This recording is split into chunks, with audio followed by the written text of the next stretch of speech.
Welcome back to CreepCast.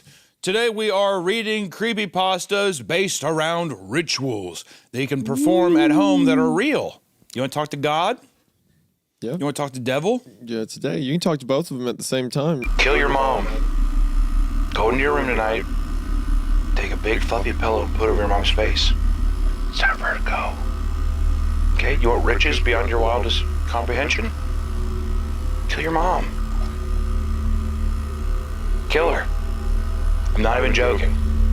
I want you to kill your mom today. I want you to get a big old handful of pills and put it in her mouth when she's sleeping. If she doesn't choke on them, she'll probably overdose.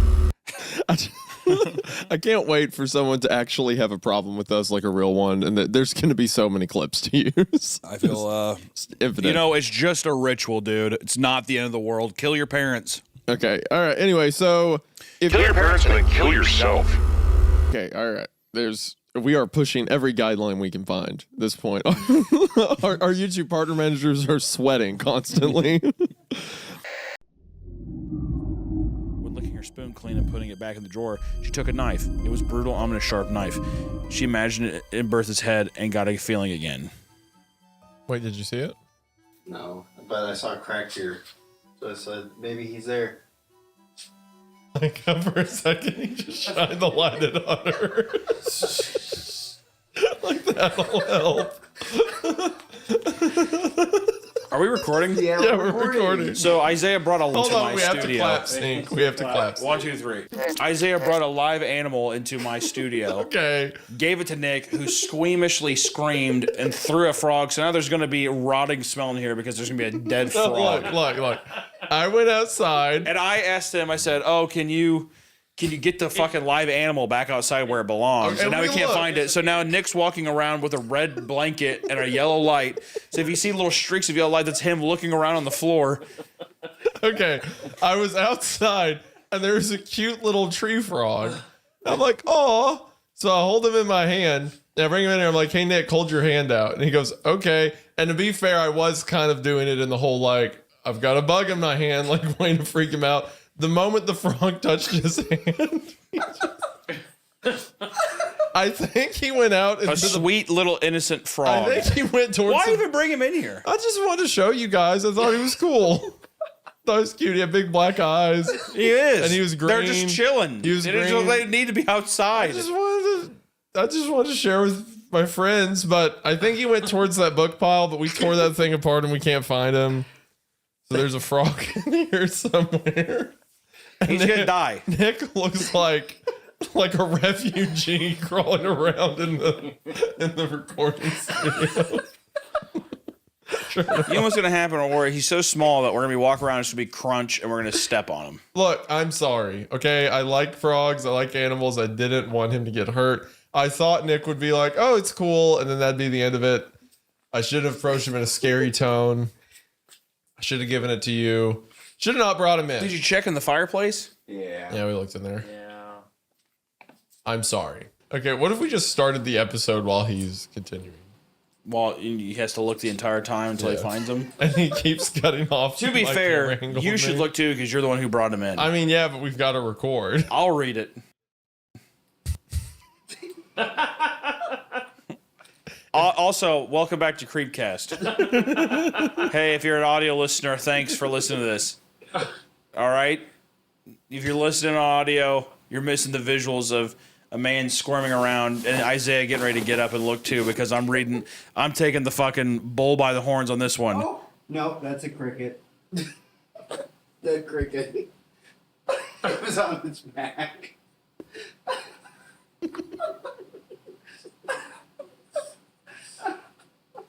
The frog doesn't look like a cricket. No. Okay. I just saw something dead. I got excited. He's not dead that quick. If he went to the books, he's fine.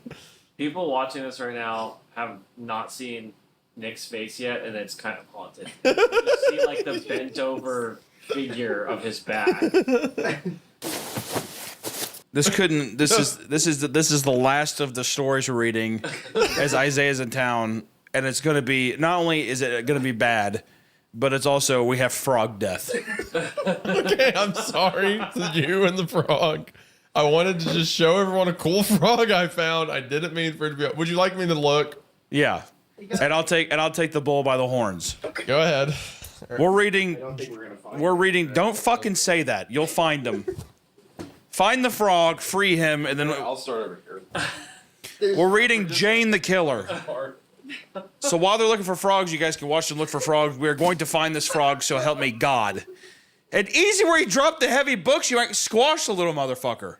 I'm setting them. They're heavy books. I'm setting them over here to the area. We're starting with Jane's letter, aka Jane the Killer. On a hot summer night around 4:33 in the morning, you gotta look. I don't want you to speak until the frog is found. Well, explain the story. Why are we reading? It's Jane the Killer. You're like you don't even exist. You're just as lost as the frog is. All right. If you know anything about creepypastas, Jeff the Killer is a big deal, big meme. But there's a female offshoot of it, and it's Jane the Killer. If my co-host didn't lose a frog, he might have more insight in it. But guess what? We're going in blind together. I don't give a shit. Jane the Killer. You stop, and you just keep looking for the frog. If we don't find this frog, it's gonna be bad. We're gonna be in a bad place. I don't know where he's at. No shit. That's why you gotta keep looking. On a hot summer, and I don't want to hear a goddamn peep until you say, "Oh, I found him," and I don't want any of that cricket bullshit anymore either. Spoiler: there's a cricket in that back corner, Nick. It's not a frog. Back there. And yeah, the wall's green. It's not the frog. Okay. And have we looked behind the sets yet? There's no. You think I threw him over the set? I think he probably ran back there. He probably hopped back there. He's probably frightened. Now we're gonna have PETA on our ass. You already peed on me. Welcome back to CreepCast. Today we're talking about something I hope to be deliciously evil because it's called Berries in the Window. Written by Kevin Jones. Before the recording started, Hunter asked me if I'd still do the podcast if he murdered a woman in cold blood. And I didn't have anyone else to tell about that. So Okay, well, that's a lie. That's a lie. But here's the truth. I said, Isaiah, what'd you have for lunch? And what'd you say? I had spaghetti. And then he was like, oh, it's because I'm part Italian. Is what he said. I said, I'm Italian to my blood was the direct quote. And I said, oh, that's what that smell is. Whenever I meet when I was in person with him, that's what that smell is. So today I said, I'm not even that Italian actually. So you're making that up. Your mustache, you could fool me. You could definitely fool me. You look like an Italian American. Yeah, I think you're just like really racist and need to put people in groups in your mind. Absolutely. Well, I have to be. You know, I have to be that character on the show. He said it. He said, yeah, character. Yeah. Okay. Yeah. He said it on the show right there. You heard Yeah, I it. have to be this character. I break my fingers because I close them so hard. My character. Welcome back to another exquisite episode of CreepCast. Today, we are going to be reading a delightfully terrifying tale called Me Crew and I Are Stuck Aboard an Abandoned Ship. Can you help us? Part 1 of Part 6. You know me, I like boats and the sea, so I'm very excited to read this story. He found out an hour ago that this story involves British people, and he has not quit the accent since. You might be a little more cultured this episode because I might do the whole thing in this accent. Welcome back to CreepCast! We're back today. We're reading another Elias Witherow story, the Tommy Taffy guy, which I do say we actually just got a Most Wanted poster and for Tommy Taffy. Did you know that? I did not know that. You have it right here.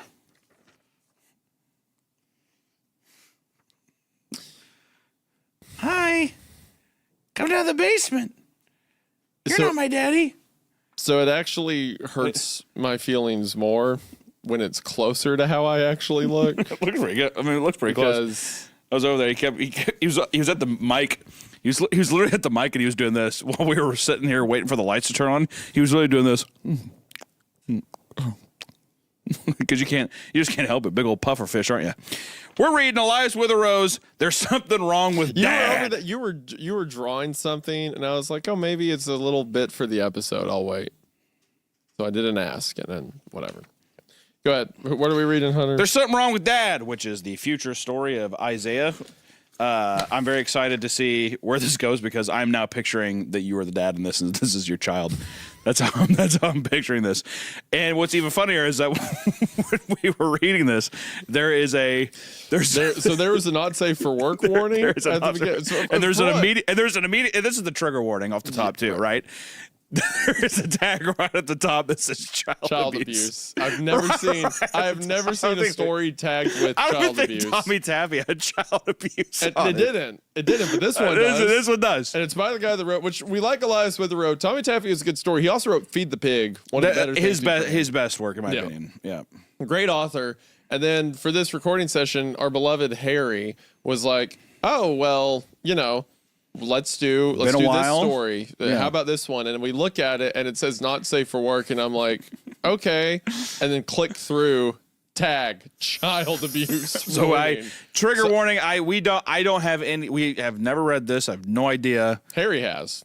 So whatever happens, he's he's being very elusive with he's not in what here. is in my special item.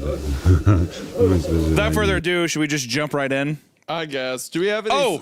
Yeah, go ahead. We probably have merch by this time. Here's a link to the merch. New merch. We have a big backpack. That was a tiny backpack. Yeah. At first. So now there's a bigger backpack. Put this on real quick. Stand up and put this on. Okay. There's two. Let me put my fat body on. All right. Do we have the big one? It's in the other building. I think it's in the other building. Let me get that big one. This is the first product sample they sent. Also, I'm a morbidly obese man. Once again, not morbidly, but. Imagine you pull out your CreepCast backpack and it's this.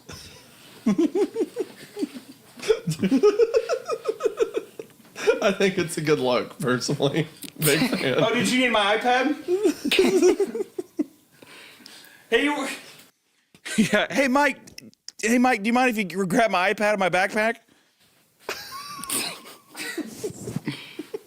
Nick, call my name as if we're high school buddies, or be like, "Hey, Hunter, can I borrow your notebook?"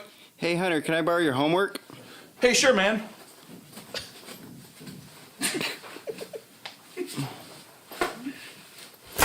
Oh. I just ripped the arm off.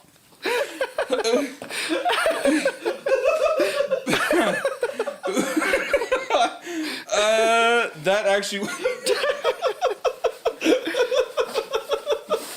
Great job, dude. We have a better backpack. I'm pretty sure. That was the prototype. To clarify, the ones that are sent out aren't that. Well, to be fair, you're not a gigantic worm man. Well, you were I was just trying to get out of the back. They're not that small. Yeah, that was the actual one. Same design, but bigger. For also all the beautiful audio listeners out there, thank you so much to Spotify, Apple Podcasts, for the rating. It's a tiny little backpack. All right. There's more than just that. No. Other merch items as well. It was a tiny backpack, and I shattered it. If you decide to support us, you would think that it was made of glass. You would almost assume the backpack was made of literal stained glass. Here we go. Here now, let me do this one. Now look at that. Now look at this guy. See, now this is what we want. You made these way too. Yeah, they're for me. Let me put it on. Hold on. Yeah, here. Actually, that's gonna be a funny juxtaposition. Here's now.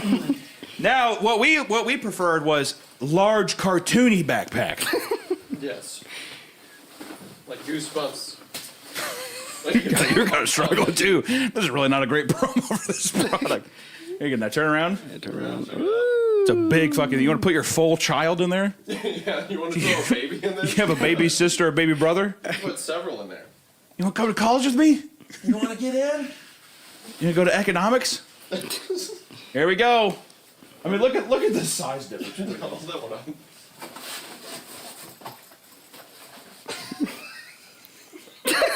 Hold on. I mean,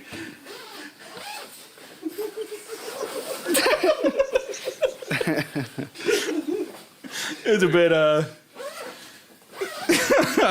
There you go. Maybe you buy both. It's a Russian nesting doll styled backpack Will we do that? I'm currently sitting inside a church using their Wi-Fi to post this story and taking advantage of the air conditioning. I'm posting this story in case he finds me and kills me soon.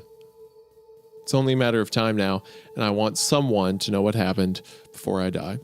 Is killing somebody ruining their life, or is that just murder? I feel like that's cheating. That's way too easy. Yeah, I feel like ruining someone's life, you have to let them live, right? So they are in the misery. Yeah. All right, just making sure we're on the same boat their there. relationship, lose their job, stuff like but that. they have to live through that misery.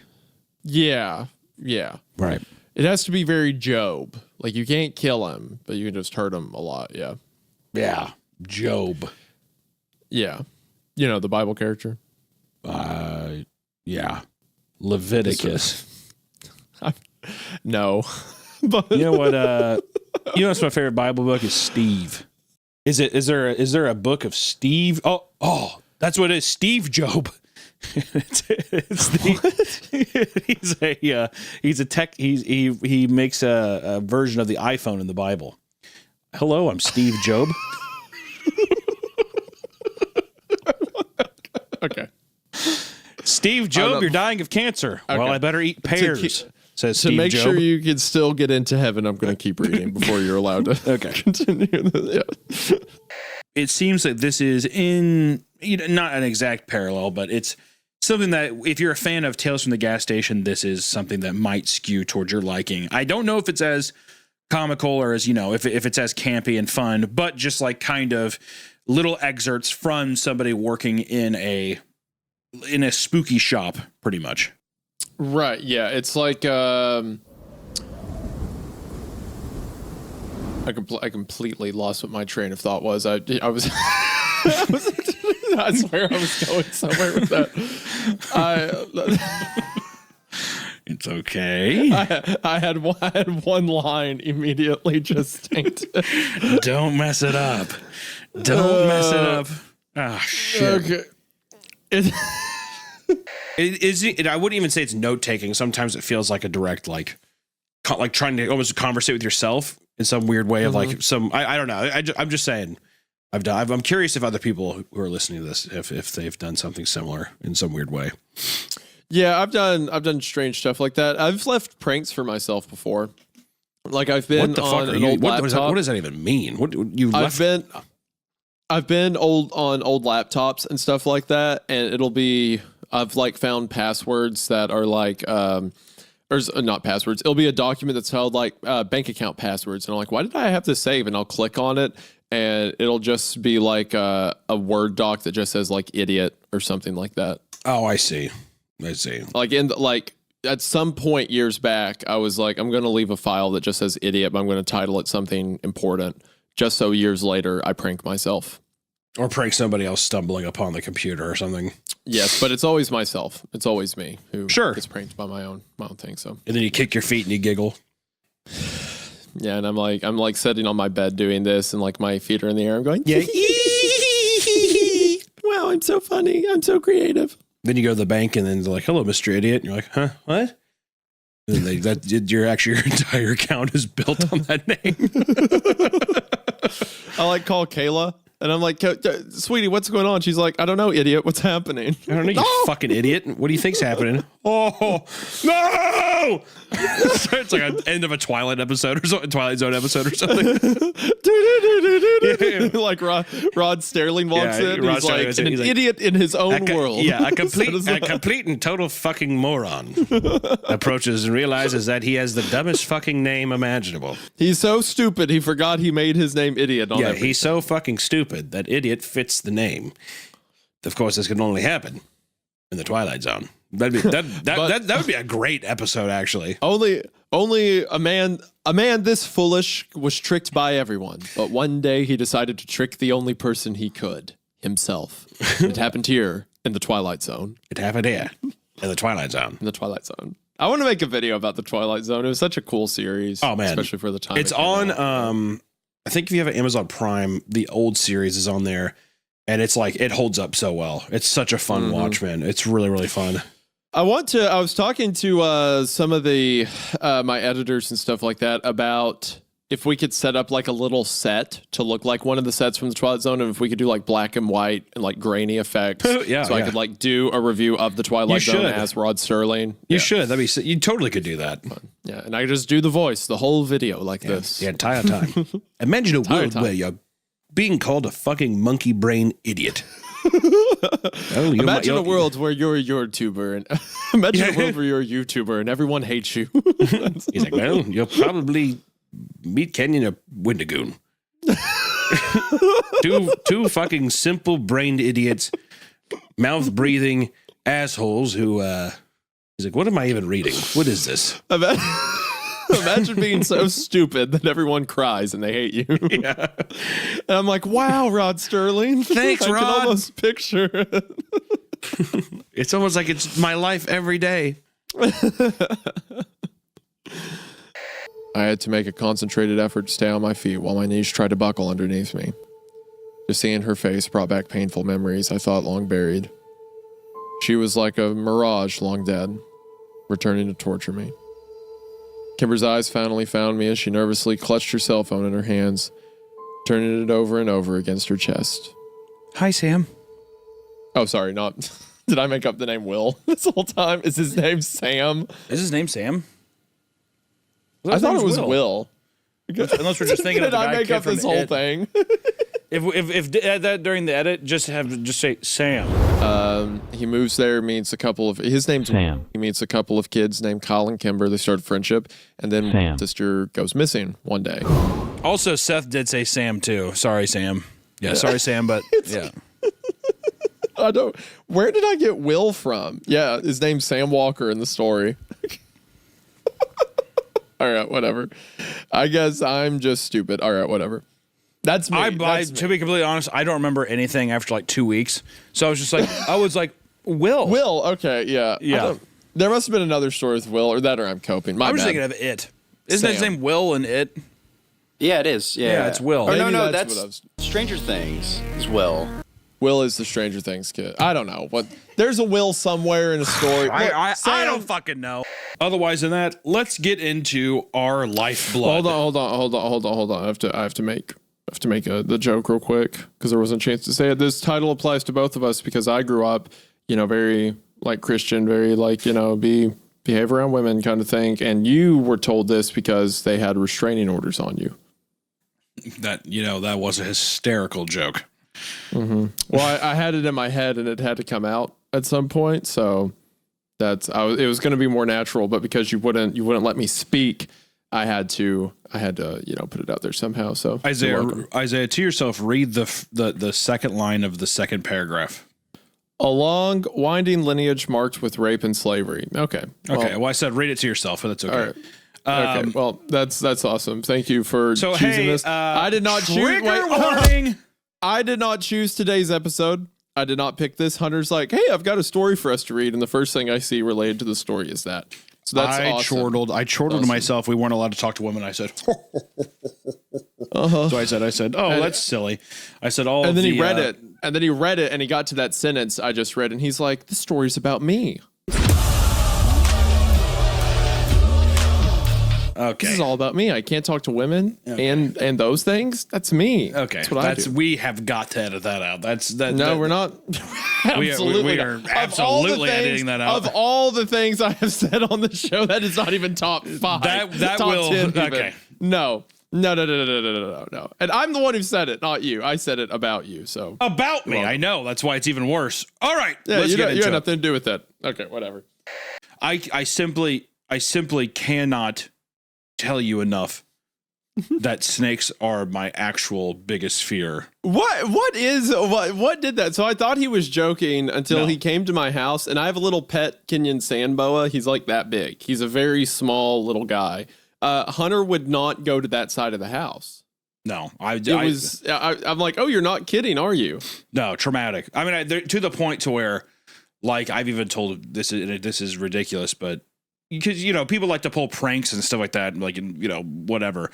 I told all the people that work in my studio, I said, if any of you, I'm not even joking, if any of you bring in a fucking snake, you're fired. I'm not even like, that's not even me joking. Like, I was like, I will never recover. I slid the passing mention to Hunter about during tour, what if I had like a rubber snake or like a fake snake? And he said he would end the show. I would end it. Creepcast would be over if I would did end it. that. It would be a level of betrayal that I would never be able to trust you again. That's how it has to be. And what did something happen? Do you have like a traumatic story of the snake? I don't think I even have like a snake. I just, you know what? The only pivotal thing that I can think of, actually, what? Because it has been an irrational fear, but I just don't. It triggers something deep inside of me. They have no limbs. They can barely do anything. Well, that adds. Very- that adds to the factor though of like that's magic. Like it's a shouldn't devilish be able- kind of magic of like you have no legs or arms. It shouldn't be able to move. I'm like, Okay, how are I you see. coming at me? But there was one very traumatic snake moment in my life that I do like. I don't know if it's the root cause, but I will say it was horrible. And it was that back in the day when I was very like young, maybe when I was like, I don't know, 18, 19, it's whenever the movie Anaconda came out. The one with Jennifer Lopez and Ice Cube. Yeah. So I was at my house watching it alone. Well, like my mom was in the other room, but it was like you had like a little tube TV in my mom's room. Yeah. And I was watching it in there. And it was that part whenever he is wrapping himself around that guy in the river and he's like getting ready to eat his head. I was so horrified. Oh, and then the power to my house went out. And it was like pitch black in the room. And I just screamed and I like dead sprinted down the hall. And I was like, Mom!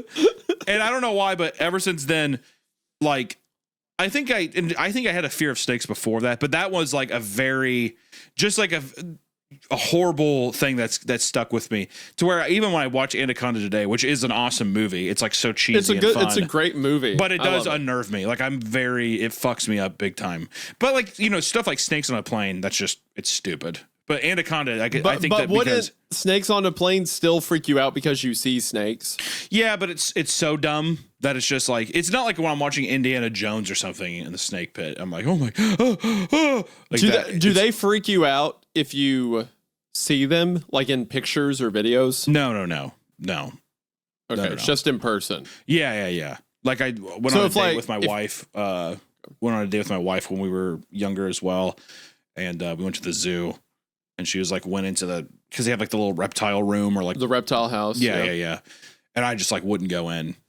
And like, it was just a very uncomfortable thing. She's like, are you really not going to come in? She told me here? about that. Yeah. I think I remember that. Yeah. Very, very embarrassing. And I was like, I think I saw pandas over this way. She's like, you definitely didn't see pandas. I'm like, I think I did. I think I'm going to go try to find those pandas. And I was trying to play it off cool, but I was like, borderline hyperventilating, like, because also you're trying to impress this girl, and I'm like, God, I hope I can kiss later or something like that. Whatever. Wow, I hope she likes me. Yeah, I hope she likes me. Yeah, exactly. So the words sounded right, worried, even empathetic, but something was off. My mom's face kept shifting, like she couldn't settle on how she was supposed to feel. My dad, though, he barely moved.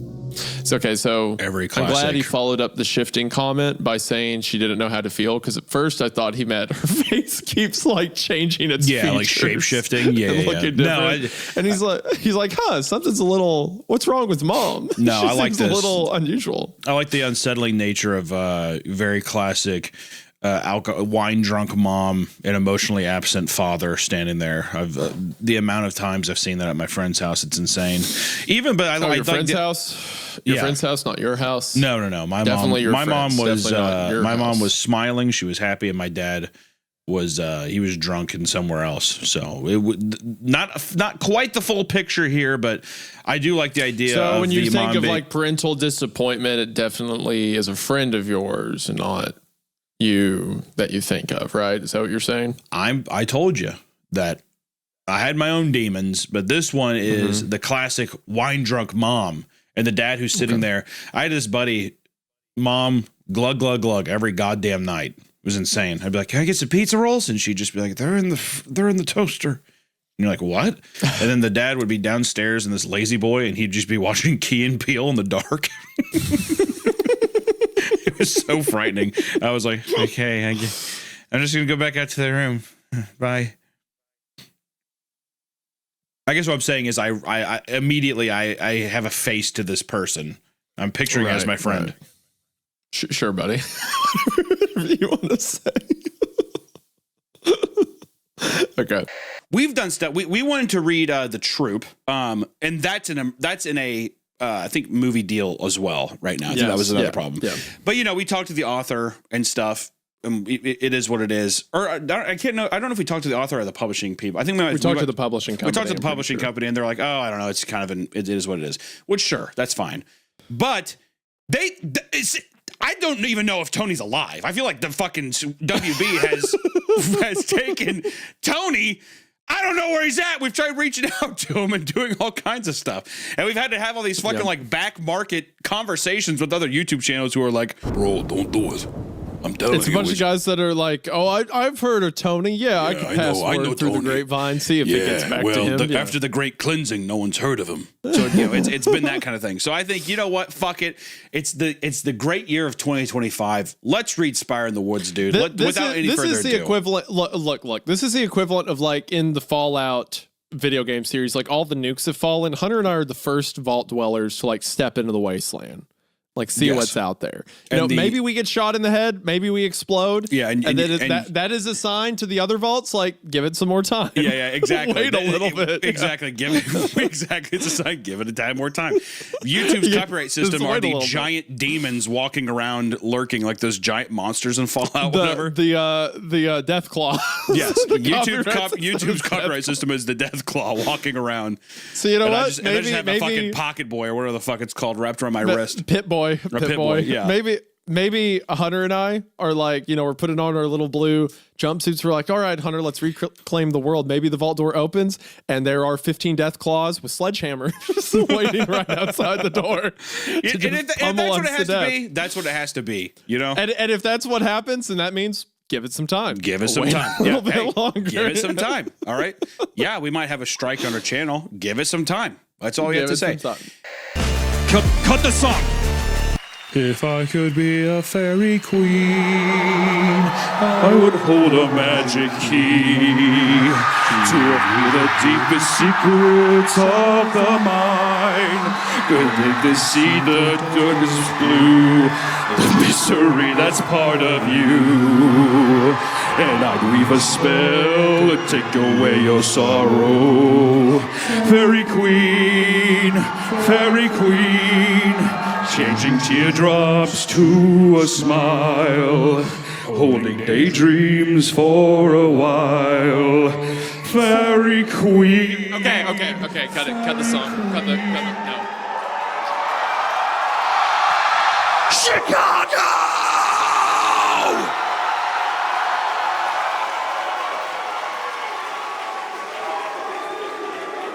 Hey, welcome back to CreepCast.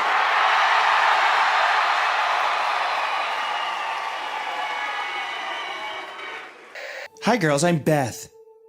Chirped the bubbly blonde girl as she bounced into our room. I'll be your RA this year. Hi. I nodded at her. Wow, you girls really work fast. She said, taking in our... I'm giving some big girl energy. I really need to reel it back, dude. Wow, you girls really work fast. So what about that as opposed to the last one made it not big girl? Wow. Oh, the voice. You're hitting that scary carry a little bit. A little bit, yeah. I saw a piece... So you're talking about like stupid thoughts you've had. I was scrolling through the subreddit the other day and someone had done artwork of Jacoby, like super tall, hot blouse girl, doing Scary Carrie's makeup. And I was like, aw. That was my equivalent of you thinking of Train during the one story. It is the gayest song of all time. Yeah. It really is. Yeah. Also, all the fucking stuff of people drawing me in your lap and we're like kissing or vice versa. We need to cut that out. You know how it works on the internet. I shouldn't have said anything. You shouldn't have said anything. Bleep it. Bleep it all out. Bleep it. It's been bleeped. Or unless you knew that's how it works, so you did it to bring attention to it. No. Ruth?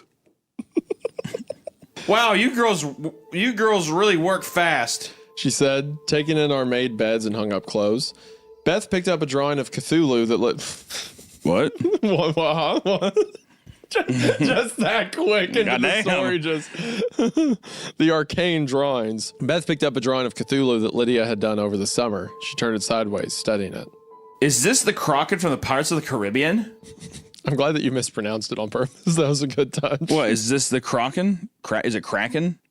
I've never heard someone say Kraken. I thought you were doing that on purpose. It feels accurate for the character to be like, is this a Kraken? Is this the Kraken from Pirates of the Caribbean? I liked it better with the Kraken, but I thought you were doing it on purpose. Do you actually call it the Kraken? I don't know.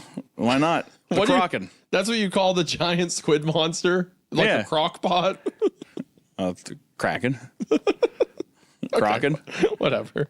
Welcome back to CreepCast. Today we are doing a little double-headed feature, starting off with one of the stories that is in our subreddit, r/CreepCast, called Esoteric Isotopes, which I don't like that. Isotopes are Yui yucky yucky num num time. Yui yucky time. Isotopes. Isotopes are like the little fucking fish bugs, right?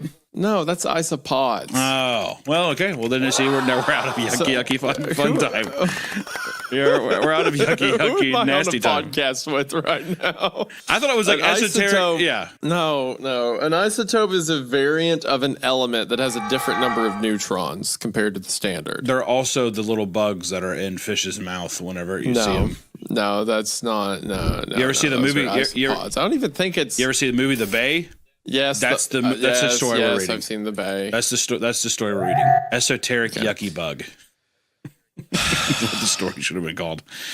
Already giving it a docket for not calling the story Esoteric yucky bug.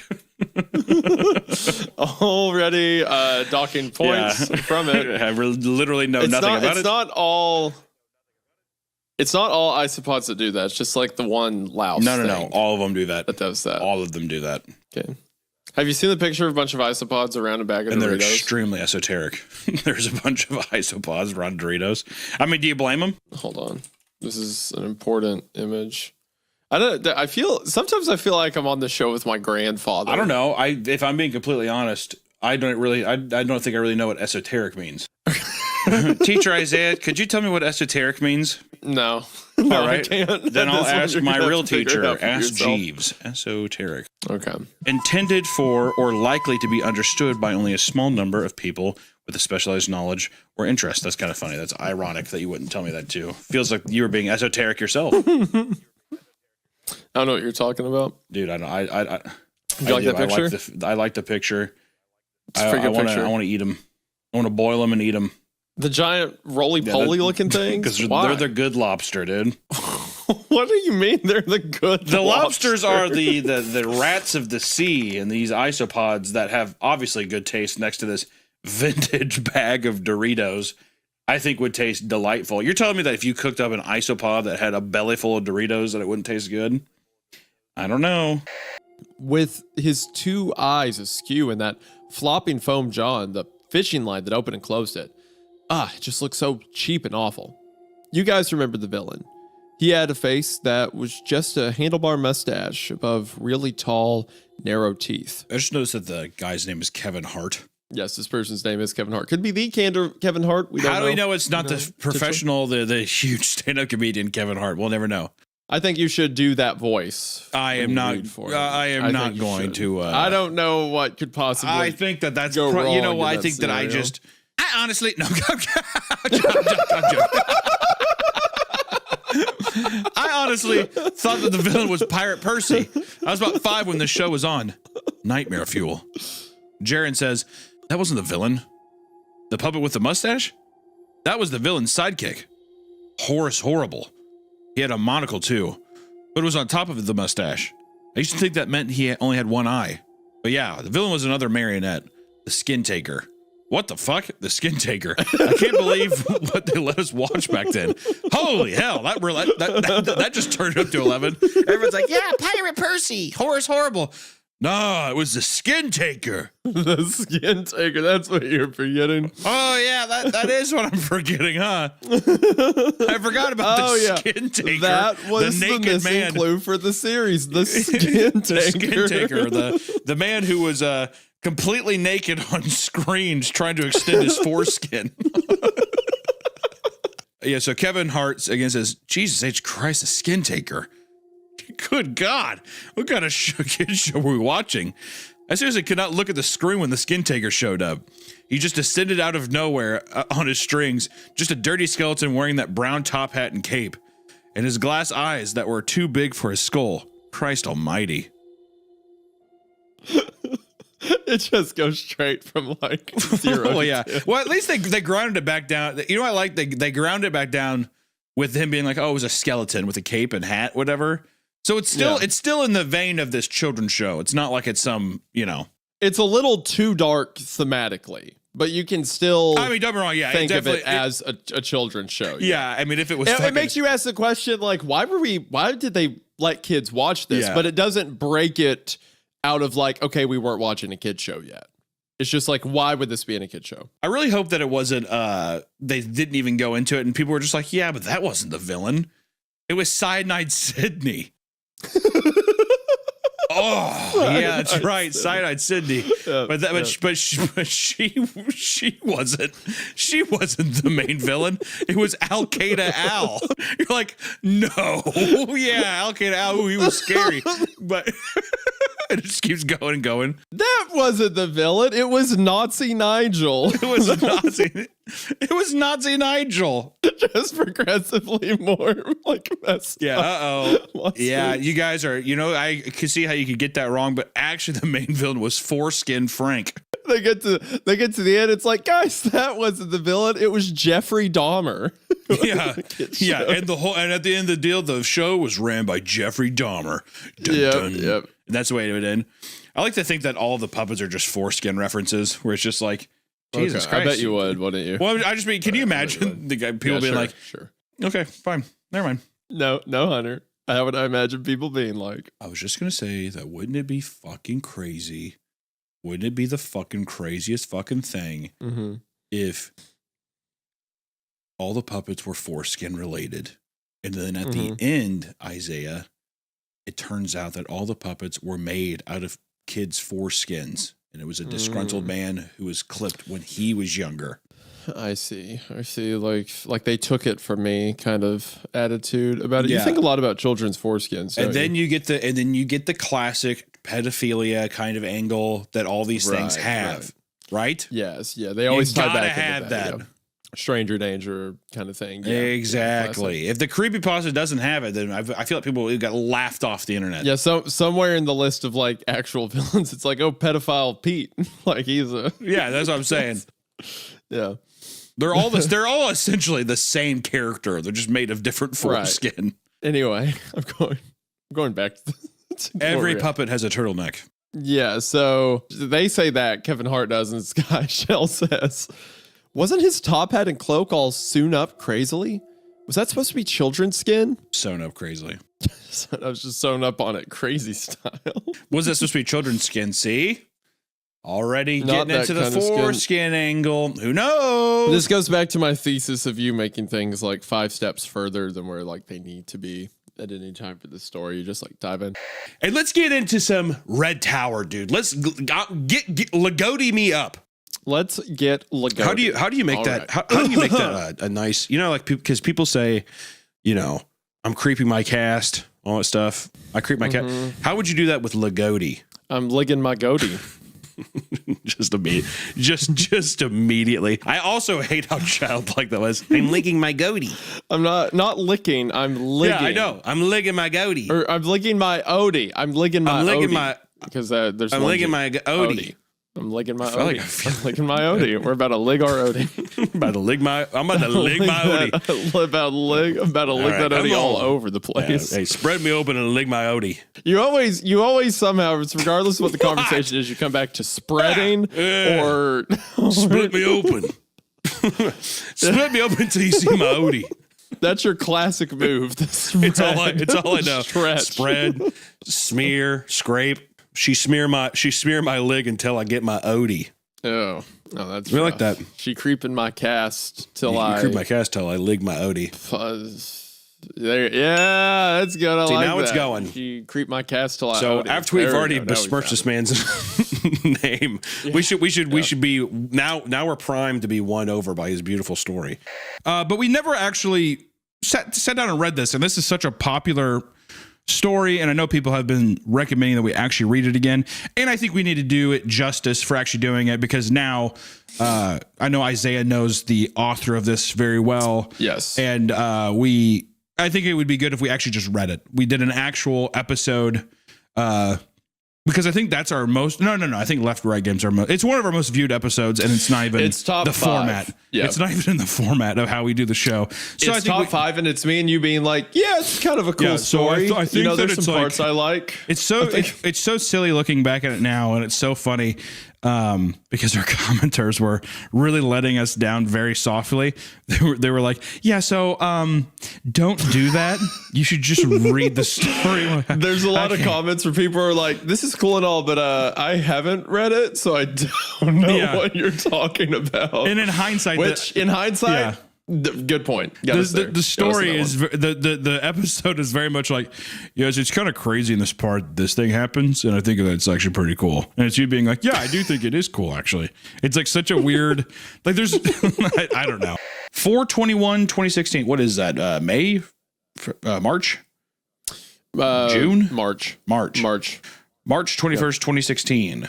First post. And it's titled. Yep. Before Unite. Yeah, hold on. Before we do that, so do you want to talk about what the thumbnail was to the Sugar Daddy episode? What's up? What do you mean? So for those that don't know, Hunter, you know, he's got the team. He's got like cool people who do it. The same guy that does his thumbnails for CreepCast is the guy that does his thumbnails for like Papa Meat and stuff like that. Right. So, you know, he does his thumbnails. So he talks to that guy. I don't see any of it. Most of the time I don't see it until, you know, the episode's up. And then yesterday on Father's Day, I'm out with my family at church. And I'm like, oh, did the episode go up? And I pull up my phone in the house of God to see the thumbnail of me naked, collared by a geriatric man performing sexual favors. Well, a sugar daddy. Sugar daddy. So, I don't know. Do you want to talk about what your thought process was there, where you had the audacity, why you thought that was okay? Yeah, I can kind of give into some thoughts of that. You're a little whore, so I thought that I would, present you like the little pay piggy you are, and it just felt right. Also, too, it's funny. Is mostly why I was just kind of chortling to myself. Because at first they had you in your normal, like in the whenever he came out, he's taking pictures with like, you know, his shirt on and stuff, and I was like, yeah, no, right. I was like, yeah, no, take that off, make him shirtless. And then they're like, okay, that's cool, and I was like, yeah, he's okay. I was like, let's throw a dog collar and a leash on him. And they had I think they had me at first, like holding it. And then with the money, and then I was like, "Now just put like a random guy, like a random stock photo guy, and get me out of there." I'm pretty sure is the was the so you're not even willing to say that you're present in this scenario, because you know that's actually that is now I think the first thumbnail that both of us aren't on. Yeah, I required yourself from the only one on the channel. Yeah, and I think that it may be in my situation creatively. I was thinking, well, maybe I'm taking the picture. Right. Maybe I'm in the room, but I'm just behind the camera. Is kind of the idea. Right. You're shooting the snuff film that's about to take place. Exactly. Right. So, you know, interesting. Yeah. You know, it's a cute thumbnail. I had a nice chortle out of it, and I think people got a good kick out of it as well. There was a lot of concerned people, though. There's a lot of people that were, I think, moved by it in a negative or positive way. I'm not sure. Yeah, I was one of them. I'm for sure. I just can't describe what that's like. Being like, I wonder if the episode. Oh, well, dude, that's what that's the creative liberties that I like to take, and I think it works in our favor. Liberties, all right. I'm ready to find out the name of my soulmate. Hope to meet her someday. Are we going to pretend that we're 18 years old here? We could. We can. How do we pretend that we're 18? What's the difference? I could be a little more optimistic. I feel like when I was 18, I was a little more starry-eyed. You were less jaded. Yes, exactly. I was more excited by things, right? Also, my heart would flutter when I would see a girl that I thought I was like, oh, she's beautiful. That kind of thing. My heart would flutter. Gotcha. And now that you're tied down, to the old ball and chain, you don't feel well after just a lifetime of misery. It just it jades any person.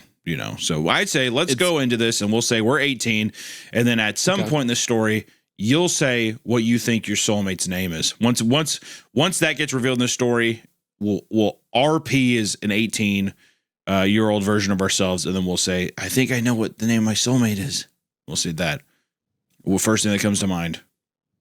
Okay, buddy. Or not. Really cool. I'm trying desperately to give something to this show, and I apologize. So if you're not familiar with it, hopefully this is a great introduction, give you an idea for the series. And if you want to check it out for yourself, we'll have the links to everything in the description, as always. Also, disclaimer, the last time we did a Twitter ARG, there was a bunch of eggs, and the account only followed Big Mouth Writers. So wouldn't it be crazy if we get to the end of this? If we get to the end of this one and I have to fucking check, and if it's a Big Mouth thing again, it's a picture of John Mulaney. Can you believe it? You made it all the way through. All right, without further ado, let's get into it. Our first tweet here is from April 30th. Hold on, 2018. Don't you want to? I'm at your house again. Our house, dude. You're here. Are we here? Are we going to record this shit or not? What do you want to say? What do you want to say? Go ahead and make your piece. You got some magic cards there. You got some magic cards while you're here. Is that nice? We can read the story. All right, well, let's read the story. Okay. For a second, I thought about giving them a quick heads-up call to let them know I was coming, but refrained, thinking it would be better if my visit was unannounced. By the way, how do you live 50 miles away from your parents and you haven't seen them in 2 years? I'll tell you what, that's optimization is what it is. I honestly have not had more respect for a character. Because that is I don't know how you do that. Even just like you don't bump into him at all, not once. It's kind of impressive if I'm being completely honest. I was like something like 50 miles. That God, optimization. Damn, dude, 2 years. Holy hell! All right. Like he can go see them after work if he wanted to. I'm even just saying no Christmases, no in birthdays. 2 years, you haven't even like bumped into him at a grocery store. Or like at a gas station. I mean, like 50. I mean, you never know. I mean, I don't know. It's just impressive. That's a conscious effort. 100%. At some point. Exactly. Yeah. There's a few other shorter ones mixed in, but he's only done a few large projects. And then he has 3 entries on r/2 sentence horror stories. You have got to read them.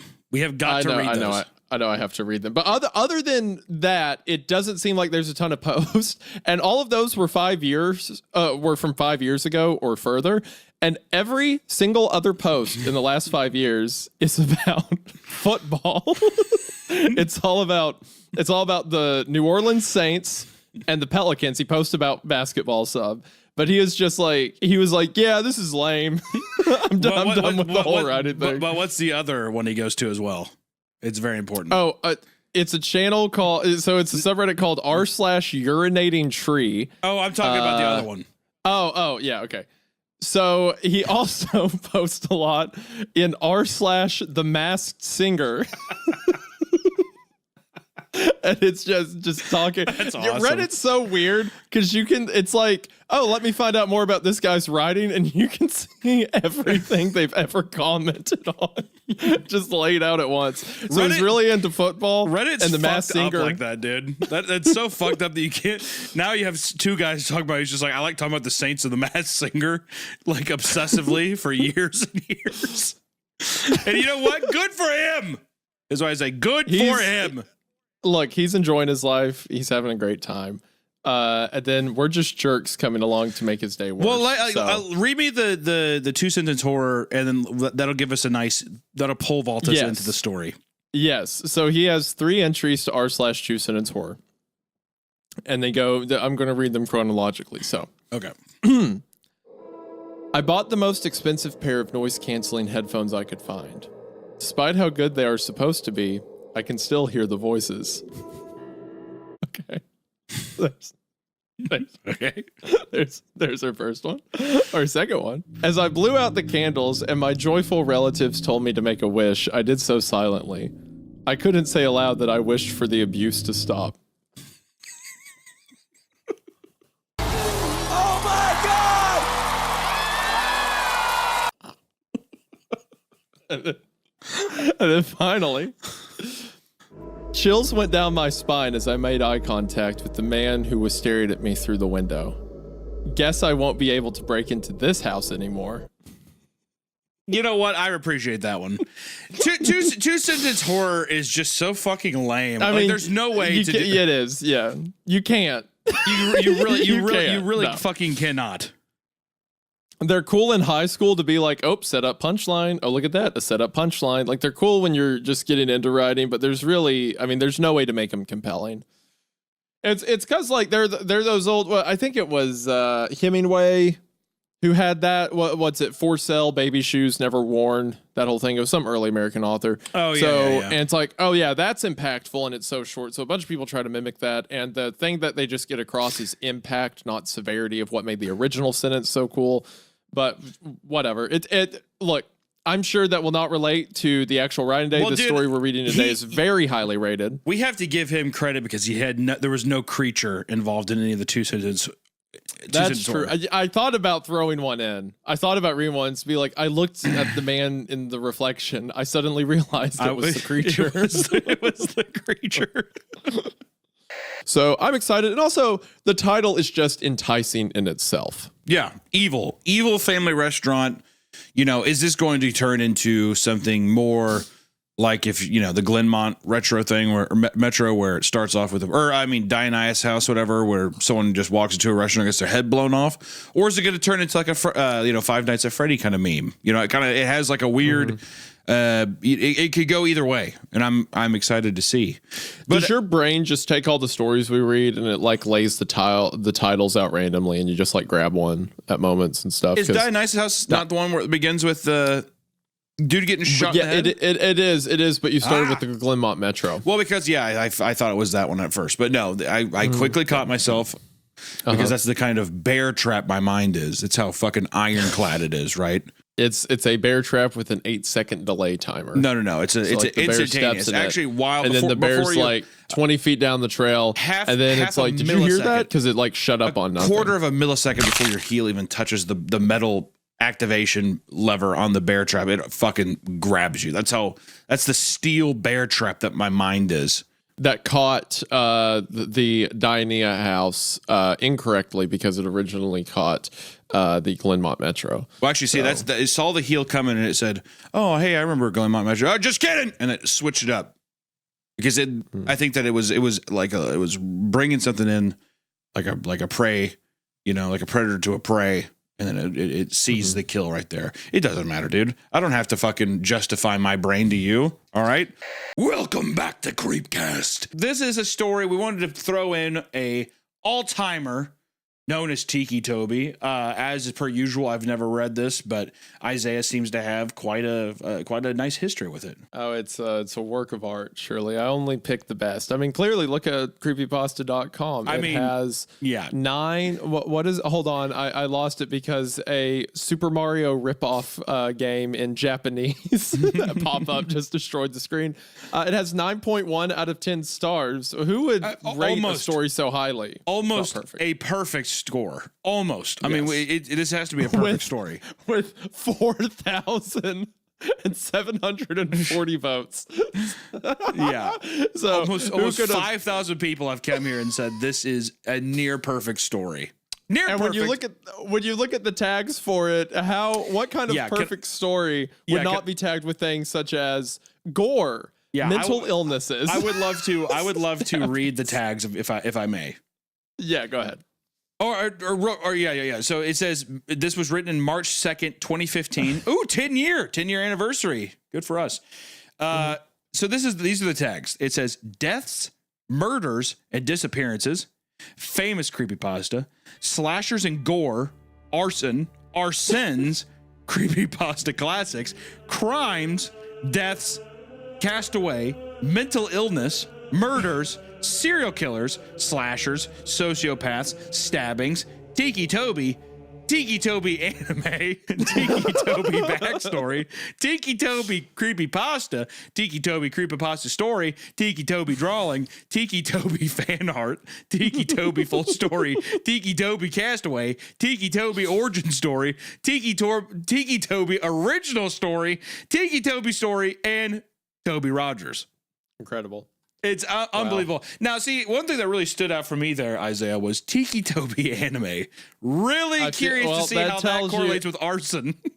Look, that tells you everything you need to know about the demographic of people who look up and read these things. You know, I think that there might be some cross pollination there.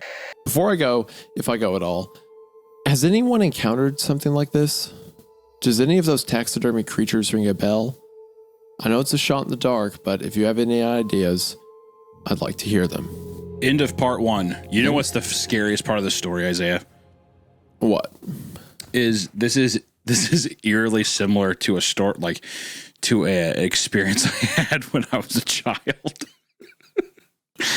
When I was a kid, I had this Mark McGuire Got Milk poster on my door, and I could have swore one day he like flexed and winked at me, and it scared the fuck out of me. And I had to have my mom come in and take the poster off my wall, off the back of my door, and it makes me think of that. What? You had a Mark McGuire poster? Yeah, like Got Milk poster. Mark you remember McGuire, the Got Milk baseball campaign? Player? Yeah. Were you a big baseball kid? Oh yeah, I still love baseball. Okay, all right. So, so they had a Got Milk picture. You have to see this. I'm looking. You have to look at this deal. Okay, Mark McGuire for youngins out there. Hold on, I see it. Yeah, with the baseball. Yes, this was literally on the back of my door, and I could have swore one day he flexed. Well, he's already flexing in the picture. Yes. Well, no. Well, barely. I mean, I'm saying he flexed more. He let the guns really sing. Right, is what I mean. Okay. And then I thought he winked at me. Like he smirked and he winked at me. I freaked out, and I had my mom come in, and she had to take the poster off my. I had to take the poster off my door. So when he's like, oh, the painting came to life, I was like, this is if Mark McGuire steps back from behind this tree and he has a baseball bat and he crawls through, I'm like, you know how fucking horrifying that'd be? Or even if it's like, yeah, there's a Got Milk poster and then Mark McGuire crawls through that. Basically, just I'm wanting the antagonist of the story, or I'm going to just picture the antagonist being Mark McGuire, I guess is what I'm saying. Yeah. Okay, so I was gonna say I really like the writing style. It's great. This is great. And to get off the Mark McGuire thing, I apologize. I thought I'm brain dead. I don't know what I'm supposed to tell you. Well, without further ado, why don't we step into the insane world of Dogscape? And like I said, not safe for work tag. Trigger warning. Don't know what's getting into the future, but warning. Danger ahead. Another thing on the show that historically has been not great and people get really mad at. So. A warning to weary travelers. Bumpy road ahead, right? I think that's everything, right? Yep. So let's walk down the bumpy road that is Dogscape. Starting with I don't like that you started calling it bumpy when you found out there's a not safe for work tag. The rippled, the sticky, and probably wet world of Dogscape. Oh gosh, when it gets, I don't think there's actual dogs in the story. I don't think there's a dog. I'll tell you right now, if there is no dogs in Dogscape, I'm going to be fucking livid. Well, I think it's like the essence of dogs, but I don't think there is a dog. I may be wrong. But the essence of dog. What does that mean? There's like pieces of them. There's like that's enough dog for me. If I see a snout, right. little dog snout, little boop a snoot. Yeah, exactly. It's like a dog's face embedded into a tree. And I'm like, oh, cute little pupper. And I just boop a snoot. He does. Wouldn't that be nice? In addition to that, we may be donating more because before we get into the stories tonight, we're going to play a little game. And that game is, are you smarter than an obese man-child? I don't think so. Here's how this game's gonna work. I have a series of questions queued up about CreepCast, stories we've covered and events from the show. And Hunter's not gonna get them right. So what we're gonna do is I'm gonna pick 3 people from the audience to come up here. Hunter will get the question first, and when he inevitably gets it wrong, he will donate an extra $1,000 to the ARP, and then the question will go to one of you guys. If you all get it right, I donate another $1,000 to St. Jude's.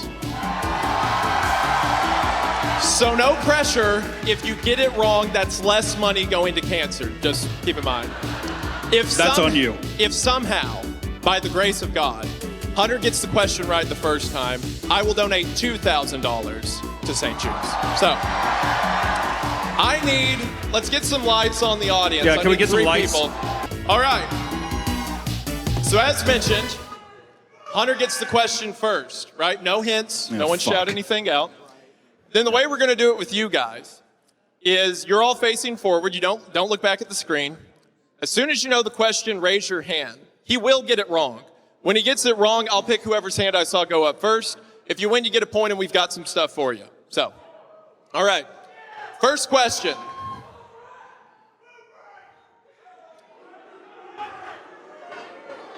What is the name of the cat in Pen Pal?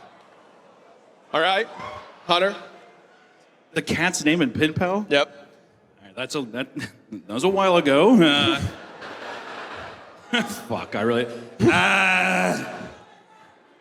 5, 4... Sprinkles! All right, so that's $1,000. Would you like to guess? Boxes. That is correct. Boxes. Very nice. Excellent. 1 point to her, 0 to Hunter, no pressure. All right. Question 2. In what episode was the term bear trap coined? Man, there's stuff too. Can I at least get a bear trap soundbite, please? Bear trap. Thank you. I'm going to say my best friend's ruining my life. No. Hold on, he got first. Go ahead, take your guess. Diania House. Correct. Wait. No. No. It's a close title. Hold on. To steal? Is it Azalea's Cookhouse? Yes, that's it. Correct. I apologize. I heard Diania, and I'm like, that's close enough to Azalea. It was not. My bad. 2 points for her. No pressure or anything. I will get one. You're just the co-host of the show. Yeah. Yeah. All right. Question 3. The man who wishes to be eaten like a bug comes up naturally in what 2 episodes? Diania House. And he's in 2 episodes? He's just in 1. No, he's not. Diania House and fucking the floppy episode, the guy in the space. I'm on the show, I promise. I swear. Is that it? No. Okay. Would we anyone don't need like the to steal? soundbite. All right. Well, I guess I don't have to give money away. The answer is Diania House. Oh, wait, sorry. There's a bonus to that because you didn't even get the first one right. Okay. The answer is Diania House and Tiki Toby. Fuck! Okay, Tiki Toby. Yeah. Okay, hold on. Bonus. We'll do away with you can get the bonus. What is his wife's name? In both stories, the wife has the same name, which is how it came up. Gotta be Julia. Anyone. See, thank you. It's okay. It's just kids who are sick. It's fine. Yeah.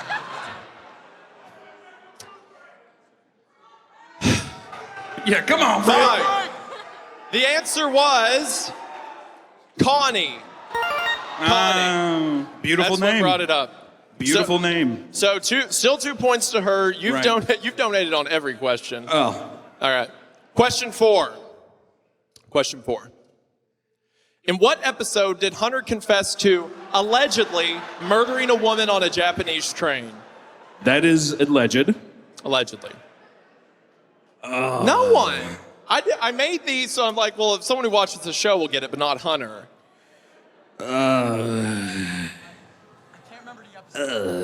Wait, he's not going to get it. Go ahead. I can't remember the episode name, but it's the one where the guy is like frozen in time. You know what I'm talking about? No. That doesn't count. Subway one. The subway. No, not the one about if you've seen. I'm at the Glenmont Metro shooting. Yeah, It's not that one. Not that one. I don't But fucking. someone shouted out. Barry's in the window. Yes. Yeah. You know what? Just for that, I'll donate as if you were up here. We'll do that. Shit. All right. Final question. Question 5. All right. Barry's in the window. Yeah. Question 5. Which author has been featured the most on the channel? In other words, the most individual episodes. Eli Weatherow. Elias. That's not even his name. Shit. Okay. Any guesses? It's close. Any guesses?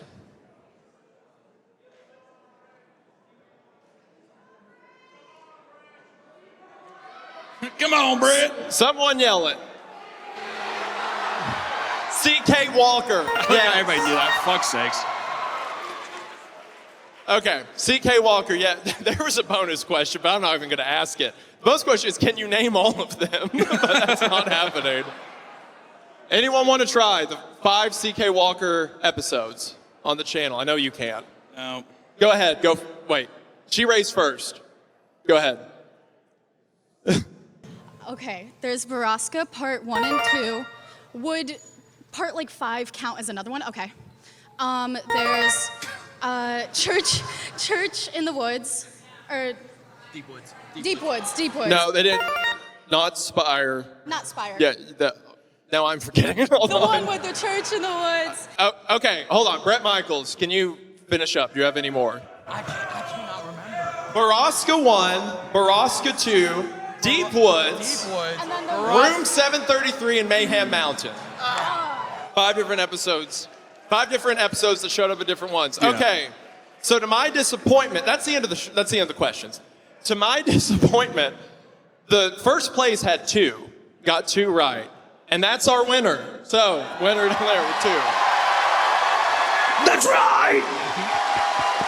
So I will give you. Hold on, come here.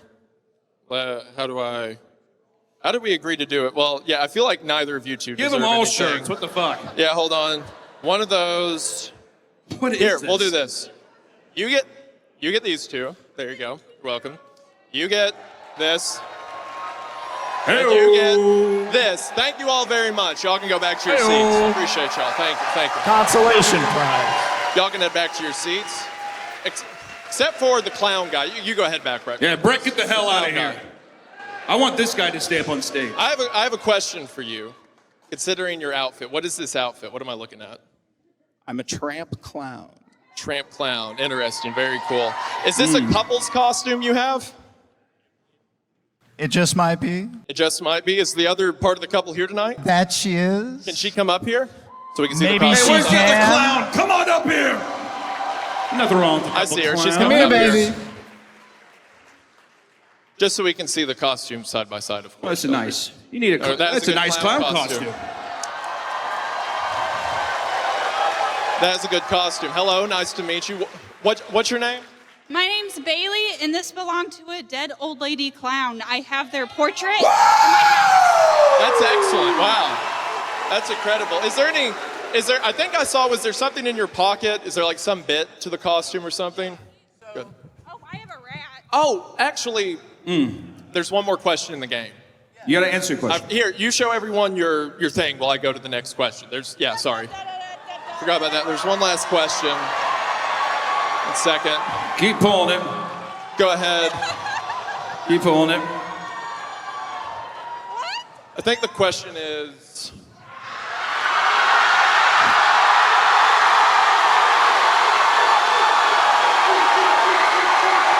She's a nurse!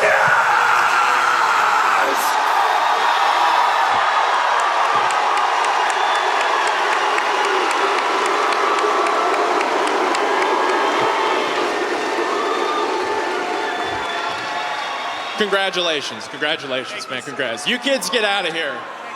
She's on the handkerchief.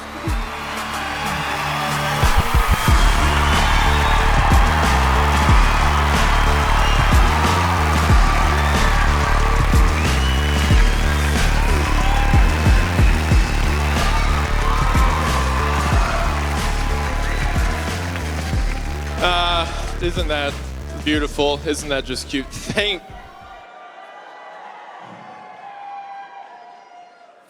God she said yes. God, no shit, dude. Oh, God, I was sweating. That had been hanging over my head. Like, could you imagine? Like, that'd be really funny a month from now, but right now, all right. Congratulations to the young couple. I don't mean it repeated over and over again and I couldn't turn it off, like some technical difficulty. It simply never ended.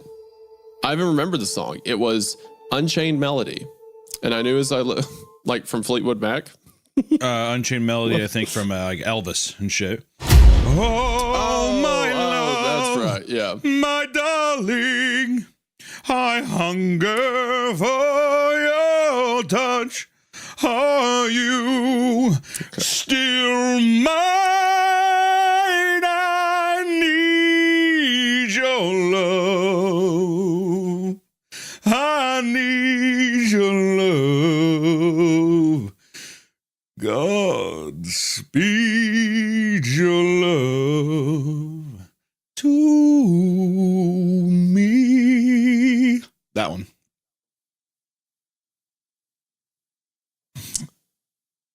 Okay. Which also is a cover, I'm pretty sure. Unchained Melody, I'm pretty sure, is also a cover of... I don't know who did the original one. It was the Righteous Brothers. Righteous Brothers. Okay, well, I didn't mean to set you off with that question. I don't know what song I was thinking of. Is it The Chain? Is that the Fleetwood Mac one about Yeah, if you chains? don't love me now. Yeah. You Okay, don't sing it. never break the chain. Don't. I didn't mean to do it. No. We're in part one.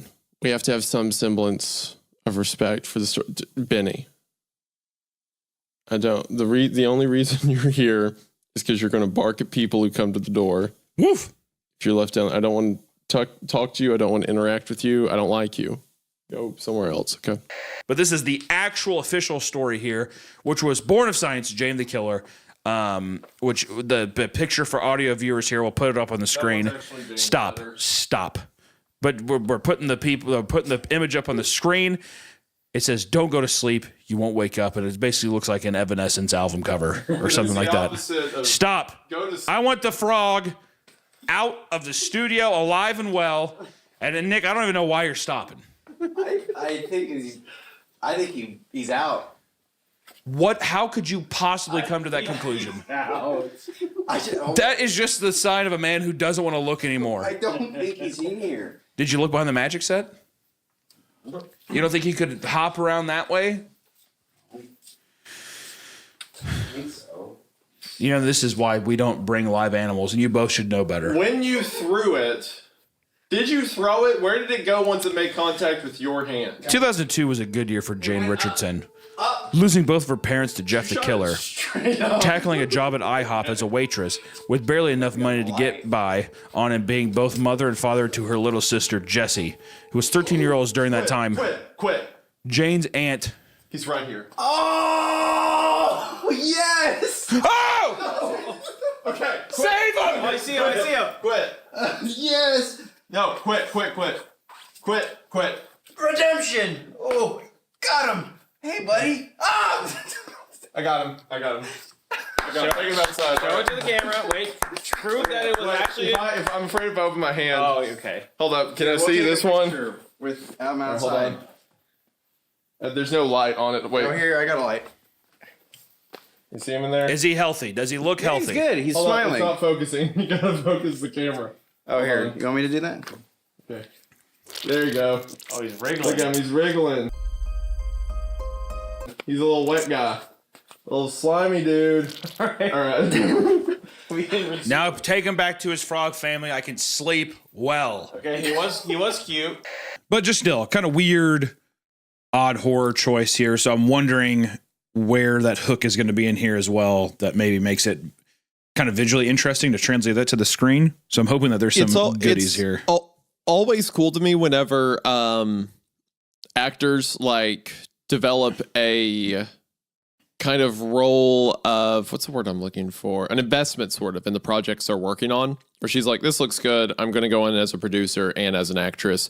And also I believe Eric Roth is currently set to do the screenplay for it. And he did Dune, I think, or he was a part of the writing team on Dune, unless I'm way off.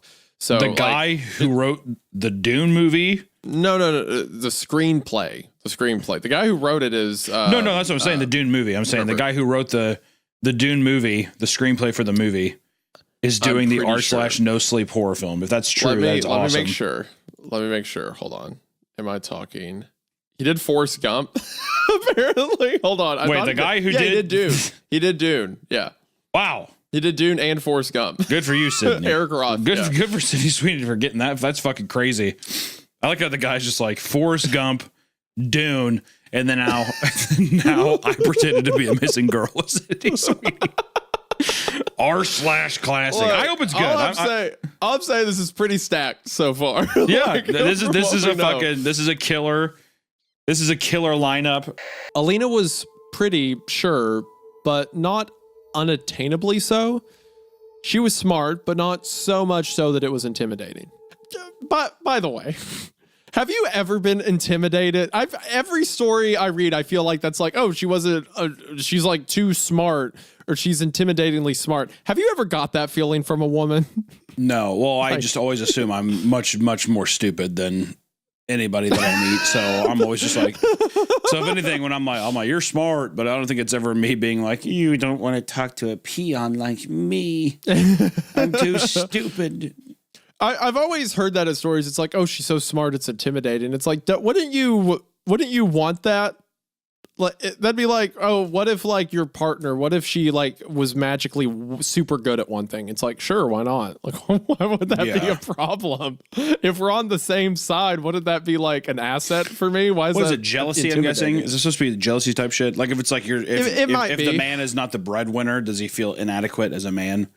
Or something that might be what it is. That might be what like same note of thing. I don't know. I hear that in every story, and it's never. I've never understood what it's talking about. Yeah. Like, what do you mean intimidating? That's like, oh, she's too beautiful. I can't stand it. Like, if a girl's too beautiful, I can see people being insecure about being like, I'm too ugly. She's gonna like fuck somebody else, or maybe that's what it is. You feel like you don't deserve someone who's too smart. I think that's. I think inevitably that's what it boils down to. Yeah, insecurity for sure. That's more reasonable, I think, yeah. Did you get my letter? Yes. And I threw it away. Lies. She faltered for only a moment. Did you read it? I didn't say anything, but I knew she could read the answer on my face. When neither of us spoke, an awkward tension began to bleed into the room. So, I'm Seth. my roommate said, still casually leaning against the door. Kimber held my stare for a moment longer and then broke it to finally walk into the room. Seth let the door close behind her. Kimber, she said to him. And how do you know Sam? We grew up together. Neat. Sam and I were cellmates in prison. Seth. I was in for a super sexy felony. Computer crimes. Sam was in for... I swear to God, Seth. Harder stuff. Okay, good night all. I like that Kyle's there in spirit, even if he's gone. Yeah. I was just saying, it's interjecting that new kind of comedic relief into the kind of heavier subjects, the comedic relief, and also the fact that, like he was in prison for a while for heavy stuff. Well, I was going to say, also, that's just a fun way to interject some more backstory of, he's a junkie, but also... They fucking met in prison. Yeah. It's almost like this is a halfway house. Yeah. A little. I mean, it's not because they're renting it, but still, like... They're barely on their feet. Yes. I mean, he's getting heroin delivered while he's overdosing in the bathtub. Like, on their feet is a very strong way to describe that. Yeah. But yeah. On the monitors, numbers scrolled. Temperatures, wind speeds, strange depth readings. The mass wasn't moving. Winds tore it at hundreds of kilometers per hour, but it didn't rotate. It didn't shear.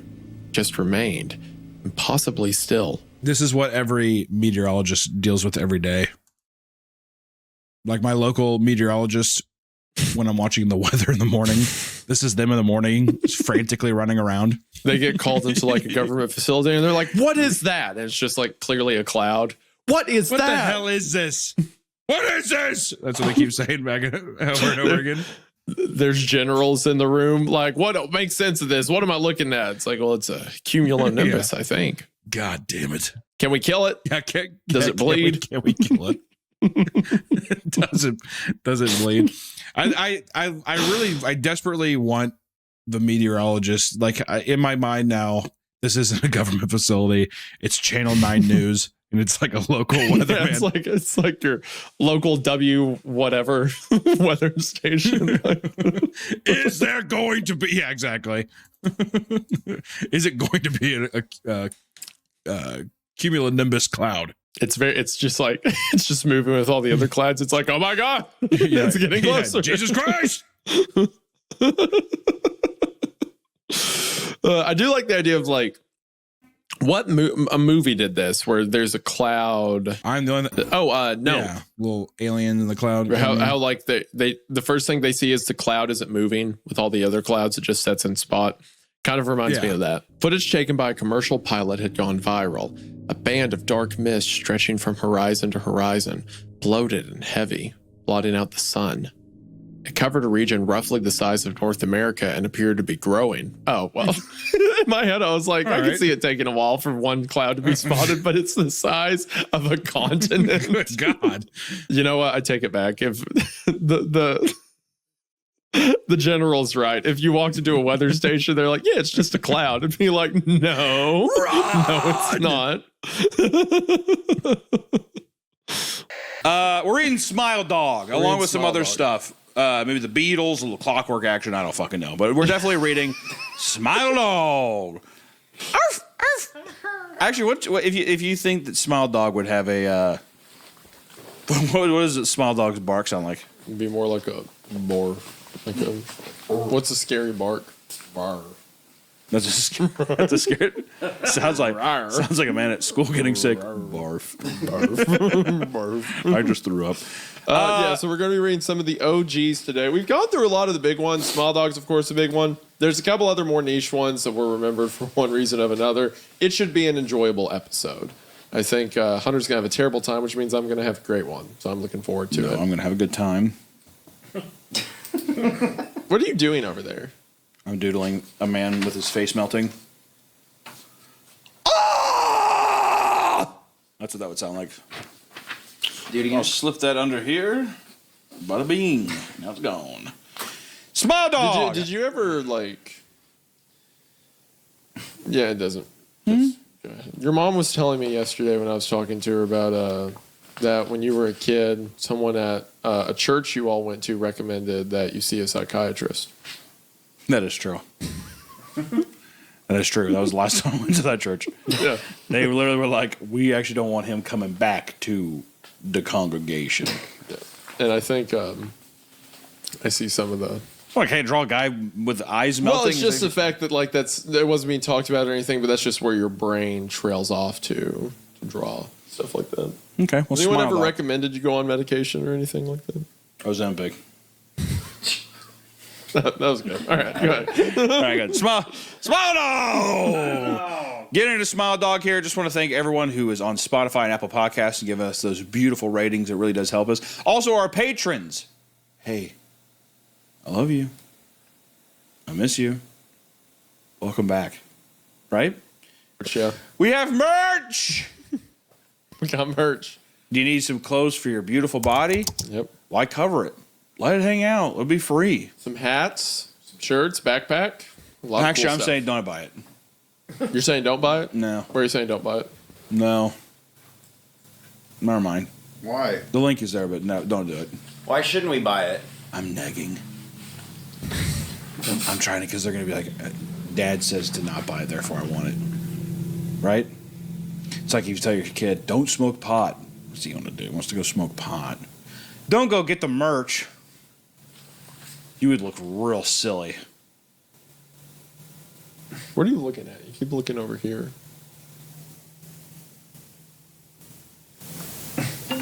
I hope you don't go get it. Thank you all. Turn the phones off while recording. God, dude. That was my alarm I set last night to wake up in the morning, but I put it to PM instead. There is no way we're ever gonna actually get ahead. There's no way. We are. It is Sisyphus. It is Sisyphus rolling the ball up the hill. I signed up for them. The P and the A look kind of. Which also, mind you, his alarm to wake up was going to be 9:30 a.m. I've seen him wake up before, and it's haunting. It's like a war vet waking up. Literally, he sits there. He's either completely dead, or then when he decides to wake up, he does like. So I just imagine this morning some kind of internal like demon was in his brain that fucking woke him up on time. Luckily. What time are you going to bed? Oh, I mean, last night I went to bed at 3, and then I woke up at 7:20 to get to the airport. Okay. So why'd you do that? I could have drove him to the airport. I didn't want you to be mad at. Are you? Is that a legitimate? Is that a legitimate thing? Yeah. Wait. You give him shit for every time you got to take him to the airport. But because you know why? Because he comes in at 3 a.m. Okay. Well, yes. But then whenever I go out, I've gotten him every time. He comes in at like midnight. And I'm like, okay, that's fine, I guess. He's like, well, the tickets are $30 cheaper. Okay. Right. Whatever. And then when I go to his neck of the woods, he's like, nah, it's too much of a drive. And I'm like, fair. That's fair. Right. So it's bullshit. Okay, well, can I just say that when I landed here yesterday, I was in a goop suit. Yeah, and you didn't tell me about any of that. I land here. I'm like, hey, I'm gonna be there Thursday at 3. Hunter's like, Thursday at 3. Got it. Thursday at 3. I get here. It was a stressful week. Thursday at 3. I'm like, hey man, nothing. That is rare though. 15 minutes that's later, not an ongoing thing. 15 minutes later, I call Hunter. Nothing. I was in a goop suit. I text in the group chat. Harry's like, are you here? Yes, I am. And Harry's like, do you need a ride? And I'm like, well, I guess not. I guess not. I was in a goop suit. It's been a stressful week. I Uber over here, and there's 40 people here. And I just like we had lights and cameras on the goop suit. Here's the thing about Hunter: he never tells you anything. He's just that can't possibly be true. He's just what like, are you pointing at him for? Yeah, they know because they work with you. I know they know. Hunter's like, I feel like I'm overbearing. I feel like I tell them too much. No, maybe them specifically, but other people, it's like, hey, you want to do something? And I'm like, yeah. And he goes, cool. And then I'll get there and there will be like 18 things happening at once. And he was like, yeah. So, like, just know. To be fair, to be completely transparent, the shoot date got pushed back and it slipped my mind. Okay. So this was not supposed to be even going on. That's true. So, okay. Is that true? Sure. That is true. Sure. But me and you talked about me coming in Tuesday. So that means while you were on the shoot, you were like, he doesn't need to know. He'll figure it out. Thursday at 3. The shoot got pushed. Got it. The shoot got pushed and it slipped my mind. It is there was the a lot fact of things that during the shoot we were communicating about me. Can I just say never brought it up? Orf? What is the Orf? Smile dog. No, you're not getting out of this one. Orf. Bill reaches for me, puts himself between me and the sound when it crescendos. I don't think he knows why he does it. I don't think it would make a difference. We won't sleep tonight.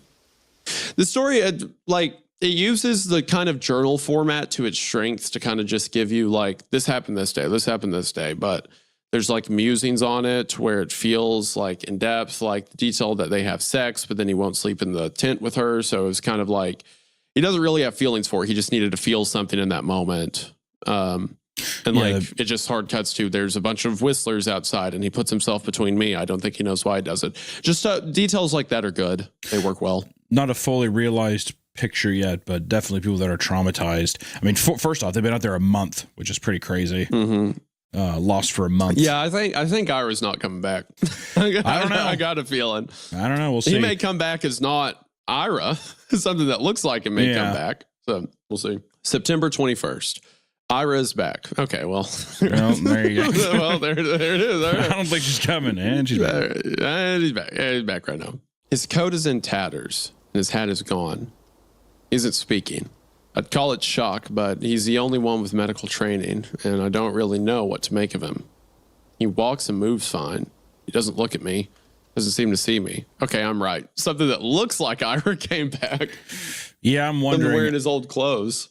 It's like something that looks like Ira standing there, but that like the shirt, it has a perfect imprint of like its heart getting ripped out. Yeah, there's blood all over him. I'm fine. There's blood all over.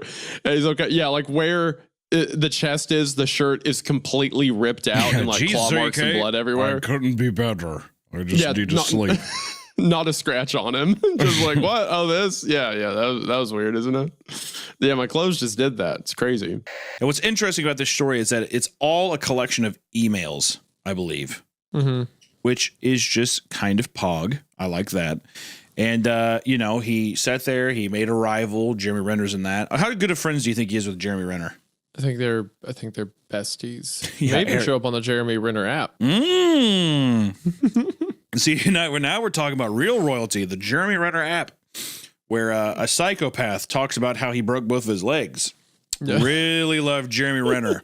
I do like to think. Why do you think he's a psychopath? Jeremy Renner? Yeah. I'm almost positive he had. Which, do not correct me if I'm wrong, because I want to live this. I want to live this fantasy. If not, I thought he had a full blown like mental break, and that's also why they didn't put him in some of the. I'm almost positive, because then he went in and he like started a rock band, had a mental break, did a rock band thing, had the Jeremy Renner music video that came out, and then they kind of tried to cut him out of the Marvel movies. As I remember, that's why he's only in like one scene. What? He's like in Japan for like one of the in the Infinity War. I think you're completely making this up. I swear I've heard of this. I look up Jeremy Renner mental break, and it's like mental recovery after his accident. How his accident changed his outlook. Like there's nothing to do with the mental breakdown. All I'm saying is the real ones out there are going to realize what I'm talking about. I don't know what kind of seedy parts of the internet I was in, but I saw this. I swear. I think you just wanted this to be real, so you made it up. He hasn't been the same since Hurt Locker. His mental determination was the key factor in his recovery. That's all that comes up. Is this on JeremyRenner.com? Is this on his app? This is the Google, the internet. Yeah, well, where do you think Jeremy Renner's app exists? On the internet, my friend. He hasn't been the same since Hurt Locker. Let's be honest. Okay, I don't support him. I do not tie myself to that image. Jeremy Renner, if you want to sue him, by all means. No, don't put that out there. I don't want to put that out there. As a matter of fact, I will help you. I have a whole document ready to go. I have several Post-it notes around this whole workspace just full of things that he hates, including hikers, cream soda, speaking in hallways, and old women. So I'll help. I will be your number one. But you know what's not witness. on that list? What is not on that list is I do not hate Jeremy Renner. I'm just saying he's a psychopath. Don't know. I do not hate Jeremy Renner. I'm just saying he's a psychopath who can't be trusted in professional spaces and should be kept at 10 feet from any self-respecting actor. And if the app is still up, it needs to be deleted. Okay, I can't wait for you to get sued. That's going to be so funny. It's also cool to have like the old town where like they don't let the old ways die, and they keep vigils over their doors and say the devil works his way through the tree line and stuff. Well, it's like already that. such an older, like, from coming from the scientist standpoint, it's already such like an outdated, like just completely different world that's like archaic. It has like just like such a weird alien vibe to it. Hey, you think it was based on a Gravity Falls? I would probably assume so. I think that's what it is.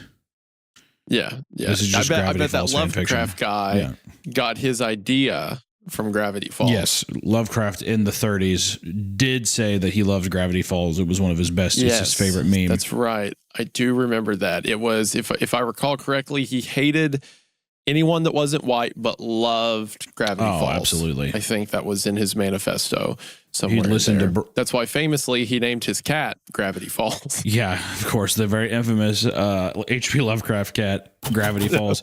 He would yell at it. He would scream at Gravity Falls, and he would play Fortnite and listen to Breaking Benjamin. That's the average HP Lovecraft experience. Well, I don't think he had those in the 30s. Oh, like those are the 1930s. Right. I don't think he had Breaking Benjamin or Fortnite. I don't even think they had video games back then. But they did have Gravity Falls.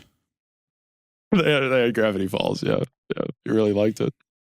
Yeah, that's where a lot of this stuff gets its inspiration from. So yeah, it's cool to see artists like Lovecraft getting their inspirations from the greats. Yeah. Like Gravity Falls, like the Creepy Town. I bet Gravity. They didn't have video games, but I think they did have Alan Wake somewhat. So I bet he also got his idea from Alan Wake. And then later, Twin Peaks got their ideas from Lovecraft. So, some people think that Alan Wake came off of Twin Peaks, but it's actually the other way around, going through the whole 1930s Lovecraft route. Idiot. We should probably read the story. Okay. Also, I want to say fucking ACAB, dude. I think every cop in the United States is a fucking coward, and I hate the cops. Thank you, King. That's only brave opinions on this podcast. You know what I think? I think if you have a problem, deal with it. What are you calling somebody else to fucking clean up your mess? Am I right?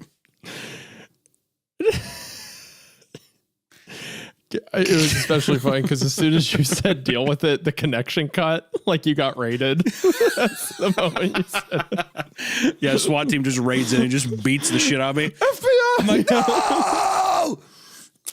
It'd be pretty easy to repel in on your set, I think. ACAB! That'd be great. Maybe you think one of them would stick around and finish the podcast with me? That'd be friendly. You know what? No, because they're all so fucking stupid that they wouldn't be able to read. Yo, we can bleep or cut any of this. It doesn't matter to me. No, you're not. You sure are not. No. Go ahead. We're having fun. All my questions were met with those blank stares and stupid smiles. I couldn't tell who or what was actually handing out the food or where it was coming from. I could only see blackness. At least that's how I remember it. Maybe I saw something else, but it's gone now. God, it was only the beginning. So he wakes up one day and there's just like a line on the side of his house. Hey, that's what I do. I'd be like, "Are you fucking kidding me? Like, yeah, can I get some pink goo?" It just like shows up immediately too. You know what this reminds me of? This is very Invader Zim. Yeah, I kind of got glimpses of that too. It made me think of that part where he's like, "I want my coleslaw. You have your coleslaw." at that chicken restaurant, whatever. Yeah, I love that. No, it was the pork restaurant. Yeah, because there was a big pig mascot that children would like get sucked into. Yeah, this guy was like, it was a guy who was just stuck in it for years. He'd just been growing inside of this suit. I'll never forget there was this one, which looking back on, this is an insane joke to put in a kid's cartoon. But there's this scene where like Dib and his sister were eating at the restaurant, and the big like mascot comes over. He's like, "Oh, eat your food" or whatever, and it shows him in the background walk to like the back office, but right before he does, he stops and he quickly grabs a child, and the child's screaming, and he just takes the child into the back office. I remember being a kid and being like, I wonder why I did that. It's kind of weird. So without further ado, I say we go. Well, I wouldn't say without further ado. So on that note, I just want to be known by you all. Someone does. Yesterday, before we started the recording, Hunter sent me a text message and said that him and his wife were in a car accident. And these are two people I care about, you know, a couple who's very close friends of mine. And I was like, "Oh my gosh, are you okay?" And he was like, "Yeah, we're all right, but we're cut up pretty bad. You know, my wife's cut up on her arms. I've cut across my face. Like, he was like, it looks insane. It looks like a log got thrown through the window. We're lucky to be alive." And I'm like, "Oh my gosh, what happened?" Like, I think I sent up a prayer for him. Like, I hope they're okay. And then he's like, "Yeah, check this out." And he sends me a picture of him completely naked in his bathroom mirror. So he set up, knowing that I would care about him and like trust his word. He set up this whole scenario saying he was in a car accident in order to make me care, and then look at his naked body. Yeah. Yeah. You know, I when you catch me, it's not even you. It's a lot of different people. Let me tell you, if I'm getting ready to take a shower, which I was getting ready to take a shower, and I'm just sitting there texting somebody, it's going to lead to me sending something. All right. So yeah. Anyway, unrelated to that point, you could argue. I was looking on everyone's favorite website, Rule 34, and noticed that there's no entries for Papa Meat or Hunter. There's entries for Meat Canyon, but none of them are of him. It's all cartoons he's made, so that's cheating. So if someone could do something about that, I have plenty of reference material. There's plenty of CreepCast ones. No, there's not. Yeah, my wife just sent me the other day. Allison just sent me one of I'm pregnant and you're standing behind me. No, you're not. Not on Rule 34. No, yeah, true. Yeah, no, there's not. No, thank God. But I guess what I'm saying is there's at least that. There's angles of that. I mean, I'm pregnant. My point is, I need more bad things to happen to Hunter. That's all I'm trying to get across. So, all right. Well, without further ado, maybe we'll have our own hidden webpage here pretty soon and see if Jared Roberts' experience, a little story here, makes us think of the hells that await for us. So I'm very excited to get into this and see if this is a fun time. I'm ready. When I felt a gentle tug on the back of my shirt, I turned around half expecting to see DeLuca's kid sister, but it was Alina. Can we talk? Oh, yeah, sure. Outside? She looked over my shoulder at my friend before adding, alone? Hunter, you right now, you're in this position. The Russian girl comes up to you. It's like, can we go alone? Hell no. Hell no. Why not? Get away from me, commie freak. Was what I'd say. Yeah, there we go. USA. Then you exactly punch her really hard. Yeah. All right, get the hell out of here, hammer and sickle. I ain't trying to talk to you. Alone? I thought you don't want everyone involved? It's kind of seems a little hypocritical if you ask me. You don't want the whole crew involved. Seems kind of selfish. All right, so we're beginning, of course, with the Sun Vanished Twitter account, which began by posting, "Help." Preach, brother. That's it. That's all right, there's the first tweet. Just an account called The Sun Vanished. It just says help. And that's the story. Else. That's all. And honestly, that would be a pretty good story if it just ends on help. Help. All right. How funny would it be like to just start a bunch of accounts that are like the moon exploded? Like help. So we end up playing football. Dicking around with me. He's going to use that word a lot. Dicking around with me. There's a white kid, Tanner, 5 of my cousins, and then 4 of their friends. In total, there were 5 girls and 6 boys. We all were around 15 to 17, and we ended up just dicking the day away. Eventually, we head back to camp and pull out some stuff for a campfire. Even though the trailers both had kitchenettes, Tanner says that his family's property sits up against my uncle's. He wants to run home and ask his dad if he can come out camping with us. His cousin Rooster says he's going to go with him since it's going to get dark soon. I hate that name for a cousin. My name's Tanner. This is my cousin Rooster. Hold on. You 1,000,000%. If I had to put money on it, you would have a cousin named Rooster. I would. Yeah. Yeah. I think that's why I'm so bitter about it. Yeah. Who would have been there when your grandfather shot your dog? That's true. Rooster might have applauded it. Yeah, woo, dead dogs, woo! Yeah, woo! Fuck you. Someone earlier brought him like a painting they did. Like Hunter as a child scared with like a wheelchair. A silhouette of my dog. Why? Oh, that's so good. At the Phoenix show last night, his mom was there. And I was like, did it happen? And she stood up and was like, oh yeah, he shot that dog. So unnecessary. Yeah, so keep talking bad about Rooster like you have any room. Anyway. I'll also say I'm looking his bio on Amazon says horror writer, amateur exorcist. I kind of love that, actually. I write and I do dabble in exorcists. I do every now and then. You know, I might get a little crazy. Is it I might get a little strange. Is it legal to do exorcisms? Or is it like, can you still exercise people? I don't think they can stop you. I think it depends on the terms of the exorcism. There's nothing illegal about standing next to someone who says they're possessed and being like, "Be gone, foul ghost." But there is something illegal about like beating someone with like a cross. Hollywood has really warped my perception of that. Well, also I know that there's a lot of like weird cases of people dying during exorcisms, and they're just like, I don't know, it was a demon. I came out of the girl. I don't know where the fuck it went. But who knows? Maybe the guy just beat her to death with a bat. I don't know what happened. I think that's illegal. I think that's definitively not okay. Okay, so that's the illegal exorcism. Okay, I just needed to know. I'm getting ready to go to school for it, so I need to know. I won't bring my bat. Welcome back to CreepCast. Today we have an unbelievably spooky story called I'm Blind. I'm not sure how many steps my staircase has. God, that would suck. I just kind of hit the title. Oh my God. I'm blind. I'm not sure how many steps my staircase has. That's got to be a predicament for every blind person, right? Or do you think they count them? I think you do count them because I think you are very aware of every like spatial thing around you, right? Because like I've talked to blind people who are like, yeah, I know how to get through my house because I know exactly how many steps it takes to get to every part of my house. They know how to talk? I'm just kidding. No,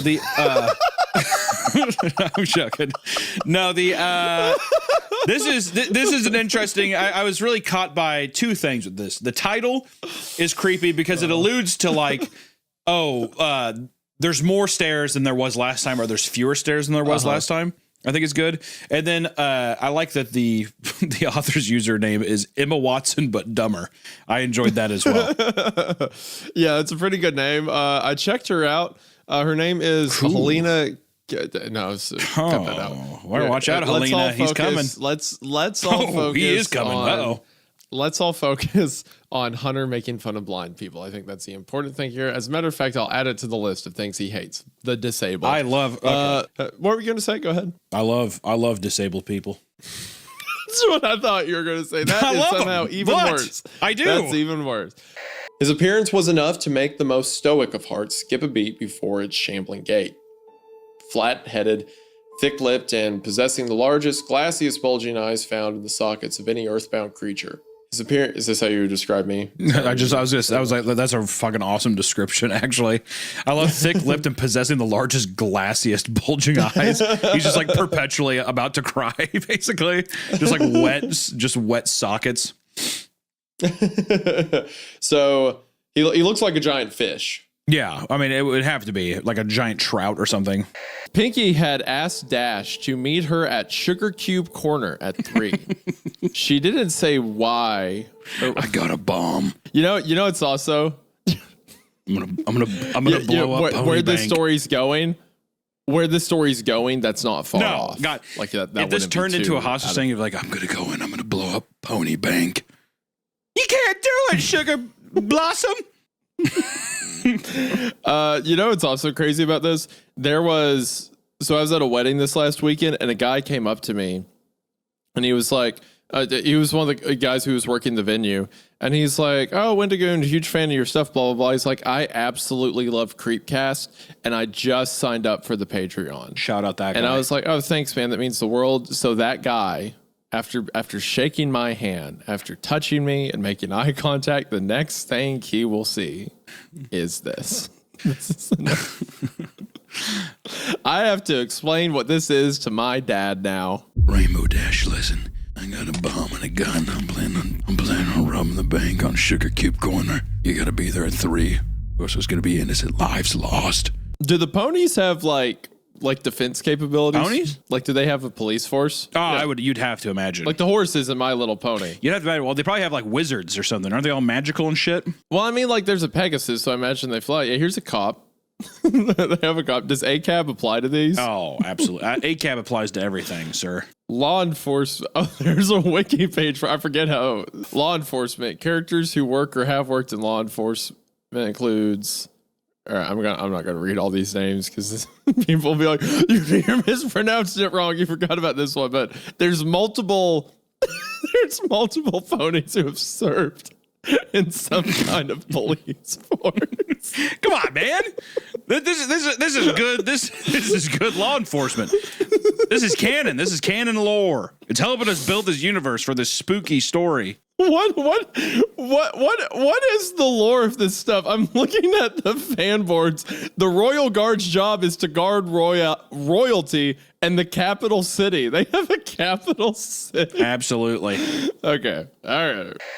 Life looked bleak for us. College didn't sound appealing. Work was annoying. And the little free time we had was blown on video games and YouTube. We both still lived with our parents too, which made dating somewhat embarrassing. Looking back, I'm sure we were suffering from mild depression on top of everything else. I like that line. You know what? Actually, thinking about back, I was actually pretty depressed. If I remember, if I could look back, I think I was in super depression, actually. Not even mild. I was in super depression. In hindsight, the whole daring him to ruin my life thing, yeah, maybe a little overkill. Yeah, that was me probably being depressed. That was, dare I say, a bad idea. A little bit. Yeah, I wish I would have just taken medication, but instead he ruined my life, so that was fine. But instead, I'm in a church about to die. Apparently. What is what's a depression medication? What am I thinking of? I almost said Aflac. So that's the duck. That's the insurance, right? Why did I think Aflac? Is there a medication that's almost like Aflac? Ambien. Ambien. I don't think that's exactly like Aflac. Well, it starts with an A. I don't know why my mind was me like Aflac. My mind, and I was like, of course, the thing that cures my depression is the talking duck. Is the duck? Yeah, is the duck. Mm-hmm. Yeah, I like that. No, that's cool. I think that's what you should call it now. Yeah, Aflac, a depression medication. Their stories we're covering today are The Missing Person I'm Looking For No Longer Exists, which I think is a strong title. I like that one. Yes. And then the next one is I've Discovered a Book That Does Not End, The Nursing Home at the Edge of the World. And then the last one that I want to read first because it's the shortest is called Loss of Innocence. All right, which I don't know why that tickled me in a way, because here's the thing: loss of innocence, and the user the profile's gone. They've deleted their profile since then. So I want you to know that if you're watching this and you're the luxurious author of this short story, and it is very short, come back to us. I have to know. But I'm.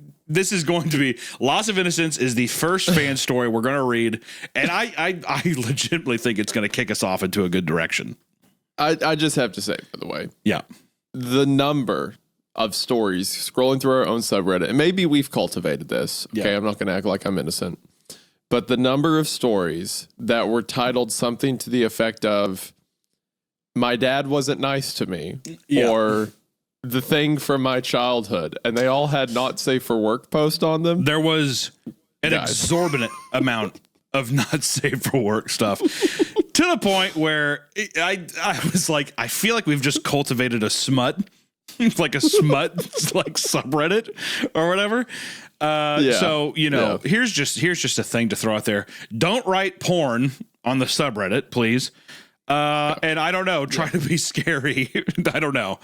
And, or I'll go further and say, do not write thinly veiled porn. Thinly, they'll never know what this is. Yeah, one barrier of like, oh, but he had glowing eyes, and then just back into them.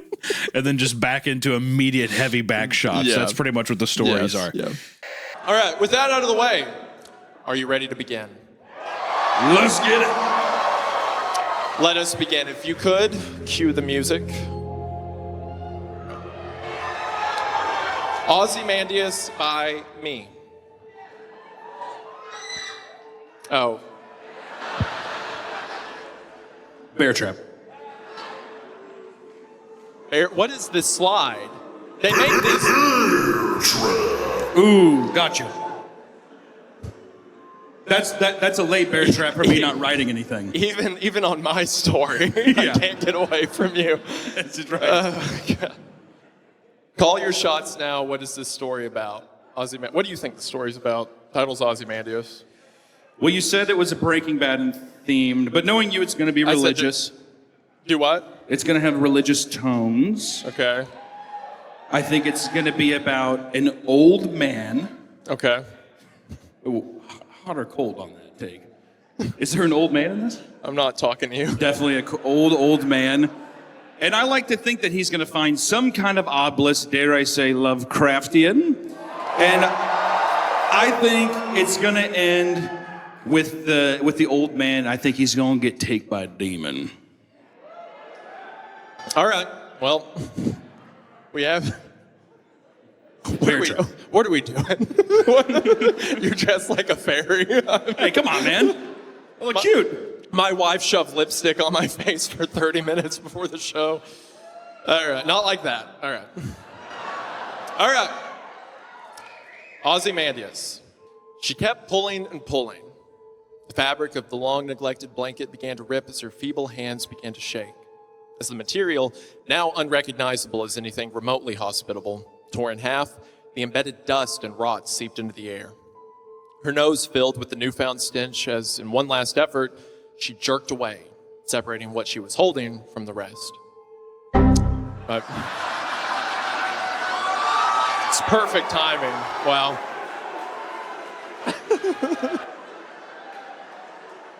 Usually this gets edited out by this time. Yeah. Yeah, now I'm thinking, like, I hope I turn notifications off. We'll find out. Yeah, you're hired. We need people. Wait, so I don't need to do a background check or something like that? Nope. I believe everything you told me. You're hired. Okay, that's fucked. After like for a camp like with children and stuff. Nope, that's you're good to go. I love you. No need to check that. I love you. No need to check that or anything. They're definitely feeding people to something, if I had to guess. That's my bear trap that I'm gonna play. Where's that card at? So I'm playing this for, what is it, 2 damage or whatever. I'm playing this that they want to kill him in a sacrifice or feed him to something or something like that. So that'll go right there. Yeah, I feel like sacrificial memes in camps always are they're fun. I hope it goes there. I love a sacrificial thing. Mm-hmm. Yeah, you love sacrificing people. That's similar to what happened to you in the 7th grade, if I recall correctly. It's true. We all get out of there and into the trailers. They end up calming down. Even Rooster is crying his eyes out at this point. All the while, the fire is guttering lower and lower. So my other cousin says screw it and are about to go outside to get the generator out of the shed between the trailers. Tanner goes, "Fuck no! Lock the front door! Ain't nobody else going outside." That started as like no. That started. No. That was good. It's like no. Good. Quit. There you go. You get it. That was a good Tanner voice. Well, what should a Tanner? For one, I'm at the guy in the Hawaiian shirt clap for him. That was ridiculous. Was it too gruff for a Tanner? No, you started as a 14-year-old boy and ended as a 57-year-old Cajun man. Okay. You went. Well, let me lock the front door. Ain't nobody else going out. Yeah, ain't nobody else getting out of here. Come on. Well, so let me retry it then. Let me be a 14-year-old again. What I wouldn't give to go back. Fuck no! Lock the front door! Ain't nobody else going outside! There you go. That's better. There you go. Okay. He's been crying too. His eyes are bloodshot and. Oh, fuck.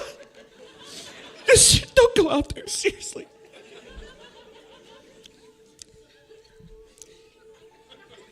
I'll do anything if you don't make that noise again.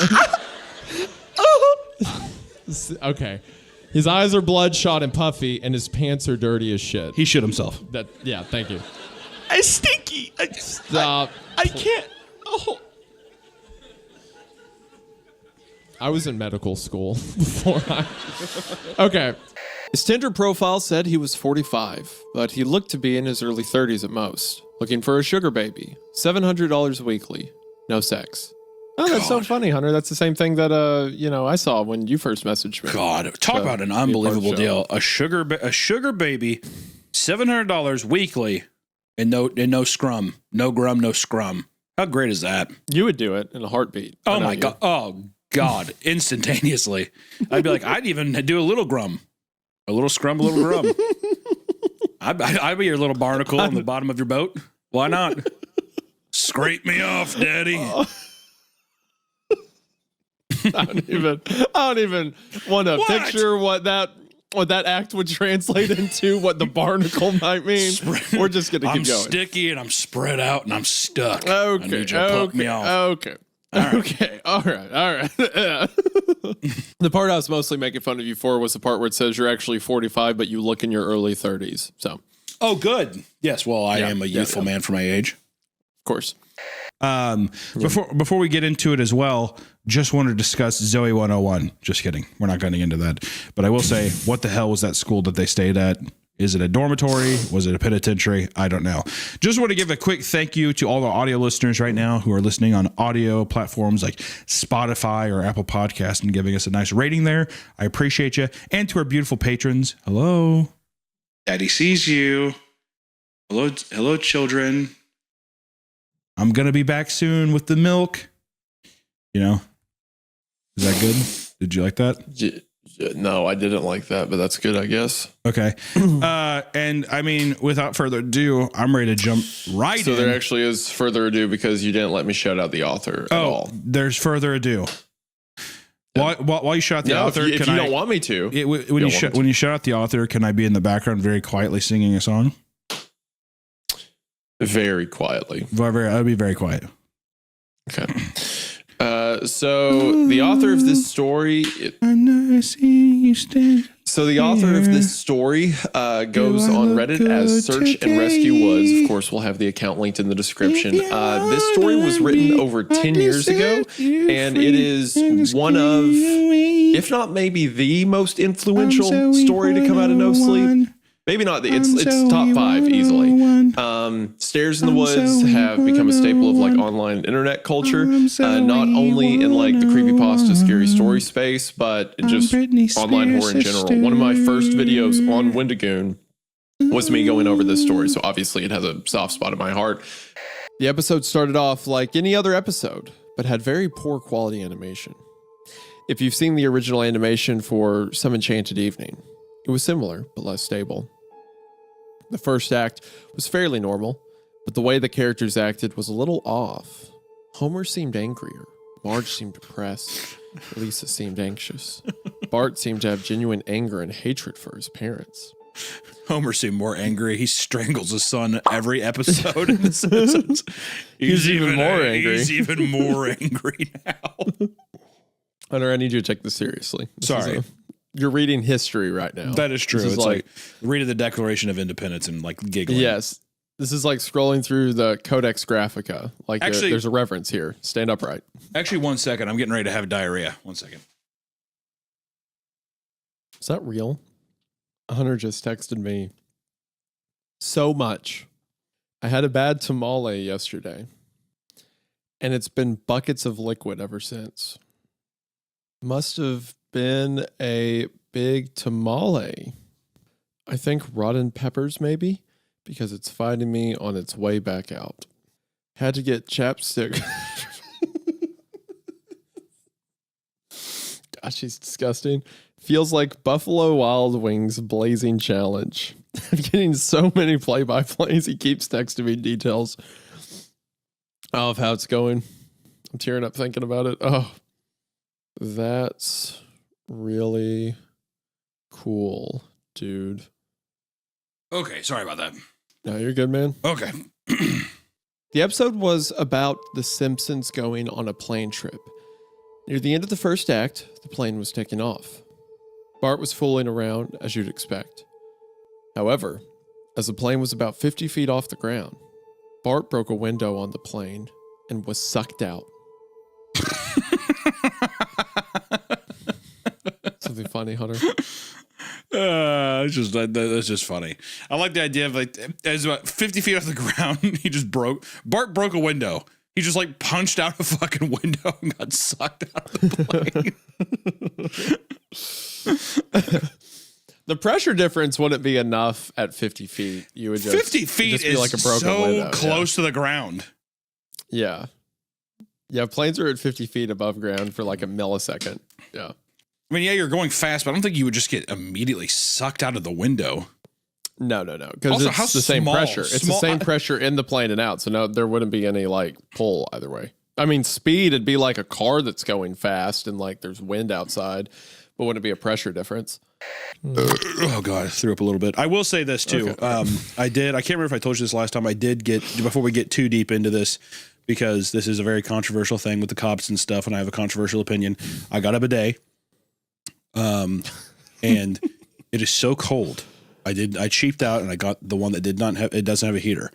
And Isaiah, when I tell you, I was watching Titanic the other day, and Kate Winslet at the end of that movie, when she's like shivering and her lips are blue, that's what my asshole looks like every time I take a shit and use my bidet.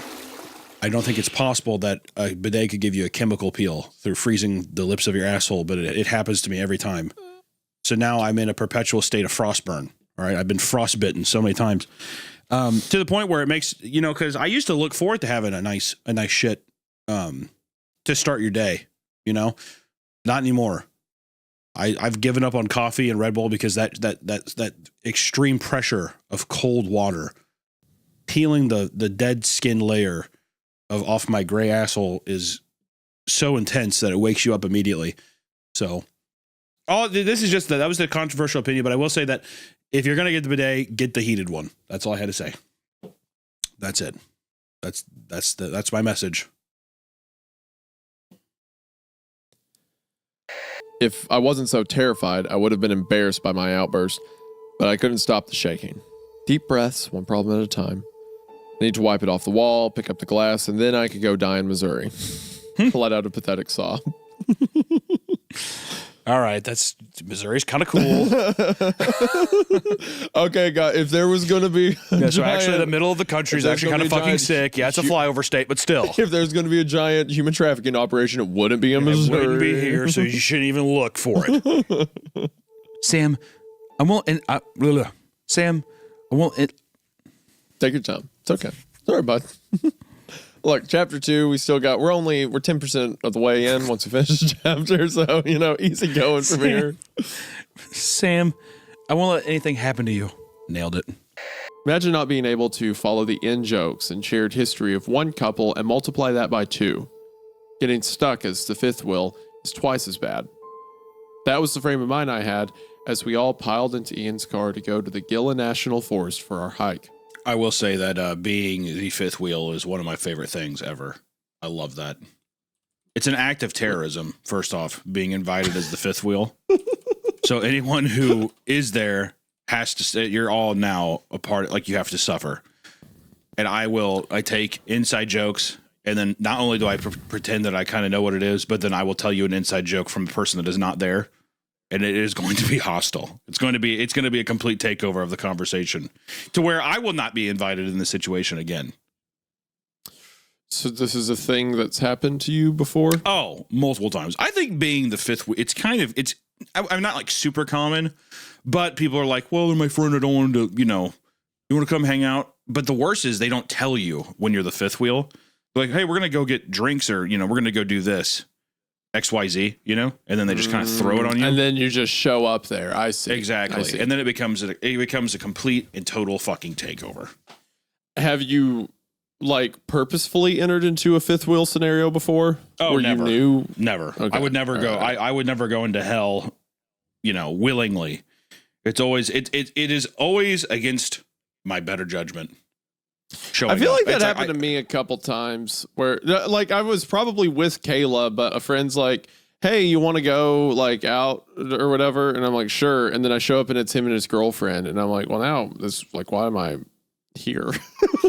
This is weird. Well, you didn't even let me invite mine. What are we doing? Yeah. That's the worst part too, is whenever you go to, you basically go hey, we're gonna hang out and you do let's just say we're gonna get dinner and go play pool, have some drinks, hang out. You're like, oh, that sounds like a good time. And then she doesn't tell you that it's with the friend that's the worst, the most boring friend with her boring fucking husband or girlfriend or whatever it is. And then you're like, oh, again. Thank you so much for that. Yeah, at that point, then it becomes a hostile takeover because then they're referencing all kinds of shit that I have no idea, but I will pretend. And I will. It's just very petty. It's all very petty, and I recommend that's what anyone does. If you're ever put in that situation, laugh at every joke, hard, way too hard, belly laugh, chortle. And then always followed up with, you laugh, you do, and you do, yeah, 2 yeahs, yeah. No, that makes me think of this. That's my favorite thing to do because it's so gay, dude. There's nothing worse than having someone do, yeah, no. Following up with no, yeah, no. Actually, that reminds me of the this thing. You go into a deal, people don't know what to do. They get thrown for a fucking loop, dude. I'm glad you have all of this mapped out. This is a really big deal to you. Sorry for that. No, it's okay. You can talk if you need to. This is like a deal. So anyway, the Gila National Forest is in New Mexico. It's 3 million acres. 2.7 million acres. It's the 6th largest national forest in the United States. Isn't that cool? That's awesome. Isn't that neat, Hunter? I love that. It's really cool. Okay. Forest, I love that. That's cool. I'd just like to remind you that this is an all-girls floor, and the guys are not allowed up here after 11. Before we could reply to her, Beth clapped her hands and with a quick, well, nice meeting you. She skipped out of the room. I like how she's like, no boys allowed. Someone hung themselves and the other one right out the window. All right, girls, seriously, periods have got to be in sync. Someone died on this floor. We have got to get our menzies really lined up. Someone took the quick elevator down. Yeah. Hanging and a jumping. They're bouncing off the roofs and the windows. Swing, swing, sweet chariots. We asked her what she meant by this. She replied with these words, her final words before she simply stopped living and sat there dead with her eyes still on us. She said, "Come unto these yellow sands." Oh. Man. Oh. The idea of her like just dying there with her eyes open, probably smiling or something, is just so crazy. Come unto these yellow sands. What do you think that means? That's Shakespeare, I think. Hold on. I think I've heard that before. Let me look it up. Oh gosh, that's so cool. The child going through. And I love that buildup when he's like, the thing we sent children into it for, the thing we want to know, what did you see? Just having to know what it is. Ah. Yeah, you're right. Shakespeare. Good call. Yeah, it's from the Shakespeare play The Tempest. Ariel's song is what it says. The poem goes, come into these yellow sands and then take hands, curtsied when you have, and kiss the wild waves whist. Foot if featly here and there, and sweet sprites the burthen bear. Full fathom 5 thy father lies, of his bones and coral made. Those are pearls that were his eyes, nothing of him that doth fade. It sounds like not as good as Harden the Paint by Waka Flocka, but Shakespeare did a good try there.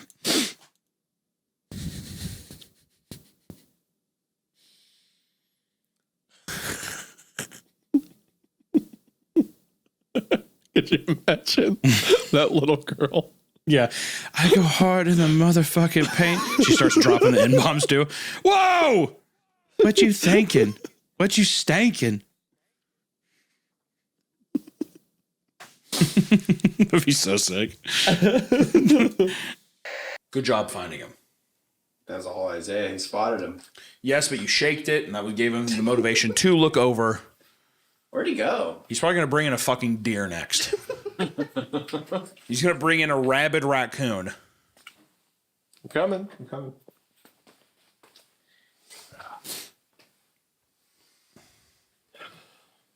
Sorry. That was an exciting first 10 minutes. I thought last episode's opening was rough, but we found a way to surpass it. What do you mean that was not rough? That was exciting. That's like a race against time. Is that exciting watching you both hobble on the ground trying to save an innocent animal? Yeah. All right. Well, Isaiah, you might not have heard, but we are on the second story, Born of Science, Jane the Killer. If you'd like to start from the top, I've already given a nice description for our audio listeners of what the image looks like, but if you want to jump in, I am more than happy. It's a goth chick with. I told you that's taken care of. Yeah. All right. Straight from the top. We can go ahead then. Carrie was one of those unlucky people that seems significantly designed to be picked on. She was nearly 6 feet tall, quite overweight, crap at school, poor by the standards of my admittedly affluent town, and cursed with the head size of a large pumpkin. God damn, Carrie. Just roasting this girl left and right. I'd had classes with Carrie on and off for the last 9 years, and before the hike, I doubt I'd spoken more than 2 words to her. Although, in fairness to me, in middle school, she had deepened her own isolation from most of the class by becoming intensely goth in the baby bat way of the late 90s teens. Okay. Hold on. She's a 6 foot tall goth girl. Yeah.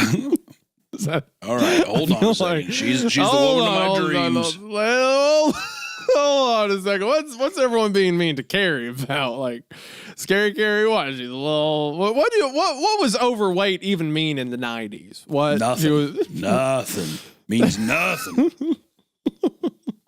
There was a blonde girl on the hike. I think her name was Stephanie Foster. That 2 hours earlier I had found very cute, and despite her whining, I was still thinking I might like to get to know her better before she let this gem slip. God, I just wanted to miss school. Why do we have to walk so much?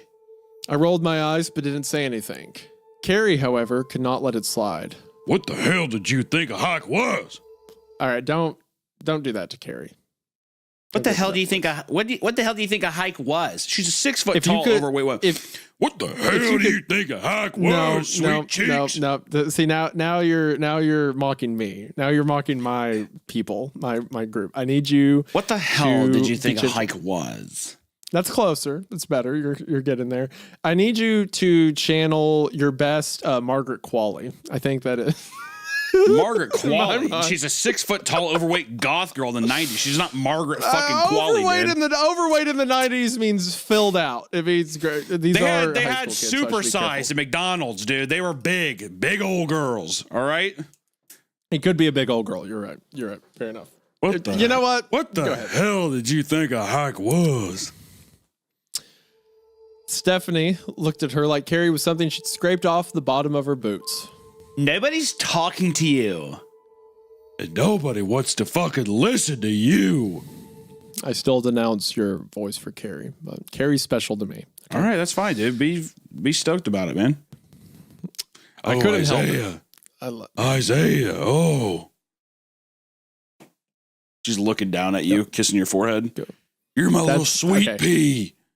That other than the voice you're doing, that sounds lovely. If obviously I'm a married man and my wife is the 6 foot tall goth woman in my life, but in like high school me, 1,000,000%, like yes. I don't know what you're making fun of. This sounds perfectly reasonable. I'm giving her a voice. Yes, but there's a tone. There is a tone of bitterness. Dude, don't let your insecurity get to me, man. All right. My insecurity, definitely not yours. Assigning your the voice of like a 40-year-old trucker like a big old girl Carrie. that's a goth chick. Just fucking lay it out there, dude. That's all it has to be. Okay.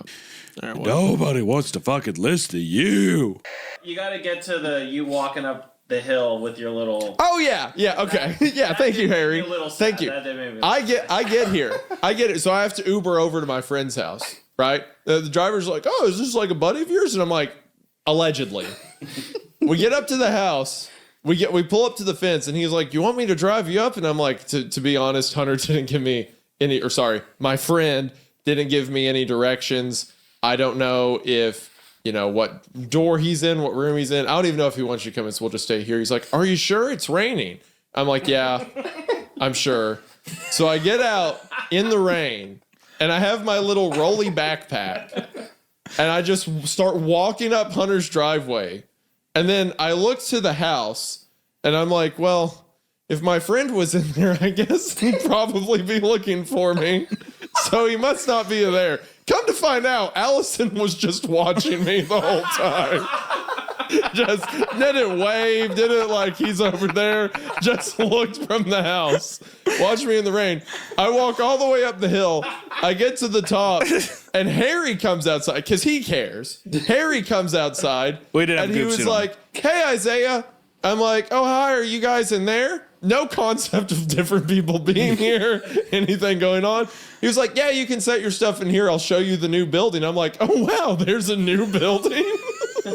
I set my stuff in one door, go to this new building. I open a door. There are, I kid you not, 35 people standing around on a movie set doing things. And I'm just like, what? What is going on? I'll be the bigger man and admit that I was wrong. I should have been more attentive, but I will say, can I have 2 words? Can I have 2? Can I have 2 words? Goop suit. It is. If I didn't have the goop suit on, this whole thing would have been it would have been fine. So 2 things would have been fine, actually. Either, hey, you're gonna walk onto a movie set. I didn't think that would be a big deal. And you know what? It wasn't a big deal. Okay. It wasn't a big deal. I'm saying with that information, I would have said, oh, I can Uber. That's true. Or even I'll be the bigger man and admit that's true. Or even then, just say, hey, can you Uber over?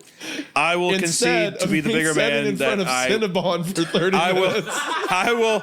And then decide, because I reached How do I pay you back? I reached this decision point when I got to the Kansas City airport, like the end of it, where I'm like, well, I could leave security and go outside, but I don't know if he's coming. So I guess I'll sit here. That's a bit over dramatic. And then I ate a Cinnabon, and then I just sat there for a while. That was more of a terrorist act than anything. It was. To be leaving the airport and being like, well, I guess one Cinnabon wouldn't hurt. I was in the wind. Also, why didn't you text Harry sooner? I did text him. You know what? No, I responded right when you texted group chat, but you didn't. Look at the time code. That's what I'm doing right now. Reference the time code. Harry, you do the same. Okay. Well, okay, hold on. Okay, Harry can verify what I'm saying. This is also a horror story podcast, by the way.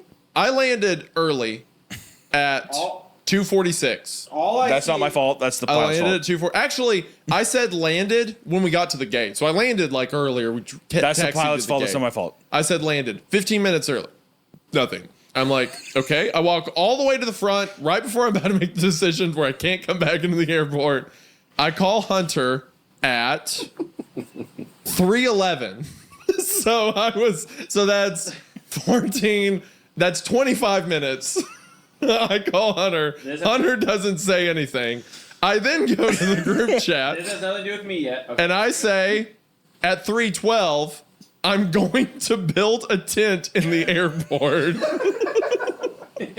And then that was at 3:12.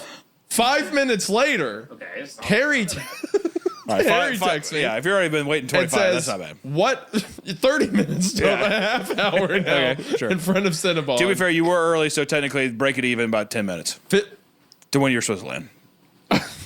That's not our fault. It's the pilot's He says, fault. what happened? I said nothing. I'm just giving. What happened When is he such a said funny answer. what happened, I thought to myself, does he even know I'm coming? Does he even know that You're here? Question mark. I thought you got like delayed or something. No, it was 3. It was when the plane would be here. I said, I said I'm going to pitch a tent, and Harry says, "What happened?" I said, "Nothing. I'm just giving Hunter a hard time." Sounds like you're going to have a boner And in then the I airport. shut up. Doesn't it? And then I said, the airport. And then I said, I got a big old boner in the airport. No one's picking me up, so I don't guess I'm make this one of your bits. Don't make this No one's about picking me you. up, so I guess I'm getting hard. No. I said nothing. I'm here in Kansas. Pitching a tent in Kansas. I'm an Indian. got a teepee in between my legs. And Harry says, the audacity, by the way. Harry says, "Do you need a ride?" 1 minute later. And then 60 seconds. And then he says, "Hunter is covered in goo and slime." Goop suit. Again, I have no concept of a film or anything, so that would be confusing. I think that I'll be the just bigger man shooting- here, and I will admit that would be confusing. I thought you were shooting a Papa Meat video, Sure. and like there was some bit where you have Nickelodeon slime on you or something. Yeah. I'm like, oh, okay, Something. whatever. So I said, LMAO, I can Uber. So I do that, and once again, I walk. Oh yeah, here's me walking up the driveway at 3:58 p.m. after I got over an hour later, I'm walking in. It's been a cool and hour. I say, "Are y'all in the studio?" Once again, no one gives me any heads up, and Harry says, "Are you outside? I'll come get you." And then once again, walk into a room, and I'm surrounded. You know what? I'm at fault. I'm at fault. And then he steps away from the set, walks over to me, and the first thing he says to me is, "Look who decided to show up."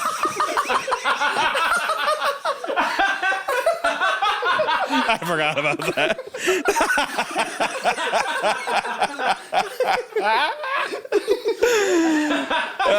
You know what? That was rude. Is what that was. That was rude. And obviously there has to be some kind of payback. And you know what I'll do? Whenever I go out to visit you next time, I'm not going to ask for a ride. And I'll tell you what I'll do too. I will literally film myself sitting in an airport for an hour. I will do that for you. Thank you. I will do that, and I'll say we're even, and then I'll take an Uber wherever I need to go. But it can't be the next trip. It has to be randomly. One trip you're going to land, and I'm just not going to say anything. Okay, and you're like, this is that trip. I'll take it. That'll be the thing I'll do. Yeah. I see. That's not fair, though, because you never respond to texts anyways. How many times have I texted you, sir? No. That's completely different. Okay.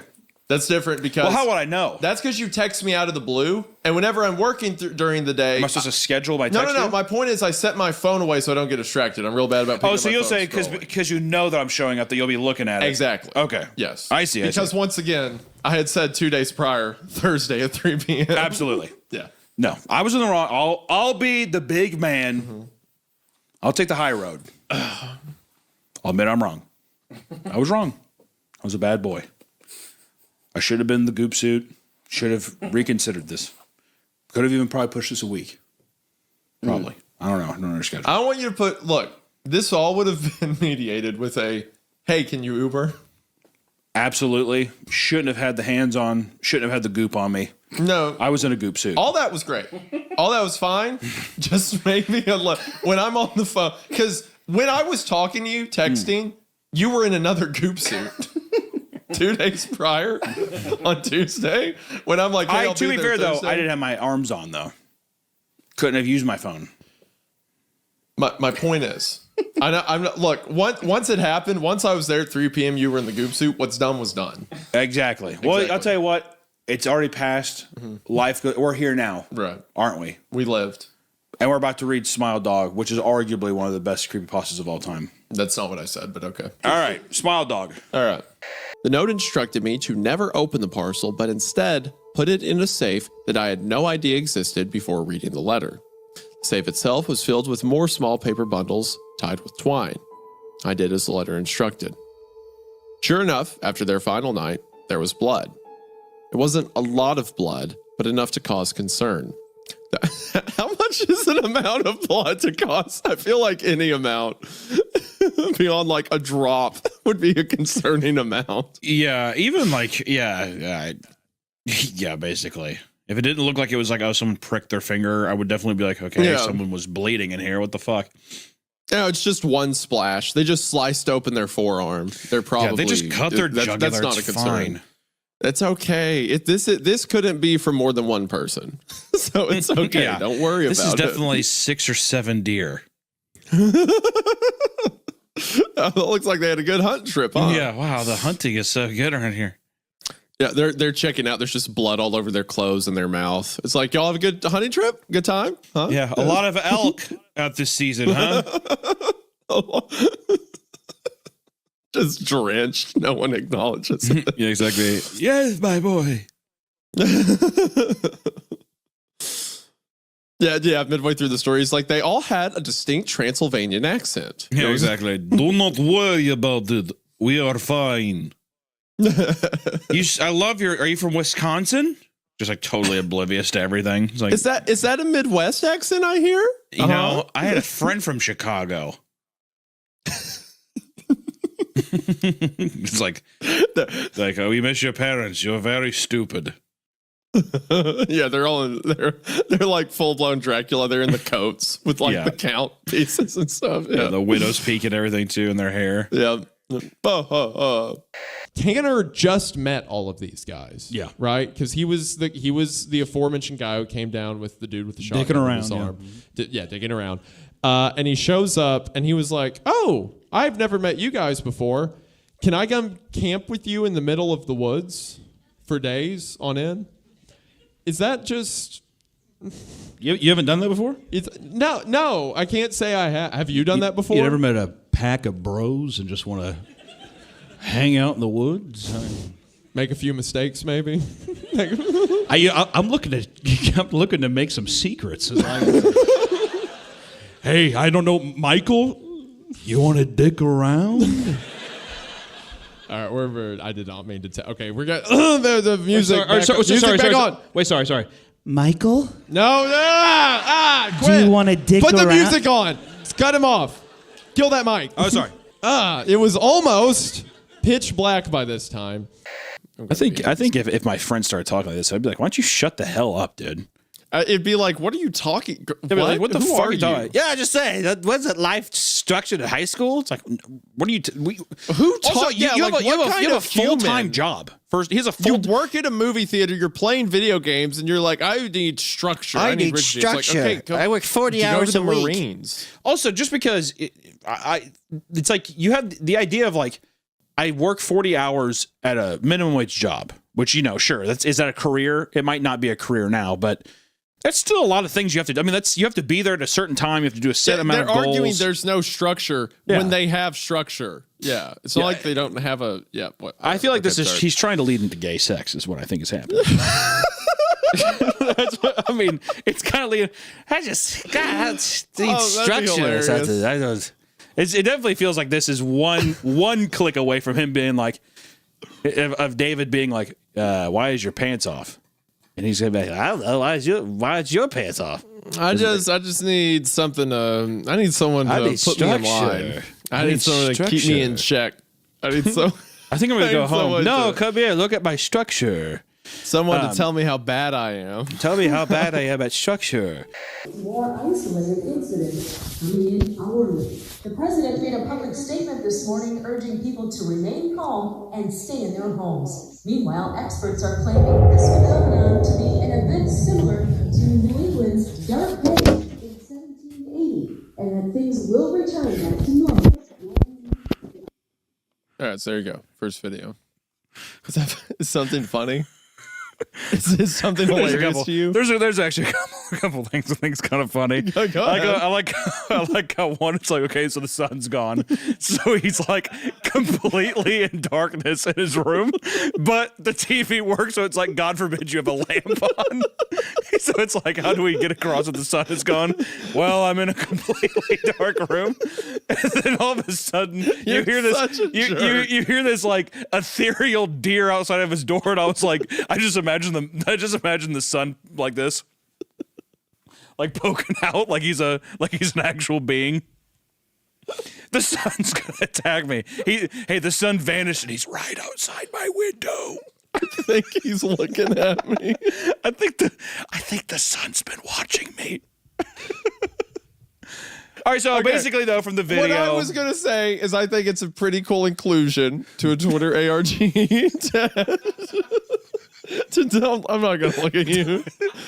What's the cool inclusion, dude? Shut up. It's he can't feel pain. He can't feel pain, but see, this is the part where also the people are like, but I can change him. But he can feel love, I bet. He can feel love. He needs to want to feel pain. That's the difference. He needs to want to feel emotion. Or he's like, I don't deserve that. I say, yeah. Something along those lines. I don't deserve to feel pain, babe. Yeah. For real. I don't want to feel anything at all. That's what I deserve. Oh, don't worry, it gets better. So, oh my gosh, I actually forgot about this. I completely forgot why he's called Tiki Toby until we started. I'm having so many flashbacks. Oh, this is written from such a different time in the internet. I forgot about this. Okay. He could have lost an arm and felt nothing. The other major disorder he had faced, which was the one that deemed him many insulting nicknames in the short time he attended grade school before he switched to homeschooling, was his Tourette syndrome, which caused him to tick and twitch in ways he couldn't control. forgot about that. They call him Tiki Toby because he has Tourette's tics. Yes. I 100% mental block that, but yes, he does. If I remember right, there's like 5 other disorders he has. Of course, like there's a he's laundry damaged. list. Yeah, he's damaged goods. Yeah, it's like the author was so desperate to like cram every disability they could think of. Do you think they throw in the homeschool thing because it's also not only is it like, well, people don't understand me, but it's people yearning to be like, God, I wish I was homeschooled. I wish I didn't have to go back to my school. Do you think it was one of those things? And also it's like the ultimate form of like society doesn't understand me. I'm such a black sheep. Yeah. I was homeschooled for a couple years when I was a kid, and I can definitely say I was like that this story would have appealed to me being like, yeah, I'm different. I'm so damaged. I am broken. Yeah. I am Tiki Toby. Yeah, you're Tiki Toby, so you have Tourette's and stuff too. I am broken. Pancakes. Okay, we can't. We need to cut that. You got to cut that one. We have to cut the Tourette's tick part actually. Hold on a second. Hold on. Pause. Pancakes. Okay, I'm not gonna. I'm done. No more. We have to get it out now, Isaiah. We have to get it out now. I think you're going to keep going. I think you can't help yourself. I don't stand by him. I don't condone him. You do. Look, whatever problems you have with him, I probably have as well. We can come to agreement stand on right this. by me at the altar as I whisper pancakes into your ear. Not on this. Not on this one. Absolutely not. Pancakes. So the Midnight Game was one of the earliest like ritual creepypastas, at least one of the earliest ones I remember. The image we're working off of was uploaded January 10th, 2011 to Imgur, the image board. I think this is the first iteration of it. It appears to be a screenshot, but this is the earliest one that I remember. Hunter is now using his power in controlling the television screen in front of me to show me just obscene things. It was a buff Darth Maul. He keeps typing in things while I'm sitting here. And it was on the side. I'm sorry. He keeps typing in things to break my concentration. Okay, now it's all... Okay. Hold on. He has to get back. What if I just start doing the episode? Just start reading rituals. I'll tell you honestly, a reason that I'm just so excited that my friend's here and that we get to, read this. And then also, this coffee's blasting through me. I'm not even joking. Like, I'm gonna have to take like a 5 and like dump it out. Dump it out before we can get rolling. I mean, I'm like wanting to just get rolling. We have not gotten anything. We have not gotten rolling yet. If we haven't even read a thing yet, I've been doing this. There's a movie called the Midnight Game that came out in 2013. It might be related. She has a pentagram on her back, so it's probably related. Yeah. Oh shit! Yeah, sorry. My name is Amy Garlania, and I'm the camp director. Okay, my name is Harrison Tracy. I then heard a thump and heard gasp in pain. You all right? Yeah, I'm good. Just banged my elbow on my desk. Well, can't wait to meet you, Harrison. See you soon. Yes. Hi, my name's Harrison. Listen, buddy, you're already hired. What? I don't give a shit what your name is. Just clean the diarrhea out of the bottom of the stalls. It's funny to imagine that, like, because obviously there's a front going on, and she forgot to ask his name, and in frustration, she just slammed her head on the desk. Yeah, bust her teeth out. I gotta go. Do you think someone was there? Well, let me ask you. Do you think someone was there and like fucking like hit her or something like that? I think it depends on what the monster. Yeah, I think it depends on what the monster happening behind the scenes is. Yeah, it's like a giant gargoyle creature walking around. Good. Be sure to set up the carts so the children may sleep. It's standing behind her, and when she forgets to ask, it slams her head on the table. Just bonk. Let's get into it. I should also mention, especially for you, Hunter, and the audience, that if I randomly disappear at any point, there's like a biblical storm happening outside of the window right now. Oh, fun. So either the power went out or I died. Oh, good. I'm going to assume that you just died immediately. Okay. I'm going to jump to that conclusion. Good. And I want you to continue the podcast in my state. If I died right now on air, what would you do? What? And I knew that you died? Yeah.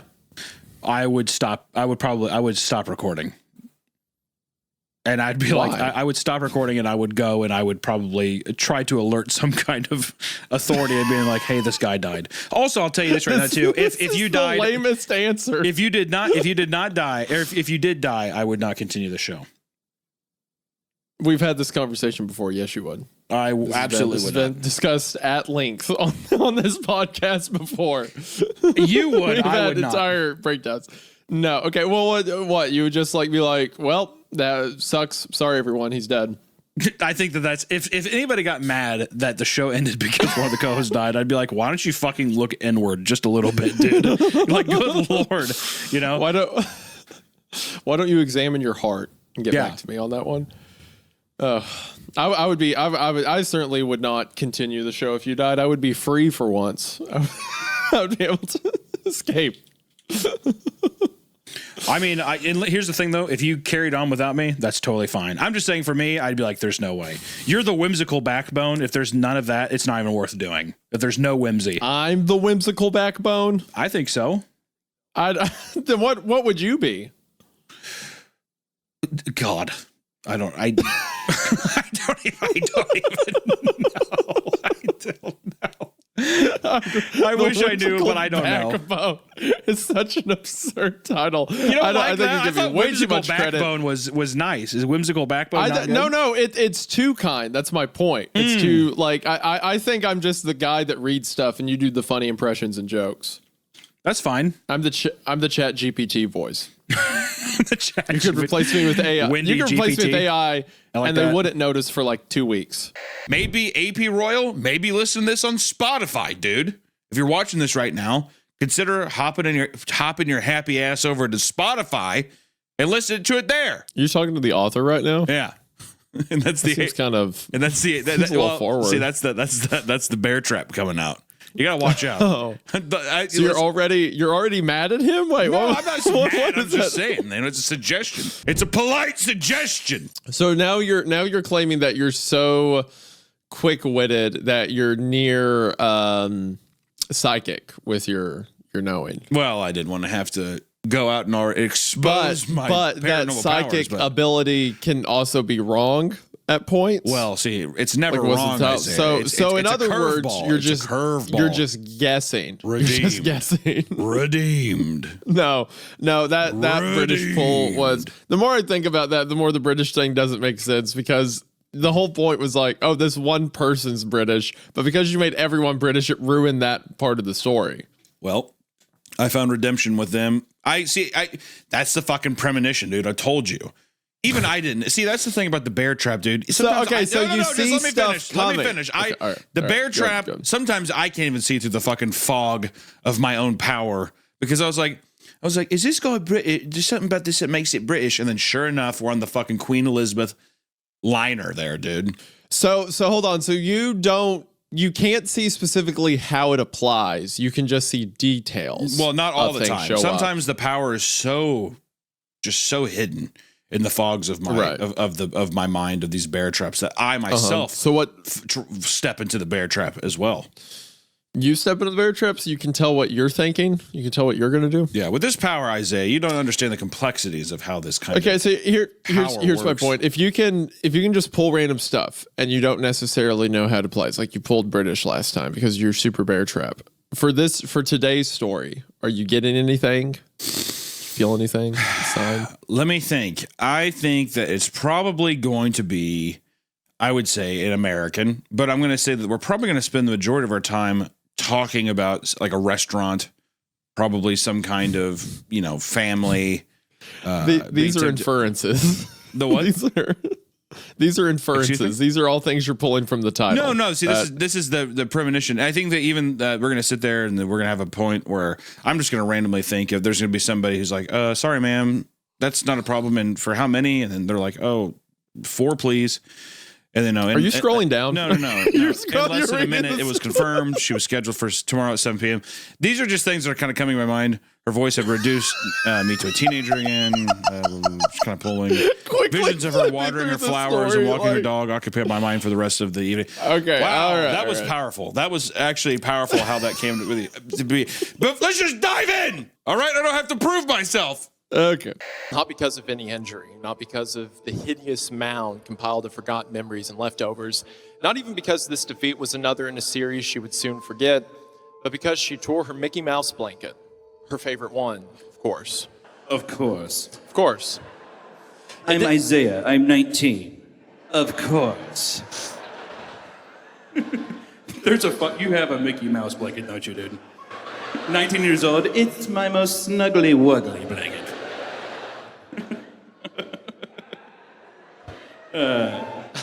I don't know how I'm going to get you back for telling me to write a story for this and then making fun of it. I'll find a way somewhere.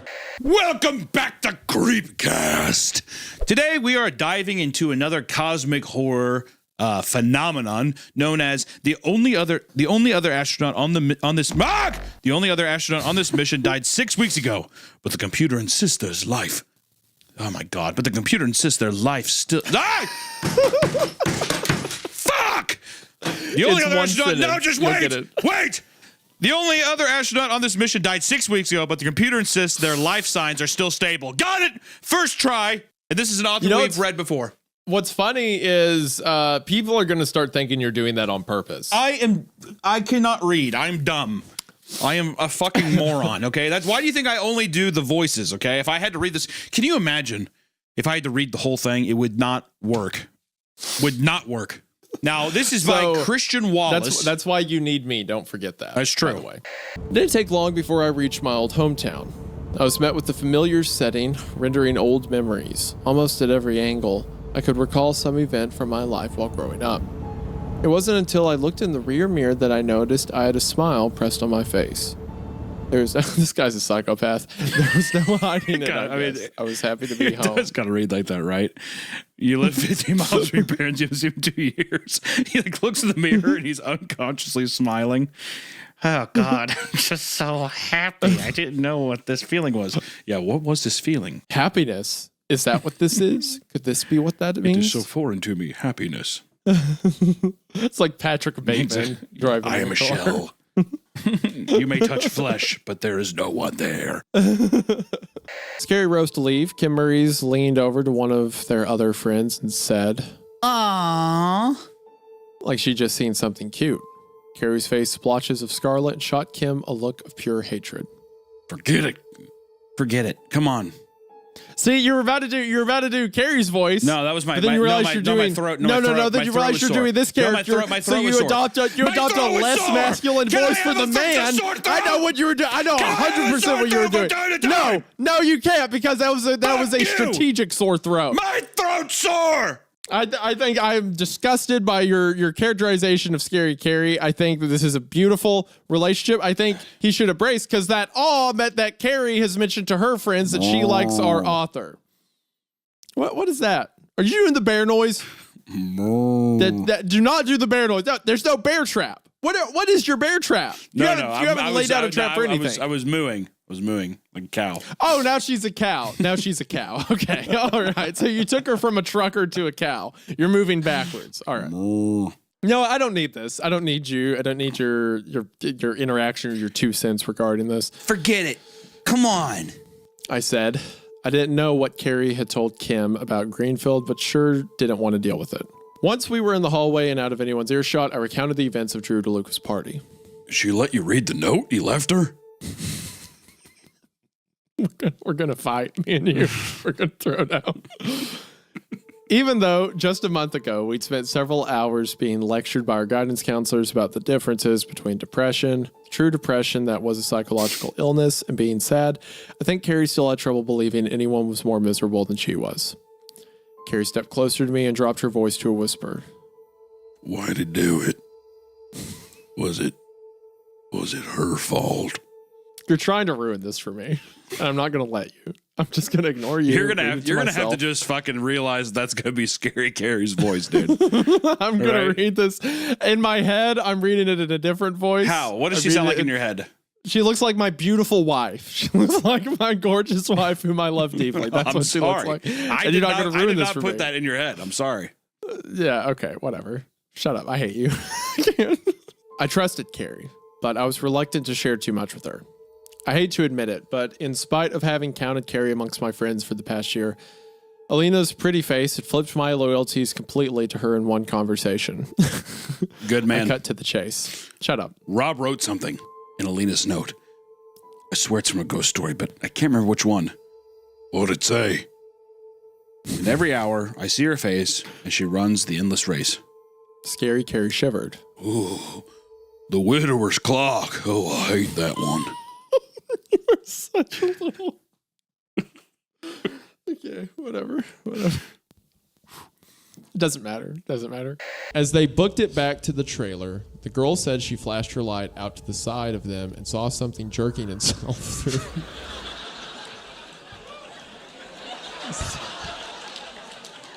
Motherfucker's dead sprinting through the woods. I don't know what it was, but god damn it, I knew what he was doing. Tanner's like, Whoa, he's dicking around too.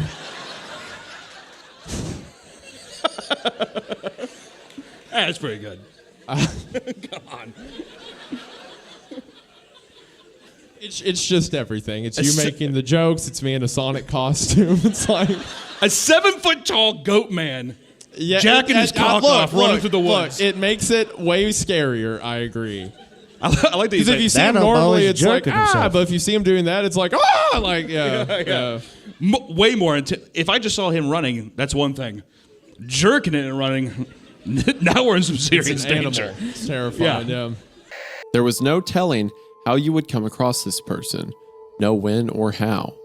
All anyone knew was that it would eventually happen. We were allowed to tell other people, allowed to ask around, try and seek out people that had the same name as the one on the paper, but it didn't matter. It couldn't be forced. Isaiah, I sent you a message real quick if you can check it out. This sounds... All right. So... No. I was hearing a series of Discord dings, and I'm like, I wonder what that could be. And Hunter has said, this sounds like Portland, Oregon. But he spelled Portland, Portladn. And then he said some words I won't repeat, and then referred to those people as disgusting dogs. I was trying to, whenever you were reading, I was hoping that you'd look over for a second and see it and break, but no. The funniest part is that you didn't spell fit right the first time. Instead of editing it, I was just like, oh, fuck it, I'll just retype it. Send it again. Yeah. Oh. Isaiah, you got it. You're doing the intro today. You're doing the welcome back. There's no will left after what we've been through this morning. Which, mind you, it's now been an hour. A little over an hour.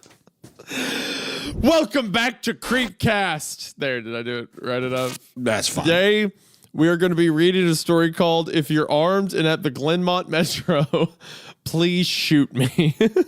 Indicative of how I feel today for these recordings. Do you want to tell the audience what happened? I have no will. You're going to have to spill the beans, and I just need to emotionally chime in when I can. So we've been to 5 different stories. We've recorded 2 of them. We've started to record dialogue for 2 of them. We started to record the first one, which is one you guys have recommended we read forever, and Hunter hated it. I have the recording that may eventually see the light of day. He immediately began to crash out. He got so upset. And he's like, we have to change stories. We have to go something else. So we find another story he likes, and we start reading it, but then the author of the story has posted, like, in giant letters across their Reddit, like, I will take you down if you read this story. Or like if you read the story without first getting permission. So we had to ask for permission and now we're waiting to hear back on that. And then we looked at all these other stories and they all had like individual problems. It's been over an hour. Welcome back to CreepCast. Today we are doing a fan submitted story. That's right. You can upload your stories on r/CreepCast and you don't have to post on No Sleep and have it deleted immediately. And I probably shouldn't throw shade at No Sleep all the time. We had a 15-minute dig at them in an episode where, if I recall, your impression of them was, that was you. That was how you said they sound. You can upload your stories to r/CreepCast, and we'll read them like this one here, which is I love the title, and also Harry read it, which as of recently doesn't have the best track record with stuff, but still, The Journal of an Unknown Soldier, U.S. Navajo War, 1863. We get to go back in time a little bit. Have we done like a Western-y thing I mean, yet? I feel like there's been historical stuff. I don't think we've gone like a Western, though. No. We've never dived into like a Western story, which would be kind of fun. No. Which also, if you're like, oh, I don't want a cowboy story. Why don't you just fucking hang around for a second? I didn't even hear. I don't know if I want to listen to a cowboy story. I think at this point, like the people who are like watching this right now, they're here. Okay. I think whatever the title is, that's going on. I think we've established well enough that a lot of our diatribes will have nothing to do with the actual subject matter. That's true. Or what's being discussed. So I think they're here. All right. We count again. There's 11 people. We go back into the trailer and lock the door. We explain what happened. The girl says that she realized too, and that when she was about to say something, the person sitting next to her had grabbed her leg hard, leaned over toward her, and said something she couldn't understand. Pause. The person sitting next to you grabs your thigh really quick and does, well, okay. And you don't say a single thing to anybody? Okay, so there's a lot happening here. First of all, first question. What is the number of people in a group? This isn't like at a bar or like a public space. You are in the middle of woods on private property.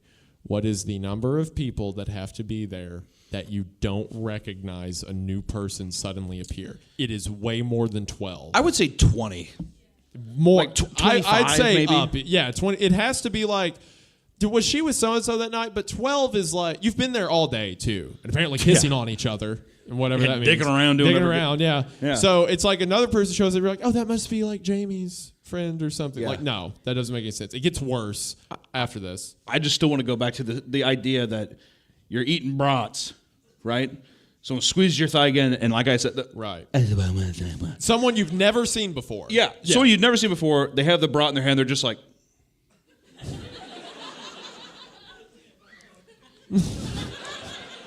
I'll and keep just this to not myself. phase at all. Yeah. Just like, all right, well, that must be one of those guys. I with think in Alex. any instant, no matter what age I am, if I was eating a hot dog or a brat, if someone touched me in any way, I feel like it's just the worst time to touch someone. That is a sweaty meat. I just would not want anybody to physically touch me. You'd let me touch you, right? Hey. Come on, dude. Hey, Hunter. What? I love you. Thanks, man. So pretty. He won't. I'm not He won't. fucking I've done it saying at every dude. show, and he won't. He always says thanks or okay or something fuck like him. that. He hates me. So we're pretty much. Yeah. Who hurt you? Who did that? My grandpa.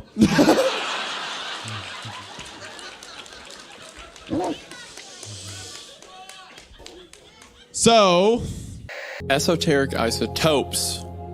Esoteric Yucky, isotopes. Oh, dude, it's gonna kill you to say this first line. All right. I was never a very religious that. man. It's gonna kill you.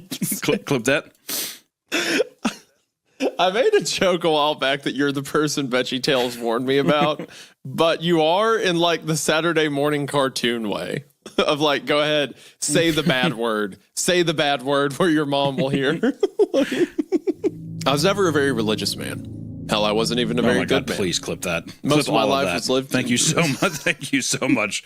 Thank you for the clippers for doing that. All right, that's the last time I'm saying it, unless there's another great one. But that's just awesome. Well, you just want a clip of me saying I'm not a good man. Hell, I wasn't a very good man. Oh, hell. Okay. So they make a poll that says, I'm so tempted to go outside. Should I? And the majority of people vote yes. Just like the top reply is another poll from a separate user, which asks, is this person white? Pretty, is this person white? And then the top rated. So then the options are yes, yeah, sure as hell is, and hell yeah. And sure as hell is the dominant answer at 59% of the vote. That's funny. And then the person that, why does this matter? I don't understand some people. Well, there's a lot of racists on the internet, sweetheart. Well, I imagine the reason they set up that poll is because like the horror trope of like only a white person would go outside. Oh, yeah. Black people die first in the horror movie. Yeah, or like, no, the joke is that like you always hear like white people in a horror movie are like, oh, what's that noise? I'll go investigate. But any other person, like, I'm getting the keys and leaving. Yeah. Right? The joke is that white people are like oblivious to like walk into danger. Right. So when this person's like, should I go outside? The top reply is like, this is a white guy. Yeah, 100%. He has plot armor. Yeah, Yeah. 100%. When high school ended, that minimum effort level decreased. Now our minimum effort is not enough to improve ourselves. Whatever structure we build has to have those consequences built in and minimum effort that forces us to improve constantly. David was and is a very intellectual person. Yeah. Very intellectual. I sure. can tell. I just, Yeah, just the idea, because I know where this story's going based on the title and like the opener. Just being like, high school was great at motivating us. So what if I kill you? What if I try to kill you? If you're this lost, dude, get addicted to fentanyl. That's your that is your one and all solution. If you need structure, get a fentanyl addiction. That'll get you that. You can find structure that way, buddy. It's just so absurdly like inhuman. Well, like yeah. Also, premise, the amount of you time know? he said minimum effort made me want to. I wanted to jump off a bridge. That's all I gotta say. Yeah. Well, see, that would maybe motivate you, Hunter, to do more stuff. So Also, maybe you should very think about bummed that this didn't more lead to often. gay sex. If I'm being completely honest so far. Okay, we could just read smut if that's what you want. We could. I 100%, and I don't want to derail the story. We got to keep moving, but I want to say that I would love to read a smut book, like from Smut Talk. I did not mean to encourage. I think that it would be very funny, and I think it would be the scariest thing we would have read so far on this channel. It wanna put that out will, but I can't imagine me We sitting should read- here for 2 hours just reading we should about read like Pucking Around.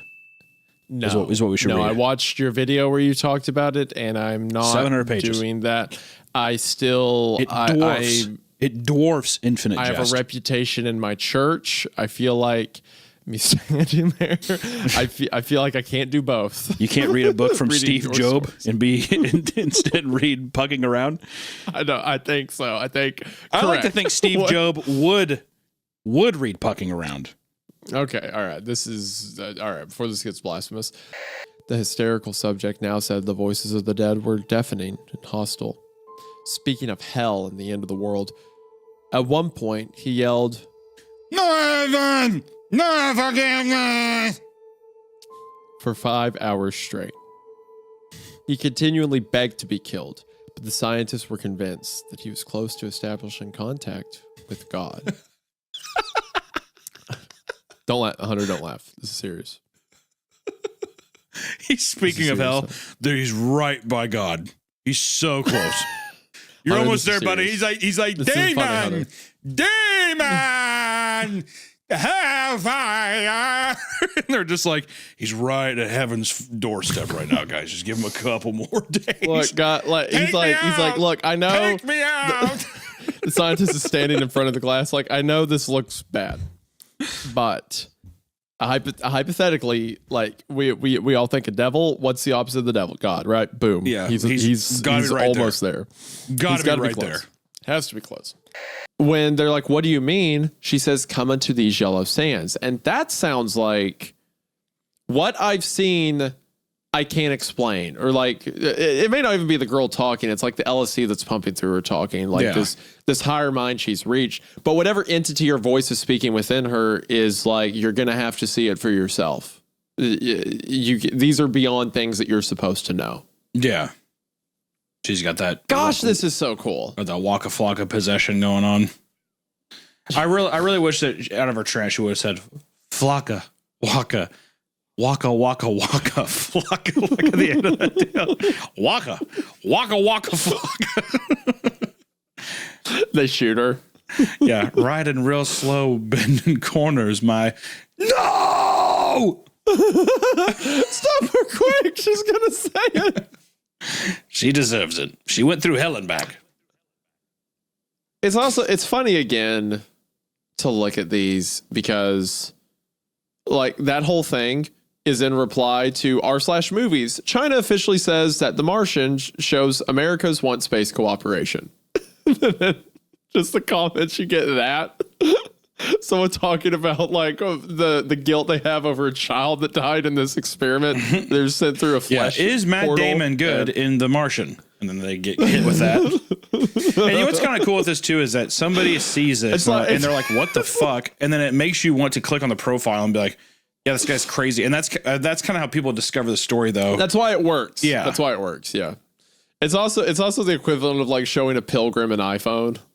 Like their mind just melts. Yeah, they were like, la la la, I really like Matt Damon in The Martian, and then just wah wah wah wah wah. Wah wah wah. You remember in The Sun Vanished, the blue line, yeah, exactly, with the dubstep. Yeah, that's what these comments are doing to people asking, like, do you like Captain America or are you Team Iron Man? And then just, I was in the jungles of Da Nang. I felt the breath of the village we slaughtered. Just dropping these bombs on people. I was interested in naked celebrities and the paranormal back then. Preach. I was like, man, this guy's cool. Preach. Me too, brother. I just want to see a movie star's tits and an asshole, and I just want to. I want to see ghost sightings. That's a real 13-year-old boy's search history was like boob, scary. Yeah, that's why I feel like men are primarily more able to see into the afterlife because they look for questions after post-nut clarity. It's like a level of transcendence. They're like, oh, I have to find philosophers for a moment. Yeah, do a little sticky keys and click out some stuff real quick and be like, oh, there it is, that kind of thing. The visions are taking hold of me. Such fairly simple items were eventually followed and ultimately replaced by more articulated objects and constructions. One example of this complex type of novelty item was an ornate music box that, when opened, emitted a brief gurgling or sucking sound in emulation of a dying individual's death rattle. Wow, that's sick. That's so cool. I like to imagine that it's like an actual person's like final breaths. Like, oh, dude, totally. But it's crazy. It's kind of cool to think about. Is like every time you do it, though, it's a different like almost like it's a different one. Yeah. Be funny. Yeah, you're like, you just hear like, you're like, oh my god. The next one's just like the sucking sound, whatever. You're like, what? Open it again. Oh, you're like, oh, weird. And the next one, what the hell is this music box? I'm gonna need a couple minutes alone with the music box, I think. Yeah, you just someone's in a closet. They're like open it and shut it really quick. Like no. Yeah, yes. Finally, there you are. Flipping through all the dying people. There's my favorite ghost. In case anything happens to us before anyone reads this, or I permanently lose connection, I should give as much of a detailed account as I can. That way, someone might know where to find us, or at least know what happened. We left our home port of Portsmouth, New Hampshire about a week and a half ago. Oh, they're not even British. Their home port's New Hampshire. Oh my. This is quite the debacle. I found myself in, not sure why, but I believe this was British. You know, why did you think it was British? You just said at the beginning. He said when we started the call, he said it in a normal voice. Oh, they're British? And then he kept doing it. I thought you had info. I didn't. Why did you assume they were British? I think I might have looked into a backstory of a different author's story in our episode recommendations. Well, this makes I'm a seaman, so I'm really a civilian of the world. So New Hampshire, Port Town, that's fine. I'm still British. I'll have to be. You have to be, or else you have to spend however much money this dude's cover art costs. Well, maybe we get a deviant artist to do the art. To maybe save a little, a couple pence. Maybe we commission a $40 artist on Fiverr. We chip in $20. Yeah. That might save. I don't have to dig too deep into my trousers to find that. We reach out to him and we're like, "Here you go," and it's like an MS Paint screen cap. I would be insulted if he didn't use it. Kathy was always thoughtful like that, and her empathy did not only belong with her wealth of soiled blankets. Whenever she wasn't home, she spent her time at church.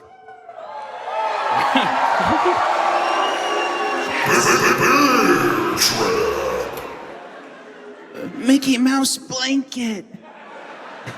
I'm 19 and I just got my driver's license. I better put it in the passenger seat. It's safer to drive that way. My lips are very large.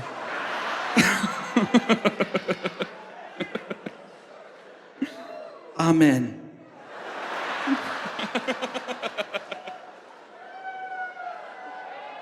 That's funny to pray and just tell God, like, did you know my lips are big? And then... I love you, God.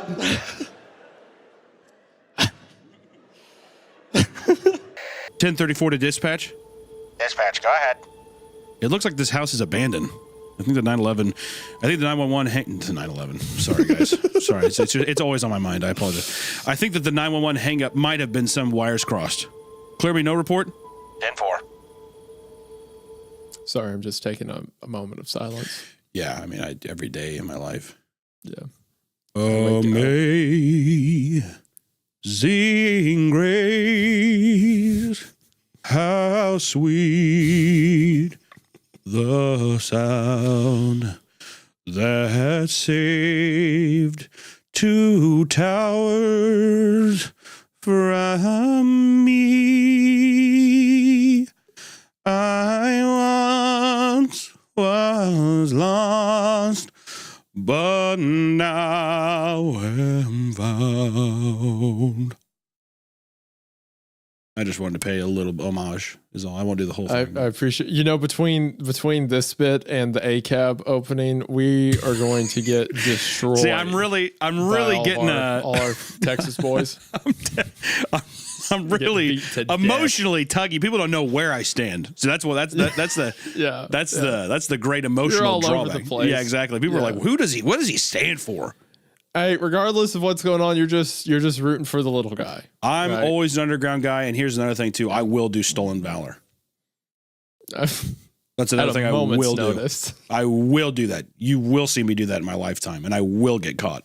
I respect that. He can't go. That's the place I told you about. We don't know that's what it is. The camp started long before he was born. Nothing's gonna happen, and if something does, he can handle himself. After all, he has before. Well, what on earth has he handled before? Well, yeah, and I'm like, what are you talking about? I like how the guy's like, he's like, God damn it, Carol, there's a 7-foot tall demon walking around. He hasn't done that. She's like, of course he has. Remember when he was a baby? He's fought those before. Exactly. Harrison's just like in his bed with the covers over him, like blankly looking up at the ceiling. I don't remember any of that. When did I do that?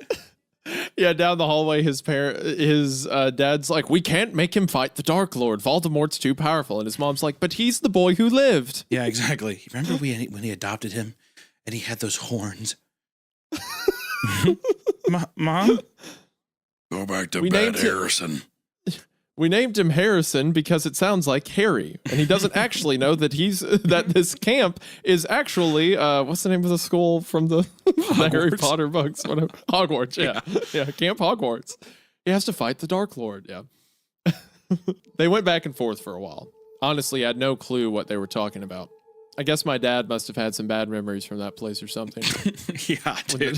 He should clarify Man, what his dad's freaked out You're about. perceptive. Yeah, I didn't know. He was crying and hitting walls, but I just went back to bed. My dad was talking about how... Oh, go ahead. My dad was talking about how I can't go to camp and how he has all these dark memories. I think something's up. I think he's putting 2 and 2 together. That's just Dad when he drinks a big bottle of scotch. He acts funny. Keeps talking about all those camp counselors that used to be really good friends with him for some reason. Yeah, they wrote a bunch of scriptures with a knife on his skin. Just silly times back then during camp. Camp Oakwood. That's where the Bible verses came from. That's right. That my dad can't quit quoting in his sleep. That makes sense. That's right. That's why Daddy talks in tongues in his sleep. Is that your dad? Yeah, that's him snoring.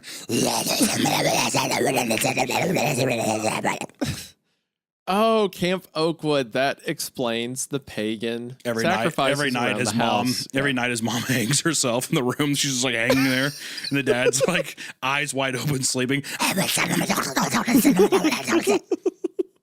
You guys want to play Donkey Konga in my room? You guys want to play Double Dash in my room? Yeah, sorry about my dad. My dad's a real light sleeper, so I have to be quiet. In the other room, you just hear.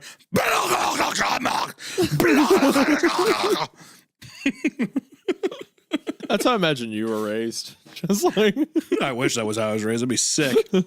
Yeah, my dad has a lot of funny friends that exist in the shadows. Like what? Yeah, those are shadow friends. If I get too close, it burns. Yeah, I can't touch my dad because it hurts my soul. I try to wake my dad up when he gets like this, but every time I do, my vision gets blurry and my heart hurts. Yeah, I go into a state of anaphylactic shock or whatever the fuck it is. Anaphylactic shock. After that, I went to community college, and yeah, I've just been sort of biding my time. Are you sure you want to just throw all of that away to expose your rapist? Kimber winced at my words, and I immediately... That is kind of foreign, isn't it? It's just, goddamn, like the last time, it's like we had...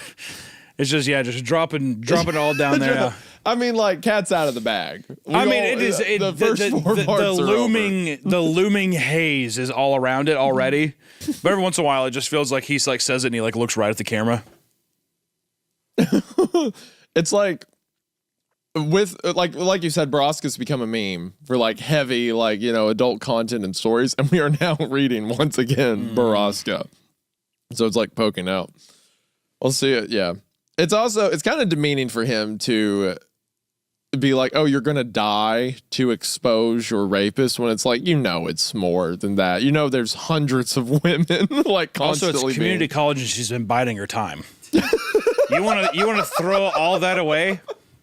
Okay. She's probably like, yeah. Yes. Yes. This has been my plan. Yeah. That's the goal. That was the objective. Thank you. Thank you very much. All right. Oh, okay. I'm Will.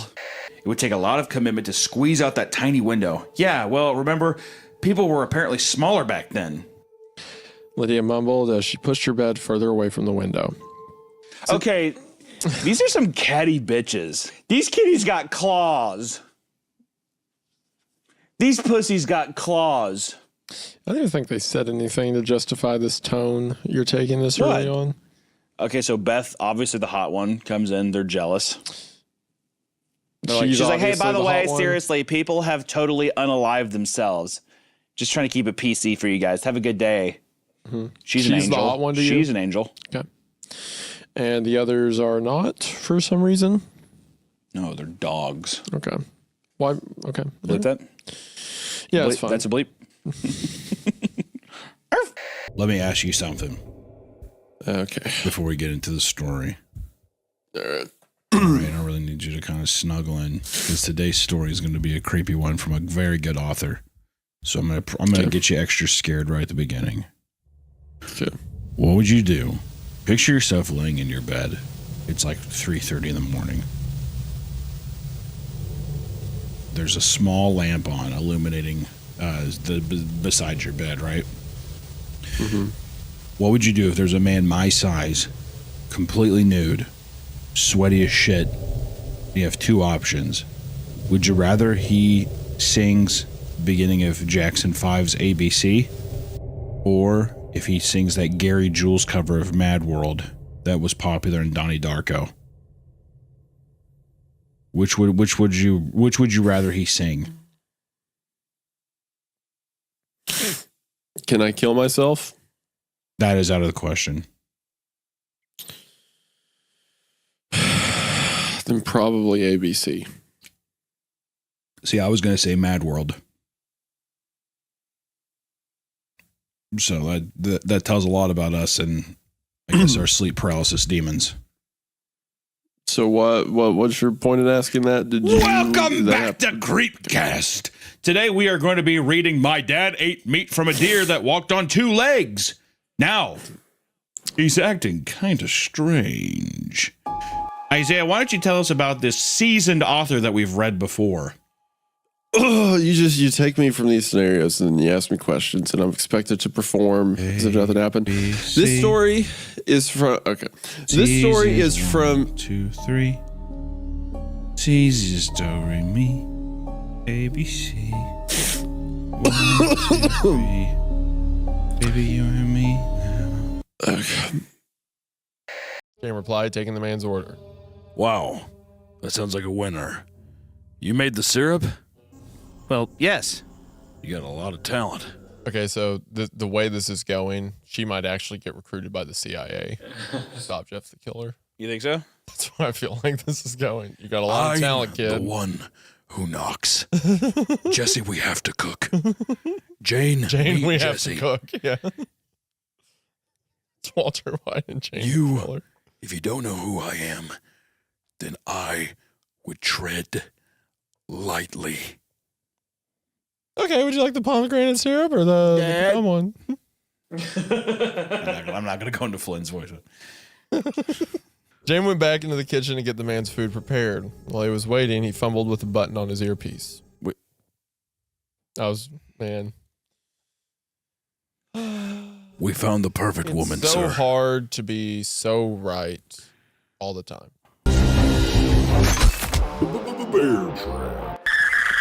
That's why I think the story resonated with so many people because actually, you know what? We're doing the thing again where we describe something without the audience being privy to. It's why we just read the story. I was going to say, you also found that dead body in the woods, and you also had that homeless guy with the beans. You are rewriting history on there. I did not find a dead body. I went looking for a dead body in the woods. You found that dead body in the woods, and your dad said, do not tell anybody. And there was also the homeless guy in that house or whatever, and your dad said not to tell anybody about that too, right? I've been looking. I've went looking for dead bodies in the woods multiple times, actually. Why? Why multiple times? Because one was the story I talked about in the first episode or whatever, where it was a couple that went missing that we knew. Right. And the other was for Hurricane Helene, when there was like body recovery in the mountains after the flood and all that. I really like how you said Helene, Hurricane Helene. Yes. Very sassy. And also the second time was for Hurricane Helene. Yes, because you're coming at me with this. But I never found the homeless man. The homeless man was my dad's best friend, and I did that because of Hurricane Helene.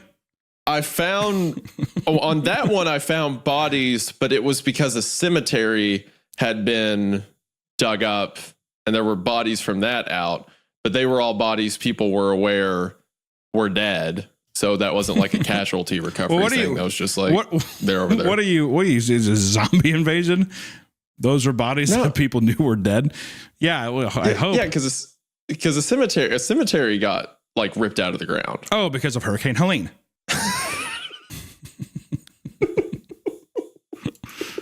Hurricane Helene. You're such a jerk.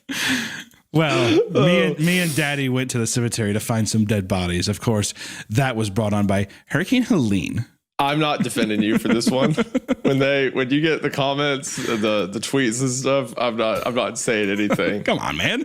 We're buddies. We're having fun. We're a search and rescue officer.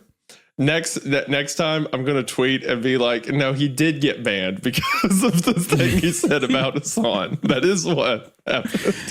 You know, I just gotta say, I had an emotional reaction to losing a game of Magic the Gathering, and I will not apologize. I refuse. Just the same. Funny how just the same way. All of Twitter immediately made it into a conspiracy about Twitch, and that's why you got banned. I know. I don't know why that happened. Can you tell them what happened to your mom? My mom was contacted by TMZ for whatever reason, because I'm sure it was some phishing website where they thought my mom's number was my number or something. Mm-hmm. But my mom was like, my mom was like, I just got a text from someone named Todd at TMZ. And I was like, I was like, do not respond to that. And she just texts back, oops. So good job, Hunter's mom. I know, but TMZ wanted to see why you were banned from Twitch. That's how annoying it got. Next time I'm going to be like, yes, it was because of what you think it was over. And also he made fun of flood victims. You should throw that in there as well. Hurricane Helene. Okay, we're just going to read the story. You said it so sassy. There was definitely, I was like, I motherfucker flicked his wrist when he said it. I'm like, he had some sass with it. Little whip. Okay. Whipping the nay-nay a bit. Hurricane I'm a search and rescue Helene. officer for the Okay. Are we getting into this? No. Yes, we are. The story, yes, we are. Okay, all right. He was an old-fashioned kind of man, strict but honest. He believed in a moral code, believed in being an upstanding example, and was a hard-working provider for our small family. That was before everything went bad. That was before my father changed. Ooh. Also, just want to say the same people that do like, I don't believe TV will rot your brain out. That's the same guy smoking like menthol cigarettes and drinking Everclear and all that kind of stuff. You're ruining your mind with that. I know people that smoke cigarettes but won't sleep next to like Wi-Fi or Bluetooth systems. Yeah, they have that. We're gonna put that phone. Don't let it. They've got signals. They'll mess with it. You better seriously put that phone away. Get away from me. Yeah. Those radioactive waves are fucking my mind, man. Completely, like eyes completely yellow. Is that a Nokia? It doesn't have Bluetooth, does it? A Nokia phone? Keep that away from me. Get that away from me right now. Another time, just this last Wednesday, 5 birds killed themselves on the window. That is to say, they smacked against it so hard that they just dropped. I thought there was tiny nooses for a second. Yeah, I was about to make It's like, well, yeah, I assume that's how a bird would kill itself by flying into something. Yeah. Their tiny bodies just hitting the window. Tell my wife I love her. Tweet. They told the clockmaker that he was an impotent old man, and they were unafraid of him. Run along back to your little gears and springs. Maybe if you're nice and quiet, I'll still fix you your dinner tonight. Oh my God, dude, that is fucked. Whoa. What is it? There's a lot of cuckolding in this story, eh? There is. This is our second instance. I hope there's more. I hope. I like a nice cuckold horror story, dude. That's sick. Do you? Is that a recurring thing that you're interested in? You know what's fucked up about that? It makes so much sense to me that vengeful spirits are cuckolds. You know, I've never thought of it before, but you're actually right. It's so true, right? I'd be mad enough to stick around. Oh my God, I would, I would burn the earth down forever. I would not leave. I'd be like, I'm staying right here, and anyone who comes here, I'm going to mess with. I'm going to be upset. I'm going to bother them. Are you sure that's not like, so my kind of woman is like, tall, goth, whatever. Your kind of woman is any woman that's with another man. Yes. Okay. Yeah. Let the record show.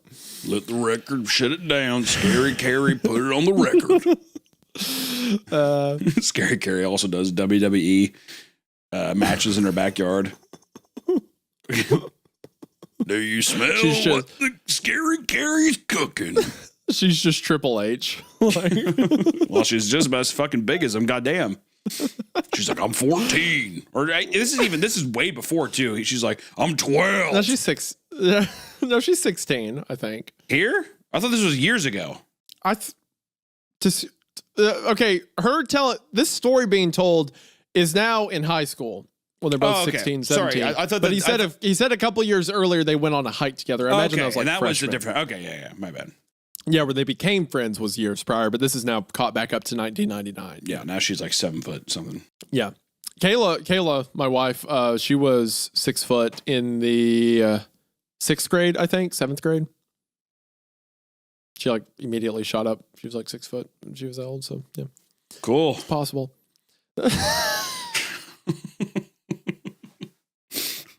You're such a jerk. You're so whatever. So the original Smile Dog was uploaded in 2010.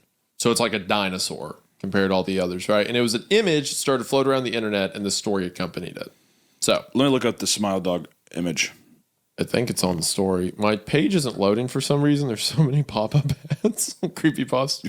Oh yeah. So this image is so fucking stupid. Is this the actual image of like the husky that's like this? Yeah, Yes. that's the classic Smile Dog. So this was like people were like It floated "What the around in chain fuck?" emails, yeah. And it was like, share this with 10 people or else. Or you die. Yeah, one of those things. Yeah. Then there's a story attached to it. On the link in the chat, it's just ads for Trivago. I will say, creepypasta.com, I don't know what we have to do to get these ads a little more manageable. Because right now, I have a all Spanish. It says, Soy Marciela, Mama y Activista, Llenada mi diante. My page is all white, but the ads are loading, so it's half of Superman's face. Seguir brillando. And now it's a Coach ad. I got hotels.com right now. All right, well, they're obviously supposed to be making good fucking money if they're getting these ads. Good Lord. All right. Also anonymously written, right? No, we don't know who the author is. No, there's an author. I literally can't open the page. Hold on. Give me a second. I think it's good. While this is happening, I'm going to, for audio listeners at home, I am drawing Smile Dog. Yes. There we go. At the moment while Isaiah loads his iPad. Dude, I opened Safari on here. The last thing that was opened on Safari was Baraska Part 5 on this. What can we get a slight replay of what Broska, the reaction to that was? Welcome back. I don't think it'll be as that bad, will it? Have you read Smile Dog before? Smile? Yeah. Okay, so you're familiar. Is this like 20 years old by now? Came out in 2010. That's like 20 years old. Is this thing like 100 years old? This is like a... Did Charlie Chaplin write this story? I didn't hear the 2010 part. I was just asking. No reason to jump on the little guy.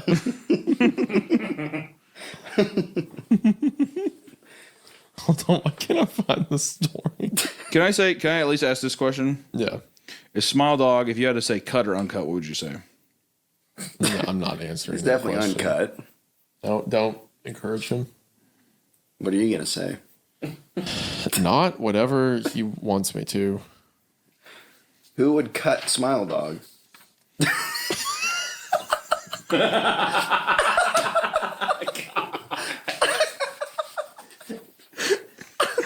It's a. I happy. Hold on, lift it up.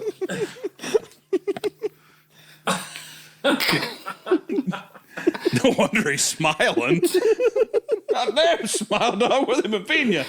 It's nothing but pedigree. You've got to censor that. Oh yeah, It's got to be pixelated. That's gonna be pixelated. Yeah, absolutely. I'm actually gonna tuck it on there too. Yikes. Okay, well, work on my phone. Hold on. What are you looking up? I'm trying to find the story, but it's just ads. There it is. Look. No, that's the other one. This is. Wait, hold on. Did it work when I did that? You have to hold it sideways. What the? What is that about? The website only appears in the left. We have not read one word. from the story yet. Already longer than it takes to read the story. The story is shorter than what we've been talking about. All right, now I'm in. Smile Dog Creepypasta. From the top. Yeah, from the top. Hold on, I locked the iPad. Okay, I'm good now. All right. He would crack his neck uncontrollably and twitch every once in a while. The kids would tease him and call him Ticky Toby, and they mocked him with exaggerated twitching and laughing. It got so bad he had to turn to homeschooling. It was too hard for him to be in a common learning environment with seemingly every kid poking, or more like stabbing, fun at him. I like how the teachers don't do anything either. All Yeah, right, kids, calm down. They're all like, no, the teacher was probably you.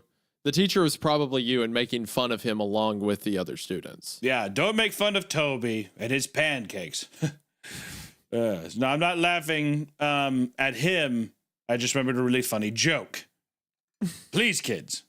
I'm like, I give a kid $5. Twitch more at him. Twitch at him. Make it worse. Yeah, exactly. Stoke the fire.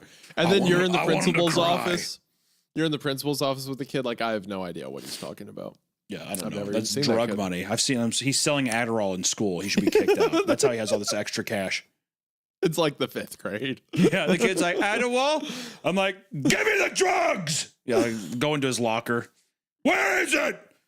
Where's your stash? Kid's just crying. Yeah, I planted you're trafficking these, aren't you? What cartel are you working with? I fucking planted 4 pounds of Adderall in his locker. 4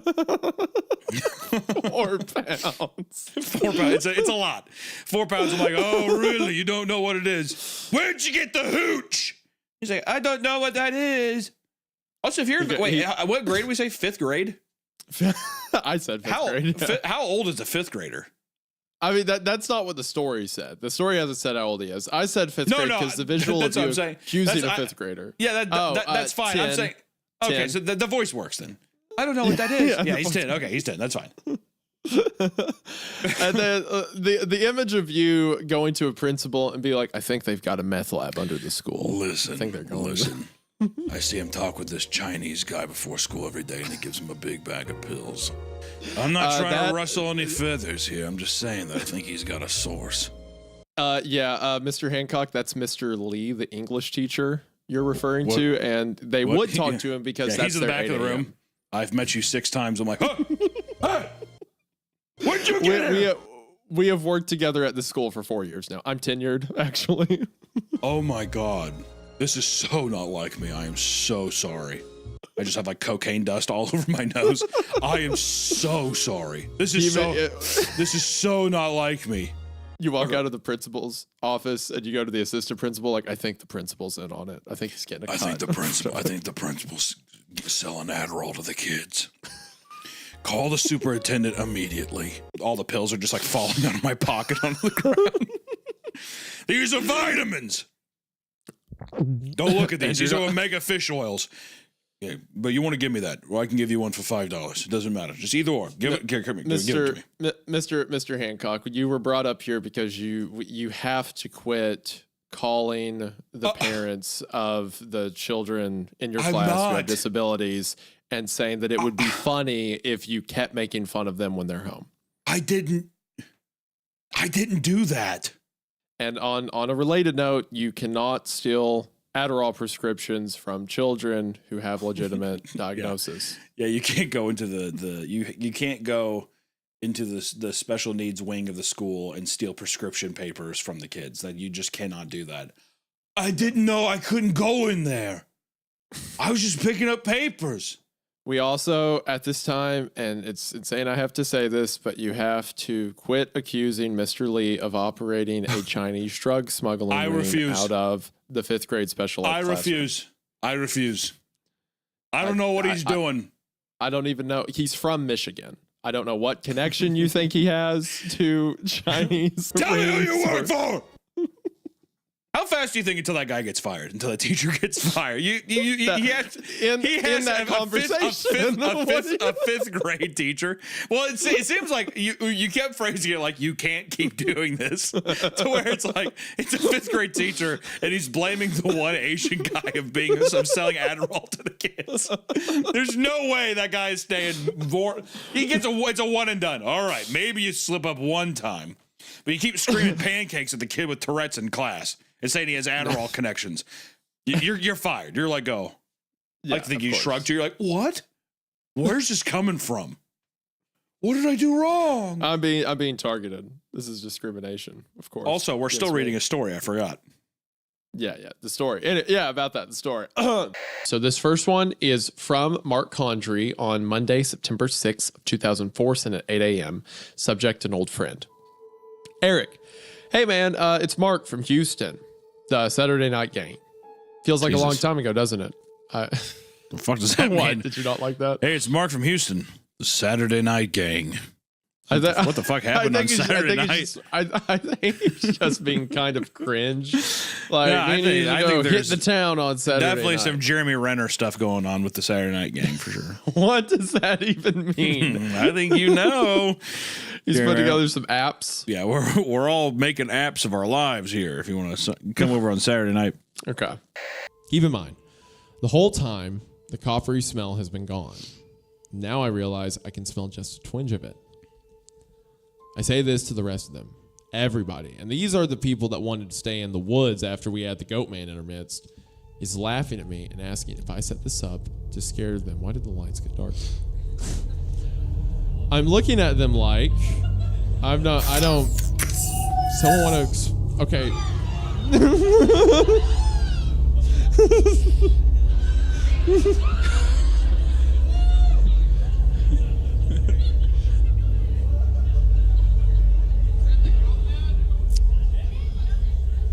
You're not going to believe this, but we have no idea who that was. That was a guy at the back door for like 3.5 hours. You should be way more frightened. We gotta figure that out. Did he say anything to you? Stop dicking around.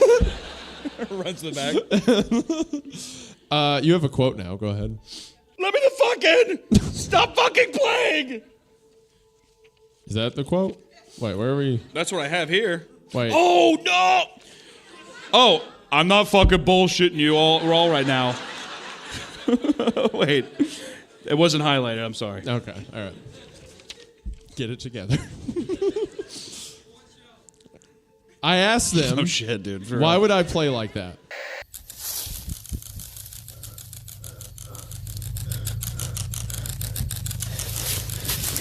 Creepy.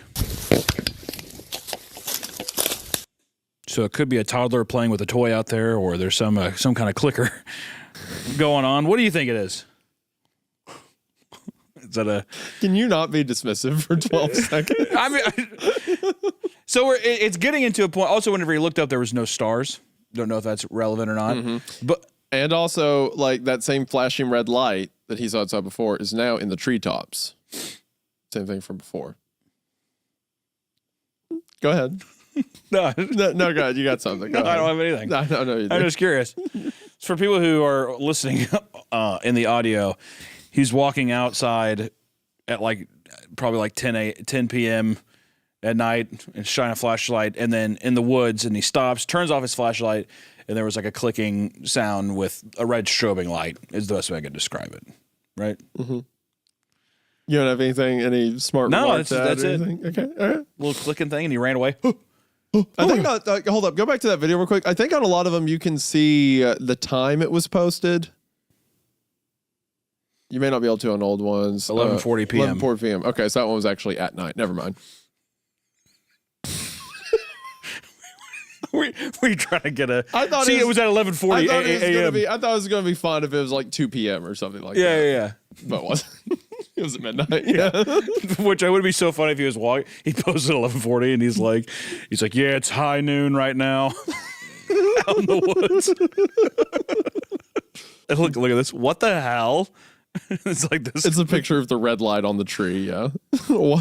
then that tweet was made by Big Yoshi Butt. What the hell? Okay.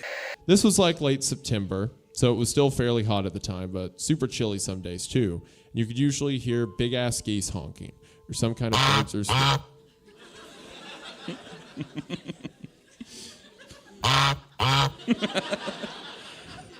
No, again, why not? Take your time. He's really not gonna do it. Okay, all right. Fuck us, I guess. Okay. He gets a little stage fright. You can hear those. Some kind of birds or squirrels chit-chatting. Okay. All right.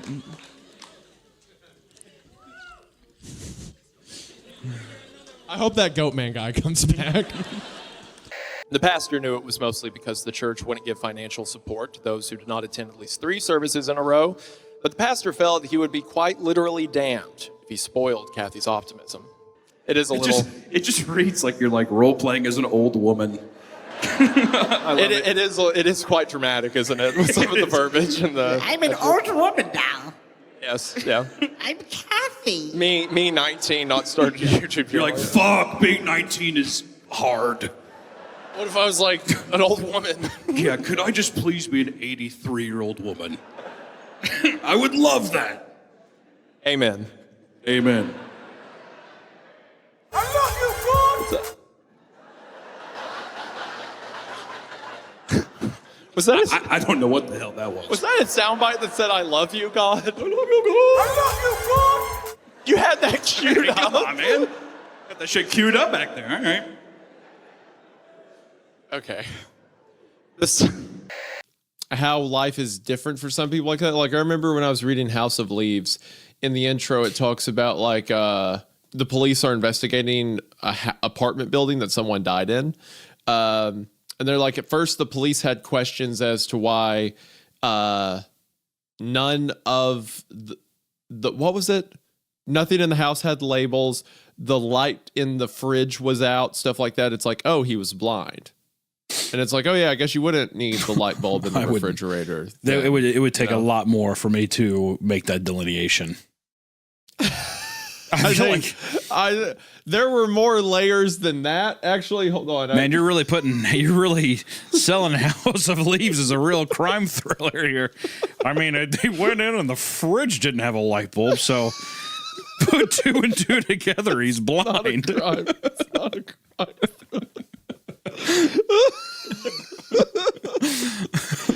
Wow. I feel like I'm listening to Jodie Foster in Silence of the Lambs right now. That's impressive, man. Wow. When she walked into the store, she was immediately greeted with her host bouncing in excitement. Yay! You're here! You're here! I've been waiting all day!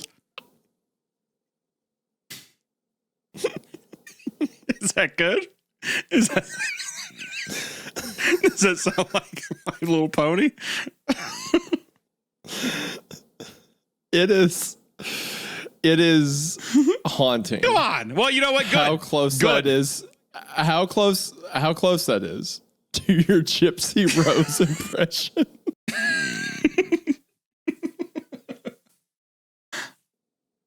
The most knowledge I have of My Little Pony is the Jenny Nicholson video about it.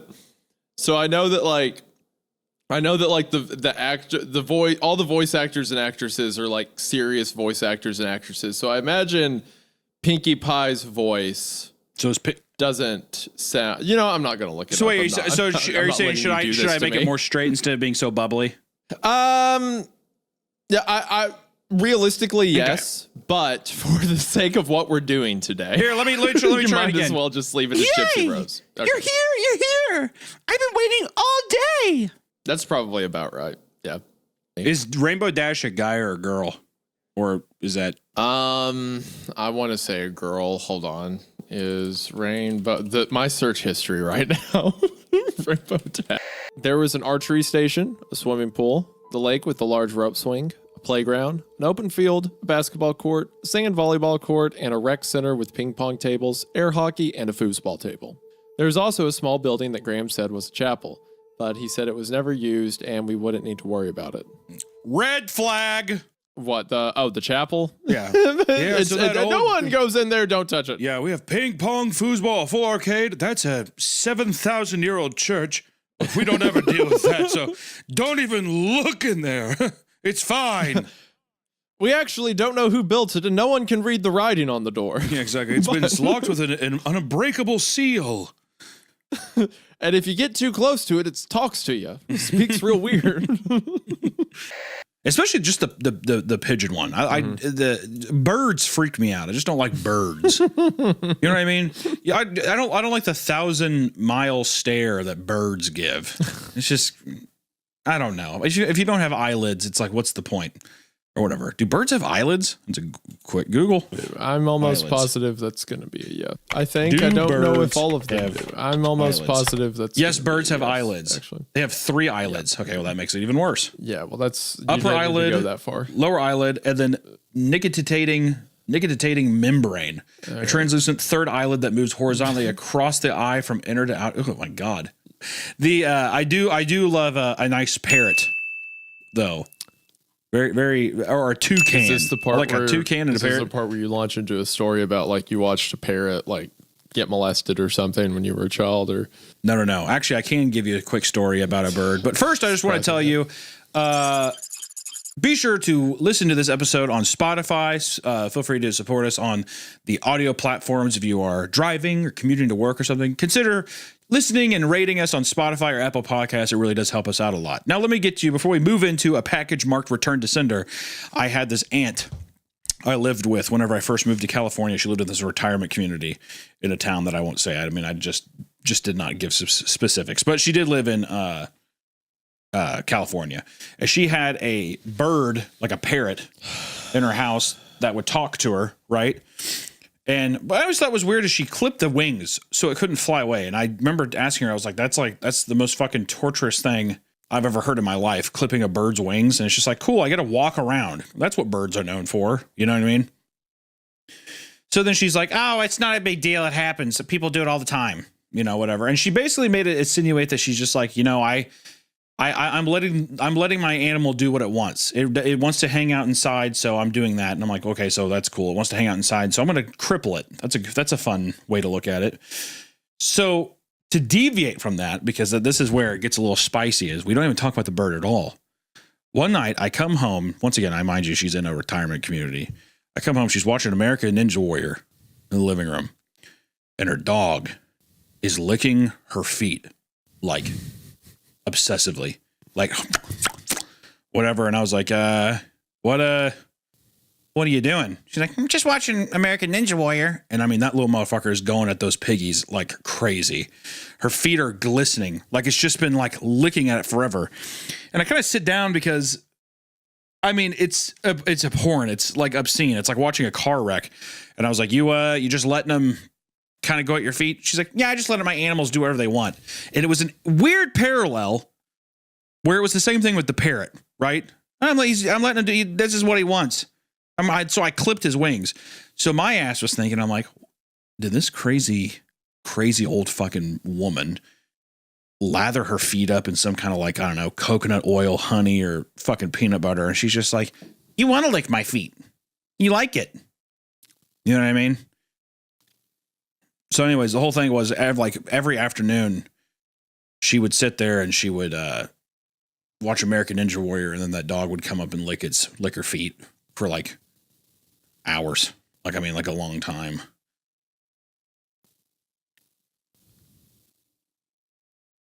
Are you done? Yeah, I guess. That was just, I thought that might be that whenever I said parrot, it just reminded me of that. So sorry. Sorry about that. It was quite clear that he had become receptive and neuro-altered in line with Master Design 9. But he was considered to be a minimal threat and even perhaps an asset until his mounting financial problems had made him a liability. He was terminated, though I'm not sure of the exact means. That is so funny to be like, well, Michael Jackson was actually one of the agents in this thing. Michael Jackson, super soldier for the collective consciousness of Mother Horse Eyes. She was wrong like a beauty queen on the moon. Do you mean I There's just the goat's head mother behind him. Yeah, exactly. Ow! Please don't tell me this is your plan. Our contact will give us more direction. Your contact? Yeah. Do I know this guy? I didn't say it was a guy, and it doesn't matter. Why wouldn't it matter? Because this person has told me stuff that can only mean that they are on our side. Just give me a second, dude. I'm fucking. Dude, I'm a fucking. On our side. I'm seriously so dumb. It's unbelievable. Because this person has told us. Because this person has told me stuff that can only mean they are on our side. Okay. Hold on, Hunter. Let's take a little. Let's take a second.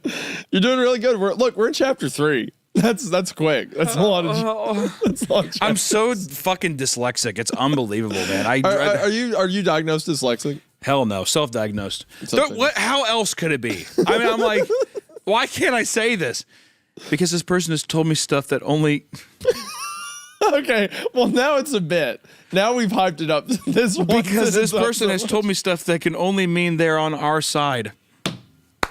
Thank you. Good job, Hunter.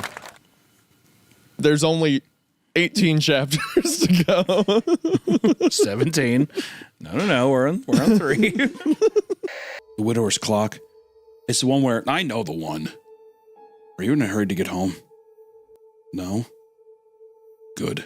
Fletch pulled over to the side of the road, took a shuddering breath, punched the steering wheel twice, and started bawling. It's kind of It's funny. That's actually what happens every time I go anywhere with you. Well, luckily it's not too often, so your fist and your lips quivering. You'd be all right. I met you. You do that every time we go anywhere. That's true. That's actually very true. That's me outside the French Quarters in New Orleans.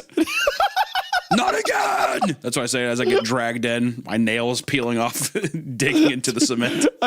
Every time I'm in the quarter now, I think about you looking at me going, get me out of here. Oh, you remember the day that you weren't hanging out with me, how you said you went to like a little bar area called the Dungeon? Yeah. Okay, and you said you enjoyed it there, right? Yeah. Okay, I was walking through the city a couple weeks ago, and I was talking to a guy who was a tour guide, and he mentions the Dungeon. And I'm like, oh yeah, I've heard that place is cool. And he's like, yeah, it's a BDSM club.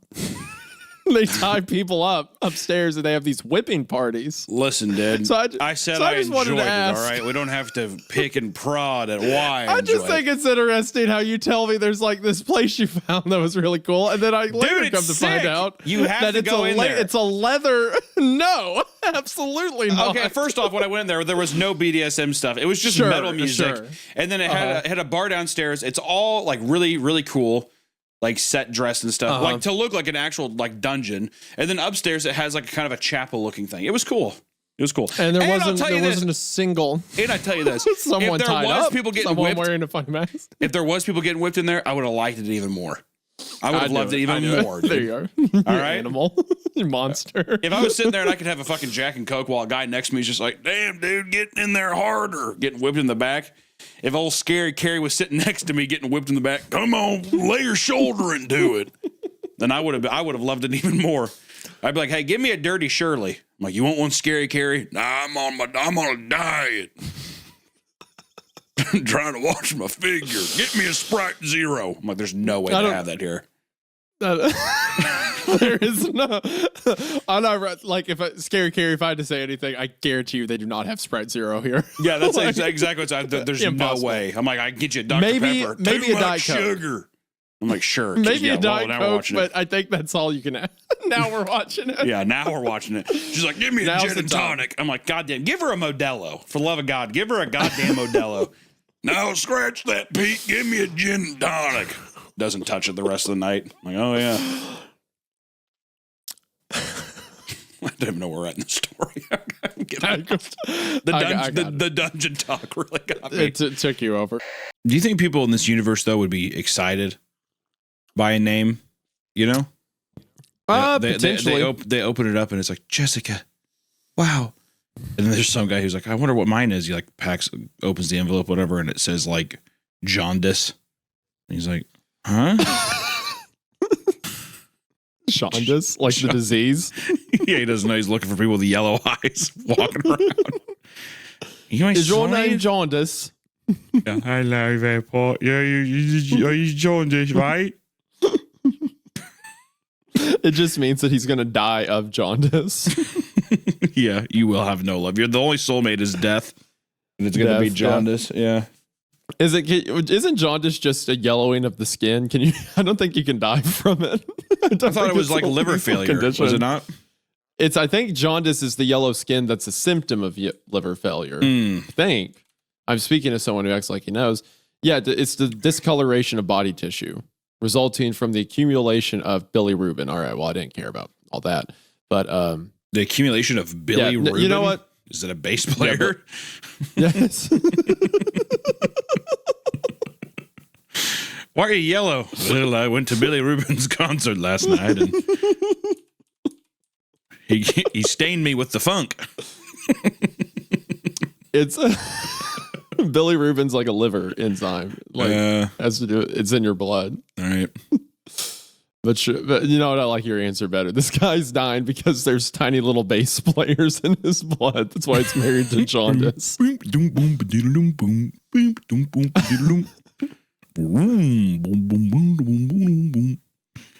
How are you making bass noises in a British accent?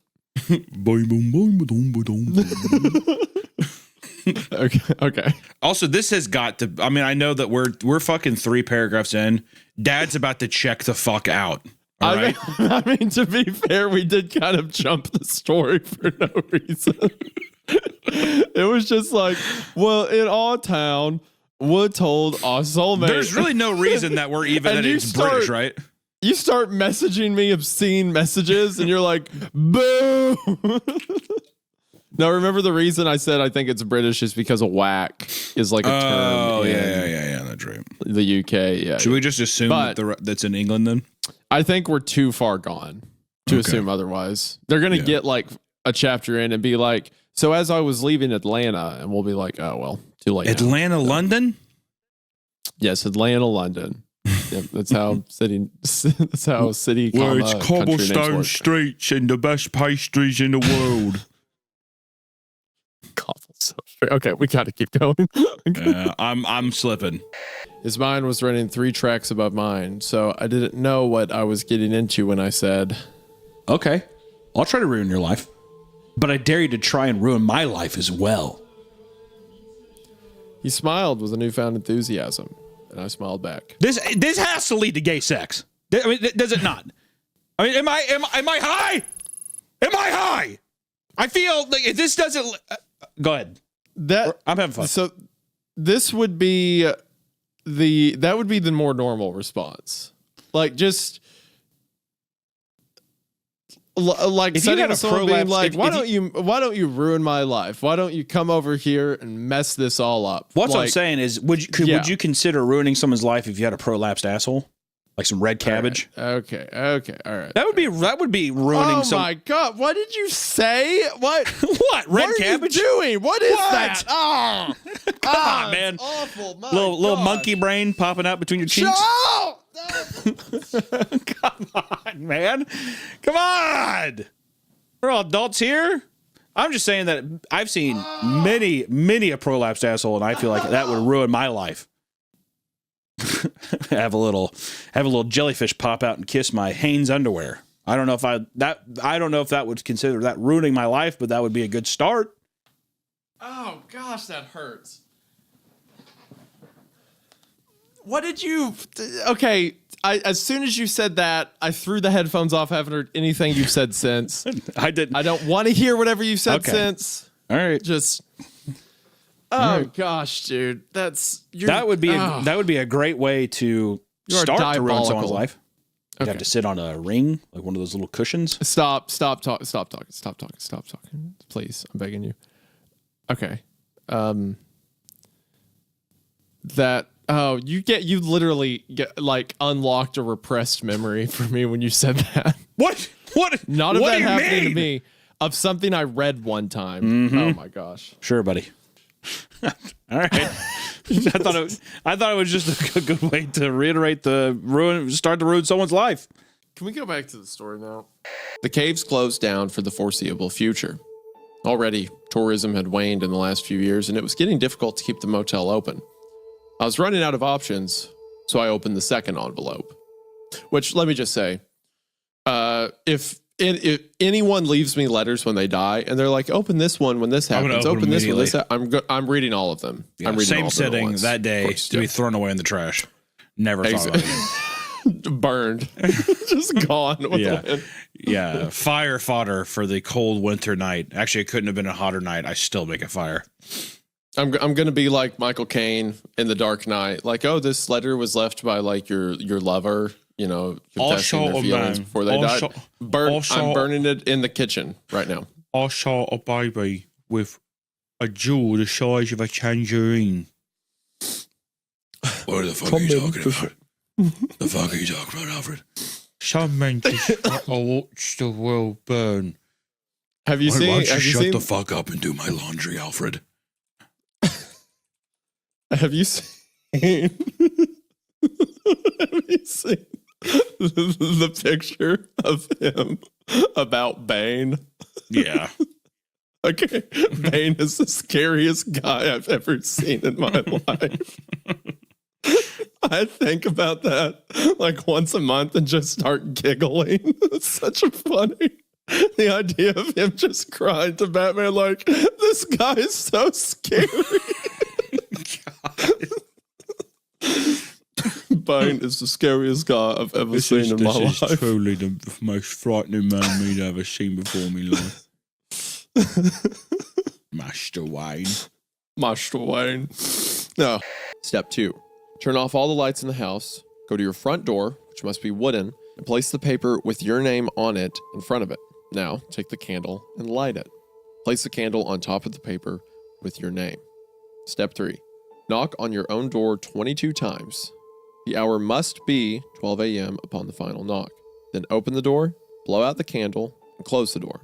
You have just allowed the Midnight Man into your house. just like, sorry, I did not expect Midnight Man. I'm sorry. You just allowed the Midnight Man into your house. That does read kind of funny. Just like, yeah, the Midnight Game, whatever. And all of a sudden, it's like, knock on the door 22 times, blow out the candle. You just invited the Midnight Man into your house. Congratulations. Like, what? You know, it is funny because I remember reading this because I would have been like 10 or 11 when I heard this the first time. And I just remember like reading that line and just getting scared out of my mind. Well, what does the Midnight Man look like to you? Well, that's the thing. It could be anything. No, I mean, like whenever do you remember like a shadow man, like a hat man kind of figure, like a void right thing. Yeah. Yeah. Just kind of a weird, like sci-fi fantasy. It makes me think of like a old Magic card art or something, you know, like weird retro sci-fi art, high fantasy sci-fi art shit to where then you have like this weird nomadic, like fucking wizard on top who's just like singing. And you make sure like basically your muscles are unable to, what is it, contract? Is that what it was? Like, I know they're loose. Mm-hmm. But yeah, just kind of weird. But that person has to be the one that he saw the day prior, correct? Yes. Yeah. And also, let's keep in mind that this person looks like famous baseball player Mark McGwire. I legitimately, when I'm reading this, I'm telling you right now, it's not even a conscious effort anymore. When I saw him on top of the Black Pyramid. I legitimately saw the sleeveless Mark McGwire guy. He still has the milk mustache and he has the baseball bat on his shoulder. And I'm like, is that not actually just fucking horrifying thinking that Mark McGwire's in this painting? That's where he's been. Yep, that's where he's been. He's been waiting for you, Hunter, and now he's here. All right, you're starting to scare me. We don't need to bring in Mark McGwire on this.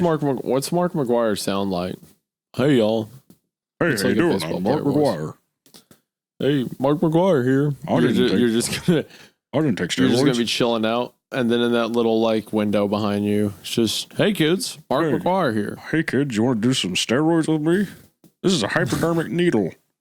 Did he do steroids, or are you just saying that because he's a baseball player? There is no fathomable way that Mark McGuire did not do steroids. Mark McGuire was possibly the king of steroids at that time. Hey kids, so if you keep doing this, your heart's gonna explode. Listen to me, Mark. I thought it was the milk. Yeah, exactly. Drink this milk, and also here's 7 cc's of bull testosterone. Give me your arm. All right. So anyway, that'd be kind of a scary monster, though, huh? Somebody that forcibly gives you steroids, you just get bigger and bigger. I never wanted you you're super fucking jacked. I never wanted to be this big, but Mark McGuire keeps sneaking into my house and isn't that your Sam Sulek cartoon? Just a little bit, but the whole thing is that Sam just touches you and your fucking muscles get huge. That's true. Yeah, this is like him actually sneaking in and being like, "Just got Dennis." There's like a little kid. Yeah. He's like in the shadow of his room. Dennis, it's me, Mark. Yeah. I just got back from Tijuana and I have a bunch of bull testosterone. Just wanted to make sure I came by and gave you your fix. No, I'm good. Yeah, he's like, no, come on. We made that pact when you were younger, right? He's like, I'm 4. Yeah, come on, let's do it. That kind of thing. That's a horror film. That's like a horror story right there. Old baseball players that did steroids back in the day are trying to get little kids to do steroids so it becomes normalized, so that like it fixes their reputation as players. Try to tell me that's not a good idea for a story. That would be an idea, certainly. Sitting there and he's just like, it would be an idea. I don't really know, Mark McGuire, if I want to do that. Come on, man. Who are you? Barry Bonds steps out of the shadows. Come on, kid. Just a couple cc's, couple more cc's of bull testosterone. You're really good at scenarios of like adult men like trying to coerce young men into doing dangerous things. Is this like related to anything that you had growing up? Anything you want to talk about? This is legitimately the nightmare I had. I when I'm telling you, I had to take the milk poster off my wall. Because it was on the back of my door. So I'd look at it. And Why did you have it there in the first place? Because I like Mark McGuire. He was hitting tons of home runs. He was a great player, great hitter. So I was like sitting there, but then it's just him with his arm out, and I just kept like looking at it, like like the little kid in The Shining. He's like sits there and his Danny, he, like his eyes are open and he like shakes when he's like using the shining ability. It was like that, except it was me thinking that like Mark McGuire was gonna crawl through the fucking poster and be like, "Come on, this is a hypodermic needle." He's like flicking the tip of the needle. Yeah, do you no think air bubbles? Yeah, do you think that maybe you had a different man in your life come through your window and try to coerce you to something, and now your brain's just filled it in as the got milk poster that was on your wall? Yeah, Mark McGuire asking you to do testosterone. Is that like indicative of something? Yeah, it was Sammy Sosa crawling through my window every night, and he was the one who was actually visiting me, and I put it all on Mark. Sammy Sosa, and Jason Giambi used to crawl through my. You are making up words. Are these all? These are all players that did steroids. You know what? It's okay. There's gonna be like one guy who's like, yeah, hell yeah, dude. Yeah, there's gonna be one other 39-year-old man like, yeah, brother, that's awesome. Yeah, also, exactly. Sitting on his couch, hitting a bong, eating chips for the 4th time this week, and still like doing this Hunter steroids. guy gets me. He's like my best friend. This guy gets me, and he's still doing steroids too. And he's still doing. That's actually steroids. that's such a power move. If a guy's just like a fat piece of shit, and he's like ripping bong hits, But he also shoots up roids. He's just like, guess what? Bull testosterone time. And fucking jabs it in his arm. Oh, I'm huge. I'm big. Is what he says. I'm huge. Anyways, part 3. Before we went and got ice cream right before this, and children. Like children. we do sound like children. Before we got ice cream before this. Before we went our scary story, we went and got ice cream. Yeah, ice cream. And while we were getting ice cream, Allison referred to me as Hunter's friend, and he quickly corrected her and said, coworker. Yeah, well. Yeah. There was no jest. There was no joke to his tone. He hasn't shown any humor in that statement since then. So we got ice cream though. It's pretty good. Do you like space stories? I feel like they are very hit or miss. Guess they never miss, huh?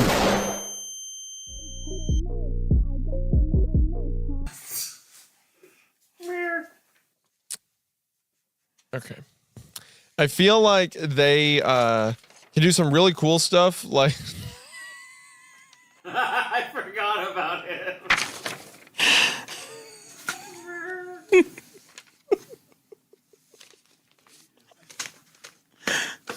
You just really flashed him there.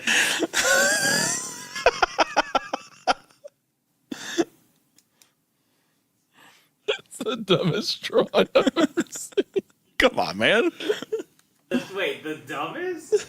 I mean, just like the big cheese smile with the tiny. So the smiling ones on Space Station Mir. Well, what I was saying is like a lot of them are either really good. You can do cool stuff with them, like the themes of the comet going through space and stuff that we saw in the writing during the other astronaut on this mission died 6 weeks ago. And I'm trying to think of. I know there's some space stuff I've read that's kind of lame. I think I read one about like a bug on a spaceship when I was younger that was kind of just like lackluster. The setting's very creepy, but you got to do something with it. Do you like the name of the story? Yeah, I think the smiling ones. I mean, similar to the other astronaut died. It's like, why would there be smiling ones in the middle of space, right?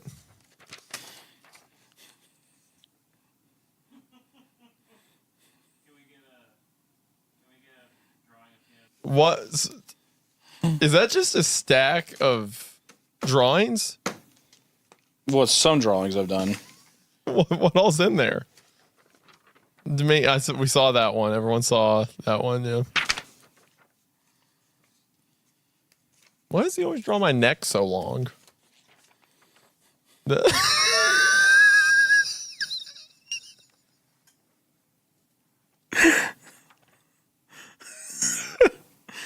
5 seconds before we started recording, he said, he asked, who's your favorite superhero? I said, probably Batman. Just had that ready to go. That's really good. Whoa, what's that? Oh my gosh, it's like a skull coming out of a hand. I don't know. Hold up, can you get that one and Smile Dog out? Can you just hold them both up to the camera at the same time? No, that's not the one I asked you to get out. I need you. All right, let's read this story. Okay. Smiling ones on Space Station Mir. Can I be controversial right off the top? I think the title's a bit of a flop for me. You don't like it? Is that what you're asking me why I felt about it? Yeah. Felt about it? What would you rather it be called?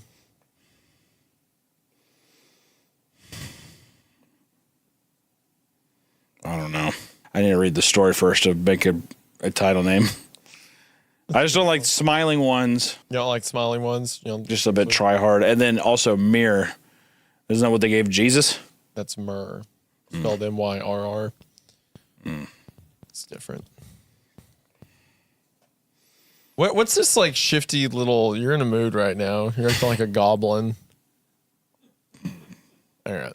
After 30 minutes of being on the road, Jane came across the blood bank. She expected the building to be closed for the night. Oddly, it was open. There must have been a 24-hour deal. 20. That must be 24 hours. Blood bank. Yeah, everyone's got those. The outside of the building looked like total shit, but the interior was very pristine and sterile. Do you think this is possible? It could go into vampire territory? No, I think what's going to be is like either Jeff's running the blood bank and he's like, I need blood to kill, or it's the feds. I just started an S corp to open up a blood bank. It's all legal, baby. For $150, and I kill them. Yeah, can you imagine $150? That's life changing money. Yeah. Also, where's Jeff getting the money at? I don't think Hunter, he kills them. Evil bank. He kills them when they come in. I'd like to sign up for an evil loan. No one's getting $150. Oh. Did you think Jeff the Killer's just like, hey, maybe is he gonna kill every single person? He's just a phlebotomist, and they come in and he's like, all right, well, good. Well, not that, but he's just like, yeah. Well, he took my blood, but it was with a rusty knife. The story will probably be like he sent it to Jane specifically because he wanted to kill her. My stepmother's car was usually kept inside the garage since it was a newer vehicle. The house itself was fairly big. It was 2 stories with all white siding that made up its exterior. It had burgundy shutters to accompany each window and a decent-sized porch with a bench on it. After parking my car and walking up to the door, I could already see the screen door closed to allow the cool air to run through. The aroma of bacon and egg. What the fuck is so funny? The aroma.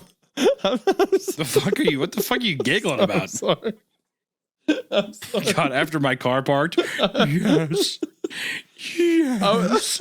What the fuck are you talking about? I'm laughing. He smelled bacon. I'm laughing because it's been so detailed, every layer of it. And when it started mentioning Mr. Harris in a jumpsuit, I'm like, oh, is that guy like, I wonder if that guy's going to show up later as a killer or something. So then as I'm reading like the description of the house and bacon, I just started thinking how funny it would be if Mr. Harris just sprinted down the street, just beat him to death in the middle of kicks the narrator. Completely normal day. Even you saying that, it makes you think of that fucking scene in Get Out where the guy's like running straight at him in the woods or whatever. Yes, that's exactly what. Yeah, where he's just sprinting full speed. You get it? Yeah. He's just like, the aroma of bacon, the beautiful old scent. Bacon and eggs in his hand. He has a cast iron skillet of bacon and eggs. Breakfast. like the narrator's just like, oh, I'm happy to see mom again, and you just hear like just up the sidewalk. Anyway, yeah, I had to get that out. The more idyllic the scene gets, the funnier the bit got in my head. The aroma of bacon and eggs filtered outward along with the sounds of talking and moving around. Despite still, I'm sorry, I need to get this giggle fit out of my system. Despite still having a key to the place, I rang the doorbell. Instantly, I heard. Just take a fucking minute to laugh. Just take one fucking, just count to 60 and laugh your ass off. Listen. When I read, I heard I saw the word footsteps in the next line. So now it's like, maybe he is about to come sprinting down the street. Look, I'm going to be honest, man. The AC in my office isn't working. It's like 85 degrees in here. I'm hot. I'm dehydrated. Well, I'll tell you what. Losing my mind. I'll tell you what. Then get a wet fucking towel, a cold wet towel, and a glass of water, and calm the fuck down, because you sound fucking insane. Like you're freaking me out. If anything, the real creepypasta today is like being on a Discord call with somebody that has a little giggle fit. And even you saying giggle fit, okay. I was like, what in the hell? I gotta get this giggle fit out of here. Okay, do I sound like Hank Hill? You gotta sound like Bill Dauterive to me. But Hank? Bill Dauterive? Bill Dauterive? Bill Dauterive. Oh, but his buddy Hank. On King of the Hill, that's right. Sorry, Hank, I got the giggle fits. Also, it would have been funny if you said giggle shits. You ever laugh really hard while you're shitting and then you fart and it goes in rhythm with your laugh? Well, thank you for saying that. Immediately got rid of anything I found funny. Okay. Well, I had diarrhea one time and that happened, and it was like literally like a water fight with my asshole. Here we go. Okay. All right. Is that it? Is that mercifully short? Yep. The story? The head of the stream is split by a single mound of golden fur, like an upholstered boulder set with a large golden eye that swerves to see passing visitors. The waters will bubble and froth should the eye see you. The tongues lap nervous, loving greetings with gurgled yips. End of log 3. It's almost like the perspective of a flea, you know? Yeah. Like a super tiny thing walking, because it describes like the matted hair or like the tufts of mange weeds growing into spits and banks. And so all it's describing is like this slobber coming out of a dog's mouth, but it's like running streams. It's very which, odd. It's gross. like it's like man found his way into dog hell. Like when dogs go to hell, this is what it's like. This is dog hell. Yeah. Or maybe this is dog heaven. Who knows? I don't know. Dogs are like, wow, it's just more of me. That's so cool. What does a dog have to do to go to dog hell? I think dogs go to dog hell if they eat the wrong thing. Like if a dog gets into like a big dark Ghirardelli chocolate bar, you go to dog hell. They go to hell for that? You'd have to imagine that's a part of dog commandments. Don't eat chocolate? Dogs have commandments now? I think so, because they have such a stringent diet, right? Like I don't think dogs can eat garlic. There's a lot of things dogs can eat. I don't think dogs can eat grapes. Well, hold on. So they're eating forbidden that's for their fruit. health. Huh? Yeah, but that's okay. Well, I see that a little. I see now that you say it that way. I see what you're saying a little bit. But dogs, so the saying's all dogs go to heaven. So they have to automatically go to heaven. They have to commit an act. They have to do something wrong to go to hell, right? So like, is eating something that hurts you wrong, like a moral way, you know? I think it's poisonous. I think if somebody drinks, and this is a controversial thing to say. I think if a human drank Clorox bleach until they died, I would say that person's going to hell.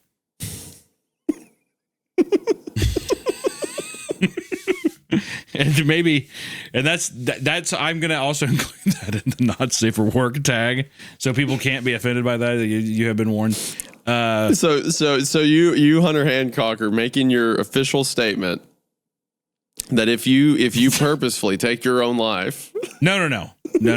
Wrong. Okay. I'm saying All right. in the context of a dog having stringent diet rules, that if a person knowingly is like, oh, this bleach seems tasty, doing that. Okay. So let me change. So you Hunter Hancock are saying that if someone takes their own life by knowingly by drinking bleach, they go to hell.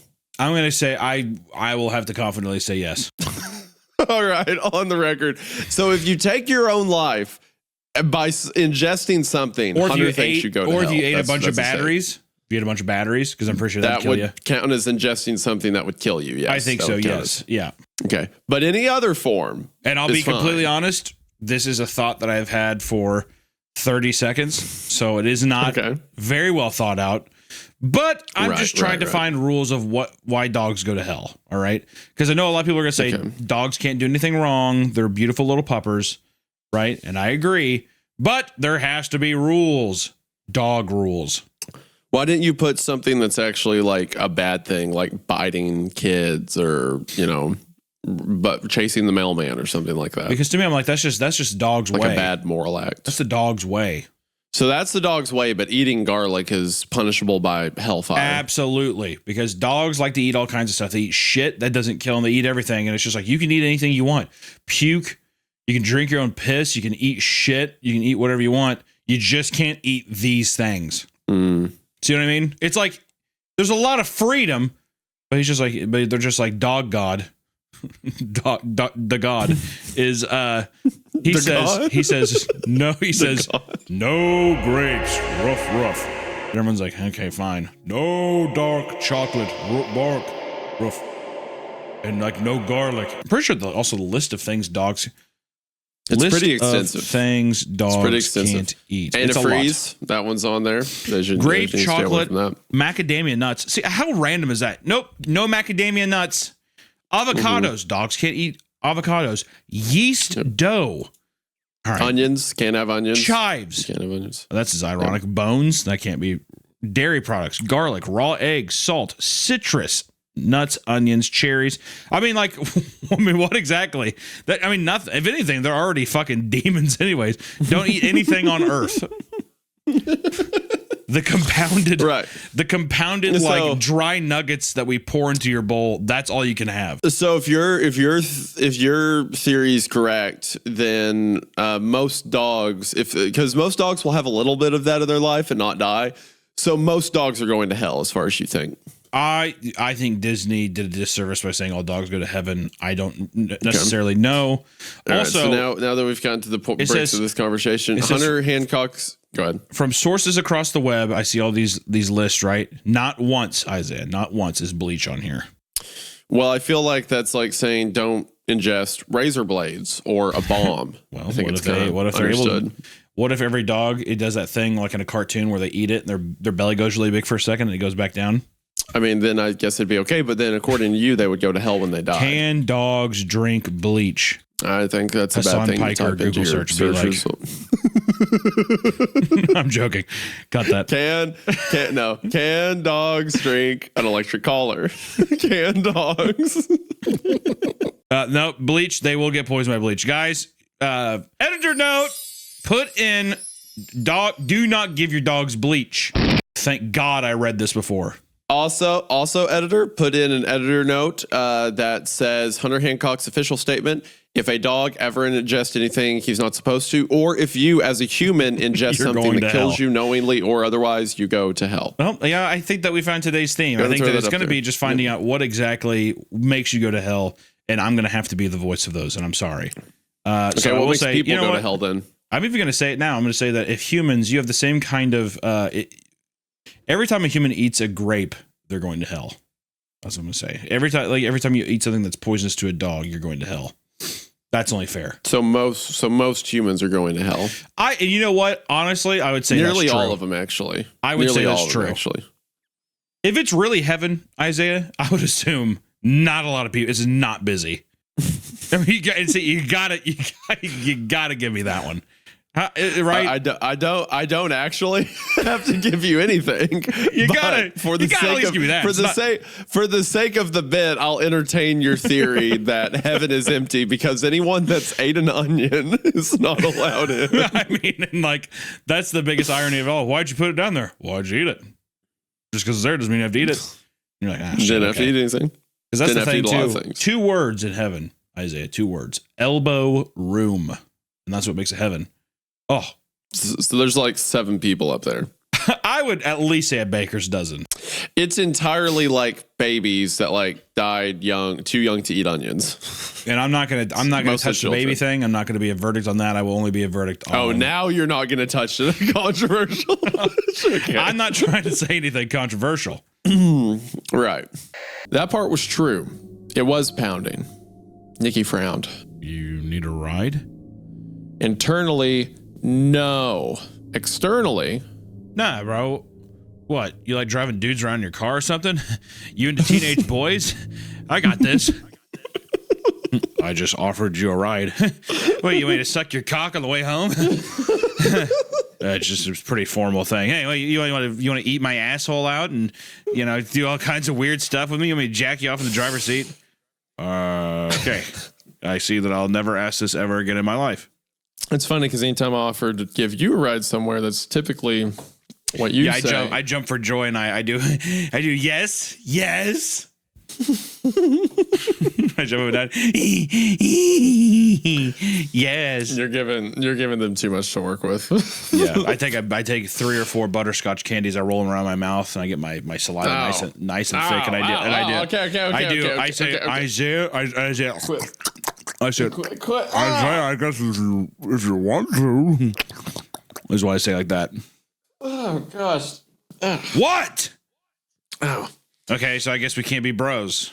It's fine. I guess we can't do what fellas do. I guess boys can't be boys. Oh gosh. Okay. Kathy had one problem, as the police would later attempt to understand. She cared too much. Every person, word, and item were sacred to her. She embodied the spirit of charity and devotion in a way few others could. What are you laughing about? I mean, what is this? You're writing like a great day for an old woman. It's like, what, like, is this a horror story, or is this just like what is this? I mean, do you think I just showed up to the show with like, and then Kathy went home to the kids? I mean, that would be a horror story. No, it's going somewhere. Okay, the mention of the precarious I boxes. jumped the gun. I'm sorry. Okay, did you hear the mention of like the boxes and the pile next to her? I jumped the gun. whatever. Just play the music. Okay. Hello?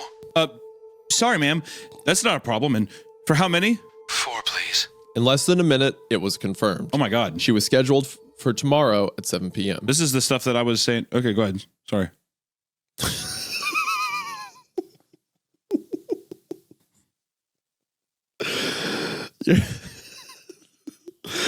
For one, the audacity to do it in the first place, to just read the story ahead and say it's a premonition. No, then the further audacity to call it out. No, what is when it? you What get is to it? What is the next line though? Her voice had reduced me to a teenager again. Visions of her watering her flowers and walking her dog occupied my mind for the rest of the evening. Wow. Holy shit. Oh, wow. That is dude, I am scary at times. I bet I could get Psychic Pebbles to do this podcast with me.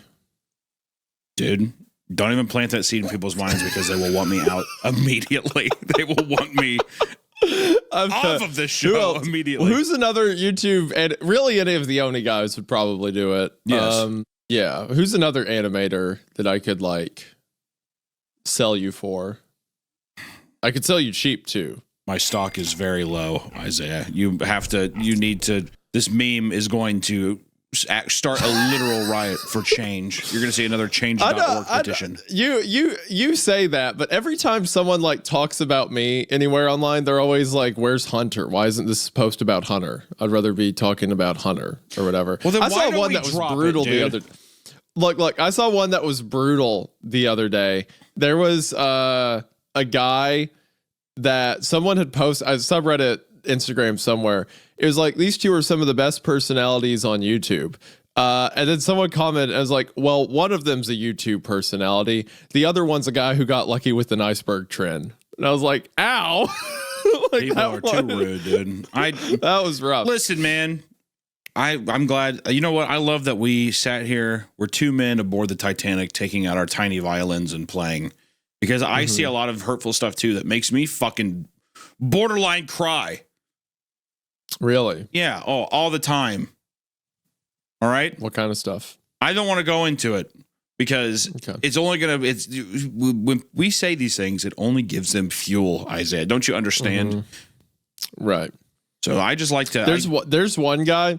So there's one dude. He has like, I'm not going to say his name because I don't need people to know, but he has like 8 followers on Twitter. Complete nobody, right? Yeah. But every time I post a video announcement, after a couple hours, he will quote tweet the tweet I made announcing it and say either good video or bad video. And he never gives any further explanation. That's haunting. He never says why. That's or actually anything like that's that. legitimately But haunting. my algorithm, I think because I've looked at his page, it always shows me what his reaction is. So every time I post a video, he'll just be like, bad video. And I'll be like, oh, why? Damn it. Explain. Like, yeah. Yeah, it's like it's a 17-year-old German kid. You're just like your entire existence was wrapped up in this kid.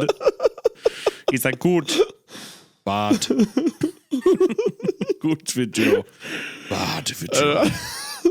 And I'm over here like, damn you, Wilhelm, like shaking my fist at nothing. Augustus. It's like the kid from Charlie and the Chocolate Factory just eating chocolate. It's literally just And I'm Augustus like, Gloop, just covered in chocolate, watching your videos. What is he planning? what is he putting together? I know he's scheming something over there. Yeah. It's just random what sticks you, what does it. And I don't really like personify it that much, but it's funny that it means so much to me. It's impossible not to. Welcome back to CreepCast. Today we are reading Take your time. It's okay. Sound it out. One step. We went over this. It's okay. Ensorcelled. Ensorcelled in the earth. Sorry. Sorry about that. I even said it out loud properly before this. I don't know why I had such a hard time. Ensorcelled in the earth. You're saying it's a spooky ghost? No, I'm saying there's creepy shit going on inside a room colloquially called the room. Lydia scoffed and rolled over to go back to sleep. You should have been a drama major. We didn't hear the window next door again that night, but the next morning you could clearly see from the outside that both windows in the corner room were now wide open. It's kind of fun. It is fun. This feels like a scary story you hear around campus. I always like the dialogue C.K. Walker writes too. It's very pulpy, very natural. Yeah. A lot of it feels like kind of. Well, we talked about with Deep Woods, where it feels very like coming of age a lot of the time. Yeah, I think there's even like two college freshmen kind of vibe. I like the back and forth between them so far, and like I said, these little bitches got fangs. And I like it. Also, nice deal. Art major, political science major, leftist scum. Kidding, believe that again. No, you have to leave that one in there. You're leaving that one in there. It reminds me of just like little story, like around campus. We always had, there were so many ghost stories where I went to college at. Be like, oh, if you go to this building and you go at night, you can, if you have a Ouija board, you can talk to the ghost of so and so and stuff like that. I remember one night we went around campus to all like the spots and played with Ouija boards. We at my school we had like there was supposedly like this it's called the like Beatty House Ghost, and it was always like a thing where it's like a liberal arts building kind of thing, but it was like an old house. So it's supposed to be like the person who first lived there was roaming the halls. So yeah, I feel like at every college there's always like one building or one area that has some kind of this place. Granted, I've never heard of someone being like, this is the room. Yeah. Well, we had some dark ones at art because my college, before it was built, the area was a Civil War battleground or like an encampment or something. So like by both sides of different parts, like Union and Confederate. So most of the ghost stories revolved around that. Like, oh, there was like, this was the sick bay where all the soldiers died. So you can hear them moaning or whatever. But there was one building on campus that was a sanitarium right after the war. That had caught on fire and burned down, and then they rebuilt the building on like the old foundation. So all the ghost stories, they were like, yeah, if you go to like 2 a.m. and like a janitor was there and he just saw women on fire everywhere. It's like, well, that's pretty. Yeah, that's kind of I'm sure. I would love to hear other people if someone has anything as intense as like room. I don't think like a title is pretty crazy. The room. Can you imagine if it was like the anal cottage?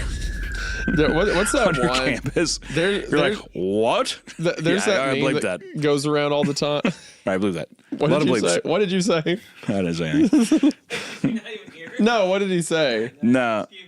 Yeah. Right. It's like that meme that's going around where like someone modded Left 4 Dead to where all the stores say evil ass building.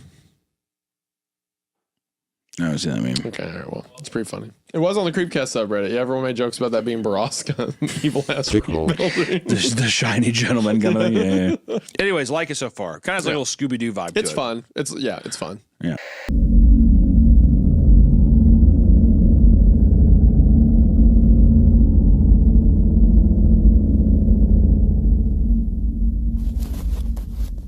So we're getting into like actual alien territory potentially.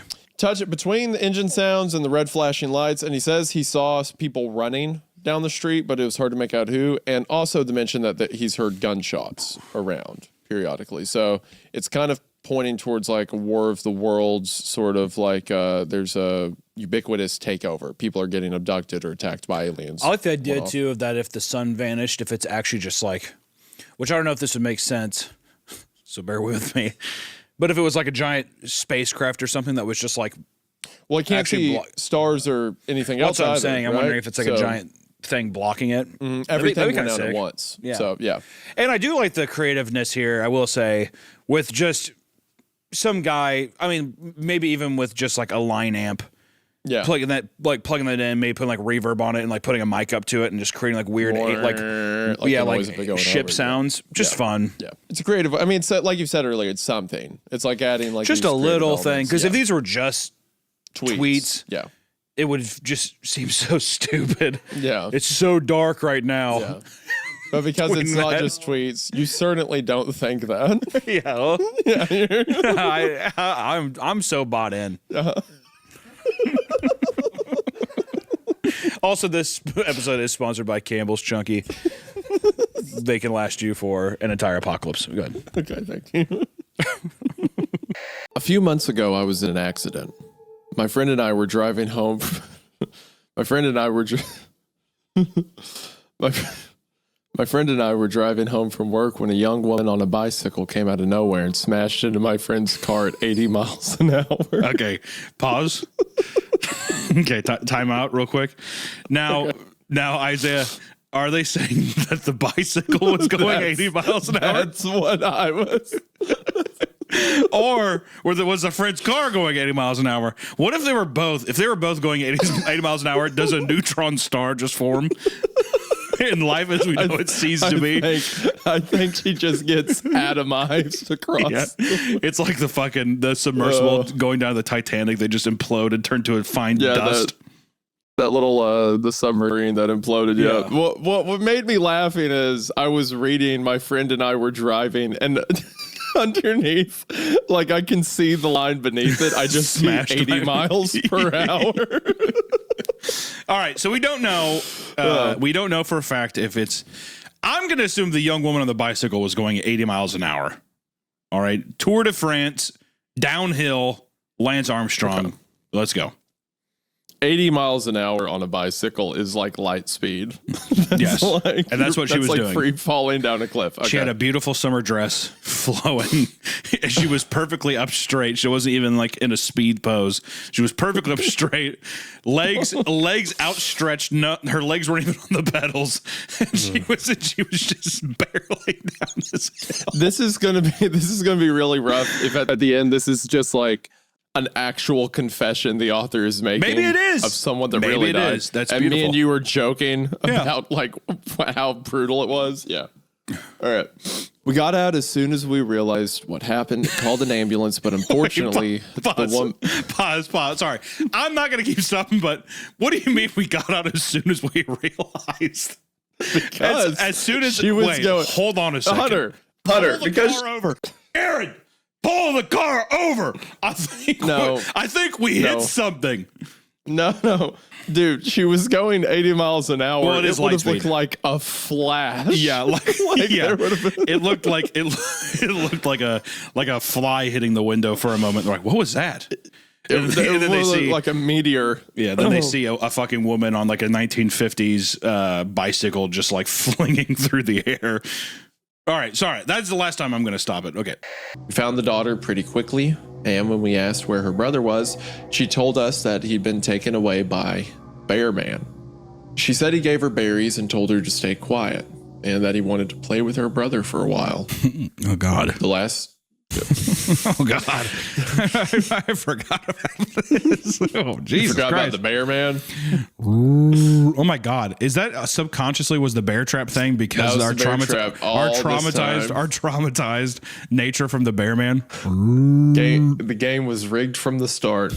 Dude, okay, so I'm scrolling through this guy's channel who posted it, and we can show this image on screen. When I was a kid, I remember seeing this picture of like a guy who says that there was a demon that appeared behind him in a photograph. I remember seeing this when I was like 10 years old, and I like couldn't sleep for days. Really? That like face over his shoulder. Like it freaked me out so bad. The weird dog face over his shoulder. That dog. The clearly like it's like a retriever of some kind over his left shoulder. I saw this thing in the corner of every room I walked into for a while. Rocky Mountain Paranormal Research Society. It's just like a guy sitting in his mom's living room. I imagine that's what most paranormal research societies are. Yes, I'm pretty sure that's where all of them are based out of. Yeah. Yeah. The thing seems to multiply constantly. I've seen them indoors, outdoors, on houses, on trucks, even one on a tree. A window to nowhere on the trunk of a tree dispensing deep fried slop to an ignorant gaggle of hikers.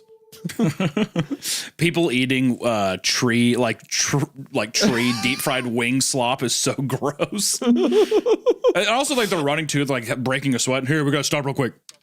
We gotta hold up real quick. Just hold on. It's funny to imagine that it's like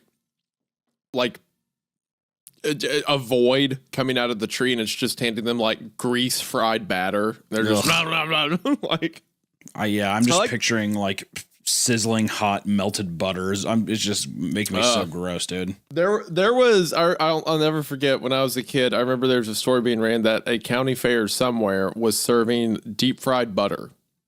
Oh yeah, like they took a stick of butter. Oh sure, fried it. Oh yeah, that's a Midwest staple, dude. Is that really a thing? Oh yeah. Have you had it? No, hell no. Okay, I can barely take too down. much. And here's the thing too. I bet it's delicious. Is what I'm gonna say. How? It's just. I mean, I like butter, but to just eat it straight. To eat just a bite out of a stick of butter makes me disgusted. That's also, rough. any state fair carnival food is like just horrible oils and all that kind of shit too. Yeah. But like even a funnel cake. Listen, I like a nice funnel cake. I love funnel cakes. That shit puts me out immediately. It's probably my beatus. Well, yeah, it's a giant cake. It's literally a cake of batter. It's butter bread deep fried, and they put fucking powdered sugar all over it. Yeah, I know it's not good for me, but if I'm at the fair, I'm come on, I'm at the fair. That's what I'm here for. But honestly, eating like a stick of deep fried butter is a form of self-harm, I think. Like you should talk to someone if you order that willingly. But no, so these windows are like they're just kind of popping up over town. They're kind of showing up. I like the idea that it shows up on like fast food joints, but somewhere else, like a barnacle on a whale or something. Like it just grows on the side of it. That's an interesting idea. Which is why she wants him dead, and he wants Jimmy dead. Jimmy was the one who gave the whole speech, like, we call this the stables. That was I would Jimmy just Prescott, almost, yeah. I wouldn't even be surprised if this turned into like, just like, we're going to kill the whole fucking town. You know how happy I would be. I'd be delighted. If it's just like that would titillate me. That'd be great. I'd be titillated. Kyle's like your grandpa on the mobility scooter. They got a rifle set up. Here, they like duct tape a gun to his hand. Yeah, he's like fumbling over the bolt to re-rack it. Like, I think that'd be great. He drives the wheelchair straight into a gas station. 1738. Hey. Does the JBL speaker attach it? Get up to the chair. I'm like, hey, what's up? Actually, yeah, dude, like it's vibrating the back hub, so it sounds like it's like, you know, like when this car's like brr, brr, brr. Yeah, it's like we need a distraction. Like Kyle in the mobility scooter. As I walked over to the edge of the tent, one of the older men shouted to me, Dick! Hey, Dick! I glanced in his direction to see the sergeant in charge of the platoon ever since our first lieutenant bit the dust coming towards me. Sir? I said, snapping into an attentive stance. At ease, boy! I felt... Have you been wanting to be like a sergeant really bad? I've wanted to do that stupid fucking... Well, I'm not going to say stupid because I don't really know. I just... Whenever they're sitting there like, hey, boy! Hey! They throw their gun around, they do... Eric! Oh! I've always wanted to not only know it, but I've wanted to lead one so long and then hear all the little... You know what I mean? People throwing the gun around. It's oddly satisfying. It's stimming for my tisms, is what I would say. Did you have something this morning? Is there a reason that you're in this like state? What's right that? now? What did I do? You're just so amped up. You've jumped me on the first sentence for everything. You've ran like 3 microbits by yourself, completely unaided. I'll stop. You're like a fucking weed stop. eater, just firing on all I'll cylinders. fucking stop. Okay. So we're going to go get that. But first, for this story, Oh, like to? I forgot to mention we have a little special guest tonight. Coming in to help us read this very funny story is someone who makes good work. Dare I say, admirable work. He's from this area, you know. Have you guys seen the movie Hereditary or Midsummer? Right? If you don't know him, his name's Ari Aster. And he's here to read Laughing Jack with us tonight. Give him a round of applause.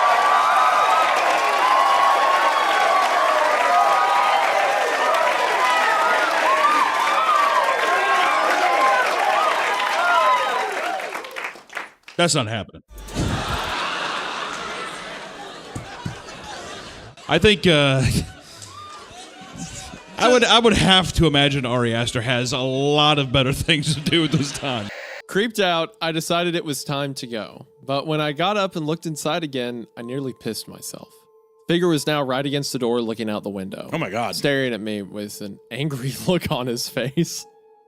I recognized it to be Carson. Oh my God. So it's even one of the other employees. Fuck that, dude. Yeah, hey, so Carson, I know he's being kind of weird, but he was just crying and laughing hysterically, basically talking about death in the chapel that you said no one should be around. It's day one, Isaiah, day one. I think, you know what? I think it's fine. That normally happens whenever I come over to your place. You come into the room and I'm on the ceiling praying. You know. Yeah, every time. Rolling around, yeah. Every time, and then every time I like try to bite a sandwich without saying grace, Isaiah punches the table really hard and breaks his knuckles, and he says, "Wait, wait," and then he just says his prayers, whatever, and then we're allowed to go. And he just smears blood all over my walls. And I'm like, hey, buddy, could you mind fucking cleaning that up, you psychopath? He's like, we went out to a barbecue place last time I was there, and my food gets to the table, so I like bow my head real quick, and Hunter just goes, "Ew, gross." Yeah, I did. I did. What are you doing? I did. Freak. This guy's a freak. I said, "Gay alert! Someone's gay." That's why I said, "Uh-oh, lame-o." That's why I said, "Uh-oh, we got a loser here." Everyone pull to make fun of this guy. Loser. We're about to show this guy what religious persecution really looks like. Come on, everyone. Let's get around and make fun of him. Yeah, nah.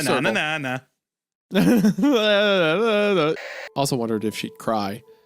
I feel embarrassed, even after all these years later, admitting it, but a part of me was hoping she would. Then I'd have an excuse to hug her again.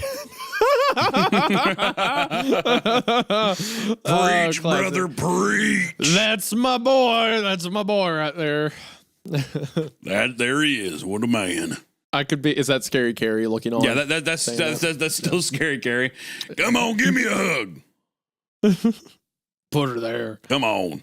I could be dependable, comforting, boyfriend material. It was the kind of fantasy that marked me as a beta male. Whoa. Love and we that. get mentioned a beta male in the story. And dude, we've got cucking twice. If YouTube doesn't copyright this video, I will. Yeah, no shit. I'm awful. I know. I'm not proud of myself. I was desperate, homeless and on the run, smoking a pack a day, sleeping with men from bars for money, only to spend it at another bar and do it all over again. Same, honey. I was stuck and needed... That's really funny to imagine you like going to bars and being like, "Hey Toots, you looking for a oh no, I say, how you doing? Someone warm tonight? How you doing, sweetheart? What's your name?" And the guy's like, "What?" I do. I'm like, you ever see heaven? He's like, "What the hell are you talking about?" He's like, "Let's go in the bathroom. I'll open the gates right now for you." So I'd say, and I have the cutest little red skirt on, pleather, whole outfit pleather. You ever seen heaven? You just haven't shaved. Your hair's still like the same way. Like nothing's changed. It's kind of poetic at first, like the "Have you seen heaven" thing. It's or I say poetic. It's a bit less on the nose, but then by the end of it, I'm just like, I'm gonna suck your balls. Okay. The guy, immediately the guy just like all euphemisms. Yeah, the guy just like beats the shit out of me. Damn, a simple no would have been fine. It's like you're like laying in the alley out back, like, all right, I'll see you around. You don't know what you missed out on. Oh. Is that all you got? Is that all you got? Yeah, spitting out teeth. I can whistle better. Yeah, So this is you. The story's about you, actually. Sydney Sweeney's playing you in the movie. Yeah, imagine the viewer, listener now. Imagine that the person that's doing this is just me, but I'm dressed up as Sydney Sweeney. I have a blonde wig on, and my tits are just as big as hers, except I'm wearing a push-up bra now. All right, so the recording's been going 17 minutes and 31 seconds. I was wondering how long it would take you to mention Sydney Sweeney's chest. I was proud of you for not doing it in the intro, but 17 minutes, 31 17 minutes, 31 seconds. And to be fair, I said that I am emulating her large breast with my own large breast. Okay. But you still mentioned them. I just no, knew that's it fair. would come up eventually. That's fair. Yeah. I was forcing all the blood to my face to not scream out it immediately. So I know. I'm proud of myself. I know. I was proud of you for not bringing it up in the intro. That was a big step. I know. Yeah. I know. I'm very proud of you, Hunter. Clearly, I must have had a dumb look on my face, showing the confusion I was feeling, because then he goes, "You don't know, do you?" He continues, "The old farmhouse belonged to Dr. Wentz. He was the guy that I'm sure you've heard of about. I'm sure you've heard about, who used to go. Oh my, good fucking God, Hunter, get it together. My God, God. That old farmhouse belonged to Dr. Wentz. He was the guy I'm sure you've heard about, who used to do botched abortions and all sorts of inhumane procedures back in the 1800s. He's the guy all the rich went to when they had young daughters getting knocked up, or when they had special needs child they didn't want to keep. God damn. He built the house himself and even named the road Patch Lane as a joke to all the patching he did for people." I'm just laughing at you because it sounds like the cop, like midway through, is like, "Get it together! Come on! Tell the rookie about the abortion doctor who used to cut up dogs. He called every Mexican person he saw a chihuahua. He was horribly insensitive." I realized my son was talking about an imaginary friend. I suppose it's normal for kids his age to have imaginary friends, especially when he has no real kids to play with. How It's probably just a normal phase. are imaginary? Who here had an imaginary friend? Okay. Oh wow, that's way more than I thought. Freak. Yeah, hey, freak, yeah. hey! Kill all of those people. What about up top? I can't say up top. Just yell if you have. That's way too many people. You all are not safe in the That's sound why they're up booth. there. They're like, More room for you, Mr. Pringles. just nothing but empty seats up there. Well, I have to. He's so tall. Okay. I can't see them, so that might have been the imaginary friends laughing. Yeah, exactly. Oh, up here. I suppose it's time to tell you what was inside the magical space pussy. Okay.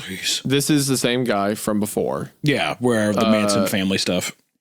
Yes, the Manson family stuff. I'm also going to say vagina because that feels gross to say a lot for me. No, dude, 'cause I'm say a good little pussy. Christian kid. That's gross. It's nasty. It's Magical, demeaning to women. magical space Zaza, dude. Can I say Zaza? That's good. That one doesn't feel as bad. I don't see why not. You could also say, all right. Yeah. Were you going to go anywhere with that? No, never mind. I gave up on You it. can also say, yeah. Yeah, never mind. You can say, I had one, yeah. but it's going to be unfavorable, so I'm not going to say it. You can say, yeah.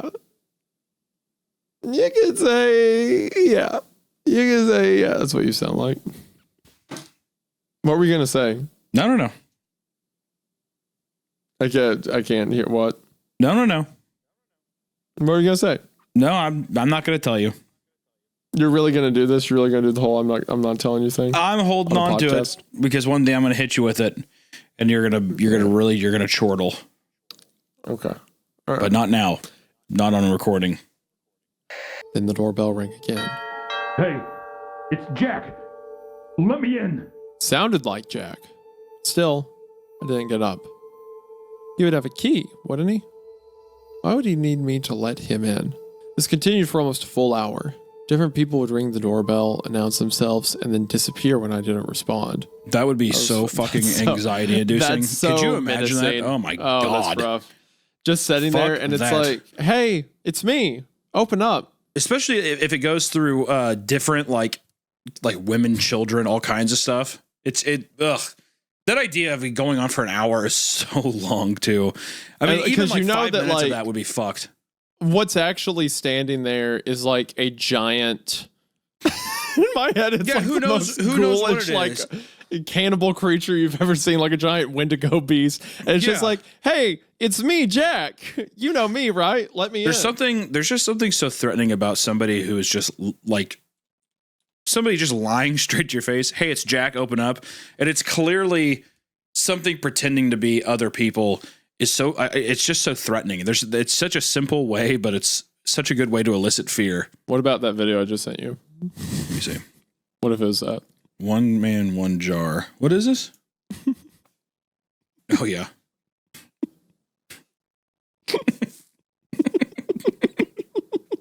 That's so fucking stupid. I hate that this works so good for the story. like the entity is flipping between all these, like, oh, it's me, your mom. You know me, right? Or it's like, Hey, oh, it's me, Goku. And then It's me, Shit Rob. And then immediately back to like, it's me, Paul from the 5th grade. Remember, we're friends. Just like, oops. So it's turned into my entire family, an anime character, and a boy I knew in 5th grade.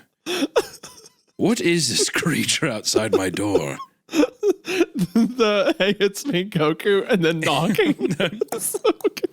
It's so creepy. There's a menacing to it, like, let me in. Also, Goku's Hurry so up. fucking wide in the door for him. He looks huge. I don't know why that got me the most. I was like, Jesus Christ. Oh gosh. Okay. Yeah, so that's happening out front. The switching between voices is great. I love that in any story. Any mimic creature in like a horror tale is awesome. I like it. Oh yeah. Yeah. Very uncanny. Just odd. Yeah.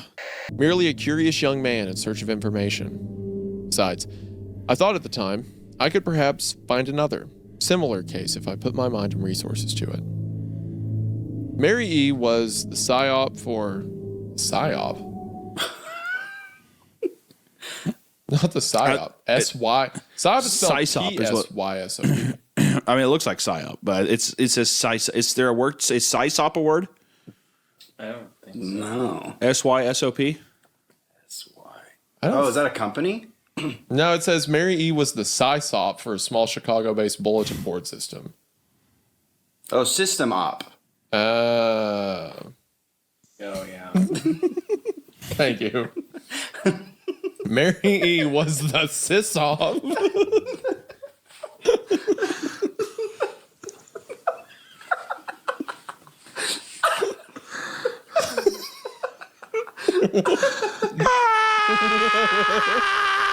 Was that just the last straw?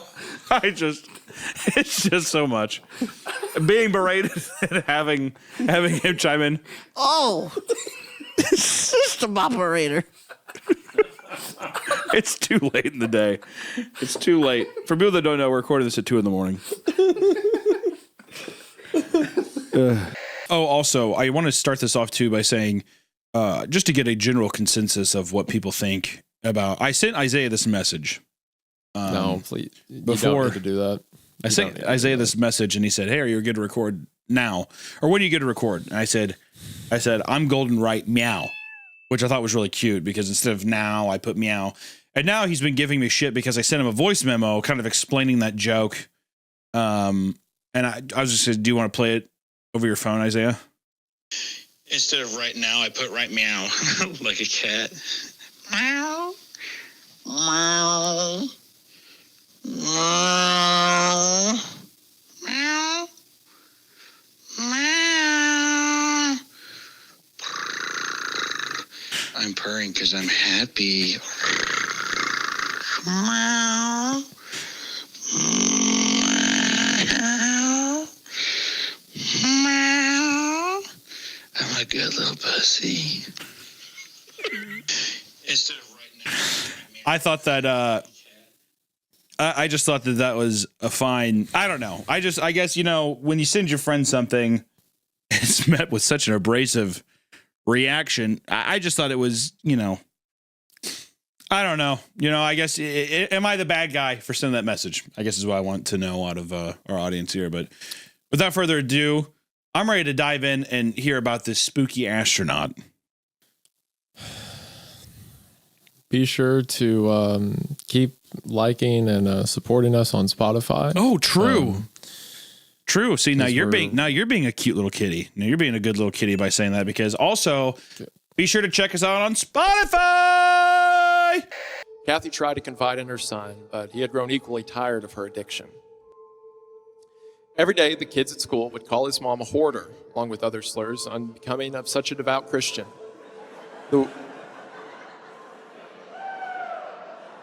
Look, I was young, and also, I don't see what's so funny. Okay? I just love how the son and the dad are like, let's get the fuck out of here. Yes, they did, as a matter of fact. My older sister, Caitlin, got her slip last year, and though she's been through her fair share of failed relationships, she's currently in a happy one with some guy named Roger. I don't think I need to tell you the name that was on her slip. Can you imagine your slip says like Turnk or something like that?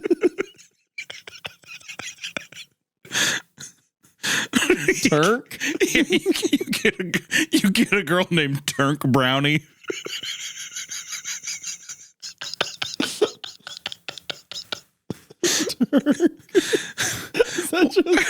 Is that like the word trunk rearranged? No, I'm so tired. I'm so tired that in my mind while you were reading, all I thought it was Turk.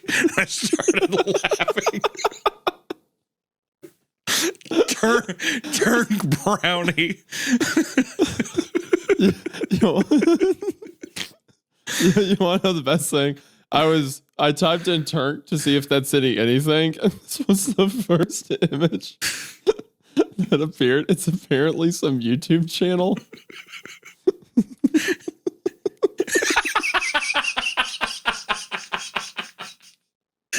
This is it's instead of a name, it's just this image on the slip. What am I supposed to do with this? Oh man, mate, lucky you got turned. You got turned. That's what she looks like.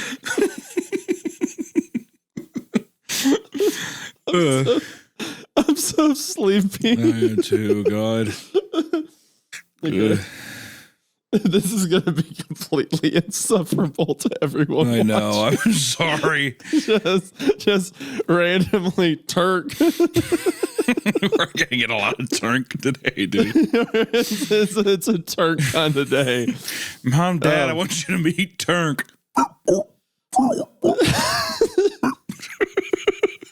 She doesn't speak human language. She speaks turtle. Wonderful. What's your name, dear? Jane Richardson. Okay, Miss Richardson. You go down the hall, second door on the right. Do I have to sign any papers or anything? Nope. Oh, thank God. Why?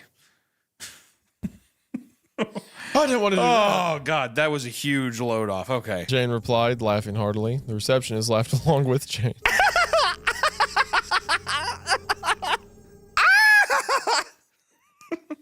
I would hate to get to have to sign papers or That something. face you just made was the scariest thing I've seen all day. That would be weird.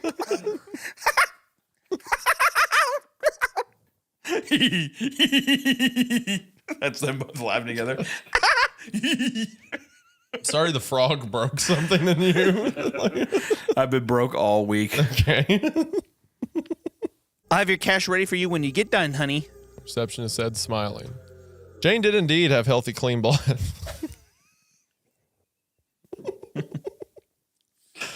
It's funny because when you're a kid and you figure out about blood banks and stuff like that, you're like, oh, that's kind of neat. It's like an 11 or 12-year-old wrote this like that day.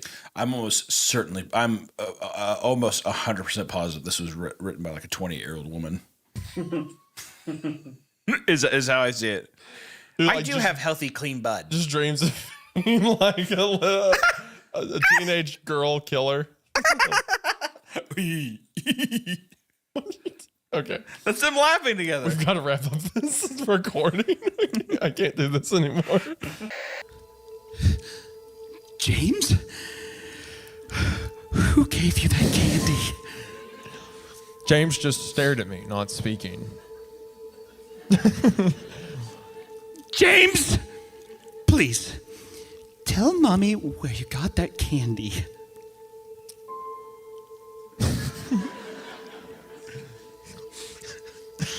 Laughing Jack gave it to me. My heart sunk. I kneeled down to look him in the eye. James, stop saying his name. Please, Yeah, she keeps using the foot like that's James? what mothers do. James, I've had enough of the damn Laughing Jack thing. He's not real. Now, this is a very serious situation, and I need to know who gave you the goddamn candy. I could see my son's eyes tear up. But Mama, Laughing Jack did give me the candy. This is so funny because I remember being a child and reading this like this is the scariest thing I've ever seen. Like scrolling like, yeah. Yeah. Clark and Ivan were blown away by the new tide of junk mail. The event was dubbed Return to the Junk and became a great icebreaker for Clark and Ivan to introduce me to other people at parties. One day, I was browsing Facebook's People You May Know section when I came across someone's profile that had my picture, but a different name. The account was open for anyone to view and had a lot of porn posts, status updates full of swearing, and praises to Hitler.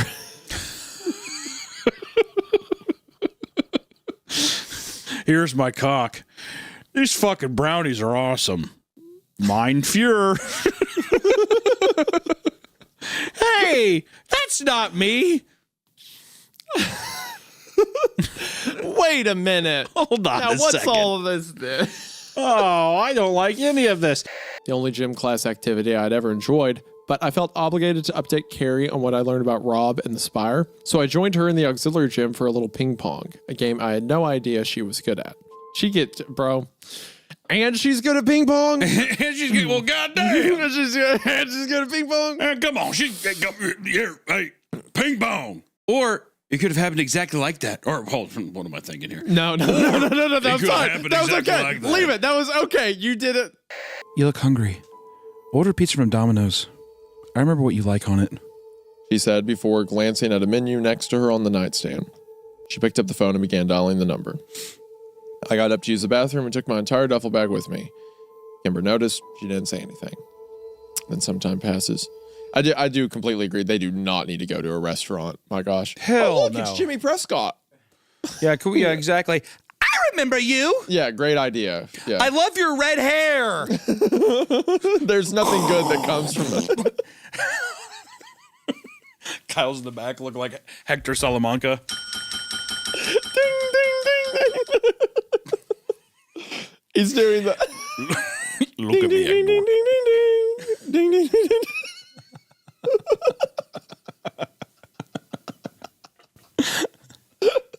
My boy's dinging.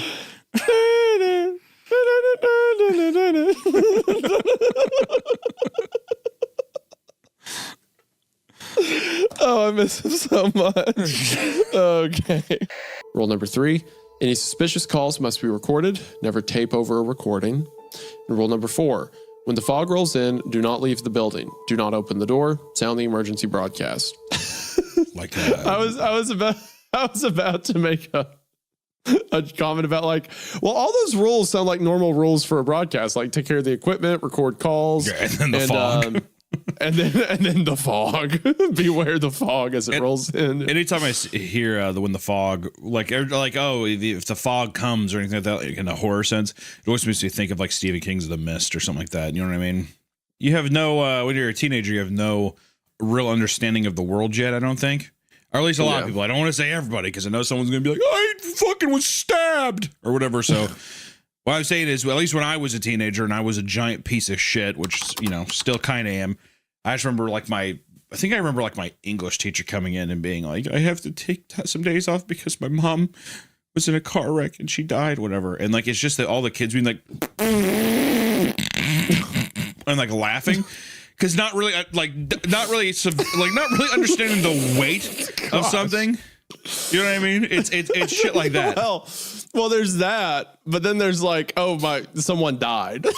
I feel like that's but even the concept of death, because if it was somebody that you like, oh my god, dude, Jordan died, your friend, that is sad. I just don't think that you fully understand what that means. Like, you understand the permanence of it. It's not that, but I just mean like the sympathy of like knowing somebody Sure, for yeah. a lifetime. You know what I mean? That kind of thing. Either way, I'm going to have to keep a closer eye on James. That night I put James to bed as usual and decided to go to bed early myself. Suddenly I was woken by a loud band coming from the kitchen. I sprung out of... It's like a heavy metal band. I sprung out of bed and hurried down the stairs. When I got to the kitchen, I was horrified.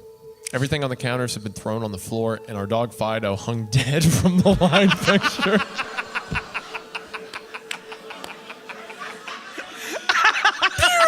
Just straight uphill.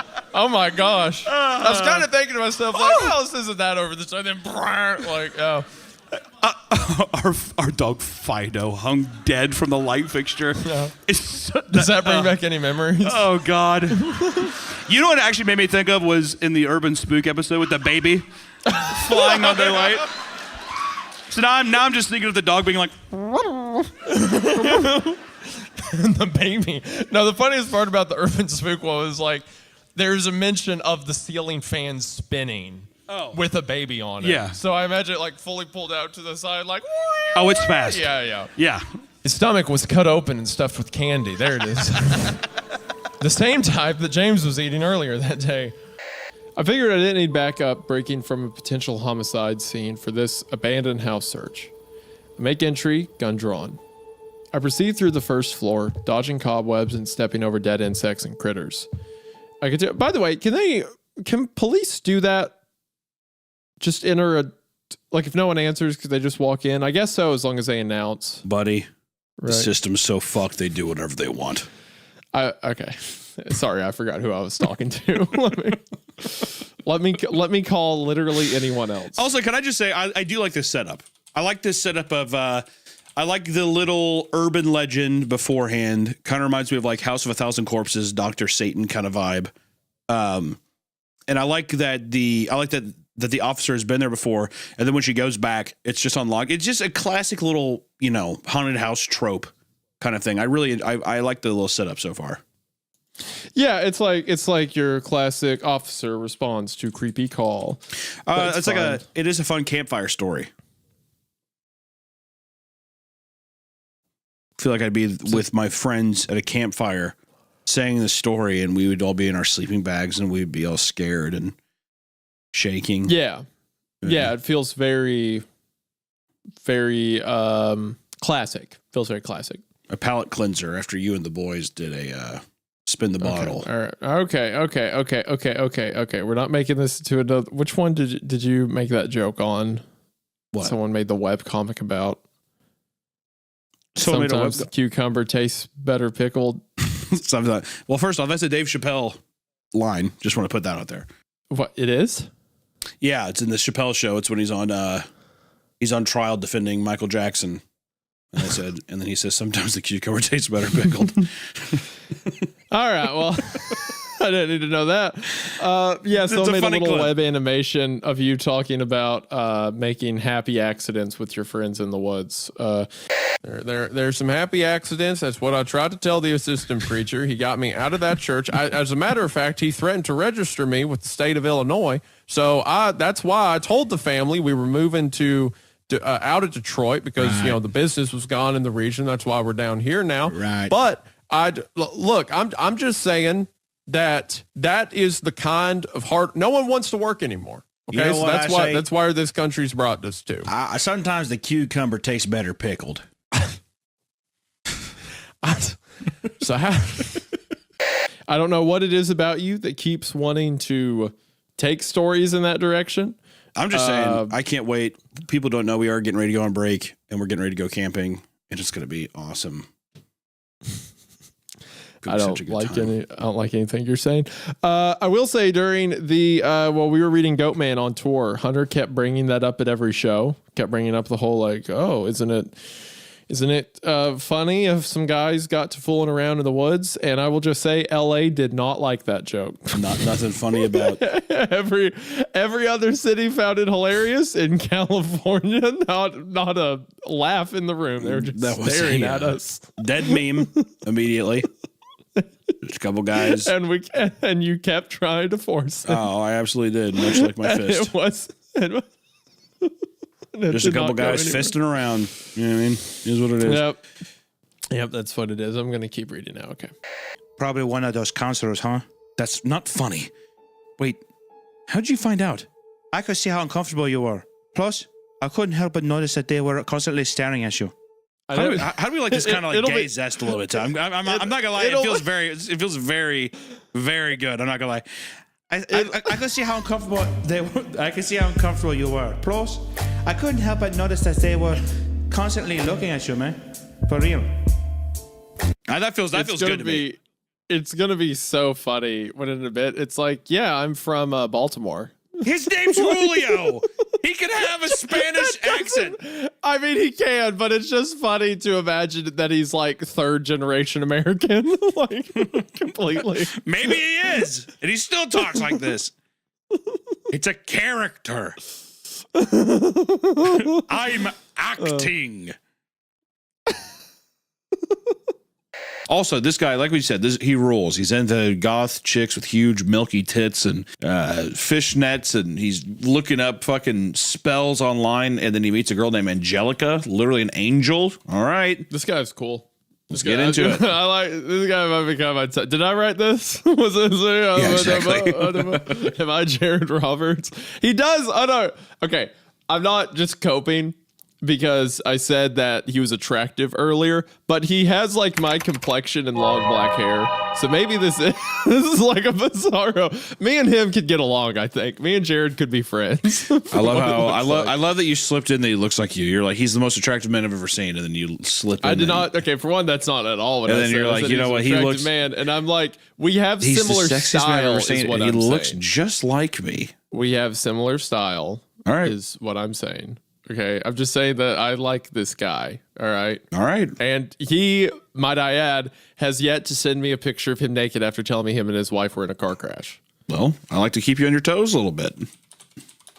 Okay. When my phone pulled me away from what I was doing, sighed as I stared at the unfamiliar number. The person behind the line talked with a heavy, old Southern accent, but I could tell how excited he was to meet me in person. Mr. Wellers is coming back, boys. Yeah. You know, I wasn't going to say anything yet. I was going to give the story a little bit more time, but we are back on the bayou. Right? We are in the bayou now. And we're down in New Orleans, NOLA, because it's Old King Creole's. It's a voodoo shop. I assume that's where this is going, a voodoo shop. So, I mean, this might as well be down on Royale or Dauphine Street. Dauphine Street down there. Dauphine Street, you go down to Bayou. He that sows the wind reapeth the whirlwind, said old Mr. Wellers. Isn't that, wait, hold on, remind me. Isn't the bit that Mr. Wellers is a normal guy, but there's like a dude that follows Mr. Wellers around who talks like that? I barely remember any of the stories we read. You are asking the wrong man. Okay, so if I recall correctly, the comments will correct me, but Mr. Wellers worked at a blood clinic. Yes. Like a donation clinic. Yes. But he was just like a normal, like, you know, doctor, medical technician, whatever. But there's like this crazy Cajun man in the trees who follows him around. Yes. And he's like, you know, Mr. Weller's gonna get you good down there. Yeah. So really, the character is the guy that follows Mr. Wellers, rather than Mr. Wellers is completely unimportant to what this guy thinks of Mr. Wellers. I think that was the bit we set up. I think that was the dynamic. Oh, anyway. Although, I never think about people who haven't seen old episodes. Well, I mean, at this point, sorry. If this is your first episode, you're in for it's going to be a whirlwind. People's like, oh, CreepCast, I'll check it out. And we spend 10 minutes talking about someone else giving us credit in a book they wrote. And now we're just talking about old stories they haven't heard before. We're really selling the podcast.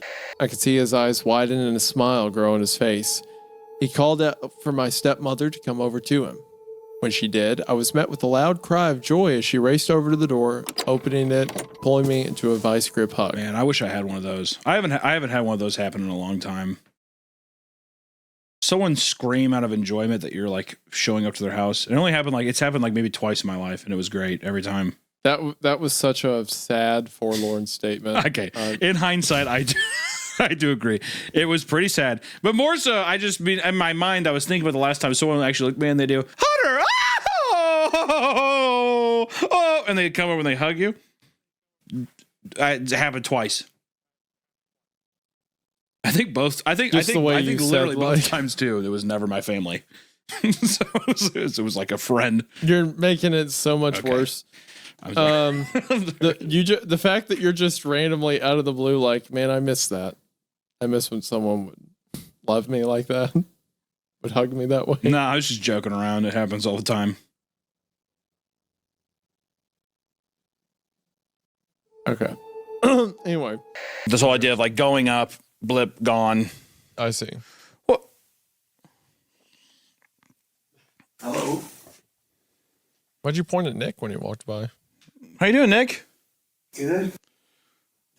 You gonna hang out with us? No, I just came to make sure that I click record. He's been in a weird Did you get nervous? Yeah, I always get a little nervous. You want to hang out for a second and listen to the next paragraph of this? What is he on? What are you on right now? What? He's in a strange mood. He's been weird. You didn't even do the thank you patrons for watching. Thank you to audio listeners. None of that.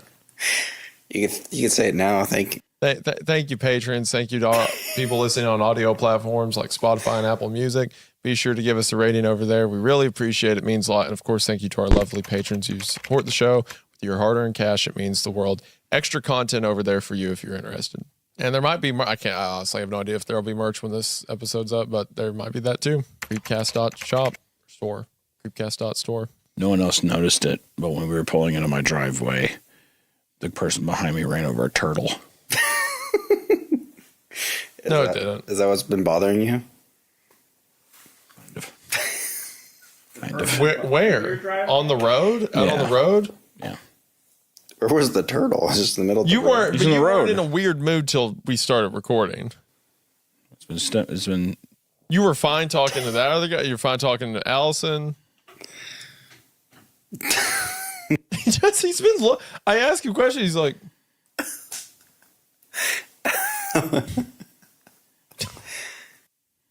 Got family annihilator eyes all of a sudden. All right. Just whatever. You know what actually kind of creeps me out, even in real life, is when people have like a very pronounced, strong whistle. Like when they're really good at whistling. I don't. That creeps me out. I used to be really good at, but it's been a while. I was gonna say now you sound like it sounds like a, I don't know, like a demented version of Hunger Games or some shit. There's just something creepy about whistling. I don't know why. What is the Hunger Games one? It's like doo, doo, doo, right? Oh yeah, it's like a right. Be funny if you just grew a huge pair of tits and you just became Jennifer Lawrence right there. Anytime someone does the Hunger Games whistle, they just immediately grow tits and they're like an expert archer. No, don't do it. Yeah, it's just like. Bill's proposed we go west as far as the river and follow it south. If he's right about where he thinks we are, we'll hit Red Hill before it starts to snow. There's a lodge there and a few permanent residents, or so the helicopter pilot said. If anyone's looking for us, they've certainly asked around in Red Hill. I'm glad we have meat now. I've been feeling weak. Okay, so now we know they were married. Hunter, what is the appropriate time that Allison can think you're dead before she hooks up with someone in the woods in a life or death scenario? A day. I'd say one full day. I would count me out after a day. If I was gone in the woods for one full day, Isaiah, I'm dead. Like there's no way.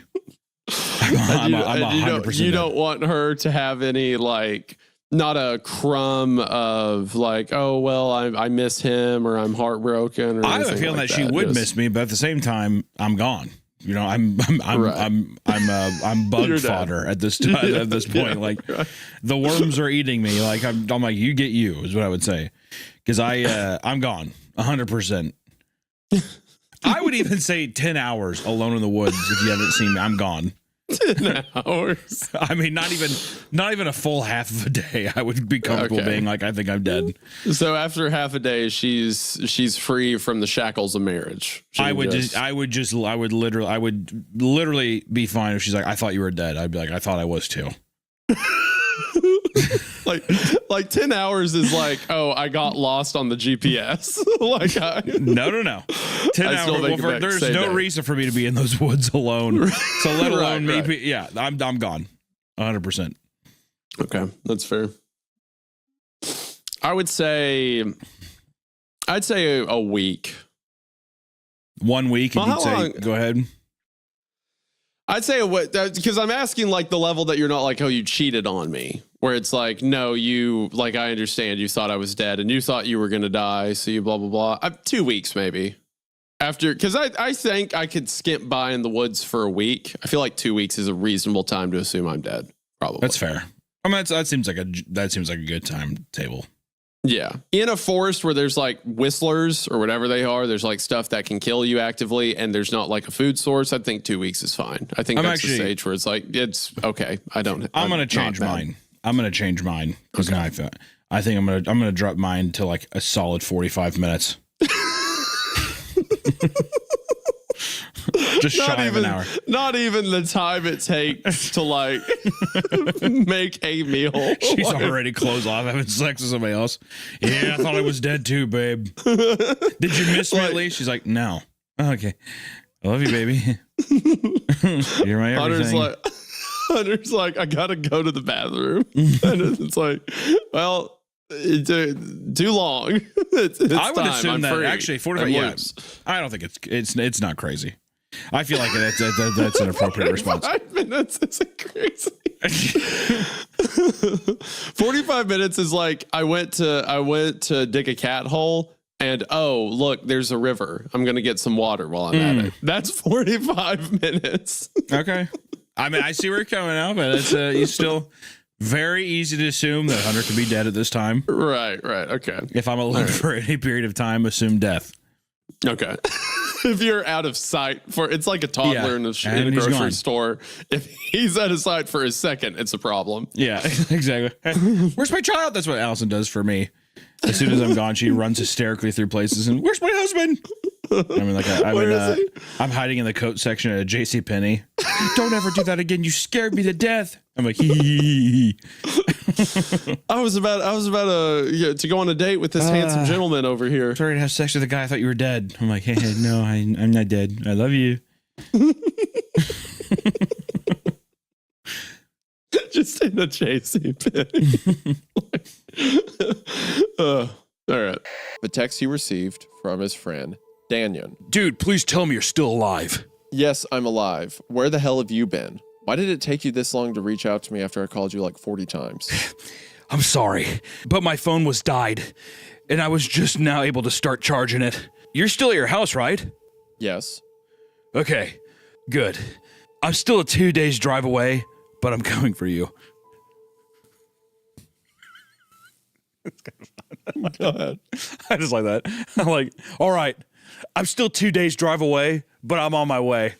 Where the fuck do you live, dude? Yeah, why am I the first person you're coming to 48 hours away? I'm like, why don't you fucking go somewhere closer? All right, it's going to take me 14 days to get to you, but I'm on my way right now. that would actually be like if something happened and I texted you and I was like, I'm on my way. You're like, why? Like, why are you coming here?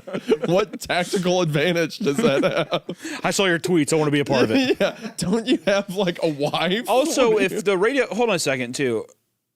To be fair, it's only like the television signals are down. How would he even send text? He says everything keeps going in and out. Yeah, Power but you would goes assume out, after phone goes days, right? Also, the last thing that we ever saw, there's no news reports anymore. It's just no signal. Right. So it's like, yeah, there's rolling outages, but it kind of just makes it seem like that the TV stations and stuff aren't able to broadcast anything. Yeah.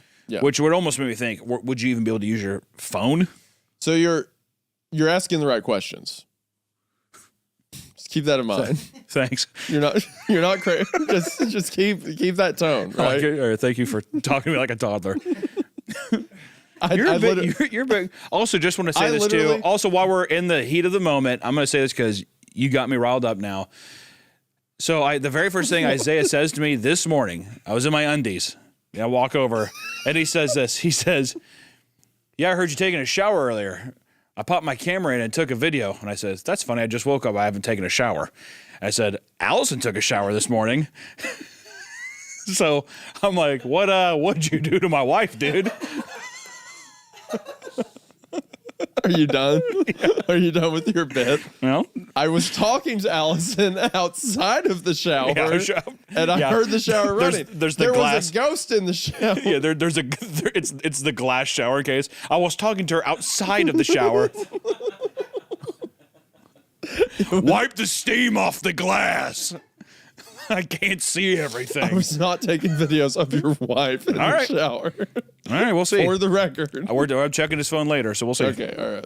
I'll make my own Twitter ARG about it. My best friend's nudes of my wife have vanished. My wife vanished. Yeah, just my wife vanished. Yeah. My friend came over and I can't find my wife. What happened? Yeah, life's been great. Just a Twitter account called My Wife Vanished. Help. That's the whole account. So this was early days of Minecraft too, like when the game first came out. And this made its way everywhere to the degree that Notch would make jokes about it. Notch, I don't have a brother named Herobrine or whatever.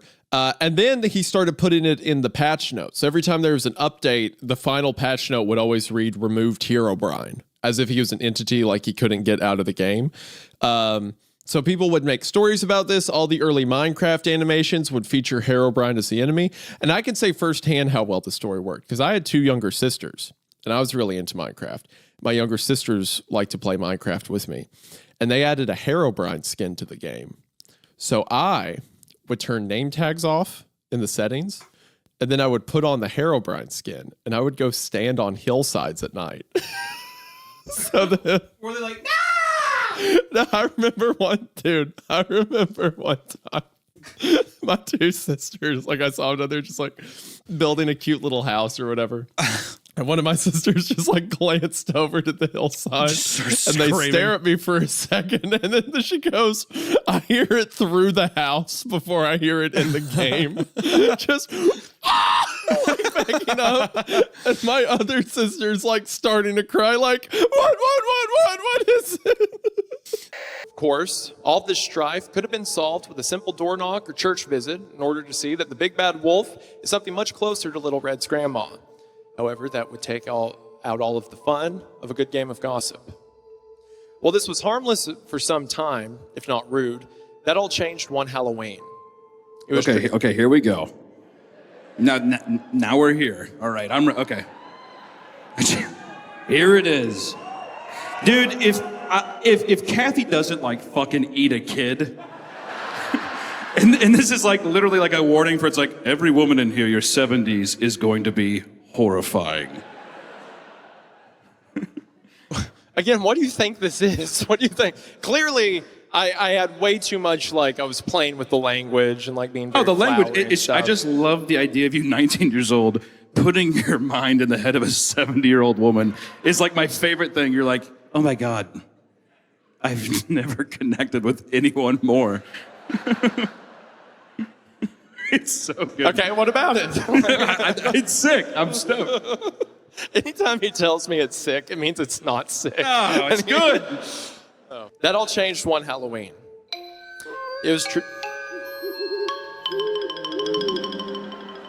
What the fuck is that? That's like a Scooby-Doo, like. Oh. No. Oh, I see. Thanks, Harry. It was tradition for Kathy to sit at her front porch and hand out king-size Hershey bars to the approaching children. However, this year, the smell had grown so rancid that even Kathy's generous offering was not enough to get kids to enter her front yard. And so she sat there alone with her chocolate. See, now they say, aw, now it's sweet. Yeah, now you care. Yeah. It would be, dude, does she use a panic button? Or like, I've fallen, I can't get up. A life alert? A life alert, yeah. No. Oh! Falls on the steps. Someone grab my chocolate. It smells funky, but I swear it's good. What do you, every story we read, you have something against old women. There's always like some bit. It's a long story. Okay, all right. Faliol remained silent, as motionless as possible, thereby expressing an attitude of mind and body which seemed only to provoke further the carnival-mad souls of the three Soldorians. As the moments passed, men waxed more cruel and their torments more inventive. Finally, they jostled a bloody-mouthed Faliol out of his seat. Jesus. Just beating the hell out of this guy. Good Lord. Nerd! Yeah, exactly. Nerd! Dude, you used to be cool. What, you write books, idiot? You used to be fucking cool, but you're kind of gay now, dude. Let's beat this guy up. This is actually what happens every time I'm around Hunter. Yeah. I'll just be over to the side, like I'll be reading something, and he'll just be like, what's this guy about? And he just comes over and starts kicking me. Dude, nice fucking book, needle dick. And I slap you in the face. Bam! You're like, what the fuck? And I do, shut up, man. Nice glasses, idiot. Hunter's always like, hey, the Chiefs are on. You wanna watch the game? And I'm like, oh, you and your sports ball. I'll be in the study. There's nothing. In my library. There's nothing in this world I hate more than people saying sports ball. It is like the cringiest fucking thing. Anybody who's like, I don't know much about sports ball. It's just like, I can't comprehend that. Like, shut the fuck up with your stupid glass. I'm gonna smack you in the face. So I say, I'm gonna dust those teeth out of your mouth. Pop, pop, pop, pop. Well, as you study your games, I will smirk and be in my library. Well, I think I'll retreat back to my study so I can read. And I'm like, you know what, dude? Fine. My father would also tell me stories about his own childhood. My favorites were always about the dog he had growing up named Rex. Hunting dogs. Does that remind you of anything, Hunter? Does that tell you of anything? I close my eyes only for a moment, and the moment's gone. My dog is dust in the wind. My little pupper is still dust in the wind. Every time I open up the subreddit, it's still just posts of like wheelchairs with machine guns mounted to them. Yeah, dude. Yeah. You big lip son of a bitch. You're ruining my life. You're welcome. You couldn't get out if you wanted to. You know that? You're sounding very much like an evil Scott right now. Yeah, well, look, you're my Christine. And hopefully you can satisfy me in this life. Jesus! Come on, man. You're the one who said you wear the leather dress. You're the one who said you wear the leather dress. I can't. I close my eyes only for a moment, and the moment's gone. My asshole is dust in the wind. How's that pleather feel, Christine? It feels good, Daddy. Yeah, I know. We're cutting all that. Uncle. We're cutting all that. This story has made me spark an idea to make a short story of my own called Penis Toes. Because I was thinking about it, and because I don't. No. Listen. How scary would it be? And really follow me with this. You wake up. The knee thing got me thinking. I was like, that is creepy. What if you woke up? Actually, if any viewers out there, male and female, you wake up, you're stretching at your feet. You do like one of those nice big stretches. Ooh, maybe give yourself a Charlie horse. Ow, that should have done that. And you step out of your bed, and as you step on the floor, you notice that you feels like you have no bones in your feet or in your toes. You're like, what the fuck? You look down, and it's just different sizes penises. Some circumcised, some not. And all of your toes are just different lengths and girths of penises. And now you have to figure out why you have these weird, and like you try to walk, you have to learn how to walk again kind of thing. That'd be kind of scary, huh? Would that be a good story? And they all pee. Like you go to the doctor and he's like, how is it possible? You have all these. So then at different points of the day, you're like, fuck, I gotta pee. And then you don't know which toe is going to come out of, or if it's going to come out of your regular penis. Or would it be funner? Would it be funner if you peed out of everything at the same time? It'd probably be too fun. You'd probably need to make it random. Because you used your body.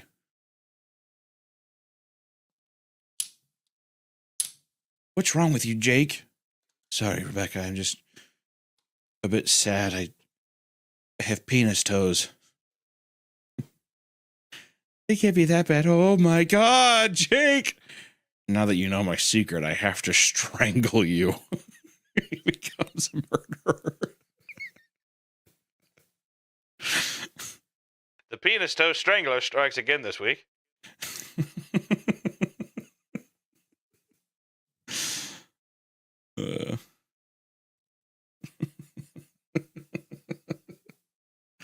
I pissed my pants. He's talking about his shoes.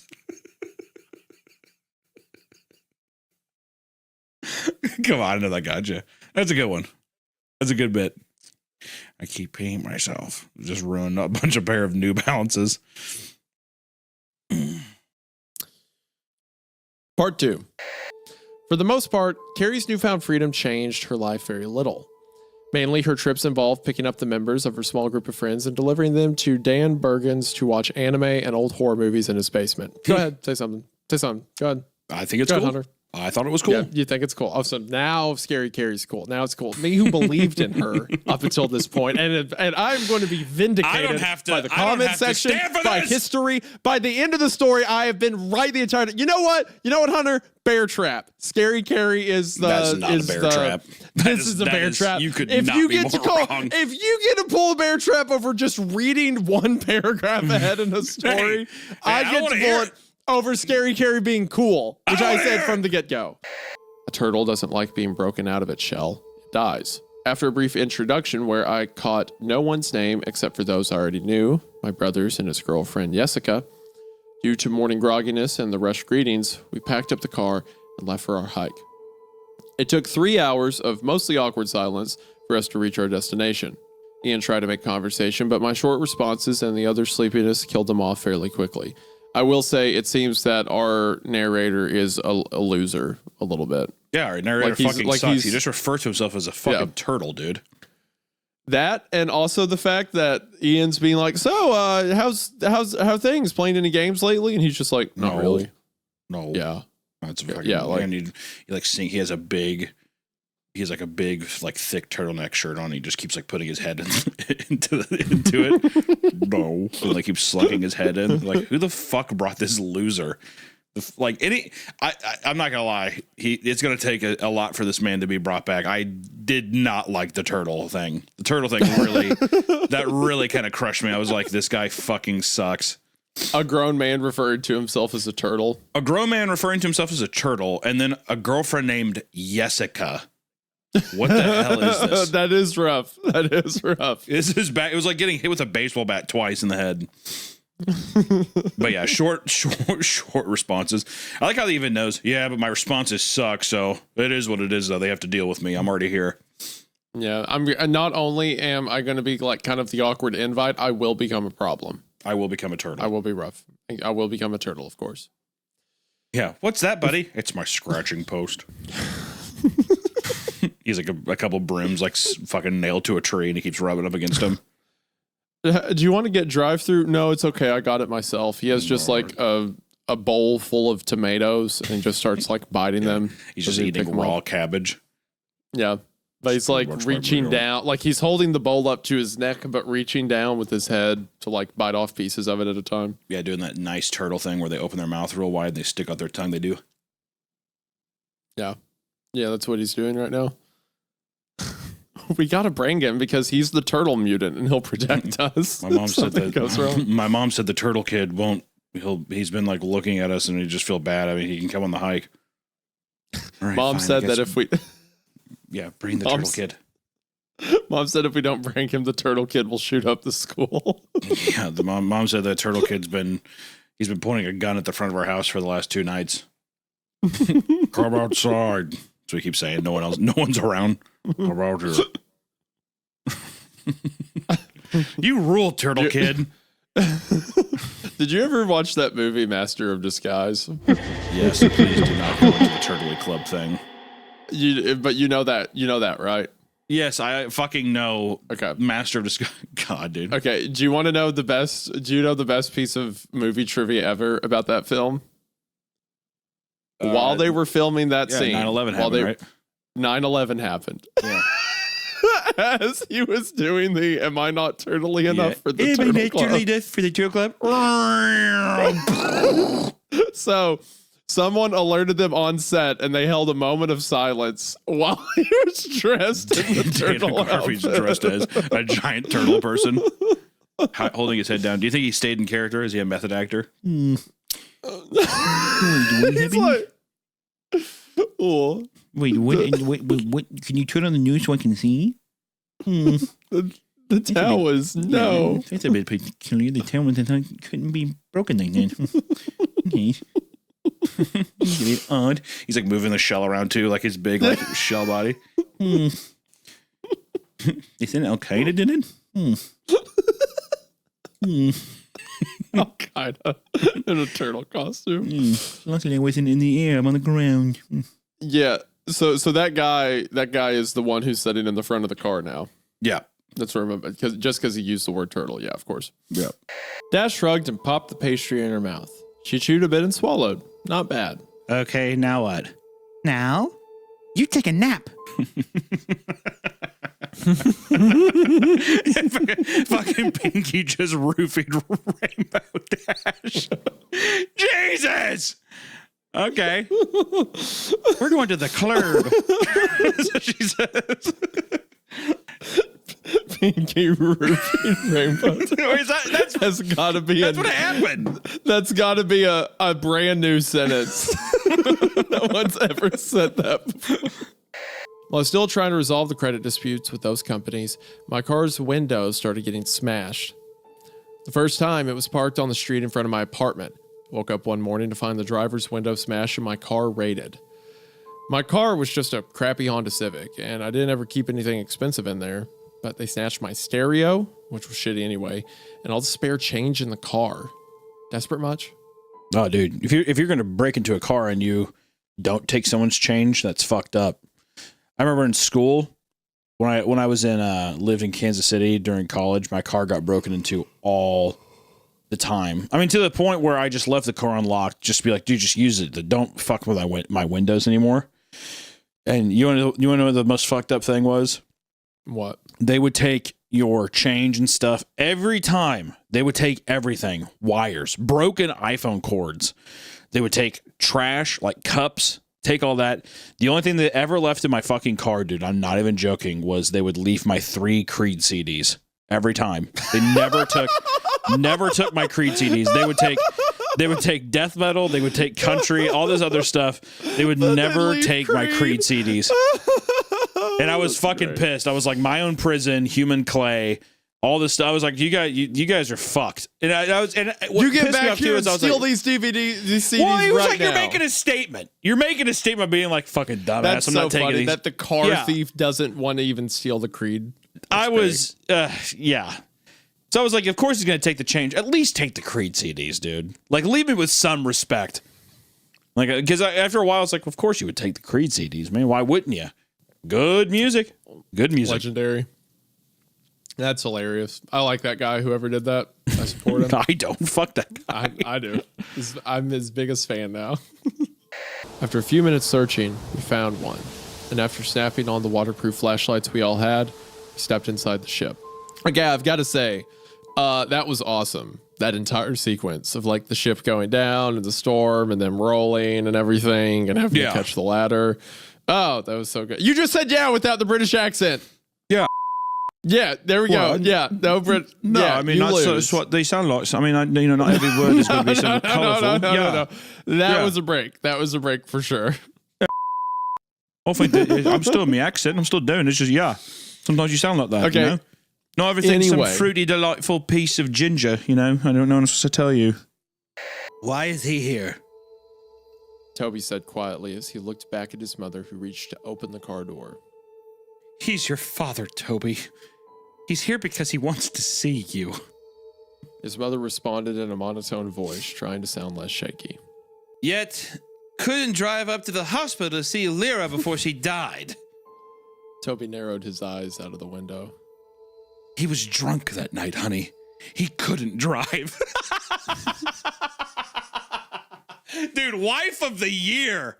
Wife of the year. That's awesome. God damn it, Toby. We've said this before. He was drunk.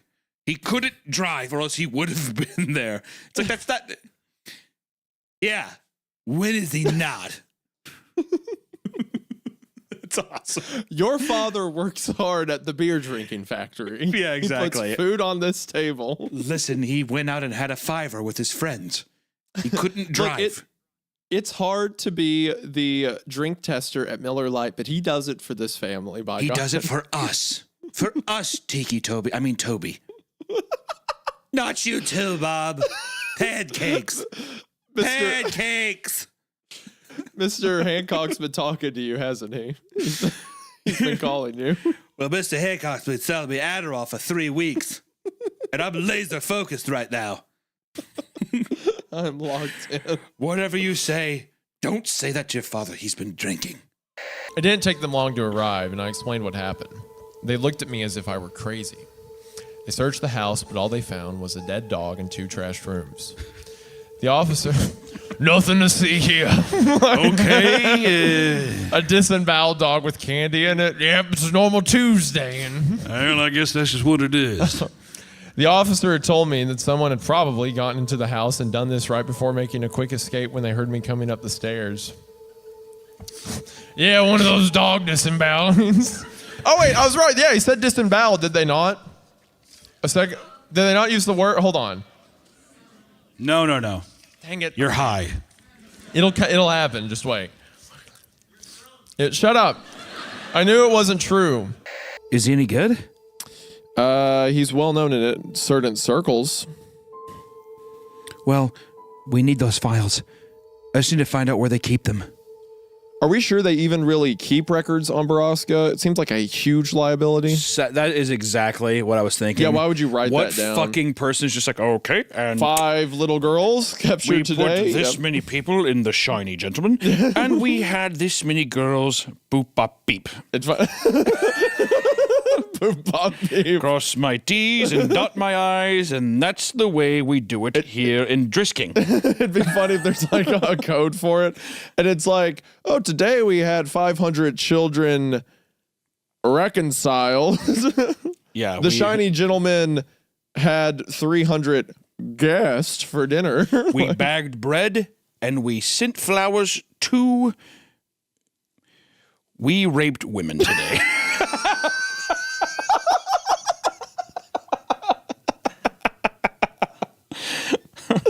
This is lots stupid. And lots and lots and lots and lots and lots and lots and lots and lots and lots of women. This signed the sheriff of town. Hey, could you be a sweetheart and fax this to us tomorrow? I want this fax to myself. Fax this to me tomorrow morning. Just so I can there's stamp record and of document it in our computer. It's the same paper. They just keep restamping.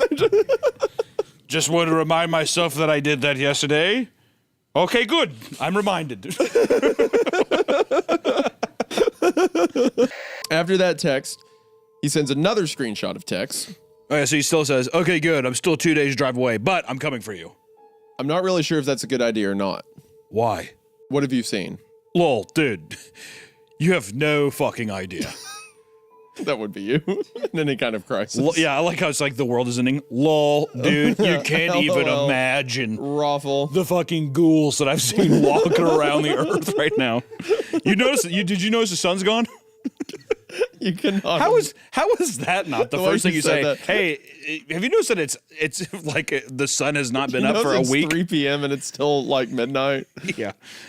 Anyways, I'm 2 days drive away. I'm coming. What you said was so funny when you were like, you cannot imagine the ghastly horrors I've seen. The little ghoulies walking around. Unfathomable creatures. Yeah. So this is great. I've been reading through his other post. Apparently this got removed because nothing tangible happened to the character, according to the No Sleep mods. Nothing and apparently tangible happened to the character? he got a 30-day ban Because this and another of his stories broke that same rule, according to him, that nothing tangible happened to the I like how I like how for No Sleep it's like a tangible thing that has to happen to a character. Is like a child has to either be like assaulted or like somebody or like a child needs to be assaulted or somebody has to like clearly die. When it's like, I guess him being through this concussion and then being tormented by his fucking like his entire town, his friends and family. Yeah, I mean, nothing really happens to him. Nothing really happened. Well, he did write something funny in our subreddit. He said, he says he has a 30-day ban, and he says, because I didn't have something tangible, like my character's penis sloughing off from radioactive acid treatment. Yeah, they didn't have a indestructible pedophile come in and have sex with the kids and basically have his way with the mom too in the basement. See, now that would have been the r/no sleep people are like, oh, rubbing their head, all the sweat off their head. Like, oh, yes, okay. They have their fucking lunch bell. Woo! There it is. Yeah, sorry, we're gonna have to ban this one because of the lack of pedophilia. Nothing happened. Nothing. Okay, so it becomes a rule. There has to be a pedophile. So if anything, this is the creative note I'm going to give you. Make the mom a pedophile and make her indestructible, and try to have the main character burn her, but then she just has his way with him in the basement. Thank you. Banned. Look for what it's worth. I like the indestructible pedophile story. I had fun reading it, but it's insane. I also agree not everything has to be that. Okay, let's hear what they have to say. Then we can go to the resident service and check out our move request. We loitered out in the hallway for another 15 minutes before Craig came out and asked us to come back and take a seat. With all the pomp and circumstance of a meeting of Parliament, Craig cleared his throat and made his diagnosis. This is time for Hunter to lock in. This is a slow fastball straight down center plate. Bases loaded. What you're dealing with, ladies, is a very angry ghost. And the crowd goes wild. Is that your professional opinion, Craig? You're not fucking flirting around and fucking Jebediah on the side. It's like you're waiting for your slip, is what I would assume. Right. Everybody, because it's also like, oh, I don't want to date you. I need my slip to know who it is. Also, if you're older than 18, you would know who your soulmate is. So maybe, I don't know, if you're a dirty leg, you could be a dirty leg or a dirty dick and try to like just be fucking around maybe. But I don't know. I don't know why you'd be dating in the thought that it was going to be successful. Yeah. Yeah, it doesn't track. But I mean, maybe they Turk. I can't. This gorgeous woman. I'm like, yeah. I mean, we can fool around, but you're no Turk. You're no Turk. So let's get that straight. I'm saving myself for Turk. I love Turk. Okay. Anyway. Okay. I woke up the next morning. Mr. Hunter Brownie. I would take Turk's last name over my own. Mr. Hunter Turk Brownie. Wow.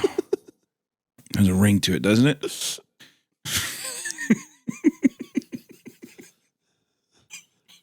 I woke up the next morning, my arm groping for my alarm to turn it off, just like any other day. It wasn't until I can't read because that picture is so out of my peripheral. You need to fucking minimize Turk's profile picture. I can't. Okay, it's gone. We're good. What'd you do last weekend, Hunter? Well, I went down to Victoria's Secret and got Turk some bras and panties, trying to spice it up in the bedroom. I like how the joke is just normal wife interactions, but the name is Turk. Well, yeah, because how the fuck? I mean, like, well, we wanted to invite you and Turk over for a barbecue tomorrow. Be like, I don't know. Actually, at this point too, I did say that she spoke turtle, so she is an anomaly, and she is that profile picture face. So she is like she's a bit of a monster. But she's the love of my life. So please don't fucking talk ill of her. Of course, I would never, Mr. Brownie. Oh. Going down to the courthouse and changing my name today. We're all pretty excited about it. Okay, all right. At first, it sounded like interference, like the kind of a radio would make. Then it turned into a soft moan. Was James asleep? What? A soft. Keep going. Then I heard it. We're not going there. Then I heard the laugh from my nightmare. That horrible laugh. I sprung up from the bed and grabbed the knife from under my pillow. I rushed over to James's room and creaked the door open. I tried the light switch, but it wouldn't come on.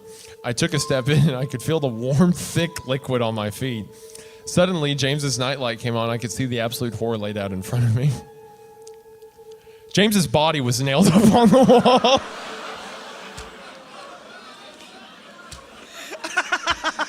Is something funny, Hunter? Oh.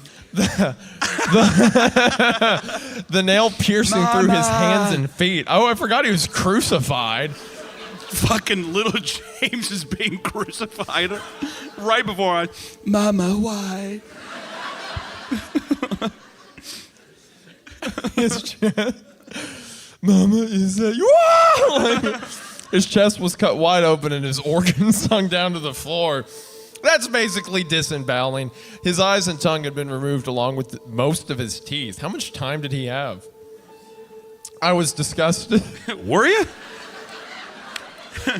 Were you? Crucified in his bedroom. Oh my God. Gross. That's what she said. James, oh my God. I could hardly believe this was my baby boy. Then I heard it again, the soft, desperate moan. James was still alive. Oh my God. My baby, I like the guys who are like, woo! Like, my baby, James! My poor baby, in so much pain and barely clinging to life. I ran across the room and vomited on the floor. Jesus! But my sickness was interrupted by a horrible cackle coming from behind me. I spun around while still wiping it's supposed to be wiping. It says whipping bile from my mouth. Then out of the shadows emerged the fiend responsible for all this horror, Laughing Jack. His ghost white skin. His ghost white skin and matted black hair.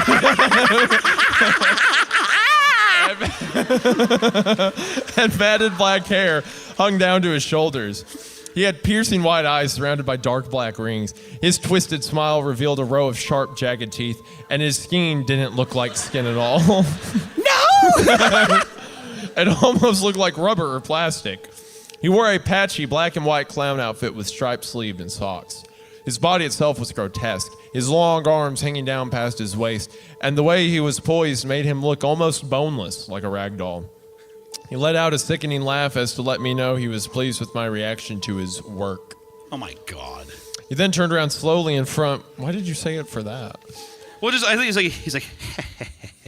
No, I thought you were like, the nerve. Like, that's what got you, the laugh. You know what? I'm going to go with that one. All right. I like that better. How dare you? Laughing Jack. Inappropriate.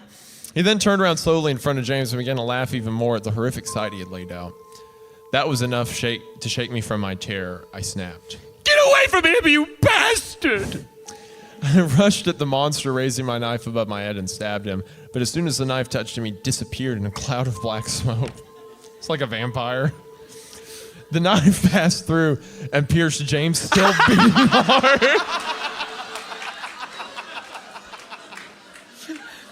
Mama, no!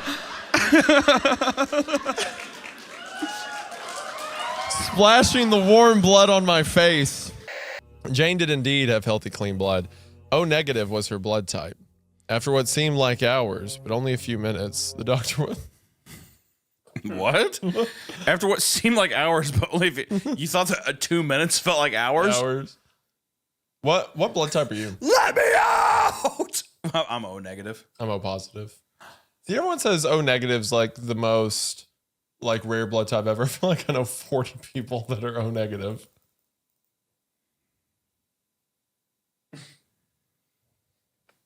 What'd you get weird at that?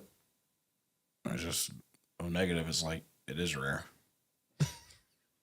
You're right. I'm sorry, but I didn't mean to discredit your blood type. There's a commotion of odd looks and whispers around Kathy until a police cruiser showed up. After the officer stepped inside, there's about 6 minutes of anticipation as the air filled with silence. Then, the combined crew stepped out. There, under a sheet, in the arms of the cleanup leader, was the skeleton of a young boy, no older than 15. There it is. What? Is that wrong? I don't. It's not done. He laid down. He didn't wake up.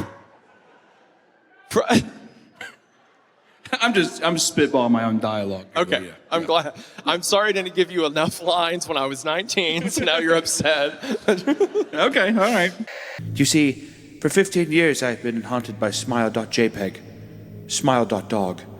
Comes to me in my sleep every night. Did you like that?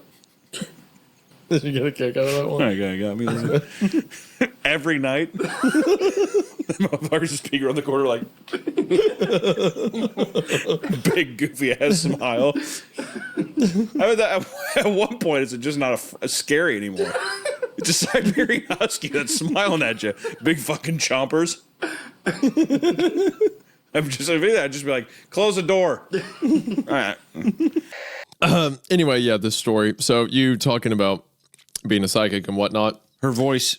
Should we reread that line too? That where I'm not. I'll reread that line since you were I fucked it up. seeing visions from the heavens. Yeah, I fucked it up. No, I think you should. Normally, I would be like it's okay, but I think you should feel sorry for this one in particular. So, her voice had reduced me to a teenage version. What? Jesus Christ! Oh, I don't know. Oh my gosh, my eyesight was way off. I read teenager again and visions. Jesus Christ! Her voice had reduced me to a teenage virgin again. That's what I thought he said. I saw Lord. Visions and like my okay. Talk about premonitions. You're seeing something in your head. You're like, I just want to have sex so bad. Shut up. Her voice had reduced me to a teenager again. Visions of her watering her flowers and walking her dog occupied my mind for the rest of the evening. There. Is that better? That's good.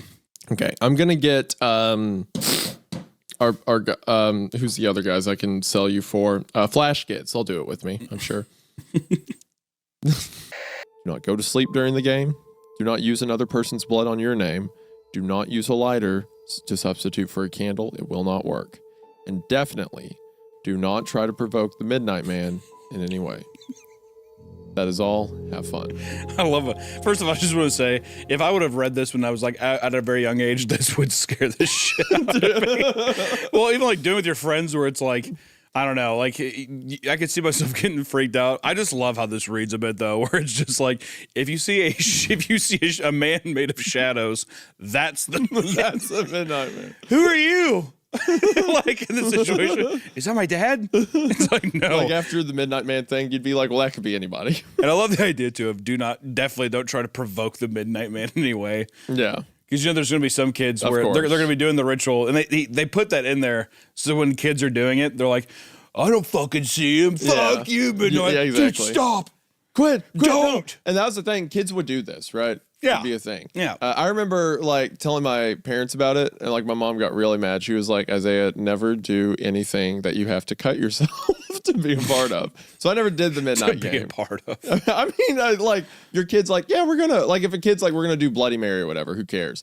But if your kid's like, yeah, I've got to put my blood on a piece of paper, like no, it's like, all right, maybe don't do that. I gotta put my blood on a piece of paper. The Hunter said he's gonna beat me Jeremy up. was gonna let me his blood, but they said I can't use his for my It's name. not allowed, or else it'll put a curse upon his I can't. bloodline or something. It'll curse his family. They'll die. So, like the Midnight Game, like kids would play this, right? And they'd freak each other out with this. Or it was like, I did it and I heard something. Or like, my friend started screaming. I think she was having hallucinations, stuff like that. It's like a modern, like, old seance stuff and things like that. It was. The only thing I think I ever did when I was younger was, what the fuck is it when you're laying flat as a board, whatever, light as a feather? What am I thinking? Flat as a board, light as a feather. You sit there and you have a friend that's like laying down, and then you have your pinkies under them, and they like lift you off the ground. You're like, oh. Oh, I know what you're talking about. I remember that. Yeah. Dude, I felt my soul leave my body. I felt my soul leave my body. I was getting lifted up, bro. Bro. Dude, I want to go home. I want to go home. Yeah. I had a kid seriously do that at one of my friend's birthday parties. Even at a young age, you're like, what? He's like, I want to go home. And his mom had to come get him at like, I'm not even joking, it was like 1:30 in the morning.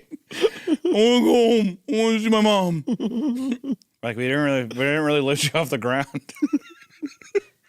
I don't care, I want to go home. Yeah, I cut the reality. It's me. I'm the kid to say that. There's some loser. Yeah, exactly. There's some freak. There's some fat child did that. With that, she raised the bell over her head and shook it. Small bell sounded like 1,000 coursing church bells. I stared in awe, trying to make sense of it. Everyone else didn't really react, as if they had expected this. Once the sound of bells deafened, she began to sing. None of the words sounded like English, so I It's the fucking tongue saying come back, I'm telling you. Mean tekel gasho no katazago.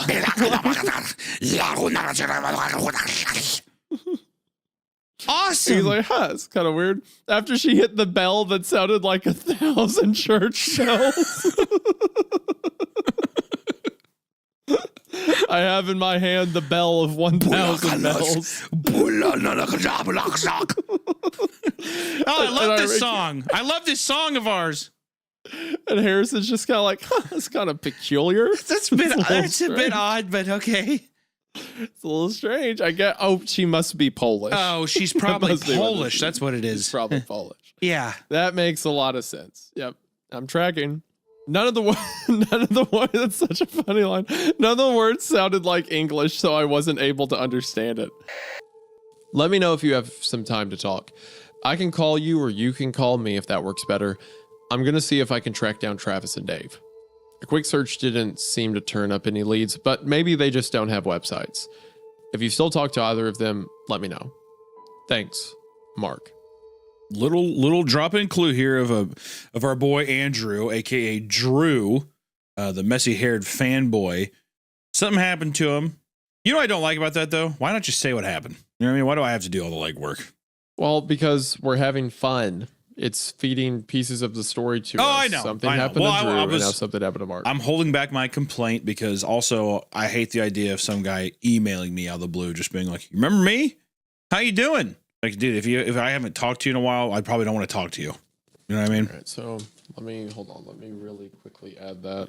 Okay, don't add that. That's not even a general. Talking That shouldn't be on the list. To old No. Not talking to old friends. Emails out of the blue. That's what it should be. Emails Okay, out of so the blue. Let me change that. Any communication. Okay. All with right. old friends. All right. Yep. All right. Well, now it's on the list. So, hey, Jeremy, you need that? There you go. There's a freebie on me, buddy. He's like, sorry, I've updated the malware on my app.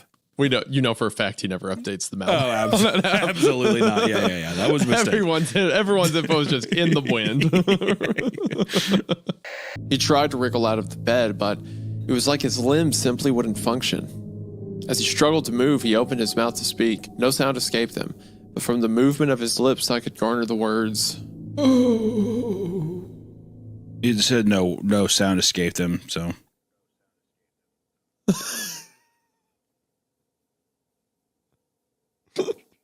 I guess that is what it would sound like then. Just moaning. From his lips, I could garner the words, "I'm sorry," again and again. Then I woke up. Richard, honey, are you there? The voice of my mother brought me back to the present moment. Yes. Sat there numbly. Listen, you'll be home by the end of the day, okay? We need you home. Sharon is inconsolable, and Michael, well, he's Michael. In 1969, they're going to have him home by the end of the day. I just want to say, so I didn't want to stop the flow, but it was very funny to me that there's a part where it's like my dad came out in a lab coat, and it made it seem like he's like, which was strange because he was a guy who landscaped yards or whatever. It's like the way that they presented the lab coat thing was funny. Yeah, I don't know. I get unless it's like unless the base is nearby. I don't know, right? Or is he in? No, he's in Vietnam. Oh. Yeah, he said the Vietnam mornings. Yeah, put combat boots. He's talking to a platoon sergeant because the lieutenant got killed. So, yeah, he's in combat. What if his mom lives in Vietnam? Well, I guess. What were they? Was it C-130s back then? What was the transport plane? I don't know if the C-130's been around that long. Unabomber, bomber. Well, I don't think. Yeah, the Unabomber. Is that the name of that big black one that's like that looks sick? What's the name of that one? That's a Unabomber, right? The Unabomber is Ted Kaczynski. Oh. All right. That was the nickname. What's the big black one? Okay, well, it was the C-130. It says that the two transport aircrafts were the C-130 and the C-141. Okay. So, yeah, you could get there in one day then. I think like the flight over the ocean's like 11 hours or something like that. I just literally Googled, could you fly to Vietnam to America in one day in 1968 and said, no, you could not fly from Vietnam to the United States in one day in 1968. Okay. Just want to say that. That's what Google says. It says airtime would be 26 hours. I like how this guy made a story for our subreddit and was like really pumped about it. And we're immediately like, I don't think this timeline's right. I think this is wrong. Incorrect. Yeah. Now, if he was flying on the Unabomber, Ted Kaczynski. Flying through the air. What is that? It's a Unabomber. What is that? What is that actual airplane called? Which plane are you talking about? It's the fucking big black one that's like kind of flat and wide. Oh, the B-2. Is that what's called B-2 bomber? That's what I was talking about. That's what they flew home. I think sick. The stealth bomber. Yeah, the stealth bomber. He's sneakily gonna break the laws of time and get home from Vietnam to America in one day. Okay, so the B-2 production ended in the year 2000. So I don't think in 1969 he would have. We don't make them anymore. Had access to one. No, they still make them. I'm saying that that's when they started. It was first made in 1988, and the production was from 1988 to 2000. You know those things cost over $1 billion? Yeah, easy. Chum change. Anything to get our boys home, right? What could we be carrying that's worth $1 billion? It's $2 billion, actually. It's $2 billion. That seems like such an excessive amount of money to put into a stupid fucking plane. To get our boys home, just randomly getting like really political about it. This close, I could smell his cologne, his face freshly shaved. He was a good-looking man, tall and dark with broad shoulders. I'd always looked up to him and admired his physicality. Yeah, Dad, I'll be good. So I'm not gonna say anything yet, because like any other story, I wouldn't give that a second thought. But just because, well, he's just a giant neon sign at the beginning of the story. We had multiple stories like wee. Yeah. Just keep going. He tried to whisper, even though he was out of breath. I'll lock the door. It'll take too long to unlock. And he'll know my license plate. Clark didn't have automatic locks. He had to use the key manually. I agreed with his logic, and we ran past the car as if it were just another vehicle. I looked back, and David was gaining on us. Something I could just imagine this like dweeby dude, just like dead sprinting. like the fucking like the cop in Terminator 2. Protector. Yes, yeah. He's got like a pocket protector.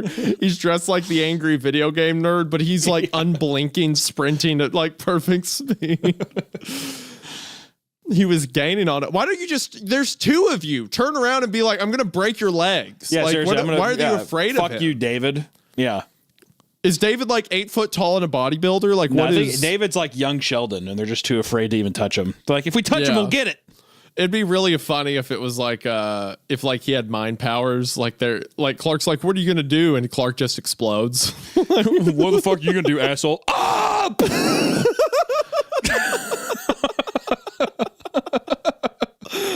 Oh yeah! Don't look him in the eyes. He just like he turns to stone, launched into the stratosphere. Yeah. David, no! keep up, Xander. And he like disappears in the air. Yeah. They're treating him like he's like a god level threat, that he's like a impossible being. And it's just a nerd. Like, anyway.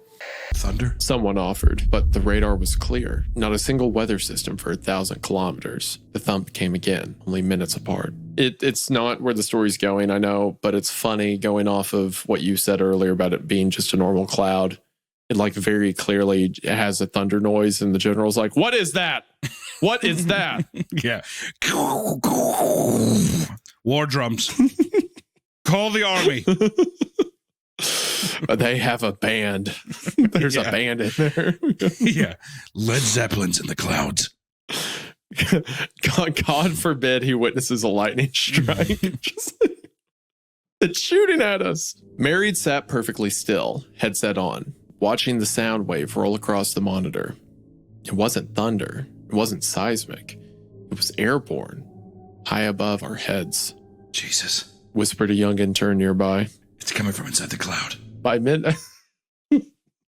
I feel like I feel like I need to get it out of my system. I feel like I've been fucking this up. Well, me and you just like said the same lines on top of each other for like 3 minutes. I can't feel like you fuck it up. What's cracking me up is now it's stuck in my head, the idea it's just a normal cloud. And it's like, it's coming from inside the cloud. And the meteorologist is like, yeah, that's how thunder works. It comes from the cloud. Why is it talking? We could have simply considered her a victim of fortune. But she was actually living in a quaint little village on the edge of a beautiful forest with an old couple who had been given some phony story by her former agent. It was a nice life. Quiet. Maybe a little boring, but a nice one. We took her in the middle of the night back to our facility in Colorado. In the end, she wasn't a victim of fortune. She was a victim of us. All right, so that are these children being passed through the same flesh interface that like has the hands and teeth that rip you to shreds, and they're just letting these children pass through? Well, that's what I'm wondering too. Is there multiple, or like, because it reads sometimes like it's growing, right? Yeah, there's different variants of them. There's several of them that can do different things. But whatever way it is, the children are passed back out in an amniotic sac. Like they're being born. Or they're being reborn, yeah. Okay, so the next post the same day. But this is a post by the author back onto the r/Mother Horse Eye subreddit. And it's a link to the song Fairy Queen by Tammy Stronach. Some of the lyrics: if I could be a fairy queen, and I would hold a magic key to reveal the hidden secrets of the mind. Oh, and sing I could it, see dude. the darkest blue, the mystery. You go ahead. You're the singer. If I could be a fairy queen, I would hold a magic key to reveal the hidden secrets of the mind. Then I could see the darkest blue, the mystery that's part of you. And I'd weave a spell to take away your sorrow. Fairy queen, changing teardrops to a smile, holding daydreams for a while. Fairy queen, she's your shelter in the night, the guardian angel by your side. Fairy queen, if I could be a fairy queen, I'd find the long forgotten dream that is deep inside the memory of a child. If I could hear that words don't tell from way down in the wishing well, then reality would turn into illusion. Fairy queen, changing teardrops to a smile, holding daydreams for a while. Fairy queen, she's your shelter in the night, the guardian angel by your side. Fairy queen, if I could be a fairy queen, I'd take a walk behind the scene queen. Where the puppets acting plays that never ends. I pulled the strings to set them free. They'd play the parts most perfectly, and my magic harp would make them laugh forever. Fairy queen, changing teardrops to a smile, holding daydreams for a while. Fairy queen, she's your shelter in the night, the guardian angel by your side. Fairy queen.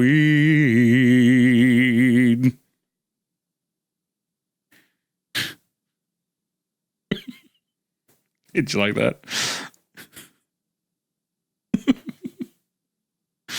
Fairy queen. You there? At what point in that did you realize you were going to do the whole song? Well, I thought you said the whole thing. Fairy queen.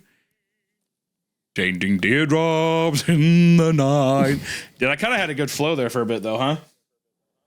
I was going to read some of the lyrics that I thought maybe related to our narrative.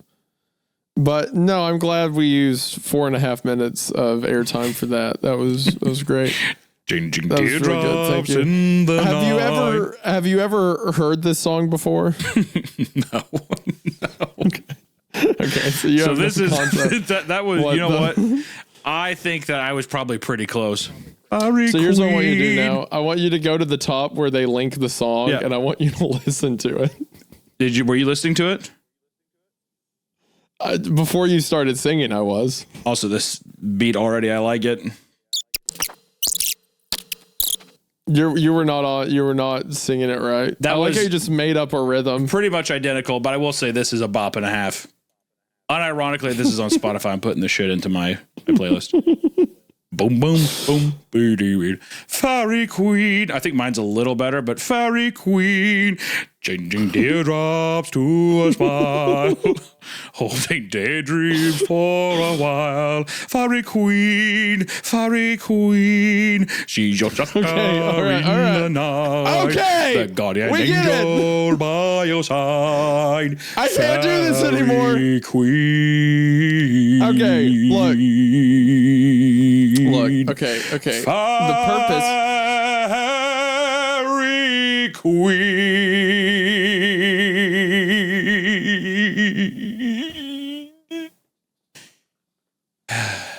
Okay. Very So the lyrics in here that I can't work under these conditions, I swear. Go ahead, dude. What? You'd like that, wouldn't you? You'd like that, wouldn't you? Being free of me so you can just do this by yourself all the time. Just scream lyrics to songs you don't know. Okay. Where I was going is some of the lyrics in here seem indicative of like Mother Horse Eyes, reveal secrets of your mind. The second verse particularly where it says, she's your shelter in the night, the guardian angel by your side. And then I'd find the long forgotten dream that's deep inside the memory of a child if I could hear what words don't tell. Way down in the wishing well, then reality would turn into illusion. And then at the end it says, I take a walk behind the scene where the puppet acting plays that never ends. I'd pull their strings to set them free. They'd play their parts most perfectly, and my magic harp would make them live forever. So that's like, speaking back to, world events, everything, like the visions people are getting, they're starting to see clues of what reality truly is. Fairy queen. Okay. All right. Fairy All right. queen. Okay. All right. Next post. 29th, same day. Hold on. It's in reply. It starts in. You can't make up a song and get it stuck in your head. Fairy queen. All right, so this is in the it was in response to a post on Today I Learned where someone said, there's no historical evidence for a pirate having ever owned a parrot. So then Mother Horse Eyes replies and says, that's interesting. When I was working for the CIA, we found that animals could often survive travel through the flesh interfaces. That's interesting. The guy's like, huh? I thought that you talking about parrot. What is this? Yeah, fairy queen. That's what I probably was thinking. This entire story is so incomprehensible if you come to it midway through. Just any level of it is like, what? Huh? The flesh interface. Kimber exploded. An old lady that helped to rape, torture, and murder hundreds of women over 50 years. Fuck yeah, I want to torture that old lady. All right. Look, I may know someone who might be... It'd be so satisfying to just like walk up to that old bitch and be like, she'd say, hello. You just like, dust her out. What if she fucking just ate it in the chin like a champ though? And just looked at you. Oh! You want to play? Oh, you want a ball? You're like, or you like have a club. You're like, she's like, no, not here, motherfucker. Welcome to the jungle, kiddos. Yeah, you're gonna die.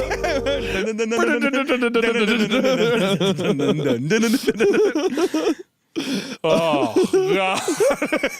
She just picks me up, like rips me in half. Oh, God, spilling all over her head.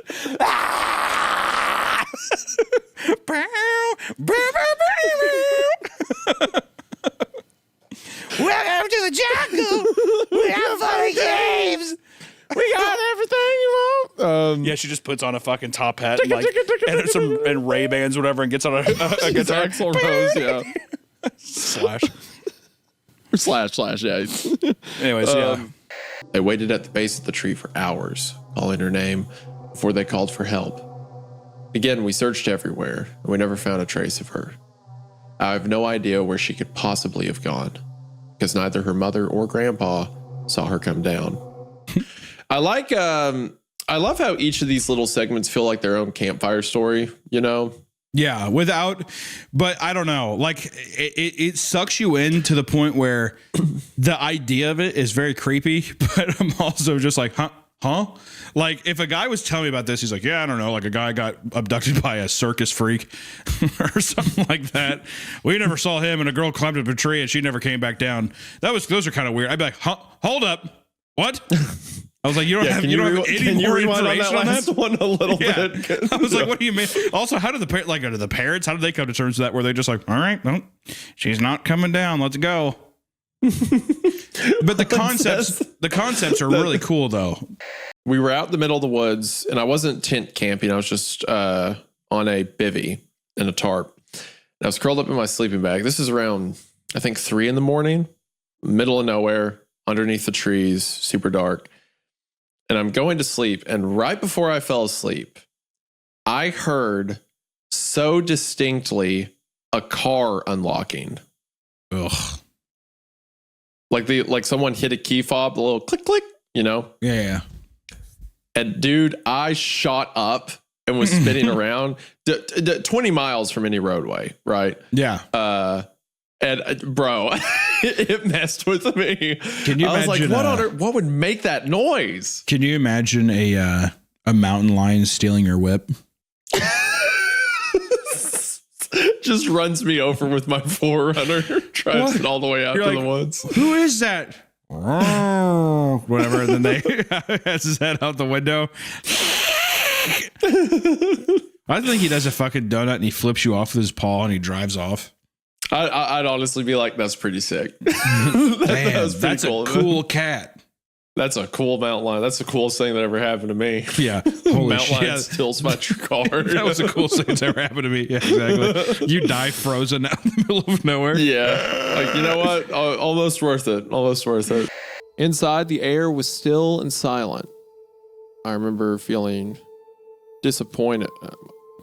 Hunter, I have terrible news. What? I was recording this whole time, but I accidentally had display capture open, so I was not recording my camera until this moment. You're going to be in blackness then, my friend. Just look, like when my camera went out.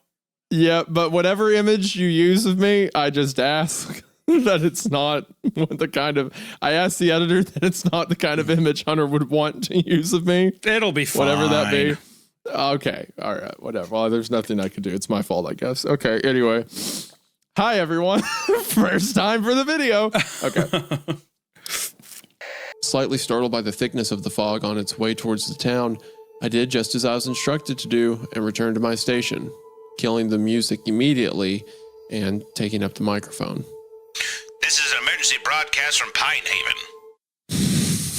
Does she have a mid-Atlantic accent? Oh shit! I was speaking. You know what? This is go for it. This is an emergency broadcast for Pine Haven. Is that okay? Is that okay? Too far. Honestly, her being like a 50s reporter. No. I'm not doing that for 9 parts. It's gonna be like 5 hours of recording. I have to try. Okay. I just thought it was, I legitimately was like, oh yeah, I forgot she's the one that's running the fucking thing. We had, however, brought a couple of sticks of incense, which we lit with a very old Zippo that had once belonged to my grandfather. Carrie had bought the incense from a New Age store, the sort of place you'd shop at if you were inclined to believe in neo-paganism or healing crystals. Saleswoman told her it was, look, I'm just, I love that. Carrie is dangerously close to Kayla. This might be my wife. Being described. she like Kayla goes to these places constantly. She dresses like this. She looks like this. That fridge out there, I have had the light go out there, but everyone just leaves it because they're like, well, it's a garage fridge. Who cares? It is possible for the light bulb to go out of a fridge. Yeah, but that's a blind person's house. That happens too. So he would never know. That's true. Okay. Hey, if you guys are listening to this enthralling episode of Cat and Mouse, listen to it on Spotify. We appreciate you. I gotta tell you too, we really need this needs to be a strong story. Last week, I've been seeing the people. Our viewers are revolting against us. We need a strong one here. If you didn't enjoy that, then I don't know who you are, because I was having the time of my life. You're me. You're him. If you didn't enjoy that, you were me. And you didn't know that fridges light bulbs could go out. That's you. That's what you sound like. God, my stomach hurts today. Fuck.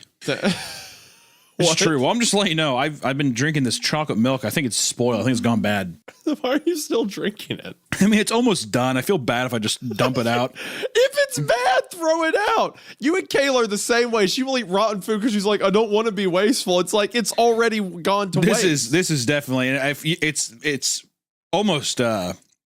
It's like a Greek tragedy. It's like Oedipus Rex or something. I'm looking at this and it's resembling the last bit of chocolate milk in the bottom of the Chateau local milk bottle is, it looks like the diarrhea that's going to be in my toilet later. That's what it feels like. Okay, can we get to the story before you say something else I don't like? Sour like a warhead. Yep, let's do it. Milk should not be... Okay, actually, I'm going to step right here to my mini fridge, and I'm going to grab a drink. So 1 sec. You pull out a giant bottle of vodka. All right, I was actually sitting here listening to see if you had anything snarky to say, and you did, so you failed. I thought you could hear me. I was obviously talking to you. And that time, I got up actually to get the drink, so I tricked you twice. Haha. You're a sick fuck. That's very House of Leaves of you. Okay, shut up. That's an amazing book. Well, I'm just saying that like brilliant cat and mouse game you're playing with me. It reminded me of my favorite horror crime novella. What are you talking about? Cat and mouse game? Just cat and mouse. That's what all crime thrillers are. You're trying to catch the perp. When they go in, they're like, "How exactly?" Okay, but the cat. No. The cat. No. What I was reading is the opening of House of Leaves. It has nothing to do. No. The cat asks, "If he's blind, how did he write on the wall?" And then the mouse does, "You'll have to find out." Cat and mouse. Okay. All right, let's get into it. Can we get to? Okay, let's get into it. I think it looks pretty cool. And when I tried it on, the attendant said, "It suits me fine." I said, "Thanks," to be polite. Common courtesy is so hard to find. Oh God, dude, fuck off! This is like some serious like common courtesy is so hard to find. Yeah, I bought a black hoodie. What's this? David King. It's the David King voice. Yeah, David King. Common courtesy is so hard to find. Can you read this next one in the voice? The next paragraph. So I bought it. I haven't taken it off yet. Not only is it warm, but I can really see myself doing amazing things in it. What is that? What do you mean? What do you mean? When I look in the mirror, I smirk. I feel amazing. When I look in the mirror, he just does. Not bad, not bad. So those things are still running, but all of the like power grid stuff, like street lamps, are out around his house. Also, I hate to be this guy, but does it not look like there's kind of some sun in this? On the horizon, is that not a little, is that not? I wouldn't call that the sun. I'm saying that like there are lights over the horizon. That looks like city glow to me. Okay. But you know what? Sure. Sure, Hunter. Hey, I hate to be that guy, but I'm just okay, like. Well, can we focus on the man that is on the sidewalk? I'm right tired. I don't want to have house? to. I don't want to wait till 10 or 11 tonight. Can we just film this at 8:30? Okay. There's a man on the sidewalk. Yes, there's for people who don't know, there's a spooky man on the sidewalk, or like a woman. I can't tell what the hell it is, but there's somebody just standing there. Yeah. Maybe an alien. Okay, so there. A repulsive, isolated, semi-antiquarian, semi-human recluse, obsessed with the forbidden and in love with the wicked and strange. It's like the guy lives in an oddity shop, and he himself is also like a functioning oddity. Exactly, like a functioning piece in this museum. At the edge of a cemetery in a swamp on the corner of town. Yeah. Yeah, I mean, just like a Resident Evil house. It really is. Well, you know what kind of made me think of was the Resident Evil Village house a bit. Like out in the swampland, you know, and stuff. You're talking about Resident Evil Biohazard. Biohazard, my apology. Yeah. Biohazard, of just a weird family being out in the middle of this swamp, except it's one guy. And then just to think of like, you know, going out there, the smell of like moldy paper. Like I would imagine the whole house is damp constantly. Yeah. Just weird shit like that. Yeah, it's like it's constantly humid there. It's like a swamp bubbles up. Everything stinks. Yeah. And I don't know how familiar you are with Goosebumps, but dude, my mind... all I can think about is Werewolf of Fever Swamp. Oh yeah, I remember that one.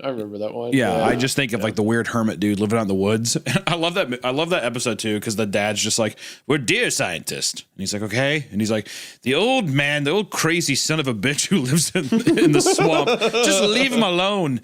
He's like, "Well, he grabbed me and put me in a net today. He's eccentric." That's an old what man. they do. Look, they're old. Do you want them to not put people in swamps, swamp nets? That's well, son, you're in his swamp. You might get netted a couple times. It happens. Look, he bought the net. Do you want him to not use it? Okay, so I guess he's just not supposed to use it. Okay. If you want him to not use it, you should have talked to him before he bought the net. Yeah, then I think that you should have sent out some kind of memo, or you buy the net from him. If you're going to be that inconsiderate. Look, if you're willing to make a deal, that's fine. But to just ask him not to do it, he I feel is a little unfair. Me. Okay. Now you're being a bit of a crybaby. I love those 90s, the 90s parents in media where they're just like, God, you're being irrational. Stop, you're being so needy. It was at the tail end of like parents recognizing that children can die. That children can die, and they can also like have a functioning mind. That's like they don't just tell like lies. Every parent thinks that all their children are just like Archie. Or something like, or some like comic strip character. Gene Willer's comic, but Gene Willer's mom. I'm gonna go paint a fence. You're like, cool. Get the fuck out of here, Archie. Yeah, stupid idiot. But then it's like around like the 80s and 90s, it was like, man, people keep taking these things. Like we should maybe do something about that. Yeah, no shit. Well, maybe the hermit living in this, which in this case, the hermit ends up being a pretty cool dude, but still creepy, weird. Yeah, in real life, you should probably call CPS. No, I would not be messing with the hermit living in the swamp. Absolutely not. No, I'm with the kids. I'm throwing eggs at his house. Yeah, for sure. Yeah, I'm just gonna piss him off to where he comes and fucking slits my throat in my sleep. I would love an excuse to use my stand your ground doctrine to eliminate this freak from the earth. You You threw eggs at my house, just like driving a knife into the kid's stomach. He's like, this is a bit excessive. The story I found has similar themes. So I have no idea what this story of yours is going to. My story. Oh, sorry, the end. Yeah, The I forgot end. it. That's There you like, oops. My story. Wait. Okay. All right. You want me? I keep accidentally. No, you can put the title. Okay. All right. The title. The title is "My Best Friend is the Bearded Man in My Window." The best part of this is I have no idea who wrote it. Redacted. The name was redacted, or you just forgot to look? No. They deleted the Reddit. They deleted their Reddit. Yes. Okay. All right. So you really have no idea who wrote it. No idea. Okay. This is the only story. Wouldn't it be crazy if it's a me? Yeah. Wait. What? Oh, what? I read a little bit of it. I really haven't read it yet. Not all of it. I wanted to be surprised with you. I thought it'd be nice. We're up here, we're palling around. I'm like, I don't know what's going on next. Historically, us blind guessing stories. If we go into uncharted territory, I mean, there's like fucking 12 people dressed up like Tommy Taffy here. Yeah, in the front row. Where were all of you when everyone was mad at us in the comments? Damn. Section? Well, I mean, I think you're gonna dig this, and I will say there's a lot of lines for me to read, so I'm stoked. Okay. Before the show, before the show, we were doing sound checks, and they were running through the sound effects, and there was one of a baby crying. And I go, Hunter, is that your story? And he goes, yeah. And now he just told me he hasn't finished the story. And there's a baby here, a baby there. Let's see what happens. Let's just dive in. Can we dive in? I have nothing to do with this. Neither do I. If I kill a kid in a story, they're 15, okay? We've proven that. It's fine. All right. All right. Bye, redacted. Oh, it does say redacted. Okay. All right. Well, let's begin. Let's do it. Oh, that's a cute animation. Is that horses? Lamb. That's good. Okay.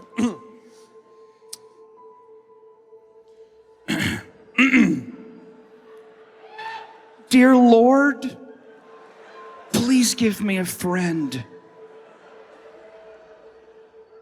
Who is that impression of?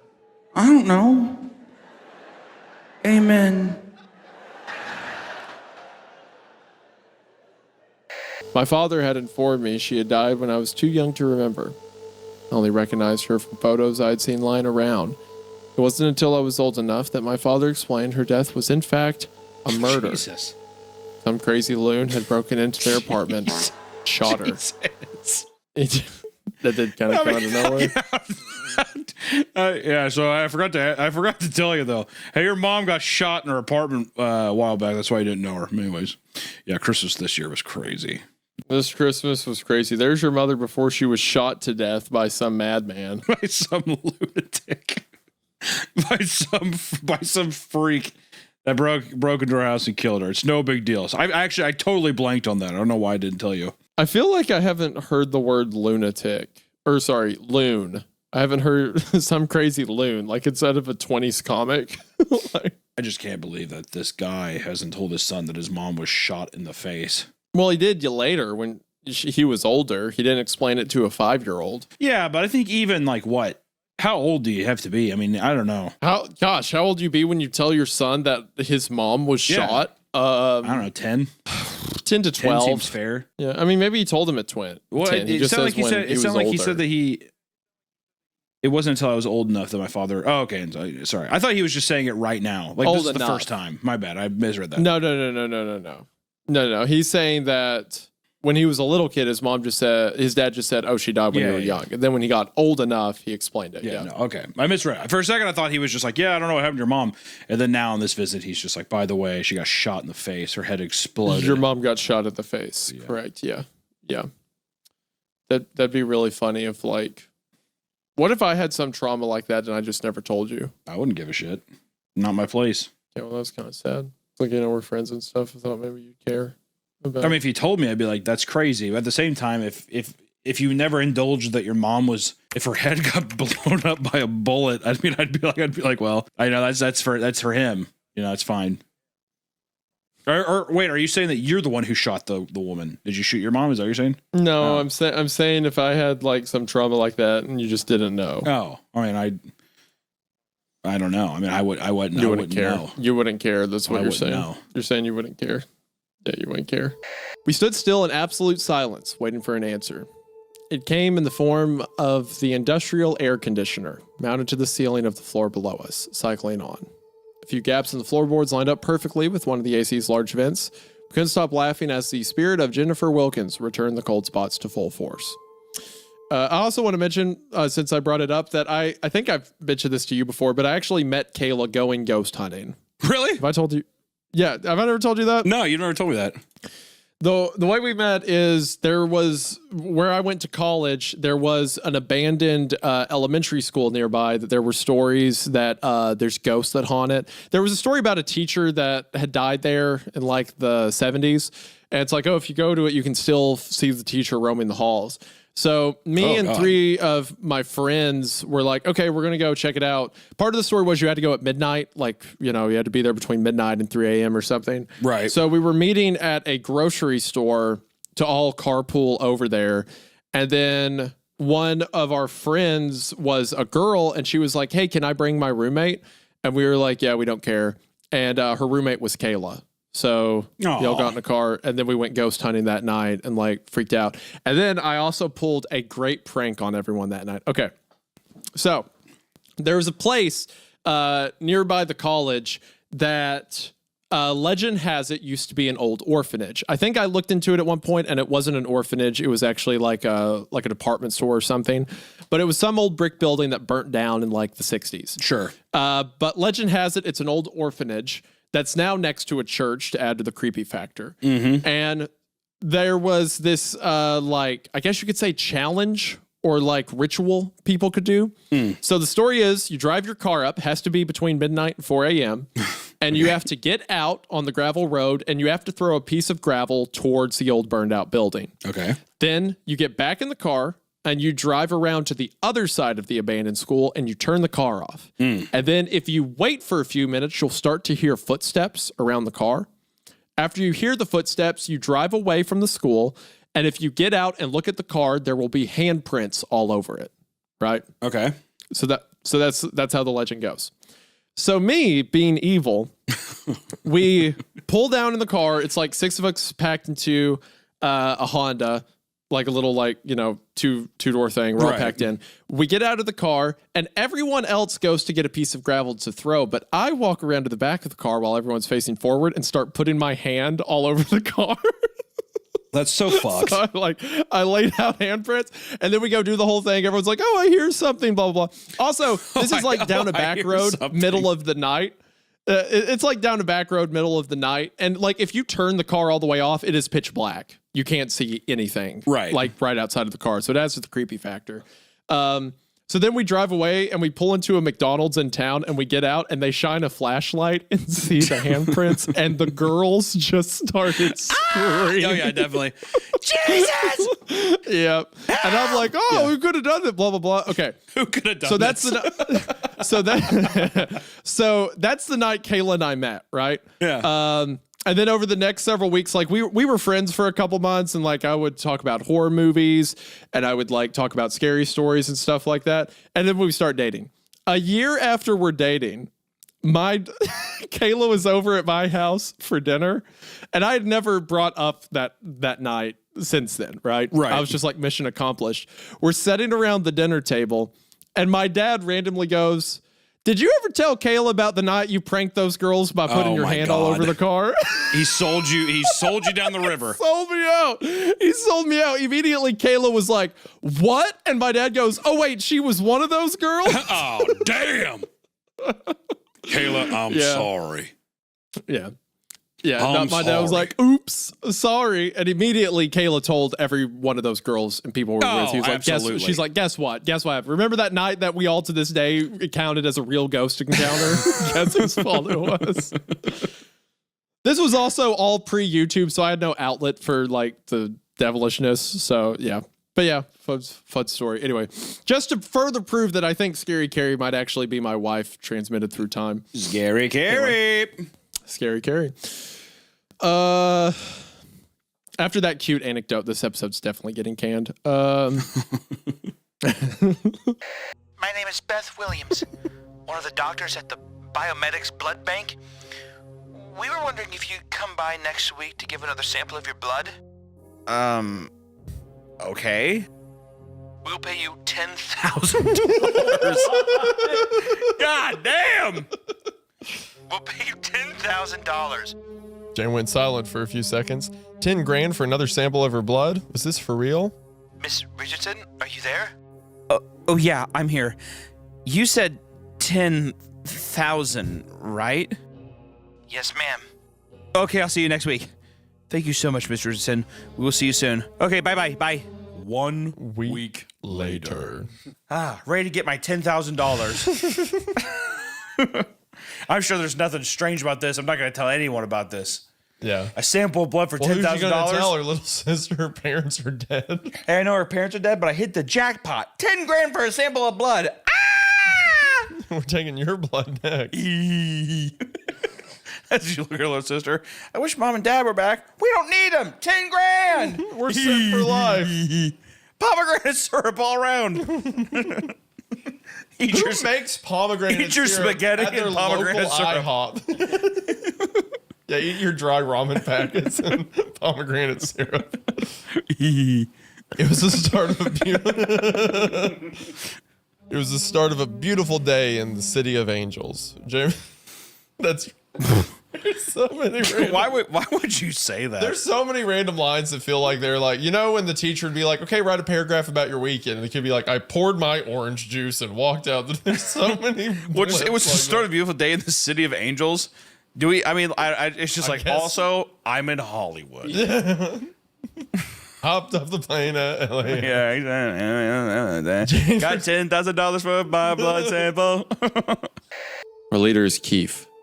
He instructs us to find blood, build shelter, and bring fire.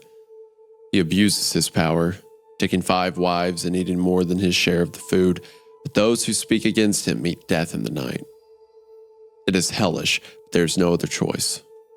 Without guidance, we will die out here, so we must remain under his leadership. I like the idea of like, I had a name, but I forgot it. There's too many dogs to remember what my name was. There's so many dogs that I am just called Spot. No, I'll tell you what, this is hell. Imagine the only meals you get are dog meat, dog titty milk, and then like polyamorous couples all around you. Just like becoming engorged from dog meat. What is this, Portland? Got him. Ooh, got him. Got him. Portland just becomes like a mass of flesh and fur, and it's like, what is this, Portland? They changed the scenery around here. Okay. What is Alt J going to play down the road later? The tribe has like a court gesture. He's just walking around the whole time like, what is this, Portland? She said, matching my grin as she looked at me. Damn, you got tall, she said, looking at me. He got it from his old man. Okay, dude, Dad, you don't need to chime in, Dad.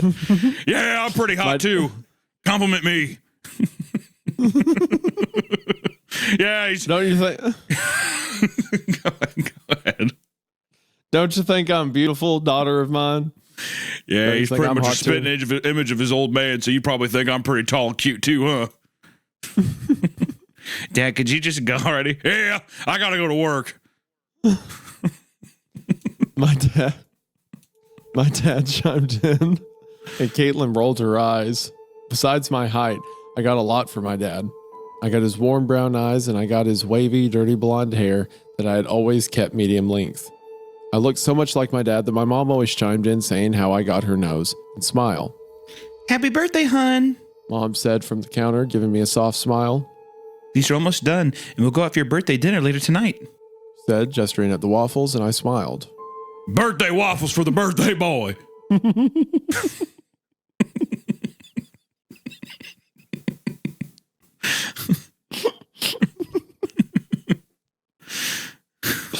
Better keep your girlfriends away from your old man. They'll get us confused. Dad, stop. You're morbidly obese and you're 56 years old. Ah, yeah. Spitting image. It's like looking in a mirror.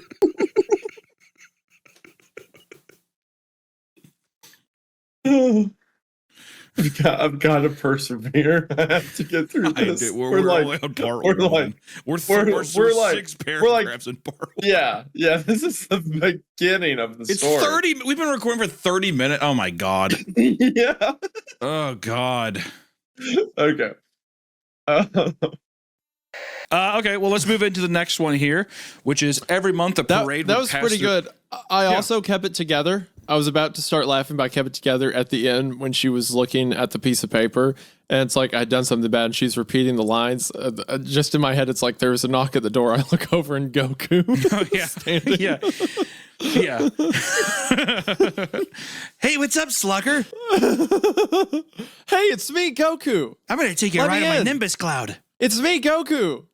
Come on. Yeah. Well, I just kept. It's funny you said that too, because I just kept hearing the knocking.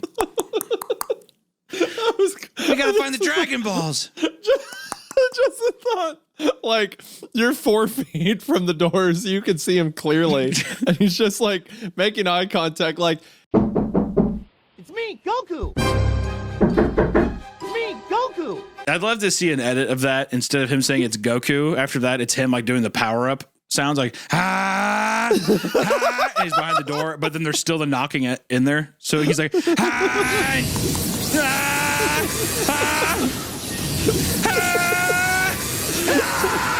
that kind of thing. The power energy, it's all muffled through the other side of the door, but still there's the nice knock.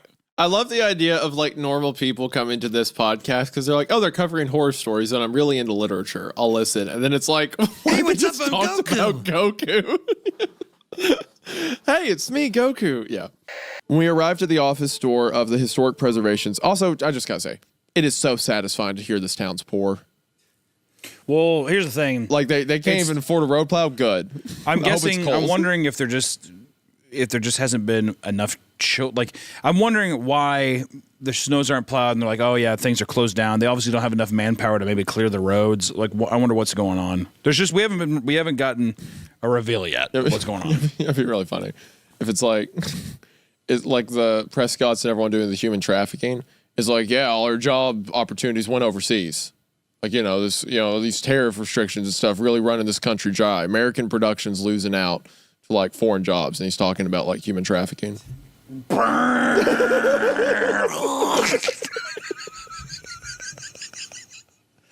We're really losing out to foreign investors. Feet. Someone's really got to put this country back on top. I'd never been below 2,000 feet. Never had I been able to look through the window and admire the mostly unexplored blue world. 3,300 feet, the midnight zone. Oh, sorry. Okay, I'm dumb. Yes, 10 feet is the twilight zone. I was thinking midnight zone. My bad. No, you were right. I Googled it. The twilight zone is, I think it said 600 to 3,000 feet or something like that. Okay, isn't the twilight zone where the sunlight begins to like disperse? Yeah, it looks like the sunlight zone is the first, and then twilight zone and then midnight zone. But I mean, hey, what the fuck are we, masters of the ocean? Who cares? I like that. What are we, Poseidon? What are we, what am I, masters of the ocean?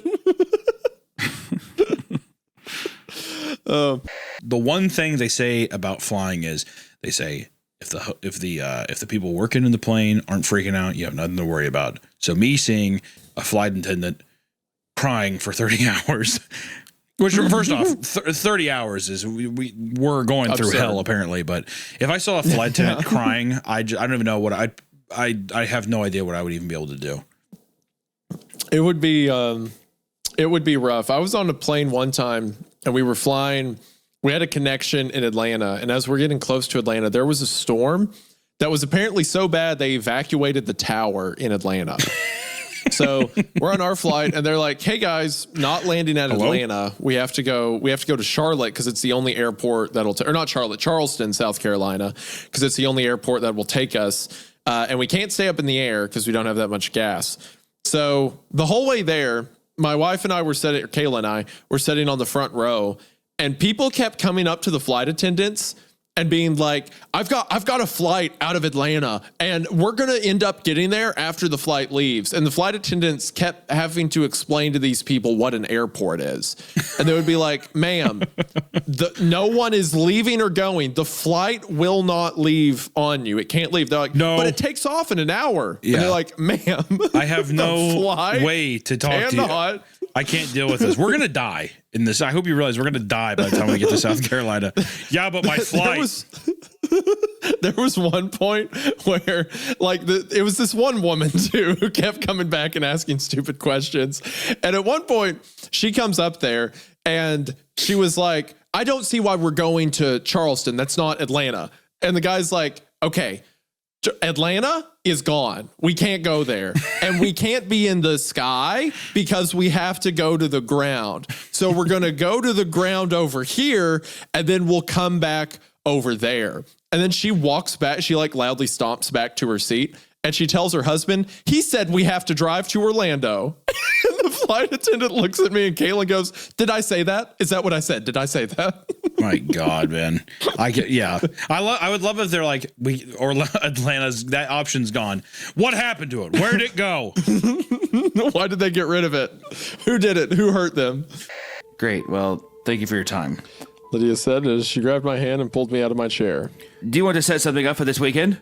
Tell you what, we'll call you. I think it's hilarious that the Campus Paranormal Research Society did not realize the demon room was throwing open some doors inkling. We had some inkling of this first, but we didn't realize that it was that busy. We didn't realize that there was this much paranormal phenomenon occurring in that room. They're on the other side of campus with like EMFs, like, I'm getting a reading. And then behind them in the distance, the windows are like, boom, boom, boom, boom. If only there was something that could have really put us on the map. Better not check the suicide room. We'll keep being in the cafeteria for now. I got up again, walking over to Graham. He met me halfway. What was that? It's a small ceremony done at the beginning of the camp. Amy loves music. She studied it in college and has always had a passion for it, so she likes to implement it at some points during each session. Do you know what language she was singing in? I think Italian, but I could be wrong.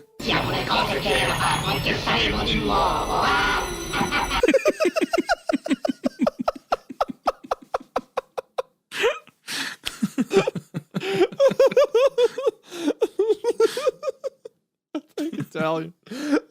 It's like she's up there speaking like dead Latin, like some ancient beings, and you got some old timer in the back, like that's one of the Italians, I do believe. Pretty much the Italians, if I've ever heard of them. That's what they sound. She must also be a Polish Italian. That makes a lot of sense. She's a Polish spy, I'm pretty sure. I'm not entirely. I would hate to, throw it out there, but. Well, there was one time at church. This was a few years back. My grandmother's hearing got really bad, so you had to like yell at her to talk to her at any point. Sure. And we were in church one day, and at the beginning, the pastor was like, "All right, let us bow our heads for prayer." And like everyone bows their head, and the room goes quiet, and then you just hear my grandmother very loudly across the entire auditorium go, "No, I believe the man was Italian." And like the pastor heard it, and he was like trying not to laugh, but also get through the prayer, and everyone was snickering. And at the same time, I wasn't sitting near my grandma, but someone must have like told her to shush or be quiet, and she goes, "What? He's just Italian." He's just Italian. He's just Italian. I didn't say he was like awful or anything. I'm just saying I believe the man was Italian. Yeah, for God's sakes. Yeah. He went by the handle Rapscallion42. He was an odd guy into hacking and anarchy. Yeah. He has to be German. In my mind, he's German. Yeah, he's really into Rammstein. Yeah, Rammstein. he's like, I listen to Rammstein and I smoke cigarettes all day. It's all I do all day is I talk about anarchy because I hate the government. That's all. I like how immediately after that, the author like points out like the funniness of it. He's like, he's into hacking and anarchy, the good, clean internet taboos we had back then. Because I feel like 10 years ago, even further, I'm sure, but 10 years ago, it was like, yeah, I'm really like a second phase anarcho isolationist. Who, Oh, like, sure. That was a big deal. Yeah. Oh, sure.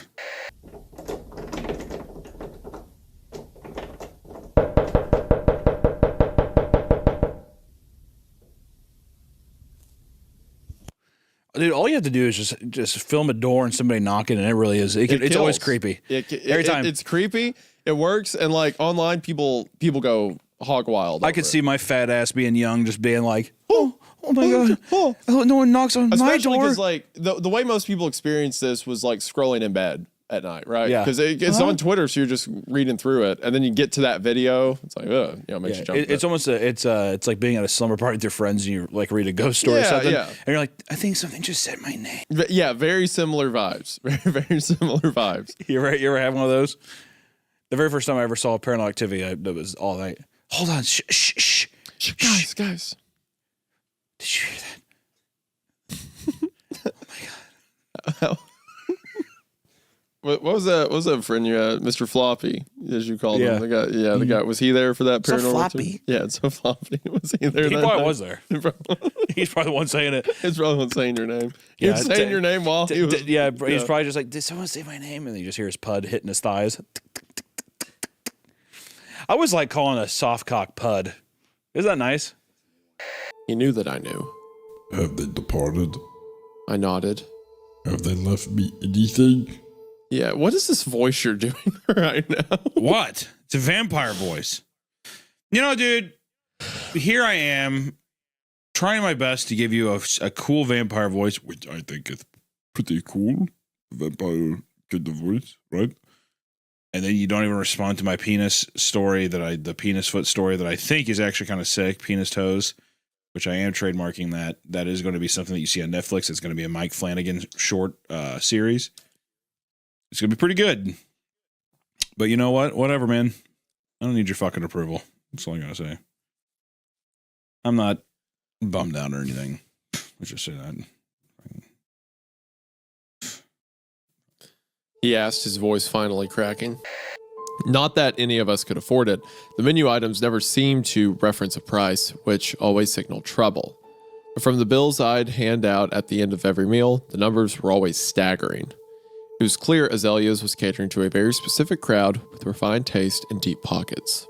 I like that nod. That's definitely a little nod to maybe a clientele or something that the restaurant is serving that feels a bit more exclusive or hidden. I like the way that this is set up is nice so far. I just want to say where it's just like, for one, I really like Royal's writing style. Like the way he described Paulina getting attacked by her kids, like you said, it's kind of described almost like a Boondock Saint hit. But he describes like the sexual undertones of her, like her sultry voice, her shirt's now see-through. But the like objective thing we see is that she's got a husband and 2 sons, right? So is that like something about his neighbor like wanting him, or does he want her in a physical way? And she's not perceiving that, or it's just like our author's intent of it? Like, oh, dude, it sets up some interesting stuff about the psychology there. The narrator is definitely wanting deep fucking for sure. He's fantasizing about it for sure. All right. That was a probably inappropriate way of saying that. But you had to say deep. You had to like add adjectives to it. You had to make it more explicit. So sorry. My gosh. Good Lord, man. Okay, so anyway. Good Lord, man. That's just dropping a brick on the gas pedal. We were at the red light. You just threw it to Vince. Like, what the fuck are we doing? He's just like, I was just half stepping in it. You're like, no, I was up in there. I was rearranging them gutty works as much as I could, dude. Okay, there you go. There you go again with the description. I was like a fork with some spaghetti, dude. I was wrapping it all around and slurping it up. Don't say that. What are you talking about? I'm like a fork with some spaghetti. I'm gonna kill you. What mercy. Okay. Anyway, I'm gonna.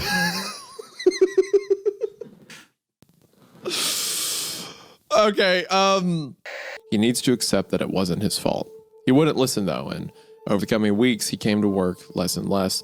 And whenever he did come, he looked awful, like he wasn't sleeping. The last time I saw him at work, he told me he wished he never grew up because humans are bound to harm others no matter how hard they try not to as adults. What are you talking about? What are you talking about? I wish I was never fucking born.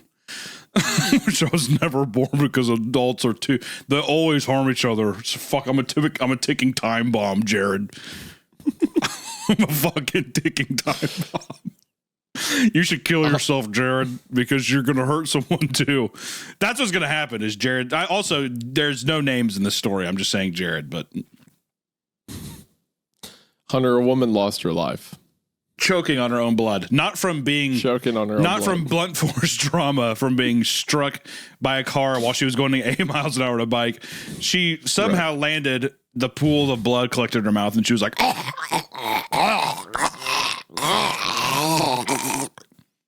yo, I didn't even see you. I shouldn't have been driving. Yeah, I'm an adult. That's what humans do, Hunter. Well, I'm an adult, so I shouldn't have been driving behind the wheel. I should have known this would have happened. If it wasn't they're you, bound to hurt each other. If it wasn't you, I would have driven up on the side of a sidewalk and crushed into another human being because it's my adult urge. Okay, go ahead, sir. Then, wholly more depraved, someone who will not hesitate to follow Smile.dog's orders. Stop while you are still whole. Sincerely, Mary E. Terrence contacted me later that month with the news that his wife had killed herself. Oh no.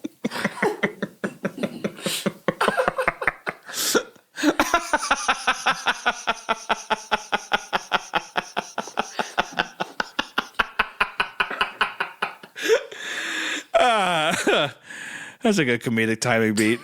Just after all of that, and then pretty much she totally blew her brains out. I mean, it's not.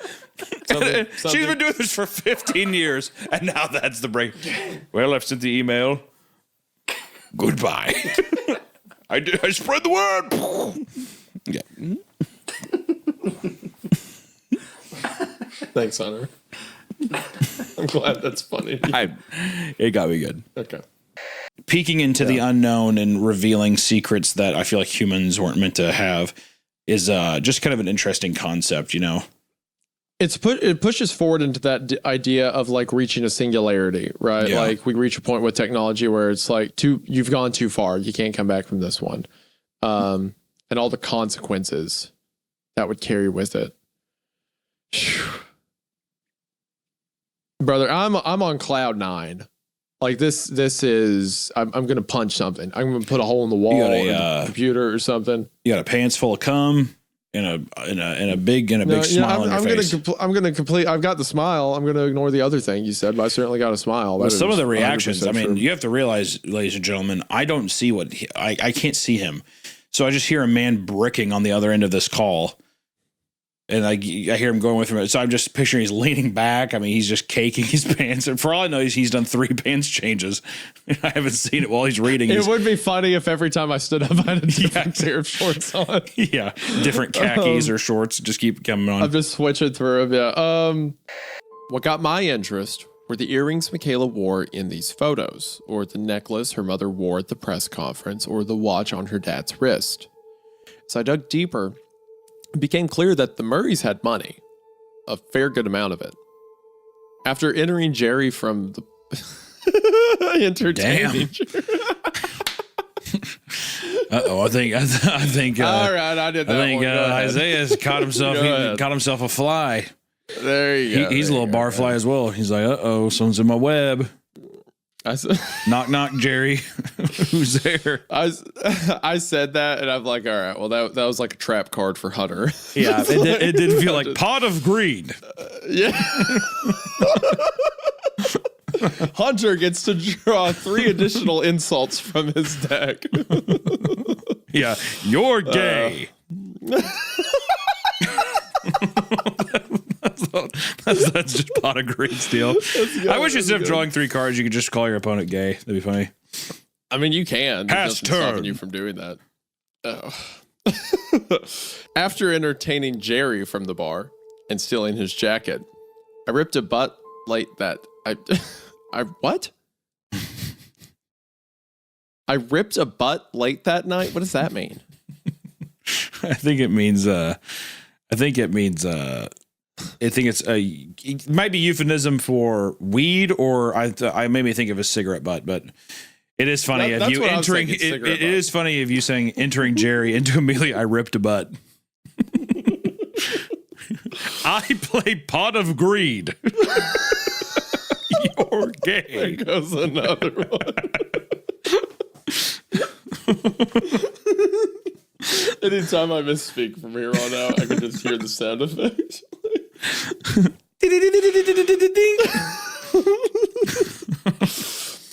Maybe it was the increasingly likely prospect that another of our missions was going to prove to be a waste, or maybe it was just the hour and the warm air of the heater blasting in our faces, making us sleepy, but whatever the cause, our energy was fading fast and our conversation had turned serious.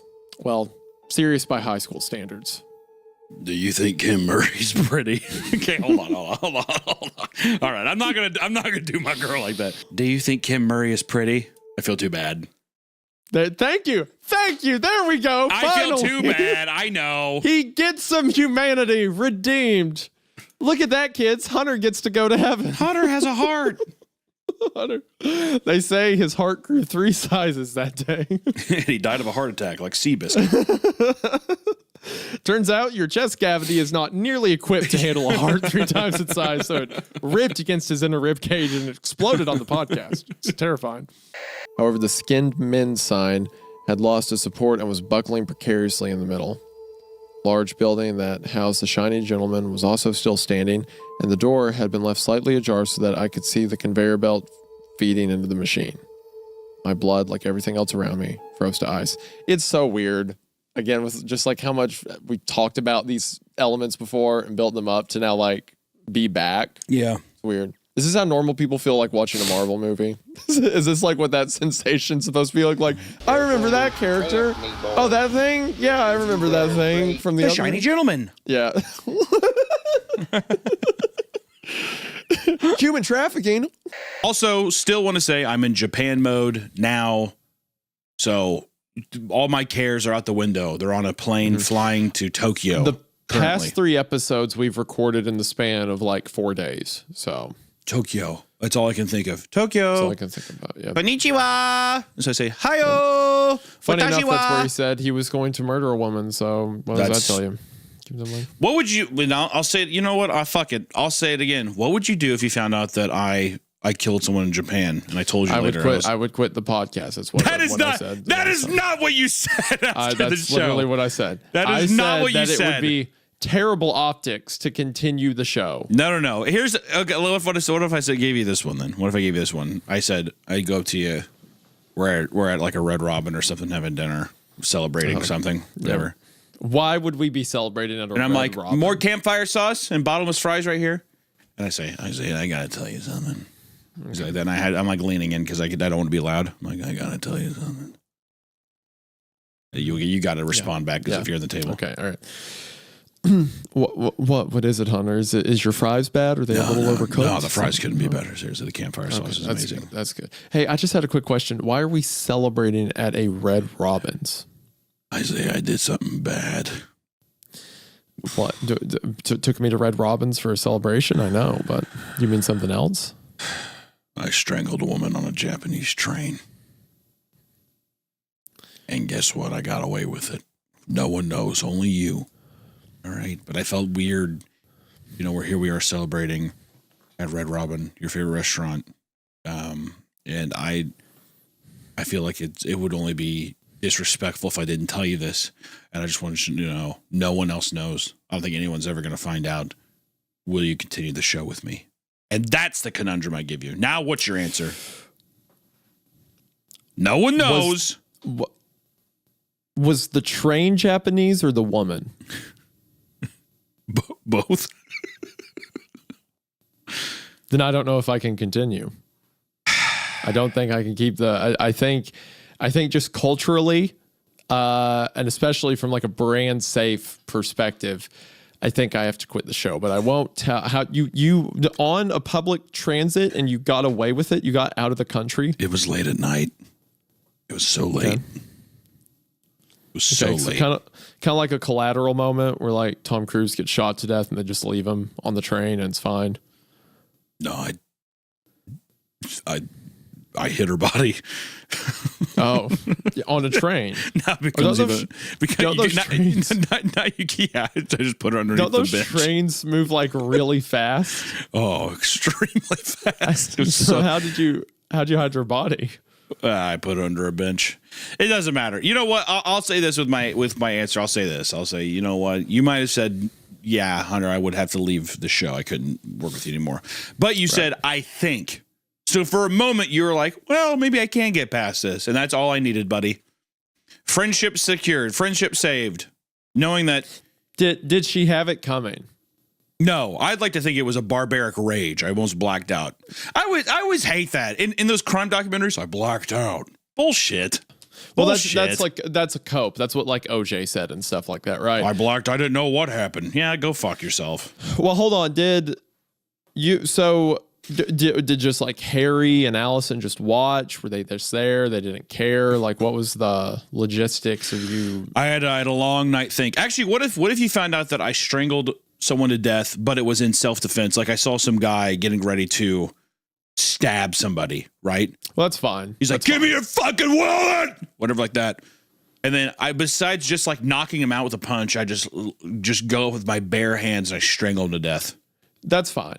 I don't care about that because at that point, like I've thought about this before. If you were in like a self-defense scenario and you were choking someone, you would be afraid that as soon as you quit choking them, they were going to attack and kill you, right? Okay, let me repurpose the question then really quick. Okay. What if I said, I think I saw a guy getting ready to stab somebody to death? What do you mean by think? That's what I mean. What? That's what I really throws a wrench in the whole operation, doesn't it? What do you mean? You said I think. Well, I'm just saying. I thought that's what I saw. One word changes a lot. It really does. It really does. You're like, well, God, I'm very conflicted by this. I have several follow-up questions to that statement. I think I honestly don't think, just from knowing you, from hanging out with you, and like. You know, we've been doing this podcast. We've been talking to each other a couple times a week for over a year now. I don't think there is a scenario that you could tell me something that serious and I believe you. That is not true. You're very gullible. I've done it time and time again. Well, yeah, I have, but it's taken like you've got me a lot of times, but recently I've like wisened up a little bit. Yeah. Okay, dude. Sure. I don't think if you told me anything serious over like a diagnosis, I would believe you. I think I would space it out. I think I'm smart enough to space out enough to where I think I'd get you. I think I'd get you again. I sense deception here. Maybe an omission. Maybe an outright lie. I couldn't tell and didn't have the presence of mind to pin him down on it. Instead, I angrily blurted, "Why'd you tell me she worked for the circus?" "She did. The house is the circus." What? So well, he's being he like Kurt's being cute. Yeah, he's being like, cute. She did. That house is a circus. Yeah, it's like, well, you're full of bugs now, idiot. You're full of giant glass worm bugs. Take and me I'm to the standing here in a painting. hazmat suit. Why don't I shoot you in the head and then burn that house down? That sounds like the best outcome for any of us. Well, at least I don't put salt circles on the floor. Okay, all right. Well, yeah. Big talk coming from the guy who probably killed his wife and needs me to think it's a suicide. So. No, at least I don't. Never mind. Okay, you hear that? You hear that? That's the worms in your skin. Yeah, idiot. I think there's butterflies growing in my brain. What's that? Sorry, I couldn't hear you over the worms in your mouth. I hate you. Yeah, that's the honest reaction. that's the actual honest reaction between it. I don't like you a lot. I'm glad this is happening to you. Yeah, worms. Worms. I'm so sorry, Harrison. It's fine. It burns like a bitch, though. God. Well, here, give me your clothes. I'll wash them for you. It's the least I can do. Yeah, they're checking his shirt. His chest or his back for something. Yeah. I didn't give up my shorts, but I gave her my shirt. Turned around to grab more paper towels to clean up the coffee on the table. What's that on your back? Yep. Yep. Oh, look, bear trap. I figured some kind of like birthmark or something, maybe, right? Yeah, it's like a birthmark or something. I tended to psych myself out too much, making little things to be more than they really are. A habit that has become exhausting. I felt like I could hear the faint crying of a baby.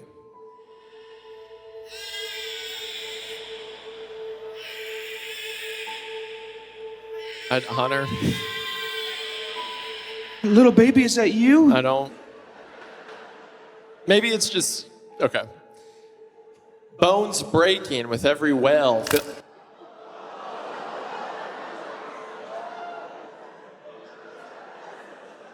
I heard the bone breaking one too, and he goes, wouldn't it be funny if those two were together?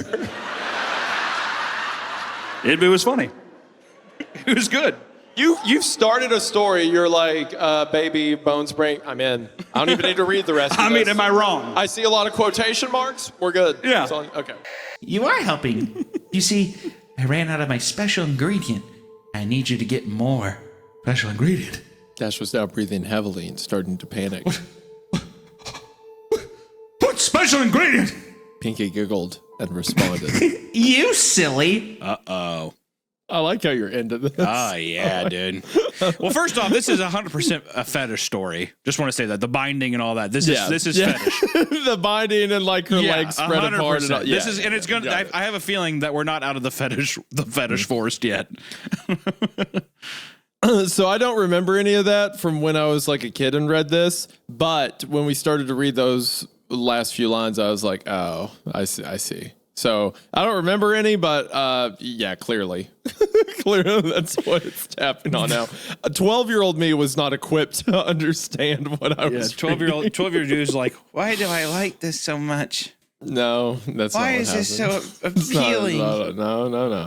No. Don't. You can say a lot of things about me, Hunter, but you let me have this.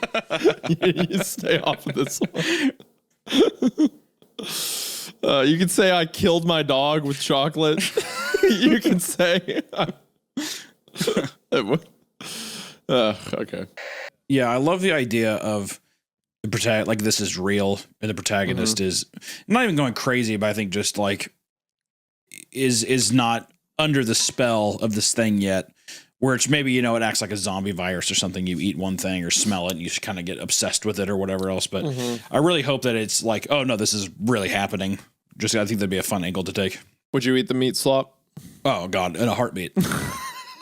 In a heartbeat. Look at that, dude. People are talking about. I've seen deep fried butter. Can't be worse than that. What's cute is, yeah, I didn't know exactly what you'd say, but I knew you would start with, oh. That's when you are fully committed to anything, your first word, oh. Yeah. No. Yeah, I would eat it. I'd be like, is it good? Because also, if there, if I saw a woman drenched in blood, she's like, oh, it's good. I'd be like, don't really know if that's a viable opinion. I like how you're not sure. You're not writing anything off. 100%. Yeah, well, listen, no, of course not. It's still on the table, but I'm like, that does make me thinky, is what I would say. That's what you'd say in front of a woman just covered in chicken feathers and blood. Yeah, chicken feathers, blood, and she's licking grease off her hands. That's all I would say is that make me thinky. That make me thinky. Something's a little off here. Now, this is downright suspicious, is what I would say. She's like throwing up bile, like black bile and blood. Yeah. You okay? Did you have to double down at KFC? That happened to me too. Her face is melting. What would be really funny is if you ate it and nothing happened. Yeah, I'm like, oh my God, I actually got skinnier. Whoa. They're like, scientists are like, well, my God, he said, this is actually healthier than anything you normally eat. Well, I'm like, well, it is Pizza Roll Thursday, and I'm switching it up, so. Wonder what do you think is healthier, the slop coming out of the tree or Totino's pizza rolls? If you had to guess, the microplastic tiny pepperonis. What do you think? Hey, don't talk about Totino's that way. Listen, I love the spinoff ones. I the love spinoff ones. Yes, I will agree with the spinoff ones. Yeah, yeah. 100%. Same with like a store brand anything is horrible for you. And listen, when I say horrible for you, I mean that I would suspect that there's bleach in every store brand product. Like instead of Mountain Dew, it's like Mountain Thunder or something like that at Walmart. That's got to be made with bleach somehow. But I'd drink it anyways because it's that good. For no reason. For no reason other than spite. Oh, they just throw it in there as a terrorist act. Yeah. Because what are you going to tell me what to eat and what to do? I'm an American. How dare you? That's what I say to that. Well, if you do that, you're going to legally go blind from a stroke. I'm like, okay, so you're controlling. That making me thinky. Looks like the old ball and chain, the old government doesn't want me to drink bleach. Well, this will show them, liberal. Yeah, that's what I said. That's what I said to my doctor. Get out of my face, liberal. That make me thinky. All right, May 4th. So that was the end of the tweets on May the 3rd, ended with that video. Then May 4th, he says, to those of you asking, I'm doing all right. Hiding in my room and waiting this out.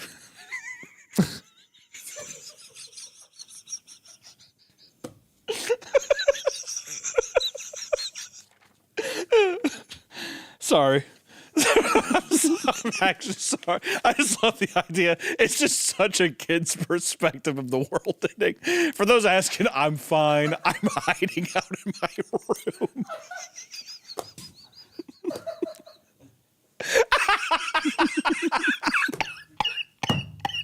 Oh, God. Sorry. It got me good. That actually... That got me. It was just a little thing. It's just the little things that get you, isn't it? It's like a paper cut. Okay. You're crying. I am. That got me good. It's like, and I hate to keep bringing back this, but I'm just picturing up there with like, he has like 10 empty Campbell's chunky soup cans. I can't go inside my room. It's like a kid who's like, if a ghost comes in, I'll hide under the covers. That's going to help. It's like if there's a fucking alien, I better camp out my room. He can't come up here. My mom won't allow it. I haven't heard any more knocking, but I don't want to get anywhere near the front door to check. After this, he says, this is not going to help. Oh, boy. Said.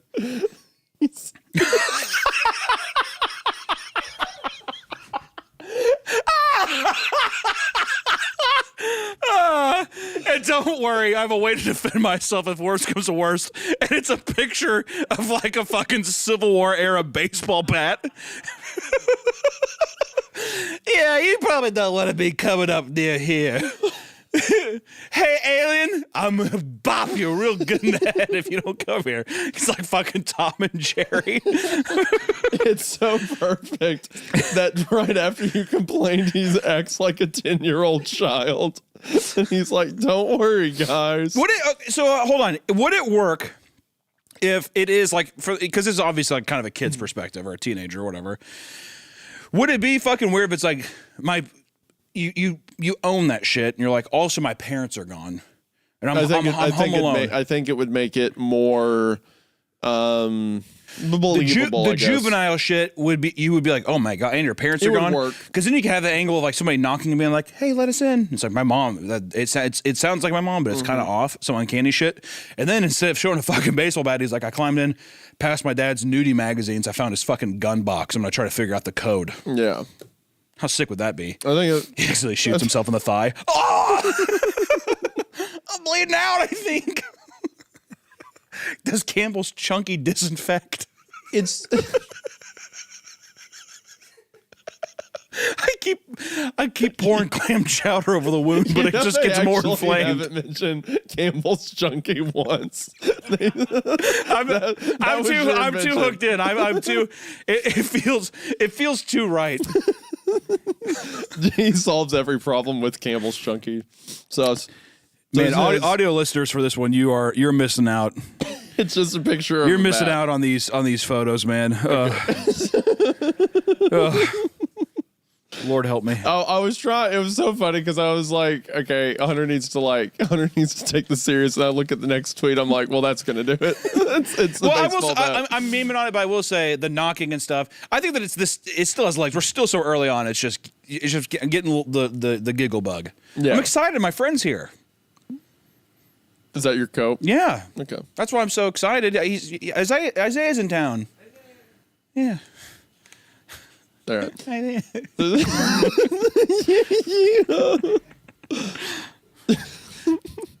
father opened up his arms, expecting a hug from his wife, but she walked past him and put her arm around Toby's shoulder and started leading him inside. Connie? Her husband began in a raspy voice. What? No welcome home hug, huh?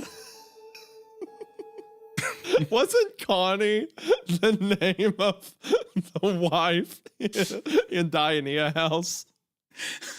It all is full circle, isn't it? It's all little wines are open all over the driveway. Hold on, is this? Let me make sure I'm right. It all comes full circle. What, baby? You don't want to give me a hug?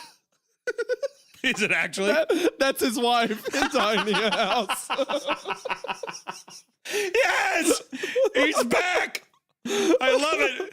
Yes. What? Eric, that's his name. Yeah, it's Eric's wife. So you're not going to give me a welcome home hug, baby? You're going to have the weird Tourette's kid he's got an Adderall addiction, Connie. Hold on. What, was that Eric? Pills. Was it Eric or Mark? I can't fucking remember. Yeah, whichever one Eat Me Like a Bug is, his wife is Connie. Yeah, exactly. That's him.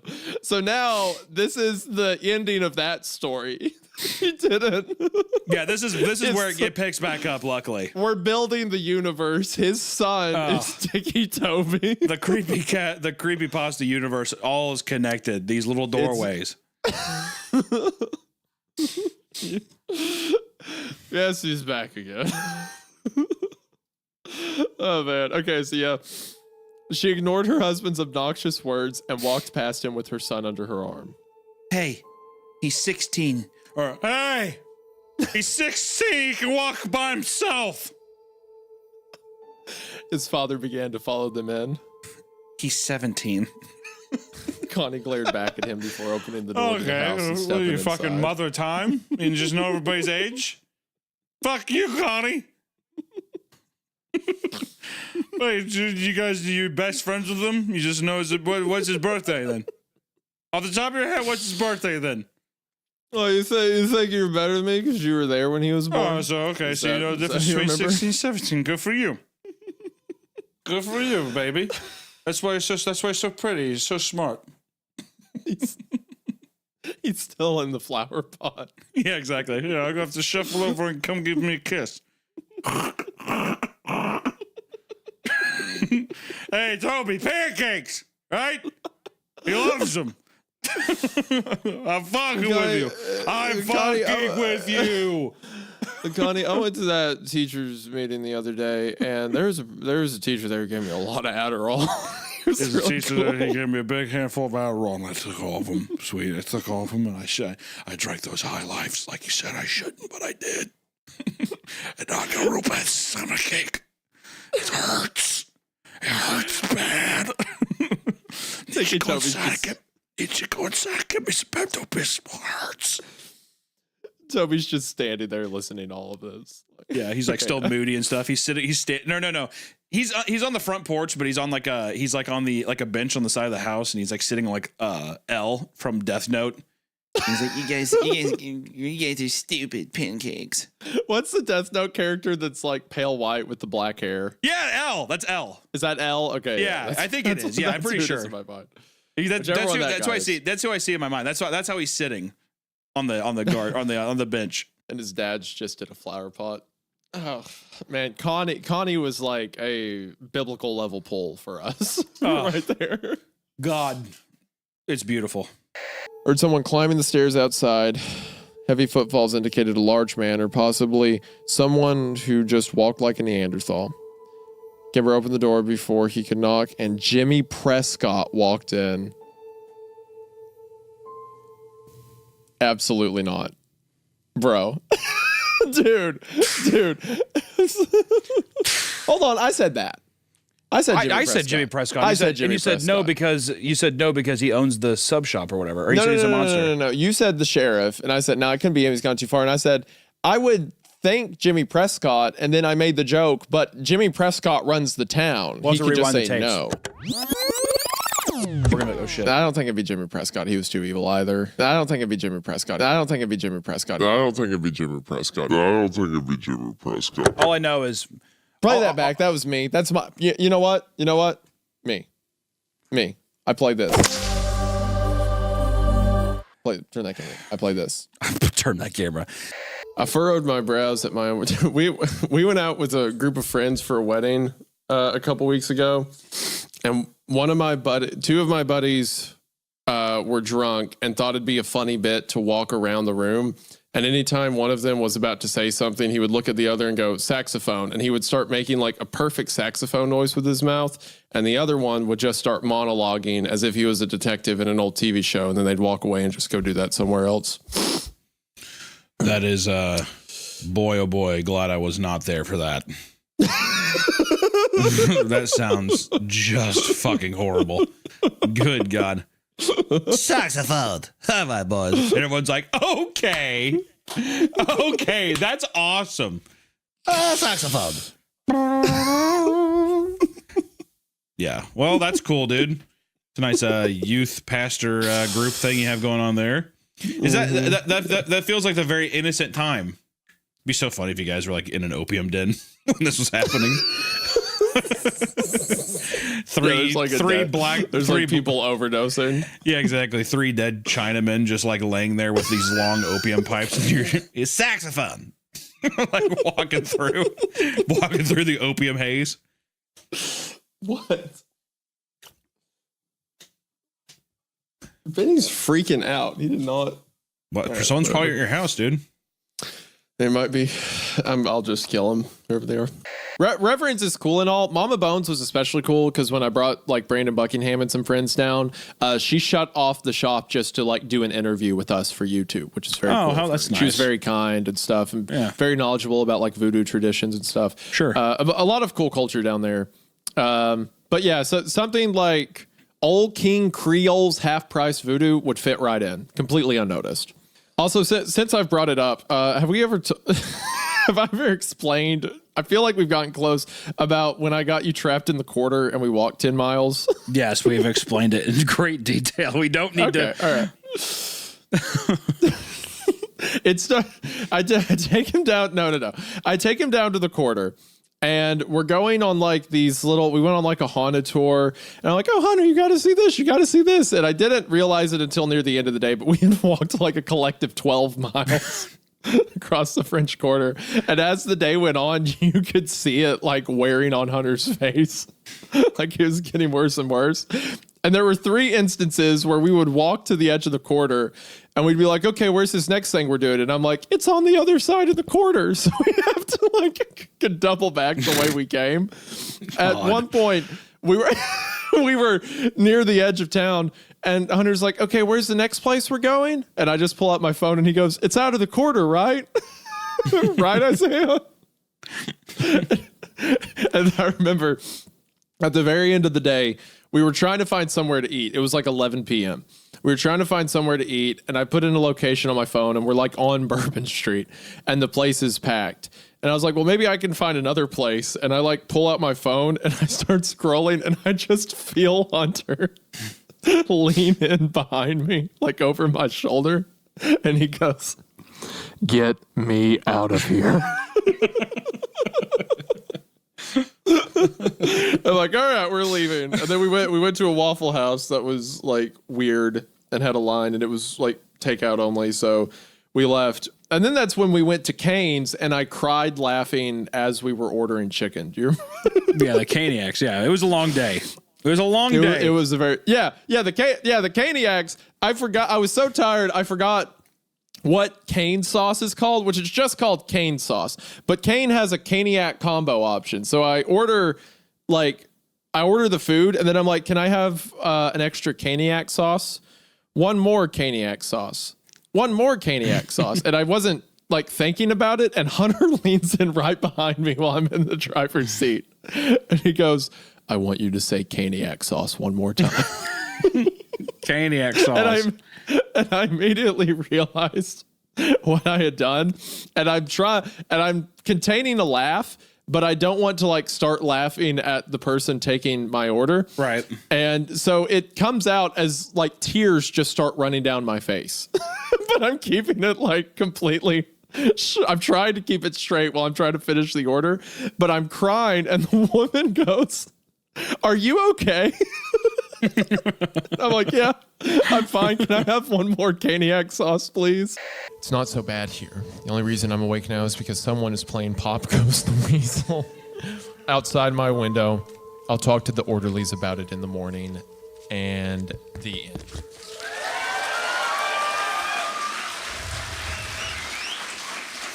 You know what? I'll give it. Having it become a, it's.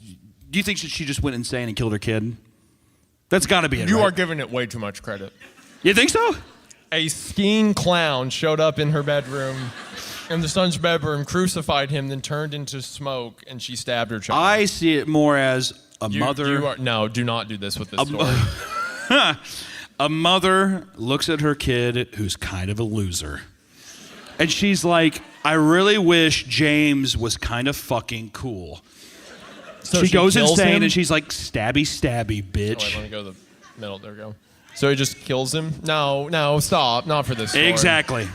Okay, so with that, I'm not giving you any more floor with Laughing Jack. I hope you all enjoyed that reading of Laughing Jack at least.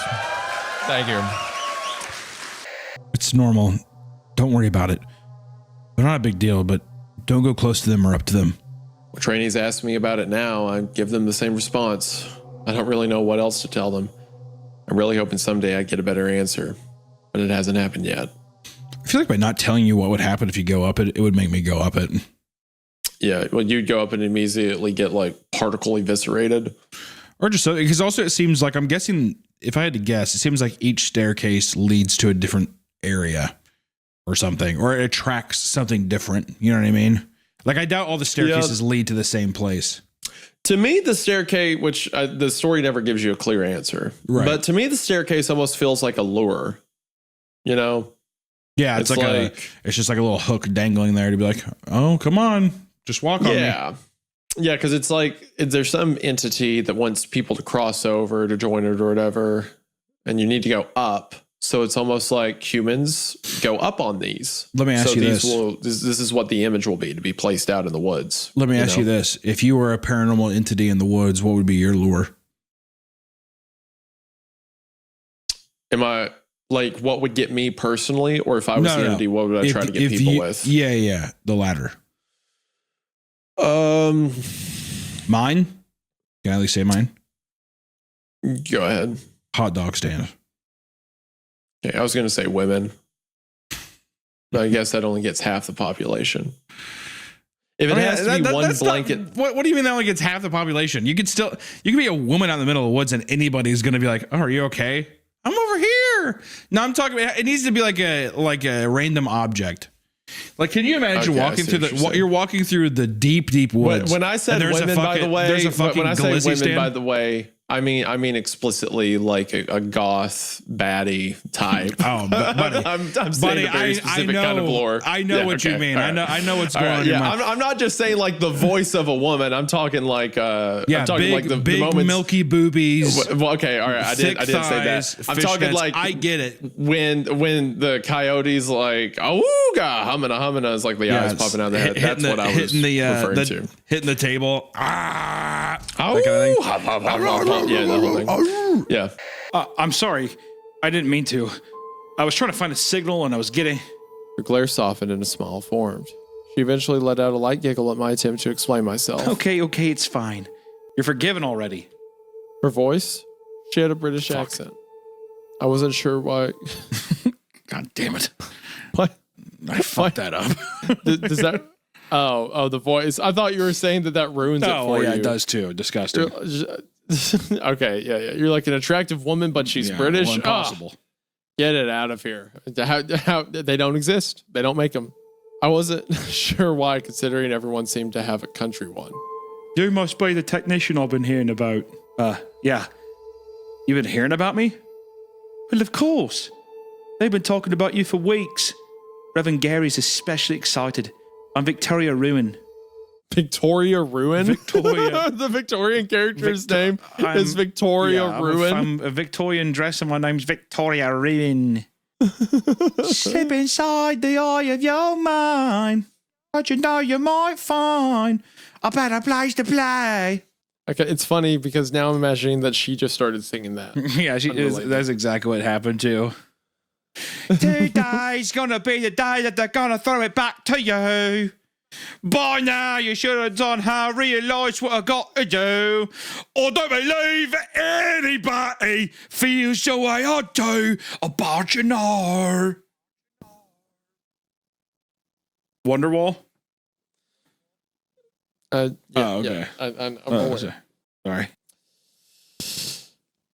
I'm excited. It's cool. I always like with these fan submitted stories of people that are active in the subreddit and to have someone who's so active too, commentating and stuff. This is the kind of community that we need. You know, people building each other up. That's what I love. I'll also say about him, every time someone else posts a story, he's like reading it and replying like advice and stuff. King. Which, excellent. King move. Keep that up. King. Like to see it as opposed to r/no sleep. Well, when it's like, nothing happened in your story. So bye-bye. Bye-bye. Delete. Bye-bye Delete. story. Banned. That deal. He actually, not to completely slander, he does, before CreepCast, he posted on No Sleep a lot. So, credit where it's due. Should we ban him here? Should we ban him? If you post on No Sleep. If you post on No Sleep at all, you're banned. That's the only rule on r/CreepCast. You cannot post No Sleep. Even though we've read almost 90% of our episodes are all Even No though Sleep. This entire show has been built on No Sleep. It's true. Get it out of here. Yeah. Throw it out. All right, cool. Well, let's let you want to jump in. I'm ready. Let's begin. From the Journal of an Unnamed Soldier, 1863. Auxiliary Scout, attached to Colonel Carson's column. September the 12th, camp along the Rio Puerco. I set my hand to an account of our company and the deeds that pass under a man who's had his share of smoke and not near enough coin. Oh. He's already got me. I like that. That was a good. I don't know what that means. A man who's had his share of smoke and not near enough coin. He's had too much gunfire and not enough pay. There you go. What if he was talking about like fucking? Whoa! What if he was? He's like, let me bust out the zong. Oh, no, that'd be pretty cool.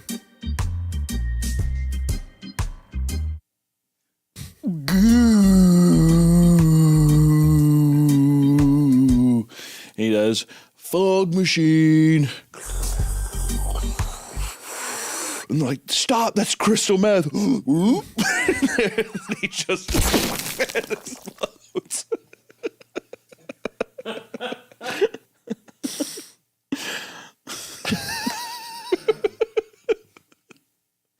Dude, you hit too much of that crystal.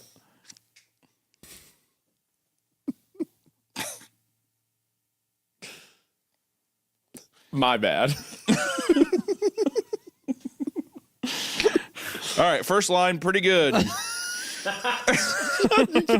letter did not unnerve me in the least. It was just like him to find some new topics to obsess over, and I thought little about the matter. If I sent you a text randomly, I'm like, I'm going to find the body. Once again, I'd be in the same boat as Benjamin. I mean, it would be the exact same. You'd be like, yeah, I don't know. I went down to Georgia and I found it. I made friends with paranormal investigators and we're doing. I mean, it would mean nothing to me. If my wife said that, it would be a different story. Right. Okay. So now I don't like that you phrased it that way because now it's like you just don't care about me. No, it's not that. It's just that I would not be surprised because I'd be like, what? And you're just like, oh, it's going to be really cool. And I see it as a video. All right. Let's see. The YouTube thing does cover up a lot of the like weird. It does. You need to become a serial killer, is what I'm trying to tell you. It's rude. Yeah. There's a lot of situations I'll be in. I'm like, this is kind of odd. But then you say you're a YouTuber, and they're like, oh, well. I was making a YouTube video. They're like, oh, how fun. I was breaking and entering this abandoned property for a video. It's like, oh, It's just for a video. It's not It's a felony fine. then. You're fine. Yeah. Oh, what's that? You found this cool thing in there that someone definitely owns this property and you stole it? It's for a video. It's not a grand theft. video. Of course not. Come on. It's a video. Yeah. Money laundering? Drug possession? It's a video. Guys. Paul's hot, man. We should go claim a spot by the river before it gets too crowded. Joseph was saying, to which my other friends nodded in agreement. The river he was referring to was the biggest in the city, almost cutting it in half. It was a popular hangout spot, and my friends and I had been going there for ages. But now my throat felt tight, and my friends had turned 18 yet, so I had an extra year of preschool when I was a kid. They didn't know the new rules.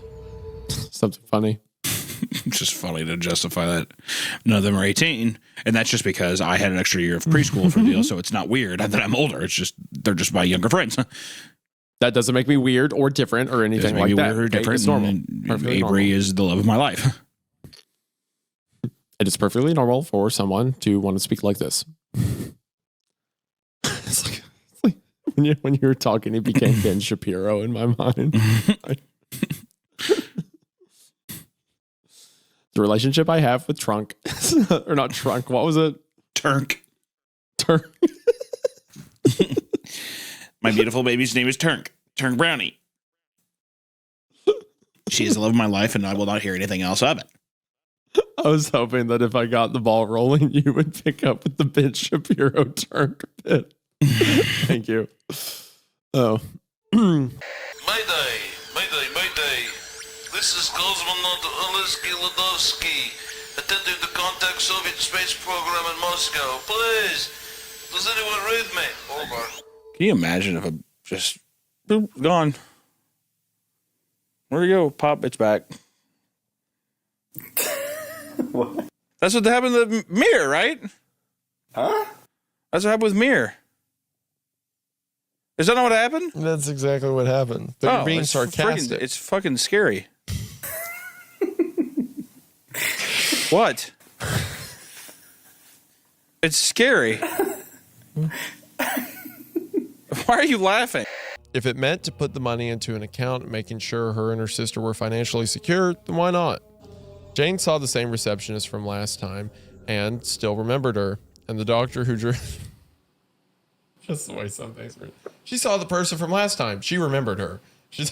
Hey, I remember you. Hello. And the doctor who drew her blood was there as well. When it was all over, Jane claimed her cash, stuffed it into her wallet, and was on her way. She stuffed $10,000 into her wallet? God damn. That is 100 $100 bills. Just as she was about to get into her car, a couple of well-dressed women approached her. One of... Why'd you do that? Well-dressed women. One of them flashed her CIA badge and announced, Jane Richardson? Yeah? Agent Tanya Mongolius. That's not what it says. Agent Tanya Margolis, CIA. What's going on? You didn't do anything wrong, Miss Richardson. Don't worry. But I was wondering if you would come with us. Where at exactly? You will see. Come with us. If their whole idea was to get her to come there as like a ruse, why actually give her the 10 grand to stuff in her So you're about to stab her in the alley and take it back. All right, just grab her Powerpuff Girl Hot Topic wallet and let's get the hell out of here. That's so sad. I know. A young girl She's bleeding. She's bleeding it. She's bleeding in her Gur hoodie. She's just like. Don't talk about a beautiful angel that way. That a child of God. How can you be into my eyes? Like open doors. Without hesitation, I think it goes without saying, by the way, when I was like 14, I thought Jane the Killer was very hot. Because all the pictures would just be like a goth chick with a knife. I'd be like, that's so hot. That's all it took for me. I was very easy to please. If you had to put that together yourself. Is it okay? Yeah, well, I said the child of God thing. I'm like, I should probably clarify what ideation that came from. Just reading this like. Yeah, literally no details about her or anything. I don't even think I ever read the stories. I would just see the fan art and be like, oh yeah. So. Oh my god. I think it was that. Tapping down on your keyboard. Scrolling down. I like the little moans. Okay. All right. Without hesitation, Jane got into the limo with the other agents. Without hesitation. 10,000 fresh dollars in our wallet. Yeah. Okay. I'll get with you too. All right. I've certainly seen a CIA badge It before. was probably a Fisher Price like fake toy badge. You want to come in here? We heard that you have like, well, I don't know, Wolverine blood or something like that. Without hesitation. All right. Shut the door. So when I was in middle school, I think it was the 7th grade, like all the like Bloody Mary became like the thing. People were like seeing scary pictures of it and stuff like that. And then one day during PE, like all the guys were like, okay, we're going to do it. We're going to be brave. So we're going to go into the bathroom. We're going to do real boys thing. Real boys thing to do. Come on, guys. Ritual. So we went into the bathroom at our middle school, and one of the older kids was like, he normally would make fun of us for this kind of thing. He would be like, oh, you like scary stories? It's really stupid. You're dumb. One of the people who would put me in the trash can. It's mentioned in previous stories I've talked about. But this time, for some reason, he was on board. And I'm like, well, that's suspicious. Oh, well. So we go to the bathroom, and the way it's set up is like there's a long sink with like the stalls behind you, and the mirrors are like across in front of them. So I'm like scared. Like a couple of the other kids are scared, and we go up, and we didn't have a lighter, so we just like skipped that step and turned off the lights. I love it. So it's just well, I love that's such kid logic too. Well, we don't have that, so that step's not necessary. So we don't have that, so we're not going to do that. That's fine. We don't need that one actually. So we go in the bathroom and we turn off the lights, and we're like, Bloody Mary, Bloody Mary. We say it 3 times, and then the lights come back on, and the millisecond those lights come back on, the older kid from earlier kicks open one of the stall doors, and he had a bag full of basketballs. Jesus. It just started wailing. What the fuck? To be fair, it was one of the scariest moments of my life.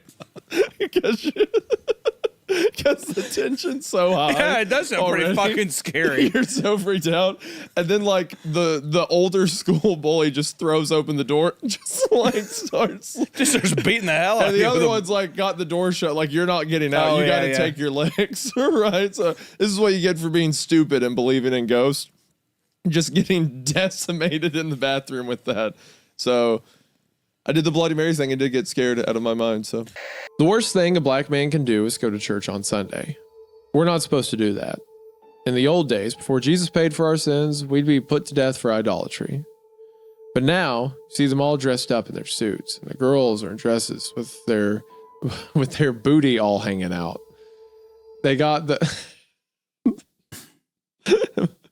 Go ahead, put a little stank on it.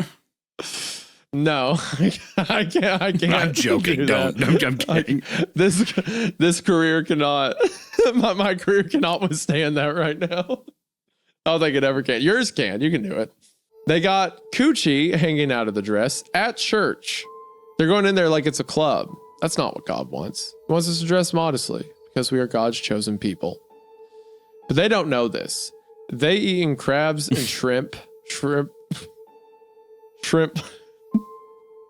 It's funny because I'm reading it in my Poindexter voice, like they. Yeah, but they don't know this. They eating crab and shrimp with they coochie all hanging out. With they coochie hanging out.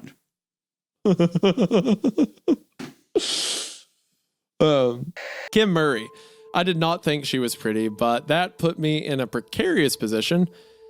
Physically, Kim had her faults, but objectively speaking, she was significantly more attractive than Carrie. Aw. I love how like red pilled this kid is sometimes. You're like, what the fuck are you talking about, dude?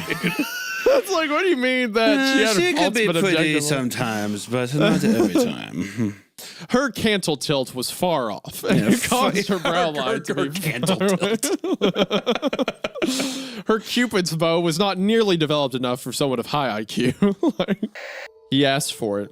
He threw a hard punch, and I stood. It stung harder than before when I actually argued with him. I felt so cool all week. Wait, is all that happened? He got punched in the face. He got punched in the face by a guy. He took it, and he's just like, yeah, it barely hurt. He walked off. Yeah, he didn't even fight back. Yeah, so now he's like, I felt cool all week. My confidence kept me up.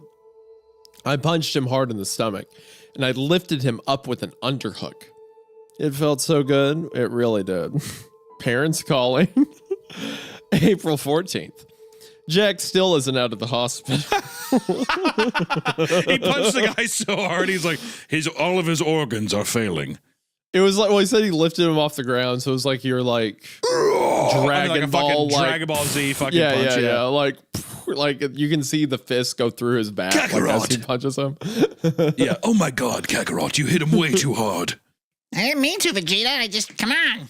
I don't know. That's my Goku voice. No, not Vegeta. I didn't mean to hit him that hard. Kakarot, your voice sounds identical to what it's normal. Never mind. That's your voice is actually. It sounds more Kakarot, there's perfect nothing weird with it. There's nothing weird about it at all. I feel like you actually sound a little better today. Yeah, thanks. I'm so hungry. I'm going to eat a big bowl of food. I got to train. All right. That sounds good, Kakarot. Okay, thank you for telling me that, Kakarot. Yeah, I'm just saying I gotta go to King Kai's place and eat. I hope that monkey doesn't chase me around because I'm hungry. I gotta eat a big ol'. I'm gonna eat 40 bowls of ramen because I have an unquenchable appetite. Cool. that's all Vegeta says. That sounds pretty pog, actually, Kakarot. So why don't you go ahead and just do that? I'm gonna go sleep with Bulma now. Yeah, I'm going to have sex with Bulma. Okay.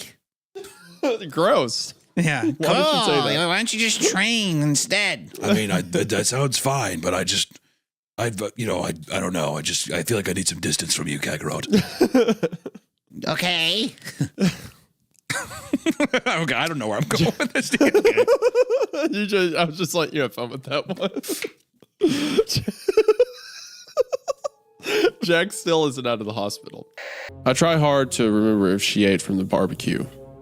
Sometimes I think she didn't. Other times I swear I can picture her biting into a burger and it's so vivid I think it must be a memory. It's moot either way. I'll never see her again. Interesting. That sounds like a total you move, or like a move someone in your family would pull randomly, just like, hey guys, watch this, and then it becomes like a tragedy. Yeah, did you guys know that you can actually eat beer cans? And immediately someone's like, oh my God, call the police! I like how quickly it escalated to. He's just like, Yeah, the mountain on the can is blue, so it's cold. I rounded the corner of the house and smashed right into a patio table and chairs. The chairs clattered down and the table tipped over while my body folded around it. My heart was pounding as I untangled myself.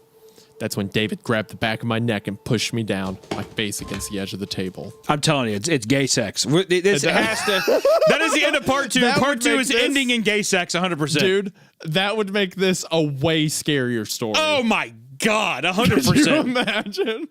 He just says, red cabbage, red cabbage. Oh, okay. All right. That's the end of part 2. End of part 2. And yeah, I mean, you know what? I'll give it this. I'm slowly being kind of bought in. I hope it keeps bought in, not for a legitimate reason. No. It's getting absurd and silly, and I'm having more fun. The part 1, I'm not gonna lie, it was kind of like. It was like stepping in like deep mud, but now it feels like we're having fun. If you imagine him as like a super powerful dimensional being, yes, I imagine he wasn't even running; he was like flying. He was floating. He looked like Goku flying. Yeah, I think that feels way better. I'm imagining like angry video game nerd outfit, but he has like Martian Manhunter powers. Like, yeah, he has the Nintendo orange gun. Yeah. As I went to shut the window, I looked down into the forest. 4 deer stood looking up at me, not moving, not grazing, just looking directly at me. In the deafening quiet, I could still hear the baby crying. I could hear its endless cries echoing through the forest. I heard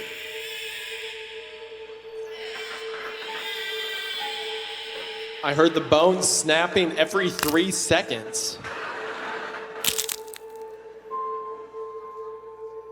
You gotta keep reading.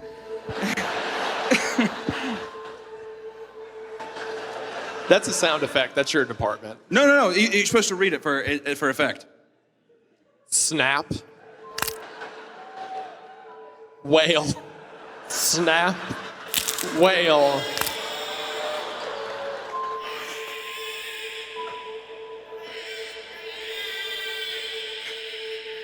I asked her where on my back, and she pointed near my waistline, right where the waistband of my shorts were. Didn't even have to look in the mirror to know what she was pointing to. My scar? I got it when I was little. The reason why, though, is pretty messed up. Yeah, I was attacked by a wizard in the night, and he marked my forehead. Well, you see, the Dark Lord came to try to kill me, but my mother put a protection spell over me, and that caused, my mother and the wizard to die at the same time. But because of that, he placed part of his soul into me, and it's right here in my back. The reason why, though, is pretty messed up. What do you mean? I described to her what had happened. It just describes the plot of the first Harry Potter movie. I described to her what it was, without a doubt, my worst childhood experience. A pair of blue eyes were suddenly revealed. They firmly clenched themselves closed, reopened as if bursting out of black depths and into the light. Belial dropped to his knees and his mouth stretched wide to let out a strangled scream of a mute under torture. Very soon, his features relaxed, while his ragged chest began pumping up and down with an even rhythm. He rose to his feet. How would you think his scream sounded? Is he actually mute, or is that just saying like he's punched and he can't make noise? Stretched wide, the scream of a mute under torture. So it seems like he kind of got his wind knocked out of him, but he's screaming in pain. Yeah. How would that go for you? Really like that. What is it? Like when you get hit in the stomach. What is it? I think it cut out. Oh yeah, that's probably right. One more time. No, it's again for the. Yeah, you know, fucking do it again. I like to think he's like. I like to think he does. He's like I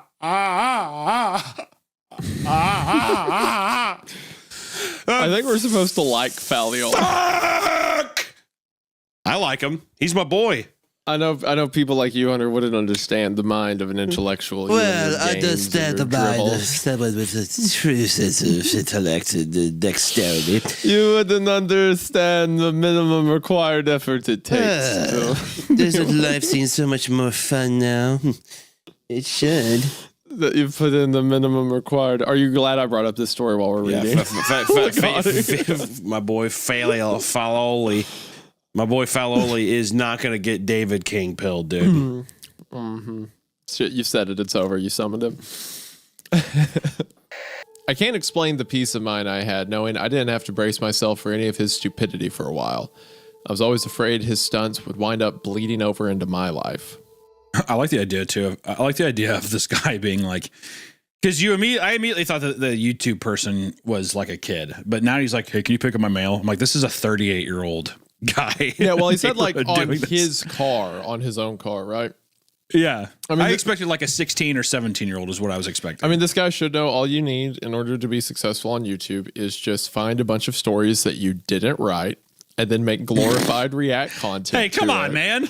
Hey, we're it's a campfire story podcast. Rake in the money. All right, dude. All right. You know what? We do a good service here, and we bring. I don't have to defend us. No, dude. go ahead. I want to hear. Now we're going to be ostracized. I want to hear what your defense of this would even be. Go ahead. What do we do that's a good work? You know what? Nothing, dude. No. Not a damn thing. No. You know what? I thought it was friendly banter where you could read the story on your own, but this is reading it with pals, fun voices, fun interaction and bits. It's basically getting together and going camping with your buddies, except less probably less homosexual stuff going on, right? How bad can I be? I'm just building the. Why do I feel like you've done a little fucking? Why do I feel like you've done a little scratch and sniff with your buddies down by the river? I'm not. We are not finishing whatever that sentence was you were about to say. You cut that out right now. You also you can never. Okay, I'm not getting down. I'm not going down to your level. I'm not stepping into the trench. You always cross your legs whenever you bring up the word canoe. You always do. Ooh. Okay. You know what? You phrase it like, got a little scratch and sniff with your buddies. You always make it. Come on, dude. So much worse. Little tiger tail. You always know what I mean? See like that. I'm not trying to belittle or make light of the things you've done with your buddies in the past. Like, I'm not trying to like say it's gross. I'm just saying sometimes they'll scratch a sniff. Okay. You know what I mean? Can I get back to the story? There was a famous quote that said, forgot who it was from, but it said, sometimes the cucumber tastes better pickled. You're referencing your own quotes. Yeah, that is how desperate we are for content. We're cannibalizing our own clips that people like. That was from a show or something. I can't remember what show it was. That was a show. That was literally like a Comedy Central show. I swear to God. Perhaps some kind of creepy one. No. It was a Comedy Central show. This is a fun time in the early 2000s where people were finding ways of like you sharing media and it's cursed and everything. I did have a couple thoughts though. The veneers made me think of turkey teeth or turkey hair when people go to Turkey to get a hair transplant, or the veneers. What if when you got a hair transplant from Turkey or veneers, what if it was just a Turkish man that was smiling that visited you every night? And then the thing is, you had to have someone else go to Turkey and get their hair did until he left you alone. Smile.turkey. Smile.turkey. Smile.turkey or turkey.jpg.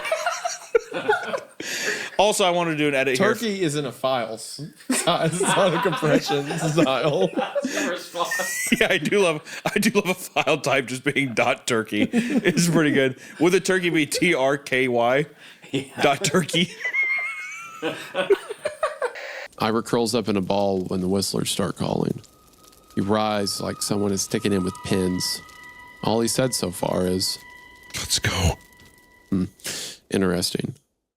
I think that they're trying to set up the point that they're tracking him, because I feel like, in my opinion, or if I had to have a bear trap moment, I don't think that Bill is a whistler, but I do feel like he's marked somehow or something. Bill or like Ira? Ira, my bad. Ira, yeah. I think definitely Ira is for sure. He's dead weight, and they should probably cut him loose, I would say. But of course, that's her husband, so she's not going to do that, to the dire straits. I don't know, though. She's getting good dicking from somebody else named Bill. That's you curled up in the tent, like you're dying, and you're saying about your wife. Yeah. Ruth, what? Should we be doing this? She's like, "No, shut up." I'm like, "Okay, baby." That's actually just me talking to my wife. "Allison, can I kiss you again?" She's like, "No, we're divorced." I'm like, "Sure." Whatever you say. Mm-hmm. Such a fun cat and mouse game we play, baby. With your wife? Yeah, to your wife. Cat and mouse game. To your wife. Oh, this is will they, won't they thing, huh? Shit, really? I gotta go. Mike got accepted into Sigma Chi, and he's getting initiated today. Oh yeah, I forgot he rushed. The girl at the desk waved us forward. I didn't even realize we'd reached the front of the line. Let me know what they say. Lydia says she ran out the door. I will say those people always annoy me when like there's something going on. It's like, well, what do we do? What do we do? And some person's like, I just want to do it. It's like, okay. I just want this to be over. that drives me up a wall every time. Or like, well, where do you want to go eat? We could get Mexican, we could get Chinese. I just want to eat. I didn't think of that. There's nothing I hate more in any social situation. Just like legitimately, this is one of my biggest pet peeves is when I do. What are you feeling? Anything will do. Oh my gosh. No one has an opinion ever on anything. It's just literally, that's why almost I like Nick, because Nick will literally just be like, chicken sandwich? it doesn't matter. And then he will always suggest it. He'll want to be like, I don't care. He'll always do, chicken sandwich? every time. It was just lovely. Like a middle Because so many times schooler. I'll have guests come over and I'll be like, well, what are you feeling? Just anything. Whatever you want. I'm fine with anything. Whatever you say. Whatever you want to have. Hunter to friends that stay at his house. Hunter to people he cares about and invites into his home. That's what I do. My shadow's on the wall at night. The fucking room my friend's staying in is going to be the fucking suicide. 733's on the door. I have heard some weird noises in your house at night. I've never actually heard anything. Everyone who is like Justin, everyone who has stayed at your house has like heard a weird thing. At least like friends. They're not happy with you. Me and Allison, I haven't heard literally even a mouse. Maybe they're afraid of you. It's that calm and quiet.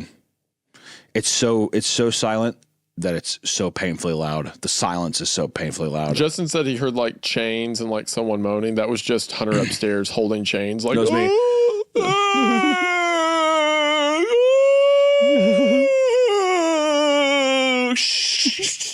Meanwhile, downstairs, me and Justin are doing like the Scooby Doo, like run.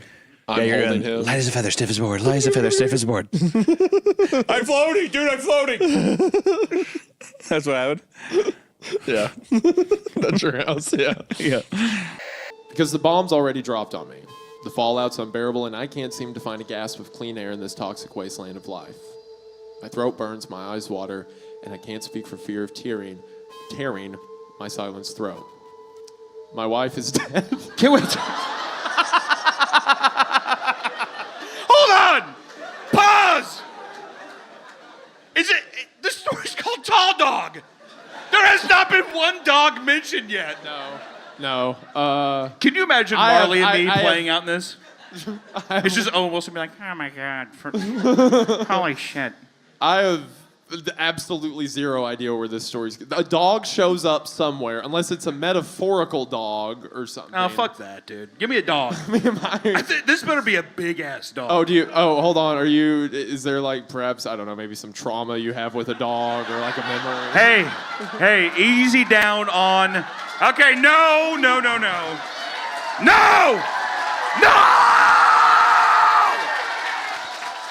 I just want I want all you fuckers to know that my mom is here tonight. Okay? And she's pissed. Where is she at? Raise your head. Right there. There she is! Yeah. I crawled forth from that woman. So what a gal. Just for the record, because this girl's very confused. Yeah, she's like, what? So just for the record, did Grandpa Ernest shoot that dog? Okay. All right. Just so y'all witnessed it. Okay. Thank you. Can we get back to the dead wife? Yeah, sure. Please? Back to the wife. you. Bring the music back, yeah. So then another one, he simply says, not good, and it's a screenshot again from his friend. Dayton, yeah. So I have good news and bad news. Uh-oh. Good news is I'm closer to you now. Bad news, I'm out of fuel. What? That's what he said. Bad news. I can tell. Bad news is. Don't make that. What? Don't make that. I can tell when you're. Good news is I'm closer to you now. It's when you do that thing with your eyebrows where they perk up. Good news. I'm closer to you now. Bad news. I'm out of fuel. We'll be landing in about an hour. Okay, thank you. After she left, I checked the clock on my phone again. 4:03 a.m. blinked back at me. It hadn't changed.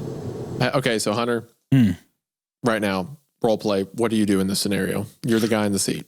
So, can I start at the crying woman? Yeah, sure. So she's crying. And then she comes up and says, we'll be landing in about an hour. Who did this to you? What's wrong? Who did this? Who did this? I'd make a big saying. Oh my God. And I would say, oh my God, are you okay? Is it the pilot? I'd say, is it the pilot? So you're immediately white knighting off the get-go. Anytime I can white knight Isaiah, I absolutely do it. I say, oh my God, who did this? Okay, so then she responds and goes, what are you talking about, sir? I'm fine. And I say, don't fucking play. Hey, don't play coy with me. All right? You're sitting here crying like a babbling brook. In my head, you're grabbing her face like you grabbed her cheeks. Hey, no. I don't do that. But I say, hey. Sorry. I don't mean to raise my voice, but I say, you are obviously a woman in distress, and I need to know how I can help. Let me help you. And I say again, I'm like, don't make me fucking ask it again. It's in the fucking pilot. Because if it's the pilot, you let me know, and I will go in there and I will wreak hell. Is what I would say. You're like, I'm gonna take over this plane. This is a hijacking now. I've done flight simulator since I was 13 years old. I can land this bird so easily. Okay? Tasha? Yeah. Tasha, you have a beautiful name. It's a beautiful name. Wasn't the pilot. Wasn't the pilot. Is what I keep saying like that. And there'd be a guy next to me looking at me. He's like, can I get a water? And I'm like, no! Stop it! I'm like, no, you don't have to take orders from these people, these fucking animals. What if it's a woman asking for a water? What would you say? Honestly, sweetheart, I appreciate you trying to stay hydrated and stay mentally focused for this flight, but I need you to just give me and Tasha 5 minutes. Could you do that for me? Yep. Because if there's one thing I know about you, it's that you respect women. Oh, God, more than anything. Up and down, all over. And I would hand her my pillow because, they give you the little in-flight pillow. Of course. I'd be like, I'd say, please. And honestly, and Tasha, this isn't against you because honestly, I know American Airlines, you didn't make the plane. I give the woman next to me, her name's Sabrina. Is it Sabrina? Mm-hmm. It's a beautiful name, first off, Sabrina. I just want to say it's a beautiful name. Right. Take this pillow. I want you to put it behind your neck because you're not going to get any lumbar support. All right? So I want you to have a beautiful, restful sleep because you're a beautiful little princess. All right? And I say, Tasha, you tell me right now if that fucking dog-faced man in the cockpit did this. Did he do this to you? And that's how I'd handle the situation. Right. It's funny because a lot of you guys probably think he's joking or playing it up. I've never been on a flight with Hunter where he's acted normally. There's always some bit. There's always something. Do you want to tell him about what you did on that flight to Tampa? What did I do on the flight to Tampa? Yeah, that one from Kansas City to Tampa. Do you remember that? I don't. I barely remember what happened yesterday. I don't remember. This is when we were going to shoot the ghost hunting video we made with Charlie, or Moist Critical. I remember going to Tampa, but what did I do on the flight? While we were going there, he had bought these like $20 crappy Amazon webcams to look like the old Zach Baggins like Ghost Adventure stuff. So he decided to test them out on the plane by acting like he was in an abandoned building. But it was the plane. Yeah. So he's sitting in the chair and he's got the camera like this close to his face. And he's like, guys, did you hear that? Guys. And he's like panicking and like sweating. And in the background, you can just see rows of people. Someone shifts in their sleep. He's like, did you hear that? Did you guys hear that? And Nick's filming him too and has an equally close camera up in his face. The only thing tell them what happened in the bathroom. I was going to say, the only thing I remember now that you say that, because I totally forgot we bought those cameras. The only thing I remember in the bathroom is that I was recording myself in there and I was pretending that I was like doing a ghost hunt thing. And then I stood up and then I just like, I pretty much just filmed my shit in this like airplane toilet. And I just kept looking in the mirror. It doesn't matter. You know what? I was being a little silly. He filled the toilet. And he was like, and the way he had the crappy IR filter on, so everything was black and white. And he's spinning around in the bathroom like, guys, I don't know. Guys, I think there's a ghost in here. Spirits, are you with us? And as he's spinning, you just pass the toilet that's full up. Just keeps. There were 4 different bathrooms on that trip he did that in. I don't know how he was ready to go at every one we came across. I did forget we did have a moment where there was a shit toilet in the ghost hunting thing. I totally forgot about that. Yeah. So anyway, I must have been backed up for a while. I was holding in some demons, dude. you every one of them. I was like, this has to be the last one, surely. I just there was remember always another. I just remember because we were. I felt bad. I feel bad because I opened the door and there's nothing. It's like kind of like whenever you're watching your dog take a shit, and he looks at you and you can just tell he's ashamed or whatever. So I get out of the bathroom and just by like an unforeseeable wind gusts this like horrid, wretched smell out of the bathroom, and the woman, in the front row, right by the bathroom, just did, "Good God."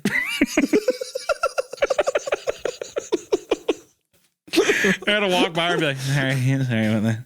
Yeah. Hunter walks by, still has the camera. He's like, "Are you with us? Spirit, speak to us. Say something." If you Sorry, ma'am. I didn't mean. Sorry, it's bad. I had some bad Chipotle last night. Mm-hmm. He kept putting the camera in the floor to be like, "I think I'm sensing something." And as the camera spins, you just see rows of feet. And he's like, "Is that a person? Does that look like a person back there?" It's just a woman in shoes. So anyway, my point is him deciding to like white knight over a stewardess, asking if the pilot beat her. You know, the pilot she met like 5 minutes ago when the flight began.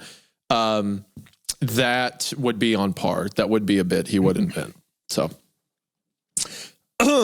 yeah, he's in the plane. Flight attendant's crying. Wasn't until he was gone that I realized the trail of mud only led outside. Oh. What does that mean? He's flying. Oh, he flew in? Yeah, he's floating, or maybe he came in as a bat. As a bat, that's right, yeah. And he smelled the garlic bread, and he did. Oh, God, that's totally stinky. Yucky. Don't like that no more. Put that away. And then he just lunges at her with his teeth.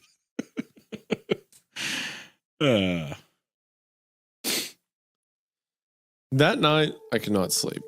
The interior was nothing like the exterior. The foyer had a gothic medieval vibe with high ceilings and narrow hallways. Chandeliers sparkled overhead in the dim light. The halls were plastered with stone and exposed brick, a handful of doors on either side.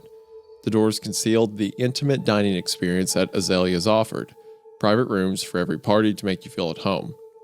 Silva's office was the last door on the left. I'm just picturing nothing but like a Blade movie. Like whenever Blade like goes in, it's like a Russian nightclub that like looks like a castle or whatever. That's what I'm seeing with this restaurant. I went to this one restaurant in LA that someone in like the YouTube talent side invited me to. That was kind of similar, where you had to walk down a hallway, and it's like you had to have a membership or know someone to get in. That it was like a very stereotypical like LA white walls, like big windows. Yeah. So it didn't look the same, but I'm imagining the same kind of like entry setup. Like you have to take an elevator to get to the restaurant kind of deal. It was like an Olive Garden. That'd be really funny. That'd be so funny. Yeah. Password, dude. Hunter, you're not going to believe this, but the breadsticks were literally endless. Yeah. It was. you could get as many as you wanted, but they would just. There was no end of them. Yeah, exactly. Yeah, they were. I guess get God, this. they were good. Bill came, no charge. Yeah, no charge. Yeah. I had 6 loaves of bread worth of breadsticks. Where's this on the bill? Oh, sir, they're free. Oh my God. Whoa, where are you taking me? I'll sign whatever paper you pass me. I feel right like now. I'm in Sicily right now. Me standing outside of an Olive Garden just like a country bumpkin from Tennessee. Like, exactly. You good sir know how to make a deal. I've got like 10 minutes down the road. We're going to see the Colosseums. You fellers must be Christian. You know how to treat a man. Goddamn, every road does lead to Rome, doesn't it?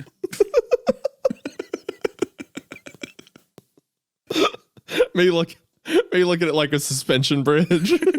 Yeah. Is this them aqueducts? What's funny is too, I was like the super like annoyingly studious kid. So I'd always be like, yes, my turn. I know exactly where we are. I don't need to ask. Yes, like, actually, you don't have to ask me because I know exactly where I'm. Mrs. Tamlin, I know exactly where we're at. Mrs. Tamlin. Yes, exactly. I know exactly where we're at, Mrs. Tamlin. She's like, okay, cool, Isaiah. Anytime. I'm ready. Just toss them out. I'm ready. Just literally tell me anytime and I'll be ready. I love you, Miss Tamlin. I'll be ready. Yeah, whatever. I wonder do you think we would have gotten along in high school? Well, also, God, you're so much younger than me. Probably not, dude. I'd be like, who the fuck is this young dork? Well, I hope we wouldn't get along if you were like 22 and I was like in the 6th kid. grade. Let's hang out. Come on. That is so funny to imagine that you were like literally child predator age compared to me. How old are you again? I'm 25. Okay, and I'm 46. So we're okay. Deeply different ages. 21 years older than me. 100%. I don't know because it depends on the age. If we were in high school, I think we would have got along. If we were in middle school, I don't think so because I was so socially awkward. And like where I was like raised super religious, I was like kind of afraid of like kids that listen to like heavy metal and stuff like that. I feel like that would be prime like you bullied me age, but if it was like later high school, I think we would have got along. Cool, dude. You know what? No, I would have called the police because I would have been like, this guy is definitely he is a shooter. This guy's trying to talk to me. Help. Someone help. Literally, that would be me. That's what I sounded like. That's how the call would have been. Oh God, someone help. Exactly like that. Yes, correct. I agree. The Williams brothers were on a special tirade today. Carry around a dead blue jay in one hand. Dead blue jay in one hand and asking classmates to kiss the bird in order to attend their Halloween party. What the? I don't know what the fuck that is.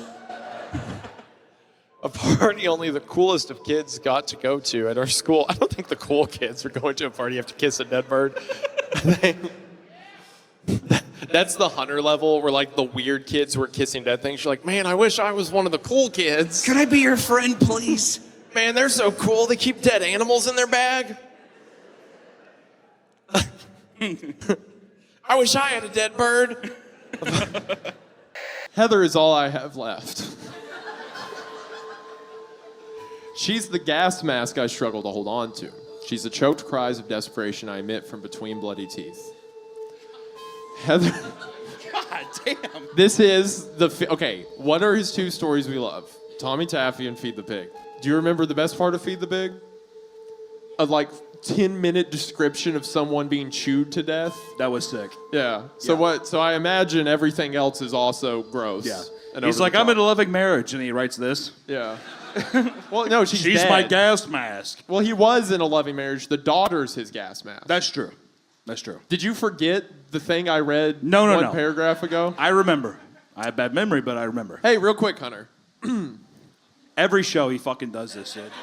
I have been asking him questions about previous CreepCast episodes, and he has gotten one right so far. Okay, Hunter. What is the CreepCast episode? No one say anything.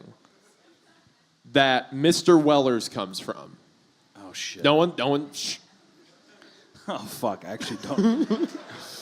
Well, I remember Mr. Willow sounds a little like this, and he's got a blood bank down in the south. Fuck, dude. The showers? Yes. Oh my gosh. Whoa. I did not. I thought you had completely memory hold that story.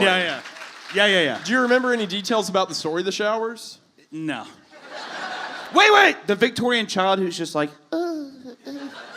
crawling around the tunnel, right? She had like the little fucking gown. Yeah, they saw like a kid through the flashlight or something like that. Yeah. Do you remember why there were showers? Why they were in a tunnel? No. Okay. All right. What? That was actually insane. I never would have thought in a million years that would have came very out. excited. Okay, I'll think of one to stump you in a minute. I'm impressed. Good job. All right. Anyway, quiz me again, bitch. Bad day at the bank, dear? My mother asked, stirring a pot full of sauce. She was being. I saw stirring a pot and thought it was a metaphor. She's actually stirring a pot. My mother asked, stirring a pot full of sauce she was preparing. My dad turned to look at her. I had the worst day I've ever had. You can't even imagine. None of you can. The things I go through to put food on this table. My mother turned and frowned. I'm sorry to hear that. Can I get you a beer?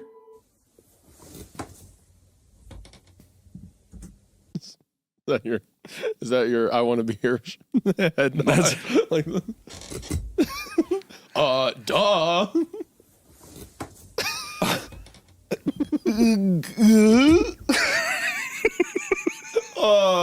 Duh. Earth to stupid. Yes. Is that? That's how he talks to his wife too. No. I do. Oh my God, baby, please, could you?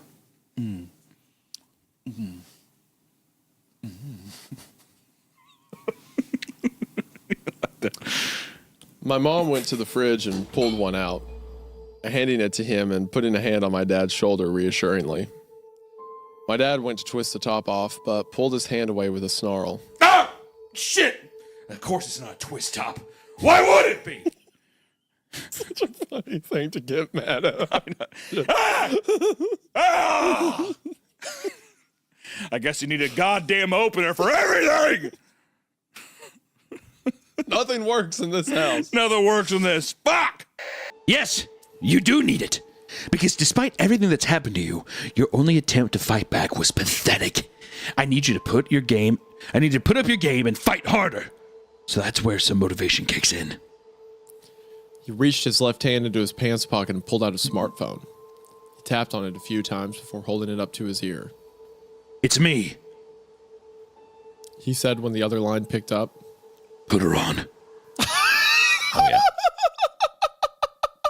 Oh my gosh! He has a mom that's kidnapped his girlfriend? He has hired the Italian mob to kidnap Xander's girlfriend. This is awesome. Also, I just want to know this is going into the exact Harvey Dent and Rachel Joker arc in The Dark Knight. All right? Yes, yeah. She's in a warehouse. She's in a warehouse, and she's gonna blow up very soon. And he's like, Clark can help you too. So Clark's in one building about to blow up, and Katie's in the other. Exactly. And he's like, TikTok, Xander. Rachel! It's time to decide. It's like in I my think head. she's It's at like, 24-5. And yeah. You remember that scene where in the first Spider-Man movie when the Green Goblin's holding Mary J. and the cart full of kids? Yeah. Yeah, Choose, suffer Spider-Man. the little children. Bro, if you imagine David in the Green Goblin costume. Yeah, he's in the full Green Goblin outfit. you have to be motivated. They said he's in a lot of pain. He spit a lot of blood. His parents told me over the phone. I reflected on it, on how great it felt when my fist connected, how his cracked scream sounded. That's good to hear. I said blankly. I don't care about Jack. I smiled at his pain. I keep staring. I keep staring at my mirror. I'm always wearing my favorite hoodie. It feels so empowering.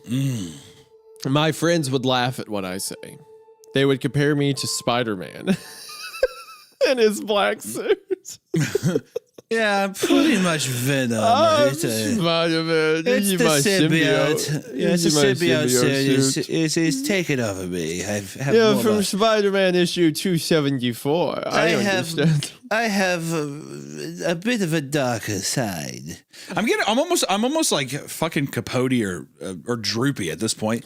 Yeah, you are getting. I pretty much should just talk like this. Well, it's somewhere between Droopy and like Stewie Griffin. Yeah, the voice. My black suit, I feel so much more powerful. Well, what makes it droopy is like you had like the bleh, you had like the big cheekness to it. Yes, that's what I mean. I have to do this, and then I have my black suit. There's Droopy. And I have quite a bit of things I have to do with my black suit on. It's funnier to imagine this emo kid as like a Looney Tunes character walking around a high I'm a school. severely overweight teenager, and I have my black suit on now, and everyone thinks I'm so evil. This is going to be the rest of the hooded man's voice, by the way. This feels so much better. Okay, all right. They would compare me to Spider-Man in his black suit. Spider-Man threw his power away. I don't plan on doing anything with my source of confidence. April 22nd. Jack has gone to a better place. The words rang through my ears. He's dead. Lost too much blood. He said lost too much blood. He punched him so hard that they're like, his body will not retain blood in the hospital. When did he go to the hospital? What? He's been in the hospital for 2 weeks. Yeah. And they couldn't do it. He was bleeding too much. He is like bleeding for 2 weeks straight. Apparently, this fat kid punched him so hard in the stomach that what do you expect from such a powerful individual with such a stylish jacket? The only thing I can do is wear my jacket and not punch people. Oh.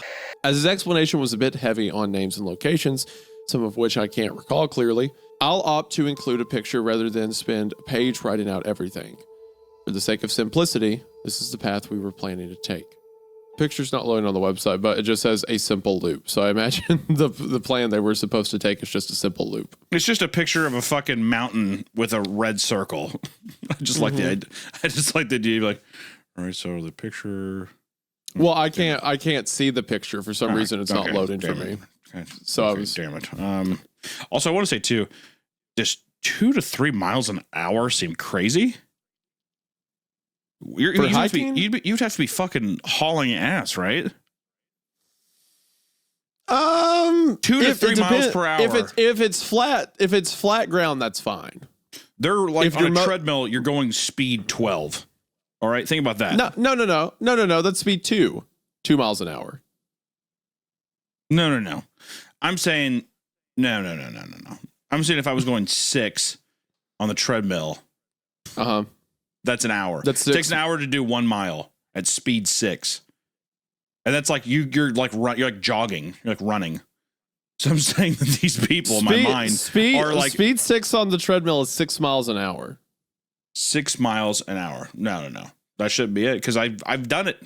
Oh wait, no, you're right. Never mind. Okay. You're right. All right. I'm thinking of a walking thing. Never mind. My bad. I fucked up. Yeah. As long as you acknowledge that I'm correct and you're wrong, that's fine. We can move on. Cut that. No, don't cut it. Don't cut it. That's an important distinction. I just your acknowledgement that I was correct. Hey, Harry, do not real cut quick. that. No, do not cut that. Hey, do not cut that, Harry. 25 minutes. There's just a simple cut that I want the editor to make if you could make that happen. Thank you so much. Absolutely not. I have no.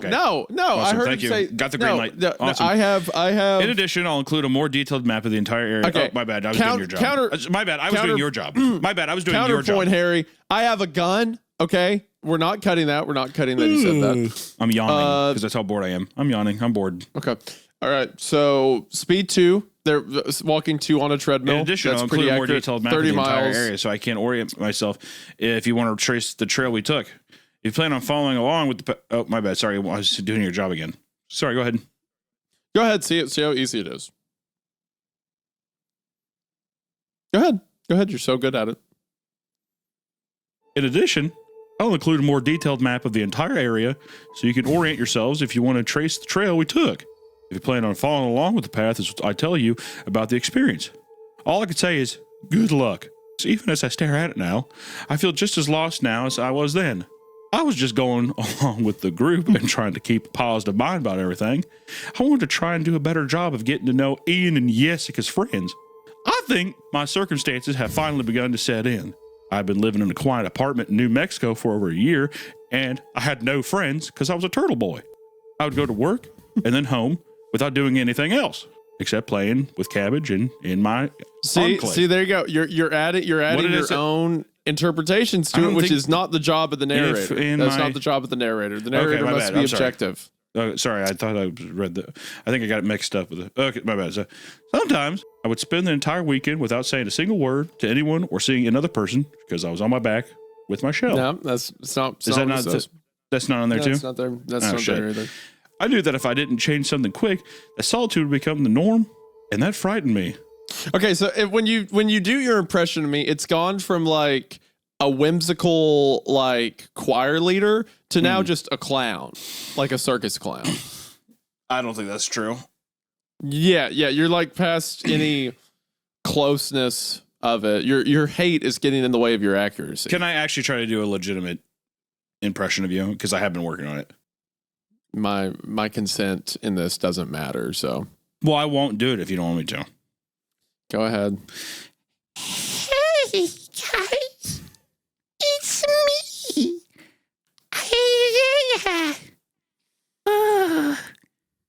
The Bible. Yay!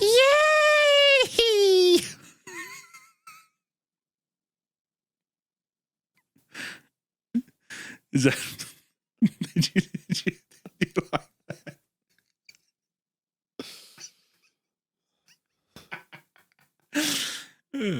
I never noticed how much you sound like Gypsy Rose, which is just what's funny is I thought you were being legitimate, and then the moment I heard what decibel you were in, like what scale you were at, it's like Gypsy. It was like, all right. I'd be curious. I need to know if you murdered your mom. Is your mom still with us? Yeah, she's still alive. On her. I wonder if I can take that on face value though from a person like you. Maybe. Yeah, she's still alive on her.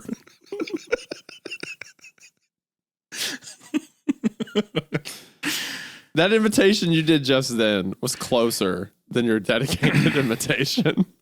Yeah, no, that's to be fair. That was I lampooned a little bit, but not very much. A little bit, okay.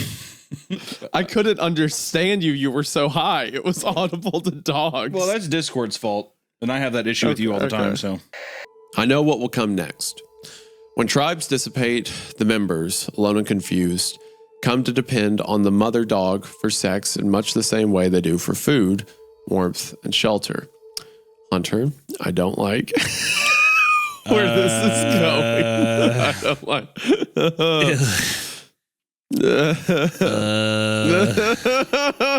Oh gosh. All right. Here's what we're gonna do.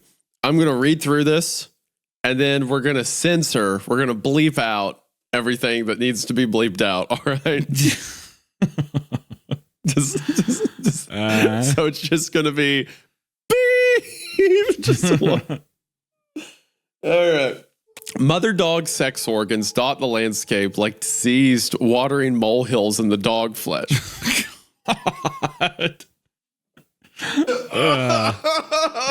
Fucking dog pussy molehills is disgusting. Watering molehills too is such a God.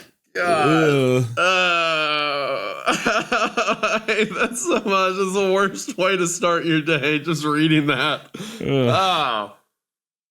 You know, I see why the story was on 4chan. That felt like I just got slapped by something awful on an image board. Oh. The men find a sex organ to claim for their own and spend their days thrusting into it. Often they find entrances near dog trees, screwing when they're desirous and eating the fetuses when they're hungry. Oh, Hunter. Oh, gosh. Yeah, I'm just kind of like digesting the idea of a man having sex with doggacy and then like eating baby hybrid pup dogs, I'm guessing, or even just, I think that's the implication, yeah.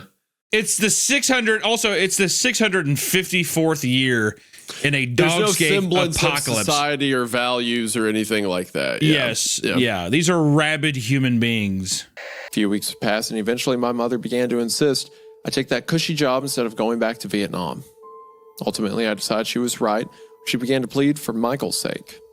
She had me honorably discharged and set me up a lab in the city. Esoteritronics. It was a... What kind of kind of cushy government job is that? You have a lab called Esoteritronics. It was a leading government-funded research site for electronics.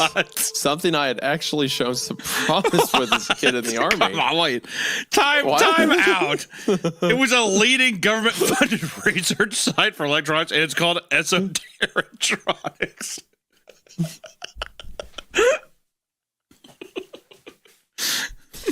It's like being like, I worked at an artillery place called Boomy Big Bombs. It was a governmental lead. It was a governmental leading funded artillery. It's, I mean, to the story's credit, if it was a public business that the government was just using and funding, then it could be any name.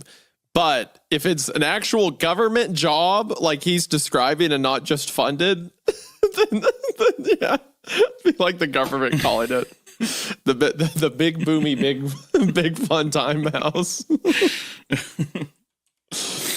One of the rules said I wasn't allowed to tell them. Did that mean I also couldn't hint at it? I'm not sure if I'm feeling the river today, I said, trying to sound as nonchalant as possible. Okay, the dialogue, some of the verbiage choices in this story are really testing us right now. We're being very good for not. I feel like I feel like I'm floating outside of my body. This is becoming almost a religious experience for me. Yeah, like I'm trying to be nonchalant, using unironically, or the dad chimed in using the same phrases over and over. Yeah, I'm pretty young and sprightly too. You girls stay away from me. I'll get in trouble. You boys don't know how good you have it. You have no idea. You better savor this because life only gets worse. I think he said mom's your soulmate. Sure. These are the best years of your life. Remember that. It'll never get any better than this. It'll never get any better than right now. Fuck. Are you crazy? It's like 90 degrees out here. Jennifer said, raising her eyebrows. Not wanting to act suspicious, I decided that I would go, but I wouldn't go in under any circumstances. All right, let's go, but I can't stay long. I have my birthday dinner with Caitlin and my parents. I said, to which Joseph pumped his fist. Why did he pump his fist? For going to the river. I see. Yeah, river. Yeah. I thought he was doing it over the mention of Caitlin. I'm like, it was Joseph and Caitlin. Yeah, what about your dad, man? All right, boys, stop. I'm a catch. He's just there with them all of a sudden. All right. All right. Who called the Pied Piper? You could hear my flute from a mile away, couldn't you? Okay, I'll get out of here. You kids have fun. Fine. I'll be in the bushes again if you need me. Just call. Dad, get out of here. He's like a real chummy child predator type. God. Jeez. Is that what you're saying? No. Okay, all right.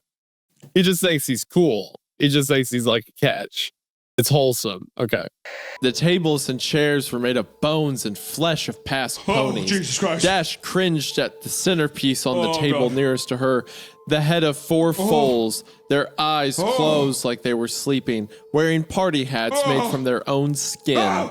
She recognized one of them as Apple Bloom's classmate. Her eyes darted back and forth and then gazed up at the patchwork banner hanging from the rafters. Made from several pony hides, the words, "Life is a party," were scrawled in red. I legitimately thought that said "Life is a highway" for a second, like Pinky was a Rascal Flatts fan. Life truly is a highway. Life is a highway. Yeah, during this, all the blood, it's funny how cartoonish it continues to be. Like, she has organs blown up like balloons tied to chairs. It's fun. And then in the corner of the room, just life's like a road traveling. I would legitimately say that if there was like a Silence of the Lambs kind of scene of you're a guy going into a basement, looking for somebody, those classic scenes where the cops going down the stairs, they're all scared and shit. Yes, yeah. Gun drawn. They're looking around, and then in the distance, if you just heard, Life is a highway. I want to ride Like a weird upbeat song like that'd be a fuck juxtaposition. Like that'd be really sick. Where are you? Yeah, There's just bodies everywhere. Come out! Screaming, she's firing a couple shots. And out of hand, out of hand. That'd be pretty sick. You know what? Fuck it. Rascal Flatts is playing on the back of this right now. Okay, that's all canon. right, perfect. That's canon. But I knew right away that Dan and I mix like oil and water.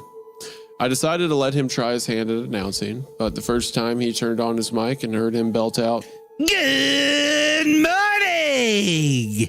And would you look at that sunshine? I hope Daniel gets hit by a truck. I know, me too, immediately. Exactly. I hope he ends up like one of those fucking birds, dude. I need him to fall out of the tower. Head first, please. Yeah. Not even supernatural, just like a gun accident. Some kind of. Just literally slip wooden stairs and just falls right off. Yeah. I lived in Point Pine for the first 10 years of my life before we moved summer after my 10th birthday. Once we left, my parents never spoke of it again. In fact, they acted as if it never even existed. And to them, I guess it didn't. I don't really blame them either. Okay, man, I keep mush-mouthing today because before we start recording, I had a milkshake and it just like completely froze my lips. So anytime I have to say like two consonants back to back, it's rough. Yeah, I mean, big frozen fat lips like that would be hard to throw around if you can't feel them. That felt oddly. No, I'm just saying that if you had giant fat fucking lips like you do, and they get all numbed up and frozen, yeah, it'd probably be like it'd be like a bunch of down pillows being thrown around. You probably talking about me throwing my lips around feels very suggestive. And I'm just saying, and I'm not even saying it, but I'm just saying that if you had large, fat, I mean, your lips could be considered morbidly obese. My wife loves these lips. Actually, big fan. You could ask her. Well, I feel is kind of inappropriate to me, but I'm not going to. I'm not going to. Now, so now I'm the one being inappropriate. Now I'm the one being inappropriate. We haven't addressed that drawing you made of me on the show yet. That you decided to do a piece about me, and it was the lips are so big. Not only do they take up my entire torso, but they lay over my shoes. And are like they hang out to the sides like drapery. I thought you would have liked it. Okay. I was at a Waffle House and a guy walked up to me and said, "Is this you?" and held up that picture. It's true. Did you say yes? Or did you say I said I don't. You probably I said I don't know what that picture. You probably said this. You probably said, "Oh," and you're like, "Sorry, I just drank a milkshake. My whips are I can't talk." It's probably what you said. I said, I don't know who that is. I don't know what you're talking about, but whoever drew that picture someone should probably call his local FBI hotline and should probably report him for certain threats he has made towards certain people, especially political figures. I also just really like how think something should be done about it, but I don't know who that is. I loved how childish your sentence was too, when you're just like, I couldn't believe it. I drank a milkshake and now it's like my mouth's all lipped up and it's all weird and numb. Every time I said back consonants, I can't even do it. It's weird because I drink a big old milkshake. I like to think that you were like a 1950s diner, doing a little doo-wop in the parking lot. It was a Sonic. Thank you. All right, so basically the new age version of that. Oh my God. Cooing, I scooped her up and told her everything was okay. After she calmed down some, I asked her if she had had a nightmare. She looked up at me with big teary eyes and nodded. She hugged me and asked if she could sleep in my bed. I told her, of course. It won't come in your room. Dude, I'm playing a 5-year-old girl. I know. I'm doing my best. That sounded like a 58-year-old man pretending to be a 5-year-old girl. It won't come in your room. I don't like that character. What? It won't come in your room. I don't. Sure. Whatever makes you happy, I'm gonna keep. I'm trying. Okay. I thank you. Hey, Hunter. I love you. Thanks, man. Every show I do that, someone's like, "Aw." The work could be described as Sisyphean. Trying to reculture a person after years of all that whiz-bang feed stimulation is like pushing a heavy boulder up a hill. And occasionally, the boulder is masturbating. It's kind of a fun take on the Sisyphus thing. Just a big jacking off boulder. Oh, I'm falling. That's kind of like pick me back up. I'm falling. That's kind of like me with you. Anytime I go with you anywhere, that I have to push you up because you're masturbating, or which one? Which part? No, I'm pushing you because you're the big boulder that's jacking off. Oh, I see. Am I the big boulder just because I'm just fatter than you are? Okay. I was going to say no to be nice, but I feel like if I say no, you're going to turn that back on me somehow. So I feel like defensively, I should say yes. Like I should put the shield up or something. Well, thank you for thinking defensively in this occasion.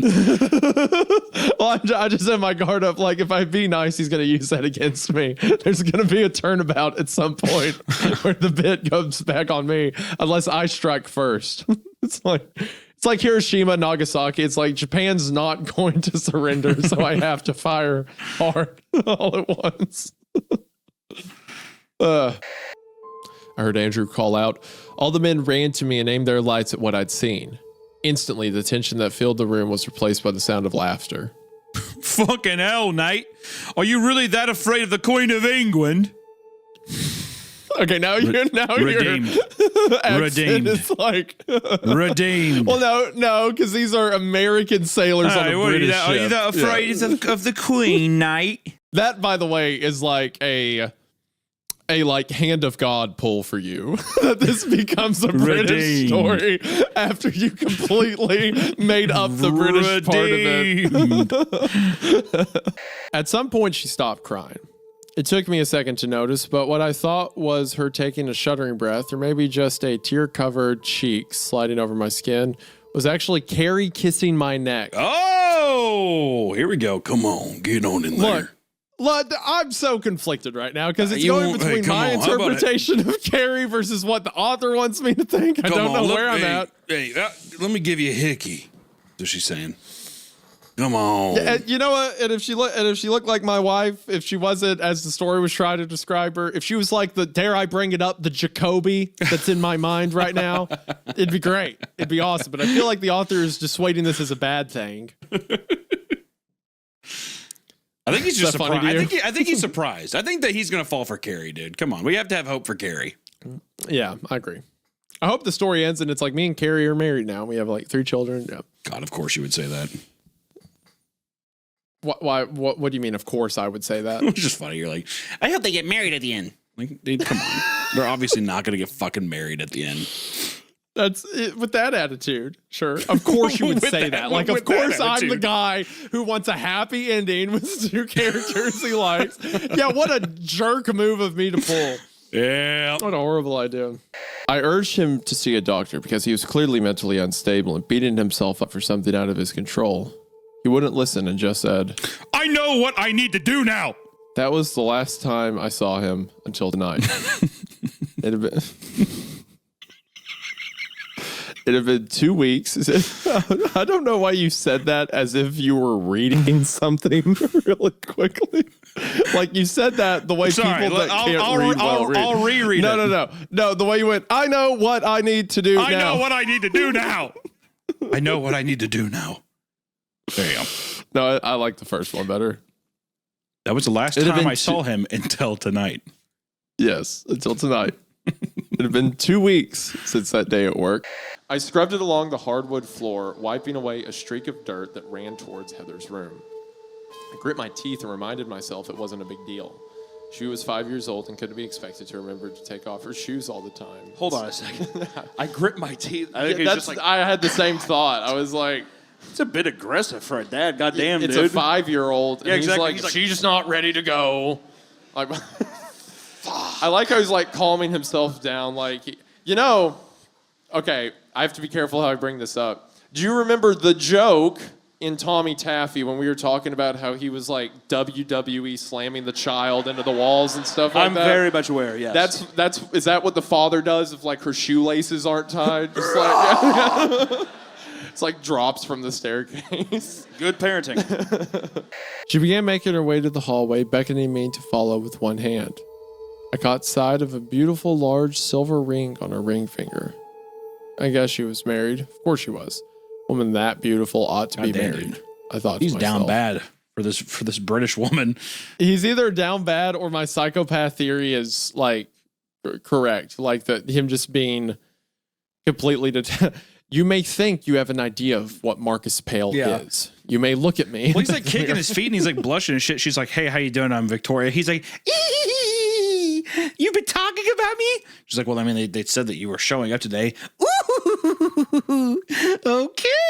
It's like, Marcus, you kind of fucking suck, dude. And she's pregnant with a ring on at church, and he's like, "Oh, she's married." Darn like, it! I wish that was your my first baby clue, dude? crawling around her guts. Yeah, dude. I wish that was my baby's pregnant fingernails women. clawing at her intestines and her gutty works. Oh gosh. What? Yeah, that's what guys think about pregnant women. They're like, yeah. Let my little raccoon clawing her. let my raccoon dig for some trash. Is what I say. Gross. Okay. Whatever. I'm sorry, everyone. I can't. I'm not responsible for him. What if I was already on the way? I'm like, hey, let's hang out. So I'm already on the way, and then the sun vanish thing happens. Now I'm stuck. Would you come get me then? Is that new into the thing? Like the sun just vanished? It's that recent? Yeah, but there's a reasonable amount of time of me being like, oh, I can't get gas. It's been a day. It's been a day. I'd get you then. Okay. Thank you. I'm saying if we're 2 weeks without the sun, I'd be like, buddy, good luck. Yeah. It's like, yeah, at that point I should know better. But I'm saying, well, like, what the hell are you doing? Yeah, exactly. Yeah, but no, I'm saying like I was on a drive here. Yeah, I would be like, normally, I'll come get and you. then- But I would still be pissed about it. You know who else would be pissed about it? Who? Me, who is driving to your house and then the sun I'm not the one who fucking made the vanishes. sun go away, dude. Neither did I. What do you mean? So I'd be like, well, why are you giving me this fucking attitude? I'd be texting that. I'd be like, are you kidding me? Well, I'm like, don't even fucking come, actually. Turn around. My attitude would be fear. I'm out of gas and the sun's gone. What are you talking about? Can you pick me up? Yes. And I'm like, oh, God, dude. Oh, God. Uber? Question mark? You know what? I would. Do you think leave do you think Uber's still active right now? Are you Tom? I would. Lean up. You going up the road? I would- Yeah, kind of crazy with the sun going out, huh? I would be like, yeah, meet me here, and I would lead you to a big hole. There'd be a big hole somewhere, and make you go walk and fall into it. That's what I do. And it'd be funny because I'm fat guy falling. Whoa! Like a trumpet playing in the back on the outside. I'm tumbling down. I can't get up. I'm like a turtle. Roll me over on my stomach. That's what I hope happens. That's Okay. what would happen. Okay. I used to have so many nightmares about that house. I would have dreams about like there was a monster in it or like it was on fire, stuff like, because it was just a creepy house, right? Because it was, old, decrepit. It was built like in the late early 1900s, so it looked like an old like plantation style house or whatever, but it was like overgrown and stuff. So I used to have nightmares about it, and I would have this one nightmare where there was a face looking at me from like the top of the stairs. Oh my god. Like where the banister was, there'd be someone looking down. I had that dream a lot, and it's almost so vivid. I wonder if it's like a memory. How old were you? Well, how old were you when you went into the house with your dad? Like 9 or 10. Dude, oh my God, Isaiah, you saw a fucking 50-year-old homeless guy looking at you. He probably did too. He probably put his fucking gross ass finger up to his lips. He did. Shh. Like Sleepy Hollow or some shit. He might have, because honestly, I don't remember say that much. nothing. You called him the can man because he had like a bunch of fucking canned beans rattling around. The can man keeps looking at me. And your dad's like, shut up! Come on! We gotta go meet Grandpa on the double wide. It's like the can man treats me nicer than Grandpa or Dad ever did. I mean, if it was the can man, he was quite nice to me. Like I know, dude. I bet he was. You know why? Because every day you would fucking paw around your grandpa's double wide trailer for some canned of Heinz beans. Can man. You had a spoon. You'd hit the side of it. Can man. You hear him rustle around. Are there? The can man is certainly a great CreepCast character to relay off my possible childhood trauma. Look, here's what I have to say. Here's my thing. If it is a repressed memory, I hope it stays repressed. I hope I never. I hope I never dig that one up. I have a haunting feeling that you are going to get a visit from the can man in your dreams tonight, dude. I have a not. feeling If I do, you opened up a you'll be the Rolodex first to in your know. brain. I hope. I actually haven't thought about that in a long time Are until we you? started reading about the house. And as she's describing like the open door, I'm thinking like, oh, that's kind of familiar. And now it's There's like, a man yeah. standing there with a string of cans attached to his belt. Isaiah, come on inside. I like to imagine that the can man was actually very kind. You can do anything you want with your life. He's just stuffing his face. That's good. He was very, yeah, he was just like a friendly old guy. Yeah, exactly. Yeah. That's a much more pleasant outcome than what Yeah, the I didn't want to reality go down the. probably- yeah, I know. Because we decided that the house was too far gone. Because it was like too damaged. It cost more to repair it than, it would be to just get a new place, right? So we went back years later because it had, what was that wood called? Wormy chestnut. It's like a older, like vintage wood that some of the floorboards were made of. And we're like, oh, well, maybe we could salvage it and sell it because it's apparently worth a penny. So we go back to look at the house again. And like the cot was still there. I remember. Oh my God. But Dad was like, no one's been here for a while. But I think you may have just been lying to me. He's 100% lying. You know why? Probably because I bet you if anything, if I met your parents, the first thing they'd say is, yeah, it was weird back then is when Isaiah was seeing the can man, he kept coming into our room late at night and he had bush beans all over his lips and shirt. We kept saying, Isaiah, what the hell are you doing with all these bush beans on your shirt? The can man shared it with me. I'm sharing it with the can man. I like the idea that there was like a creepy old man who lived in the house outside, and the worst thing he ever did was sneak me beans to share with him as he told me stories. If you come bring me beans, we can eat it together. Yeah. Weird haggling thing. I'm spending $70 a week on bush beans for Christ's sakes, Isaiah. I do vividly remember finding a dead cat in the house. Isaiah, this is not the time or place to keep I know. unveiling. You need to talk traumatized. to a therapist immediately. I remember You need to go because to I'd never seen like a pet-sized animal dead, or like an animal that could be a pet dead. What's and weird is that I remember the dead what cat it was looked the like. shape of a human, and it was under a rag. Yeah, it's under a blanket. That's what that smell was. That's why it was Weird. so It smelled familiar. like it looked like a cat at first, but then a man drug it upstairs. I don't know what happened to it. We looked over this because there was other stuff going on, didn't? But that argument they were having where she was like, I would never tell him. So she was going to live with Kyle forever and never tell him that they were half siblings. Like just live out their life together. Kyle would probably figure that out. So I posed this question to you, Hunter. Right now, you found out you and Allison are half brother and sister. Let the good times roll. Did you tell her? Hell no. Hell no. And you just would not. I feel like also, I mean, don't get me wrong, it's disgusting, but I feel like people would be like, I cannot live with myself for what I've done. Like that's so. It's literally an Oedipus moment. Yeah. Not as intense as a mother, I don't like think. she's wanting to gouge out her eyes and throw herself off a mountain or something like that. Yeah, like oh no, like the bummer. We're siblings. Yeah, that's that'd be rough. I don't. Is it messed up to say I don't think I'd tell Kayla? It'd be a difficult subject. It's weird. It's weird. Yeah, I would rather have sex with my sister forever than have the uncomfortable conversation. We're taking our break now. Half. Yeah, it's half. Come on. I stepped forward to the brothers who outstretched the disgusting bird in front of my face, its wings splayed out openly. Trying to play it cool, holding back every notion I had to be squeamish and make a scene. I killed it this morning. About 50 of them are flying by my house, and I was able to shoot one out of the sky with my dad's gun. You know, I figured out what it is, why you picked this, why I think you would write it. This sounds like a story you would just tell me about your childhood. Ha ha ha. That's cute. Don't give me that tone. Just like one time I was in high school and like I shot a bird with my dad's gun and I made all my friends kiss it. Yeah, we called it kissy time. All right, I didn't like that. Okay. Yeah. Jeff the Killer? Exactly. We also got in touch with the FBI, U.S. Department of Justice, and the U.S. Marshals, and they're going to see to it that Jeff is stopped once and for all. This is also a 15-year-old burn victim. The U.S. Department of Justice. They sent Delta.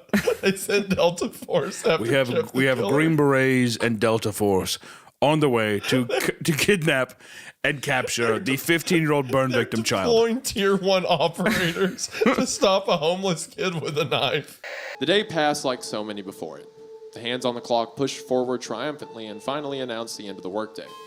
Not long after, the trumpets of freedom were blown. It's a bit dramatic. I found myself at home once again. Dude. He works at an enterprise car rental company. He's like, the trumpets of freedom are blaring hot right now. Didn't you work at Enterprise? No. Didn't you work at a car rental thing? No. I swear you've told me a story. This is maybe somebody in your past life. I don't know. No. Did you lie to me at some point? You do that a lot. Possibly. Bro, okay. But that could be I still have no idea how old he is. Yeah. And he won't tell me. 46. Okay. I ordered pizza for us, a rare delicacy for my daughter, and spent the evening. What kind of a dad is he? Does he even look at her? Like, yeah. You can't out pizza the Hut, sweetheart. And spent throws her through the wall just every time. I spent the evening watching children's shows on Netflix, not with his daughter, by himself. Yeah, she was upstairs. Well, you know how it works, sweetie. You can't have pizza and cartoons tonight. Choose one. One day I decided to just go for it. You've ruined your life by trying to ruin mine! Once you're convicted of identity theft and kidnapping, your life is over! It's kind of funny where it's like, it is real, but it's funny having someone just be like, identity theft and you ruined my credit! It's just like it's a funny, like. It's like a woman is kidnapped being held at gunpoint. My credit! My credit card! That's part of the game! Let's phrase it a bit differently, because it seems that the point of the stairs is you have to walk through them, like you have to go through the portal. So what would you set up to make people walk through an area? I would have. Okay, so you have to, because in my mind, if you take a book, they have to cross a threshold. So you're saying this has to be an actual threshold you have to cross. Mine would be a slip and slide. Whoa! An enticing slip inside, and let me tell you, it has all the water features and everything too. Can you imagine trying to not be like, oh, dude, no one's out here? I could just go on this really quick. I'm not going to ask where the water's coming from or why it's in pristine condition. I would say it's impossible. If no one else is around, you're like, I'm not going to look stupid. It's impossible. You like a fully operational slip and slide, a tightrope between two trees, like, you know, like one of those things where you try to balance on it. Whoa! It even has the mat underneath it. Yeah, I think those are two good. I think I've given two fairly good ones. You know what's weird? Thinking about this now, like, what would you have to make people walk through? A random staircase is probably the best lure, because that I feel like I have a natural inclination to walk up it. You know, what if it was a tightrope where you couldn't see the other end of the, like, you couldn't see what it was tied to? I think I absolutely would not get on that. I think if I was walking through the woods and came across that, I'm not touching it. No way. What about the slip and slide? What about the slip and slide where you didn't see the end of it? No, I'm not getting on a slip and slide in the middle of the woods. I can't see the end of it. Right. I'm do you want to hike the rest of the way soaking wet? The water fountains that are going on it. Do you want to hike the rest of the way back soaked? I don't think I really mind. I think I probably got kind of dirty. Have you ever hiked with wet socks? Do you know how much that sucks? Obviously, you don't fucking wear your socks and shoes. You take it off. You just go on. You're like, wee, on your knees. And then you get back, you put on your dry socks, and you put on your shoes. That's what any normal person would do. Listen to this on Spotify. Listen to us on Spotify or Apple Podcasts and give us a rating there. It sincerely does help us. And when we do climb the podcast charts and stuff. It does help. And, just food for thought, if you want to give us any little cute Christmas gifts this year, maybe just listen to this episode so you don't have to see my face get beat red with rage. You know what? I'm mad. I'm so happy with my outfit. For audio listeners out there, I have orange sunglasses on, look like porno sunglasses, my porno mustache. I have a nice, beautiful Hooters shirt on. I was like, I woke up this morning a little tired, but I was like, I'm ready to get it. Like, today's going to be a good day. And immediately, it's so funny because he was so happy about his outfit in the first recording. He was like, I've got my fit on, I'm looking cool and stuff. Like, he was so upbeat, and now it's just like a child telling you he got like expelled from school today. Not even expelled from school. It's like, I feel like the fat ugly kid who doesn't get invited to his friend's birthday party, and everyone else is talking about the birthday party around me, and I feel like a fucking Neanderthal. That's what it feels like. That's how I feel right now sitting here. And this story, Isaiah, needs to reel me in. So I say, let's do it. Let's see if we can't turn the tides on today and get this recording going. All right. So let's go. Yeah. Hold on. Let me piss really quick. Right back. Whips your cock out and pisses on the keyboard. Isaiah didn't hear my funny bit about whipping his dick out and pissing on his keyboard. I said it to no laughs, and I kind of looked like a jackass. How foolish I am. Yeah, it was so clever, too. It's like the absurdity of pissing on your own keyboard. I'll do better. It'd be kind of funny if the guy who's like, hey, can I bum a cigarette? He's like, sure. He's like, yeah, I was just planning on ripping butt. And then like if the author, if Joe just kept putting that in the story, it's like, what the fuck does that even mean? I assume if he's like ripped a butt out of the case, like pulled a cigarette butt. But I don't think I've ever heard that phrase before. I've never heard I'm ripping a butt. I've heard ripping a cig. I've heard of people saying ripping a cigarette, but I don't. I just have not heard ripping a butt. Yeah, rip butt. Yeah, don't mind me. Yeah, just ripping butt out here. Then she's gonna go back. I would think that would mean farting. They're gonna have a nice.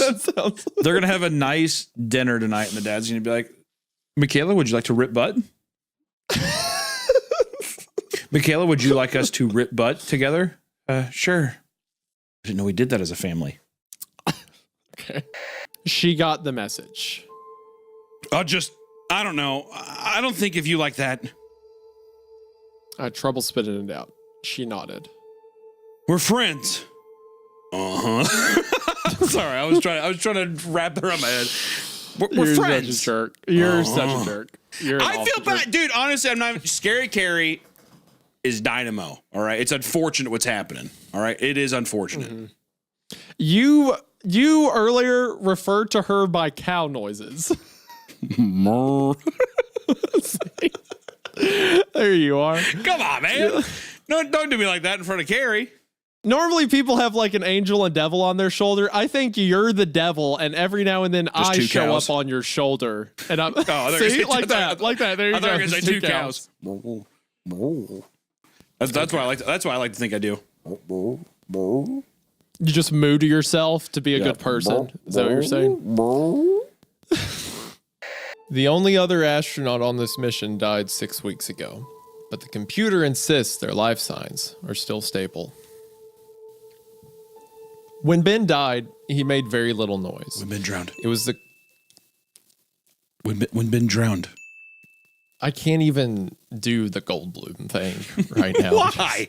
What's wrong?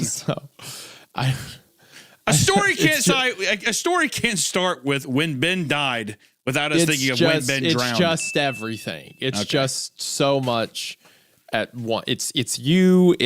Well, I was on the phone earlier talking about entertainment lawyers for like a copyright strike thing on the channel, and then I'm like, oh, my good pal and business partner Hunter responded, let me hear what he has to say. Right. And then it is that it is something that I'm not built for.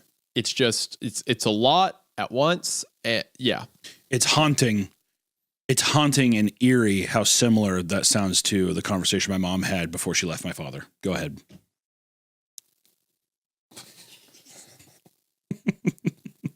If I could divorce you, I would have done so. No, no, you wouldn't. But I'm stuck here. This loving's too good, isn't it? You can't walk it's away. It's too good. Too many people watch this show. There's too much money in it at this point. Give mama a kiss. Come on. There's too much. There's too many advertisers and there's too many employees tied to it. I can't get out. Come on. I'm stuck here. Give me some sugar now. What if I did it? What? Well, you would upset a lot of. There'd be a pen of kittens very sad right now. I'd be free. I could be out of here. It would be over. You know what? Then just go ahead and do it then, dude. If it's that bad, then do it. Okay. You'd like that, wouldn't you? Yeah. Yeah. That's what I thought. Okay.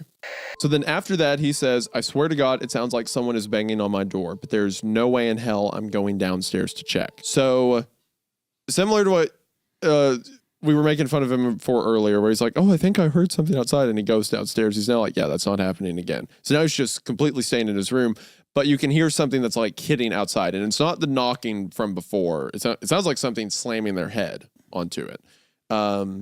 As funny as the mention was in Tucker's text, where he's like, I stood next to this guy for 12 hours.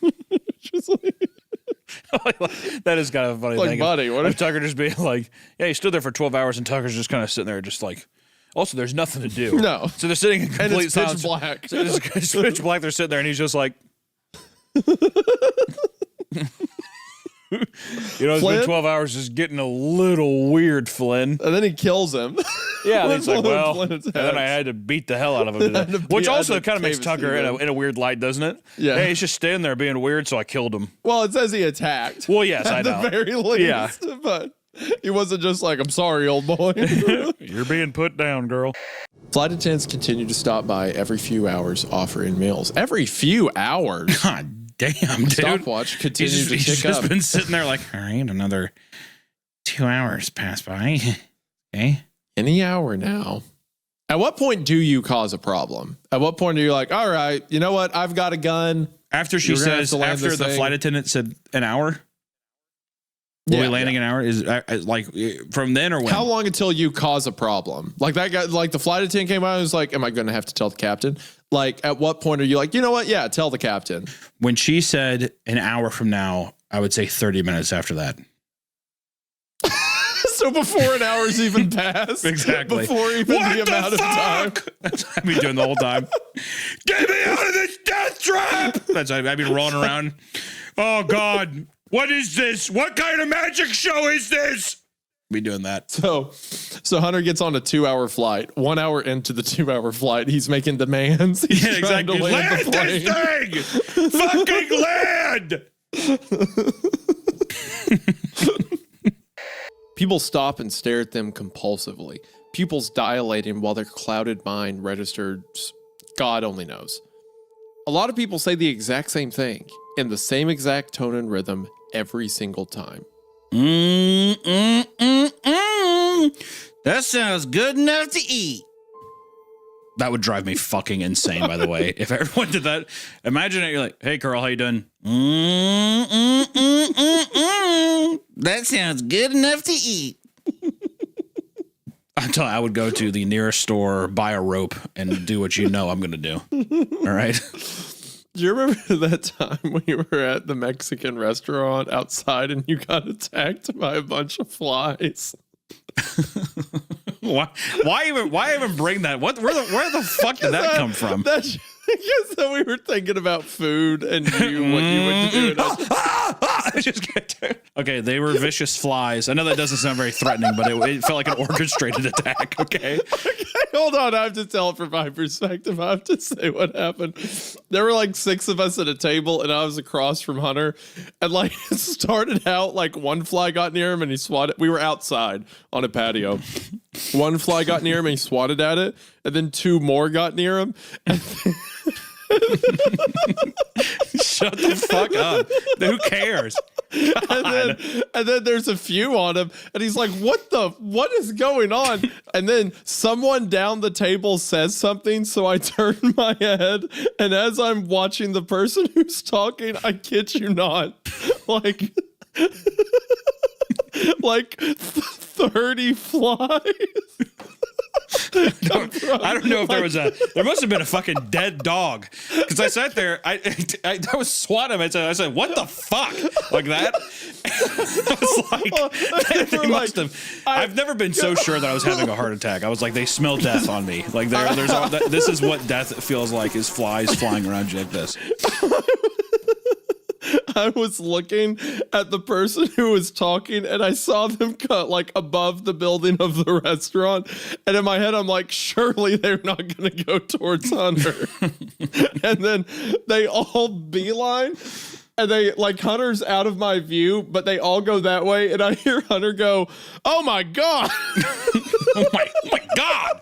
I mean, it felt completely, it felt orchestrated from these creatures that don't have any fucking brain function. I was like, how did they fly talk to each other to plan this attack? Also, what did I even do? What the fuck did I even do? And I was trying to be respectful to whoever was talking, so I didn't look right away. But when I turned a second later, he had leaned over in his chair to pick something up, but it looked like he was gone. Yeah, the flies took me. They all grabbed onto my shirt, and I was like, ah! They just got like flown away. Like that. That was great. The flies were a paid actor. That was incredible. Anyway, we can go back to the story now. I just need to share that. That sounds good enough to eat. Gone was the scared, wilting flower from moments before, and was once again mistress of the house. She smiled coolly. But of course, I'm a survivor. And it's Walker now. You both are so dead when my husband finds you. I feel bad because she's definitely mentally insane. She is mentally brainwashed, in my opinion. Does that not read like a fucking... You know what? You're right, and we should put her out of her misery. I agree. Well, you know. I have no sympathy for anyone in this town. Listen, I'm just saying... Everyone is aware... I am just saying, you think whatever you want. I'm just saying that it's all clicking here. Listen, I'm trying to catch the shit as it flies by now because of all, what's been going on the last couple episodes. A lot, yeah. So I just want to say, she's sitting there, even her just being like, oh, so it's Walker now, and giving us like a Jim Halpert, like... That to me, I'm like, oh, yeah. You're just insane. Yeah, she's a victim of it as well, but she's different now. Yeah. Understood. That being said, this town needs to burn. Yes. So we are now on to post 52 made the next day. I'll say it.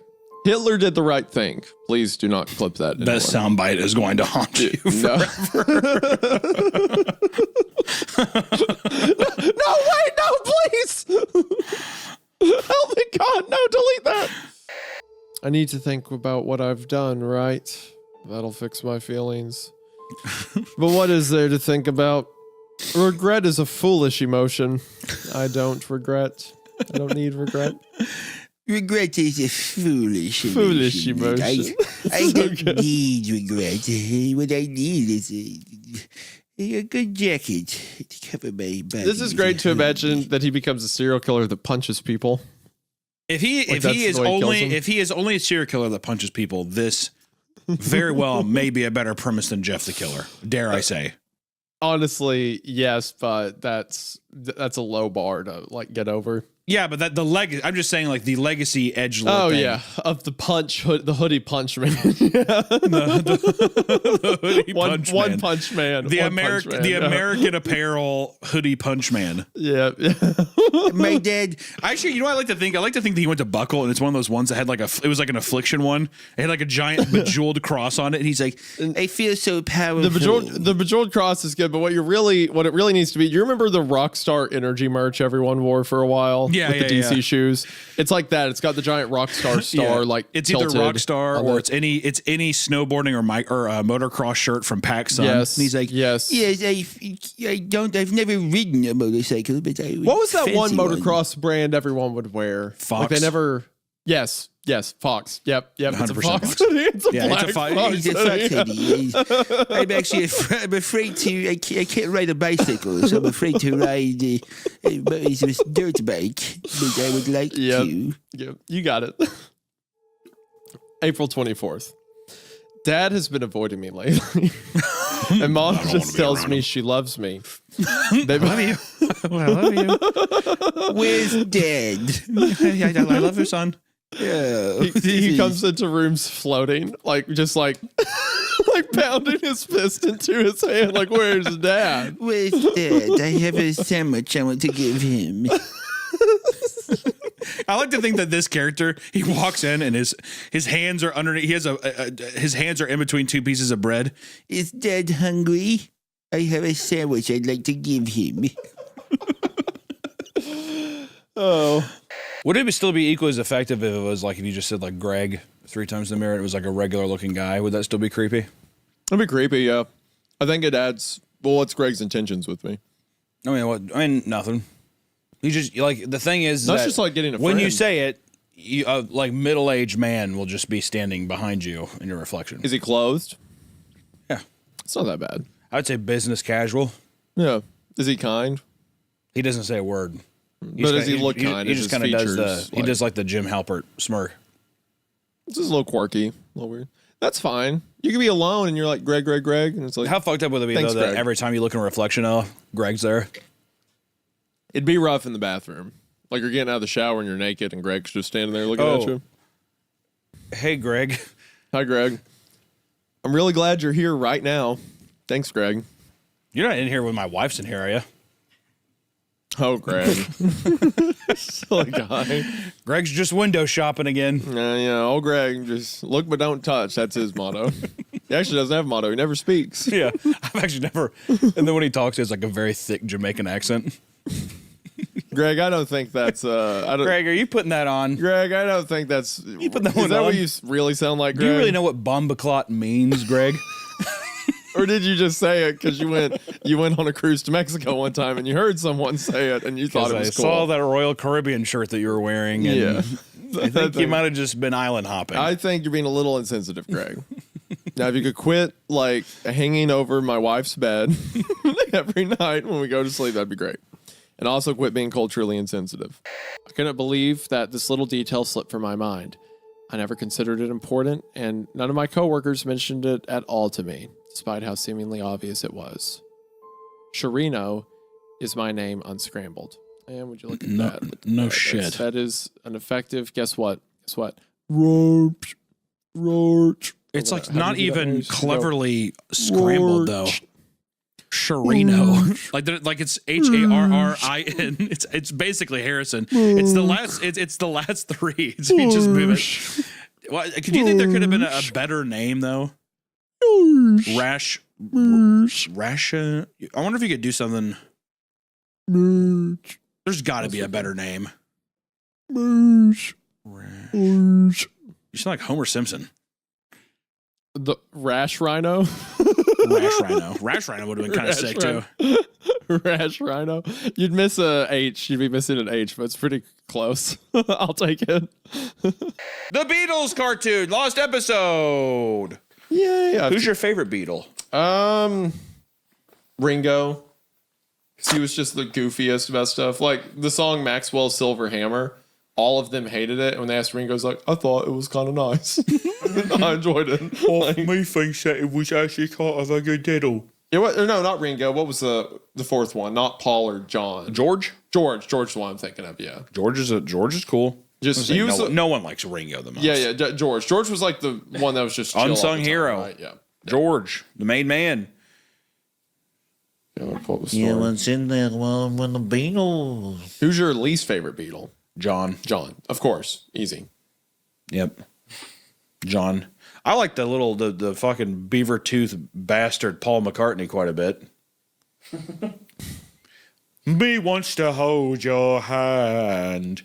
Me wants to hold your hand. He was a good counter to John, to my understanding, because John was like, "No, we've got to change the world. We got to be different." And then Paul would be like, "No, that's a dumb idea. I don't like that idea." The Beatles. It's one of those things when people are like, "The Beatles are lame." It's like it's impossible to not like at least one. I mean, Beatles it's like anything else. Like being like, "Oh, Elvis he didn't do anything," or like he was lame. It's like I really like that new edit that keeps saying the meme where it's like songs you didn't realize Elvis wrote. And it's like, jump out the house. Jump out the house. And he goes, well, it's Rick and Morty time. The theme song. Have you seen that? Yeah. It's a good one. There was one night where Caitlin and I were driving home, and I was really tired. And she was just flipping through songs, and that Elvis song came on. I can't even remember which one, what the title of it is. But in the beginning, like I heard the music, and I go, is this the song where he says, I'm caught in a trap? And as soon as I got done saying that, he goes, caught in a trap. Yeah, I can't walk out because I love you too much, baby. So why can't you see? Ooh, what you doing to me? And you don't believe what I say. We can go on together with suspicious minds. How we can live our dreams with suspicious love. To my old friend I know. You know what I like all that? He's like, we're lost in a cloud with too much rain. We're trapped in a world that's struggled with pain. And as long as a man has the strength to dream, he can redeem his soul and fly.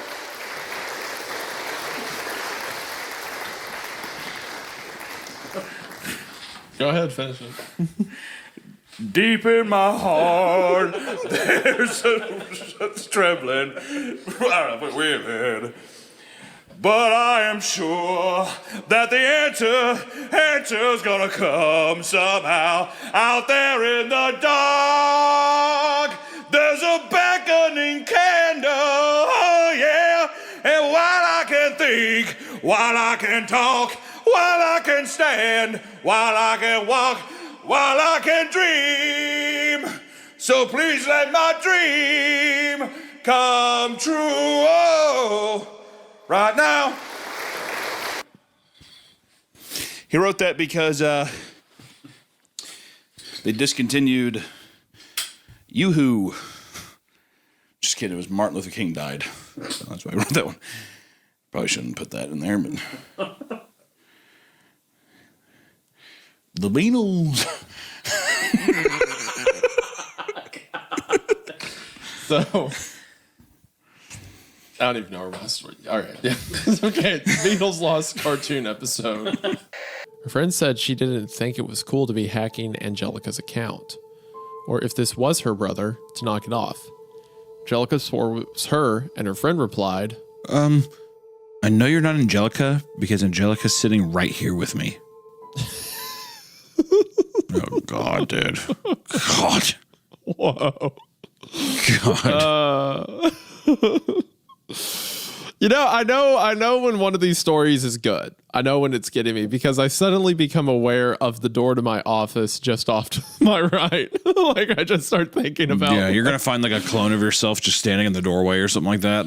Yeah, its eyes are a little too tall. Just like yeah. just something a little off. Yeah. Yeah, your eyes are just a little too far apart. You're just like, what? Yeah. Just a little uncanny. Yeah. It would be now. I'd actually be safe because I know it's Jared Roberts, my close friend. Yeah, my lifelong 22 decade old buddy, old pal. I just call him randomly and start telling him about like his mom's birthday, like all. Yeah. He's like, "Who the fuck are you? Who are you?" Jared, you're German. Jared, it's me, Jared. Now, come on. Remember me? Whoa. The days went by and things continued on as they were. Connie spent most of her time cleaning the house, and her rude husband spent most of his time ordering her around. It's just like how it used to be before the crash. It's so funny to imagine, like, the guy in the flower pot, and then Elle from Death Note is just touching him gently, like rubbing his arm.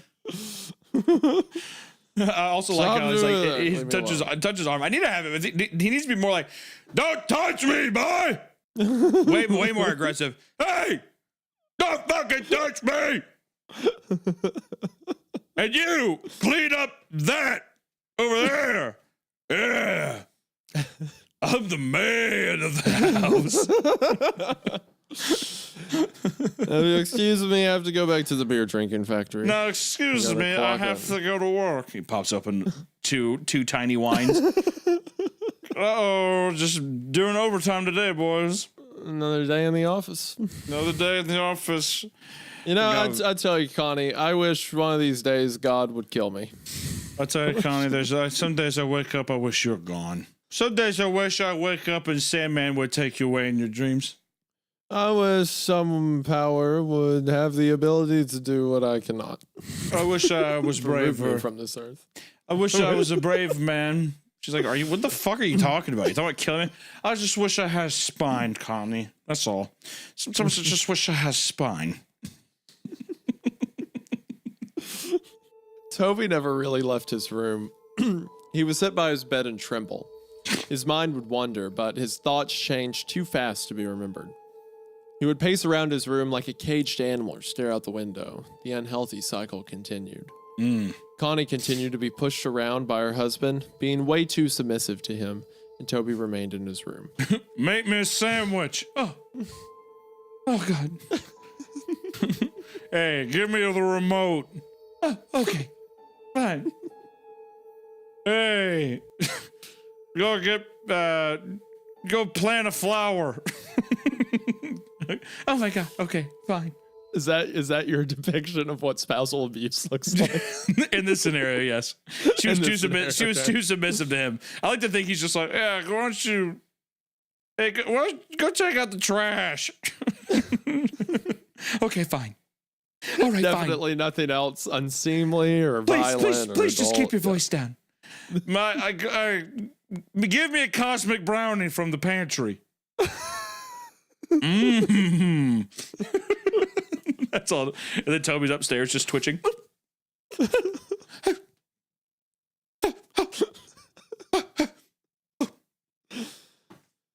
Oh. How has the job been treating you? He asked, his stitched up lips curled into a smile as he came around the counter and wrapped an arm around me, causing me a decent amount of discomfort. As I mentioned before, King Creole has button eyes, stitched up mouth, and a head being kept on his shoulders by some stitches. He always wears a nice black suit and a dark purple tie and a top hat. Yes, he dresses like a pimp for some reason. Travis is his newest slut. I didn't mention that I'm forced to sit up front in like in a garter. Show my legs. Yeah. Yes, even indoors, and yes, I know he looks ridiculous. But look, man, I'm trying to keep this job as long as possible, so don't blow this for me. It's going okay, Mr. Creole. I said awkwardly. Still, at this point, weirded out by his looks and his unnaturally chalk white skin. He nodded happily at me and gave me a good smack on the back. Because we described him as like being dressed like a prostitute. Yeah, slaps his ass. That's my boy. How exactly does that work? I gotta go get my boss to handle that. Wait here while I go get him. I asked her, and she nodded, still a bit skeptical about this place. And I really don't blame her about that at all, if I'm being honest. Getting off my stool, I stretched a bit and made my way over to the king's office. Flinching. I'm sorry, we've already ruined like the setup to me, because now in my mind, like she walks in and he's just like a t-shirt normal. He's like, yeah, let me go get my boss. When he comes around the counter, he's wearing one testicle popping out of the thong. Sorry like about a mini that. skirt and Sorry fishnets. Yeah, sorry. It's a company policy. I have to wear it. I'm sorry, Joe. Now, clock in. You know what they say. Others just nodded their heads in agreement, confused. See you then. Sarah said softly before throwing her hair confidently and turning to walk off down the hall. The brothers frowned at me and followed her as she left. You said you haven't read this whole story, right? Yeah.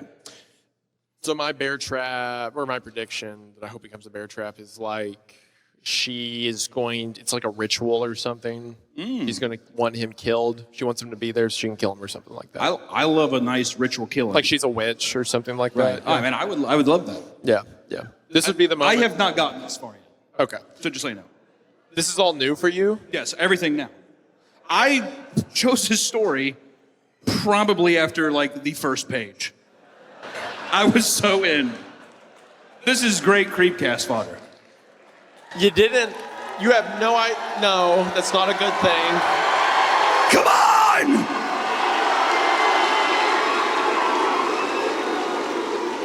You have no idea what happens at the high school party. I have no idea.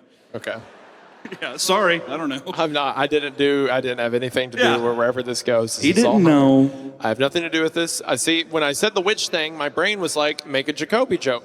No, because I've learned my lesson, especially when you pick stories. He was bouncing from employee to customer to office like a bad game of Pong. I didn't bother seeking him out. I knew that he would come and find me when there was time for a breath of air. In the middle of me reaming out a busboy, You gotta get your shit together right now, dude. You did that. You did that. That is what it says. Teenage virgins, and then you're like reaming out a busboy. That is read it. What does it say? In the middle of me reaming out a busboy, Paulina strode past. There you go. Yeah, that's what it says. Yes. Absolutely. I'm in Taylor Hall, room 310, and I'll be back in my dorm by 4 today. Thanks. We just came from the Paranormal Society on campus. Ugh, say no more. Yeah, so I'll definitely see you at 4. Great. Al said and smiled. Is this going to be like a whole fucking Hereditary thing where you think that it's a person who's like, oh, I can help you, and all of a sudden it's just like, yeah, by the way, that was my boyfriend who jumped, and I've been trying to get back with his spirit. I've been trying to like give him a vessel all of a sudden. That would literally be Hereditary. Or yeah, exactly. I'm trying to get a vessel for you, and you have a rockin' bod, and I think you'd be perfect. So what size is your titty cups again? She's trying to get out. It's a girl behind the desk. Yeah. So she's trying to get a female body for her boyfriend. No, she's a lesbian. Okay. You said boyfriend. Well, yeah, I messed it up. The story's now changed. Yeah. Okay, that's fine. Continue. What titty size cup are you again? D? Okay. Whoa.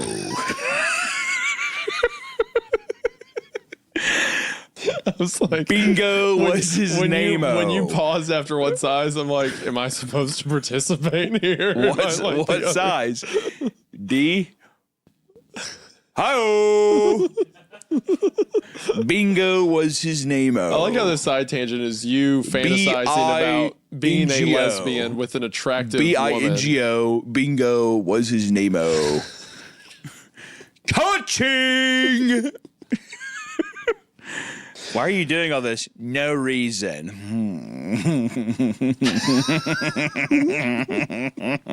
Sometimes you look like a Sesame Street Muppet. The fuck is that supposed to mean? The control you have over your face, like the expressions you make are so... I'm not a puppet, I'm a man. You got heated over that quick. Like immediately. I'm not a puppet, I'm a man. Okay? B-I-N-G-O is being his name. You have the biggest eyes of anyone I've ever met. What? Your eyes. Even hairy. I got hairy too. Huge. Your eyes are huge. Like when you're standing close. You look to like a Russian large. nesting doll. What does that mean? What do you even mean by that? Google, pull up an image of a Russian nesting doll right now. That's what you look like. I know what one looks like, but how does that relate to me? It's the face that you make. It's the face and the contortion that you do. It's the way that you present yourself. Right now? Yeah. What about me is contorted? Black, soulless eyes. Oh. And then really no emotion on the face, just this. And I expect that I could go up to you, I could pop off your half, and there'd be an even smaller version of you on the inside doing this. I would just like, and keep doing it. You just get smaller and smaller until there was one that was like this big. You just like this.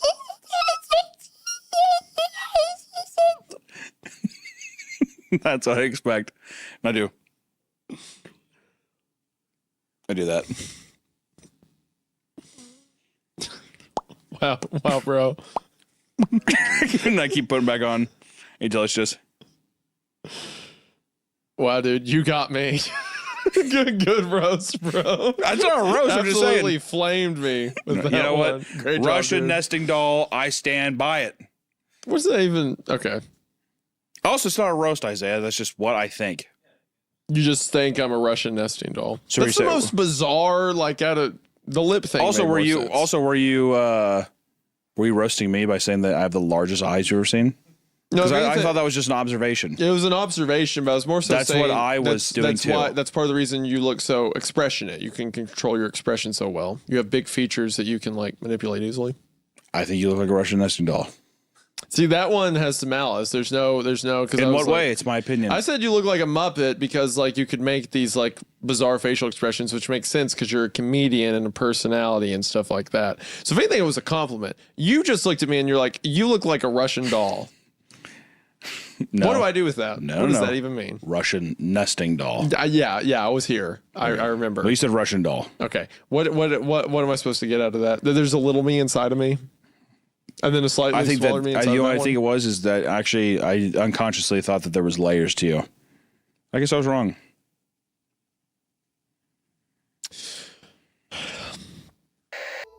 You know. Said in a weak, hushed voice. I don't. Is my sister? Is she like you? He nodded in a way that seemed he was confused that I was even asking. That's awesome. Are you fucking dumb? Yeah. Well, I mean, it's like, yeah, your sister dies, quote unquote, and then she's there every 4 years for like the past several decades. It's pretty funny. He's just like, Dude, are you serious? It's been like 30 years and she has not changed. Are you fucking dense? Oh my God! Is my sister like you guys? Bro. Are you fucking me right now? Because of the accent, now it just sounds like one of those like Slavic gangster types in the Adidas Yeah, but see, tracksuits. doesn't that kind of that kind of tracks like a Sylvanian kind of vampire family, right? Yeah, I guess. It would be too weird if they chain smoking like Russian cigarettes in a in an Adidas suit. Yeah, that makes total sense to me. Well, no, they luckily I would agree with the Adidas tracksuit, but they've said too many times that they're dressed up all fancy, which maybe for Russian people the Adidas tracksuit is fancy. So that could be the fit. That could be the 3-piece suit. God, that'd be so sick if Dracula had Zip- an Adidas tracksuit on. He's just like, I seriously want to drink tons of blood right now. With the imported gold chains. Yeah, exactly. Imported gold chains. He's just like, yeah, exactly. I want to go to an EDM music festival immediately. Charles yelled, splashing water in my direction as he was ankle deep in it, a few feet away from where it dropped off into the deeper waters. I smiled, shaking my head as I adjusted my legs to make myself more comfortable. Nah, I'll be the one to drive you guys to the hospital when you get hypothermia. Nah, I'll be the one to drive you guys to the hospital when you get hypothermia. Nah, I'll be the one to drive you guys to the hospital when you get hypothermia. Nah, it's cool. I'll be the one to drive you guys to the hospital when you get hypothermia. I yelled back, to which I could see his eyes roll from there. Hearing your friend say the same thing 4 times. 4 times. We can't have that. Joseph called, waiting back to where I was.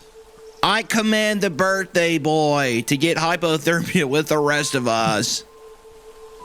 Joseph said, smirking as he approached me. Gosh, this story is... Nah, testing us. I'll be the one to drive you guys to the hospital when you get hypothermia. I felt a trickle of unease as he approached me. A trickle. Nah, I'll be the one to drive you guys to the hospital when you get hypothermia. Hey, Joseph, seriously, you got to back up, man. That trickle it's going down my back. I'm trickling down. I'm trickling down the side of my leg right now. Yeah, my legs are getting real trickled right now. I stood up to move away, but just then he swooped down and picked me up over his shoulder. Whoa. All right, Joseph, get me a little flustered. Joseph, you look just like your dad. Joseph, what are you talking about? Will you say my name again? You look just like you. Put me down, Joseph. Joseph, put me down. Put me down. I remember, Joseph, I'm the one that drives you to the hospital. Nah. I'll drive you to the hospital. Jesus, stop saying that.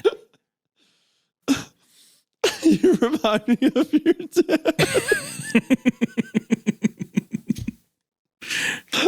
Yeah, I guess he is a spitting image of me, huh?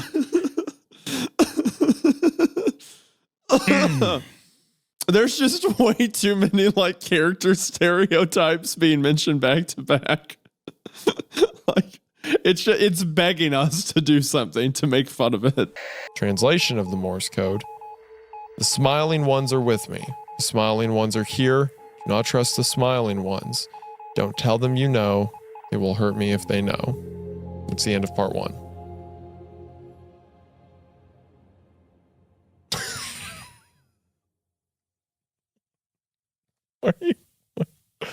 Are you just looking? What? It's Harry, freaky. What? And I would eat my words and say that the smiling one's bet at the end made it really scary. Because before I was like, I don't know what the smiling one's titled, but I don't know. What's got you in this mood? You're being stupid sarcastic right now, and I don't know why. I legitimately really like this. I don't believe you. I like it a lot. He's doing the Morse code there, and that's a fun twist at the end. These are all gimmicks you wouldn't like. I don't know what character you've adopted. Do you not like it? I'm enjoying it so far. I am too. No, you're not. This isn't how you act when you enjoy things.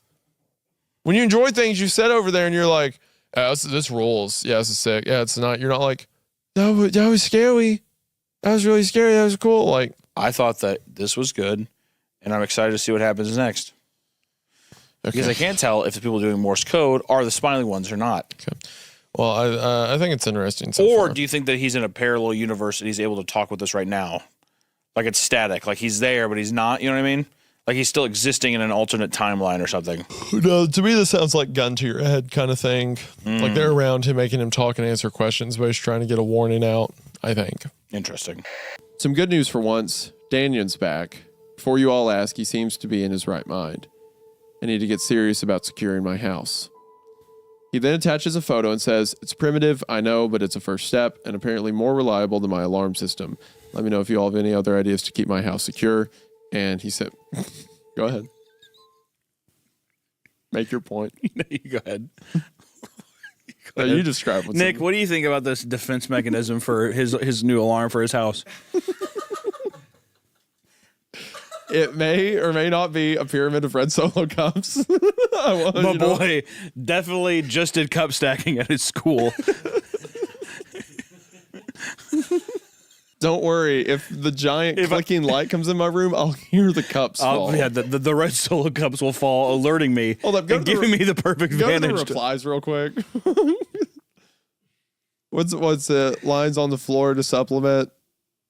Then, okay, so that one's being serious. Scroll down and just see the first guy. You out here playing Home Alone. There we go. Boy, you'd never hear that over the screaming. You need to watch Home Alone when all this is over, man. Come on. This isn't technically an alarm. That's funny. Yeah. That's what's fun about this beat on Twitter. You can always see people being like, this is the dumbest. What are you doing? Well, I mean, it's...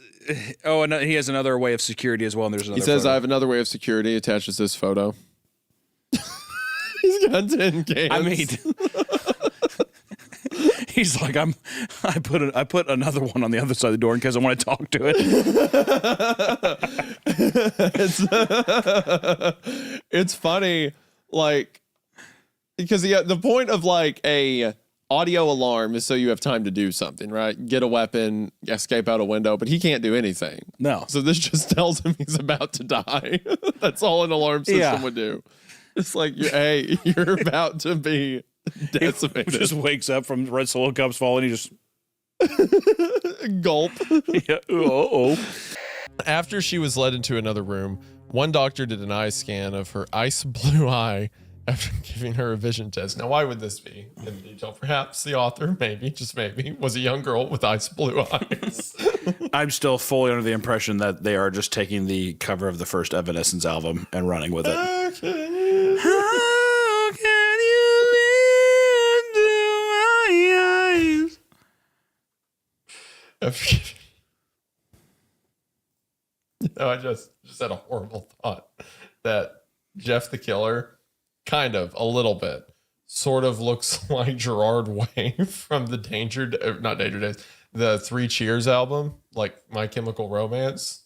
There's a solid chance that both of them are just based Just an epic early 2000s emo rock ballad that's about to happen.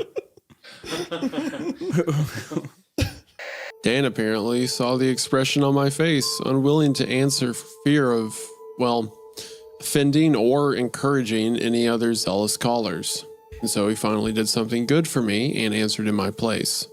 That's an interesting dream, ma'am. But I think if God lived in the forest, he wouldn't give you a nightmare like that.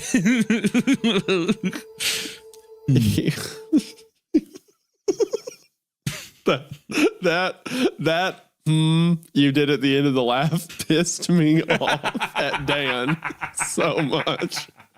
The little like the satisfaction after the laugh at the own thing you said. And I want to say that I want to say that I probably have put Dan into in a position of no redemption now. No, because no. I feel bad.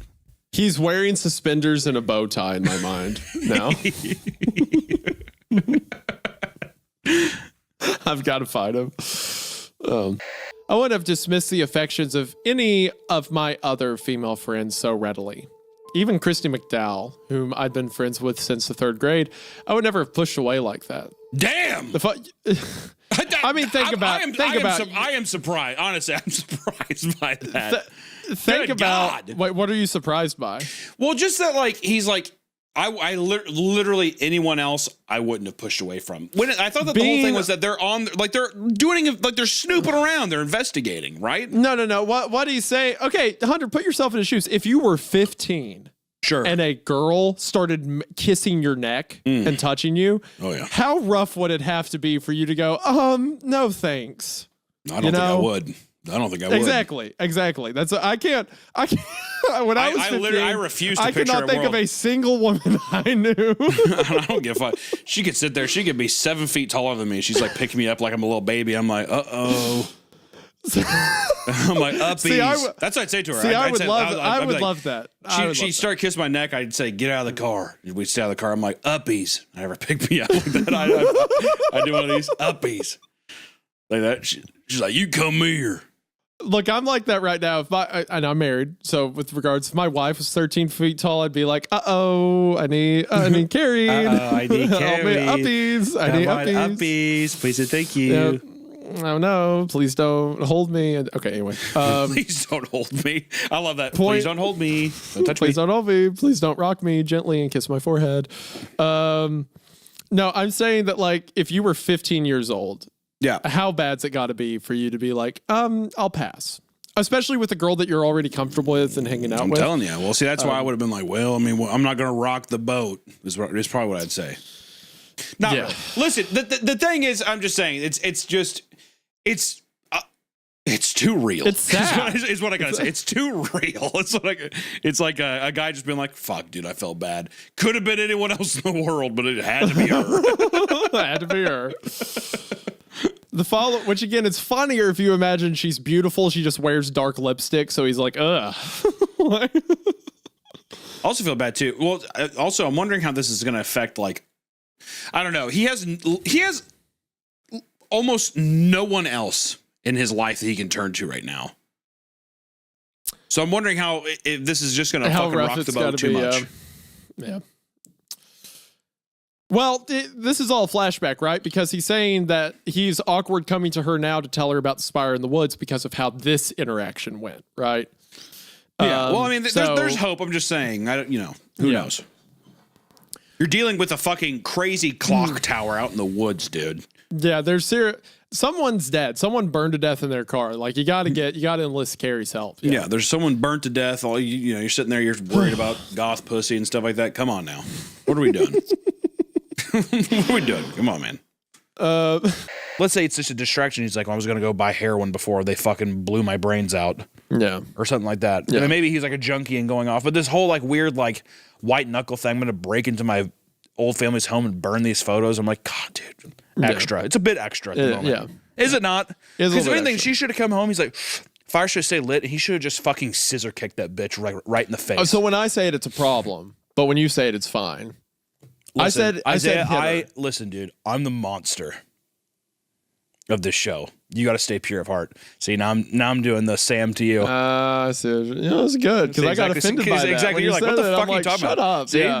You know what? what? You actually got me pretty good with that Is one. that fucked up? With that one maneuver, I'm 100% on your side now. He needs to shut up. And that was good gaslighting. I like that. All right. Well, that's that one exactly down. what he's doing. That's exactly what he's doing right Yeah. now. Yeah, the I'm the moment- tortured gargoyle that hangs out these chapel halls. The moment you said that, I'm like, don't infantilize me. Yeah. Yeah. Like, yeah. I should have just had like 6 syringes in my arm. I'm the animal. I'm the dark side. I'm the devil. You're the angel.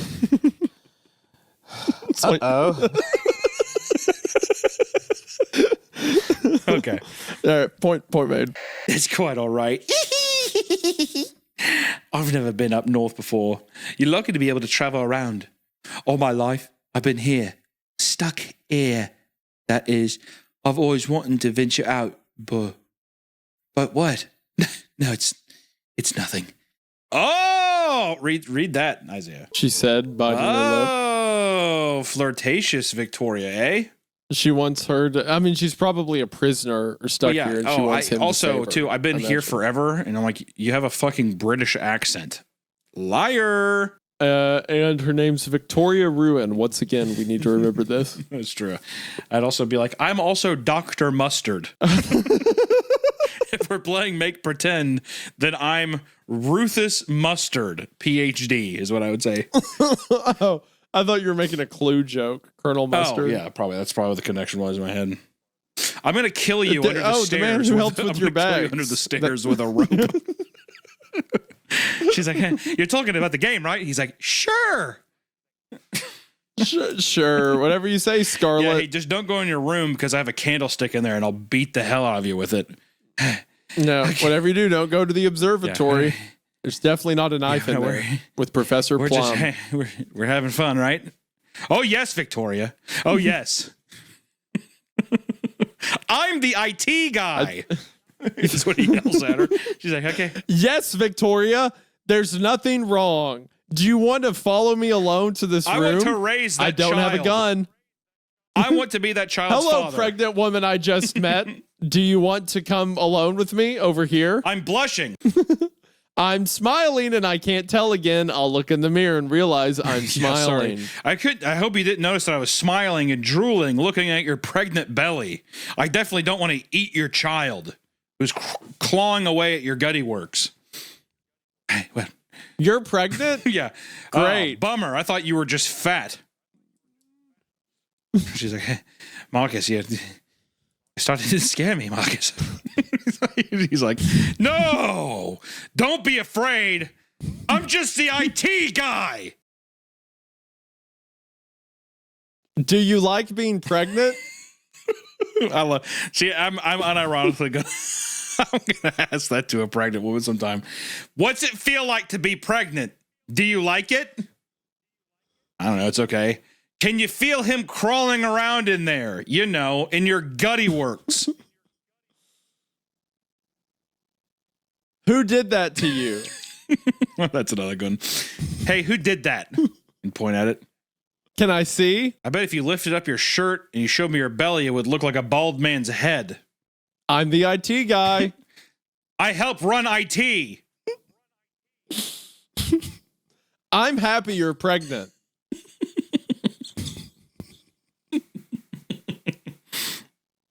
I'm happy you're pregnant. It's a good one too. A man fully blushed. I'm the A man IT fully guy. blushed, sweating profusely, rolling his hand, like his fingers around his hands, like clenched hands. I love you. That's what he says next. This is his. I love that you're pregnant. I love your pregnant belly. You're pregnant, and I'm the IT guy. I'm gonna go fix a phone. Do you have a phone? You're pregnant. I can't wait to. And I'm the IT Can't guy. wait to set up a server rack. No, it's nothing. Hold on. What? Oh, that you're back in the story. I didn't realize if we were still doing the bit or not. I've been staring at the camera, just saying those things. Oh, there's gonna be a lot of love for that. He looked right at me and said that he loved my pregnant belly, my little pregger's belly. I'm glad that you're pregnant. You know, I'm the my IT favorite guy. thing to say to a pregnant woman is, "I can't wait to boop your snoot." I can't wait to touch what's inside of you. Oh my god. See? That Creepy, is good. huh? Good lord. That's a freak one. I'm gonna hold you from the inside. Huh? What? You're pregnant? Can I see? Yeah, cough twice. Okay, I could do. I'm in. If we stay here, I'm gonna keep going. So just do the line. No, again. it's nothing. He paused beside her, eyes turned upward to the dreadful cloud, swallowed the entire skyline, hiding stars and moon alike. Quite the view. What can I do for you, Jonas? She asked, her tone clipped, unwilling to indulge small talk. I mean, to be fair. Well, yeah, quite the view. It's like, why don't you fuck off? And what? Do you not see this thing coming towards us? Exactly. It's like that would piss me off so bad. This thing's like eating. It's consuming the top half of the planet. Everyone can hear it in their skull. And then a guy from the Department of Anomalous Phenomena kicks open the door and says, "I need to talk with you." Quite the view up here. Quite the view. Might as well make it a little bit of lighthearted. The what department is he in? Oh, anomalous. I don't know why. I thought you said McDonald's phenomena. What the fuck?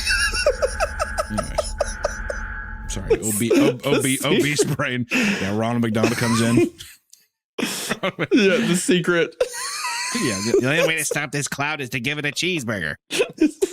That would actually be way more terrifying. Oh my God, if yeah. she's on top of the roof and she turns around and through the little wire glass you can just see Ronald. Yeah. Quite the view up here. I need to talk to you. Why does he sound like Mickey Mouse? What does Ronald sound like? Does he have a voice? I don't think he's ever spoken. I think that if he speaks, his voice is so low that if he speaks, children shit their pants. That's what happens.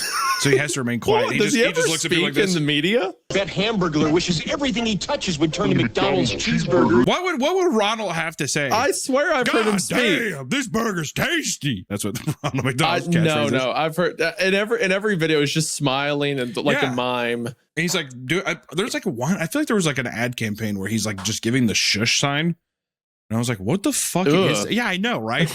Can you imagine that? What the? I don't like that. You're in the play place. This is between us now. You're in the play Billy. place crawling around. You're in the play place crawling. Also, I love the Rock reference. That's where I've heard that. Okay, that's where the voice. What you're thinking of. That's it. You're thinking of the Rock video where he's like, "What you eating there, Billy? What you eating there, Is Billy? that Hungry Jack's, Billy? What the fuck? Don't tell me to fucking calm down." Starts beating the shit out of the kid. Yeah. What the fuck are you looking at? Jackson. Yeah, that's so good. What you eating there, Billy? Yeah, I got something to say, Billy. Yeah. Okay. All right. Obviously, it's not McDonald's. Phenomena. All right. Even though I kind of wish it was. Note for the author. Maybe include Ronald McDonald. I don't For know. the author should have had Ronald McDonald Yeah. show up on top, but specifically the Rock version of Ronald McDonald. Yeah. Jonah enters the room and sets down his Blu-ray copy of The Founder on the table. You're gonna want to see this. This will tell us everything. Right. Okay. What can I do for you, Jonas? She asked, her tone clipped, unwilling to indulge small talk. You know who I work for? The clown. Okay. She nodded once, offering him a cigarette from a nearby empty pack. No, thanks. I quit. Fresh air for me. Can this guy get to the point? Jonas, I'm gonna need Jonas. I mean, it's been two. I'm gonna say this. It's been 2 lines, but it's felt like 2 years. All right, Jonas, Well, that's you kind of our have fault got a to little get bit, to the but, point, please. The cloud is getting closer. What? Yeah, no thanks. No thanks. I quit. Only fresh air for me. Behind him is just a giant cloud.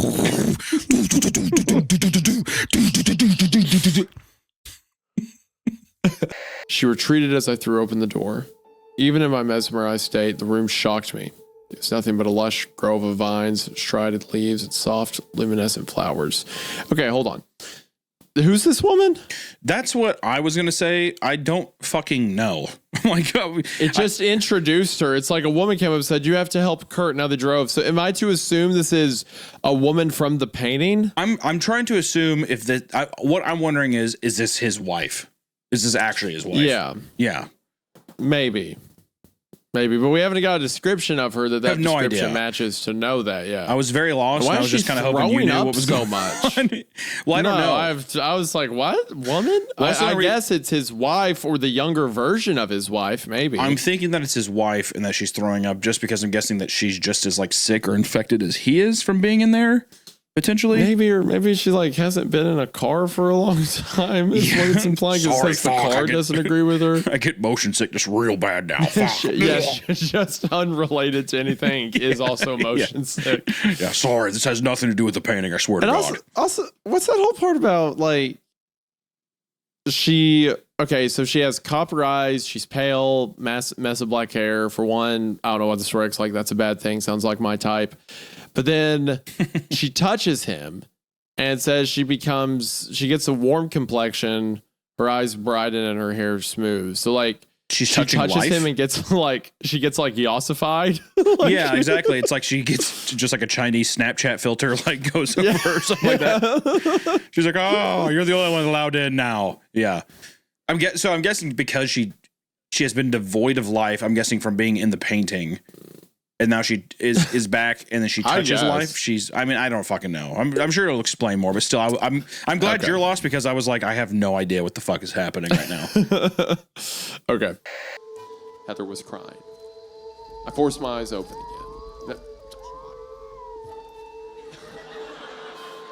again.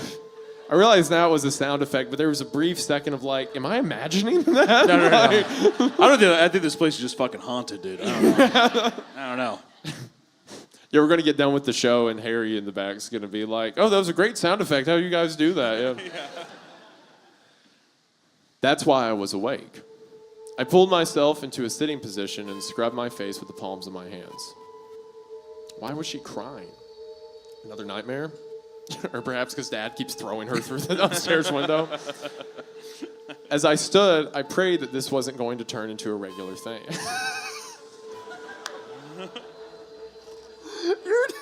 Your daughter's crying upstairs. Heather, come on! Dad's got to get up real early in the morning and fucking rent out some Toyota Camrys. Come on. It's like, she's 5. Yeah, exactly. This isn't like a 15-year-old who's like screaming every night. It's a 5-year-old, and he's like, I told her if it happens again, it's gonna like. So Faliol was a known guy. Well, not only his around the community, not only his spectacles, but then also his outfit. And the coat, and also that he like is pulling out this the Psalms book, which makes me think because he was wearing them too, wasn't he? The spectacles, yes. Because when he put it on the other guy, the big fat fuck, whatever, and that guy had basically like gotten all stiffed up and he couldn't even move. He went catatonic. So I'm wondering why Faliol is able to wear them and like still function and do his thing, and he's become like red pilled or whatever. Doesn't it kind of seem like he's like, man, let me pull out my book during a party. You know what you guys doing? I'm going to educate myself. I'm so bored of these things. I can't not associate that voice with the David King thing, so immediately took me out of the story. Thank you for that. It's over. The story's over. Terrible.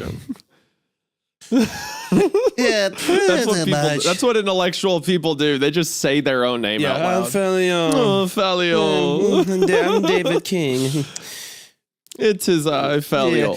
Yeah. There's really not a, like, and it's kind of deserved that the guy's ass kicked now to go to a place where everyone's all drunk and having a good time. They're just like, like you show up to the middle of the room, yawn, and then take out a book and start reading. Just like, fuck you, if dude. If you need me, I'll be in my study. I'll be in my labyrinth. I didn't even realize I was even here. Like, what does that even mean? I'm just participating in my reading. My culture. I'm in the Oprah Book Club, which is very exclusive. Chapter 2 is the story of the spectacles. The story of the spectacles. Let's do it. Which means who was right? I was right. So. No, I was. If you don't, I'm the one who was asking about it. That's not what happened. You could. I'm not going to say that. I'm not going to say that it's. Don't say whatever you're going to say. It's not true. Whatever you're about to say is fake. Whatever you're about to say is fake, everyone. Okay. I'm not going to say that it's a bear trap moment, but it kind of is. It's not. You know what? You just say the bear trap thing to get me worked up. That's all it's for. That's the only reason. So I'm not going to do it. Baby. Listen. Jealousy doesn't look good on you. All right? My brother and I tried to melt into the floor. My dad stood and went to the bedroom to get changed out of his work clothes. I let out a sigh of relief and looked at Jay. He grimaced at me and shook his head, his loose tooth jutting from his upper lip. Be good tonight. I whispered urgently to him. I picked up my plane and decided to stash it in my bedroom. Didn't want to give my dad any excuse to flip out tonight. Out of sight, out of mind. This is like, so far, just very tragic. Just a very sad scenario. I feel like this seems like this is legitimately most nights at my house growing up. I feel like was it's just doing a thing of being like, hey, how was your day? Oh, spin me up and let me go. It's like a loose cannon, emotionally immature dad is kind of what this reminds me of. It's funny because I was about to be like, yeah, I've heard from people who have had abusive households. I mean, I've never seen my dad. Also, first, I thought the kid was going to be like, Dad, what about broken glass shards? From like, if you smash the bottle, it would go everywhere. And you'd be drinking it, yeah. It's like cutting out his throat and shit. It's smooth. Just coughing up blood. Dad? You a good boy? You a good boy for mom? Blood, sweating blood. You a good boy for mom? When you saw the paper I was reading today, big man? Can you read yet? Can you do that? Dad truly has become scary, hasn't he? There's certainly something wrong with him. There's something wrong with Pep. But that's because the so-called Jews in Germany were selling weapons to America to go to war against him. So he did what he had to do. He had to check them. The people in Europe who called themselves Jews are not Jews. They're the Rothschilds, the Khazars, or Khazarians, or whatever they're called. They say they're Jews and are not, but do lie. There wasn't no Holocaust. They just said, don't clip that either, please. They just said there. Someone's going to cut these together and make like an insane bomb threat video or something like that. I'm going to bomb City Hall. No, please. The number of out of context quotes in this episode alone, by the way, is staggering. There's a lot. Also, see your child's face ripped apart like that. My God. Mm-hmm. Yeah. And like the woman and her get dragged down beneath the dogs and like they get ripped apart by everything and become a part of the flesh. And you know the flesh is going to be reused to grow the dogscape. So all you've done is just help the dogscape. Man. And the mounds are so brutal. They're so gross. And it's I mean that entry was rough, but rough. That entry was rough. But it certainly got its point across, you know? Yeah. Like how rough, how awful it was. Horrifying world. Yeah. So, are you okay? Yeah. The rough thing, I feel like I've been hit by a car from the last couple seconds of you just talking. You're welcome. So I'll say immediately, looking at this next entry, I already don't like it. The direction it's going from the first couple sentences, not a fan. Oh, Dash, you didn't do anything. It's just that your number came up and, well, I don't make the rules.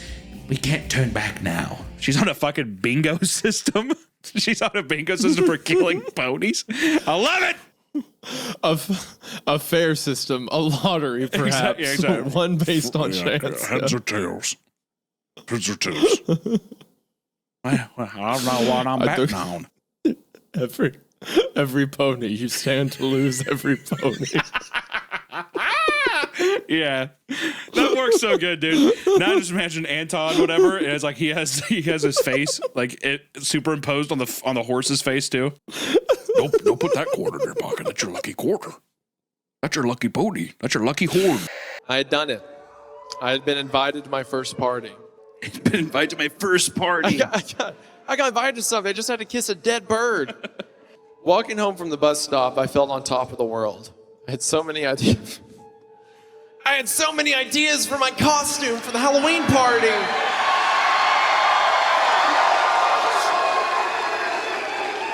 Okay, I was gonna quit the voice, but thinking through the Rolodex of characters from stories I loved online. Would I, me dressed like this, would I be a demented serial killer? A ghostly apparition? Or maybe just a pirate? I don't want to freak myself out too much. This kid rules. This kid fucks, dude. Yeah. No, he doesn't. Clearly. Come on, man. Hunter actually wrote this about his childhood, and he's over here like, this kid's cool, right? This kid's actually pretty badass, actually. Yeah. I keep touching my face to scratch it, and I'm smearing paint all over my laptop. That's because I said that only attracts half. And you're like, no, it doesn't if a woman's calling out in the woods. Yeah. And I clarified, I'm not talking about a woman calling out in the woods. I'm talking about you make eye contact and you do the whole coyote, like, oh no, and you like run for a second like Scooby-Doo in place and then take off like, pew, and there's a little cloud of smoke. That's what I'm talking about. Not like a help me, help. Because if I'm in the woods and I just hear that, I am not. What do you mean you're not going to help? Okay. All right. Realistically, I am going to help. But we're not talking about a realistic scenario. We're talking about a realistic lore setup. Yeah, but we're talking about a lore.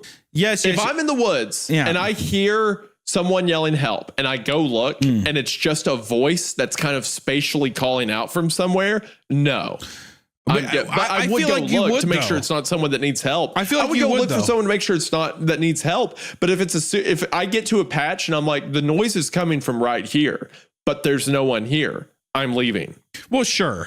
But I'm saying that it would, because in my mind, at first it's kind of far away. And then the closer you get, the louder it gets to where it keeps luring you in of like, I'm close. I'm very close. But then by the time by the time that I figure you know that it's not real, I feel like the thing has gotten you.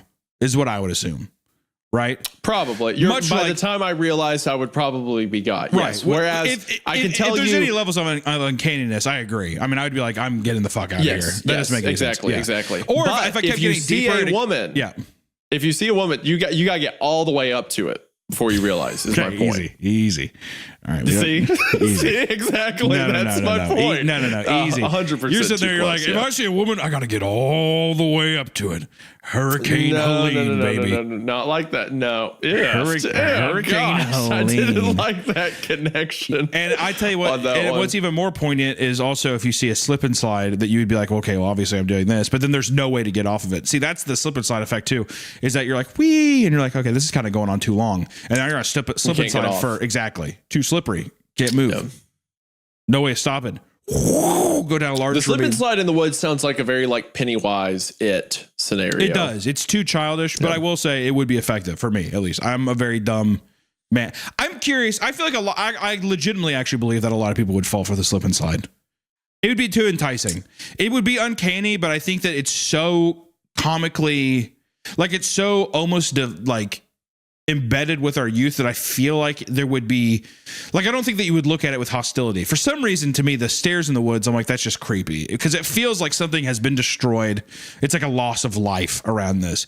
A full-blown slip and slide with the arches of like the fountains going on it.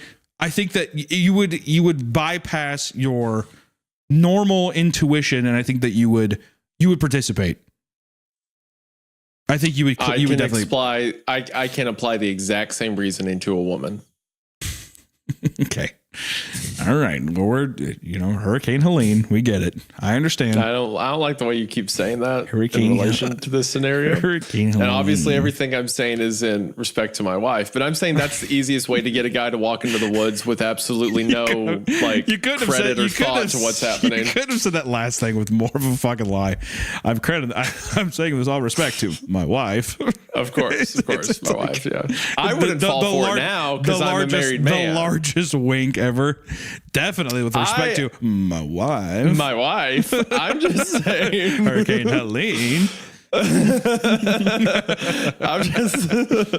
I'm saying that I, of course, wouldn't fall for it because I'm a married man. But if I was to trap a man, that would be the way I trap it as the entity. I think that we can at least agree that there would be a lot of easy ways to actually lure humans to the woods. Honestly, dude, put a funny looking stick out there. Yeah, or like something looks strange. I'm like, what's that? I gotta go get that. So, that, or if you did a thing like we just if you had like a giant, like a big pumpkin out there, right?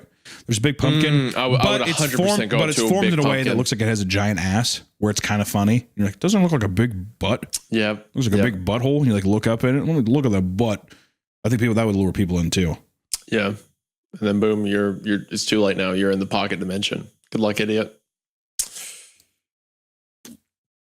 All right, that was a good way to burn up 10 minutes. Oops, sorry. I tried to see who it was for my limited movement. Clark's face appeared over the fence. That's my cue to leave. It's been good catching up with you, Xander. Okay, the author has to know, right? Yeah. Yeah, you're 100% right. We are in Green Goblin territory for sure. Yeah, like writing stuff like that's my cue to leave. That's when my a woman's cue held to at leave. gunpoint. Yeah, it's like, very. This is very plainly for fun. Yeah, I mean, this makes me think it's definitely like anime inspired kind of stuff. Like, well, I guess that's my cue to leave. And he like pushes up his glasses. He like teleports away in a cloud of smoke. Only fools are heroes. Only fools are heroes, Xander. Pick a side, Spider-Man. Invest into Bitcoin, Spider-Man. Blockchain. Yeah, it's the blockchain, Spider-Man. Ethereum's more practical, but Bitcoin's more profitable. Like, what the fuck are you talking about? Get out of here. Oh, man. You know what? I'm sorry. I was wrong to this story to take it seriously in the beginning. This is fun. I'm having a good time. They're called NFTs, Xander.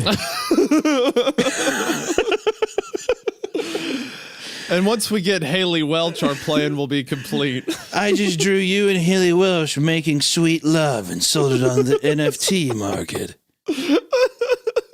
But how could you? Some people consider this fine art. Okay. All right. The whole idea of like you're waking up at 6 a.m. They're like, it's kind of early at 6. She's kind of groggy. And then she's like, I think someone's in my house. I feel like you'd be like, what? What the fuck? That's weird. Like, I think she was giving off normal vibes. And then even when she's like, well, I'll just call in and say I'm going to be late and I'll swing by. Like, it's very receptive. And then all of a sudden, do you have a key? No. It's like very short answered. Before it was very ever flowing. So I don't know. There might be something there. That's interesting, though. I think you're right, though. That there's definitely a tonal shift on purpose there. No matter what, the one thing's for certain is that chocolate milk is work. I mean, like I am having to hold everything in right now. Go ahead. You can run to the bathroom. No, I want to see. I'm kind of hooked right now. On seeing if you can hold it in or the story? The story. Maybe both. What would happen if you just violently... If I had a violent diarrhea in my pants, I would show the audience. I would show you the back of my legs and everything. Okay.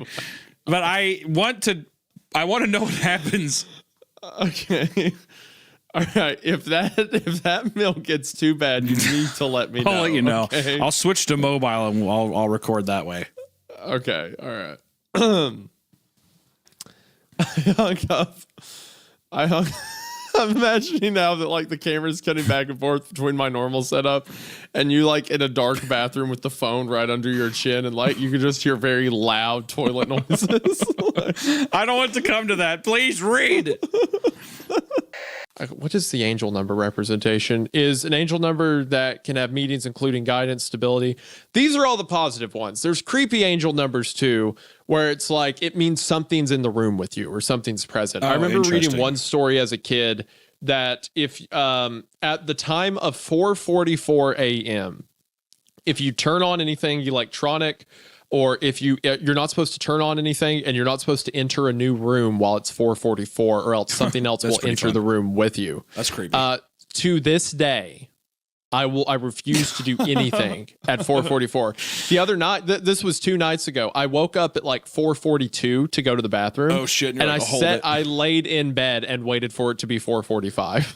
I'm not getting out of this bed. I'm not moving. It's fucked up. The amount of times I've woken up at exactly like 3:30 or 3:28, like right in there where I'm like, why am I waking up right now? So that is one of the angel number things. The idea is if you have these reoccurring times things are happening, that is a message that's trying to be got across to you. The angel's trying to tell me I'm having a heart attack. Like, change your life, change something.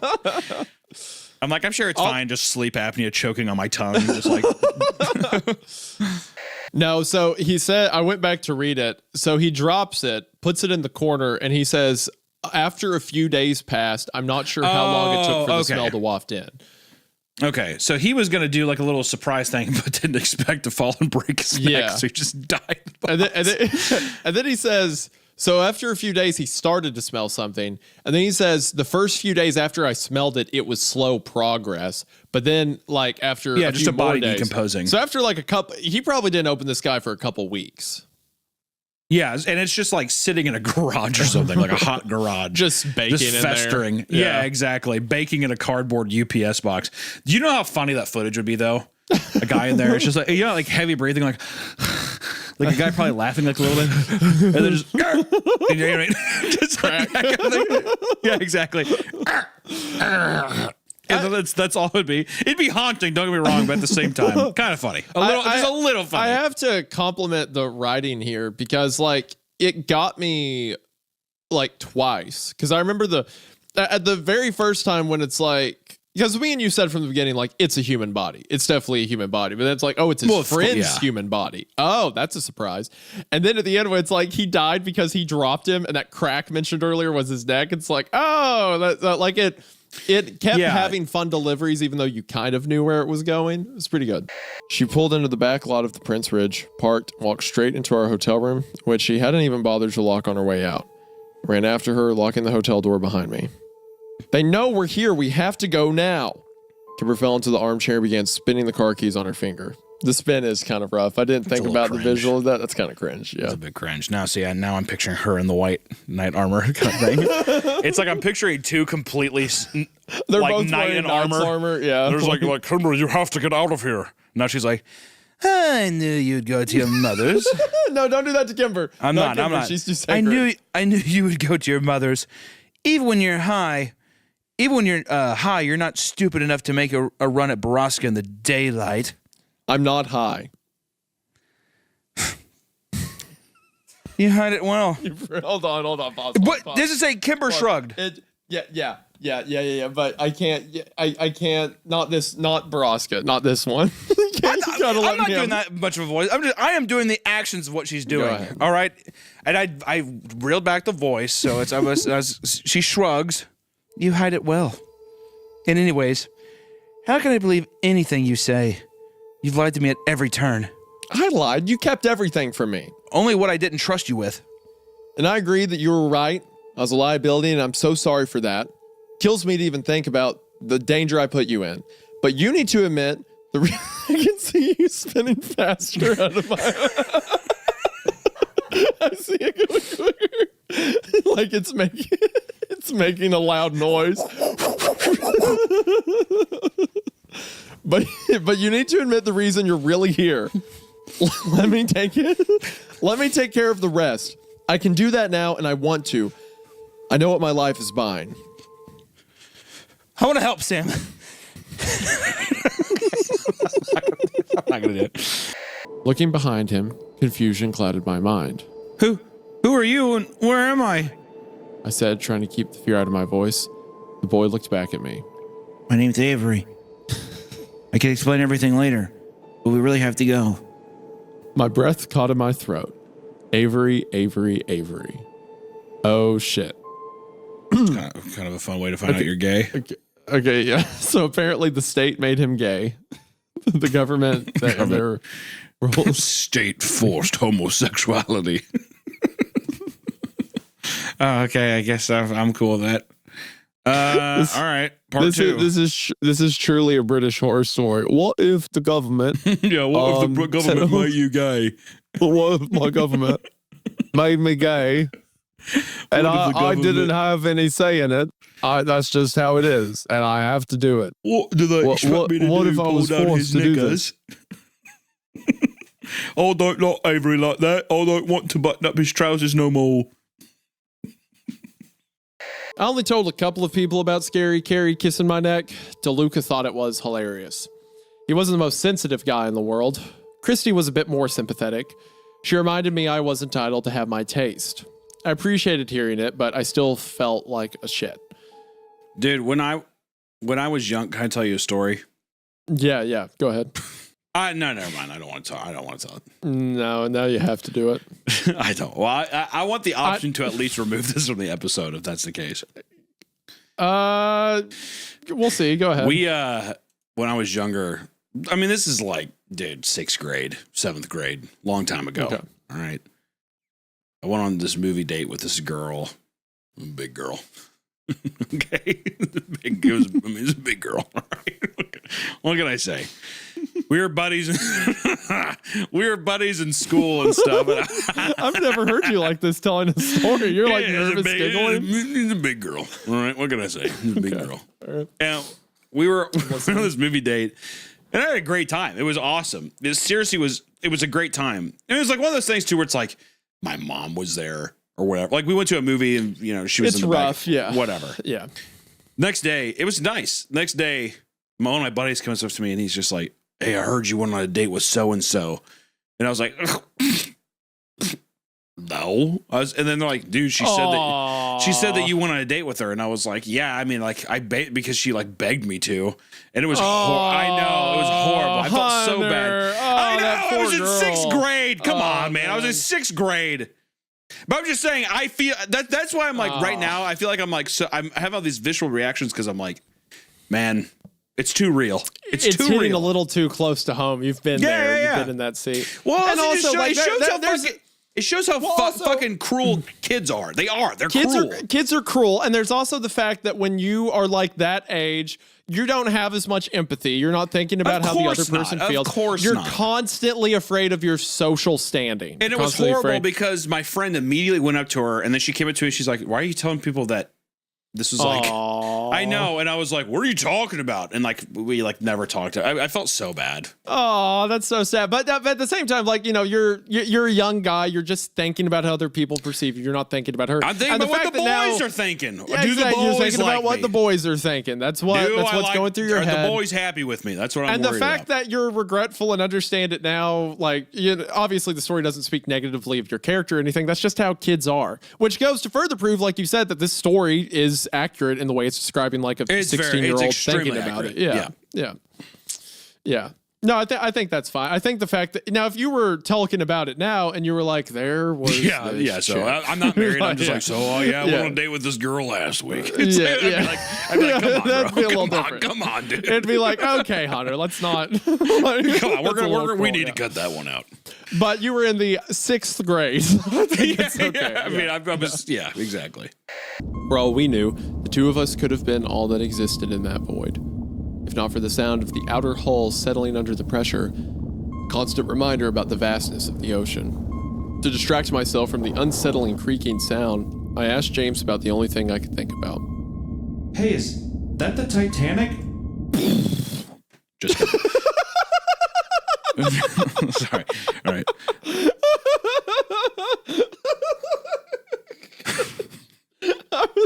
I had the thought when they were talking about submarine pressure. I was like, huh, that kind of reminds me of another submarine. It's impossible. It's impossible to. Yeah. Well, it'll be like that, I think forever. What a wild. Yeah. Yeah. That's a true fucking horror story. I've watched some documentaries about that. Man, that's an actual horror story, man. Winter of 1984. I paced the length of my office, staring at a blackboard across the room. Currently, I was working on coming up with a solution to infant mortality and the solution to infant mortality, the secret code, infant mortality and unpredictability in integrated circuits. Are those two things interlinked? Circuits and infant deaths?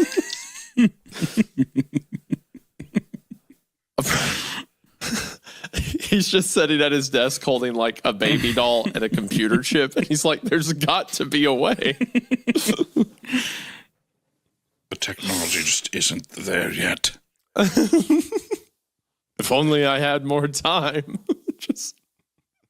He has a desk covered in baby dolls. He just like swipes it off. I'm running low on food and water. I feel like I could sleep for a week. And then he says, I hope so, and shows more text with Danyon. I found a car with a decent amount of gas in the tank. All I need is a siphon. Don't worry, bud. I'll be there soon. Danyon's determined.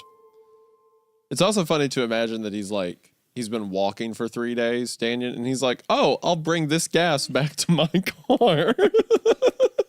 I just need to suck it out. I'll drink a little bit of in my gas, mouth. get a little bit of gas in my system, pass out, and then wake up and bring it back to my car. All right, so then May 12th, the next day, he says, I have a confession to make. I've been keeping something from you all. Did Harry gasp? It was a real photo of a man with a ventriloquist dummy. The scary part of the picture was that the man with the dummy had no mouth. Instead, there was blood on his face where his mouth was supposed to be. The dummy had fire in his eyes and an insane smile. I had to choke back some vomit after watching it. It's just kind of funny. They always do that where, like, you remember Squidward's suicide where they keep throwing up over and over? I was like, I had to throw up. I was so grossed out. But all they described was...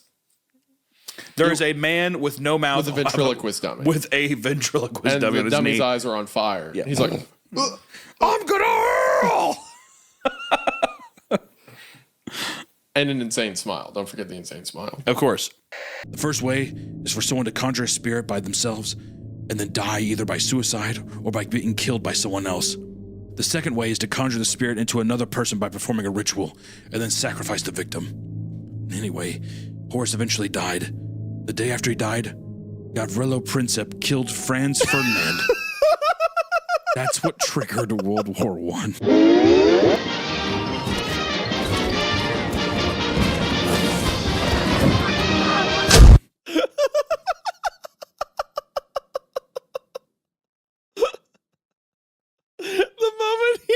Died. Franz Ferdinand got shot, sending the world into World War One. Oh God! Just that. Look, just for anyone out there writing, if you ever get to a point in your story where you are suddenly like, "Well, here comes the paragraphs where I have to explain things," don't. Just don't do that. It's fine. If the audience has questions, good.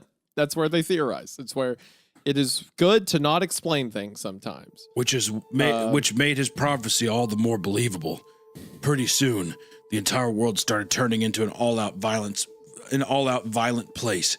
Wars between countries, outcry within them, so much hate and despair everywhere. His members never worried, though. They knew one day his spirit would be conjured, and they would finally obtain world peace. It's really funny in my head because Harrison's on a bicycle and the guy steps out of a car and he's like, okay, they could be here any minute now. I'm going to very quickly tell you about this cult. And as he's explaining it, like, you can see their flashlights in the woods getting closer. And Harrison's like, can we do this in the car? Now, here's the funny part about this whole thing. Horace may have told them about that they needed to conjure a spirit, but he never explained how to correctly do so.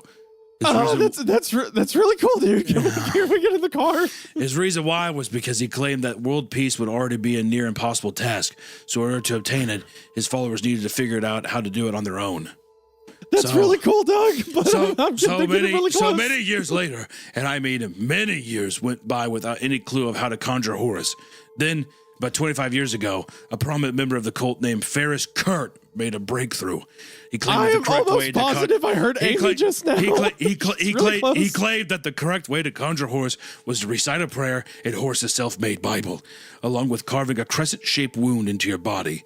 During the great battle Horus was in, he received a stab wound from one of the tribal men that was shaped like a crescent moon. As his life went on, he believed to be an important sign that all of his followers should remember. Now, in hindsight, it was a bad idea to get me a bright yellow bicycle. Now, Kurt was well known throughout all the camps and members located around the world. And when he made the supposed breakthrough, many members started performing the process. This is such a long paragraph. Whether on themselves or on other people. I just heard them say, whether on hey, it's that yellow bicycle. Whether on themselves or on other people. Well, long story short, his breakthrough ended up being false. Many members, out of excitement that it was finally solved after all this time, either committed suicide. As a matter of fact, why did you pick an abandoned grocery store? We could have gone to a non-abandoned one. Either committed suicide after they believed Horus was inside their bodies, or were arrested after killing innocent sacrificial victims. There were also members who left the cult, not wanting to be involved anymore out of fear that they would be connected to the crimes. Horus's Harmony lost almost 80% of its followers in a short span of time. So many people fell for it. Kurt, realizing what he had done, and also realizing that many members were now calling for his head, managed to escape the cult and went into hiding. He hasn't been seen since. Even his ex-girlfriend, who was also a well-known member of the cult, has supposedly never been able to find him. You could have at least called a friend, maybe a buddy, someone to be in the parking lot with us. I can't even get reception. If I wanted to call the police, I couldn't. Long story short. They are across the parking lot. I see them right now. They are right there. Long story short, even though Doug, Kurt I'm going to steal this car from you. Long story drive short. out myself. Long story short, even though Kurt may have been wrong initially, many people believe they did have to recite a sermon, but it had to be the right one. There are over 3,000 pages in this book, so there would be a lot of stuff to dig through and figure out. Go ahead. I stood there in disbelief. Yeah, take that in. Just in a parking lot, just standing around. Okay, so I was like memeing during that whole thing, but so this original Horus guy made a cult based off a native religion after he slaughtered them, and then after he dies, a bunch of other cult leaders come forward, and the people from the camp are their followers, right? Yeah. That's pretty much everything that was said without as many words, right? Yeah. Yeah. I stood there in disbelief while listening to everything Doug was explaining to me. Honestly, couldn't tell if this guy was being serious or not. Still, I kept quiet and let him continue. Oh, he's not done? Long story short, the killings and suicides kept happening. And long story short, more members kept joining, and those members would marry and have children. Long story short, that's one of the reasons why the camps were set up about 30 years ago. Sit in the car? We don't have to drive yet, but as long as that's one more step removed. Story short, if we need to get out of the parking lot. Long story short. Pa turned to me, the flickering candlelight. Hollows of his face were cast in sharp relief. He looked more like an ape than a man. This is where I leave you, son. He said, put his arms on my shoulders. Don't be afraid. You won't be hurt, I promise. Just do what nature tells you to do. Oh no. Hunter. This so then he leaves. He's gonna leave him here, and that's what happened on Jamie's birthday as well. But I'm wondering, nature. It's gonna be might be yeah,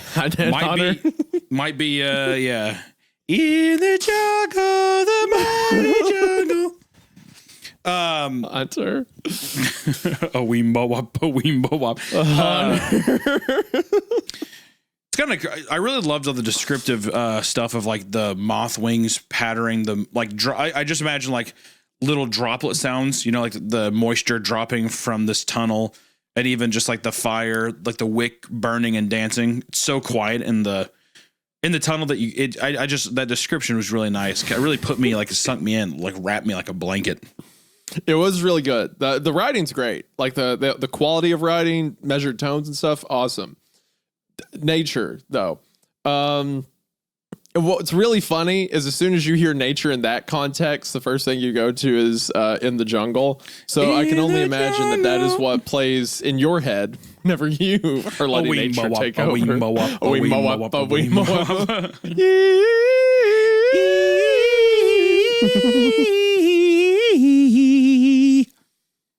My eyes melted. What is it, sweetie?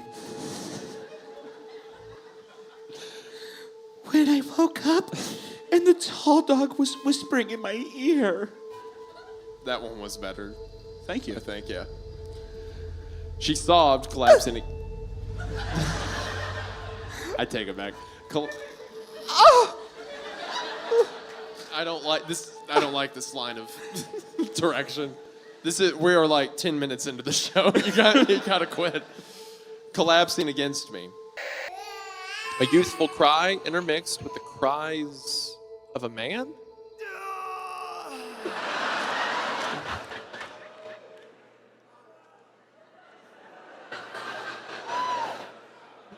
This is awesome.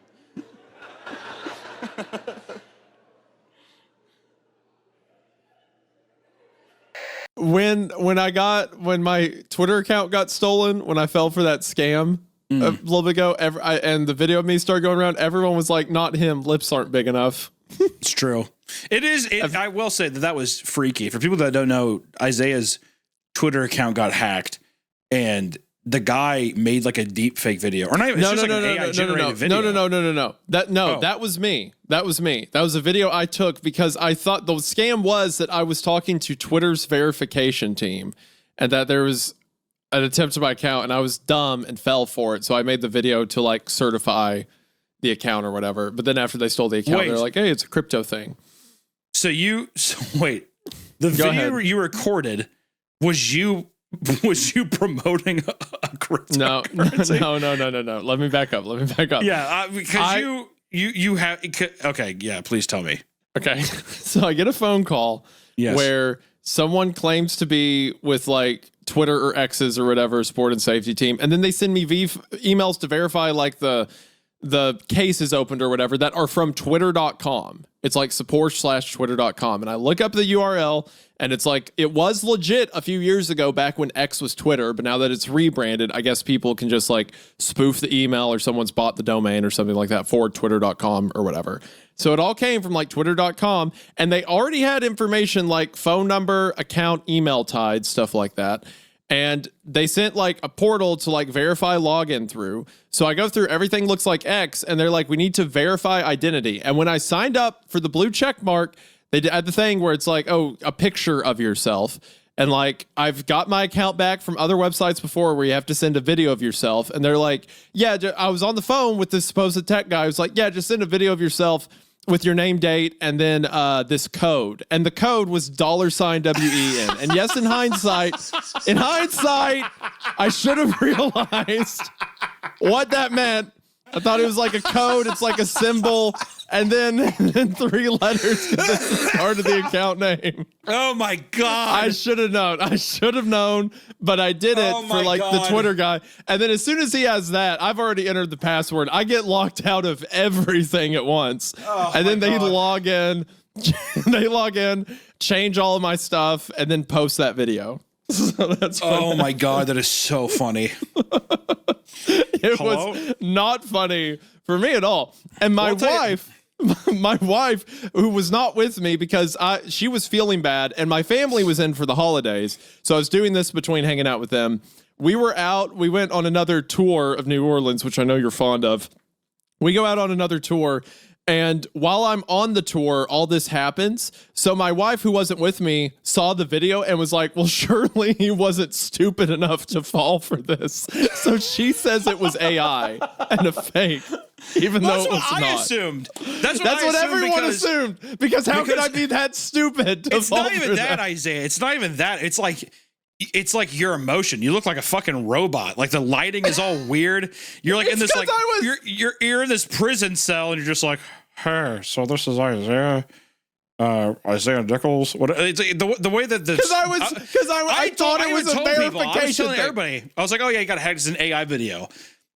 Whatever. And I remember being like, man, they even got the kind of like grainy, like dark room. Like he's like just in like a weird room.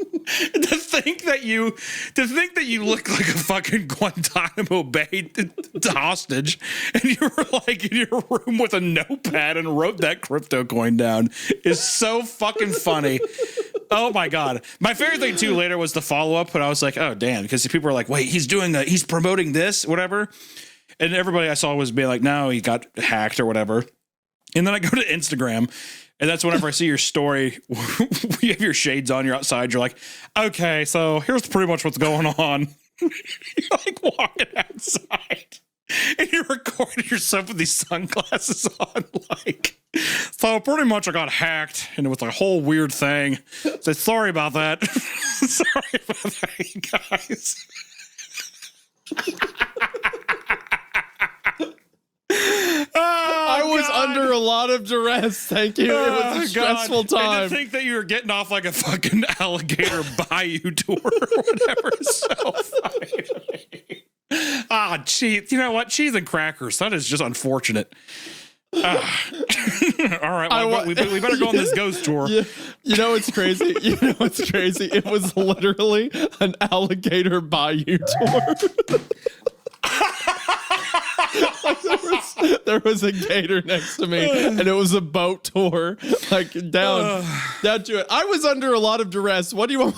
My shades were on. God. What do you want me to do? Oh gosh, I learned all this from my wife before we got married. In the Bible, it says that man is the head of the household and that woman should submit to the husband. Please do not clip that one under my God. I'm going to bomb City Hall. I'm going to bomb City Hall. My mom's going to call me after this episode goes stuff like, what were you saying? Yeah, exactly. Hitler did nothing wrong. There was no Holocaust. Men, like, wife should submit to the husband. What? Is that Kayla just walks in the room and starts punching me? Yeah, exactly. She's just packing her bags right now. Yeah. Next doctor to examine her was a cardiologist. Following a few brief questions such as her date of birth, height, weight, that sort of thing, Jane had her blood pressure checked, which was 120/80. That's the perfect blood pressure. Literally everything about her is so perfect. Everyone's like, you're perfect. You're excellent.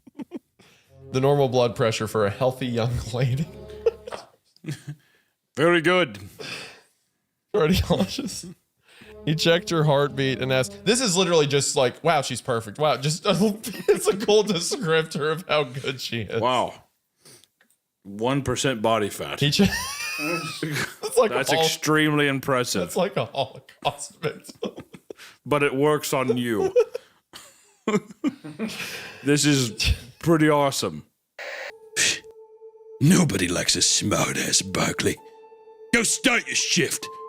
You have a lot of follow-ups to do now for this. You have a lot of follow-ups to do now for this case. It can't be doing that shit at night. Bro, I love like stereotypical police settings. Now like, you're off this case. I got I'm paperwork out of order. at the You're out ass, of order. Barkley. Listen here. The mayor's at my ass. This whole department's coming apart. Exactly. We're falling apart at the seams, and the mayor's up my ass. You're off this case. You're back on it. Now you're off. You're on the case. You're off the case. You're on the case again. No one's on the case. Everyone's on it. No one's on it. Get off the case. All right, come here. Get on the case. All right, now that you're on it, now get off it. I wanted you on so I could put you off. I have so much paperwork.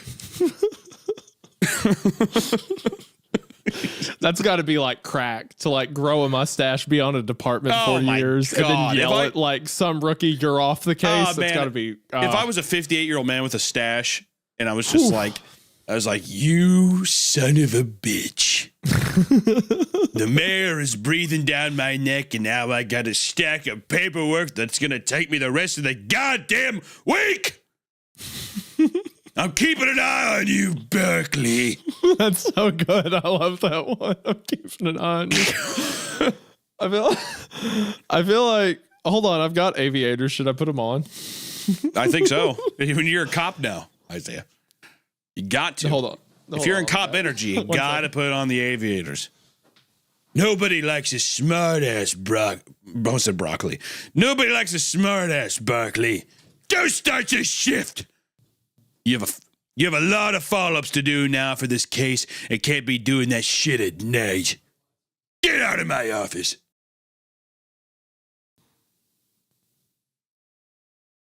Hello? Oh, he had to get up to go get his aviators. Oh no, we gonna rock down to Electric Avenue. Okay, that took much longer than I was originally expecting, but I found them. All right. That was definitely worth the time. That was definitely worth the time. It was definitely worth All it, right. 100%. But it was the second voice, a woman's voice, that, for yet another time that day, froze my blood in my veins. Like Will's voice, the voice spoke too softly for me to be able to make out any specific words. But it was loud enough I was able to make out one specific detail. The woman spoke with a clear British accent. Redeemed. No, now that makes it weirder because it's a crew of British men being like, "Was that woman British?" No. It should have been saved for the. It should have been saved for this scenario. Redeemed. Shut up. I'm tired. You are. No, absolutely not. Okay, shut up. Quit. The truth is, the only thing I really know about him is that he made me uncomfortable. I moved beside her and put my arm around her shoulder. I could feel how tense she was as she stared straight ahead. It's not your fault. Her hair smelled like vanilla. God damn, dude, this guy. Calm down. This fucking horn dog, I know. He's like, I touched her ankles. Her hair smells like Oreos. It's awesome. Every time she's like crying, talking about like, and it's my body, and I just feel like everyone else looks down on me because I wanted to do with myself what I saw fit. I didn't owe him anything, and our author's like, her shaved legs. Yeah, luck be a lady tonight. Which is actually. Yeah. It's actually kind of like well written in that sense. Like as she is, like we see it through like, haha, he's like a young horn dog or whatever. Like put her there, bro, totally me. But as she's talking about like how she doesn't feel like she has an agency to her own decisions because everyone's judging her based on something that really wasn't in her control and she reacted normally with, the guy is still like oogling her. Well, yeah, she's still she's still being idolized by another person. She's still being fawned after in a way too, which makes our protagonist, it doesn't even seem like he's really truly listening to what she's saying. You know what I mean? No, because anytime she says something, he's like, her legs had a gravity. I was constantly aware of my distance from them. Yeah. Which it's interesting to write that way. And it's also not like our protagonist is evil because again, this is like, he's a 16-year-old boy. He's a 16-year-old boy. Yeah. From what she told me, the tooth fairy didn't find it under my pillow. When I told her that I gave it to Ikbar, she just shrugged and went back to feeding my little sister. From then on, every time I lost a tooth, I would give it to Ick. Something funny, Hunter? That's it's like, I just want to say first off, I love the angle this is going. It's going into a Laughing Jack kind of territory of things, or whatever. But I just want to say too, how fucking creepy would it be where it's like, hey, the tooth fairy said he couldn't find your tooth. I gave it to Ick, and it's like you're like okay, and then at some point, all of your children's teeth are going to be into a sock puppet you made for him. How creepy would that be, dude? Fuck that. I know what you're talking about. This seems perfectly reasonable. I would think. The couple, John and Lucy Madsen, were having lunch when 26-year-old Andrew Hughes entered, wielding a Smith & Wesson .59 pistol, according to police. Witnesses claim the perpetrator was muttering to himself as he approached the smoking section and opened fire. Something funny, Hunter?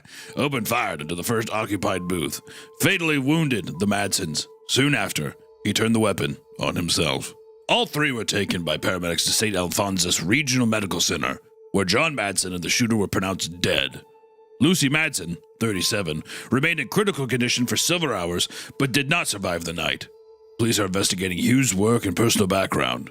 But as of this morning, a motive for this attack is unknown. Okay, see, the only reason that I chuckled there was the idea of a guy walking in and approaching the smoking section. I don't know why, for some reason, but the idea of people just being, it was very French to me. They're smoking, so they're like, what? And they'd sit there with blowing big smoke clouds. He's like, you goddamn dirty lungs, sons of bitches. And he pulls out the Smith & Wesson. Boom! Boom! So it was the inclusion of the smoking section that made you laugh. Yeah. Well, I like the idea of them being like, what? What is, what, they're holding their, he's like, you goddamn dirty lung pieces of shit. Boom. The way you're saying it implies he did it because they were smoking. They were smoking. It's why I was laughing, because I like the idea of this guy being like, you motherfuckers. Yeah. They've had it too good for too long. Exactly. You keep dancing with death. Well, the dance is over. I stepped into his apartment, which was lit up only by the TV playing kids' cartoons in the living room, and a dim light coming from this bedroom door, which was slightly cracked at the end of the hall. Is he going to be a giant fucking baby? He's going to be a giant fucking baby. That would be something a viewer of this show would write. Because last time we saw a man become a baby, we enjoyed it a lot. Well, exactly. Well, I'm just saying he's putting emphasis on like, oh, that's why I wish I was never an adult. And then be like, I know what I have. Also, they never just said what his job is, so I like to think that he's a deep sea diver. So they're like on a boat, and he's like, I know what I have to do, and he hasn't seen him. And he goes to his house, and there's just like SpongeBob playing on the TV. Okay, sorry, go ahead. Why a deep sea diver? Because I don't know. I mean, like at first I was thinking a pizza shop, but I think that's just because he was driving. You know, so I'm like, oh, he's like a pizza delivery driver is what I was thinking. But then I was like, well, it could be nothing. And then I was like going around, I'm like, it'd be really funny if his job was like super eccentric for no reason. Because it's like, it doesn't make a difference. But now I got in my head too much about it. And now I think that he's a deep sea diver. All right. So, yeah. That makes perfect sense to me, I guess. Okay, good. I called out again, no answer. I looked around closer at the apartment. It was disgusting. Cans of baby food. Oh, Hunter. Oh, goddamn, dude. You might be right. Cans of baby food littered the floor, and rags covered in shit and piss were lining the narrow hallway. I grabbed my duffel bag and followed Kimber out, quietly closing the door behind me. Come on now, Samuel. Don't make us come into this crack den after you. Come out real nice and obedient so we can bring you to your daddy. He's really looking forward to seeing you. Wants to spend some quality father and son time. I like how even the deputies are comically evil. Well, yeah, it's just like, he wants to spend some real quality time with his son. I mean, to be fair, they are helping run a child sex trafficking ring, so I guess there's no level. I mean, I imagine them all with extremely long pencil-thin mustaches that curl. They all have the Don't circle make glasses. us come in that crack den, Samuel. Yeah, it's excellent. Yes, you're going to fall right into our trap. And don't worry about the comically large mouse trap outside your door. There's a big boxing stick. Yeah, I bet you're hungry from being in that crack den so long. Why don't you grab that nice big piece of cheese? We're going to put him in. We're going to make him get the cheese, and then he'll be in Schrodinger's box with the cat and the cheese. Well, everything is going according to plan. Isn't that right, sir? And everyone's doing it too? Yes. yeah, it's excellent. Okay, just not to interrupt you because I'm sure the movie's awesome, but I had an idea. I had a thought. Okay. Is it scarier if you're not over the ocean, you're by the airport, right? And every time he's been descending for 30 hours and they pull back up right as soon as they're getting ready to land, they're right near the ground. He pulls back up and they have to go back around. It's like a mental torture, right? So he goes back down. And then after a while, the guy's like, what the fuck is going on? Why are we not landing? Sir, it's just an hour. Okay, give us an hour. They're crying, right? What if it's like when they land, they're like, your asshole is going to explode out from your bottom. Your asshole will prolapse and you'll have shit out your organs. To the point where there's people on the plane who are like, I don't give a fuck. I want to get off this plane. And other people are like, sir, think of his asshole. The man's going to die. Whatever. And now you have a moral becomes conflict. like a sacrifice thing. Exactly. Yeah, We sit there and he's just like, I don't care. Yeah. Let my asshole become red cabbage and spill out all onto the floor. My gutty works. He does that. Right. Or he's just like, well, hold on.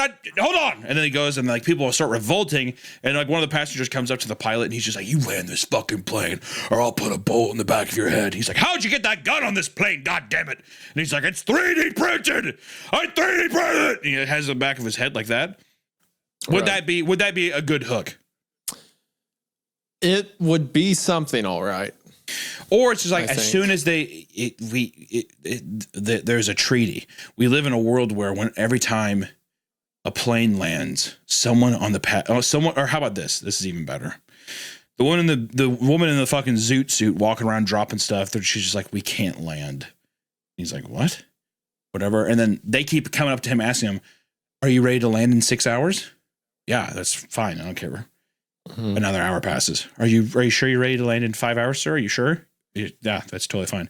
The zoot suit one walks by. Please don't let us land. He's like, what the fuck is happening? 4 hours, whatever. By like 3 hours comes by 3. And he's just like, can I ask why you keep asking me that? She's like, oh, well, you're in the seat where as soon as we land, you have to eat a baby. You have to eat this baby on the plane. And he's like, excuse me? Huh? What? Excuse me? Excuse me? He's like, that woman in the zoot suit back there dressed like Sinbad from 1992. We've taken her baby, we've wrapped her in tinfoil, and they're like, we're getting ready to put them in an air fryer. And you have to eat the whole thing before people can get off. And there's a guy next to me. She's like, dude, seriously, man, I appreciate you taking this one for the team. Try to tell me that's not a good one. I'm not going to eat a baby. Wait, what the fuck? Thank you. They have to fly back around. Whatever. And now he's like, we're going to run out of gas. The airplane, the captain comes by. Listen, I had to eat a baby 2 years ago and I didn't like it. You just have to do it once and no one will ask you to do it again. But if you don't do it, we're going to run out of gas and we're going to crash. We're going to die. Do you understand me? So is this like a metaphor for like the healthcare system or something? It could be. It could be, or it could just be a thing about people, I guess, mandating that you have to eat a child every time that you land a plane. That would, you know what? I would say if society did that, that would be bad. I'll agree. I'm glad you said it because I wanted to say it too, but I was afraid, but it is wrong. Right. What? Well, nothing good, that's for sure. The truck you saw, they found it about 200 or so miles west of here. Off the 80? All the way out there? What was he doing? Well, we don't know. We don't know where he was. We don't know who he is. Or wait, we don't know where he is? Oh, yeah. Well, we don't know who he is. We don't know what's going on. I was like, what the fuck? Well, we don't know. Well, we don't know. The sheriff has intense memory loss. Who are you? Who am I? What are we doing here? Well, we don't know. We don't know where he is. He said his gaze drifting out to the knickknacks and photographs. Oh, that's not good. I don't like that. You really ain't gonna like the next pod. The buyer of yours has a lot to answer for. Like what? Well, the body they found in the cab, burnt to a crisp, abandoned.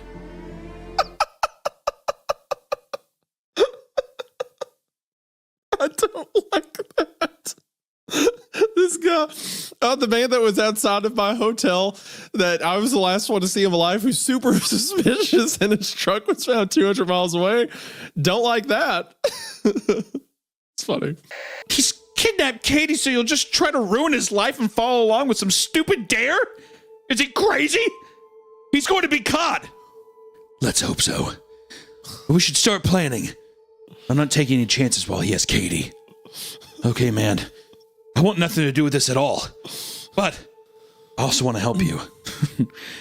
If it was anyone else, I'd nope the fuck out. Then let's get started. He's become the Alfred to his Batman. Yes, legitimately. I was gonna say Alfred or Robin. He's just like, well, Or Robin. I didn't know that I could be a vigilante, but since you're Batman, I guess I'm gonna be Master your Wayne. sidekick. yeah, Master Wayne. Some people just want to watch the world burn. Some people need, what was the line they kept saying? Motivation, the minimum required effort. Some people just need minimal effort to be motivated. Some people need minimum required effort, man. The size of a tangerine for minimal effort.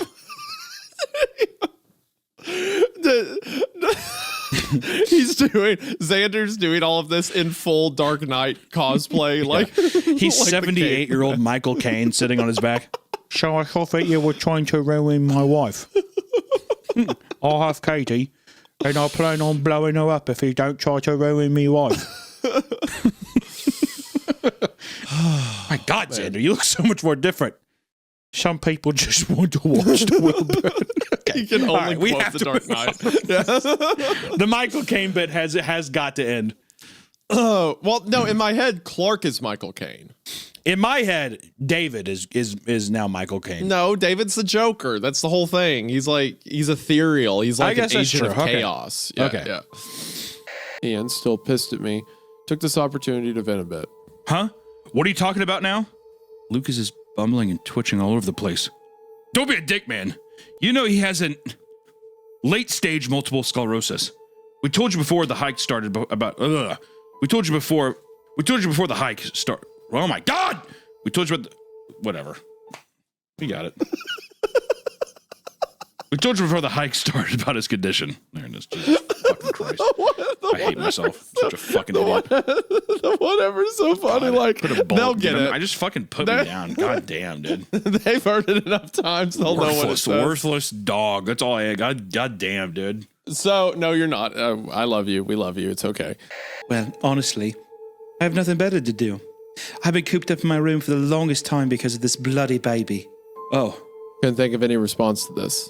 You don't talk much, do you? I shrugged sheepishly. What can I say? I'm a quiet guy.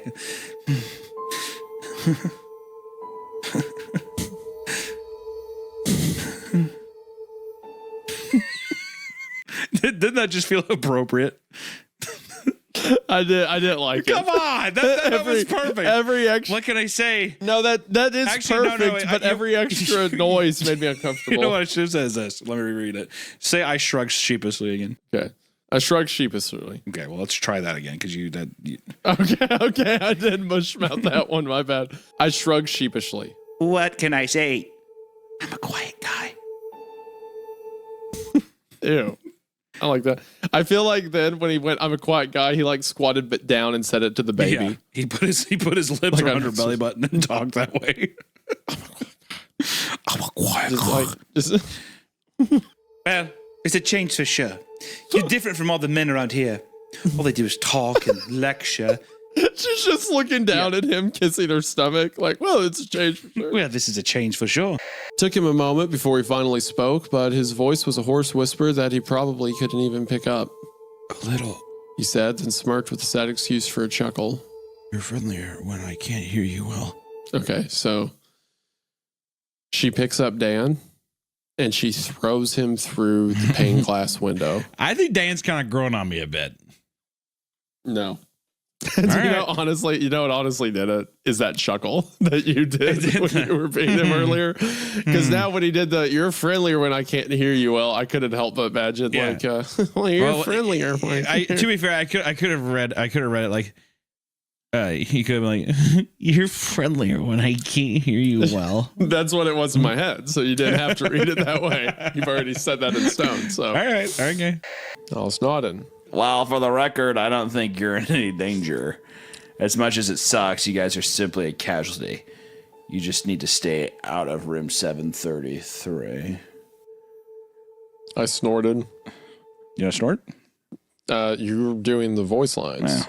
Are you kidding me? I'd never go in there. He's looking at me like, you're going to snort? It's like, no, it's not my job. I don't know. I believe that you believe that. He's having a breakdown. I don't know. He got a little tired a minute ago. And since then the lines have been like, Honestly, you know what I think it is because I feel so defeated about the Russian nesting doll thing that he thought that was an insult. It was before that, for one. I never said it was a bad thing, did I? I never said it was a bad thing. Did it hurt your feelings? You know what? I think it did. It hurt your feelings that you called me a Russian nesting doll, and I said that I just asked what the insult was. No. You know you did. You looked at me. You said you did. Good burn. Because I insulted your my observation. My observation. But if it wasn't meant as a roast, then it wasn't an insult. I was wrong in thinking it was supposed to be one. Well, then I want an apology for thinking. Yeah, for saying that I thought that you thought that I was roasting you. No, I'm not giving you that. I'm not giving you that at all. Well, for the record, I don't think you're in any danger. As much as it sucks, you guys simply are casualty. You see, stay at room 733. I snorted. Are you kidding? Did you reset just so you can snort again? It's a very natural read. Your son is telling the truth. Get help! The tall dog is real, and it will keep coming back. It's attracted to deep sadness, and it won't leave your son alone until it gets what it wants. It is very dangerous. I know this sounds insane, but I'm telling you the truth. I've come across others who have encountered this thing. It is very real and very dangerous. All right. Well, okay. What a poll, first off. For one, just a Google search of tall the dog. word tall dog, of which there's nothing else on the internet with those words in it, for Oh, sure. you mean the ancient deity? Oh, yeah. Oh, yeah, he's talking about the old elder god. Yeah, gets them every time. for sure. Okay, so we're gonna play Game Hunter. Your dad. Okay. I'm a dad? You're this dad. Oh, good. You're the dad of Heather. Just get your wife named her. I know you hate that name. Sorry. But I don't hate it. Okay, you're right. In this scenario, you don't. So you have your daughter, Heather, and she keeps having dreams about the tall dog. It's keeping you up at night, whatever. And then, stop making that face. And then you decide to search it, and you go on a message for it, and someone's like, my son's been going through this. And then you see a reply that's like, get help, quick, it's going to kill you, What's your first course of action? I would believe it immediately. Okay. So what do you do? What can you do? I don't know. Well, first off, I feel like I would. Well, what's weird is that get help. How? Get help. I'd go to Ask Jeeves and I'd do tall dog help. Would be the. I mean, if the last answer was so easy, I would assume it means like religious of some kind, like a priest. Oh, I wouldn't do that. What would you do? What am I gonna go and do in church, dude? I got the tall dog. Well, he's like, oh my god, it's spooky. I can't. Gets out like a big book. I can't even. Tall dog. I have no idea. I can't even remotely think what accent that was. I'm an old Italian. Oh, okay. The Vatican. Okay, so you're the Pope. Kinda. Okay, all right. So, what I really am getting at is how many times do I have to ask this question before you just say you'd abandon your daughter? Oh, very quickly. Okay. Yeah. Oh, extremely quick. I'd be like, well, sweetheart, I can make another. Well, no, you can't. The mom's dead. Yeah, well, I can get a new wife. Okay, yeah, just clean slate. Yeah, exactly. Well, it was a good run, Shake. Keep the house, I'd leave. So do you just like abandon her at the house? Oh, absolutely. Okay, and you just Oh, yeah. drive away, yeah. Yeah. Yeah. Yeah. The exact same scenario you pulled on your fictional wife in Stolen Tongues, funny enough. Correct. You love abandoning women. You know why? Every time it incites a new vacation. I'm always going to tropical places when this happens. So if anything, abandon the daughter. Well, someone just booked his ticket to Honolulu. All right. I keep getting married and having children so I can take 2-week vacations periodically. Easy peasy. The Sun Vanish says, I can't believe I'm doing this. Should I trust Daniel? To which he sets up a poll and 75% say, No. 25% say do that. yes. And what I love is the top comment here says, dude, give his address to him. If he knows, you'll know it's him. Whoa. Big brain. Yeah, I love that. You know Crazy that motherfucker sent out that tweet and he was like this? Sorry, son vanished, but I think I just kind of toppled this tower over. It'll be so funny if you get to one of these replies and you're like, look at this idiot, and it's just me. On Twitter. Yeah. On Twitter 8 years ago. Who else is afraid? Yeah, I'm too scared right now. Who else is actively peeing their pants right now? That's how these ritual things start. Because then if you told your kids and stuff, it's like, you know, your great-great-grandfather, the attic and stuff. That's where like these stories come from. Well, I remember just being like, listen here, you old hag. I'm not going to fucking go upstairs and like wait for a guy to just sit there and be like, because all my grandpa did, different grandpa, not the I understand. Not the Yeah, bad I one. assumed, yeah. He would just sit there and he'd just eat M&Ms in his chair. That's all I remember from him. And he fucking died. In that she's chair? like, yeah. And so then she left. She would seriously leave like a mason jar of M&Ms up there because she's like, I see him every day. Did the M&M jar ever move? Did you ever see the amount go up or down? I don't know. I never went up there. She's like, time to go. I would lie right to her face. Did you go up and say hi to your grandpa? I'd say, yeah, I did. Yep. Did you see him? You saw him up there, It's right? funny, like you pretend to walk up the stairs and then you quit, but at the top of the stairs, I wouldn't even go. She had like a giant mouse trap ready for you. Yeah, like a Tom and Jerry mallet. That's weird. You're not cut in half. I know you didn't see him because the see me go Hat Man upstairs? didn't get you. Yeah, she has like some Kevin McAllister like paint buckets waiting for me. She's like, your frontal lobe isn't smashed in. That's odd. I'm trying to get you to say hi to Grandpa. When you go say hi to Could you him go for do me. that for me, please, really quick? Just real fast. Against my better judgment, I pushed on, forcing myself along on legs that felt rail thin and shaky, moving further into the trees. Why was his Reddit account deleted? Oh, shit. All right. To be fair, there is a baby and a man in the woods alone, so I have no idea. Was the store? Was this no sleep? Yeah. Was this tagged with anything? I don't remember. I don't think so. I'm sorry. I barely remember our episodes we recorded. You expect me to remember that? I don't fucking know.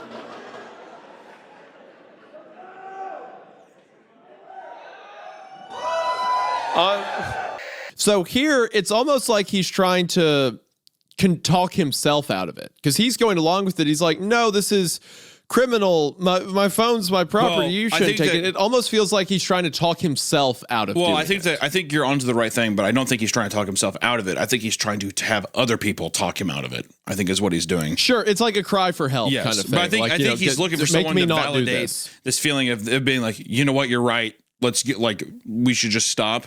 But instead, everyone's just basically like confirming this almost like confirmation bias or something. You know, but what I mean by talk himself out of it is I don't know how much he himself cares and is willing to do a job like this if it means a lot of money. That's what I'm saying is I think he's trying to. It's like almost like a narcissistic thing where it's like you're pretending to be human. You know. Like, come on, guys, this is wrong, right? We definitely shouldn't be doing Yeah, but this, right, guys? his fucking young Sheldon. What we're doing here is criminal. It's like, fuck off, Mark. Goddamn. Sure. Fair. You know what? You would 100. If this was me and you in this scenario, I would 100% be Mark. Oh my and you would god, this is 1000% be criminal. Dwayne. Give me back my phone. That's my personal property. And you would be the guy that's like, it's good money. Shut up. Put the body in the bag. I'm like three times. God damn, 3 times the money. All right, we're stuffing lobsters here. Good God, boys. Hell yeah. Hunter would hear triple pay. Yeah. He would come out of that first room like, oh, that trash in there was a real load. Wink, wink. Yeah. Here we've got a family of shrimp in room number 5. Yeah, that thank need a God her little body's cleanup, so if you know. petite and tiny. She just slides right in. Hunter immediately. Yeah, I'm like, great, sounds good. They're like, wow, you're really taking to this faster than anyone has before. Yeah, I know, I love my job. I'm a workhorse. You're gonna call me Seabiscuit by the end of the day. All right. Yeah, I hear you need to toss out a couple of crabs down in room 4. They're like, would would you just stop doing the food euphemisms and just get back to work? Yeah, there's a couple baked potatoes in room 4. It's like Silva has to come meet you in the hallway. It's like, you gotta quit. Yeah, Like, you actually have to quit. you're making everyone uncomfortable. You're making everyone uncomfortable. I know we're all like moving bodies and we're all in the know about this, but you're way too into this. It's like, and I'm over here like, this is illegal, guys, please. Guys, this is illegal. This is a crime. And then like Hunter over my shoulder, like, looks like the stake's starting to settle, if you know what I mean.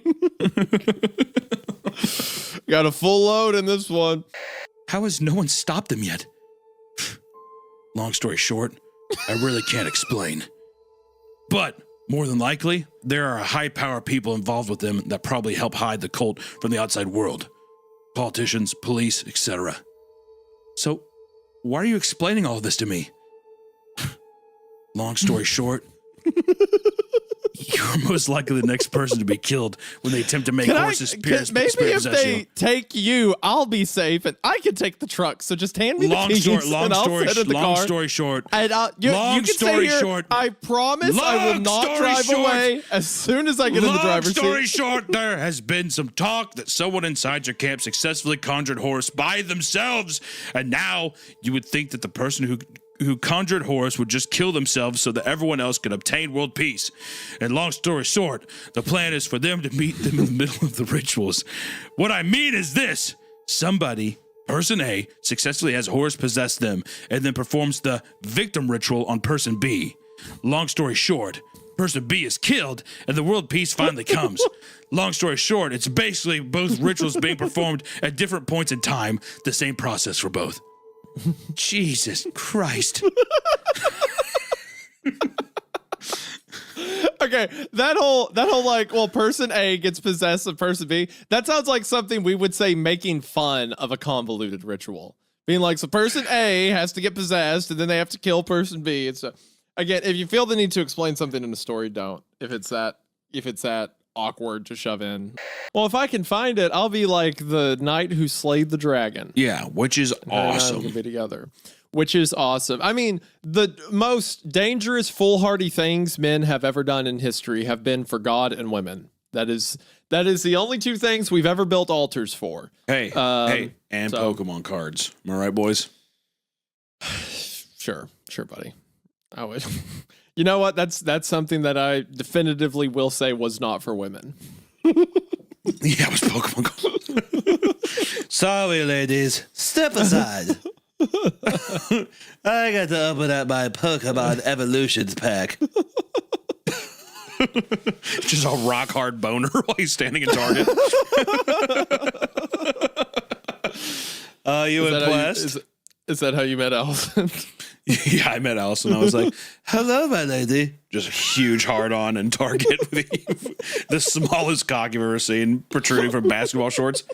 Are you impressed? Looks like Wilbert's tail from Charlotte's Web. It's corkscrewed. His little corkscrew cock. Yeah. His face looked oddly like the black ovals that our faces now resembled because of the masks. My heart stopped in my chest as Avery grabbed my arm to stop me from walking. Don't look at him, Avery whispered feverishly into my ear. He's lost. Your voice for Avery is so fitting. We can go to my place before the it's pretty much lost begin to want to safe house.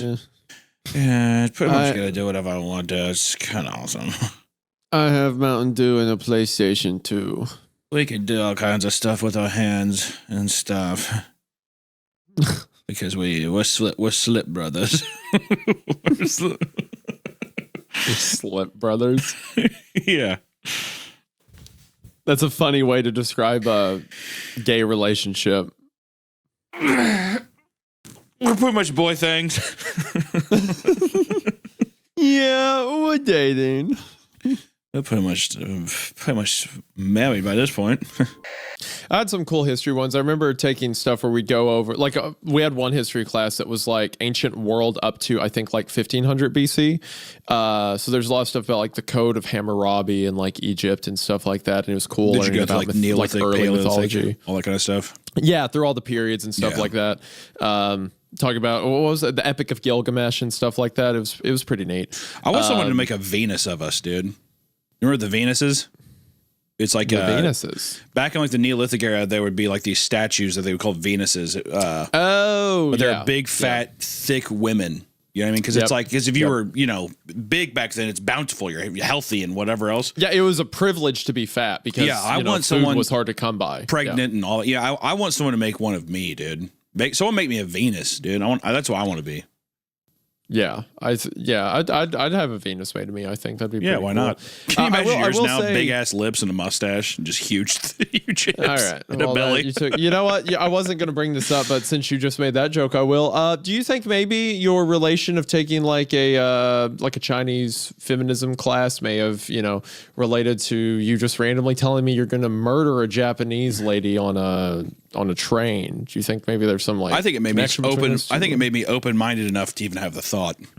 Is that so? You have to be open-minded to murder a woman in cold blood. I think you have to. I think you have to be open-minded enough to be able to want to ingest and adore someone's culture enough to visit their country, and kill them. Well, exactly, and go there and then indulge in whatever you have to in a blind rage because I blacked out. Yeah, an angel told me to do it. Okay. So back to the story. I was gonna say it was weird because like I met my wife in college, right? And I remember for a while like just thinking like, oh, she's so far out of my league. Like there's no way I'm gonna have a chance. And then when I was stupid enough to try it, and now we're married. So I don't know. There's something about this opening paragraph where it was like she was topping for class. I figured she had a boyfriend, but I was tired of assuming and stuff. I don't know. I thought of Kayla there. It was sweet. Cool. Or I'm an incel. It's awesome.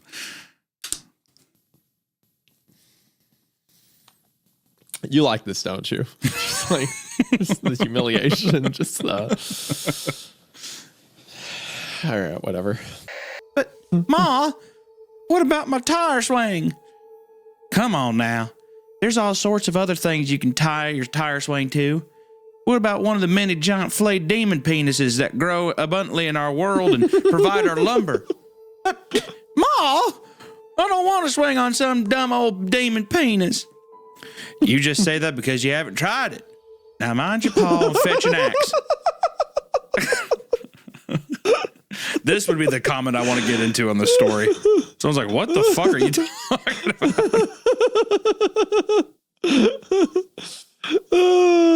That interaction sounded like an exchange from one of your cartoons. But Ma, I don't want to swing on the demon penis. Well, I don't want to swing on the penis, Ma. Well, you never tried it. It also, I mean, not obviously Cormac McCarthy's McCarthy, but it reminded me of Blood Meridian in the way the scenery is so florally described, but the dialogue is so abrupt and like slargan, like reckon we'll get blah blah blah. But this except he knows how to use quotations. Yeah, yeah, yeah, that's true. There's an interview with McCarthy one time when he said, "Why would I want to mark up the page with silly little dashes?" he's just like, no, I don't like him. The literary guy sitting there, he's just like. Okay, interesting. Yes, but Kimber, can't have you out there. Oh my gosh, I can't have you out there. You know that, right? Why do you think I'm teaching you to shoot? You're going to let me go alone? Do I have a choice? No. Kimber shrugged. Maybe like as they talked about the Kyle thing, like she'll get Kyle and he'll go to Baraska, maybe. I don't know. Yeah, in his wheelchair. Come on, Kyle! Yeah, with my baby. Yeah, he does. Sheesh. Gets shot like 9 times immediately. Just loaded up with shots.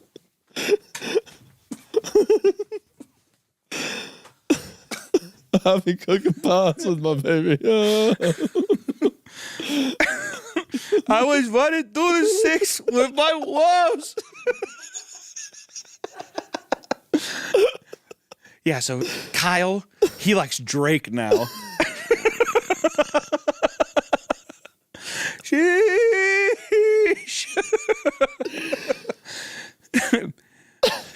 Yes, all my S's live in Texas like I'm George Strait. Like I'm George Strait. Okay. My train of thought was derailed when a childlike voice pulled my attention back over. Excuse me? Hunter. Huh. Hunter. What? Innocent and just a little shy, I stood up from my rocking chair and looked over to see a little girl standing there by herself. Hunter. Oh, come on, please. It's not going to Hunter. go there. It's not going to go there. Hunter. It's not going there. Hunter. These people and our audience, they think it's funny to do this. And then, you know what the worst part is? They complain about it. They tee us up for this kind of failure, and then they get mad that we read it. Okay, but it hasn't happened yet. You're right. I blinked once and everything changed. I was in my bedroom anymore. I was somewhere else. It wasn't hell, but the comparison wasn't far off. It was some sort of forest, a horrible, nightmarish place where partial embryonic abortions hung from. Whoa! God damn! Whoa! Jesus! Whoa! Whoa! Yeah, there's Straight tons uphill. of, there's a lot of abortion stuff. Hey, Ichabod, what is this? These are all the aborted fetuses that have ever been aborted. Bro, this would be great if it becomes like an anti-abortion ad. An anti-abortion ad. Yeah. Yeah. All life matters. It's like, didn't you just kill me? Well, hold on. Because you didn't support. Yeah, because you didn't stop abortions. Yeah, because you're not for the cause. So Exactly. come on. Yeah. It was some sort of forest, a horrible, nightmarish place where partial embryonic abortions hung from the canopy, and the ground swarmed with carnivorous insects. A thick fog wafted through the air, and with it, the stench of rotting meat, while chartreuse, is that right? Chartreuse lightning? Chartreuse lightning. I don't know. I'm on the verge of a panic attack. I have no idea. I'm not sure what's going on. I'm gripping the chair like, I can't take this anymore. I'm like on the verge of a seizure. It's going to just scare me like trying to figure out what he's saying, and I'm just going to be like... Hunter, stay with me. We gotta see what Ichabod's planning. He's gonna do something to the abortion clinic. We've got to stop him. I think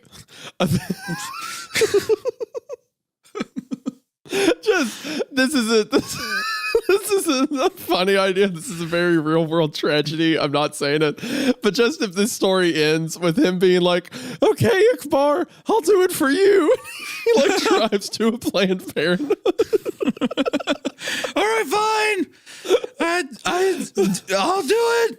Loud and clear, Ichabod. Loud and clear, Ichabod. Just easy. Please. It just amped up so hard, so quick. Okay, anyway. I'm sorry to say this, but I'm not sure I trust you. Likewise. Well, I guess that's that then. The way that reads to cool. The way that reads that's to an epic. Well, I guess that's pretty much the end of this then. The way that reads to me is like, it's like an entity that's trying to coax him when he says no. It's like, okay, and kind of like turns away. Did you see Sinners? No. Okay. You have this, I'm trying to reference it to something else.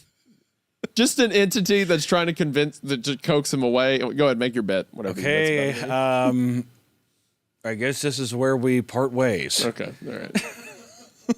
You get it. Also, too, you can't answer the question. We don't have time for this. You texting back this is taking longer. Daniel's clearly been. Yes, he's clearly fucked. Yeah. But what the humor in that for me is that the alien is like, he does a fucking Jim Halper.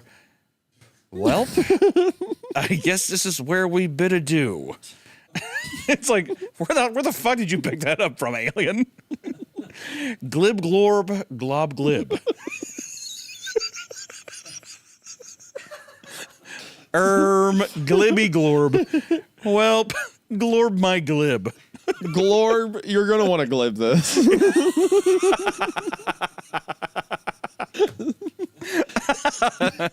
And all of a sudden, the screaming of the fans stopped. And when all four of them turned around to check, all of the fans were on the ground, burning to a crisp. Paul, clearly petrified, asked, What happened? So wait, hold on. The screen cuts back, and everyone's dead. Burning. Okay, yeah. Then the scene showed Ringo vomiting out red vomit with chunks of brown meat. Something caught my eye. I paused and looked closely at the vomit, and there was the face of Hitler.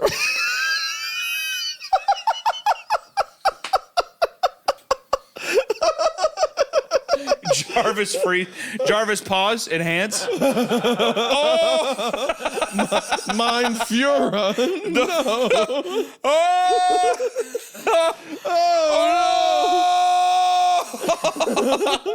In the vomit. No. Not in the vomit. There was a picture of Hitler. Wait, pause that. Vomit. Rewind. Enhance. Enhance. Oh my God. I was somewhat shocked that a man who killed millions of people and soldiers was in a cartoon about the Beatles. Like, I was like, he still can't wrap his head around this being like a. Why would they make this? Why are they giving that guy free press? That's not very the Beatles like Hitler? Beatlemania was Nazi stuff? I never knew that. That's weird. He did in the vomit the whole time. Just forget about it. John sharply shouted back. But what about our fans?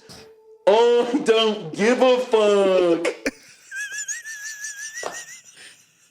They censored it in the story too, because they're 14 and their mom would get mad if they typed it out. It's F***K, Mom. You can't get mad. It's F***K. Dude, the next sentence. I was shocked that this episode involves John saying the that. F word.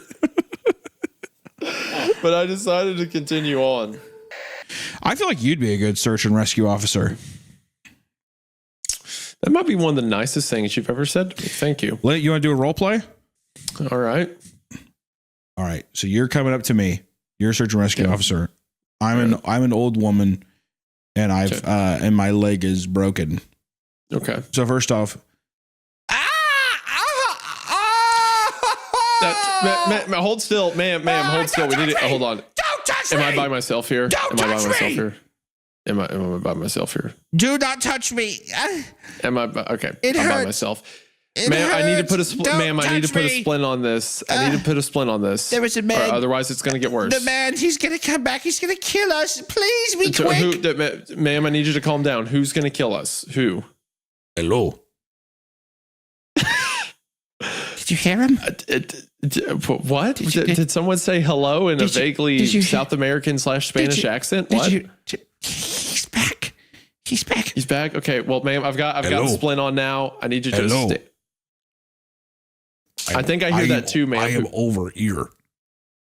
You're over here. Whoever's there, identify yourself. Oh God, he's back. I have brought the food. The food? You've brought food? Do you see him? What? Well, I think I'm looking in that direction. I don't. What is he? I'm having trouble seeing. Describe what you're seeing so I can tell you if it's him or not. Okay. Well, I'm currently. Hello, sir. I'm right here. Role place. Where are you at? I'm right in front of you. I have brought the food. Okay, well, since I'm currently in a role play scenario, I don't actually see anything.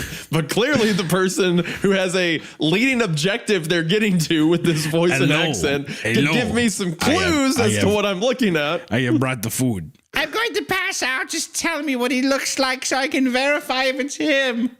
Okay, he looks like a DoorDash guy. Like are you Rebecca?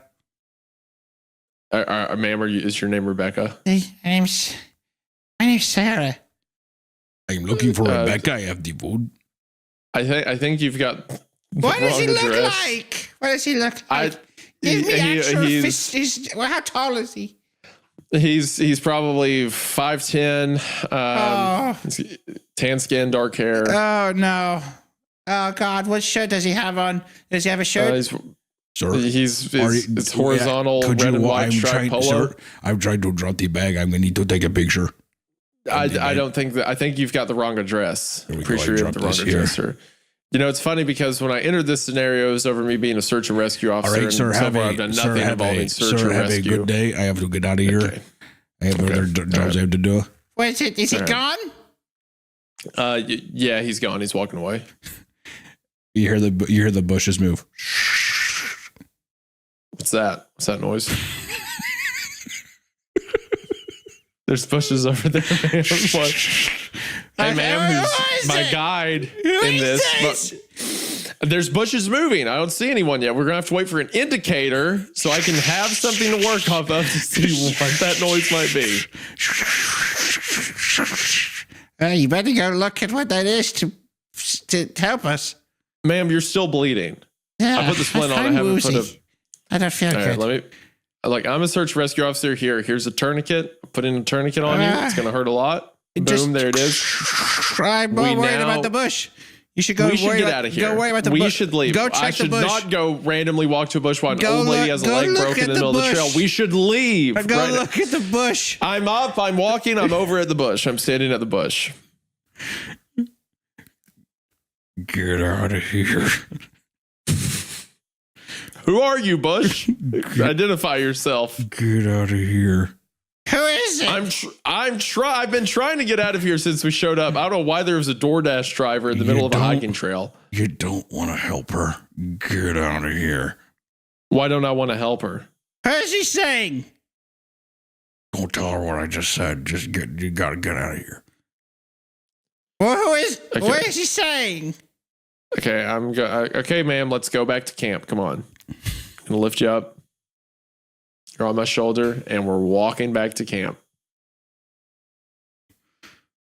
Ow. What? My leg hurts. I'm walking. Ow. Okay. All right. I don't know how long this scenario's going on for. Are we to the camp yet? Do we just get there? Really participate that hard. You're not giving me anything. That's rustling bushes. You have to go. You have to be more. It doesn't matter. We'll end it. I was gonna have the guy be naked. And he was gonna say she's wearing my clothes, and then she was gonna be wearing his clothes. I walked over. And she actually was. She was Rebecca. Wow. I had a whole thing that was waking up. I never saw that one coming. You weren't giving. I walked up to the bushes. I spoke. You could have been like, "There's a naked man," or "I'm naked," or something. Instead, you're just like, "Don't trust her." I'm looking in the bush. What's going on? Because you could have been like, "What, sir? Get out of the bush." And I was gonna say, "I can't. I'm naked." Why are you playing so coy with me? Why do that's the game. You have to unveil more. I can't just give you everything. That's the thing. I'm sorry to role play the way you wanted me to. Well, in that scenario. You never do, especially in the bedroom. See how he's blushing, chat. We both know that's a lie, considering the horrific text messages you send me unprompted. Can't you see I'm reaching out? I'm trying to get affection from you. Can't you see I'm desperately reaching out for love? This does kind of feel like a cat that like walks up to you and starts like pawing at your pants leg. I'm making bread on your pants. That kind of sounds like I came on your pants. That's not what I'm saying. I mean the thing making biscuits, whatever the fuck it's called. Okay, yeah, making biscuits is the term for it. Yeah. I just made bread on your pants. Don't give them that. Originally, I had worked in the labs found in the second sub-basement. To my assumption, the last basement. To my surprise, when my new clearance came, I was informed I would be in the 11th sub-basement from now on. I remember the conversation pretty vividly. My manager, Timothy Ruths, who was also a high-ranking Army general, had come into my office in the morning. Still no luck on the infancy mortality, Dick? No, unfortunately not. Well, He just has a bunch of baby dolls. He's like, there's got to be a clue. No, just a bunch of dead battery babies on my desk. He's just like, He has a slingshot. Yeah. All the babies, all the baby dolls have like goggles and helmets on and like a giant bullseye on the wall. He's just hurling them into the wall. No, they're still dying on impact, Sergeant. At ease, Dick. Just all night, he's got a clipboard and he's like walking over to the dolls and writing notes and then putting it back in the slingshot. That's all right. Not every problem is going to get solved immediately. That said, we're outsourcing this problem. I'll keep trying, Sergeant. Thank you, sir. Attention. just not every problem is going to get solved immediately as they're flying in between the two of them, like straight into the walls.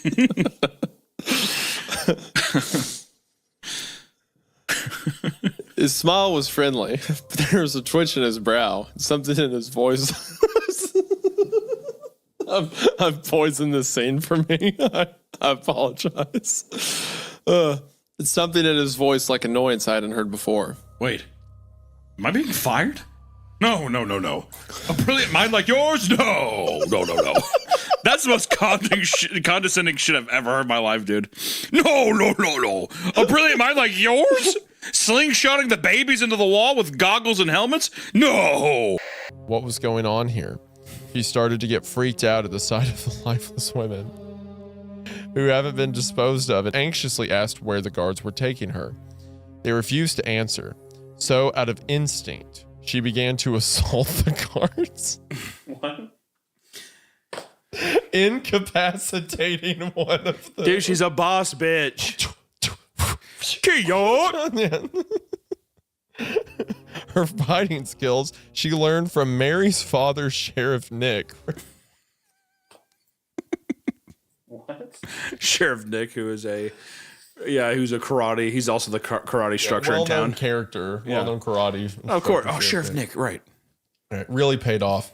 He'd go off about seeing things, sharks in the sink as he washed the dishes, hearing crickets in his pillows, and seeing ghosts outside his bedroom window. His mother grew so anxious about his mental health that she decided it would be good for him to talk to a professional about what he was feeling. Yeah. What? Yeah, Connie. The fuck are you talking about?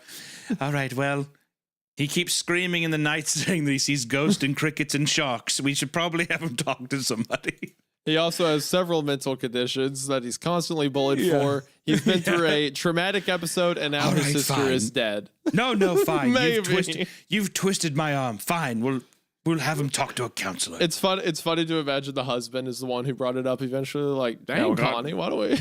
Yeah, goddamn, Connie, can you not take him to see a therapist? Fuck. Whatever you say, boss. Yeah, she's still like, okay. Okay, fine. Just don't yell.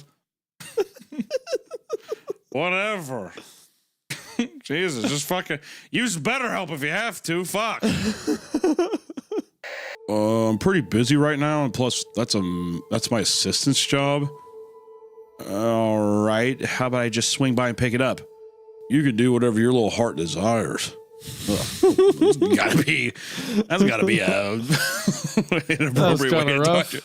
You can do whatever you want to, sweet sexual cheeks. harassment, got it. I'm just a medical examiner. You don't have to tell me about sexism in small towns, because I know all about Yeah, you don't tell me about sexism in small towns, sweetheart. I'm the chief of sexual assault. I'm the chief of. I'll assault your sexual any day you want. I'm medical examiner. I'll examine you medically. What you got? He's wearing like a female body inspector shirt. Like, yeah, he's wearing either a female body inspector shirt or he's wearing the shirt that's like a tuxedo, but it's just a short sleeve shirt. Yeah, yeah. It's like anytime you want. I think the body's here somewhere. Oh, that. Yeah, well, I think we have that. Oh, I thought you meant. I thought you were talking about something else. It's my assistant's jobs, but he's actually getting me pizza rolls from the store right now. So. Just like overneath a corpse, like eating like warmed up Tostinos. It's like the grease is dripping all over the body. Oh shit! Good. Most of the offerings were typical of the shit coming out of those takeout windows or invading the grocery shelves. A heap of raw red steak set on a bed of black, clotted blood. Ugh.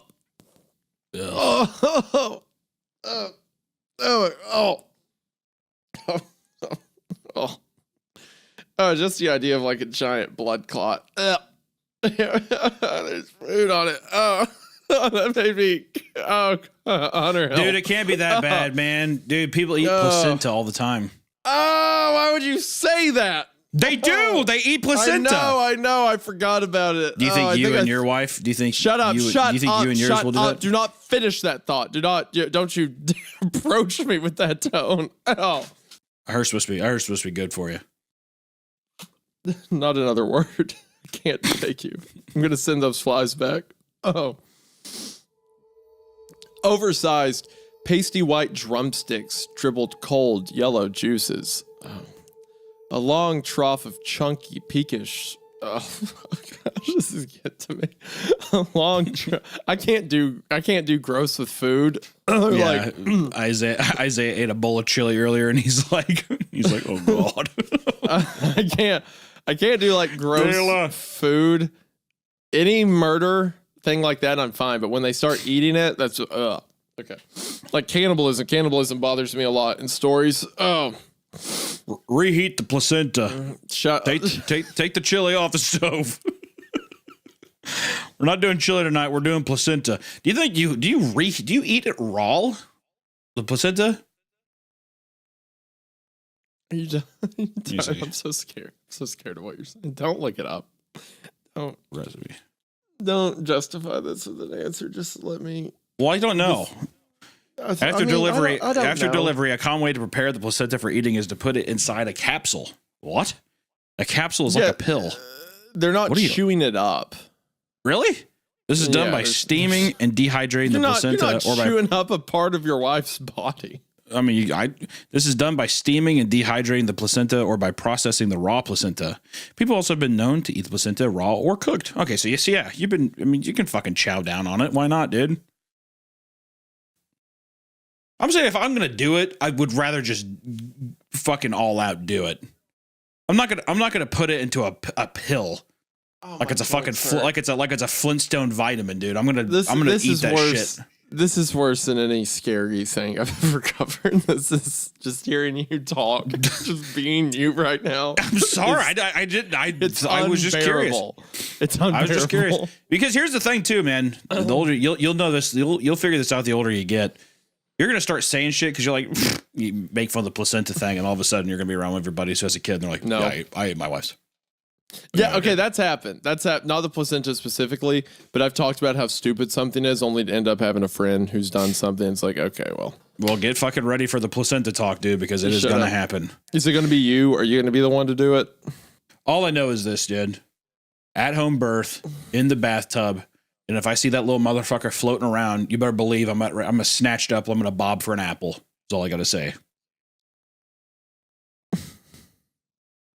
Because I think that it doesn't have like stem cells or some shit in it. I bet I could fly after I ate it. If I ate that motherfucker raw, you might see me leaping like the Hulk or something. You're gonna see me. I'm perfectly tan skin, teeth fully straight. Couldn't look like I'm. Honey, you're glowing. I was bobbing for apples. That's what I said. I need worse things to happen to you. When I die of a heart attack, you'll be happy. I'm just gonna show up to the funeral and be like, checkmate, and then walk away. I'm gonna have a piece of dehydrated placenta right in my mouth. I'm gonna have it in my mouth like a toy cigar. Everyone's gonna call me the Don. Let me get back to the story. Go ahead. You know what? Go ahead. Just hold on. Just hold on, please, brain. All I need is one more day from you.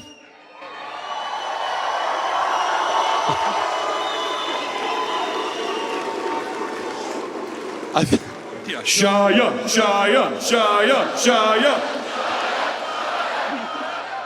felt a kick in my back from the desk behind me.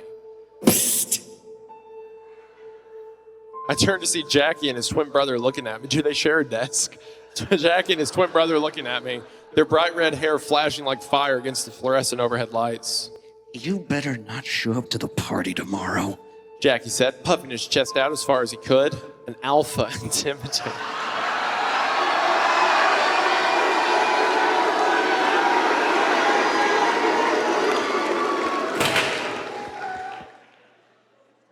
The sound of something breaking open? What was that sound effect? Oh, whatever. I don't know. Yeah. Is that an alpha noise? Is that the idea? He's like, yeah, shirt buttons ripping everywhere. I'm an alpha, Sam. Yeah. Yeah, I knew you'd like that one. Yeah. Yeah. Baraska. All right. Continue. Then the sign abruptly paused. Pinky was only halfway done, the wing hanging on only by a sliver. Hey, Dash. Think fast!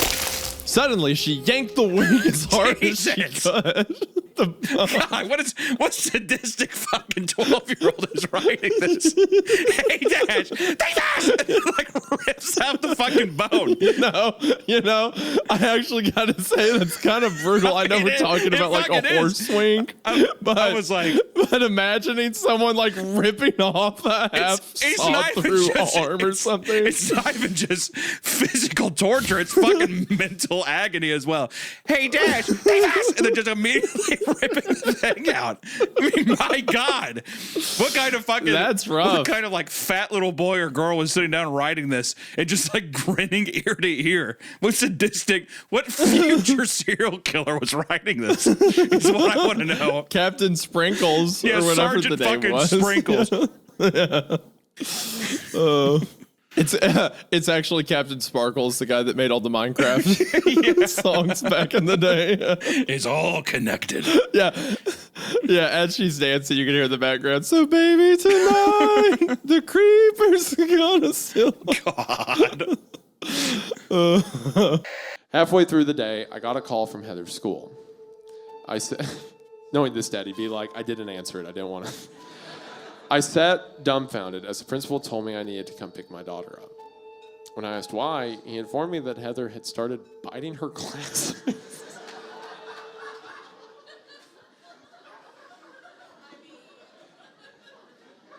God damn. Well, it just, I have no idea how to respond to it that. just changes, like, visually. I was imagining, like, a very scared little girl, and now it's, like, a piranha mouth, like, unhinging, like... started biting her. She probably learned it from her mom. And wouldn't stop until a teacher forcefully pulled her off someone. Like the teacher's got a foot in the other kid, like trying to rip him up. She killed 3 other classmates. It's brutal. Also, classmates, like, more than one. So they sat her back down. They're like, "Don't do that again." And she's like, it jumps to the next person. Ah! Like, immediately, like, It has to be like ripped off. Damn, get back up and grab it. And how many kids were bit before they had to call the dad? Oh, 5. At least, yeah, 5. Easy. Jay turned and took his plate, slowly walking it over to stand in front of my dad. My father looked him over, shaking his head, his mouth twisting into a grimace. They didn't raise a pig, but if you insist on being one, you're gonna eat like one. This is rough. Is it even a horror story? It's just sad. Hey, thanks for inviting me out, Hunter. Great time. Thank God we're back in person reading this, huh? Harry's like, guys, I know a great story. This will be a good kickoff. Dude, honestly, this is gonna everyone's gonna love it. This one, it'll kill. 0 notes. This one. We were bullshitting while I busted my rear end looking for sources for our presentation on Robespierre. I had practically carried Carrie through the first half of European history when I told her that I had changed my mind. I wanted to visit the Quabbin. Carrie was thrilled. Where do you want to go? There you go again. There you go again with that voice. I don't know. Sometime over break, I guess. We should try to figure out everything about them. Who? The clockmaker and his wife. Sure, Carrie, just don't hit me. That would That'd be great if the story takes that direction. Like she just starts punching him. Okay, so I don't want to keep derailing, but I will say, is it not setting it up that she is going to find out about Alina? There is going to be some kind of conflict when they're out there to where she's going to like run off or like, dare I say, even leave him or he leaves her. There 100% will be a problem. Yes, absolutely. Yeah. And also, it's like the only reason he now wants to do this is for Alina. Yeah, dude. Right, because Carrie wanted to do it from the beginning, and he's like, it's probably fake. But now he's all in. Listen, dude. Pussy blinds a man. All right. Oh, the places I've gone. the places I just like to imagine you're just like floating through like a portal, like like spinning like in circles. Just the stupid decision. Looking back in hindsight, being like, why on God's earth was I there? Why? What was I doing? Yeah. What did I think was going to happen? What kind of? That was not a tactical decision at all. That was not a tactical decision. Well, that backfired. I think back to like high school when like a girl kind of subtly implied like I should do something. I'm like, yeah, I'll hang off the side of this boulder above like a 400-foot drop. Sure. Why not? Or like jumping over that ridge like that. Like, of course. Why? Like places I wouldn't have gone with a gun. Yeah, I would have gone. Women. Break into my grandpa's house and steal his gold. Anything for you, Rebecca. You have like a Desert Eagle in your hand. me standing outside of a Bank of America with a rifle, like, okay. Putting on the Joker mask at the beginning of Dark Knight. I've got a suicide vest on. Like, the crazy things I do for love. If this makes Veronica happy, I can't. What's wrong? It's gone. What's gone? All of it. What? Walked over next to Kimber and stared into the trunk. All that remained was one bulletproof vest and a scribbled piece of yellow legal paper. What? Someone came up. To be fair, they've been off the highway shooting guns for hours. They didn't see my comically large net above the tree, did they? They didn't see my gun magnet. That I flew they didn't see down the and large waved cartoon magnet that sucked all the guns up into the magnet. Yes, it's all a part of my plan. On the yellow paper, it said, "We know all you have on you is one semi-automatic handgun. We're leaving you this ballistic vest to show that we play fair. Your daddy wants to see you. Come to us before we come to you. Coordinates below, the good guys. P.S. Your vehicle has been low-jacked, courtesy of the Butler County Sheriff's Department." They just won. So the police see them, and they Scooby-Doo sneak up to the car and steal 23 rifles. Was it? They're like, or no, 7 rifles, 2 shotguns, and like 20 handguns. There's 4 cops. All right, everybody grab 5 guns apiece. And we're going to sneak back into the woods like this. I was going to play Pink Panther music while I do it. Unless it's supposed to be that they took it while they're in the parking lot, which is what I actually assume happened. I like to think that they did out in the forest, but they've been shooting all day and they didn't go to get ammo. They've from really the been trunk shooting. Well, I guess they have, but yes, because I think that she only has had them because he's been holding the Beretta. Yeah. I also have a stab wound on my back, though it is straight line and not a crescent. No. Long story short, Horse never prophesied that he'd come back in a resurrected form. How do I even know? Are you from here? Do you just stay in this parking lot? Long story short, he always explained from the beginning that he would need to be conjured and then possess someone's body. And long story short, your name being an anagram for Sharino is just crazy coincidence. Besides, you look nothing like Horus. You made a face and I worried it was suspicious. And then worried more that my worrying was the only thing suspicious. I had to settle down. I nearly jumped when Paul turned the locks and hit a button on the alarm system. Jesus. It chimed louder than I would have expected. See, that's what I'm saying, dude. I'm saying I think you're right. The seeds are getting planted, dude. They're just like, baby girl, you ain't gonna run away so easily this time. Yeah. You get that vibe, and it's not to clarify for the audience. It's not a bear trap moment. It's not. No, 100%. First off, that's what the description. 100%. No, it's not. No, It is. It's not because that's what the description said on the article we looked at the beginning. It said she breaks into someone's house only to regret it. So we knew that. We knew that. No, what is the ohm noise you're making? What is that? That's the bear getting hit. Is that the noise a bear makes when its leg gets snapped by a giant metal trap? Do you think a bear's like a cow? Well, have you caught a bear? Because I have many times. My bear trap goes off quite a bit.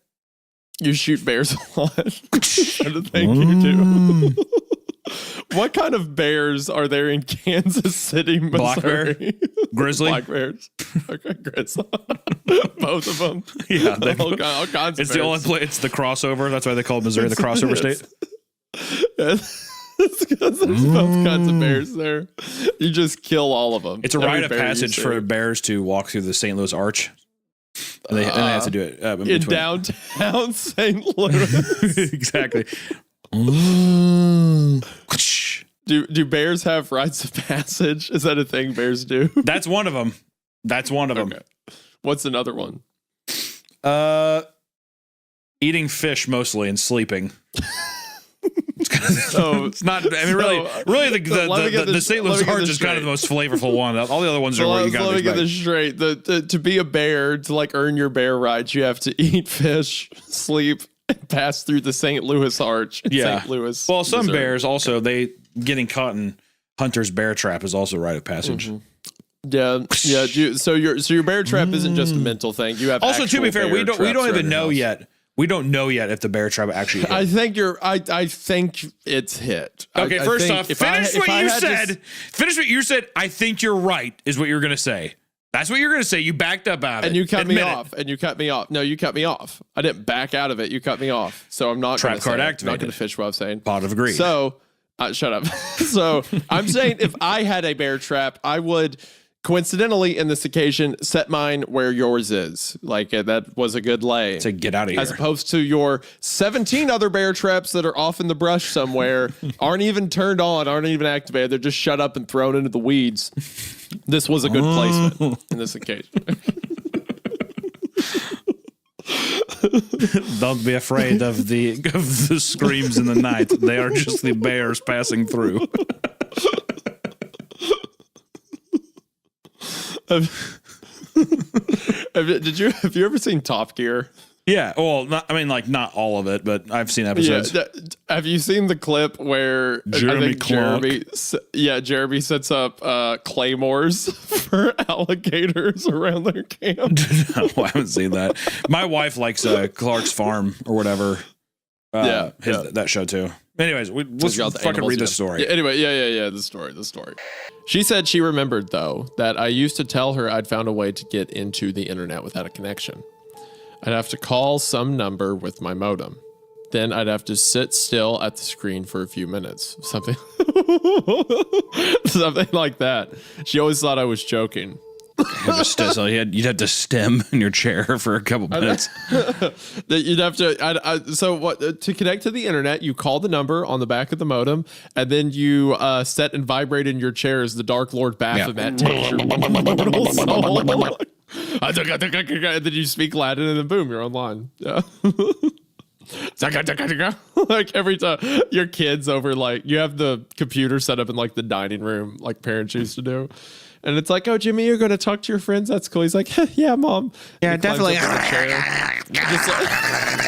like gripping the table. Yeah. Like the pictures are shaking off the wall. He's like starts floating out of the chair. Kids in their little computer games. I think he plays Bible games on there. I think that's what he does. Yeah. Silence was somehow more eerie than the threat of the whistlers. Ira felt it too, as about 15 minutes after dark, he stood up and started whooping and whistling out into the rain. Don't like calling that. and screaming in a tone that didn't sound like him. Nope. Okay. All right. I think you need to shoot Ira. I think you need to get rid of You that need guy. to pull a little fucking of Mice of Men on him or whatever the fuck, or Grapes of Wrath, whichever one it is where they shoot the guy at the end. Mice of Men. Mice of Men. Give him one of those. Give him a rabbit and pull the trigger. That's all I got to say. Think of the rabbits, Lenny. I think I like her explanation for it is like, the dark's kind of eerie. I guess Ira feels kind of eerie too. Yeah. Considering he's...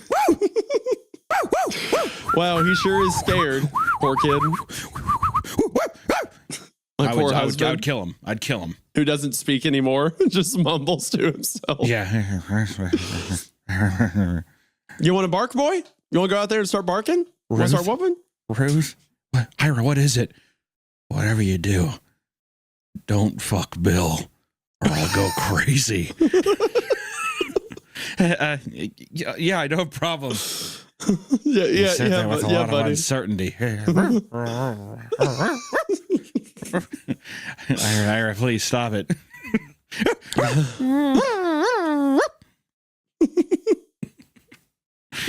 Bill's like, oh, did he hear about us fucking? Yeah, Bill, no! And that's when he gets up and like rips out the tent and just dead sprints off into the woods. Yeah. I'm to go down with the rest of the team by the next day on the planet. Though I watch the now brown world and feel that something is wrong. Terribly wrong. Could it be the giant fur like and that dog one. faces? I don't either. Don't like give me that a one. fucking alien entry, dude. It's like boring. The whole time we've had these people like in this. We just got a very brutal one of like, yeah, there's no hope. Might as well go to the mounds. And it's like an alien shows up. And also I hate not just this, but anytime someone writes aliens or extraterrestrial stories and they're like, they have these receptors that depict images. They call them televisions. It's like, shut up. If an alien race had technology to travel across space, they'd be like, they got TVs. It's not that complicated. They would have figured out what a cathode ray tube is by now. Or all the stuff where it's like, oh, these humans, their language seems intelligent. They communicate. It's like, what are we doing? Yeah. It's like, do you think that an alien? Do you think they're stupid? It took me out. Yeah, it immediately took me out of it. And also, there's other space creatures that like. Why do they need to be brought in? If I was on the like original thread seeing this get put, I would be like, we're not including that, guys. Yeah, if you're a judge, cut that one. Yeah, it's almost like it knows he's in there. Mm-hmm. It's like trying to like shake him out. Mm-hmm. Almost like the way you would with like there's like a bug and like something. You like, like try to physically shake him out of the house. Like a cat in a box. Yeah, like a cat in the box. Yeah. I couldn't see anything. Is that a normal expression? I was just gonna roll with shaking it. shaking a cat in a box. I don't know what you Missouri people do. I was gonna let that one. When your slide. cat's, you put your cat in a box, you shake it out. You gotta shake him real hard. You gotta shake the cat out of the box. That has been coined, and I want everyone to refer to that as if it's very, very normal. Get the cat out of the box. You gotta get the cat out of the box. Classic scenario. Shake it out. Oh, cat out of the bag. That's the phrase. Yeah. Yeah, we're gonna update it though. It needs to evolve into a box. The cat's in a box. All right, there you go. How do I not get the cat out of the bag? That's like such a normal expression. Well, no, the expression is now the cat's out of the bag. Yeah, now the cat's out of the bag. Now the cat's out of the box. It's not implying it's hard to get the cat out of the bag. Well, why was that? When the cat gets out, there's the a box problem. one makes it refer to why do we put the cat in the box in the first place? Schrodinger's cat.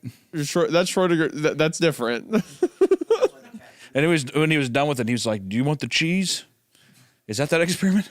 No. Doesn't he give him cheese? No. There's no. What do you think Schrodinger's cat is? He's like, if you eat this cheese, you'll get out of the box. Is that not it? What is Schrodinger's cat? Am I saying his name right? Schrodinger. Schrodinger. It's a thought. What if you get this cheese, you can get out of the box? I thought he was just tempting with cheese. Is he not? Is there cheese? Is there cheese involved at all? In Schrodinger, there's no cheese. The idea of Schrodinger's cat is that if a cat is placed into a box that cannot be observed, and in an experiment the cat is killed. Why was the reason the cat was killed again? So where does the cheese come involved in? There's no cheese. There's literally no cheese. There's no cheese at all in the I experiment. mean, maybe they put poison in the cheese, but I have no memory Is it of poisonous cheese? Is that where the cheese I don't think there's cheese. Is there in- legitimately no cheese in this? I don't think there's any cheese involved. I swear to God in my life, I've talked about it. I'm like, I've definitely been like, yeah, you put the cat in the box. I was like, the cheese. And like, people were like, yeah. I think people were like, sure. Whatever. I'm so shell shocked. There's no cheese. If there is cheese, I thought the it is entire such thing. a minimal part of the experiment. I legitimately thought that it was a guy being like, if you will get cheese if you get out of the box. It's about killing a cat, and that it's in statistic like odds. I thought cheese the couldn't cat have even is been equally poisonous dead to and cats. alive until observed. The whole point it gets used is that in experiments, like the result is two things until observed is one thing. Effectively, it applies to like quantum physics. Yeah. A result is two things until known is one. And no cheese at all. There's no cheese in the experiment, no. And it's that much rarer to meet an anti-Semitic black Jew who believes in Jesus. That's got to win you some kind of prize. That's like a unicorn throwing a no-hitter. And to be roommates with an anti-Semitic black Jew who believes in Jesus, what a treat. What an absolute delight. Don't you love it when a disagreement over laundry turns into a 30-minute fact-free lecture about the end days, FEMA camps, and the mark of the beast? That just sounds like something I'd get into if someone's trapped in a room with me for 20 minutes. Yeah, being Isaiah's roommate 101. Yeah. I got to tell you something. Let me go to sleep, please. I think they're putting the microchips in the FEMA Wake camps. up. We got to talk about the FEMA camps. I smelled them. Did you know, FEMA? Her smile widened. I've been bored for the past few days. You want to go on a little adventure? Adventure? Yes. I could give you a tour of the place. I'm sure you're wondering where everything is at. Can I get a tour of the baby? Do you think it's the pheromones? Is it pheromones that women exude from their honeycomb that's making this man be a ravenous bee? I didn't like anything you just said. I thought it was kind of creative. That was rough. That was right there. Honeycomb? Yeah. What? I really hadn't thought about that place as a whole. The only area that vaguely interested me was the room behind the double doors, but I didn't feel comfortable I really asking hadn't her. thought about that place as a whole, but figured it'll work.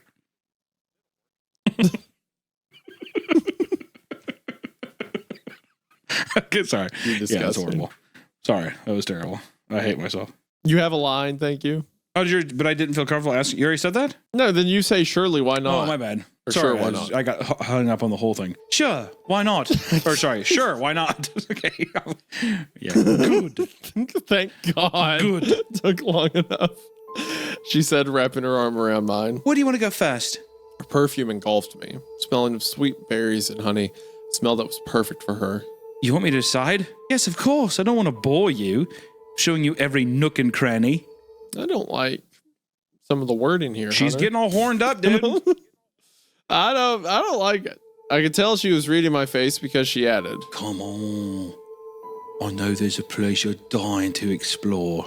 See, dude, come on. She's fucking. Stop. I don't like this. Now. I don't like. She's a pregnant lady. She's a married woman. This is. Would you like I to don't take like a this look at direction. me beaver? What? My minge. You make it worse. What? Everything that you say becomes You're worse. dying to explore. She's basically. And he says, well. Okay, even if that's where we're getting into, everything's like, oh, you're dying to explore every nook and cranny. Like, there's still like sexual tension to it or something. To just be like the beaver, that kind of kills any nuance. I'll have it shaved. It looks like. Okay, see what I mean? You're doing it. You're doing it right now. Well, I closed my open mouth, shock erupting across my face. There had to be some kind of mistake. My daughter didn't do things like that. Only her mother did. The principal assured me that he was just as surprised as I was, but that she needed to be taken home for the day.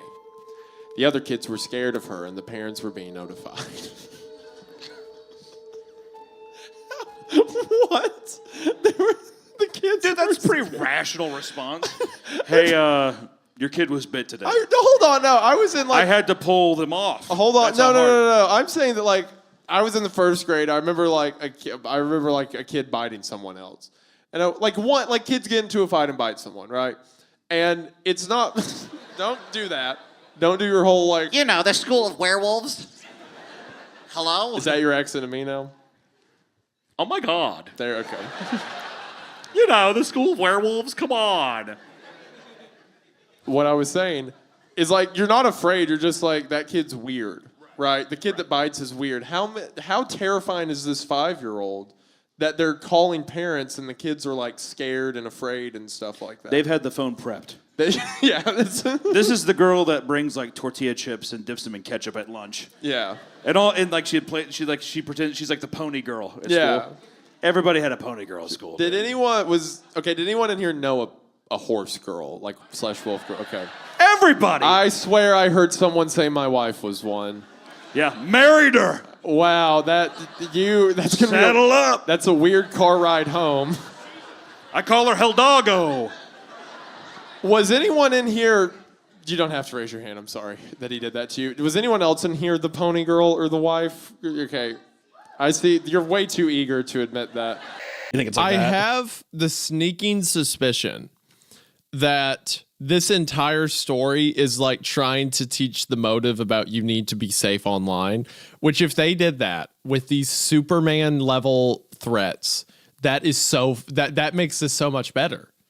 If like the person writing this is like, I'm going to teach kids about the dangers of having your credit information stolen, which is why I think they keep coming back to details about credit information. Which, to be fair, it is horrifying, but it's fucking ridiculous. It is insane to include details of that and tie it into, and I cannot stress this enough, a woman with a gun to her head. All right, but before we help Katie, let's go check our credit real quick. Literally. Like, I think these next several accounts are about credit card theft, and I think it's inserted in here as a PSA to try to get the kids savvy on like identity theft, which makes this story 10 times better to me if it's like in earnest as a PSA, you know. It has to be. It'd be like if we read a whole like Barry's in the window with like the giant forest. If at the end Smokey Bear stepped out and was like, only you can stop wildfires. So if this is doing that. Did you really help stop the wildfire? It's like, what the fuck are you talking about? The server only held the encrypted file, no passwords. Even if this company got hacked, the hackers would only have a bunch of useless encrypted files. They could crack the files with time, sure, but it is the best we could do. Does that not sound like it's a random insertion to like this feels like a paid educate ad. you? This feels like a paid ad. It feels like a paid ad for like identity theft, but it's about a guy who just decided to like kidnap his friend's girlfriend. You know what? All-time CreepCast story. If that is what is going on here, this is incredible. This is one of the best things I've ever read. Stupid fucking air conditioner. I'm going to turn it off and on. Problems require modern solutions. I told you I talk to myself a lot. So I pressed the big button. The AC beeped. The beep was wrong. It should have been lower. It's higher when it turns on. Was it off this whole time? Couldn't be. I literally felt its warm breeze on the back of my neck. Oh,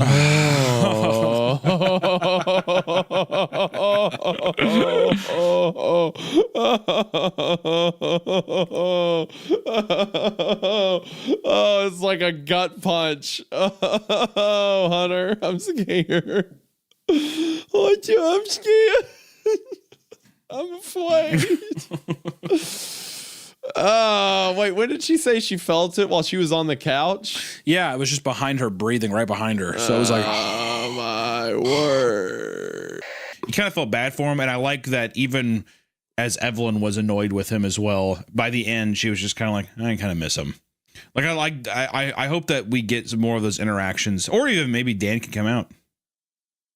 Maybe come back, I should say. No, I just fully disagree with you on that one. I don't need him back. I don't. I think he's going to. Is it your fault? He's going to stick. He's going to stick around for a while, is what I think. The hyper eagerness of him is going to get on my nerves. Good morning. Which, if I heard that on the radio, I would change the station immediately. And even to dream of turning it on all. To see my world drown in oceans of agony is the only vision which now brings me any relief from my madness. From a madness which is not of this world. Though neither is it of any other world. Thank you for picking that voice out of every option. See, this is now the mage's voice. Said the mage in the same quiet voice. But I have also had visions of butchering the angels. Replied the madman, as if to argue the irreparable nature of his mania. You have envisioned precisely what you've been able to make. All right, hold on. That's a really good voice. I like that voice. You have envisioned precisely what you have been made to envision, and nothing that has risen from your own true being.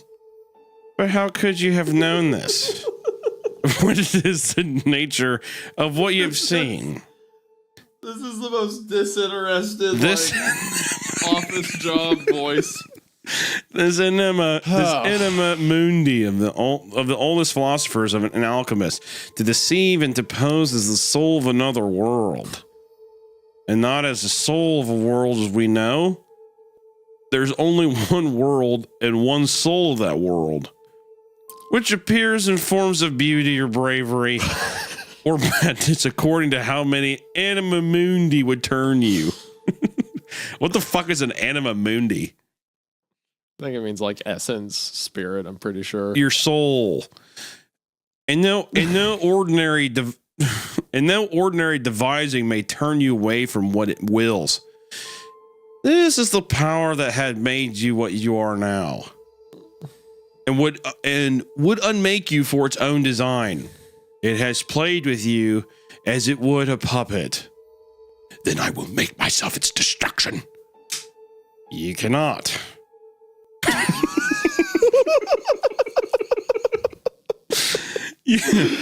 You cannot. Your very wish to destroy it is not yours, Your very wish to destroy it is not yours, but that of the thing itself. You are not who you are. You are only what it would have. You are only what it would have. What? You are only what it would have you be. You speak as if you're like how serious guy. You speak as if you speak as if it were a god of deceit and illusion. You speak as if it were a god of deceit and illusion, sir. There's no other true way to speak of it. But no further words now. It sounded like the mage had a script in his pocket he kept glancing down at to read. Thank you for tanking that entire scene. No, dude, it's cool. He's like, I'm that sounds like that. Yeah, it's a mage who pretty much sounds like this. It's kind of a magey voice. Okay, so no, it's not. That's a Dwight Schrute voice. No, I'm more of a. I've seen so many things that the world bores me. You shouldn't be. What do you think it is?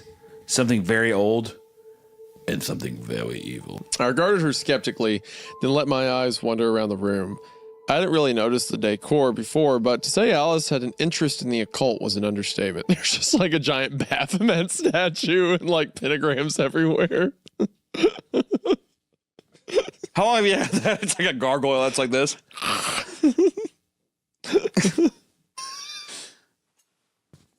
It's like the giant, it's doing the like as above, so below thing, and she's like, Which is evil? Am I an evil place? Is this a bad place? This is the other room, is it? What do you call it? Is this room? Is this one Fesley? I want to kill myself. Look around this room, I want to kill myself. That's start looking around. I'm looking around the room. I'm going to kill myself. No, this isn't the bedroom. I'm going to kill myself in this room. We're going to do it anyway. This is about to be the second room. Everything, everywhere's a room. Walgreens down the street bedroom. Where am I at? I can't see any situation where I would be compelled to enter that room. I know. I'm not sure if it was just my imagination, but did Avery look slightly crestfallen? What a crazy word to pull out. It must have been, because the next second the look disappeared and he gave me another small smile. Pleasure to meet you, Charles. It looks like he's not my beloved Theodore. Really wish your name was Teddy. That's okay. Say, you haven't seen a Tunk around here, have you? I saw it. I thought your name might have been Tunk. That's okay. My name's Turk Brownie. Oh my. I've been waiting for you my whole life. You know what? What if this story does a thing though where there's multiple Averys? You ever think about that? Yeah, like a girl shows up named Avery. Yeah, and he's like, and the guy's like, bisexual crisis. Dang it. Oh. I kind of like both of them.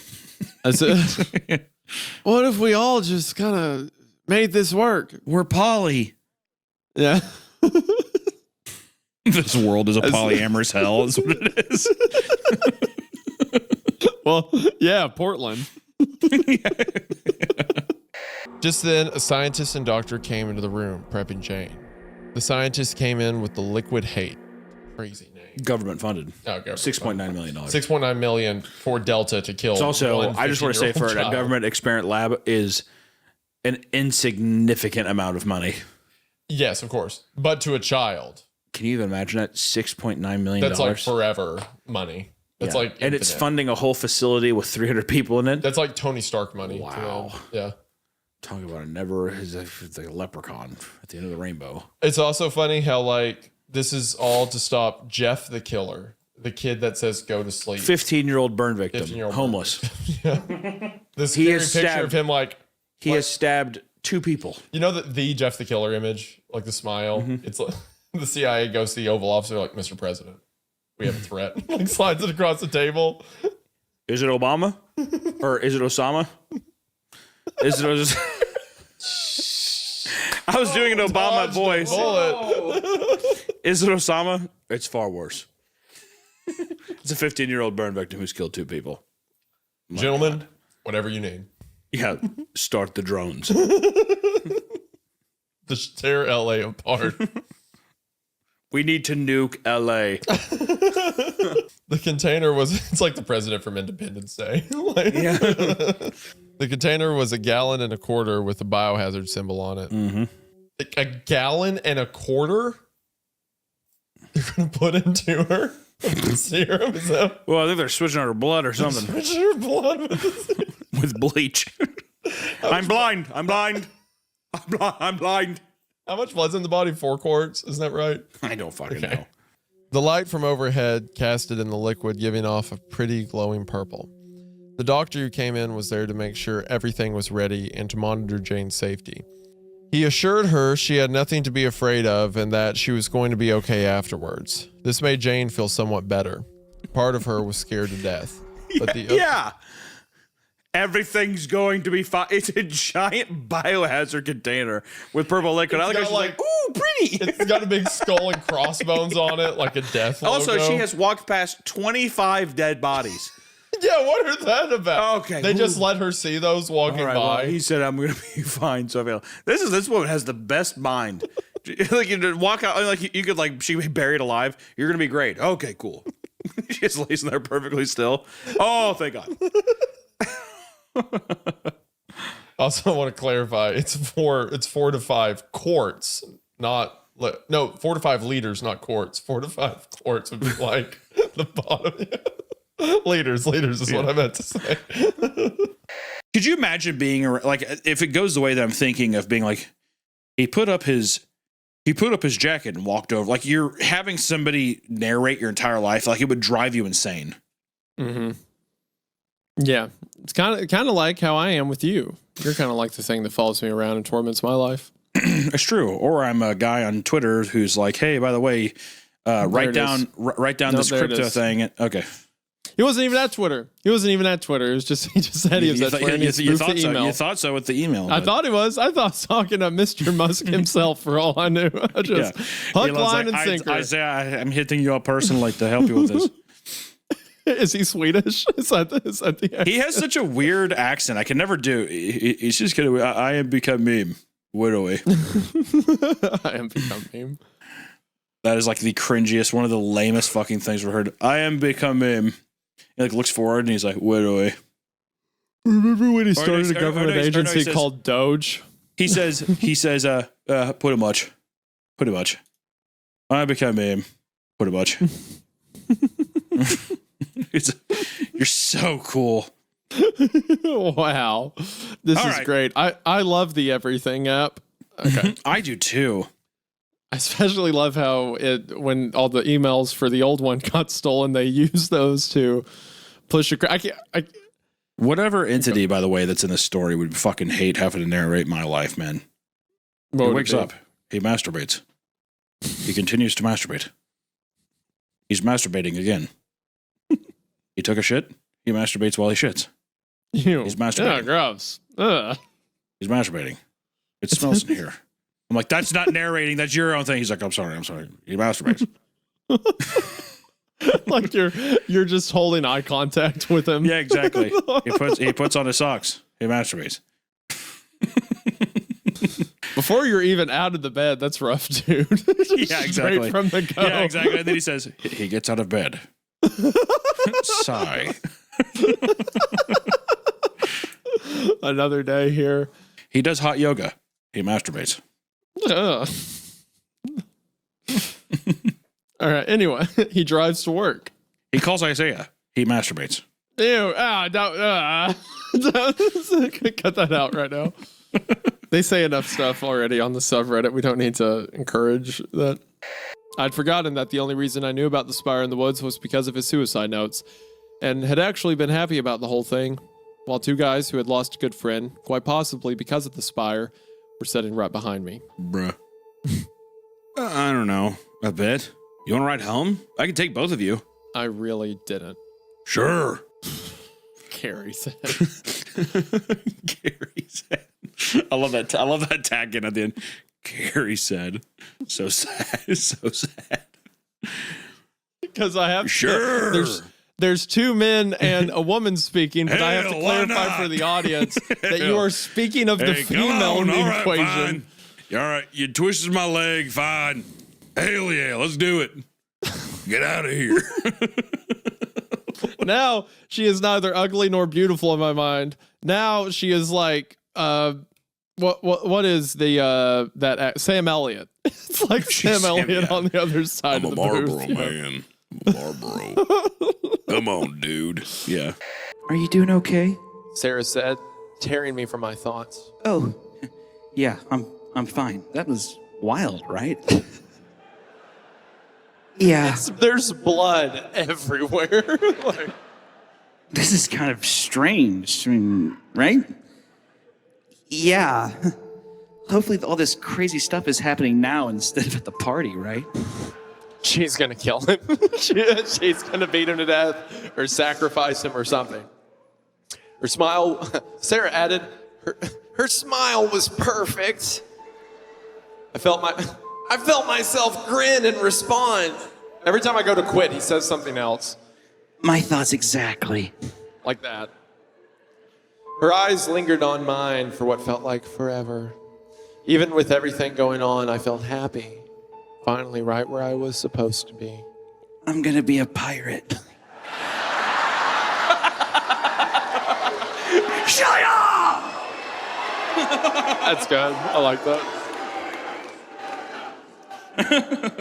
June 2nd, after 2 days has passed, he says, to take my mind off of what is outside, I dug deeper into the piles of books and papers scattered around the house, and I found something intriguing, to which he has a picture of a folder that he found. It says there's a series of photos of the mysterious notebook. So he has 3 photos in total from the notebook. I regret my decision to stay. It has gotten incredibly lonely. And I have come to terms with it. In fact, that I may never see Martha or my grandkids again. This is an old man's writing. Look at this writing. This is how an old man writes. I pray to God that they, at the very least, are safer than I am. I have no real caution or regard for my own life anymore. I can only hope that what I gather from my near-suicidal experiments can be useful to someone else at a later date. I either die and be at peace or get more information. Both outcomes sound favorable.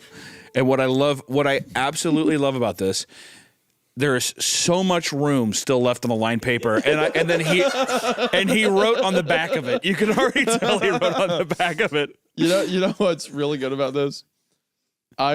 This would be the best thing we ever read if the next page starts. It's like, I found a cat and a piece of cheese.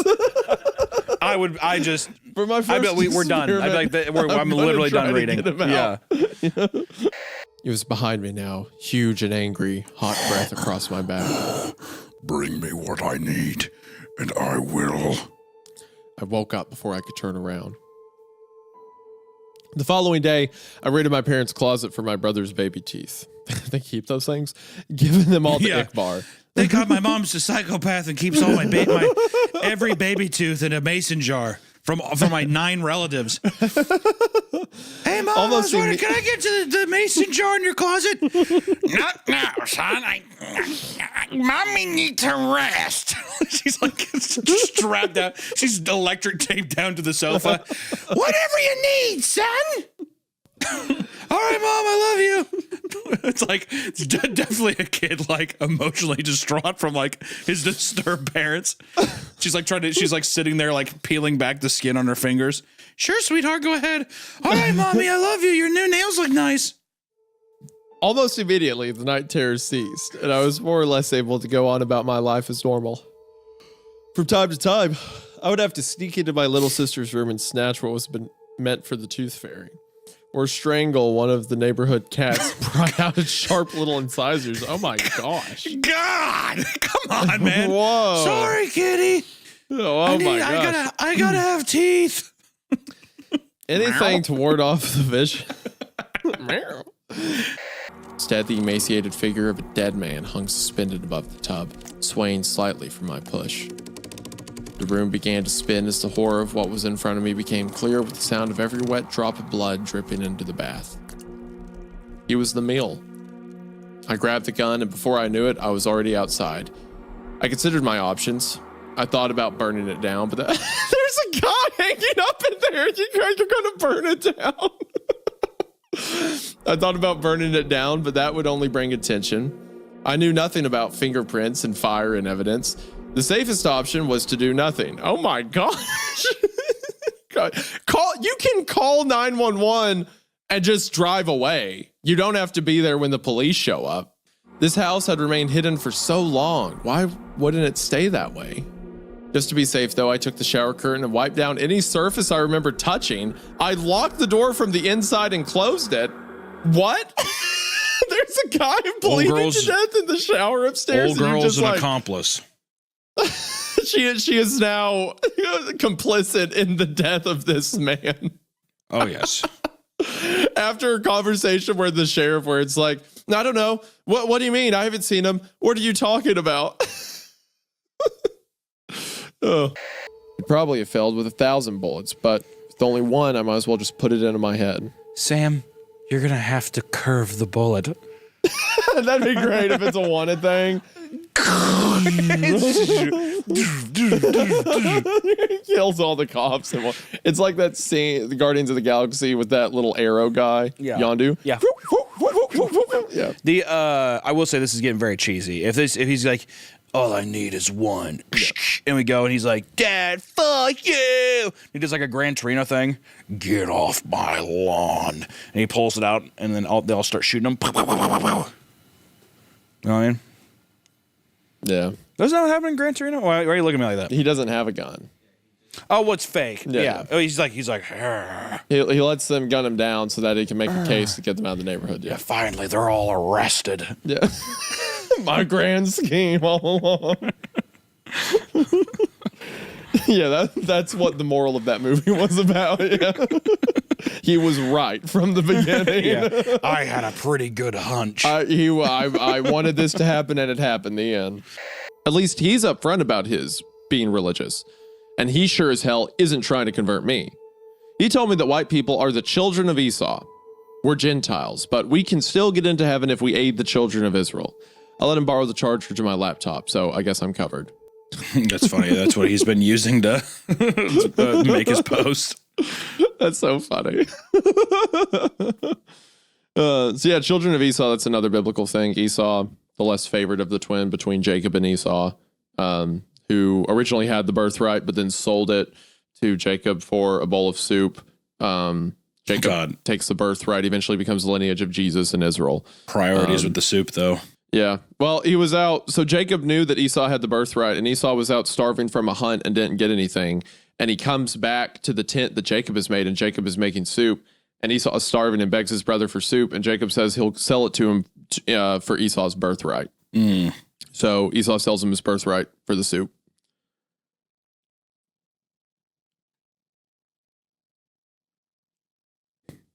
Any thoughts on that? Wait, no. I mean, I don't know. You just well, I don't know. Well, like, that's pretty crazy. That's pretty wild. Excuse me for wanting to. I wish I had a have your twin. opinion. Were they twins? All right. They were, yeah. Yeah. It says that when they were born, Jacob was being born first, but Esau reached forward and grabs Jacob's heel in the womb and pulled him down so that he was born first. I feel crazy in the womb. Wouldn't it? If you felt the baby, like, because at some point there's a pinching point, like those spelunking videos where they're just like, there's, even the Ted the Caver that we read, there's like, this is the tightest part of the cave, the pinch point. That's the two babies when they're side by side. Right. About to go in. That's a pinch point. That's a pinch point. You're right. Right. That's good. That's good. Thoughts? Analysis from you. Thank you. You know what? My bad for trying to incorporate you into I'm just listening and learning. I mean, You know what? For the rest of the story, I'm just blazing by you. Good. Good. Sorry you want this to be a 10-hour video instead of a 12-hour one. Okay, I'm trying to have fun here. I appreciate it. We talked it over and realized one thing we had in common was that we were both fast asleep at 4:03 a.m. There's no way we were the only ones asleep at that time, though. Maybe everyone else was just napping. I don't know about you, but I was well and truly asleep. I was zonked out. Seriously. I was zooted. I was gone. I hit the Zaza before the flight, and my ass was, my goofy eye was totally busted out down the snooze train. That's so cool, Mary. Mary, you're awesome.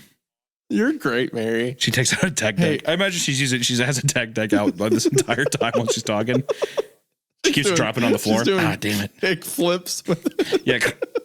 That's pretty. That's awesome. I've never seen anyone do. That's awesome, Mary. I've never seen anyone do a Jack Melon before. Guy, I saw that male flight attendant. Is he bothering you? Is that guy bothering you, Mary? She's like, what? And she's like grinding on a one of those those cookies that you get. the half pipe things. Yeah. Yeah. She's on the cookie. She's on the Biscoff cookie. She's grinding on the Biscoff cookie, singing ska songs to herself. So here I am, doing everything I can, all the time. Mary, are you singing Superman by Goldfinger? Oh, you know that song? Yeah, you might be the coolest girl I've ever seen. I would hope the story ends with both of them dying in a plane crash. Yeah, here I am doing it. Pretending I'm a Superman.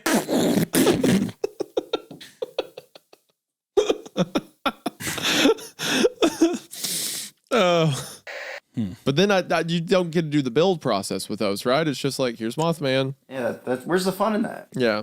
Well, you do deep penetration on that little motherfucker too when they shoot the stuffing inside of it. It is crazy. They're how like they're hard literally like, all right, shove now go 6 inches, and you're like, I'm like, all right, now 12.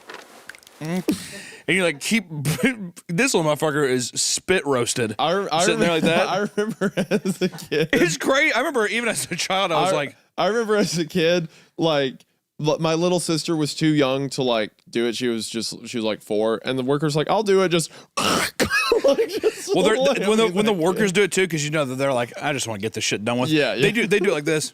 like that. And it's about to rip its head off. I got kind of traumatized when I was there when I was younger. My sister got one because you're supposed to name it. You like name it first. Well, it's been a while since I've been there, but you name it, yeah. You name it first, and it's like coming in because it was like at the mall. We like came in because me and my dad were doing something, and my mom and my sister were over there doing that. So we came in after the fact, and she like had that thing, and she was like slowly going down, like pushing it down to the pipe, whatever, because you like they'll let you, be like, here, put the stuffing into it. And she had like that just going through, and its body was all propped up like this, getting filled up. And I was like, "What's your bear's name?" And she like was looking at me. And she did Gabriel.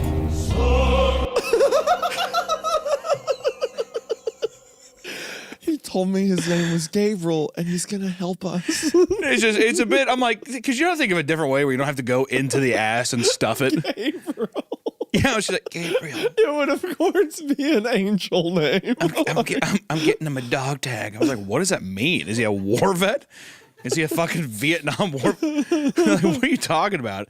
Every step of the process, every zip, every bit of Velcro, I had to remind myself he wasn't going to complain.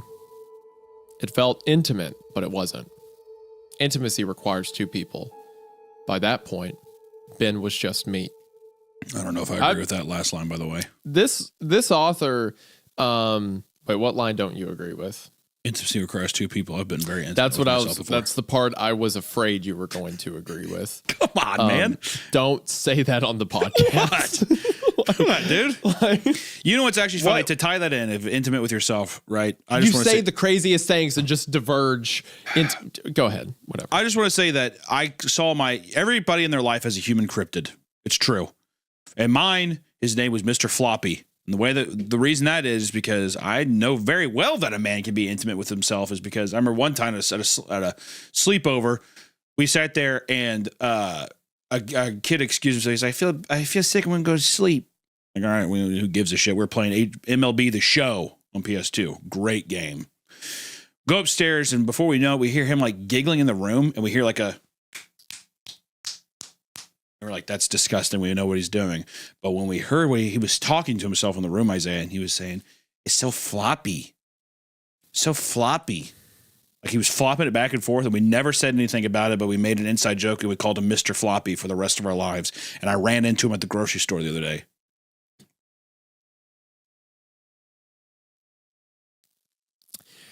If I do it, I'm killing you first. Why? What? Do you not have your own cryptid kind of character in your life? It would be cruel to push this onto someone else, I've decided. Okay, man. Come on. You tell me you don't think that the Mr. Also, we were young. Mr. Floppy, that boy, I don't know what was going on, but there were some noises being made. It was disturbing, right? So floppy. I saw him. What are you even talking about? What do you mean? What am I talking about? I'm like, my ears are ringing right now. I'm starting to sweat. I'm getting like. And I'll tell you what was the most disturbing part about it is that he had pistachio muffins in his cart. No, he didn't. Who wants that? No, you know what? At this point, no, he didn't. I don't know what you're talking about. So I said, there's no way. I said, Derek, it's nice to see you. He's like, oh my God, it's been so long. And I knew that he was just packing some heat in his pants, so I didn't get too close. But I saw that he had 4 trays of pistachio muffins. And to me, that was like a new thing and more lore. If you eat a lot of pistachios, maybe it makes you well endowed. That motherfucker had pistachio muffins out the woo-ha. What do you think listeners' response to things like this is? Do you think they hear this and they're like, wow, that's so. You know what, man? Sorry that I'm just trying to tell you bits of my life, of things that going on. I thought that, for one, it pertained to what we had here. Absolutely should be, to be fair. How does this pertain to what we're talking about? How does this in any way intimacy requires pertain to 2 people. astronauts? Intimacy requires 2 people. I said, I disagree. I know that people can be very intimate with you're talking themselves. about a guy in a store with the pistachio muffins. Mr. What is Floppy! the connection? Mr. Floppy. What does that have to do with an astronaut? It has nothing to do with the astronaut, but has to do with the intimacy with two people. Mr. Floppy was very intimate with himself. That's all I had to say. And I was going to say that the rest of it was very well written, and that I love the visual of the swollen joints and having to put somebody basically into a giant goddamn Ziploc bag. But then I couldn't get past the Mr. Floppy thing. I thought it pertained. I'm sorry if it didn't. I apologize if it doesn't.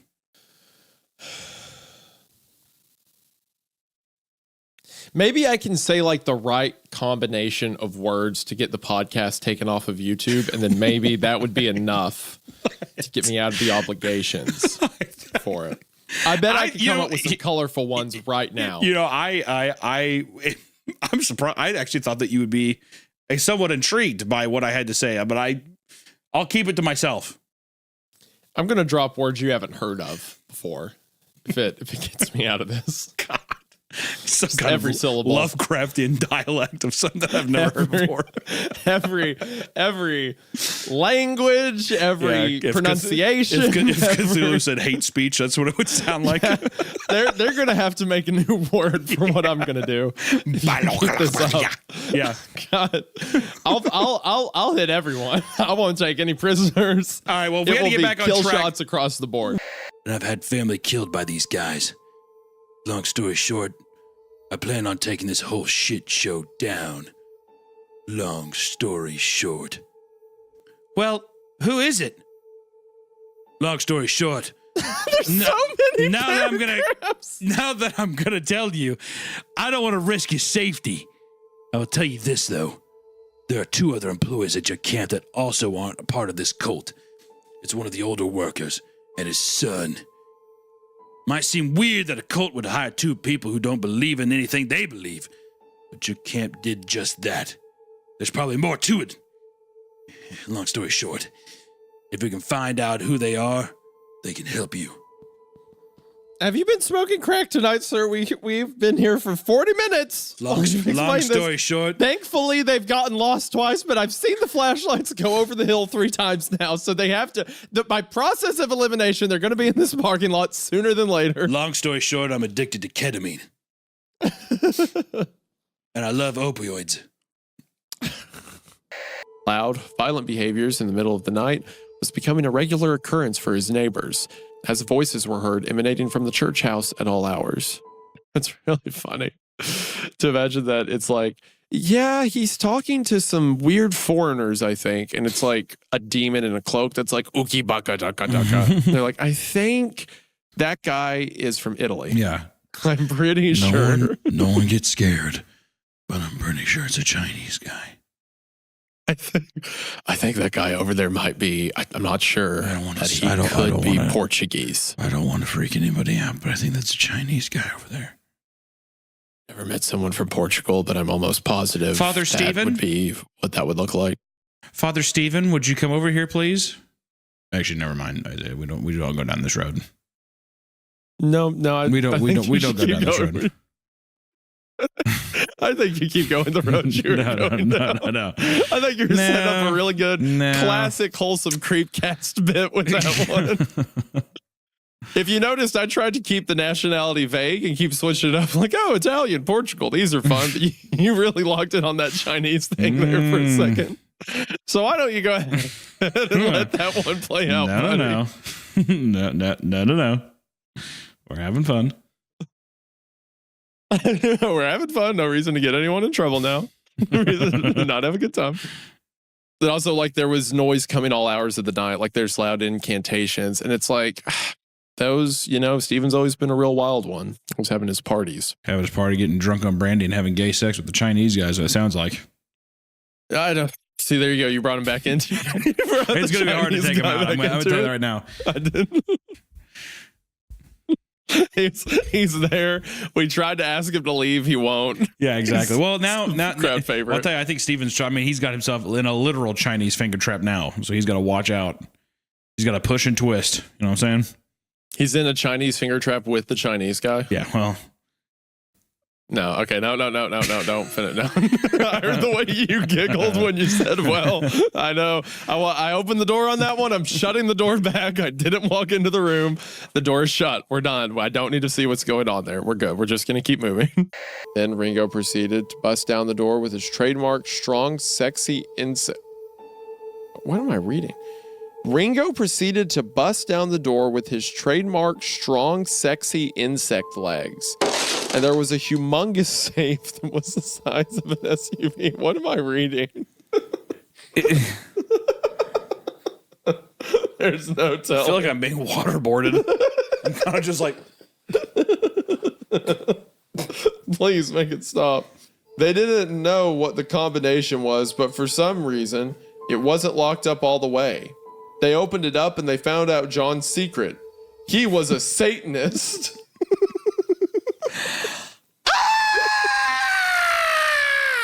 There was a dead body of a woman on a pentagram drawn in her blood and her with her eyes gorged out.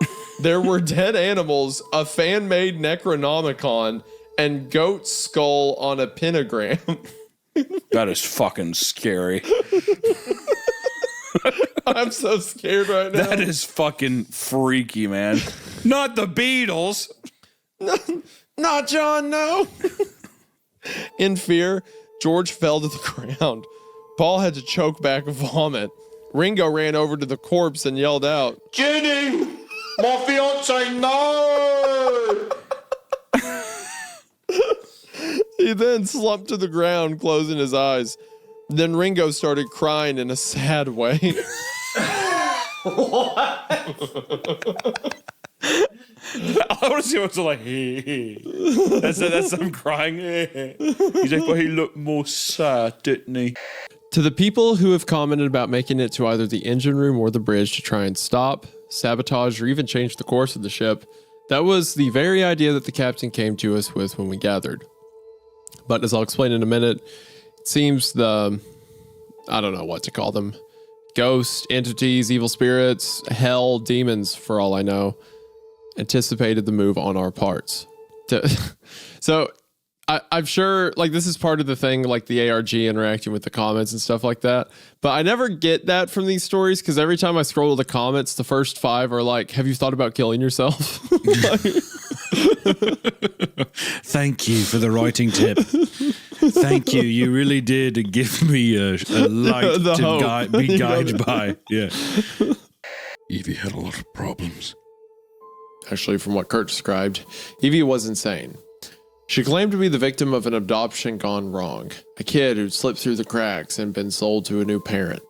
The parent was a rich woman who supposedly ran a network of private schools for disadvantaged youth. Evie told Kurt the schools were just a front for a breeding program and whoa, whoa, just dropping Welcome that on to No just Sleep. Baraska from the top floor. Welcome. Welcome to No Sleep, boys. Watch out, watch out, watch out. Yeah, watch out, watch out, watch out. It's the sheriff from Baraska in the ring. Yeah, meeting Tommy Taffy. And they're duking out for the I'm an championship. alpha, Sam. Yeah. Yeah, it's pedophile fight night here at the Pedophile at the fight No night on Sleep Arena. WWE Raw.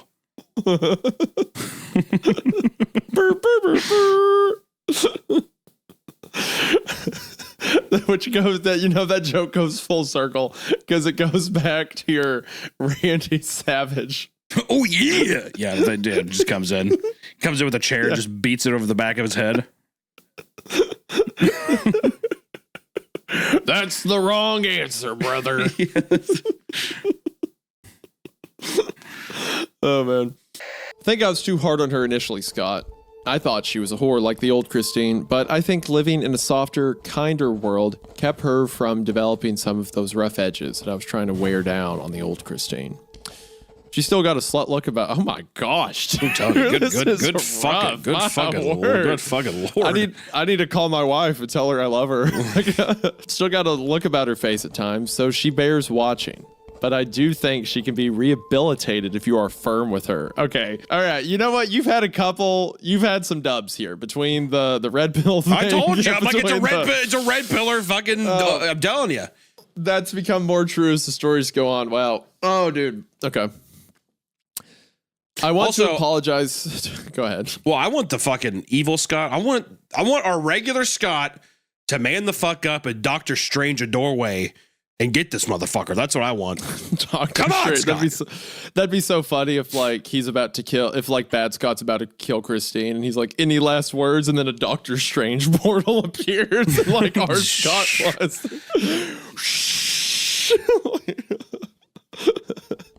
I want to apologize to you too, Scott. When I came back and took you by surprise and what?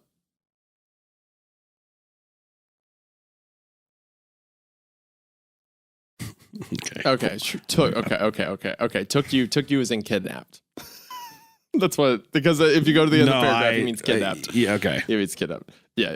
That's what it means. I was about to be God, like, I was going to be like, people are going to be pissed that we're reading this. Lose their mind. Oh my God damn, dude. Woo! Tommy Taffy, you can pretend there's a wrestling match happening, but I tell you what, evil Scott's not being so generous by going to the next room. That motherfucker is coming in. Tommy Taffy had the decency of shutting the door. Good God. Watch out. Oh, we haven't talked about it on the podcast yet, but yeah, that's being made into a film. Yeah, I was going to say we should, whenever it comes out, we should watch it and talk about it for sure. 100%. Yeah.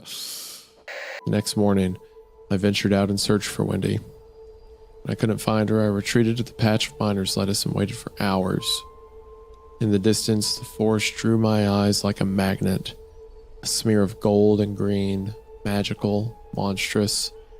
At some point, I thought I saw bright eyes burning through the trees. I swallowed the lump in my throat and went home. My brother and all the things he loved were down there, and I ate it all. I couldn't eat the bones. I put them in the forest. The boy's scream should have split them. Oh, gosh.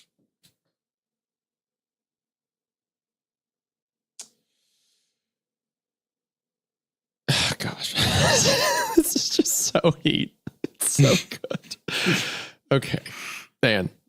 There's such a great parallel with the protagonist and Wendy, because at the beginning of the story, the protagonist clearly does not. He hates himself. He hates the situation he's in. All this stuff. Wendy is the direct result of never being able to move on or let go from the tragedy of loss. Yeah. And I think that, like, it's just kind of interesting. I mean, like, even the protagonist, it's just kind of interesting. Like, Wendy is, it's like whenever people die and through these like natural tragedies and stuff, or like sickness and everything. Before anyone could answer, the radio clicked on and he was back. Mission Control Lodowski here. I wish I could help you, but I have no idea what you're talking about. Perhaps once I have my feet back on the ground and some food in me, I'll remember more. Any word on my rescue mission? Buddy got turned into a stick puppet. But they got their hand up him right now, just talking. What's funny is we never see it, which I will say the smiling ones at the beginning were kind of like, I see a lot of smiling faces that could be kind of cheesy, but the fact we don't see anything is fun. Yeah. Makes it more inventive. But we don't see what's happening when he's like, no, I don't know. Please, no more. We don't see it. So for all we know, it could be like they've like got a little tiki bar and they're making him like dance. Like they pull. This is what's on the space station with Lodowski. That's just behind him at the chair.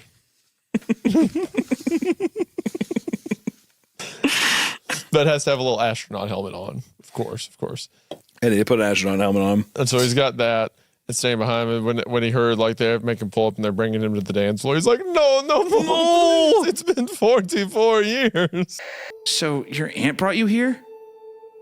What about your mother? What did she have to say about all this? Chuckled softly to himself.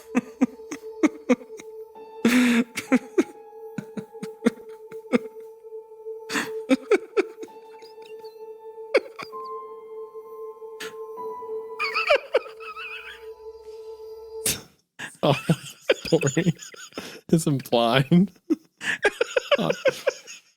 not what the story is saying here. How are you giggling in a British accent? Sorry. That's I not. was doing it. It actually got me pretty good. I have no memory of my mother. My father told me she died after I was conceived. I was mainly raised by my aunt. Oh, I'm sorry. I know the feeling. My mother died when I was young too.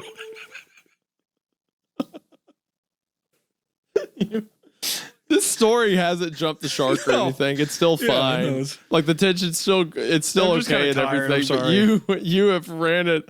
I'm also a little tired, which is why I think I had the giggle fit earlier about the guy running up the sidewalk. But I don't. Let me read. I don't think the story implies that she starts giggling that far. Let me reread it. So. No. She chuckles. No, I don't want you to reread it. I have no, no I'm gonna keep bothering you. No. My father told me she died after I was conceived. I was mainly raised by my aunt. I'm sorry. I know the feeling. My mother died when I was young too. Okay. Now that that's clip's unusable, we're good to go. We went quiet for a minute. Why don't you just leave? I suggested breaking the silence. You're not a little girl anymore. You don't have to stay here now. It's a little much emotion, I think, but come on. Hey, you're not directing this thing. I gotta read it however I want. I'm directing it now because you have taken this under your own reign. You're not a little girl anymore. Too much. You don't have to stay here now. He didn't just explode into that level of all right. Emotion. Why don't you just leave? I suggested breaking the silence. You're not a little girl anymore. You don't have to stay here now. We have to keep the previous lines too, so everyone can see what you're trying to do to this story. That is completely. It's not earned that yet.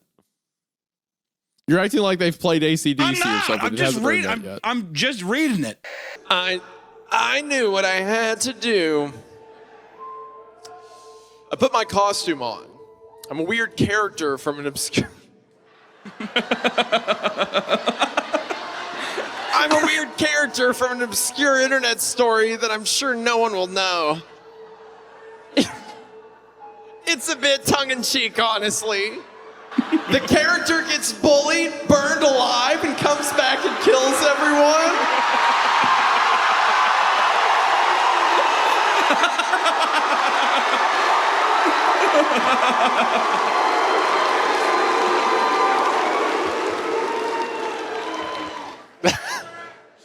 Wow, I'll take that one. That felt good. All right.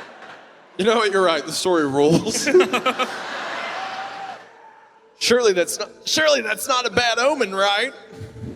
I zipped up my hoodie. Jeff didn't have a zip up hoodie in the story, by the way. Mine's canonically accurate. You'll need this. Produced a new badge, this time with a magnetic strip running along it. Follow me.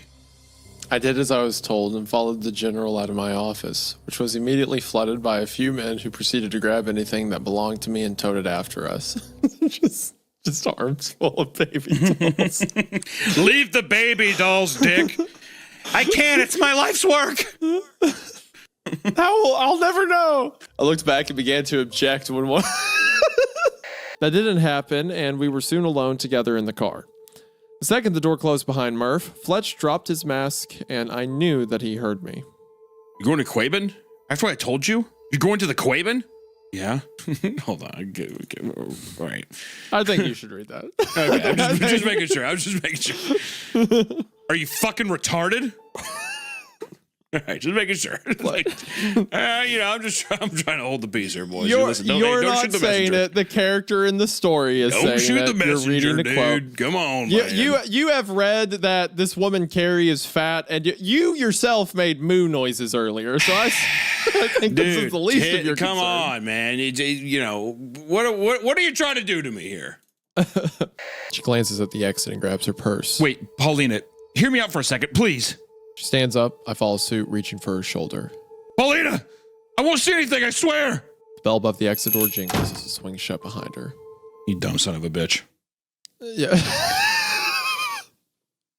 She murdered her husband and children, Hunter. It's Paulina, though, dude. Dude, this isn't just the cute mom next door. This is like she killed her kids. Oh, Paulina, please. Please love me, You're Paulina. next. She is a black widow. She's going to eat you next. Oh, here she comes. Watch out, boy. She'll chew you up. She'll chew you up. Huh? Oh, She's a here man she eater. Watching and waiting. I love that song. Watching and waiting. Didn't me and you sing that at karaoke? I think so. We definitely sang some Hall notes for sure. We did. Yeah, I know there was that one. There's definitely Out of Touch. I know. Yeah. You're out of Yeah, that's a good touch. time. I'm out of time. I'm out of time. My head when you're not around. Yeah. Anyway, you know what? With the mention of Hall and Oates, I'm back in. Oh, yeah. I'm in. Yeah, exactly. See, Paulina's I was like, back she in. murdered her family. Paulina! But then you brought up Maneater. And I'm like, well, you know what? Maybe there are fates worse. I can see you watching in the night. Come along with me. I've been waiting for the sunlight. When I feel cold, you warm me. And when I feel I can't go on, I come and pull you. 'Cause it's you and me forever. Sarah, smile. That's what I love. Sarah Smile. That's a good one too. Mm-hmm. That was a good one. That bangs. You are such a good singer. It's frustrating. Clerk Ulysses? Yeah? You're under arrest for vandalism and trespassing on private property. The officers flanked him and pulled him to his feet. I stared at the cop.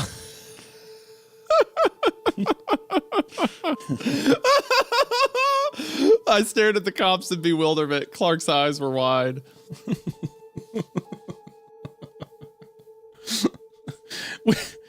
When I went to copy your license, I checked it against our records. Last night, someone called in a report and said that you had been to their home and sprayed thief on their house, and then attacked him when he came out to stop you.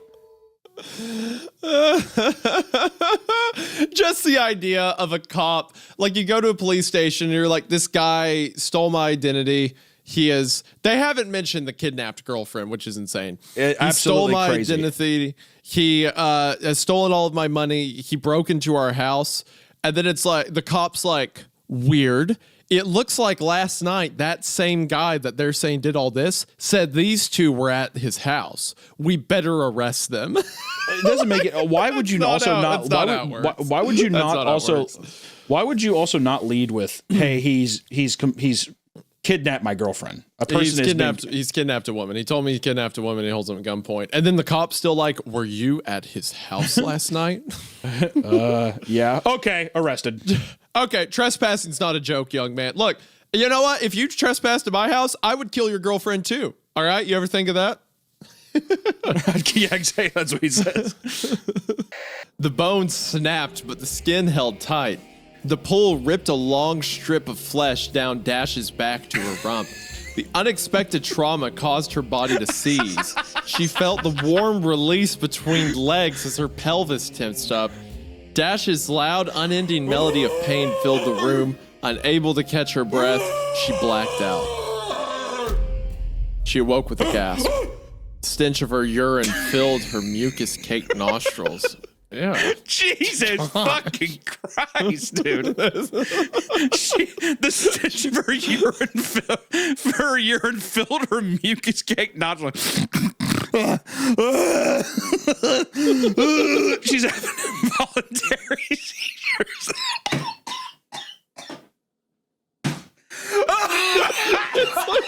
It's such a detailed, good God, like heavy description of a torture sequence. Get this child off Ask Jeeves immediately.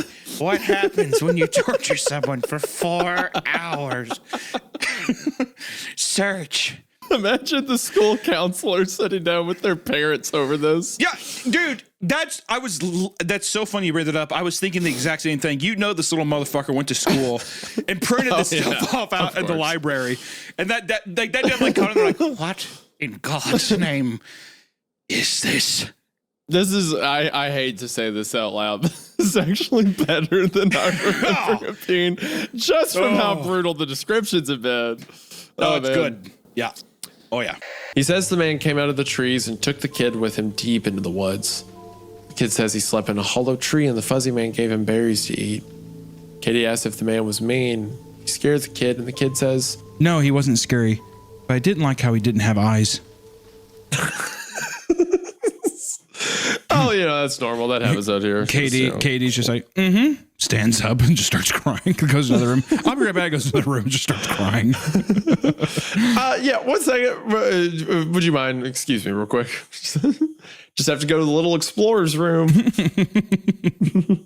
Little girl turned around and, to my surprise, didn't flinch at all at King Creole's appearance. In fact, she had stars in her eyes when she saw him. Are you the wish man? She asked quickly and excitedly. Why, I do believe I am. He responded after a chuckle and a smile. The smile was different than the one he usually wore. His Hunter. No. His normal smile. Also, the voice that I'm doing, I'm imagining the girl is Gypsy Rose, by the way. So just keep that in mind. Keep that in your mind's eye. Hello. Like Gypsy Rose now, or when she was 6? Yeah. Matter of fact, I don't care either one of them. I wish my mom was back.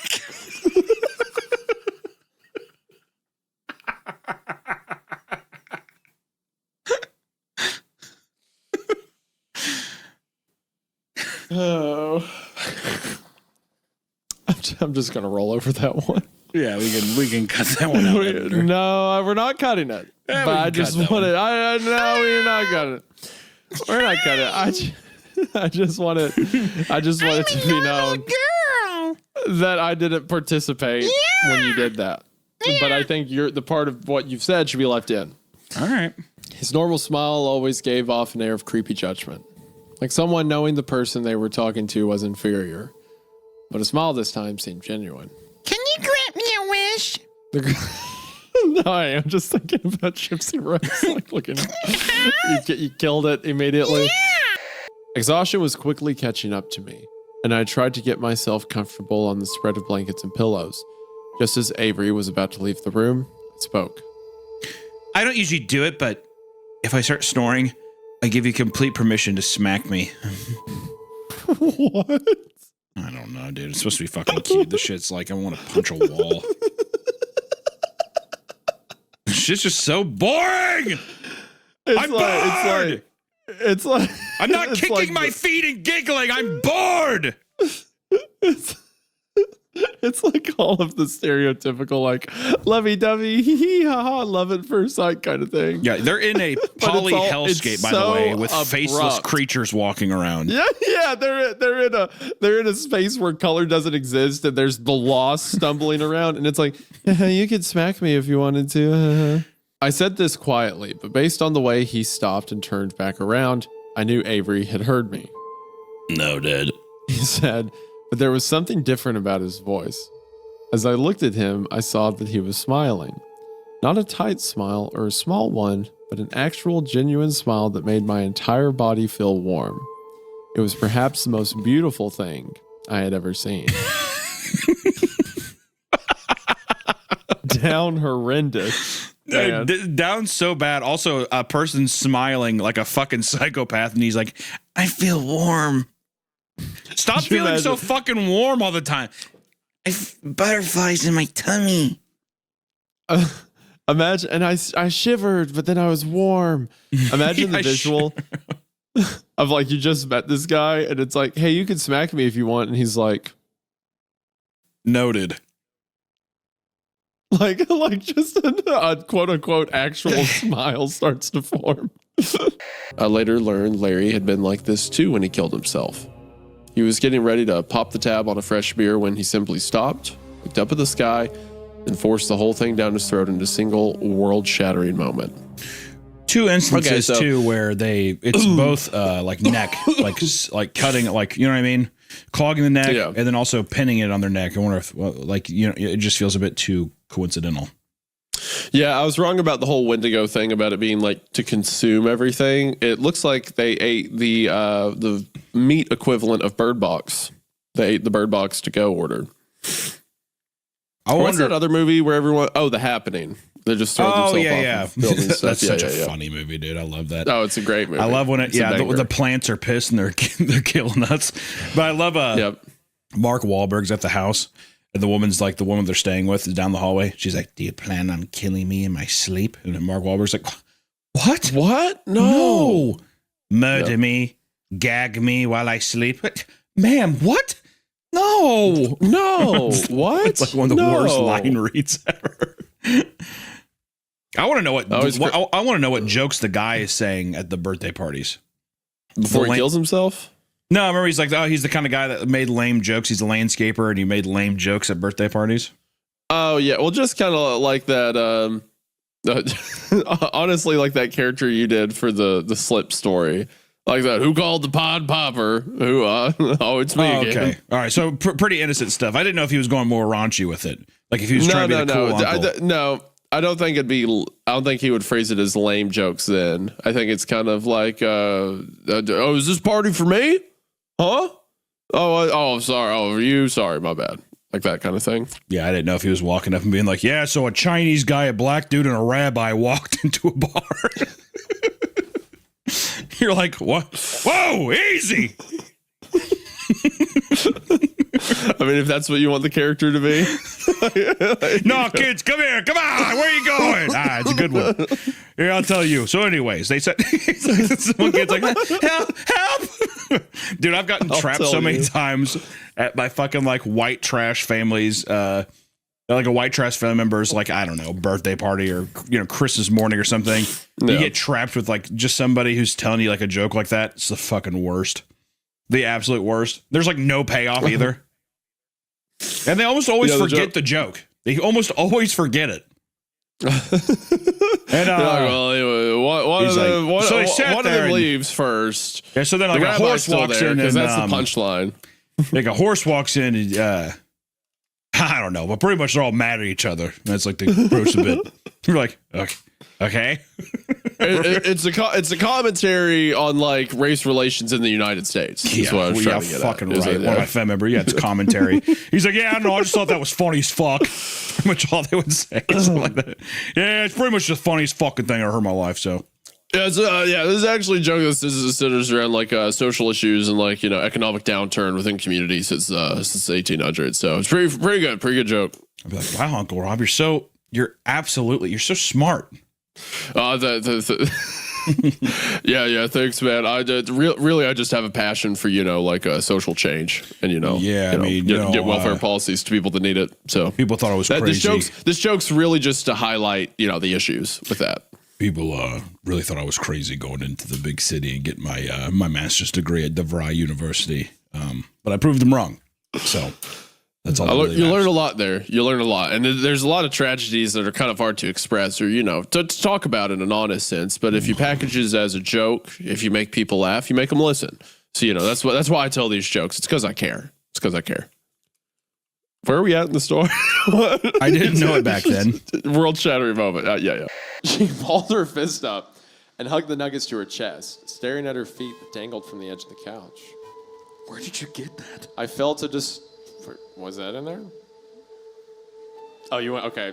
Give me time. Sorry. I felt the deep disturbance roll over me. Now. I found them. What? No, we're not there yet. Where did you get that? What? Look at the straight. Turn around. Oh shit! That's different than what's on the paper. Okay. Where'd you get that? Okay. Under her breath. I found them. Okay, thank you. You can keep going. Fine, I'm just making sure. Don't you think you're being a selfish freak right now? My death isn't yours to decide. I've gotten us this far, and I've been preparing for this for so long. You can't go without me. Let me do this for you, Kimber. Oh my God. That one Jesus was fucking Christ. rough. That one was rough. Jesus fucking Christ, man. Oh, that one hurt. Oh. Shing. Let me do this for you, Kimber. My armor lady. is true, and my heart is pure. May my arrow fly true for you, my queen. Or Austin Butler and Dune. May thy knife chip and shatter. May your knife chip and shatter. That's just so fucking stupid. We have knives because we have shields on our bodies. You like Dune? I love Dune. Dune 2 was pretty sick. I was just like, oh, dude, you can't take out a fucking gun and just shoot the guy in the chest. Well, it's because they have the vibrational armor. Oh, I know. And you have to like stab him a certain way. It's just, to me, I'm like, in the future, there's not a single bullet that can get through that motherfucker. May thy knife chip and shatter. I thought that was cool because it's like a battle for the throne, so they go back to like old ways of honor, like ways of but they've been actual fighting. fighting like that the whole time. It'd be different if it was one time. It's like everybody, when they're fighting out in the fucking wars, all just have like little pocket knives. They're slashing at each other. I like the movie. I'm just saying, really? Word? That's fair. They're taking cinnamon off the ground. They're being like, yeah, I could see God. And then they're like, there's not one guy who's like, yeah, I made a laser that can just shoot through your fucking armor. May thy knife chip and shatter. Austin Butler's still doing the Elvis. I liked Austin Butler's still doing the Elvis impression. May my knife chip and shatter, baby. I remember there. That was one of my. Sorry to interrupt you again. One of my favorite things ever is an interview being like, "Yeah, Austin Butler stuck in character years after the Elvis role." I was like, "Was he really sunk in that deep?" Hey, mama, what are you doing? There was I can't stop. What does my voice really sound like? There was a screenshot of him, like the first photos came out of him on Dune, like with the bald head and stuff. And I remember there was a comment one time under a picture that said, "They took my hair, mama." Yeah, mama, they took my hair. So the whole time I'm watching the movie, You don't come on my blue suede shoes. I look just like the fat bald dude in Dune, though. The guy that floats around. One of the Harkonnen? You do not look like Baron Harkonnen. I like whenever he goes up. And see, even then, instead of doing something where he's just like, also, hey, bye, bitch. Boom! Blows off his bald head. Spots everywhere. He just like walks up into his neck and he's like, just barely sticks it in. He's like, I did like the symbol of the ants eating him. That was pretty cool. I like the symbol of the ants eating him after they throw him out in the desert. I'm not talking about fucking Dune right now. All right, let's go. All right. Even though I'm the one who brought it up. Yeah. Yeah, I start to engage in the conversation. He's like, okay. Yeah, I'm bored. Ran its course. Yeah, no, actually, I'm bored now. May thy knife chip and shatter. I like a hoot when Timothy Chalamet does show up, though. He's just like, all right, Austin Butler. It's time for us to duel. And Florence Pugh, if I win, you're going to be my wife forever. Isn't that right, Christopher Walken? He's like, I guess so. Is that what happened? Yeah, the sun is back. It's really good. So what was his conclusion off the blue lights? The blue lights showed up when? It's an entity, a different entity altogether is what he's saying. He's saying that the white and red flashing lights they seem to be attracted more by the flashlights from what I remember. He said, but the blue entity doesn't seem to be affected by the flashlight at all. It just seems like something different. I'm guessing that's like the elite, more advanced entity is what I would assume. Probably. He also says it's elevated. So I don't know if he means elevated as in it's like up in the sky shooting a light in, or if it's literally like floating, like you can't hear it walking around. Yeah. Because that also proves that maybe whenever he was in the house and the flower wasn't disrupted, it could have been a blue light went in and just floated above it. Could have been one of those. How it got past the solo cups and the cans, I don't know. I don't know. They're not. But that's some advanced tech. I would recommend stacking cups. As long as no one finds their true weakness. Yeah, the red solo cups. Please. Upside down, Then do preferably haste. Make haste. Yeah. Raid the stores and get solo cups. The solo cups are back. And the cans. Peel the labels off the cans to make it look more old-timey. Like you're a hobo. Become a hobo. Whatever you do, don't leave a house where you've stacked the solo cups upside down. Never leave the house. Also, watch Dennis the Menace on VHS if you find it. It has the answers. The writer's like, oh no. Oh god, the writer with his fucking freakishly long fingers. Have you seen the guy's hands? His hands were pretty. He walked in the house before rough. he like walked in the house. I was like, God damn, dude. It's like It's like everything everyone wants. The hot dog hands. It was like that. He like opens up. Hello. Glib glorb. I'm like, this motherfucker's an alien already. Holy hell. Fire in the sky. Glib glorb.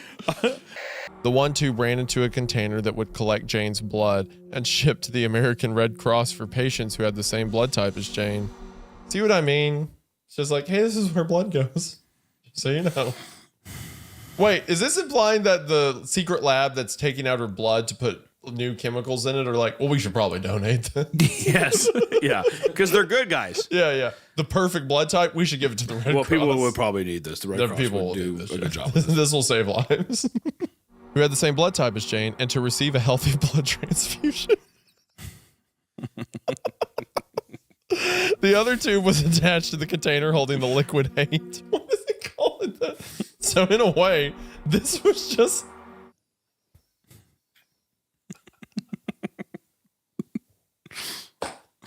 So in a way, this was just like an embalming fluid prep setup, but with an experimental liquid.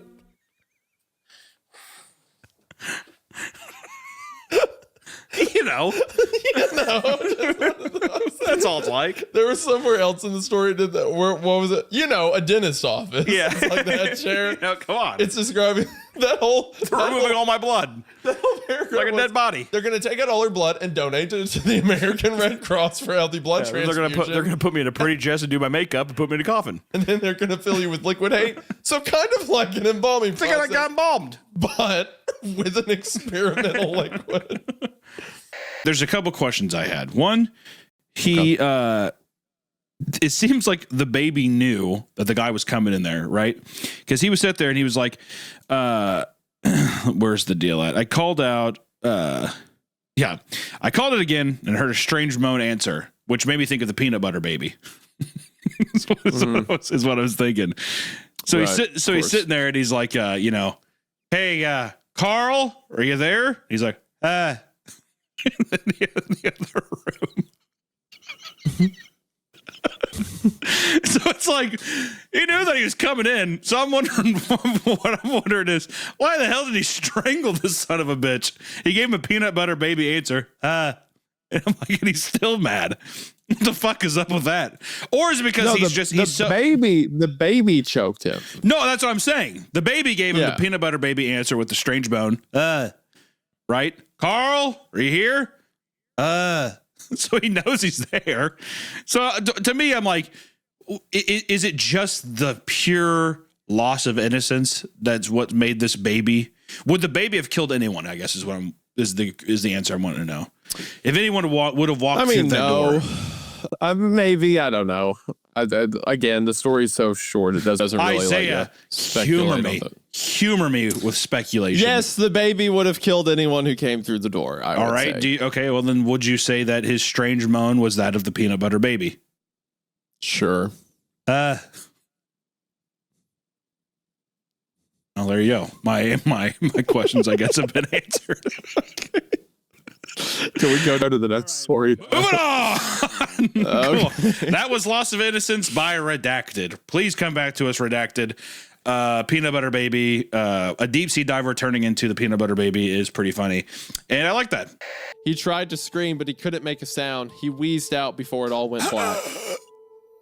Toby woke with a start. He screamed out and sat up as fast as he could, completely short of breath. His breath keeps going from short to deep to gasped out of breath. He keeps being out of breath. He's short of breath. God damn! Someone get Tiki Toby an inhaler. Fuck's sakes, dude. He keeps blacking out, and then the room looks black, but then he blacks out because he doesn't have Tourette's. He has fucking asthma. It's just like there's not enough oxygen going to his brain. Given the amount of healthcare professionals we can see, they probably saw the kid hyperventilating and was like Tourette's syndrome. It's just Tourette's. It is what it is. It's just Tourette's, yeah. Showing that he was moving back up to the Tonga elevator. And though he never responded to any of our attempts at contacting him, he was clearly alive. How? It's impossible, but yet it happened. Once we led him to the station, he simply locked it down and fell over dead on the ground. Interesting. How fucked up would that be, by the way? 3 days, you have 10 hours of oxygen, okay? 3 days, and then all of a sudden you reappear. So he was missing, reappears, comes back up, locks himself down, or locks the door and just immediately dies. Very, very fucked. Fuck that. I'd be like, send down one of those fucking pods. Get me out. Get me the fuck out. Put me on that little tampon you got that came exactly. down The here. fucking metal tube. Shoot me up, Doc. Man, what an interesting concept. Kind of like this mystery happening at a super high-tech underwater base. They're relocating me. Opposite side of the world. A counterpart facility in the southern hemisphere. They want simultaneous readings, mirror data sets. Honestly, it feels like I'm just being moved out of the blast zone. The department guy's like, hey, so they're sending me to South America, kind of like an arc. Yeah, there's all kinds of there's double of every animal and stuff, and I don't know. It seems kind of weird. Yeah, the guy he really likes lemurs. I don't know if I like him. Well, why is there no cause of death listed? Well, because thanks to you, the body sat in a locked room for 3 days and left us barely any evidence to work with. Why the hell is everyone blaming me for this? And can you explain why the hair color was wrong and about half of these items are listed as undetermined? If you think you can do better, go right ahead. God, what is this police department? She's like the only professional person. She's like, am I the only person actually doing my job here? He's like, I took my crack at it. If you think you're better, go ahead, change it. I wrote it all in pencil. Erase whatever you want and write whatever you need down.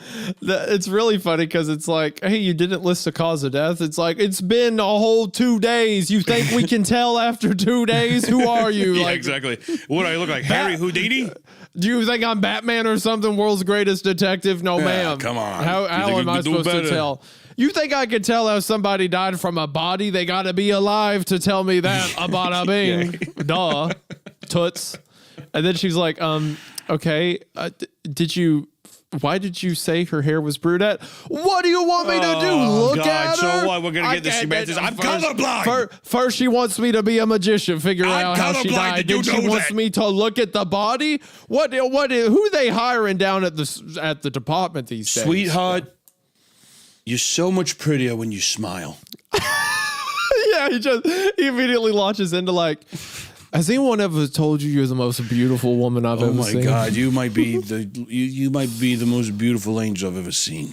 I'm surprised God let you come down from heaven. I don't mean to be too forward here, but you have an amazing rack. Can I say that? I don't mean to be too harsh, but it's just a fact. I like to be very subtle, but I would love to make love to you at any point.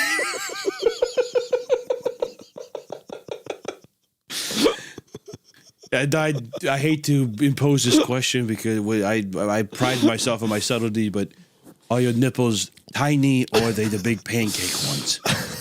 Just tell me, I gotta know. He's like taking his clothes off. Yeah, she's like, with how everyone's acting so far, I would not surprise me. This fucking police department sucks. She's like, why did you list the hair color as brunette? And he's like naked, rubbing oil on himself. He's like, yeah, coconut oil's great for the skin, sweetheart. I would like to take you on a date tonight. What do you say? I'm going to take you to the fanciest restaurant you've ever been. It's called Olive Garden. Free breadsticks, sweetheart. Do you like bread? She's like, do I like bread? Oh, yeah. They even put leaves in there. She's like, it's spices. It's oregano. Mm-hmm. No, leaves.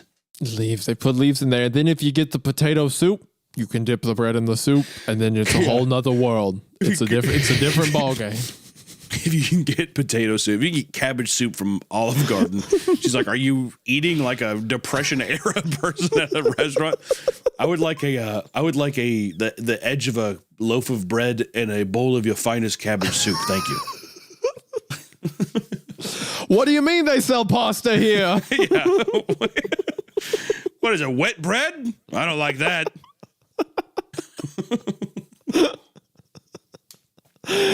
Disgusting. Yeah, get the fuck out of here. We're You're off leaving. the case. We're going to Red Robin. Yum.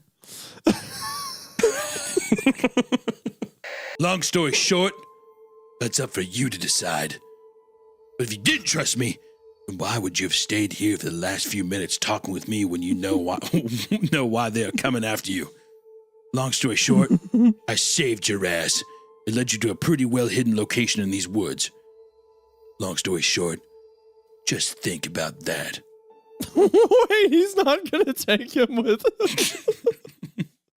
he found him in the middle of the woods and told him all this. And he's like, well, good luck with that.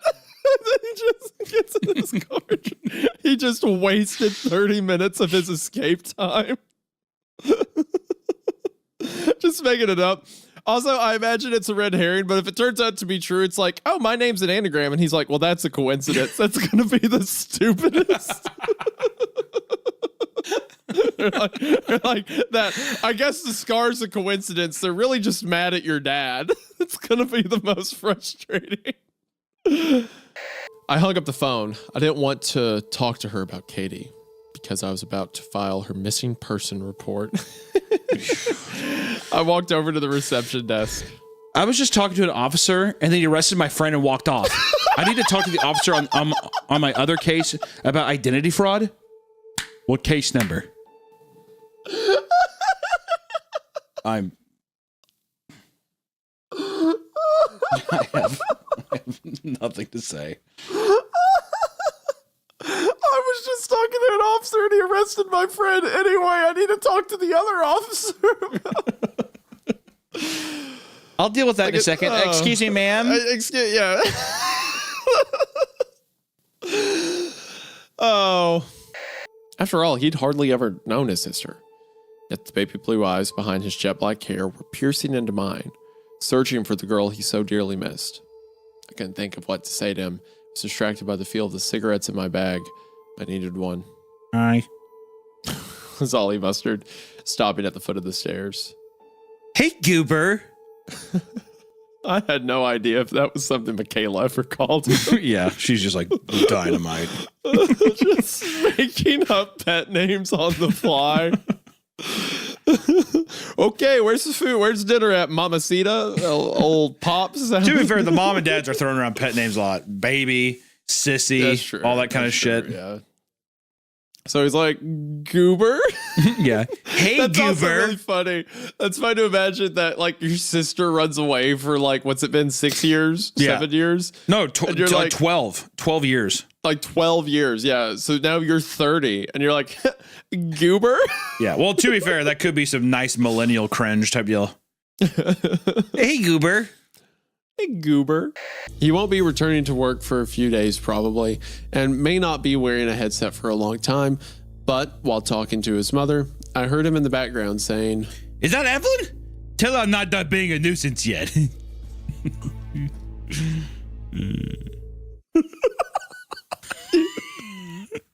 It's like a stake in your heart every time. I love it. I love it. The hum of satisfaction after laughing at your own joke. It's absurd. It's awful. Oh. Alina stopped my hand. Do your parents ever come up here? She whispered. No, we're alone. Actually, would you mind if we just watch this? I haven't seen it before. Oh, no, that's cool. Destroyed. Decimated. Fatality. Fatality. The war room right now losing their minds like, get him out of there. It's Yeah, over." run.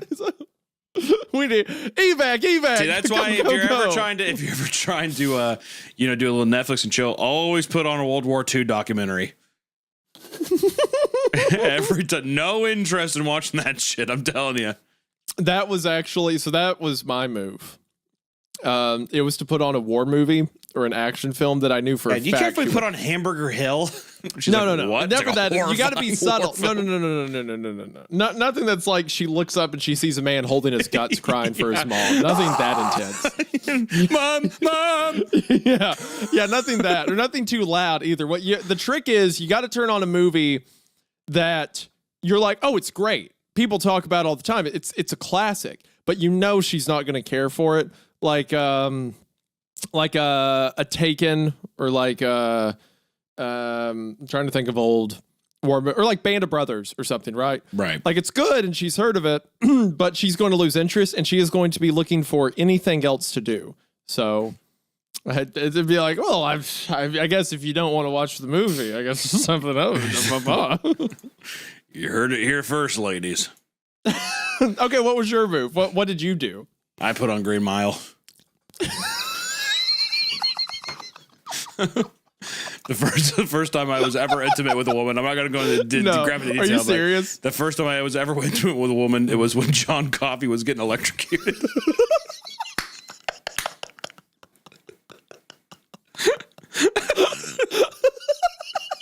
So you're saying first time you ever like had a moment just over the shoulder? It's like I'm tired, boss. No, it was literally keep the lights on. I'm afraid of the dark. The scene where he's being executed. So now I have a very odd relationship with that movie. Dude, it's cool. It's cool. So actually, since you disclosed that, one of my first, not like first kiss levels, but like one of the first intimate times I remember was Children of the Corn was on. Okay. Little Children of the Corn action. Damien in the background. I don't like grown-ups. Yeah, so it's very similarly, I have very mixed feelings about that film.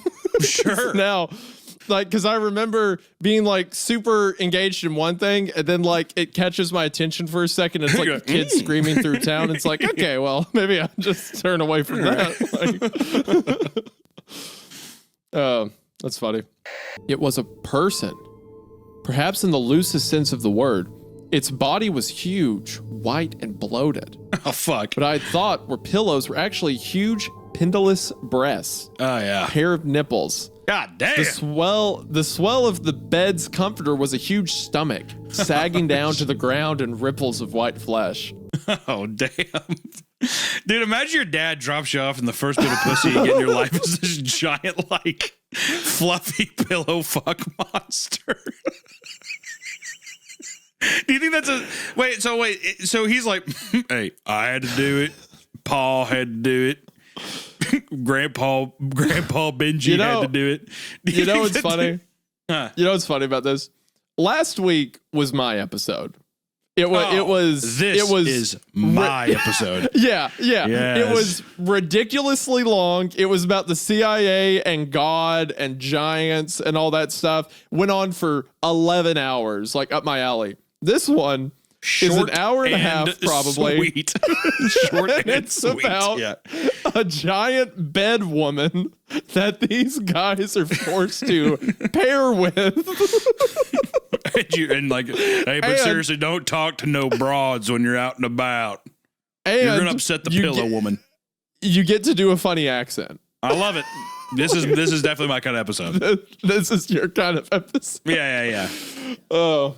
So it wasn't pretty. Like, explain to me. I know he's doing that to build up tension, but it's like Tucker would tell him like, "Oh, he exploded," or whatever. Or even saying something like, "There's actually no way I can describe it." They died. He's became into a pulp. Yeah, it's hard to even he describe. Got condensed into the size. You can give a little bit tangerine, while still, but just it wasn't pretty. Yeah. Okay. What does that mean, Tucker?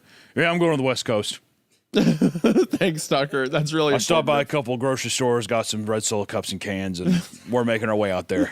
They were almost out. Before I die, I want to hit the biggest wave. Yeah, you surf too? Just starts like a weird bromance about surfing. It is. We got to hit one. Yeah, we have to go down to Hawaii, hit the Maluku Maka What Maka. movie is that where it's like we got to hit the wave or whatever? It's Keanu Reeves. Point Break. Yeah, got to hit that wave. The last wave. Yeah. Almost said Chicken Run, Chicken Little, but that's But it's because I was thinking of what's the fucking penguin movie where he surfs and there's like a chicken, and Napoleon Dynamite voices the chicken, right? That's There's a Surf's chicken that Up. surfs. That's Surf's Up. Okay. Chicken Little is Well, I'm about- saying that I was okay. thinking of the fucking chicken. Yeah. I want Surf's Up is about I also want to penguins. fact check immediately on the Schrodinger's cat thing that there was no cheese. I want to fact check somehow. Can someone please look Put up it in the edit. I'm just saying I want justice on that. Okay, but we're leaving this in regardless of what the solution Okay, well, is. You find that's it. fine. Chicken Little and Surf's Up, kind of similar. There's also one Chicken chicken Little's in on my Surf's Up. mind because I think that's an alien invasion movie. The sky's falling. Yeah, and it turns Yeah. out it's aliens. Yeah. Yeah. Okay. Yep. My mind works in pretty interesting ways. As I pushed my way through the brush, careful not to trip an upturned root, I hashed out all the things that I might say. Oh, here we go. Quips that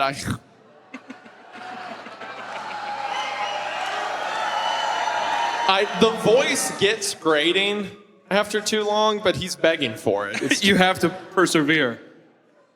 quips that I can throw at people. People love quips. Rolling through these thoughts, I couldn't believe how charming I was. You know, it is funny reading this that so clearly is targeted at this point. And right after reading my old story that was melodramatic and over the top. It fits perfectly. Yeah. I couldn't believe how charming I was. Finally, it would be all smooth sailing from here. Everything was possibility. It's good grammar. Snap.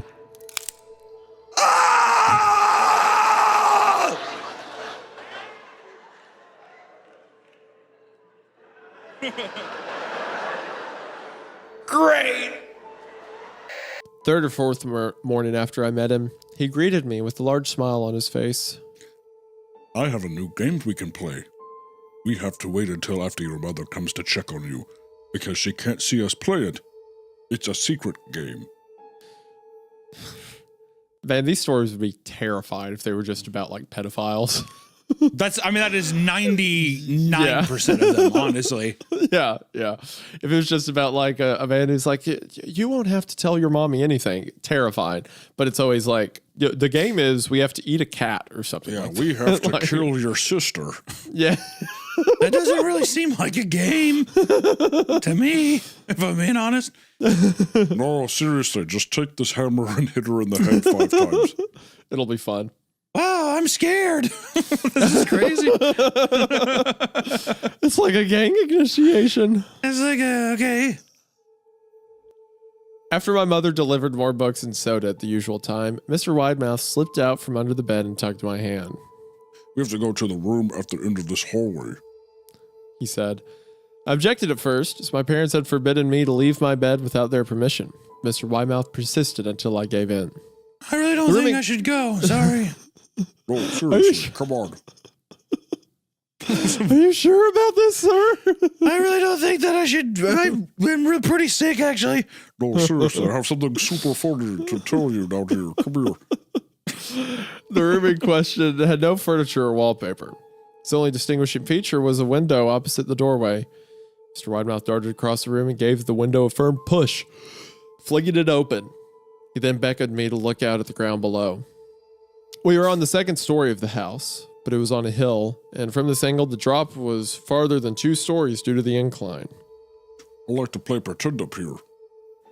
I pretend that there's a big soft trampoline below this window, and I jump.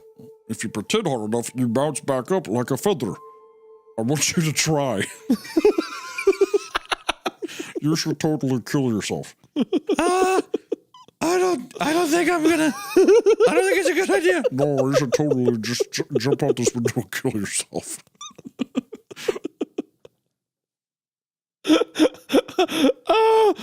Mom? Yeah, Mom. No, don't just do it as a fun game, I swear. You'll bounce up. It'll be really cool. Like a feather.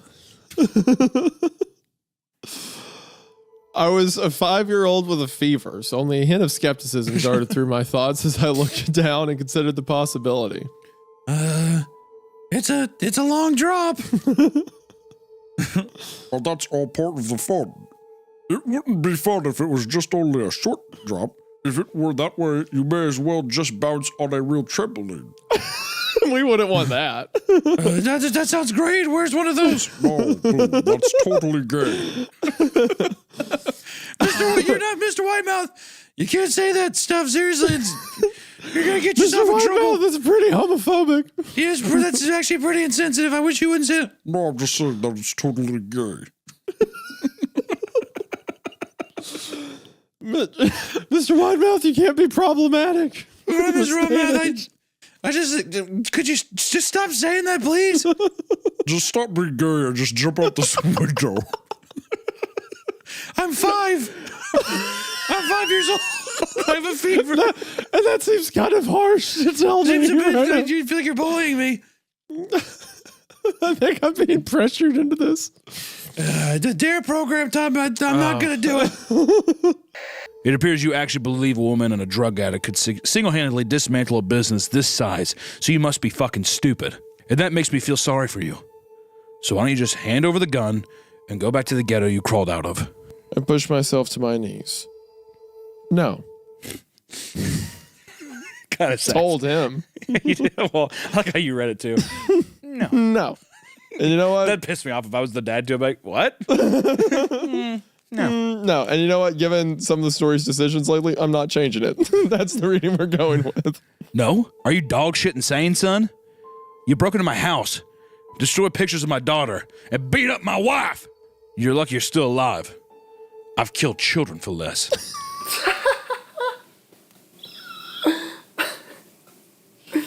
We're so close. It's like a, gotta keep it together. Just gotta keep it together. I feel like I just opened a baby diaper. Like the grossness. There's been a faint smell brewing, and you just all of a sudden you're like. And looking at him now, I didn't doubt it. You need to die. Well, then by all means, take your shot. The sheriff swept out his arms mockingly. We know you only have 1 round or 2 left because yesterday we heard you have 15 shots into some fucking trees. His deputies laughed, but the sheriff remained sober. Just remember, boy, your aim better be true, because when you come at the king, you better not miss. Oh, God.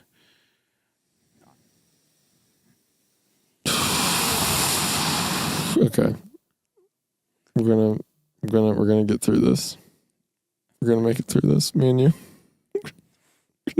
I'm holding back. We're close. Okay? We're very close. We're very close. Thanks, Caleb. Y'all take care. We both took off in opposite directions. Henry watched as Caleb disappeared on the horizon and then stared at our rows of corn the rest of the way home. As we pulled into the driveway, Henry said, Mr. Scarecrow doing a good job today. All right, nope. Nope. All right, Henry, you're going in that balloon. I'm going to light it myself. That's exactly. You're getting out of that's here. like the thing in the Babadook. I would beat that kid with a fucking hammer if I was in Babadook. You know what I mean? Good Lord. Mr. Scarecrow is doing a good job today. What? Just the idea of a kid says one freaky thing and you're just the most brutal way to murder someone. I would do, oh yeah? Oh yeah, Mr. Babadook scary? You know what else is scary? Mr. Phillips. Yeah, you know what's also scary? My fucking ball peen hammer. My DeWalt ball peen hammer. 5 suicides? How could the university still let people live in there? They don't, apparently. That's why it's a supply room.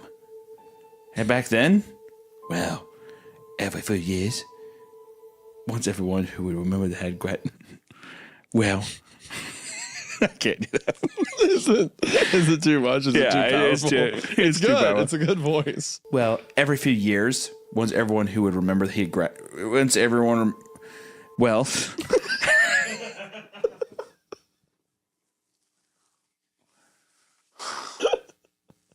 Are you okay? I'm not good at reading. No, it's not that. You're just take a minute, take a breather. Well. Eventually, the lights no longer lit our way, and he switched on the lamps and handed me a helmet. I probably should have given you this earlier, but these low ceilings make it a necessity now. I remember it reminds me of that scene in Ted the Caver where he just slams his head on the roof and horrible. That'd suck so bad. Yeah. Every time I think about low hanging ceilings, I think about that scene.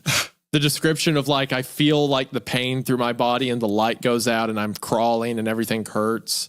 And you think about a dog just being dragged into a cave with a demon in it. You know, I made myself jump for a second because the way I have the camera angled, my deer skull is behind me and the night vision's posed in such a way that it reflects the lights from the camera, which is a cool effect. But when I looked at my camera for a half second, it looked like it was standing behind me. Didn't like that. Is that your impression of me screaming, me being afraid? Oh God. That's what I do. Okay. I love waking up in the morning to the smell of fresh biscuits. The warm smell fills my dreams. A smell like friends and home and happiness. I wake up to see the sun so bright and lovely in my window. Hello, day. How are you? Every day is bright and cheery when you share a house with your best friends. I can hear them downstairs singing and having fun. After a long night of spooky old dreams, it's good to be awake again in the cheery, deary sunlight. That's what it's like. That's why I feel like waking up with in your house, Hunter, and just hearing Allison I was so beat I was the tar out of you. I was literally downstairs. thinking of that's how you wake up in the morning. These are the thought. This is like literally your thoughts transcribed. Like I set up in bed and I'm like, ooh, I do a big stretch. Hello, like, day. hello world. Hello, day. How are you? Hi, son. What a Like I could beautiful day. unironically, I could see you standing out of bed, and like there'd be like a window on your window, or there'd be a bird on your windowsill, and you'd be like, "Hello, Mr. Bird." Like I could see you saying that. I would love being woken up with a bird. That would be so nice. And you like Have you whistle seen- back at him. You're like whistling with them. Hello, sunshine. How are you? Yeah. Hello, beautiful hair. Oh, what a lovely day. What a Joyous lovely day. While Hunter stumbles out of bed, Yeah. completely naked. Yeah, naked, about to shit my pants. I'm like putting my hand over my ass. I'm like, oh God, bathroom. I have to sprint off.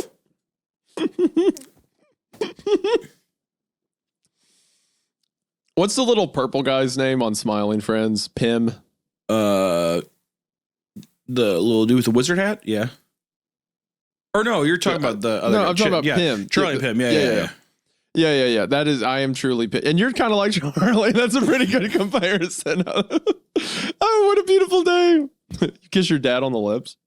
Yeah, you kiss your dad on the lips. All right. Anyway. I love you, Daddy. I love you, Daddy. Oh. Yeah, that's a pretty good comparison now that I say that out loud. Oh, what a beautiful day. I imagined splitting off from the group and tromping through poison ivy, bumbling into a gang of banjo-playing hill folk, or getting lost in the dark and wandering in circles until exhaustion and exposure took me. Even if I did manage to hike back to the parking lot, where was I going to go? Would I go back home to my empty apartment, eat a Hot Pocket, and feel sorry for myself again? I decided to tough it out and continue hiking. Also, by the way, the hillbilly hill folk would be Appalachia, by the way, not New Mexico. So. Yeah, I mean, I think he's just referring to Deliverance. Yeah. I mean, that's the reference. And there are, like, what's the film about the New Mexico people? Oh, Hills Have Eyes. Like, sure. But the hillbilly, the banjo's our thing. So The last thing you want to hear when you're like, oh, wow, this trail like in the forest is kind of weird. The last thing you want to hear from behind you is, you lost? that's the last thing you want to hear on earth. There's been a few times where, like, I've been, like, on a river, like, walking the bank or out hiking or something like that and come across someone's property and they do not like you being there. There was one time me and my buddies, we were four-wheeling and we drove up some road and we walked up to the top of the hill to get a view. And while we're standing there, we hear someone walk behind us and we turn around and there's a guy standing there with a rifle across his arms. He's not pointed at us. It's down at the ground. And we go, hey, sir, is this your property? And he goes, uh-huh. And I go, it looks like it. And I go, would you like us to get off your property? And he goes, uh-huh. We just go, all right. And just so walk straight the way we came. Yeah. We'll all be given the opportunity to speak with him. Please remain in your seats until he calls you. If you need assistance, don't worry. A flight attendant will happily help you on your way. That's creepy. I like that. The captains arrive. The idea of someone arriving mid-flight. It's pretty good. Sounds of Oh my god! passengers. Oh my god! Did you hear that, Mary? No, sorry, I was messing with this tech deck. What did he say? Nothing. Don't worry about it. They look down the road and it's just Captain America. Like Chris Evans. Whoa. Mary, get off that mongoose bike with those sick pegs and we should talk about this. Yeah, he's like really stoked about it. He's like, I love Avengers. That's awesome. She's like, the only captain I know is Shaun White. She's like a big BMX person or something. Like, you're like, what? She's like, yeah, pretty much really Shaun White into and Travis extreme sports. Pastrana. She's wearing all like the old merch, like all the old brands. So I was scraping globs of spaghetti into the trash. I heard my father say, Jay, can you go around to the back of the house and get me a brick? Don't like that. Don't like anything. While he's looking at his wife there too, my mom. What for, Pops? Gee, Dad, what is it? Jay, can you get me a frying pan? Go to my study and get the katana. Jay, can you go to my study and get the keyblade? What do you want the keyblade for, Dad? And get me Mickey's shield. Can you Just really into Kingdom Hearts. I was Kingdom Hearts paraphernalia. Fuck it. Get me Goofy's boots as well. Dad? What are you talking about? Turns into a violent torture porn Kingdom Hearts fan fiction. Where did you even get Kingdom? It was just up there somewhere and you just grabbed it as it went by. I don't know. Okay. I don't know. I heard my brother get up and open the side door to the house. The hinges creaking in their familiar way. Henry, what's wrong? Heard my mom ask in a hushed voice. Even as I sponged up the mess, I could hear the fear in her voice. My dad didn't respond. I finished wiping sauce from the floor just as Jay shuffled back into the house. He held a brick in his hands, dirt staining his fingers. Cast down eyes, he brought it to my father, placed it on the table next to him. My dad turned to the both of us, his voice cold steel. Now both of you go to your room for the night. I'm going to fuck your mother. Where's Harry? Get him in here. I'm gonna fuck your mother. What's he doing with that brick? Where is Harry? What's he doing with that brick? Hold on. Me and your mom were playing Bob the Builder. Okay. Can he fix it? We need to interrogate. Why do you keep calling this mom's vagina the chimney? No, bad. You don't. This is not funny. This is not cute. This is very bad and not good. Then the screen showed the view of the sun setting from John's legs. The screen immediately went to John's face, that he had a mad expression and rapid moving mouth. He had red in his left iris. His dick looked like... Whoa. His dick looked like it was ripped by a rabid raccoon. He had a noose around his neck. He was about to commit suicide. He shut his eyes and jumped. Hold on. I just want to say that this man was murdered in real life. Yeah, this is a guy. This is a guy that got shot. Yeah, this is a man who was actually murdered in real life in broad daylight, and they're like his dick was ripped off by a rabid raccoon and he hung himself. I mean, you think about that. Satanist. Yeah, and he's a fucking Satanist. I like they're just like besmirching this man's name. Yeah, wouldn't that be creepy? Wouldn't that be creepy if you just did that? But I don't see anything about there being a Lanius god. Interesting. Okay. Anyway, with that, oh, hello. My wife's at the door. Hello. Yes. With Hunter. Hey, wait, while you're here.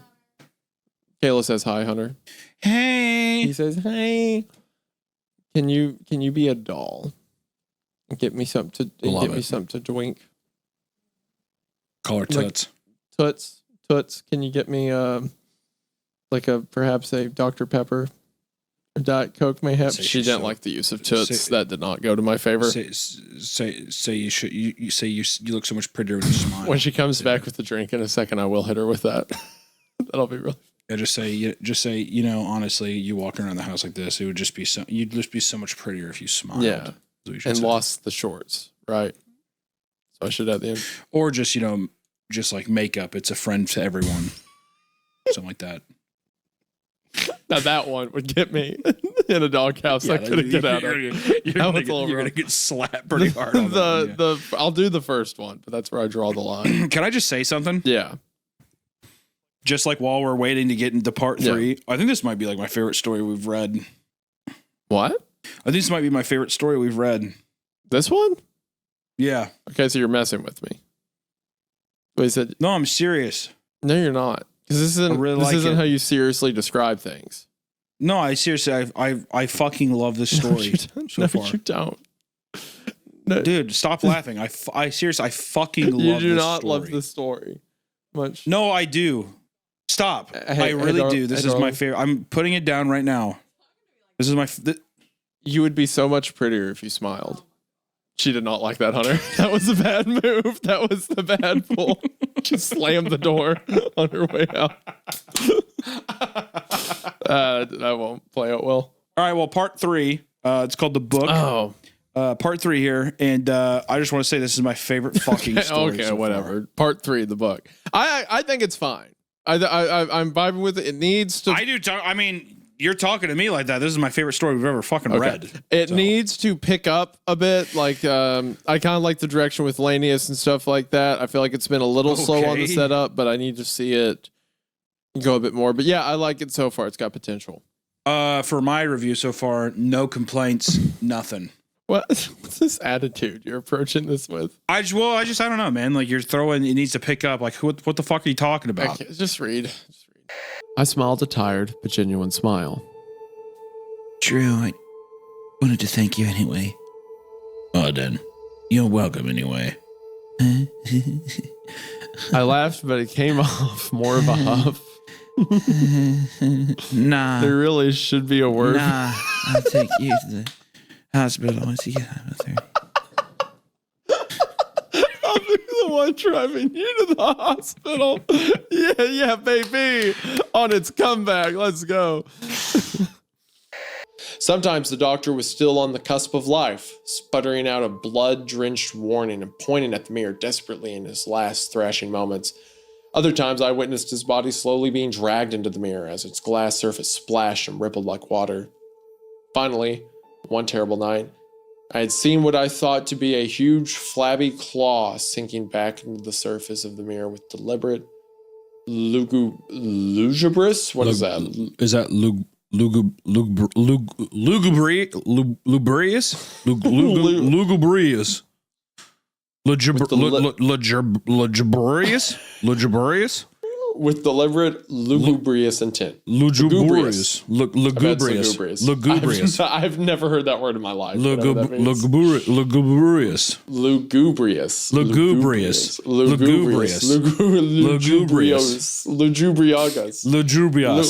Okay, lugubrious is an adjective that means Bull. causing or marked by an atmosphere lacking in cheer. Red Bull.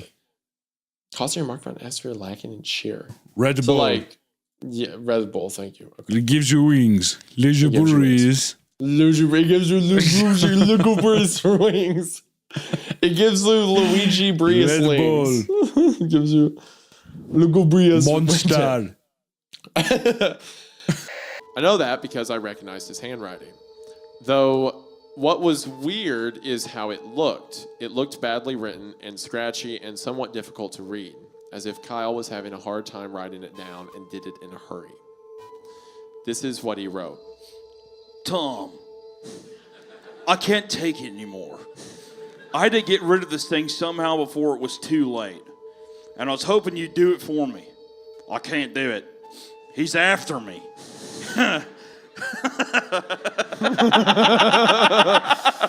Fucking Sonic is after me.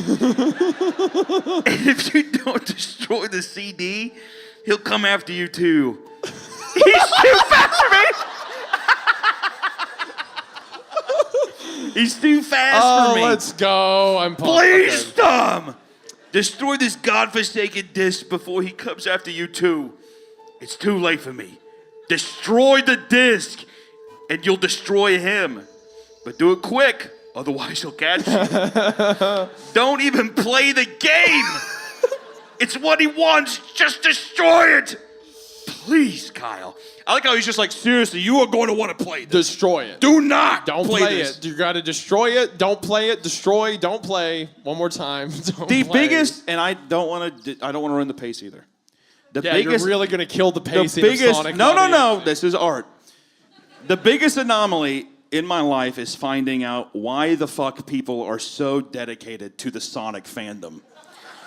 So to me, this reads as legitimate when he's just like, you're gonna want to pop this bad boy in quick, but don't do it. And the guy's like, what do you mean don't pop it in quick? Well, I always pop it in quick. You know, so I'm bought in right now. Is what I want to say. All right, you're locked in. Well, that was weird. To you, this is all one timeline of events, but to the law, they're all separate crimes that have to be treated with no regard for past actions. That is a stellar drawing. Yeah, you like David? The National Guard logo on the shirt. It's so funny. That's awesome.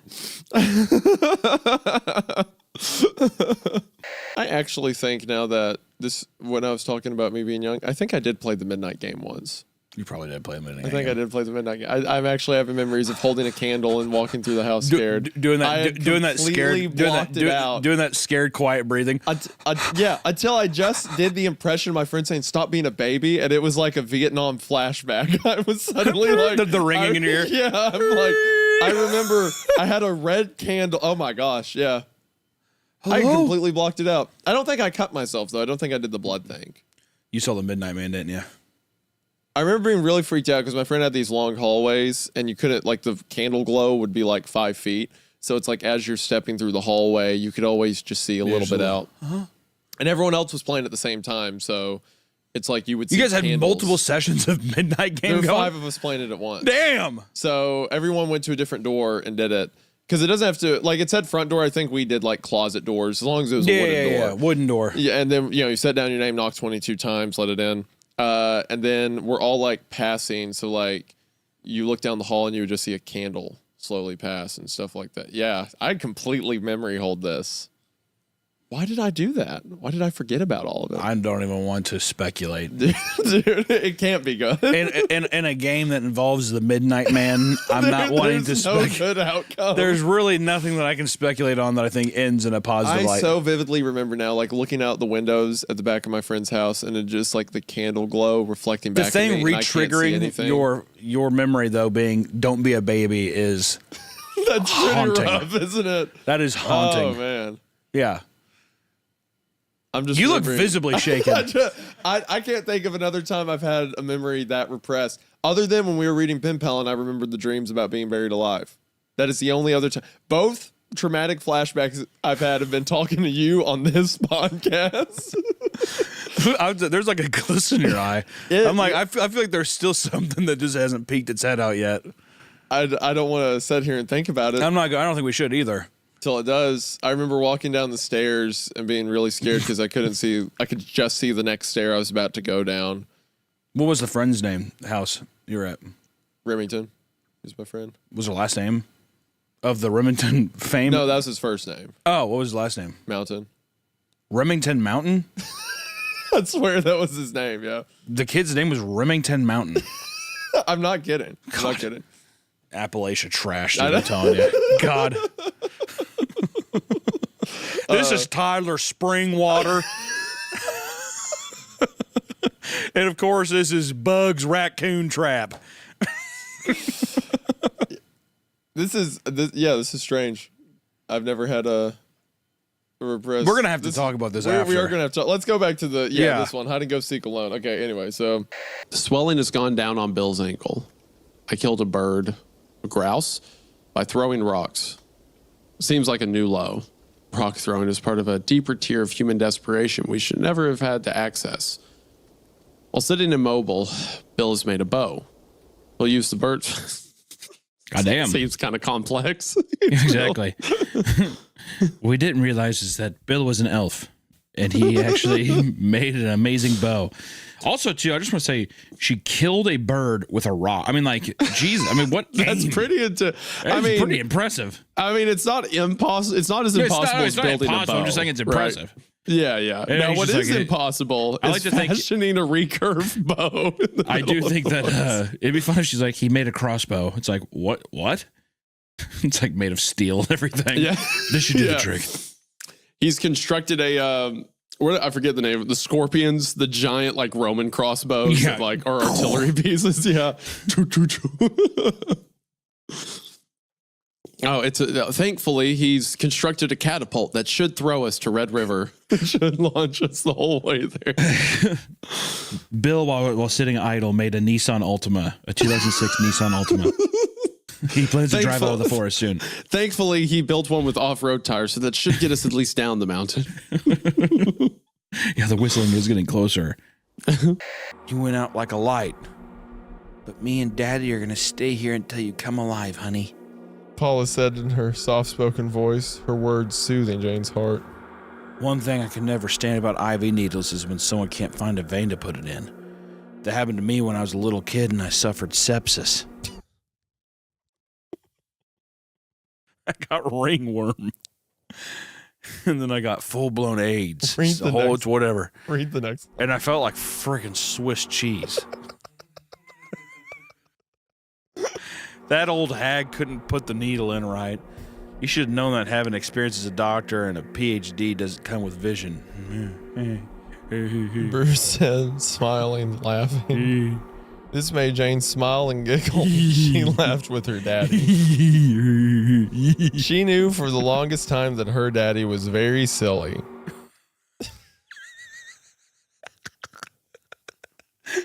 The longest time, my daddy's real silly. My dad's real silly. He's like, a stupid bitch can't find a vein. And she's like, hey, silly daddy. That's when it was a stupid bitch gave me sepsis and I got ringworm and everyone called me lizard foot the rest of the year. Like, Dad, you're silly. That's a funny story, Daddy. The party was amazing. Everyone was dressed up, laughing, having a great time. I was welcomed by everyone. People patted me on the back. People offered me drinks. Someone even offered me some alcohol, to which I had to politely decline. Oh, come on!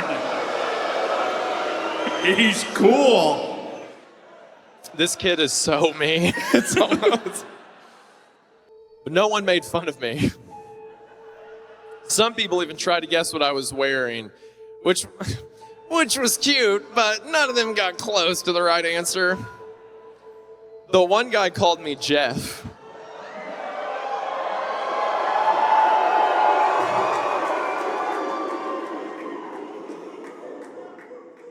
Which made me curious. Does he say go to sleep? God, I hope. I hope. So yeah, long story short, trust no one that looks like him. Though, I doubt you already trust that many people in this area. Good luck. Sadly, I didn't hear anything he said after the first 5 words because as previously stated, he was driving away. So the end of that was completely incomprehensible. Oh, by the way. Hey, I was wondering, could you stop? If you mess up the victim ritual after someone's already Oh, what? Wait, that was really crucial. Hey, could you come back and tell me that part? Can you take me with you, please, God?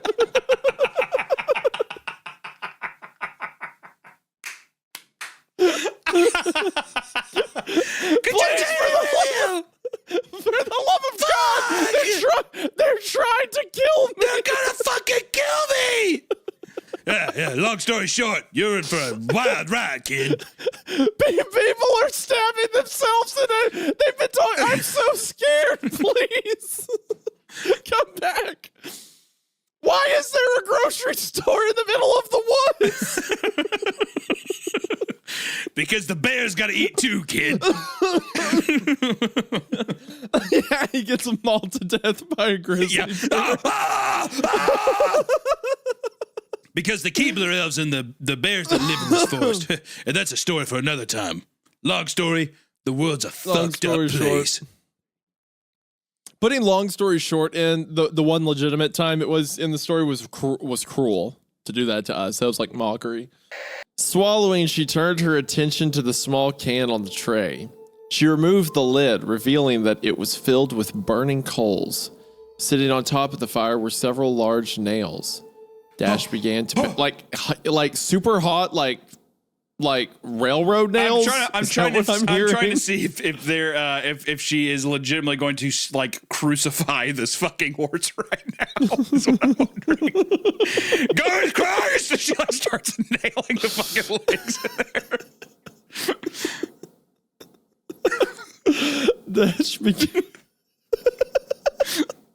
Dash began to panic again.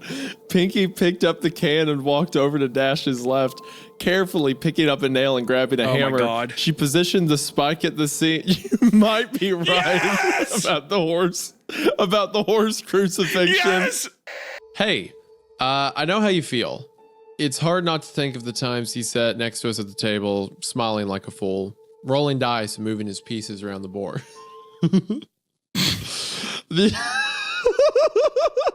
That's word. It's so funny. Oh, I used to think about the good old days when he'd roll his dice, smile, move pieces around the board. He would get the way dice someone from my plays bag. a board game. Yeah. It's like, what are you? Can't you just say, like, the next line is he loved Monopoly night. So it's like, just say he liked Monopoly, like rolling his dice, moving his pieces the way kids do. Like, he loved Monopoly night. Always wagged his tongue when he counted money. Well, okay, I don't like that. Always wagged his tongue when he counted money. I don't think he realized he did that. It's impossible to think of him shooting up a diamond.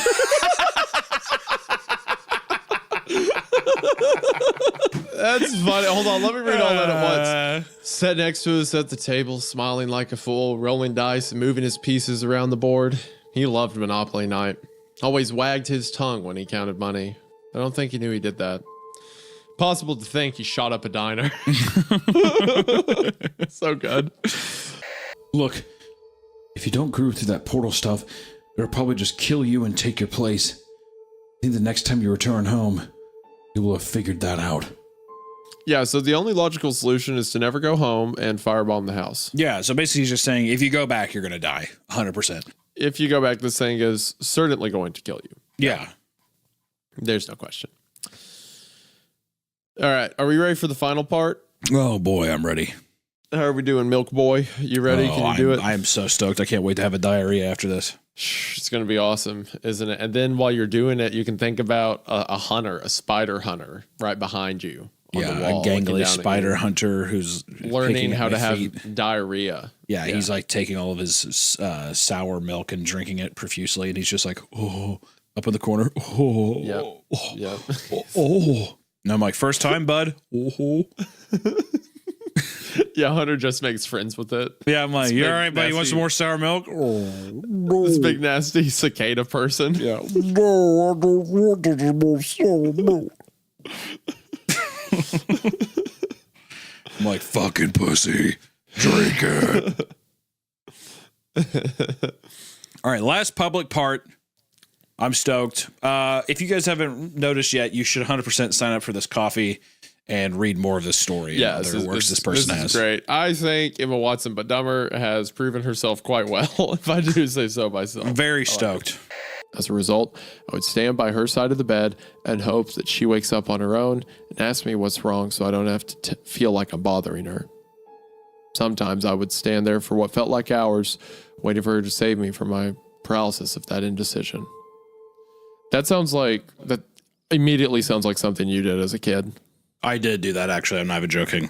I would get freaked out in my room. I would stand my mom, or I'd like go really close to her. I'd be like, Mom. And she'd like fucking like freak out, be like, "What?" Oh, because I'd be so close to her face. Or I would go into her room and I would sleep on the floor next to her bed. In the morning, she would like step on me, and I'd be like, "Oh!" And she'd be like, "Oh my God, I'm sorry." Like a thing. But the biggest thing was I would be freaked out. I'd go and I'd whisper to my mom, but I didn't want to wake up my dad because I knew if my dad woke up, he'd be like, "What the hell?" Oh, dude, yeah, like raise hell for sure. But yeah, I did that all the fucking time when I was younger. You got to strategize how you really do. You have to parents strategize furious. how you're like, I'm going to die of a heart attack. I'm so afraid of my room of whatever. You know, it could have been a dream or who knows what it is. But yeah, going into the room, really like slowly turning the door so there's no sound of that. My dad also had like this industrial fan that would be blaring in there. So it'd be like this huge like wind tunnel in the room. And yeah, I'd just be up to my mom. Mom. Yeah, she would freak the fuck out. I always felt terrible. The funniest part is you curling up on the floor like a dog. I did. I like a Shih Tzu or something like that. I literally curled up in a ball. And my mom would wake up in the morning, and you're small. You're just a kid. You don't think. And no one like looks at the floor before they get out of bed, whatever. So yeah, she would step on me. I'd be like, ah. Or my dad would get pissed because my dad would wake up really early for like construction work. And he'd be like, "What the hell are you doing here?" And I'm like, "What like, do you think you're doing? What the hell do you think you're doing, boy?" That's probably why your Dad. grandfather tried to shoot you. Yeah, that's probably why your grandfather accidentally shot the dog because you two look so much alike. I bet that wouldn't surprise me at all if you were like, yeah, it turns out I was one of the kids. I wore like the ears and the tail, like I would bark at people at school. I wish I had the 100% courage. like you. I wish I had an semblance of courage like that, dude. I'm not. I'm a coward. Maybe your grandpa was trying to save us. Maybe, dude. Maybe. Just go to God. I want to just go to God. I don't want to go. Come on. Maybe if I can kill him before he becomes a sinner, I can save him. Exactly. I can save all of them. I've given him 4 bars of chocolate, but he hasn't died yet. I'm like, your dog. grandpa kept leaving the door open and stuff like that, hoping you'd run away. Yeah. Go on. Get. I should get lost in the woods. I really shouldn't have left. Elise merely lets out a little sigh. Elise, we're not feeling well. I ask, coming over to where she is perched on the arm of the couch. Shouldn't we be? Life is but a vague dream which disrupts the sleep of death. That's you. All of these characters have been me. And then I walk over to you. No. Yeah. No. I'm the guy getting pussy upstairs for sure. No, you are not. No, I'm the guy getting pussy upstairs. Who's down here? No, absolutely No.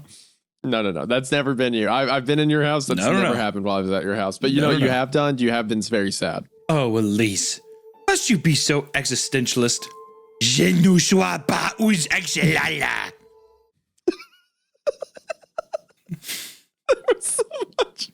There was so much disdain for the French in that.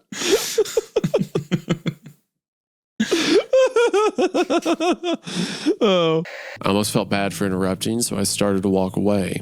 But I felt something grab a hold of my leg. I looked down to see a mutated dog paw holding tightly to my pant leg. I tried to pull my leg from its grasp, but it held on. Then, to my horror, it started...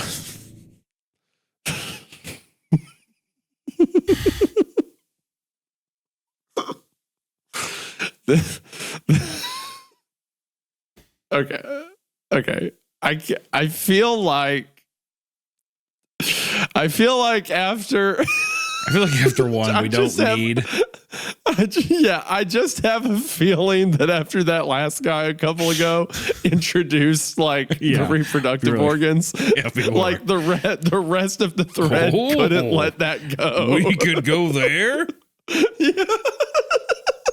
I feel like by doing that, he opened Pandora's box, and I have a feeling that every entry afterwards will somehow bring that back into it. I really hope not. Because there was sexual stuff mentioned way earlier when it's like he takes 5 wives for his own pleasure, but it wasn't dwelt on. But after that guy was like, women are a commodity. Here's the stuff in the ground. I feel like everyone else is like, we can do that. Which I also have to mention. It's It's convenient that on a story group that was posted online anonymously, a bunch of guys were like, yes. And women are the commodity that gets traded around. Like, okay, dude. At least with the part 10, it felt like there was a cohesiveness to like the despair of the world and stuff like that. But I'm like, this one. All right, anyway. The first thing I noticed that was out of place was when I pressed start. There was a split second when I saw the title image turned into something much different. Something that I now consider horrifying before cutting to black. What could it have been? Yep. Just like a man's gaping asshole, just like right there. He's like booting it up. He's like, well, that's a different kind of ring. I don't worry, you're going to find out in just a second. I remember what the image looked like in that split second before the game cut to black. The sky had darkened. The title emblem was rusted and ruined. The Sega 1991 was instead Sega 666. oh no! And the water had turned red like blood, except it looked hyper-realistic! I love it! Anyone remember the dog? Sometimes there were no people, and there was just this dog at the counter. I think it was a golden retriever. It never panted, but it watched. And sometimes it'd make you do things. Bro. Do you guys remember that?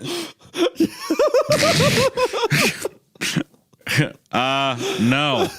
I was touched by my uncle. I was touched by my uncle when I was watching Air Bud when I was younger.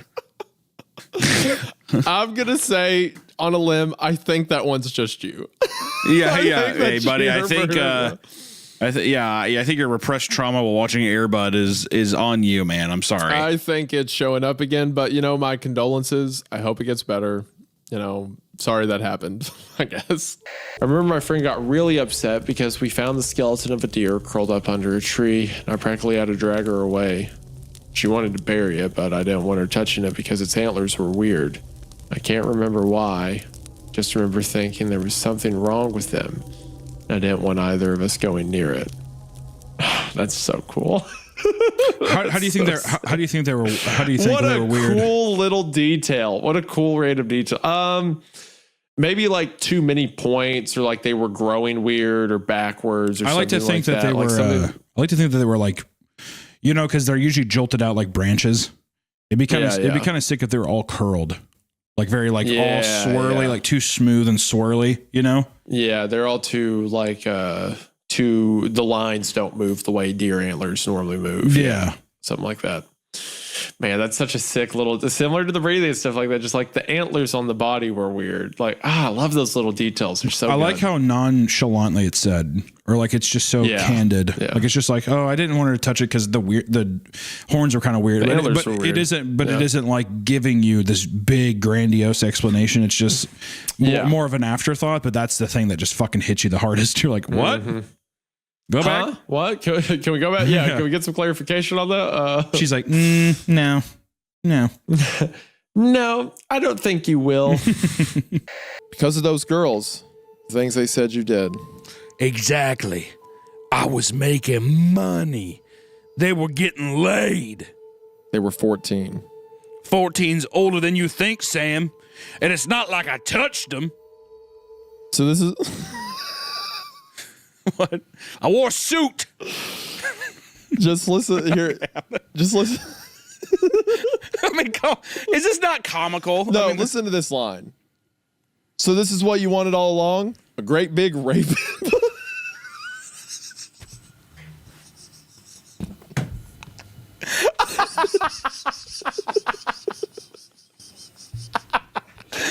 What have I become? So this is what you wanted all along.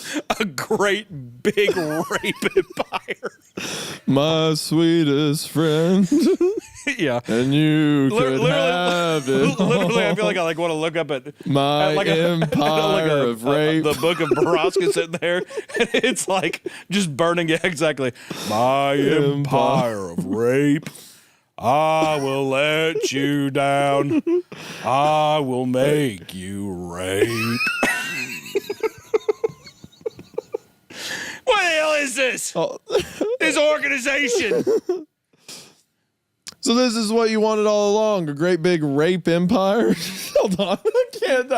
I can't be expected to read that correctly. There's no way. All right. The sheriff. Gosh. Rough day. She asked. I nodded. Well, tell me about it. Not particularly. It's just that we're no damn closer to a solution now than a year ago. She stroked my chest now, almost nervously. Well, I have some exciting news. I looked up and she reached behind her, slowly pulling.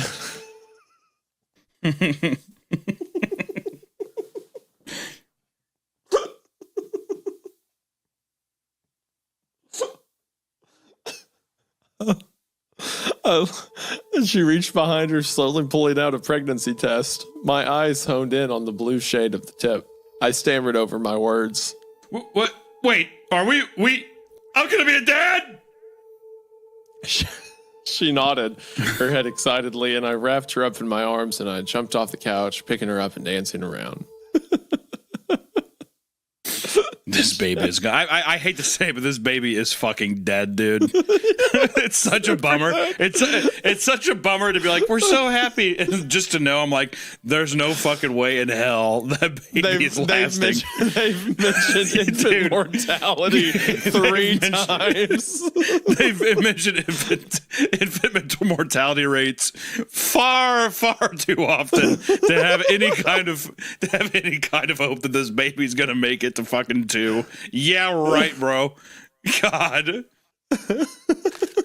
Daddy wants to introduce you to my slingshot. Yeah, that's why I was gonna make a joke about how that the story now enters an interesting moral complexity, because it's like, you know, his whole career is slingshotting babies, but now that he has one of his own, will he be able to put it in the slingshot? She said in a hokey, sing-sogging tone she'd have never been caught dead using, popping another gnarled, yellowed molar into her mouth and sucking noisily. I could taste my own bile by the time I backed away from that godless orgy of culinary depravity. Love that. That's sick. That's how I describe. I was trying to think of a restaurant to use as an insult there, but I was going to say out. So. No, I mean, a godless orgy of culinary depravity is me on the fucking McPick 3, whatever, or McPick 2, or whatever menu. You better watch my ass in that drive-thru. I'm telling you, dude. That's what the person's taking my order. I'm like, and this, and they're like, is that all? No, and this, and he's like, my God, this is a godless orgy of culinary depravity. Yeah, that's me. Hey, that's me when the fucking McRib is back. That's what that is, dude. You better watch my ass for real. Goddamn. That's good, Hunter. I'm happy for you. I can't feel my ankles. We took a trip to the largest resort in our state. I made sure the sky was clear, the crowds were minimal, and the flowers had bloomed. I got off my knee to embrace her. She was elated. Her smile, her embrace, her scent. Every detail was just as I imagined. Yeah, she shit herself. How did you propose? How did I propose? I took Allison to Fairbanks, Alaska, under the Northern Lights. Did you actually? I did. I'll text her right now. Go ahead, text her. I did it. That's what happened. That's very romantic. That's actually incredibly thoughtful and sweet. Oh, yeah. It was awesome. Did she cry? Yeah, I did for probably like 3 or 4 hours. I don't know. I think I can't remember where she was at. But yeah, no, I teared up. Did you? I did, yeah. Yeah. I had like a whole like little speech prepared and stuff. And we were both crying. Can you remember it? I do remember it, actually. Can you say it to me right now? And I'll pretend I'm Kayla. What would your Kayla impression be like? Well, once you start saying it, I'll start doing it. Kayla? Yeah. So she sounds like Goofy. That doesn't sound like Goofy. That was a Goofy impression. Okay. That was 100% Goofy impression. Years ago, you asked me. I was waiting for you to do the impression again. No, what did I ask you? Wait, what? Okay. Keep going. Do you remember what you asked me? Pass the ketchup. Okay, now you're Patrick Star. It's the same voice. Anyway, the little like speech I gave or whatever is like when we had started dating, we had this whole conversation where she was talking about how like she used to pray for when she was a kid, she used to pray for like a man to come into her life to make things better, not worse, blah blah blah, like all this sappy stuff. Mm-hmm. When I proposed, right before I got down on one knee, I said something to the effect of like, I think I'm that man, or I want to be that man, or something like that, and proposed. It was very sweet.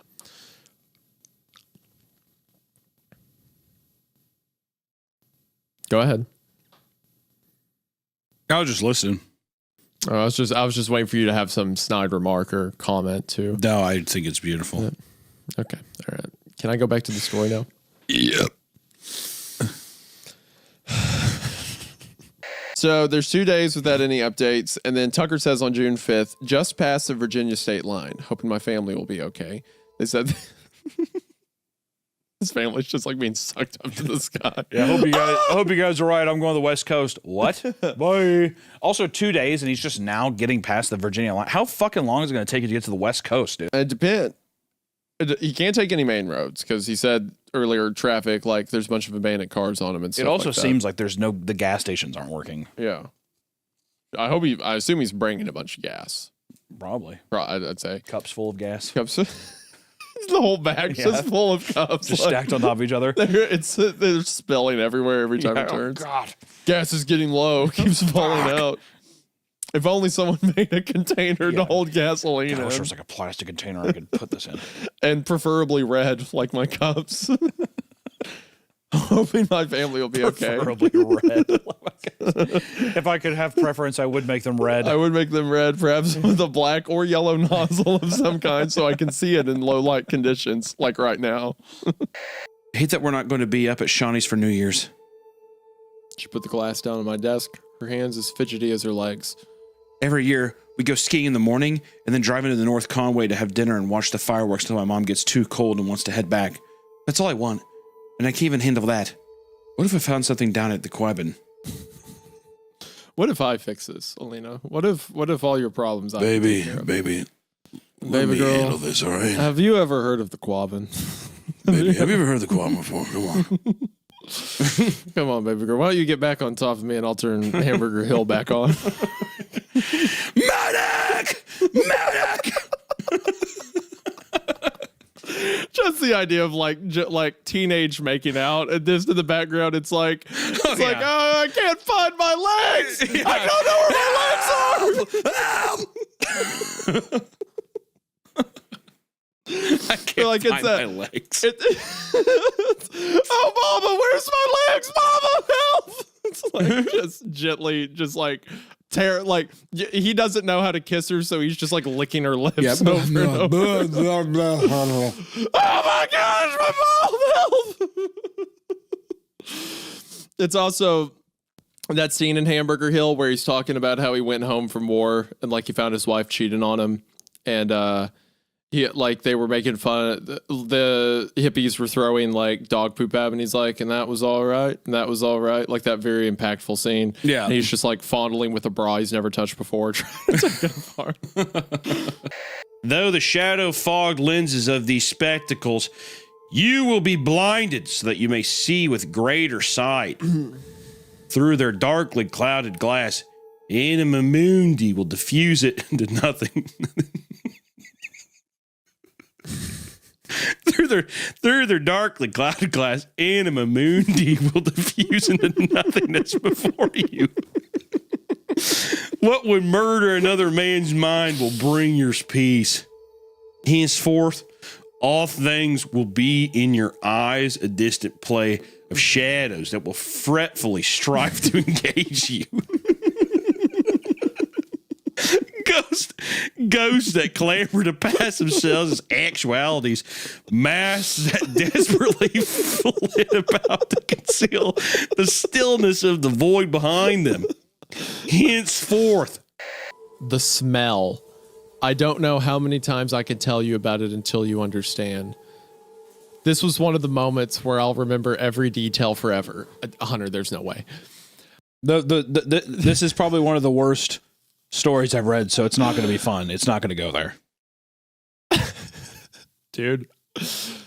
Isaac's room was a mess. There were 3 bookshelves that likely used to have tons of books, but the shelves were torn apart and books scattered across the room.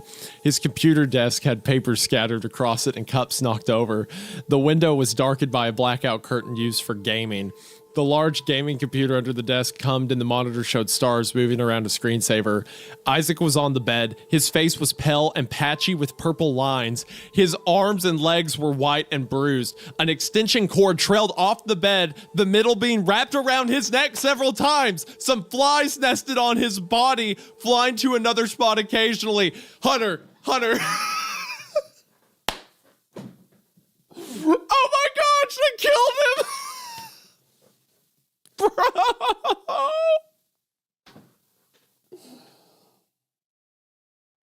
Dude.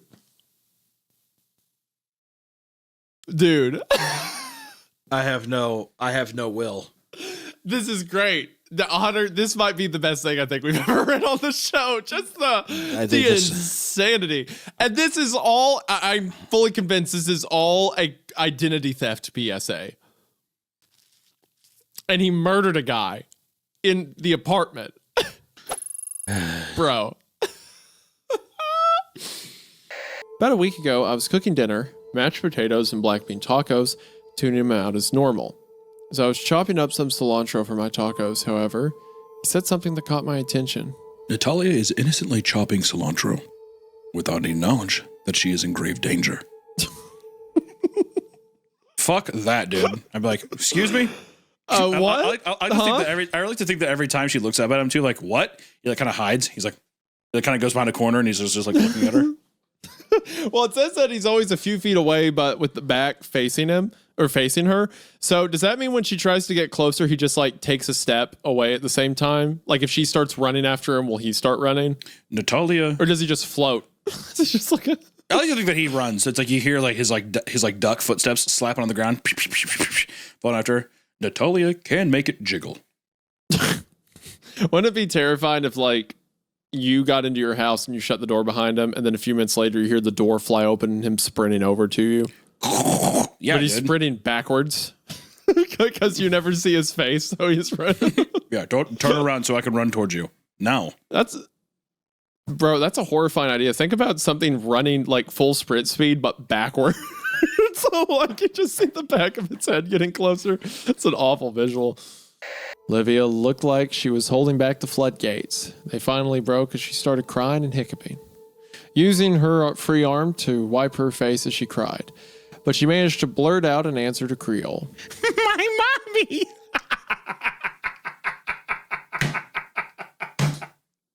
Gypsy! My mommy! I was like, why is that so funny? And I forgot what bit you had set up a moment ago. You see, literally King Creole is going to be the fucking online person she met that she starts having sex with, and she's like, yeah, King Creole, you should go and stab my mom 35 times. Stab my mom. I think King Creole's going to do that anyway. Yeah, 100%. I think that's where this is going. Yeah. As if on cue, the front door slammed open, nearly breaking a shelf near it as a woman came into the shop. I could tell she was Olivia's mother by the resemblance of her to her crying daughter. Olivia! What the hell are you doing in this place? Is her mom Scary Carrie? Her mom's Gypsy's mom. Yeah, I'm a dainty little princess. She's a big old girl. Big old woman. Olivia! The glow from the lamppost reveals a curly-haired woman. Both arms are covered in an elaborate sleeve of tattoos, 2 colorful gardens of fully bloomed flowers in an elaborate watermark style. I roll down the window a fraction of an inch and yell back. Why are you following me, you psycho? Who the hell are you? And what are you doing with Paulina? Oh, hell yeah, dude. Oh, do not just tell me. Do not tell me that we're getting in on some girl-on-girl action, y'all. Uh-oh. Hold on. No, call. No, I think the Colonel just came in. Did the Colonel come in? Because that's finger-licking good. Stop. Ew. Ow, why are you such a quit? What? Oh, my gosh.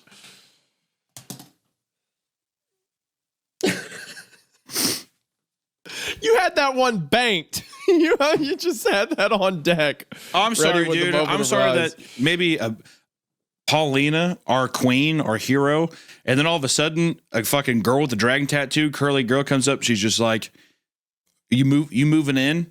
You know what I mean? Is it now we got a love triangle, dude? No, look, it's because you're sexualizing it. Okay. Like if it's fine, like two right, we'll see. like perfectly fine, like two women want to be together, that's between them. Whatever. I don't need to come in and make it into. I don't need to fetish size it. Like I'm sorry, that was wrong of me. I was probably wrong. Was it wrong? Was it wrong? You had the Colonel joke on cue. That was in your tape deck. Like skip next song, ready to play. I'm sorry. You know what? I'm sorry. You know what? I probably jumped the gun. The following morning, Mr. Widemouth arrived holding a small box. I want to teach you how to juggle.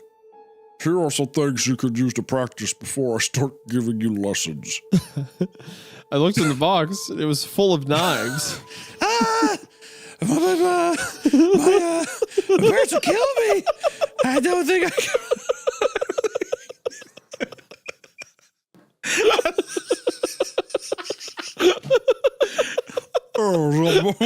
Tug's shirt collar, practice with these. Some fucking box full of broken glass and knives. I don't think I'm. Can we start with maybe like a towel or like maybe a pillow, maybe a ball or something? Like just a soft, like I don't know anything I'd soft. Be up for like a baseball or something. Yeah, I'll even bend the knee to a ball, like a baseball. Don't be gay. Don't be gay.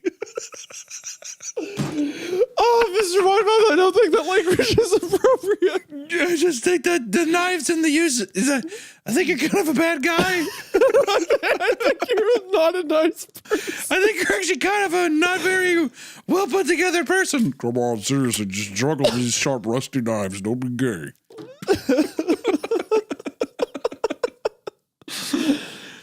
No, I just would feel a bit more comfortable if I knew how the guns worked.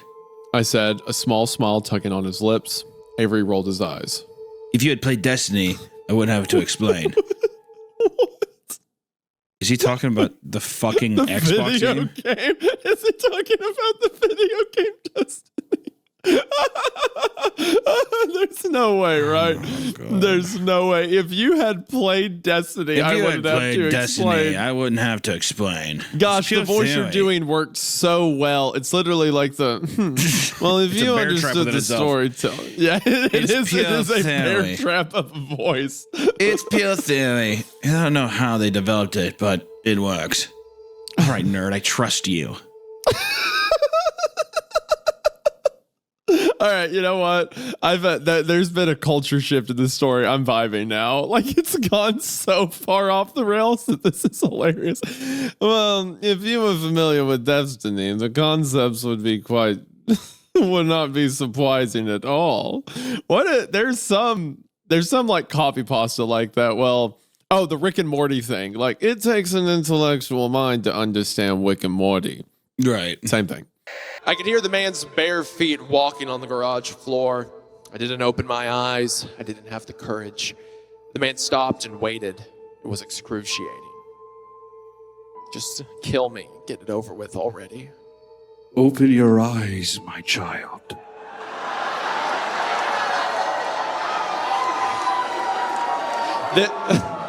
This does rule. You're right. Says the man. His voice is comforting. I trust him. Slowly letting my eyes open, revealing the man in front of me. Jesus?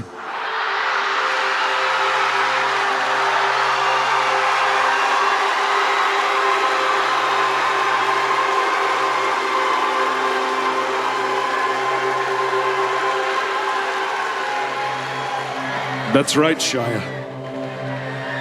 You called to me, and I answered.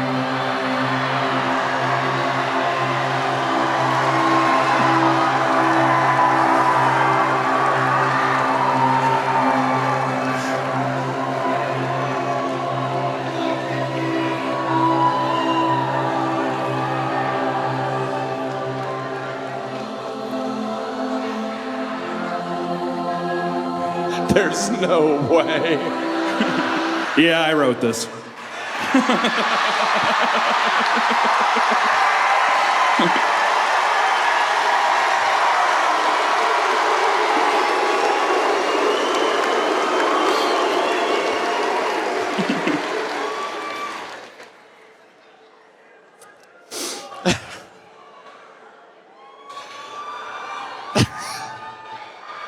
I fell to my knees in disbelief, thinking about the last couple days, thinking of the baby born in the dark woods. He gathered the animals of the forest to resurrect himself. For what? For me? You don't need to seek validation. That's it? That's the... Wait, my slide ends there. Huh? Mine ends there. That's the last. It goes off then. I'll keep reading.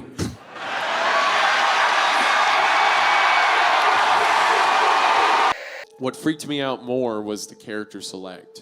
It showed only Tails, Knuckles, and to my surprise, Dr. Robotnik. Now I was sure that something was up. I mean, how can you play as Robotnik in a classic Sonic game, for crying out loud? I was going to add a for crying out loud as a joke, but it's in the text. That's when I realized that this wasn't a glitchy game.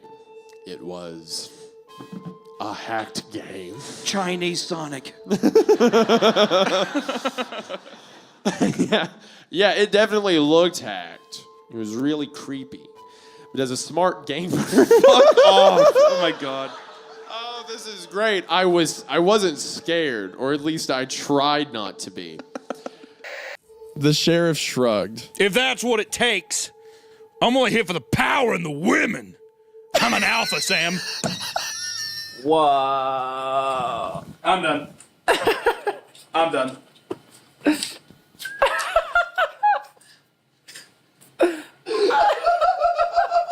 What the fuck? I'm an alpha? What? At what point was that what this was about? Boo! What are we doing? I'm an alpha? I rate myself Today to see if I could reign. to see if I'd still come. Good God. This. Oh, I can't. I gotta sit down. It still worked. There we go. He turned away and held his arms. He felt like he actually had control over himself, like he did for the past few weeks since he got home from the hospital. He actually had complete thoughts for just moments before it.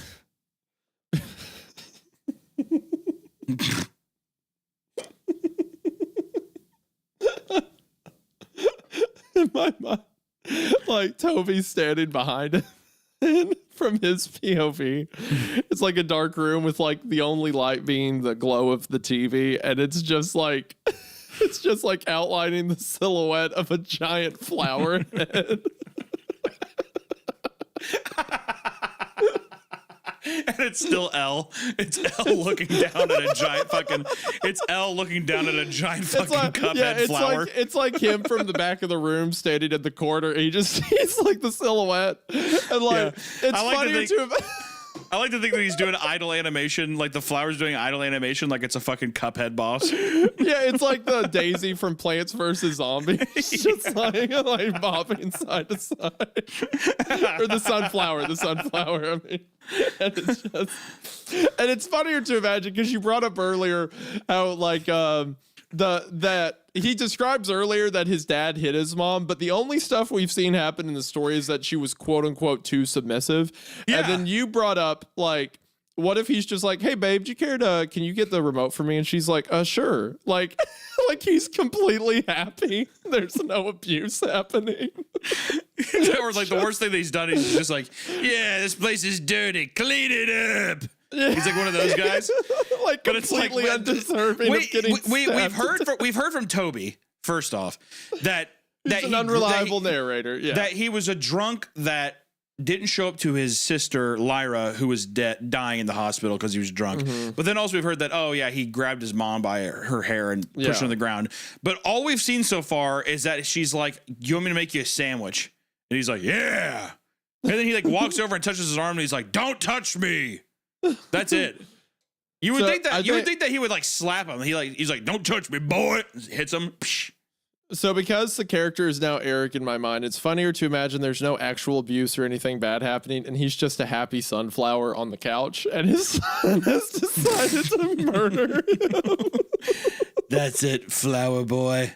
That's it, flower bitch. You're going down. He's like watching Animal Crossing Let's Play on the TV, just happy, kicking his feet in a flower pot, and his son's about to stab him to death. Beggars can't be choosers. I watched as his eyes lit up, seeing the get well cards that had been left on his side of the console. He snorted when he noticed the one I left for him. Happy birthday, Grandma.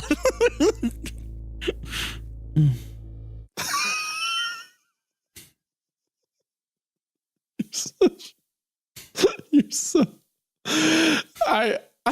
I want to feel bad because it's not him, it's you that makes me hate him. But it's so inseparable in my mind at this point. Like when we heard his last name was Esperanza, I just coasted over that fact. I coasted over the mention he has moppy black hair. In my head, it's like he has a perm. Like a perm almost of like he's red a ginger hair. kid. Yeah. Yeah. And it's like it's like a high end type, but it sets off his head and is curly, and he's wearing glasses that are taped in the middle. He looks like a human embodiment of Carl Weezer from Jimmy Neutron. But annoyingly skinny. Oh gosh. Okay. Whatever. She's inveterate mope. There's no changing her. You might be right, sir. I say, sign. Well, c'est la vie. Not everybody can be as happy as I am. Some years ago, I was much like Elise. Which my bear trap, by the way, this is inside of like Mother Horse Eye's world or whatever, or one of the systems plugged in, which I think is the same thing, just in the future. Also, you said c'est la vie and it's c'est la vie. Is that bothering you? I just really respect the French language, so. No, you do not. After you read Je ne sais pas the way that you did, absolutely not. Je ne suis pas un That's perfect. Fluent French that rat almost sounds talk. like you're trying to do a Jamaican accent, trying to pronounce a French accent. Yeah.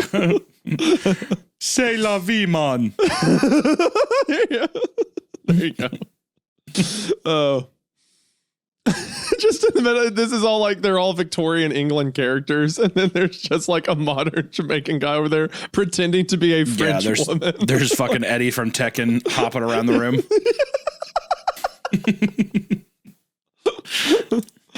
What's wrong with her? Oh.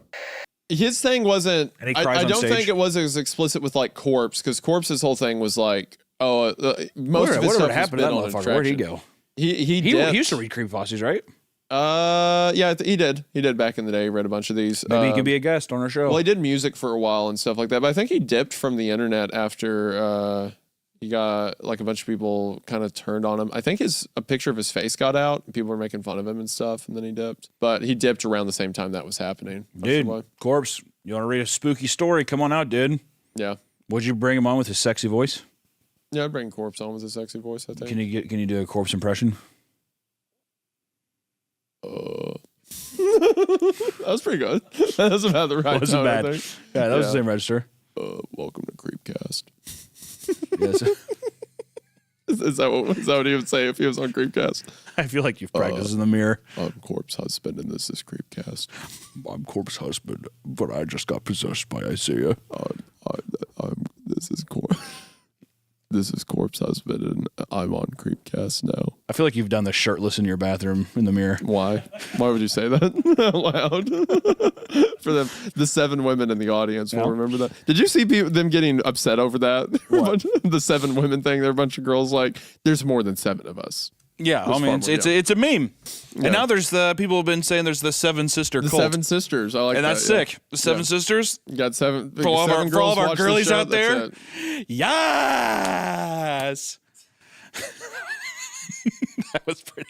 I felt my soul kind of leave my body.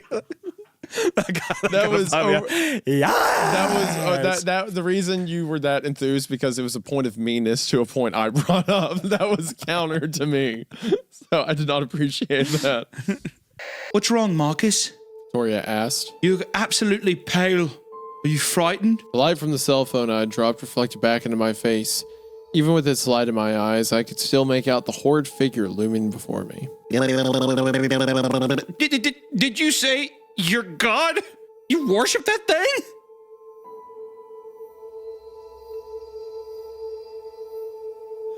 The Looney Tunes lead-in was unnecessary. What, man? That's how it's read. No, it's not. That's not in there anywhere. That's how I be. If I saw a giant satanic statue, I do, oh my God! And I do,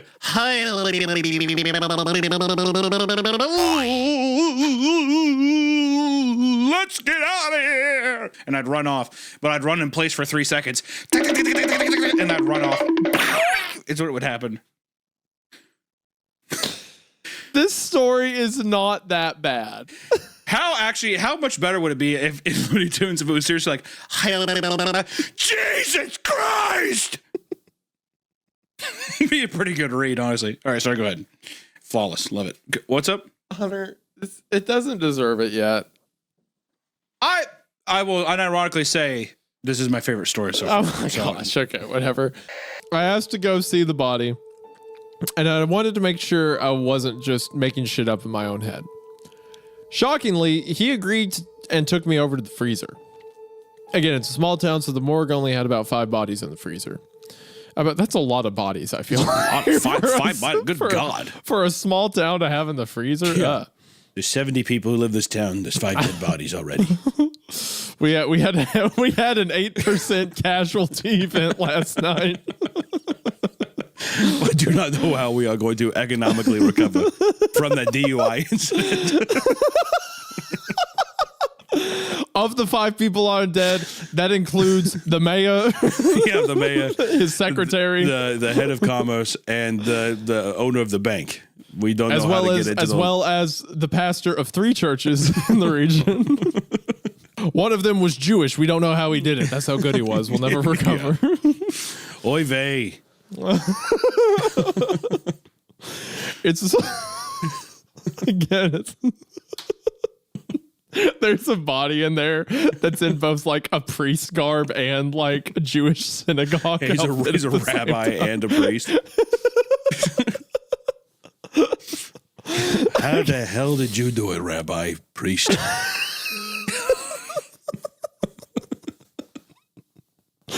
Okay, we have to lock in on the story a little bit. This is we were pushing it with the bug thing last time. Yeah, I feel people like are going to this be is pissed a bridge now. too far. I know They're everyone's gonna be mad. Whatever. We're having fun. Sorry that we're having a good time. I have a feeling Doug's going to come back, but he's a bad guy. And he's going to be like, what, Doug? I trusted you. And he's like, well, long story short, kid, you should be more careful on who you choose to be friends with. It's going to be like one of those things I feel like. Something about imagining Harrison is like the short little like just in a parking lot, just like I'm so scared as the truck's taillights are getting further. Yeah, he's just standing in the dark. Good luck, kid. I hope they don't splice you up from inside out. Could I just ride with you? It's a truck. I see. The seat's open. I can what's see so weird is like, he's like, I gave you a pretty good hiding spot out here in the woods. It's like, why don't you just drive me to another city or a fucking airport? Why am I here right now? Why do you have to leave me here? They started World War I, kid. We were so wrong to have been afraid of them. This place is amazing. The ship is only the beginning. There's a whole other world beyond it. One so much better than what we left. I know it hurt you to see me die. But I'm okay now, I promise. Please open the door and come have a drink with me. It's funny to imagine like this old soggy captain like pressed up against the door. Like, Nathan, I'm sorry, Nathan. You gotta take me back. Could you also send a picture of you with your pants down? What the fuck are you talking about? You know that? Okay, where my bit was going in my head is there's that, you know that thing that's like, can you send a picture of you like from the front, from the back, one, you know what I'm talking about? Where it's like, all right. Two men who enjoyed their own company, but don't mind one another. Ben and I had become acquainted over all that time together, but it wasn't like we were brothers in arms. Oh, so sorry, I have to go get my package 1 sec. Man, Isaiah's gone. Now I get to finally say my true piece. What if Ben's in the bag right now flopping it around? What if Ben's sitting there and he's saying, it's so floppy in the bag. And our hero here has to look out the cockpit window and see what he thought was his rigor mortis friend flopping it around in a bag in the vacuums of space. Would you go out? Would you go out and would you help this man, or is it his own fault? Would he just be flopping it forever by himself? Apologies for killing the vibe. No problem. This was different than the Blood Cemetery or the Eunice Williams covered bridge. We were walking into the ghost story of Robert Edward Kennan, and the only thing we knew for certain was that he was dead. Pass me my bag. Okay, this is him talking to Carrie. Thank you. I said to Carrie as we stepped out. Oh my god! I thought it said Carrie. My bad. No, you know what? No, you don't get to redo that line. You don't get to redo that line because that was your malice for this woman, and we're leaving it. Okay, that's what he said to her. Pass me my bag. No. You went even worse. It's him. It's the author talking to Carrie. Pass me my bag. Shut up. What is the date today? Flipping the page gave a response that ate away at my curiosity again. The next page was filled with what looked to be a series of shapes.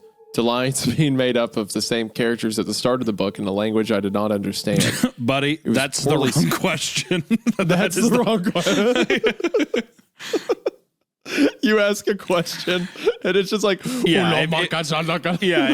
you fucking ask a question and then the stupid ass Pokemon that are like weird hieroglyphics, whatever, start floating around, you know you're fucked, dude. Yeah, well, I better ask him something straight up, and he just responds back with like,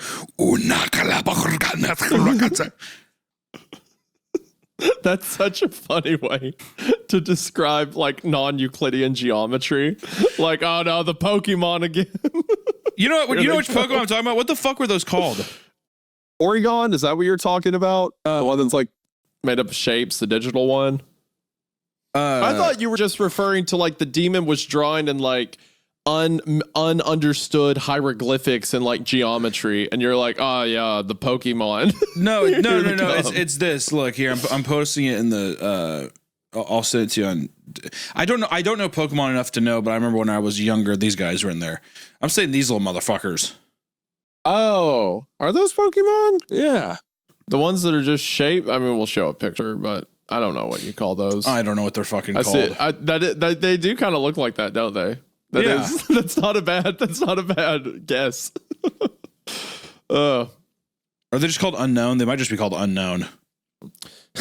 Uh-oh, that's the wrong question. Bad decision, Mark. Oh.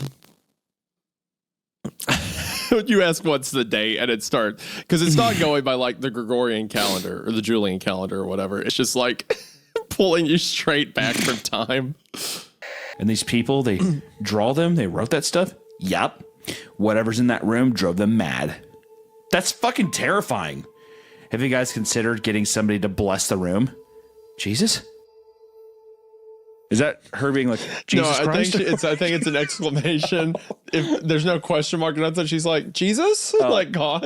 So she means Jesus. Yeah. Well, you'll have a hard time getting him, but perhaps some other sort of holy person. That was almost a bear trap on accident that you pulled off. God? Should I have God bless the room? You're in some mood right now.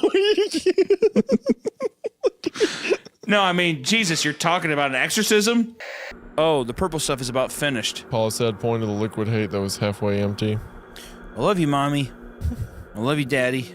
Jane said, giving her parents a hug before they returned to heaven. We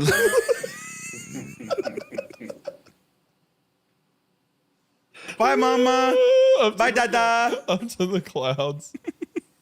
We love you too, I like Janie. the implication that Jane the killer knows Jesus and is a Christian.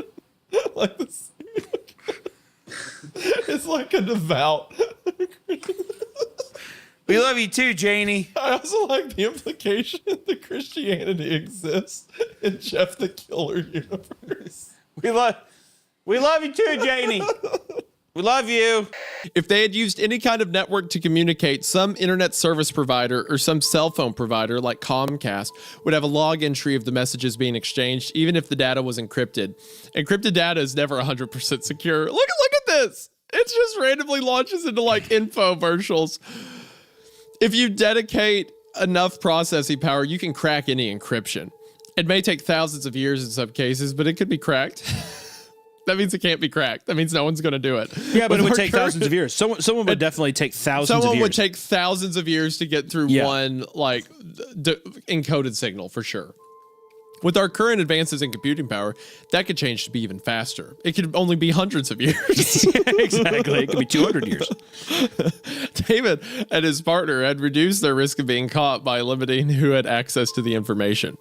If you send an email to me via Reddit, I'm not the only one that gets the message. It passes through several servers. Oh my gosh, this story is like crack. I seriously hate myself. Like, I hate myself for deciding to read this. I fucking hate this. Yeah, for the record, this was your idea. I said... I know, I hate myself. I said that story looks bad. We should pass over it. You said, we'll give it another shot, and I'll be more positive this time. I know. And look what's happened. I love it, and you're paying the price. That's great. Is this part 6? Or is this part This is 5. This is 5. The next scene showed George on a cliff from the same lake John committed suicide. He was about to commit suicide too. I thought he was going to jump off the cliff, but instead, he pulled out a gun and shot himself. I'm surprised. A lot of restraint to not say the specific model of gun, as he has done twice. Yeah, I was going to say, I like how the specific gun is extremely important. What's funny about it is the way they write it, M1911 and 1887, is the same way those guns are written in Call of Duty. Are they really? Yeah. No one says M1911. They just say 1911, unless you play COD Zombies, where it says M1911. It's military terms. You don't get it. I love Black Ops. I love Black Ops so much. My dad's a truck driver.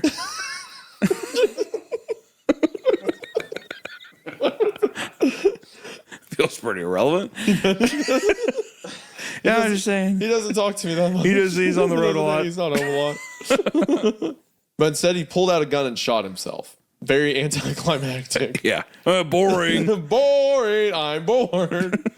At the end of the scene, the camera zoomed into the gun, and the gun was the same one Paul used to commit suicide. And on the side, it said, "It takes 2 bullets to kill 2 Beatles." It scared me a little bit. It sends chills down my spine. I mean, guns can't talk.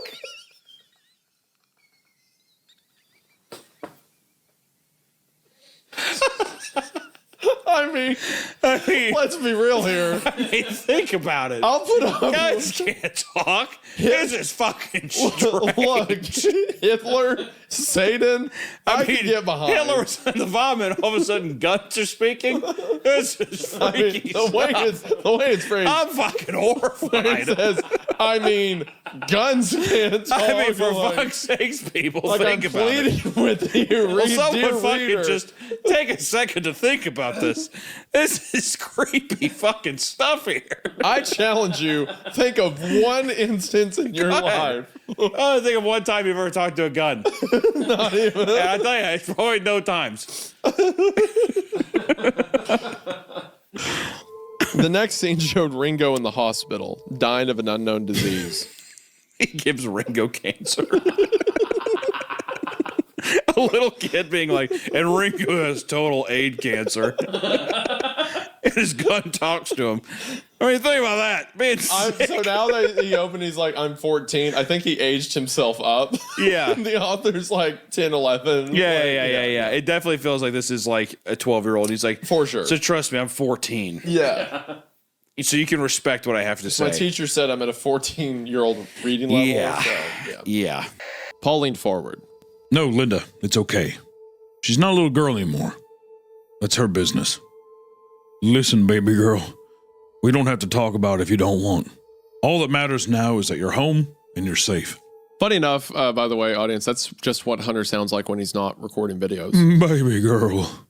That's exactly what it sounds like. It's his Midwest accent coming out. Like when we're like recording, he's like talking in his normal, like, you know, kind of YouTube speak, just general American accent. And then the moment we get off, he's like, all right, I say, are we looking to go to Well, I pretty Raising much Cane's, told I live Waffle now House? anytime I can. Also, I will say it's kind of fucked up that every time I read baby girl, I hear when you say it. You say baby girl a lot. I say baby girl a lot? Yeah. I do say baby girl a lot, don't I? You do. That and gamer. I do. Does that bother you that I say gamer a lot? I mean, not really. It's just we're talking about words you say a lot. I do that a lot. Anytime I like start talking to her, I'm like, "Hey, gamer, what's up?" I got that. Sounds good, my baby friend, girl. my friend operator Drewski, who's a YouTuber, says gamer all the time, and I started taking that from him because he'll always call me gamer, so I started calling everyone else gamer. The baby girl, I think, was my own invention. I always say, "Sounds good, baby girl." That's very cute. That when you hear baby girl, you think of me. That's so cute. The fan cams are going to love that. The editors are going to love that. Yeah. That's yeah, awesome. have you seen that? I love when a 30-year-old man calls me baby girl. That's a great. I'm 25. All right, 25. sure. Let's round up. We can round up. I say, well, if I rounded up for you, it'd be like 78 for one. We don't have to. We're splitting hairs at this point, but it doesn't matter. Anytime me or you have a moment on the podcast where we say something slightly flirty or romantic, so someone will go post it on Reddit or TikTok, and all the comments will say, "Do they know it's legal? Like, do they know they don't have to hide it?" Like, that's what they're going to say to this clip that I said. So, well, I'm grossed out by it. But that's just me. Yeah, that's good. Whatever you say, baby girl. Listen, just give me some time. I'll come to you when I jog my memory about what I've seen, okay? I looked at the screen of that dog. That's the scariest thing I've seen so far. Little pupper. Gave me a heart attack. We saw a number of things in those days. Much of it was relatively mild. People talking to themselves or arguing loudly, acting erratic or strangely twitching and emotional. We saw a couple of fights. One guy ran out into the street and started stabbing a woman who was just quietly making her way along the crosswalk. The most troubling thing was very brief, and I don't think Christine saw it. Speaking of fights, that was you I was with in New Orleans, and we watched a fist fight in Bourbon Street, right? Yeah, No, we were walking out of that restaurant. It was after the show. And there were the two guys rolling around in the street on Bourbon Street, and the cop broke it up. Yeah. Oh, yeah. Yep. Yeah, he's like yelling. Good times. Fucking swing at me! Yeah, they were like tussling back and forth. Yeah, it was pretty remember cool. I remember because also shout out those guys because they're just like they came up to me and they're like, dude, I love your videos. And then like I'm not even joking, we went into the restaurant and then I like looked out the window and yeah, that same guy was the guy like rolling on the ground with another dude. Didn't we go out after the fight and like after he was talking to the cop and he looks over and he's like, "Can I get a picture with you?" I don't remember all that. All I know is I was just like, well, goddamn, dude. I'm like these young bucks. Not anymore. Also, that's just.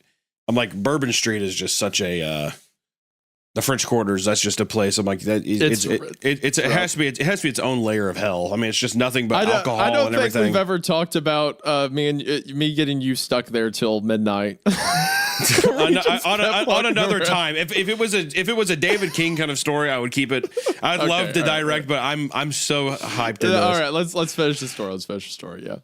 For a second, I'm like, oh, maybe whatever's out there's like a giant shape, like almost like a kraken in space, like even then it'd be an alien, so I wouldn't like it as much. But the idea of something like a ship floating through space, or like a being the size of a ship that's like consuming things, like. I think there could have been all kinds of stuff. One of the scariest things I ever seen in my life. I'm not even joking. It like legitimately, I cried after I saw it when I was a kid. At the end of Men in Black, when the Milky Way is in a fucking marble thing. Yeah. And you know how much that fucked me up. And I'm like, you could do something like that where it's like a puppet master thing. Yeah. You know, like that within itself. That's fucking horrifying. Yeah. And it's like it's just the trope. It's just as soon as you do creepy smile. The tendrils. The smile killed it for me. When it said the shape smiled, that's when I was it's floating around. They come around and they're smiling. I'm like, you know what I would have done? I would have whipped out my cock and beat off on the screen.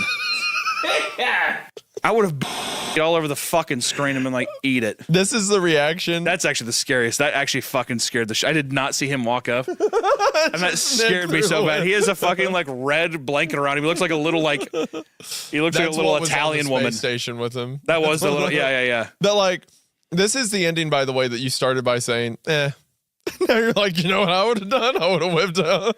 I've got you fired up talking about it. I don't know. I mean, like all in all, it's just these are the stories that piss me off the most because it's done so well. Yeah. And then all of a sudden the guy was like, I have this awesome story. What if it was like a flying like tendril guy and they're smiling?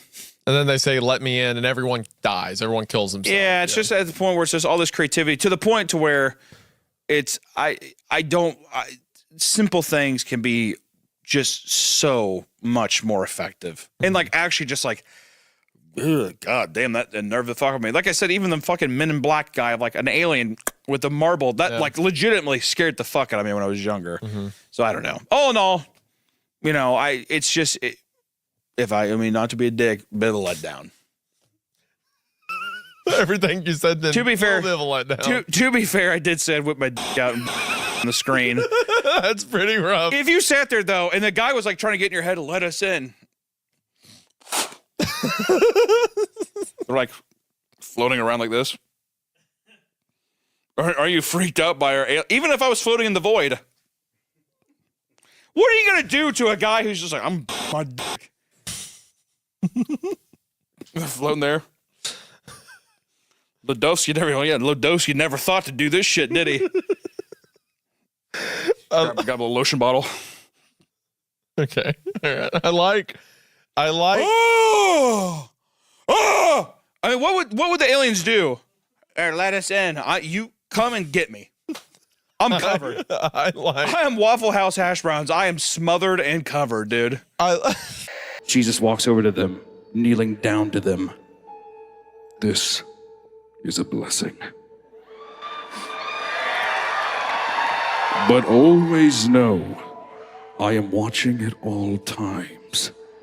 Do you understand? You want to read that?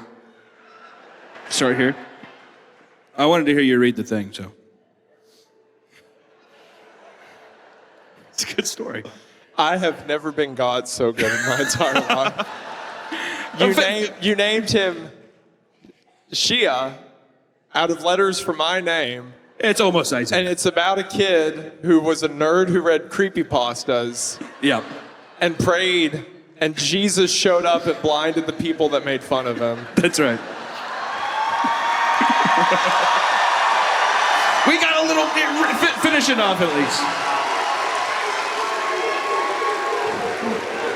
Yeah, finish it off for the people. Right here? Yeah. Rituals for what?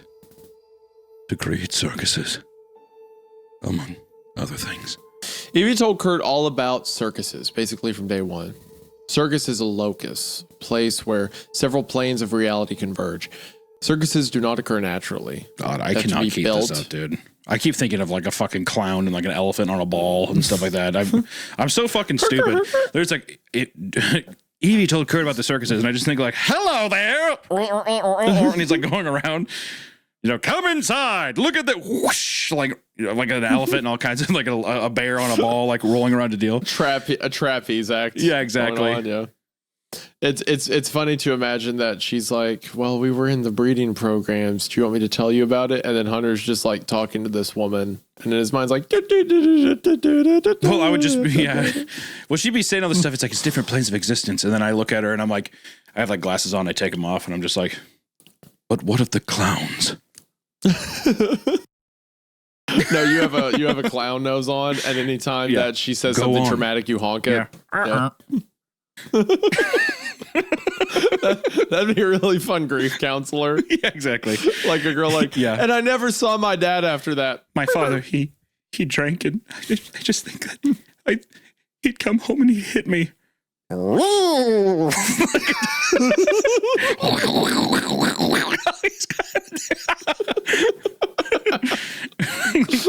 on. He's got a sly whistle. Yeah, exactly. And I didn't know how much her death affected me because I started drinking myself, and I just every time I look in the mirror, all I do is I see him.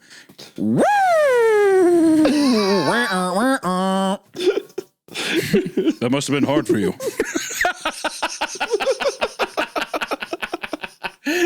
Dude, grief counselor, the clown grief counselor is sick. That's awesome. That should be a real thing. Just talking about like her parents' abuse, and then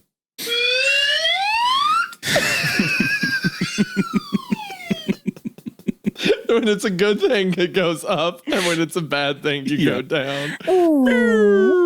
But then I met Kyle. He's got like blue hair off both sides of his head, and when he gets happy, it goes up. When he gets sad, it goes down. He has a bunch of theater masks that he puts on for happy and sad faces and stuff. My name's Chim Chim, the grief counselor. Please come in. My name's Boingo McBoingerton, the grief counselor. Last time you said Chim Chim in a story was related to a monkey. So now imagine he also has like a chimpanzee. Yeah, exactly. Mr. Banana, would you mind giving us our file? That's what. It's like Patch Adams, but like the way the movie depicted him. Just like, oh, yeah, Robin Williams. Oh. Your parents took advantage of you. Good morning, domestic abuse. You're free, Jeannie. Robin Williams just swinging in a closet. No, I'm kidding. All right, let's go. Oh my God. The game is necromancy. It is potentially very dangerous and is not good for your sanity. Do not try this game just because you're curious or want to experience it for yourself. This is a very dangerous, life-risking game. This is, of course, the Japanese would be like, I want to revive Grandpa into a wooden doll. I want to put him in that doll. With him again. That one over there, yeah. You know, the one that the coyotes and foxes tore that teddy bear apart? I'm going to sew Grandpa back together and we'll be able to play games again. And you're like, huh? I miss my dad. I wish he was alive to play hide and seek with me again. Why don't you just play hide and seek with your friend? No. It has to be the spirit of the dead. No, I don't like that. I need it to be someone I know that died. Yeah, I want it to be my friend that died. It has to be someone who's seen heaven so I can ask him about it.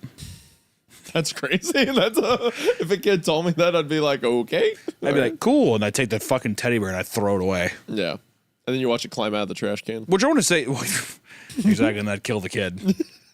The curse fucking gets severed here. I can make a new kid, dude. I seriously think that if my kid did any spooky shit like that, I would cut. I mean, I wouldn't kill the kid, but Guess what I'm gonna do? I'm gonna immediately go to these kids and be like, okay, kids, this is a game you can play.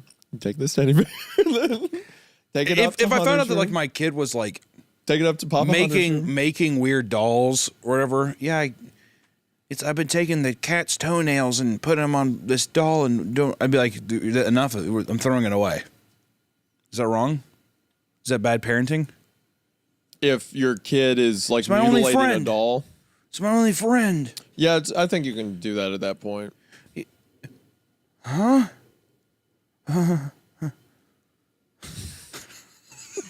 What did he just say to you? Inside joke. It's a secret. Even if I explained it, you wouldn't get it. You wouldn't get it. It's a thing between us. Yeah, you can throw that away. I expected him to tell me the reason, but instead he told me something else that threw another curveball into this whole saga. I shouldn't have told them that I found a way. They listened to me and it got so much worse. So many people blame me and I thought I had escaped. I did everything. But I guess naming you Harrison was a clue on who I really was. Although I wanted to leave that part of me behind. I just couldn't. It's too much part of my life. You're the only boy in the world named Harrison. Wait. No, sorry, Harrison, listen, I'm sorry I named you that. You're the only boy in the world. Hold on, Dad. Hold on. So let me get this straight for a second. I am in the middle of God knows where on the side of a highway. You knew about this whole thing. And not only when I told you I was getting a job there, did you not say, I don't know, hey, son, maybe don't go to the super ancient cult that wants to kill you that you knew about. No, son, not it was only my bad. that, No, I'll but you know what? My bad. Harrison? For no reason other than the fact that this was a part of your life? All right, I'm finna apologize for that one. My goofy ass shouldn't have even done that. I'm sorry, bruh. But they never would leave me alone. So I hope that, well, maybe you being there would finally get them off my back. It was a really shitty thing to do, son. But I was tired of it. I'm so sorry. Like he's like, so I've just sacrificed you. So let me get. So not only do you name me Harrison, you threw me to the dogs, Bruh. to try to save yourself, Bruh. I know I be acting goofy, for real. I'm sorry, bruh. Oh man. Can you finna He then forgive me? began. He's got now. I imagine him. He's wearing like those DC shoes, and he's got like a gold huge chain on. Yeah, it's like whatever that hair that like Gen Z TikTokers have, like the curly hair. It's like, bruh. He keeps doing the arm thing, the gun thing. Like, about to air this out. That was a few hours ago, and I'm still locked inside the bathroom. We keep trying not to think of what they've done with her. The thing at the front of the plane didn't seem human.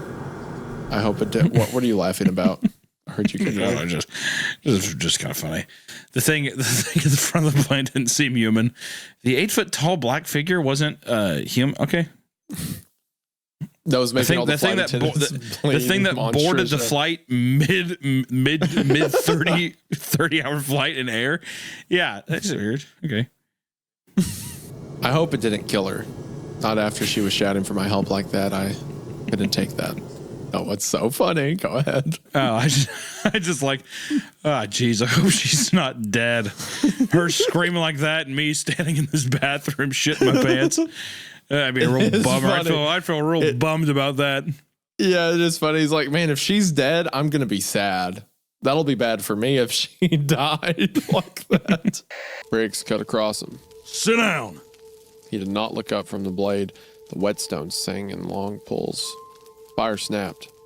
Men sank back to their cups. Night dropped heavy. No star worth naming. The wind cut keen. I laid down. Gosh, I'm just such a sucker after the conversation. Like, no star worth naming, not drift king. It reminds me of like all the poems I would read, like growing up around Appalachia. The like local authors would use to talk about the mountains and stuff like that. Like, inbred stuff. Such an undercut. Jeez. What did I do to deserve that one? I was having a good time. Just add a little pepper to it. I don't know. Man. Gosh. Earlier I was talking about coal miners and I was describing like the big worker strikes and like people dying in the mines. And Hunter doesn't say a thing. And then when I get done, he goes, Well, I mean, they were like mole people, so it's really like a give and take sort of thing. No, I tell you that you're right. I mean, like the people sat there and the brother and sister lovers. No, you can't. Brother and sister lovers with the three fingers and the fish mouth and stuff like that. They do write pretty poems and stuff. Wait, what did you have? Brother and sister lovers with 3 fingers and a fish mouth? Is that what you think of me? Poetry in its own right. Yeah, everyone's Spock out there. Fish love stuff. Make love to your sister. And the music changed to that suspenseful, drowning jingle as I see Sonic behind Tails slowly gaining up on him, flying. Sonic wasn't running, he was flying. The flying pose his sprite was making looked very similar, he's about to make a reference, to Metal Sonic's flying pose. It's like, gosh. Right. Except it was just Sonic. And you don't get this. Sonic can't do that. Only Metal Sonic can do that. It's true. And he had the black and red eyes again. Only this time, he had the most deranged looking grin on his face. He looked as though he was enjoying the torment he was giving the poor little fox as he came up on him. Suddenly... Fuck off with the suddenly! When Tails tripped... Another cutscene, the music stopped and Sonic vanished. Tails laid there and started crying for 15 seconds. I timed it. The scene was rather upsetting to watch, and I kind of teared up myself. Oh my God, Tails, no. But then, Sonic appeared right in front of Tails, and Tails looked up in horror. Blood started to come from his face, and he looked down at the horrified fox. I could do nothing but watch. Just in a split second, Sonic lunged at Tails right before the screen went black. There was a loud screeching noise that only lasted 5 seconds. The text returned only this time, and it said, "You're too slow. Want to try again?" And then that god-awful laugh came with it.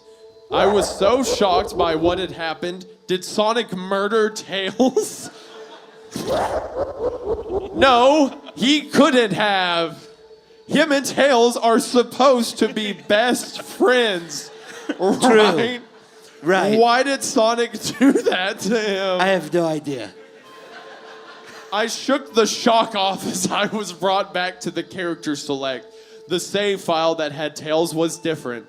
Tails was no longer in the box itself, but in their TV screen itself, which was flickering with that red static. Tails' expression scared me. His eyes were black and bleeding, and his orange fur had gone black, and he had an expression of anguish on his face. Trying to ignore it, I picked Knuckles next. I like how he keeps playing the game. The laugh came again.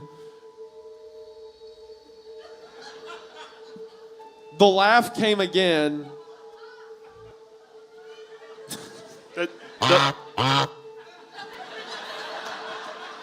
Is that a goose? I think it All right, was. sorry. I'm sorry for asking you to do your job. I apologize. Thank you. All right. Give me more credit. I'm stronger than you think. Strong enough to take a bolt to the head and live through it. All right, should we just like ham it up from here on in? I don't know how I could possibly take this seriously anymore. I say ham. Go full ham. Go ahead, I think go full ham. I literally think after the alpha line, I just don't see how you could. All right, ever... so we're cartoon mode. All right, got it. All right. Give me more credit. I'm stronger than you think. Dude, you sound like Shinji. Yeah, That's pretty impressive. good. That's fucked up. That was a really great Shinji impression. Who's Shinji? The main kid from Evangelion. Oh. It sounds like that. Strong enough to take a bolt to the head and live through it. Are you? Sheriff expression darkened. Sam, you. Oi, boss! Look what I caught looking around. I mean, it says "Oi, boss." I mean, it is written like. Hey, boss! I caught something lurking around the forest over here. Are we getting punked? Is this like? Did we click like a joke link or something? I just want to put the preface up again. Can I preface really quick? Yeah. Behind them in the snow is hundreds of women and children being raped in a factory manner. And a meat grinder. Killing people. Yeah. And then they are outside smoking stogies, acting like they're vaudeville, like cartoon villains. Okay. He's a ferocious and utterly selfish. I found him down here, helping himself to your generosity, and when I tried to serve myself the smallest morsel, he attacked me. Attacked me, madame! My no-steel smarts. Oh, that Chester does have an appetite, but I find it hard to believe such a gentleman would attack you. I'm on the verge of swooning. I don't think right, that character. dears. Let's have ourselves a private. Back up. I don't think that character existed in 18th century England. I don't think that was a guy. I'm on the verge of swooning. All right, dears. Let's have ourselves a proper breakfast. I say, why does that character work its way into every story we do? He shows up. Hello, princess. I'm on the verge of. I'm on the verge of gooning. David King shows up regardless of what story it is. About this kind of things, I think I can come back very well. Hello, princess. Yeah, you keep it up. I'll bring back someone that you're tired of. You just wait. He's been dead a while, but he can always come back. Coming to the front again, she told her friend, in a few minutes, you won't be able to feel anything below your rib cage. Then you'll be able to stay awake to watch the harvest. Jesus Christ. My God. This is God. Dad started to cry again. Pinkie Pie. She trembled out. Yeah? I want to go home. Yeah, I can see you wanting to do that. Jesus. Oh my God. It was the strange poker game you play when you're in love for the first time. You feel like you'll die if you don't speak to the object of your affection as soon as possible, but you know how crazy you'd seem if you filled up their answering machine with increasingly redundant messages. That you were, I think you actually, the more this is going on, the more you called it about him becoming Rob. Like this is absolutely what I feel like Rob was like. Maybe. The trap went off. We don't know if there's a bear in it yet. No, that could be a cow. That's Carrie stuck in the bear trap. Her fucking frostbitten ankle. Carrie, get the hell out of there, girl. Sorry about that. Didn't see that one, the tall brush. You're such a jerk. You're a terrible person. That's Carrie in the bear trap. That feels like a joke we've been accidentally setting up for 2 months. Yeah, it does feel. Carrie in the bear trap. Perfect. It feels kind of perfect for this story, doesn't it? 2 days later, Nat returns. Nat says, "Happy birthday to me," and posts a screenshot of Tucker finally responding to them. Hey, kid. Glad to see you online again. I'm sorry for popping off like I did. I let my emotions get the best of me. You're doing a good thing here with your Twitter. Don't be afraid to keep broadcasting people's firsthand accounts and experiences. So Tucker's also gone. That or he's a belligerent alcoholic. In this situation, I think being an alcoholic is perfectly acceptable. That would be fine. In this world where... I mean, what else? What else do you fucking have, solution? Dude? Yeah. You're by yourself. You're talking to a 14-year-old on Twitter. Hey, who kid. Is the only person putting together information to help people. Maybe in a different lifetime, kid. Maybe in a different lifetime. That's a Tucker. Tucker, what do you mean by that, Tucker? And nothing. Nothing. Where'd you say you were at again? Yeah, where are you at? Hello? I don't think. Talk to me. I don't think I should answer that question, Tucker. Avery shook his head as if to shake off these thoughts. I'm not making sense. We should probably go to bed. Big day and all that. He mumbled, laying back down. I nodded, laying down as well, closing my eyes, my mind racing. 100% the plan they're going to enact the next day is going to be like, okay, run. Oh my God, and it took Isaiah, multi-days to plan. Isaiah, what? I think Avery likes Theodore. Yes. What? No. Yes. And you think because his name's not, he doesn't think his name's Theodore? That's why he doesn't believe in it? Yes! Wow. Yes! Wow, that's Yes! incredible. Wow. That's awesome. Wow. Hey, Charles. Yeah, Avery? Can I get you a big old smooch before we go on this crazy adventure? And mwah! I'm not one of those, dude. That's coming up soon. This is fine for like a 12, 13-year-old that wrote it or whatever, but yeah, for a 12-year-old for a All right. story in their composition notebook, definitely. Yeah, totally fine. I hadn't tried yet, but I attempted to move my arms and then my legs. Stop moaning. Despite the lingering pain from my back, nothing appeared to be broken. I think I'll be all right. I slowly began to stand, feeling the man help me up. Are you sure you're all right, Marcus? He'll be all right. The man said, helping me towards the light of the door. When my eyes eventually adjusted, I could finally make out his... Okay, here's what I'm going to do. So there's long sections that I can read. So if I go into Discord and I mute him... I'll stop. I'm just trying to think if he was. I'll stop doing it. But I was just supposed to be like, he's hurting. He's All like. right. So now that he's muted, I'm gonna read until it comes to a quote, and then so I can't hear him until I get to a point where there's another quote. Then I'll unmute him. When my eyes eventually adjusted, I could finally make out his face. It was Terrence. After reaching the exit, he shut the door to the room behind us. It felt good to be out of there and back in the coolness of the lobby. Apparently, I'd been sweating because I could see the large spots across my chest.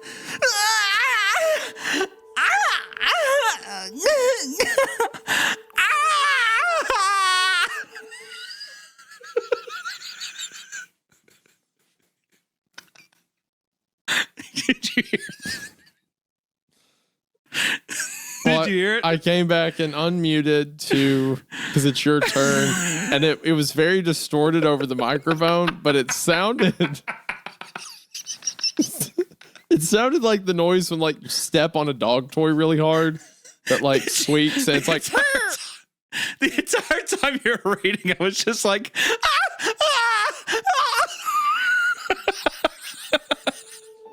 Now look here. I know y'all guessing all, but I'm gonna need you to end your little.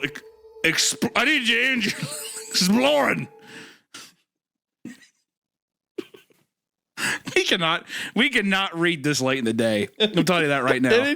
The only other time we've read after like 4 p.m. was the Dianea house, which became Eat Me Like a Bug. So historically, our track record for doing stuff later in the day, not great. Oh. And like introducing a pregnant woman to us after this time, bad idea. We're immediately going to make the guy weird. He's going to have a lot of weird bits. It sounded like an echo without a voice to reflect. I could feel Graham's body tense and stiffen with the acceptance that what we heard was very real, not from our own imaginations. What told me? I don't think that's the truth. What have you brought me? Is Nosferatu down here? I mean, that's kind of the vibe, right? The old man. Okay. I don't think it's the old man. I thought have you brought me? if it's the old man, you know what? Have fun with it. Why not? What have you brought me in my chamber of slumber? No. Now you're ad-libbing. That's not the work of the Yes. That's not in the story. What it's written on the page. Also, here's another thing. I would gladly shoot somebody in the head if they were saying yes. Like, please I do knew it. you were gonna go. Would you not? Somewhere with that in a second. If someone asked me to shoot them in the head, Yeah, if somebody was just like, "Hey, by the way, meet me at the mall tomorrow." You don't. Let's set it up. Let's meet me at the mall tomorrow. I want you to just go there. Everyone else knows you're not going to get arrested. That's just the most convenient place for me to be. I want you to put it in the back of my temple, point it down slightly, and shoot it into my brain. I think I should be doing me a big favor. Thanks, buddy. You want to get arrested? Clean conscious. Would you do it? I don't think that makes it legal. I think you're still wanted for murder if you In do this, that. let's just say, in this world, it is. No, I would not kill someone because they wanted me to. All right. It would have to be like a mercy kill. It'd have to be like I would do that if, say, I don't know, we were in like a apocalyptic scenario and someone's like ripped in half, like they're not going to make it. You know, If like I put them was down. if I was on my farm and I was underneath a tractor, would you No. would you kill me? No, absolutely. What do you mean? If you were on your farm, you're underneath a tractor, I'm calling an ambulance. There's no time, Isaiah. Just No, grab it's the not, gun it's out not, of my that's, tractor. not how, Shoot me. that's not how that works. Isaiah, I've been paid. It is 2024. We have there's hospitals you can go to. I'm not gonna make it. Yeah, I think fine. It's it funny in hurts. my head because like your legs ran over, like the rest of you's fine. Yeah, no. In my mind, it's the giant tires on my sternum. It's like almost impossible for me to be talking, but I'm like, End it, Isaiah. I can't. End it, please. For me, okay. For me to shoot you in that scenario, it's Yeah. got to be like your rib cage down is gone. let's say it's not gone, but it's like you can kind of see my gutty works. We can fix that. I don't think you can't. People get there's a name for it, I forget, but you can get amputated from the hips down. Like you can lose your pelvis and still be okay. I wouldn't want that life, dude. If I don't have my cock, balls, and asshole, there's no way. I would say, Isaiah, I don't have my cock anymore, or my balls, or my asshole. Kill me. I'd be like, wow, Hunter, Kill that me. sucks. You know what? I'm not gonna lie. If I got to live with no fucking cock, balls, or asshole, I would kill you. That's what I would do. I would say, are you fucking kidding me? And I would kill you with a knife. Here's a crazy idea. What if you killed yourself? Like, what if you just? Because why do I have to be the one to do it? Because here's the thing. I don't have to forcibly do it to yourself. I don't think I have the gumption. I would need someone to assist me. Could I kill someone else out of pure rage? Probably, but I don't think I could pull the knife or gun on myself. So you're saying you'd have no problem killing me? I think if you left me in a state where my cock and balls and asshole are squashed like a bug. Why do you need the asshole? Why is that a requirement? I'm sorry. Do you not like a nice morning shit? You can still. Okay, I'm saying that like. Okay, I'm not going to leak into a bag and have that be satisfying, I get the dude. genitalia because you're young and that's fun and that's like what drives a lot of your thoughts and it'd be frustrating to live without it. Sure. I'm saying like, why does a colostomy bag decide the difference between life or death to you? I didn't say it was just the colostomy bag. I'm saying it's a collection. If I'm under a tractor, right? Right. If I'm under a tractor and I'm like, and I like lift up my neck a little bit and I see that my cock, my balls, and my asshole are squashed like a bug, that would drive me to a place where I'm like, you need to put me down. Okay. Like a 16-year-old lab. Like, I mean, like, there's no reason. Okay. For one, how do I explain that to the cops? Right. I would write a note. I thought he was dead. I would write a note.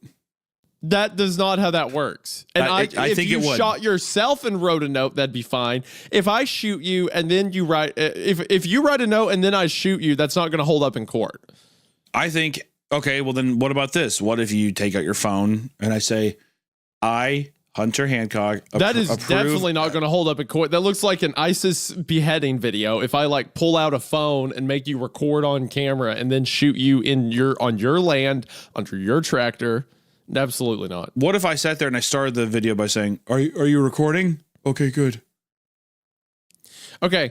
Why do I need to be the one? You can die yourself. Look, if you get injured so you would rather you are probably going to die. You are going to bleed out. I think I am going to die. I think I am going to die. The thing I'm saying is I'm like, please end my suffering. Please. I can't. So what I'm saying to you is like, I know I'm going to die. So for you to call somebody would do nothing. Like I'm going to die. Please end this for me. That's what I mean. This is a scenario where there's no chance of survival, and even if there was, and I was a person with with you're no saying, asshole balls or I would still. Okay, do look. it. Okay, let's change this. Let's say this is in a like an infrastructure breakdown, right? Like I can't call an ambulance, right? Sure. Because that would be the decision maker. Because if there is a micro percentage of a chance you could live, I would not kill you, right? Even if I was like Isaiah, I have no point to live. I will resent you for the rest of my life. No, if I live. just because a friend wants to die doesn't mean I grant them that. Because I would do you that favor. No. Look at this. What if like this is a couple years from now? Okay, what if you had a child, right, during this scenario, and then like you abandon the child? Like, no, I'm not letting you do that just because you want to go in the second. Abandon the child with no cock, balls, or asshole? What kind of father figure could I be? I can't teach my boy about his father figure, a teacher, I a walk soul, around with my a hands. spirit. No, I don't think so. I would. Your son is going to appreciate that I didn't shoot you in the field. I would think that he doesn't even have to know. Like, this could be our secret. He doesn't have to know that dad has a bullet in his forehead. Okay, look, listen, back to what I was saying. I can't patch you up if you're ripped up from like, rib cage down. And I doubt we would have the resources to do that if there was no ambulance police. So if this was like an apocalyptic scenario and you were ripped in half, I would shoot you. Is that what you want? That's a good enough for me. Okay. If I can call the police, I'm not doing it. Okay. Well, first off, if it's an apocalyptic scenario, then there probably is no police. I'm saying that that's what I'm saying. If I think that under the right circumstances and under the right pressure, I think I could get you to do it. That's what I'm gonna. That's where I'll end it. I don't think it'd be easy. I don't think that. But I think that if I was sitting there, like I said, if I had no means of getting you to a hospital or like an ambulance or something like that, then I would do it. Yes. I would sit there and I'd just be looking at you like this. I'd put my hands up and I'd be like, shit, Isaiah, please don't do it. Do it, Isaiah. Like that. I think he could get you. Hunter, I can't. I would sit there. You can't. You're my angel. So I'd say, you're my angel. I would sit there. And I would cry with you and I would pray with you. Be my angel. I would angel. pray with you and then I would shoot you. Stop saying that. Just kill me, Isaiah. You're trying to talk and stuff. I'm like, stop. Shh. Just put a bullet in my head. Put a bullet in my head. That's what I'd say like that. Please. It hurts. Oh, it hurts. Okay, God. so, and then for you to have the gumption to even like visit me in the hospital afterward, I'd be like, you never look at me again. I'd say. The only way that gets justified is if you buy me robot legs, and then somehow I'm able to get my cock, balls, and asshole back. Okay, you're not getting those three things back, but you can get prosthetics. That's what I'm saying. You can still exist. You can still make art. You can still love your family. I know people can. People are braver and stronger than I am. Not me. I'm saying that I know myself enough to know that there's no way. Hunter, you have a great life without your genitals. No. If I can't, it's not even like remotely sexual. It's like some of it. Well, it is partly, but I just mean that some of it is more so like a nice piss. There are greater things to life than that. I mean, there is. I'm just saying that's a large. It'd be the same thing if I was blind. I don't think I could live as a blind man. I'll be honest. I do not think I could do it. People that do that, I'm like, you could survive any amount of torture. I feel like, or being deaf even. I do not bode well with adversity, I guess is what I'm saying. I can see that clearly. Okay, look, I'm not shooting you. I take it back. Even in the apocalypse, you can bleed. Okay, that's my new take. Yeah, I will pray with you. I will mourn with you. I will watch over Allison and any family you have. I will take care. I'll make sure they are taken care of. But I will not kill you. I think that's extremely selfish, Isaiah. I think that I would if I was sitting there and I was like, oh, and you're praying around me, and I was like, it hurts. Kill me. Okay, let's flip the script. What happens if I'm under the tractor? Go ahead and ask me like however you would ask me to do it. Hunter, if you and I were out at my house and I had a tractor, piece of equipment, whatever, follow me, and I was like flattened from the hips down. I would have done it already. See. What if I'm like, no, I think I can live. I think they can cut me off. Well, the gut, you'd be dead. So I would just be like, he asked me to do it. even look, I'd say, look at him. I think I can make it. I think I have and then chance. people would come up and they'd be like, well, how do we know? I'd be like, well, what did I do? Drive a tractor on top of him after I fucking shot him in the head? I'm like, no, he's my buddy. He's in pain. I put him down. There's no life to live. Look at his asshole. Like then the camera would like people would look over, and then people would look over. They'd see your asshole prolapsed out, squashed like a bug, and I'm like, what kind of life is that? He doesn't want to live like that. Okay, and then you know how you're like, I would make sure your family's taken care of. Then they'd sit there, and I would hoard I would not give Kayla any rights to anything. Okay. And I'd be like, listen, I had business with your husband, but not particularly you. And I would keep the gun and I would keep the bullet casing that I killed you with, and I would do like a Brokeback Mountain thing. And then the Brokeback Mountain, when he like has the shirt of the guy that he loved, I'd look at it and I would like, I'd be like, Isaiah, you son of a bitch, like that. So you would kill me and leave Kayla to rot. You would leave my family to just fend for themselves. Yeah, well, I mean, it's a traumatic thing. I'm not thinking clearly. Yeah, clearly. So okay, hey, let me put it this way, Hunter. Yeah, I can still do this podcast if I lose my waist down. Right. So if you shoot me underneath that tractor, your paycheck here is gone. That's true. I would not continue, and I want to put this on record now. I would not continue the show if you were gone. So in that case, would you think twice before shooting me? No, I mean, I'd figure. I'm thinking selflessly, Isaiah. I'm not thinking about the business. I'm thinking about my friend's suffering. Because you're such a good friend. Okay. Well, I'd like to think so. Okay. All right. Can I read? I forgot that we're even now? reading a story. Yeah. I forgot. Yeah. Well, I'm glad to know. See, I think people are going to want to know that. I think it's going to help it emotionally tie in with whatever happens in this story. That's what I got to say. Natalia rolls over, closing her eyes and peacefully lying in her bed. What she doesn't know, however, is that she will soon face a horrible fate that will end in her death. I would be pissed, man. I'd be like, we've been doing this fucking game for years, and this is the kind of bullshit you want to pull. Like, it's like, okay, all right, we've been good to each other. I let you stay in my home. Yeah, well, what the fuck is this? You've been in my house for this long, and you're really going to just start pulling this shit now? Natalia it's overreacts. Yeah, exactly. I think he just keeps saying chortling. She begins to chortle. She's like, I'm not laughing. She chortles. Chortles more than anyone ever chortles. It's funny to imagine that, like, he's communicating like a dad who doesn't know how to work through feelings. Like, she's yelling, and he's just like, Natalie is upset. Natalia is mad at me. Natalia is mad at me. Natalia is mad at the one who watches. I chortle. I love to chortle. Yeah, you are almost exact. You're not quite there, but you're really close to the voice you did for Mr. Widemouth. It's very the same note, very similar. Come on, kill yourself, officer. There you go. Yeah. That's it.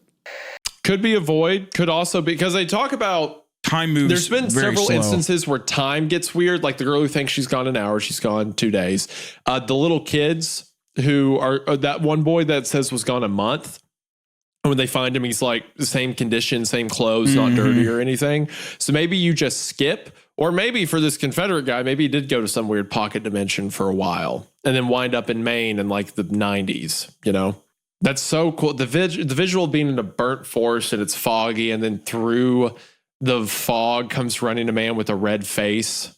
He's bleeding everywhere in a Confederate uniform. That's so terrifying. Yeah. You'd be even more terrifying too. I don't know why. If it's a guy in a reenactment, they're like, "Oh my God, you're from hundreds of years ago." He's like, "No, I swear to God, I'm not." It's like weird. That's a weird thing. Like that. My name's Jason. I work at Big Lots. Yeah, I work at Enron. How's the company doing? Do I still have my job? They're like, oh. Well, as long as I can go to my office at the World Trade Center, I'll be okay. Yeah, exactly. 56th floor, beautiful views. Like, buddy, Well, you I sure dodged hope a building- bullet. It's like his nose and forehead's going off. He's like, what do you mean? They're like, you're in better shape. Trust me. Well, that should be fine as long as my secondary office at Building 7 next to the World Trade Center is okay. Yeah. I don't think anything bad would happen to it since if anything were to happen to the towers, it has its own structural support system and there would never be a reason it would fall. Meaning, thankfully, all of the CIA and FBI's budget documents can be kept in one place, safe from attack. If I have and I gotta say, luckily, I still have an in at the Pentagon. So it'll be okay. It's like, as long as they don't hit the east wing of the Pentagon, which of course, as mentioned, holds records of all of the stairs in the documents. woods were just trying to kill specifically this guy. That's like it's like that's we don't need to speculate The stairs. The stairs in the woods were built by like George Bush to like cover up. Yeah, it's Dick 9/11. Cheney. Yeah, exactly. It's gonna be all kinds of stairs. George is like, that's why. Sounds good. That's Dick. why Dick. That's why Dick Cheney shot that guy in the woods. Yeah, exactly. He Hey, do you found see the that? Do you see that stairs. staircase? Do you see that staircase? That was an accident. Let's go back. I thought the deer was looking at my stairs. Turns out it was a man in a camo jacket. Oops. Oops. That was an accident. Oopsie daisy. Dick, I just don't know about these stairs, Dick.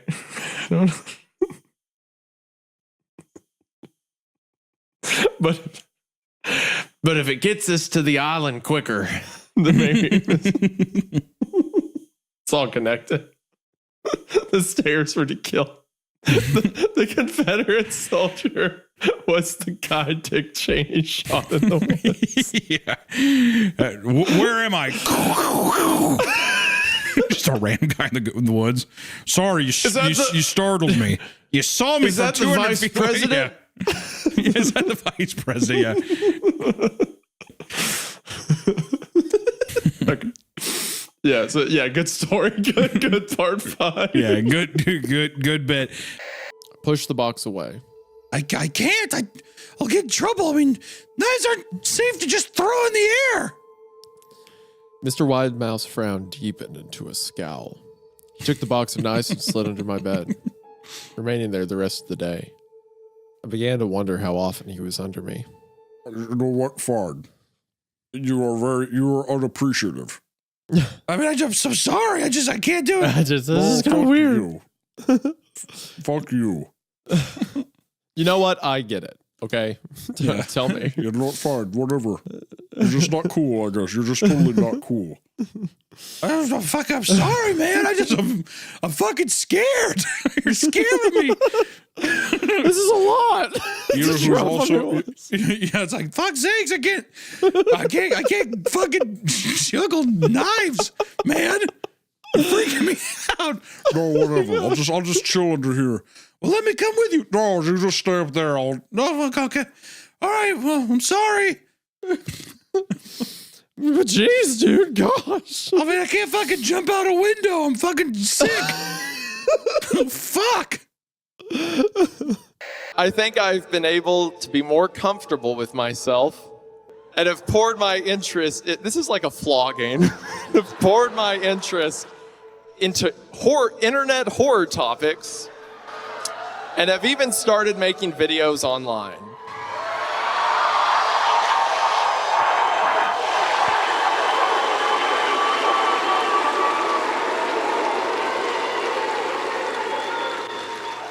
I've got to say, I think my parents are even a fan now.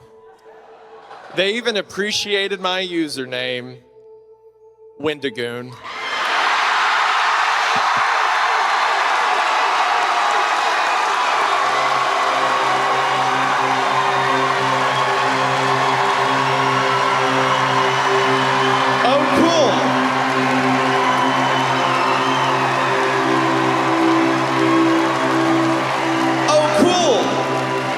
my first comment. This iceberg video rules.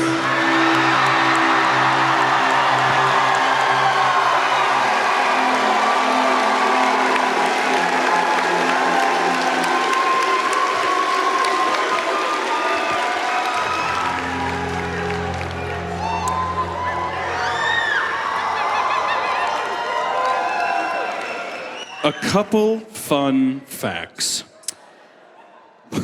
Me and my friend Dave, who's here, standing somewhere off to the right over here, we wrote this today in 5 hours. Also, the best part of it all is I got your wife's permission.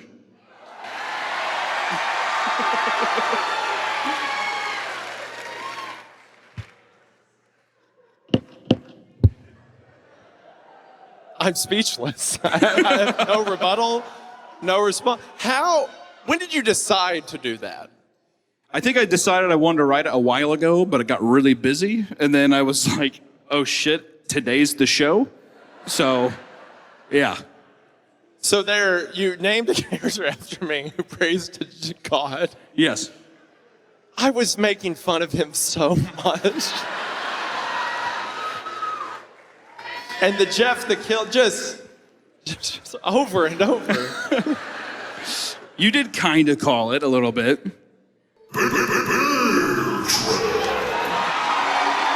So, you know. When did I call it? You kept saying like, oh, this is something that you would write. That's a bear trap. I once again, just like how old you are, which I still don't know, I just wouldn't expect you to lie to me so hard, I guess. I thought it was a good story. For a story you wrote in 5 hours, that was well done. Oh, good. I'm glad you like it. Yeah. Like, the baby being shoved in by the deer and stuff like that, that was sick. That was cool. It was, but like, I was like, you can't like just have him stand up and be like, I'm Jesus. Yeah. You know? Right. So I was like, what's a cool way for a guy to be resurrected? And it's like, if he is growing his other self and like his younger self is just crawling inside of him, that's kind of cool. That is pretty sick. Yeah. It's pretty metal. Yeah. And then he shows up and blinds everyone at the end. Gosh, exactly. The amount. I was like, didn't drink alcohol. It's like me, huh? I was doing the voice. I was doing the Shinji voice. It's beautiful. Okay. Good. Unironically good story, but also I will get you back at some point. Please do. Okay. Well done. Good story. She sounded tired. Maybe she hadn't gotten that much sleep before driving home, or maybe she was drained from therapy. Either way, it wasn't exactly the reaction I was hoping for. I do love that from a 16-year-old guy's perspective. Man, she probably didn't get much sleep, or it's probably her therapy, not realizing that it's like he is probably bringing her to the point of exhaustion with like how fucking needy he is. Yeah, he is such a headache for her that like she is trying to show as little interest as possible in hopes that it'll drive him away. And he's like, I bet it's the therapy for the guy that set himself on fire in front of her workplace. I bet that's what's doing it. Our protagonist is having this discussion while he's on a tree with binoculars looking into her window. She looks so tired tonight. Her cancel tilt seems slightly off. Perhaps that is something about Rob. Tilt. Too many cancel tilts. Also, we've had to record this episode over the course of like 3 days just because it's so long, and like it feels like a fever dream the amount of time I've heard cancel tilt. Well, this week. Is that not the thing that like those red pill guys talk about all the time? It's like, oh, a woman will never love you because you're like cancel tilt and something else is like 2 degrees off, so you're not like prime marriage material. So you need to lift weights and hate women your whole life. Right. Yeah. Right. I You're not wrong. You're not wrong. I 100% see our author as a cancel tilt kind of guy. On October 8th, the Sun Vanish says, been slowly but surely making my way towards the coordinates. Bro. Hunter, I mean this with love. I would not come to anything you Isaiah, said. I would never. I'm going to tell you this right now. I would fucking never. If I ever write a suicide note, I'm not going to tell you where it's going to be or anything. I'm probably just going to say bye. I wouldn't give that to anybody though, would I? Would you? A suicide note? Yeah, if you're like, this is where my body is. Are we talking about in real life or this specific scenario? If you're up in anything, if you're like, I'm going to do it in the forest, would you be like, here's my longitude, latitude? I think it changes. That may have been a suicide note. That may have also been like last known location. I don't know. But I think it changes read dramatically. pretty heavily like he was going to off if that's what it is, then I don't think he would say anything. If that was a cry for help, I think he would have been like, or if like this is the last place I'm at, if I'm still alive. Does it also not message. read like a trap? Yes. If that's the case, here's my longitude, my longitude. theory is that he's half succumbing to the red light. Anytime someone gives me fucking directions that are, I've had it happen a couple times. Donut. He does that all the time. And I was just like, it's like, motherfucker, give me a street name. He does that all the time. You know what I mean? I'm like, oh, I get it. It's like where you live. It's like, okay, so I'm now going to punch this in, find the address that's 3 feet away. Exactly. And I'm always happy to see him. At the same time, like, if I get another fucking latitude, longitude address again, I'm going to be up a river. I have buddies who do that too. They'll give me pins. They'll like drop a pin for a place. It's like, oh, Angie's Barbecue. Yeah. Real super. Better drop that pin. Whoa. Hey, big I'm deal. here. Oh, I'll meet you there at 1500 hours. Oh, whoa. It's like I'm in an alternate universe. Whoa, the middle. I'm gonna do Stolen Valor. When did the general get here? Aye, Captain. Hoorah! So every time I get a text like that now, I'm just gonna say hoorah. Just send the salute emoji over and over. Yeah, if I think I would have to question a friendship if they gave me like latitude, longitude to a fucking Red Robin or something. Yeah, I've had people do that. It's like it's okay, ridiculous. all right. It's ridiculous. I get it. Wow, you're very cool. Yeah. I showered down the hall in the safety of the bathrooms and then walked back to my room to change. I was supposed to meet Ian in half an hour to head out to a party, and I wanted to get out of here as quick as possible. Since the silence was unnerving me, I threw my iPod on the docking station and turned up AC/DC. Why does she introduce AC/DC? Walker loves AC/DC. Absolutely loves it. Highway to Hell. Why the frig not? Yeah, what's it? Why not? They turn it up. Yeah. Are you women? That's no, Shoot to Thrill. Shoot to Thrill. You're right. How's Highway to Hell start? Thank you. Oh, I'll take it on the one-way ride. No stoplights. Speed limit. I'm gonna get there too. Come on.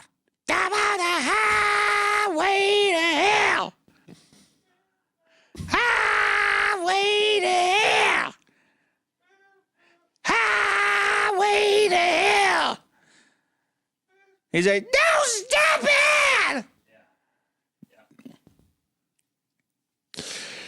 She's going to experience violent episodes and homicidal tendencies for the first 90 seconds. We have this mapped out. Homicidal tendencies. One of the scientists said to the group, You are now full of liquid hate, Miss Richardson. I look like fucking powder. That's because your natural skin color went away, Jane.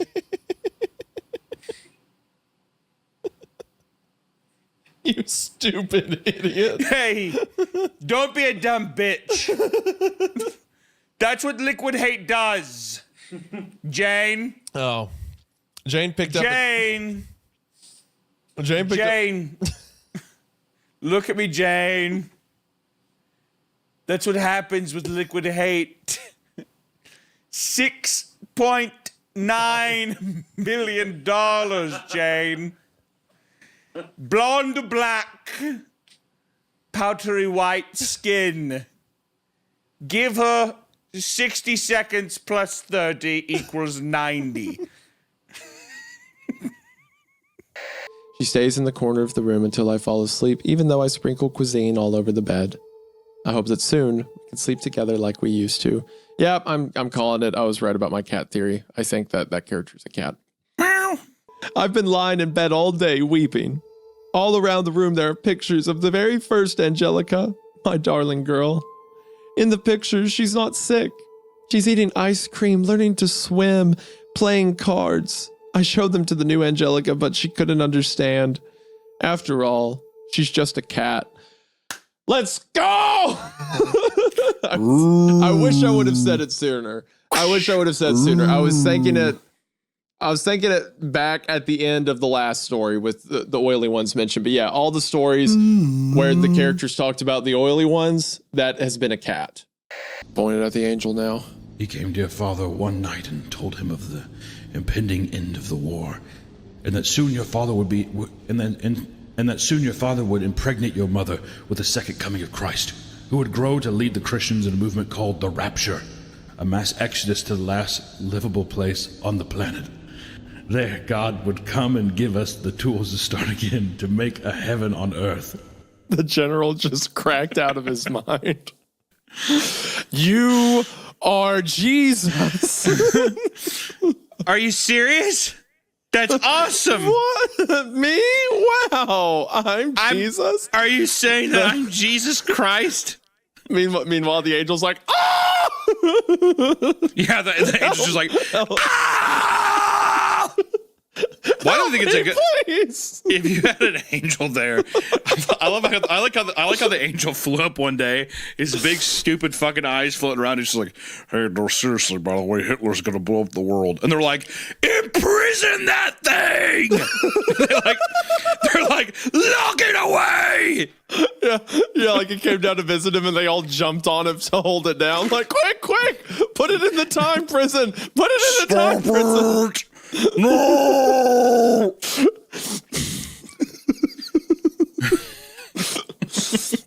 And then immediately the general's like, yep, your father impregnated your mother and brought about so then your the father new Jesus. your father totally filled your mom up, and All your right, Jesus. you ain't gotta okay. No. Yep. Yeah, No. you're the main. You're the main character. No, you don't have to. No, seriously, that's what happened. No, you don't need to. I get it. I understand how that works. I've heard that. How funny would it be if it's like, why do you think it was? Do you ever think it was weird that you were born with a beard? Yeah, it's just like he's just like that explains how I always walk on water. Yeah. Or what? Do you ever thought it was strange how you have holes in your hands and feet and that you were born with a beard? Well, they just said it was a birth defect. No, you're Jesus Christ.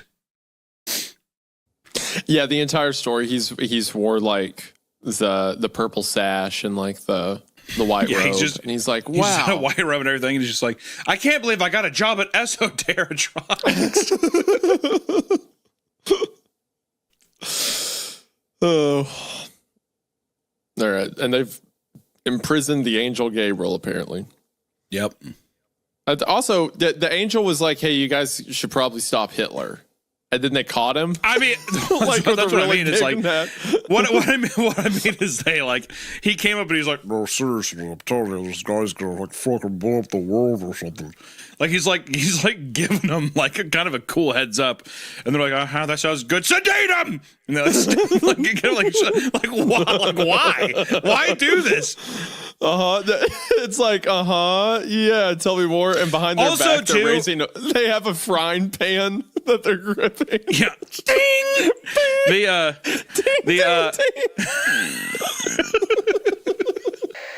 We closed the door to our bedroom and stared at each other. We could hear our dad yelling loudly in the kitchen, his voice rising. Jay covered his ears and ran to his bed, collapsing into his pillow. I went to him and put a hand on his back as he cried, sobs muffled in the cotton. Then I heard my mom start to scream. I felt tears spill from her. Gosh, dude. It's like it's such an unnecessary amount of description of like the weeping and just the like it's excessive. Extremely excessive. Again, Harry. That's a good one. Start with that one. Put it on the docket. Put it on the docket. Before we're done recording, he needs to come stand in here. He's gonna have to have something. He's gonna have to pay for his We've got crimes. to put him on trial. With a sudden eruption, the dark-haired woman that could only be Keith's sister shouts back to the crowd. I'm calling the cops. Okay, never mind. I was wrong. I was wrong. We were both wrong. With sun eruption. No, dude. I'd not. That's listen, Keith's bear sister. trap. Bear trap. Into part 3. No, so you're still saying that it was an affair between I'm her thinking and so. Paulina. I'm thinking so. The supper. This is the final. Part 4, the final. I'm excited to see her. No, it's Keith's sister looking because she's trying to figure out what happened to her brother. Dude, fucking maybe. I'm still can a man dream? Can a man fucking dream? This is the first time that we've ever had a love triangle here with a girl with a dragon tattoo. Beautiful. Oh, beautiful Paulina. You just Being like wrapped it up. because you Being think they're wrapped both up, dude. hot. You just like it because you think they're both hot. Well, you know what? Little bear claw action here, dude. 2 sweeties wrapped up, dude, in a beautiful It's knot. not a bear trap if the story said a thing No, happened bear and claw. then you say Oh, that that's same it. thing happened. 2 bear. See, that's my bear trap working again. I said bear claw. Little twisted donut. 2 sweeties wrapped up, man. What is a bear claw? I haven't heard It's a that expression donut. before. What? A bear claw. It's a donut. A bear claw is a donut? Yeah. You look at a bear claw. It's like a donut that looks like a bear paw. Okay. It's like 2. What does that have to do? But they're tied up there. It's a little bear claw. Okay, I don't have to fight. I'm saying they're 2 sweeties You- wrapped you up don't- in you're love right, here. I'm just saying that it was bear claw inside the bear trap. I'm calling it. I'm still keeping it there. I think my bear claw has not done me wrong yet. Called the British thing last episode. Calling this one here too. I'm telling you, man. Better watch out. The one thing I would not do right now is bet against the bear trap. That's all I'm saying. Part 4. Okay. I heard you turned into a looker, but I'd yet to confirm it for myself. Hello again, sweetheart. Sheriff walked over to Kimber, ran his fingers along the side of her face. She recoiled at his touch. Don't you touch her! I screamed and screamed. That's fucked. That actually made me so uncomfortable. Don't you touch her. You would fucking kill working for Crunchyroll, dude. If you worked for Funimation or Crunchyroll, you would fucking kill. If there's somebody out there making an anime, you gotta get this motherfucker in. I screamed and scrambled to my feet. Greg shoved the barrel of his gun into the back of my head. Sit the fuck down. Watch your temper, Sammy. You fucking this wild filly? That's my boy. I can't. Every other sentence it gets worse. You fucking this wild filly? That's my boy. At least I don't know you didn't turn into a homo in prison.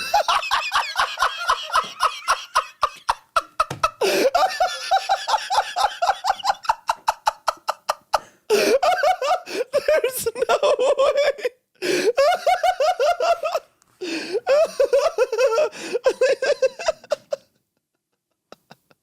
Okay, so we start out lukewarm, like, oh well, we believe in the Bible too, and then like, oh, you see this part at the end where it talks about prophets? Well, that's us actually. Yeah, I we're use those you guys. for your Bible knowledge, and then Yes. I kind of come in like worm tongue to everybody, and I just say, "But," and I throw a little thing at the end, but until inevitably it's just completely changed. Exactly. Yeah, and then they start thinking that we're God. Yeah, well, that's exactly what I'm going for. If I'm not God in someone's eyes, then I mean, did I even live? You know? Exactly, and that was Jim Jones' whole quote. He had the quote, if you want me to be your God, I am your God." So we could do that, but then we could also do what Jim Jones did, and just start absolutely tormenting these people. And then eventually killing all of them. Instead of, and I got to be honest with the cult funds, I kind of don't want to go to. Like, I don't want to go to the middle of nowhere. I want to go to a tropical place. So I'm thinking that we have our cult to go to. We do our mass unaliving basically at in Hawaii. That's pretty good. We do it on Christmas. That'd be pretty cool. That'd be cool, I think. Do we have to do it too, though? No, I'm going to be a coward like Jim Jones, and I'm just going to be like, "Get me out," and just have a guy shoot me in the back of the head. I don't want to do the rough way. Just take me out silently. Yeah. Yeah. Meanwhile, everyone else is having like strychnine spasm attacks. Yes, of like course. that. Yeah. Of course. Just the way all things work together. I feel sad now. In mysterious ways. I feel sad. Like, Who would have thought of that? Joking about being a Jim Jones cult would make you feel kind of depressed.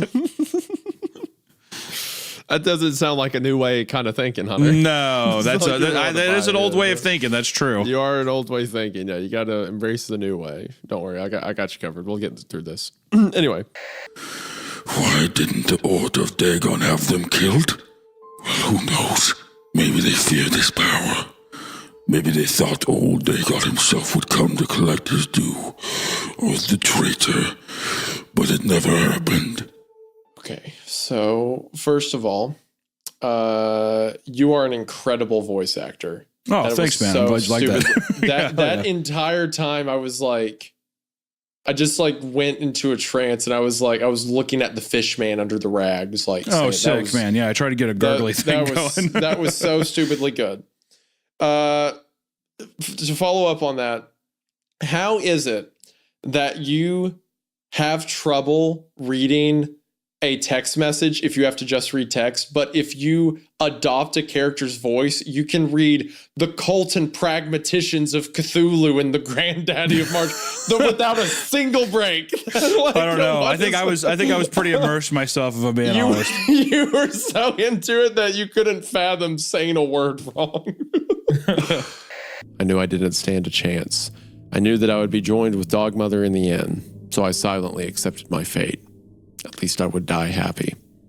So what made me start laughing so hard was like, I knew what it wanted is like pulling me in. I just imagine to go like, no, like his pants are around his ankles. Like, no, please stop. Cut that too. Bleep that one too. He nodded just as he was about to step out the door. However, he heard a booming noise off in the distance. What in the tarnation was that? He asked, peering out towards the field. Transformer exploded. Too loud for that. I know she meant transformer like a power transformer, but yeah, must be Optimus Prime. Yeah, they look out the window. I guess they're GoBots. Like star screams like exploding over the field. Yeah, exactly. I'm going to kill you. Transformer exploded. Must be. Well, I guess it's Megatron and Optimus Prime fighting out in the cornfield again. Do you mean that the GoBots and the Decepticons are fighting again there, Miz? That's right, Spencer.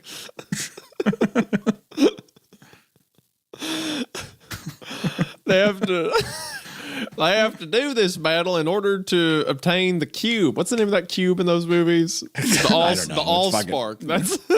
They're trying to fight for the Allspark, man. Well, I guess that maybe they're trying to go out and find the Allspark that are hidden in the well out back. But be sure and throw a tarp over it, Spencer. It's going to be a long night. Yes, ma'am.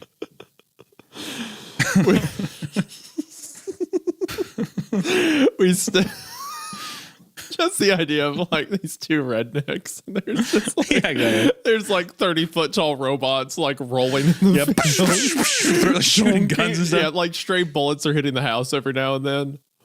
Yeah, Henry's just like, I can't believe what I'm seeing out there, Mom. Yeah, like this is going on and they're used to it. That's like a hot air balloon. Yeah, exactly. Oh my God, the hot air balloon. I've never seen that before. That's incredible.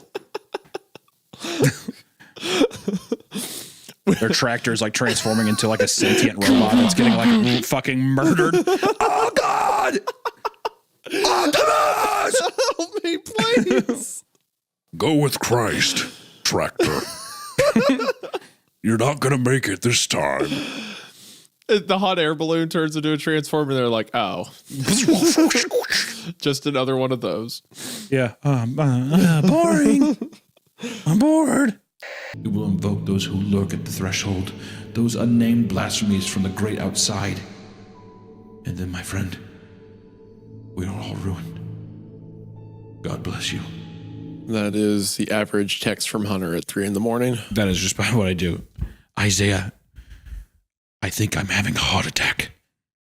The pizza rolls and whiskey have finally caught up with me, and the Grim Reaper is by my nightstand.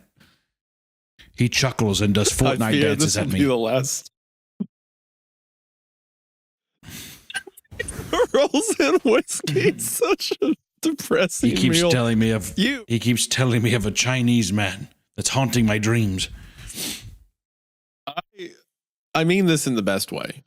And not you and Allison are a lovely couple, and I think you guys are never going to break up. But I mean this with full sincerity.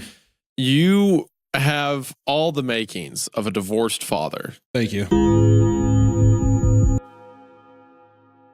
In the best way, like the humor, the jokes, the whiskey and pizza rolls dinner. It's like built into you. Also, What does that mean? Was that too far? No, that's fine. I think it's true. It is built into me. I consume it, and then it builds itself like little Legos. Now, come on, Harrison. It's time. I then heard footsteps behind me, and just before the world faded back into darkness again, I finally remembered where I had seen Doug before. He was the man in the painting in the chapel at Camp Oakwood. Part 5. Oh, Doug looks like Yeah. Sharino, right? Yeah, that's Yeah, and remember Doug was like, "Hey, don't trust anybody that looks like him." The painting. And he's like, got it. If I see anyone that looks like this highly specific painting I remember, I'll let you, you'll be the first to know. I saw it one time before I took a shit and a piss when I first got to the place in a dimly lit room. I remember as clear as day, Doug. Thanks. Okay, Doug, I'll never look at a painting again. I hate paintings now. Death with art, Doug. I'll look at it. Okay, my dad, I think it wants to kill me, but I'm not sure, Doug. Yeah, Help. my dad basically said that I was dead and he was really tired, so he went back to bed. It was awesome. I'll be completely honest, Doug. I'm so scared right now. Doug, you're goofy, for real. It's funny to imagine he's just like, everyone who walks up to he's like, hi, I'm so scared. I keep forgetting things because I'm so scared. It's like the protagonist from The Abandoned Ship. Like every situation he gets in, he like shivers and throws up and runs. All right. That was the end of part 4. We're on to our final part. Part 5. And let's see the interesting conclusion to Camp Oakwood. I awoke in a dimly lit room. The back of my head was aching terribly. But when I attempted to touch it, I discovered that I couldn't move my arms. I looked over and found that my arms were tied up. I then looked down and found my legs were tied up too. They were tied up so that I was lying on my back, spread eagle on whatever I was on. Which felt like no, please! Kill me! Shoot me in the head, please! Anything else? Okay, just kill me! Kill me! I'll do literally anything else. You were talking about carving me with a knife. That's awesome. I'm gonna hold my breath till I die. I'm gonna hold my breath till I die. I'm gonna hold my breath till I die.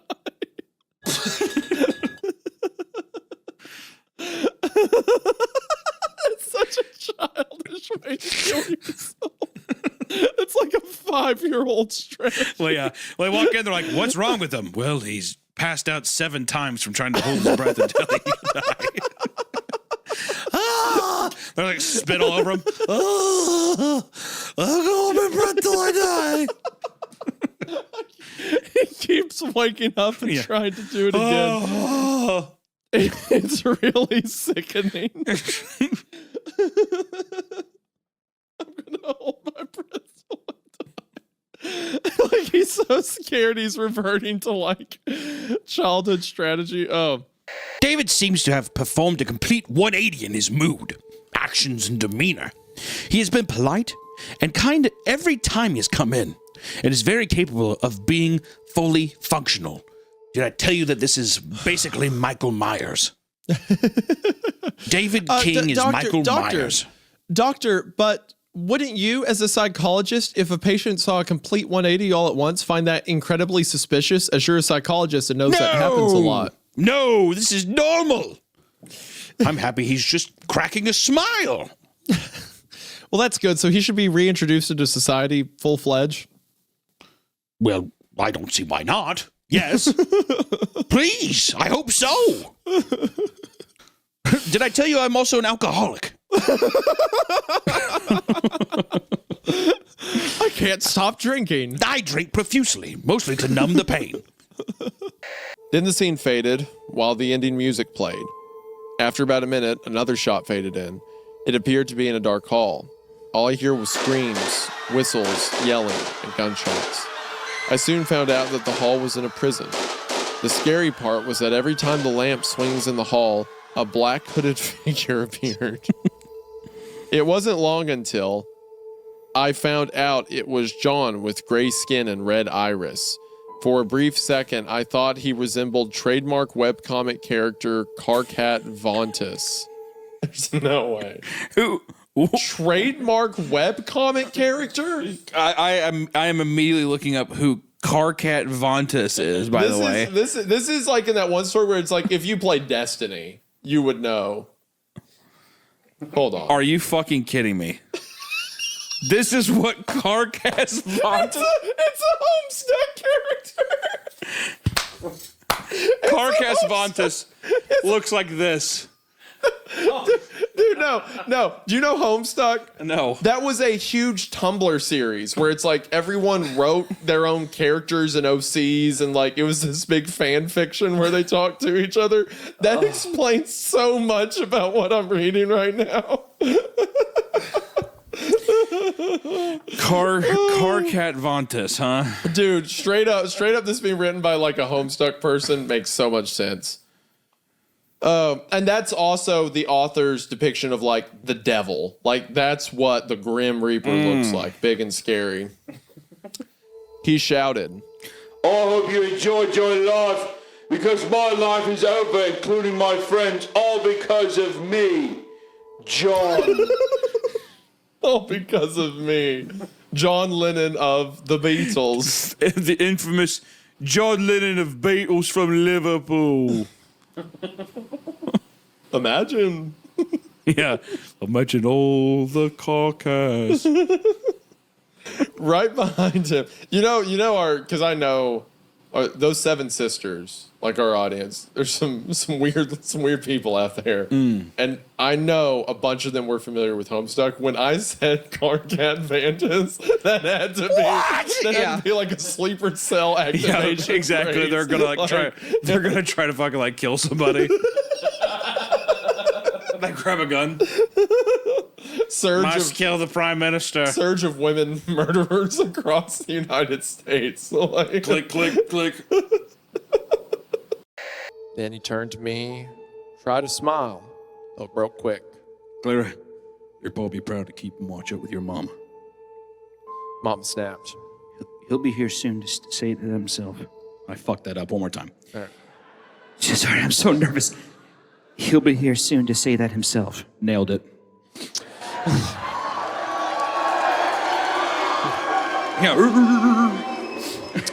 As always, you do, like, your reading comprehension's excellent when you're making fun of someone.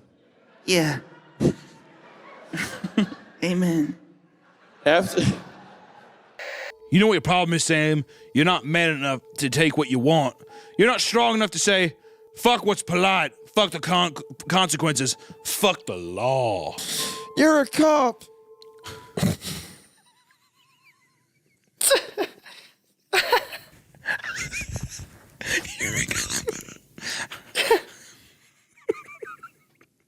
See? Now there's a bit of spirit. That's his rebuttals of that. You're a cop. See? Now there's some spirit. She shouldn't have left where I told her to stay. The woman spat in my boss's face. I could smell the alcohol on her from here. Figures. I'm not paying for whatever she asked for. Olivia, get your ass over here and get the car. She screamed. You have ruined this entire dynamic for me. No, it's good. No, it's your fault, because now in my head, it's the voodoo man from Princess and the Frog standing next to a man dressed as a prostitute as Gypsy Rose cowers behind him, and Gypsy Rose's mother is yelling. Help me! Like the gaggle, the incomprehensible gaggle. I need you to help me, Gabriel. The incomprehensible gaggle of people in this store is completely throwing off. And Get her away from me. She's a bad woman.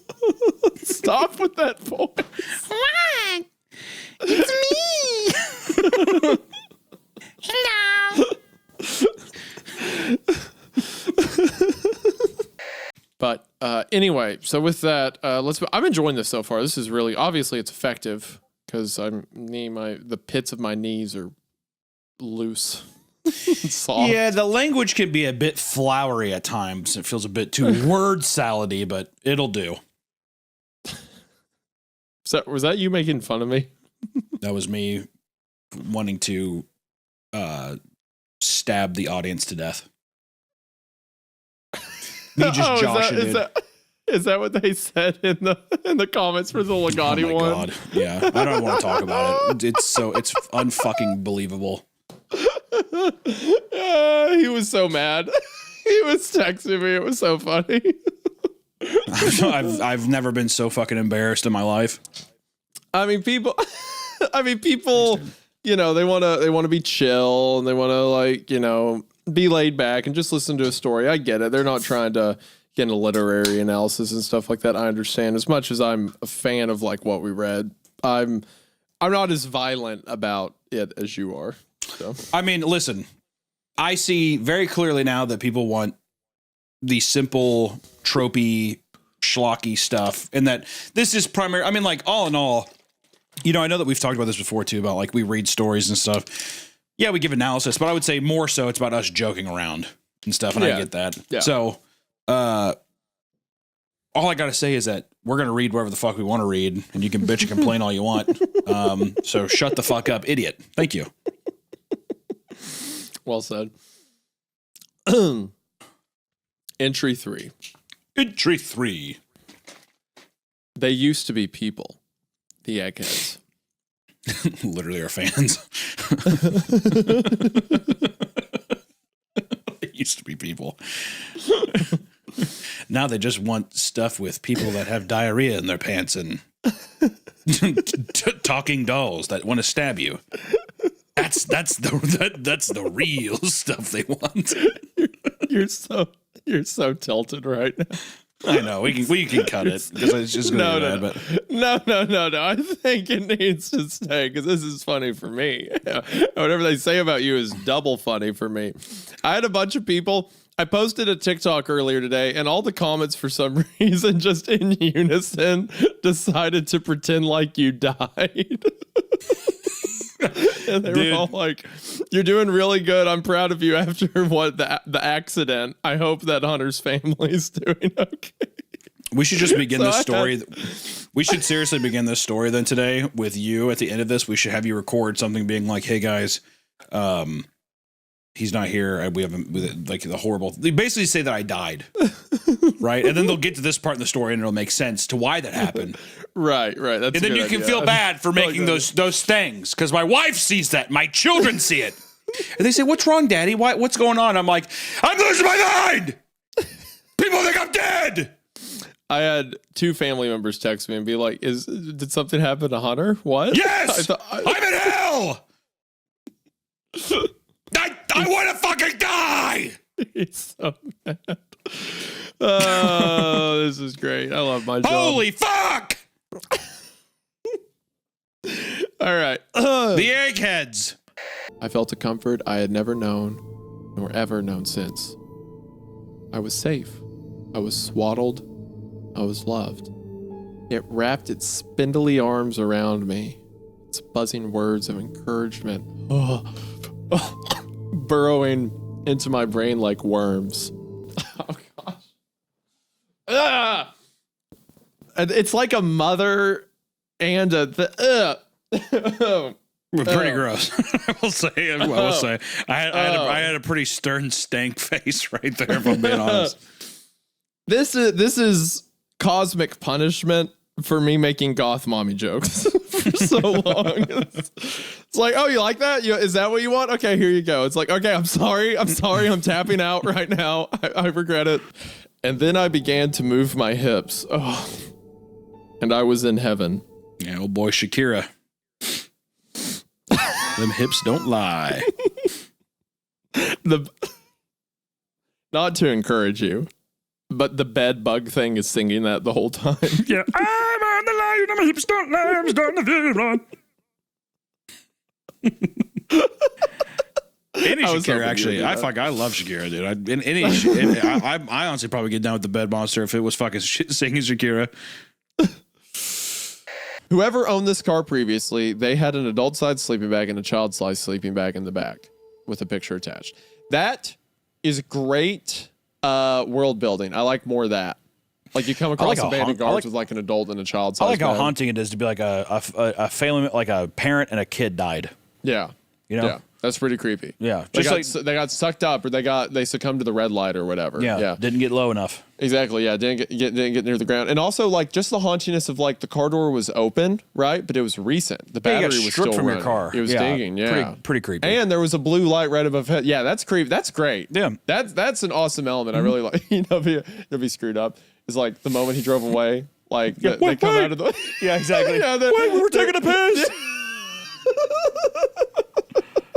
What do we do now, Daddy? No. I'm gonna give you a latitude and longitude. I'm gonna go take a nap in the forest forever. That's so dark. Walk that way, honey. You like send the kid towards the ship. Yeah. Just shoot Don't walk that yourself. way. Close your eyes, walk, and count to 7,000. 1, 2.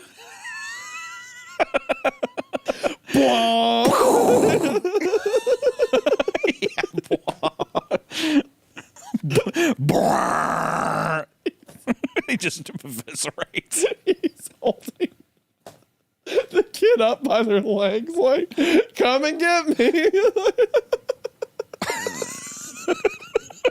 We're here. We're here. Yeah. If we don't have the Chevy Malibu, we have nothing. Give up, kid. That was our last hope. That was it. The last thought he had before he fell into an idle state once again. The influence of the voices in his head was too much. He began to silently walk up behind his father. He reached. Oh, yeah. He reached.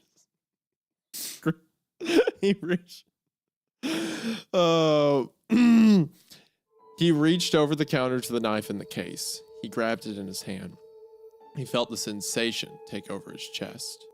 He let out a snicker.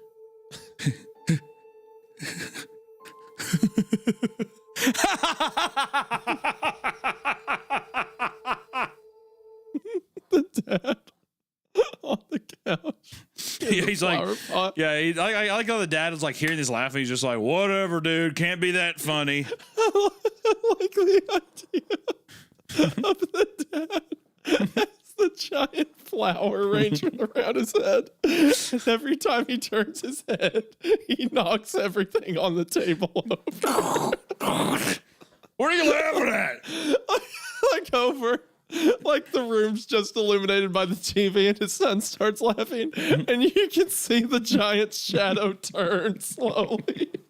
Just take out a lamp as he turned it around. What's got you all tore up? What's the... Yeah, what the hell? What are you snickering back there for, boy?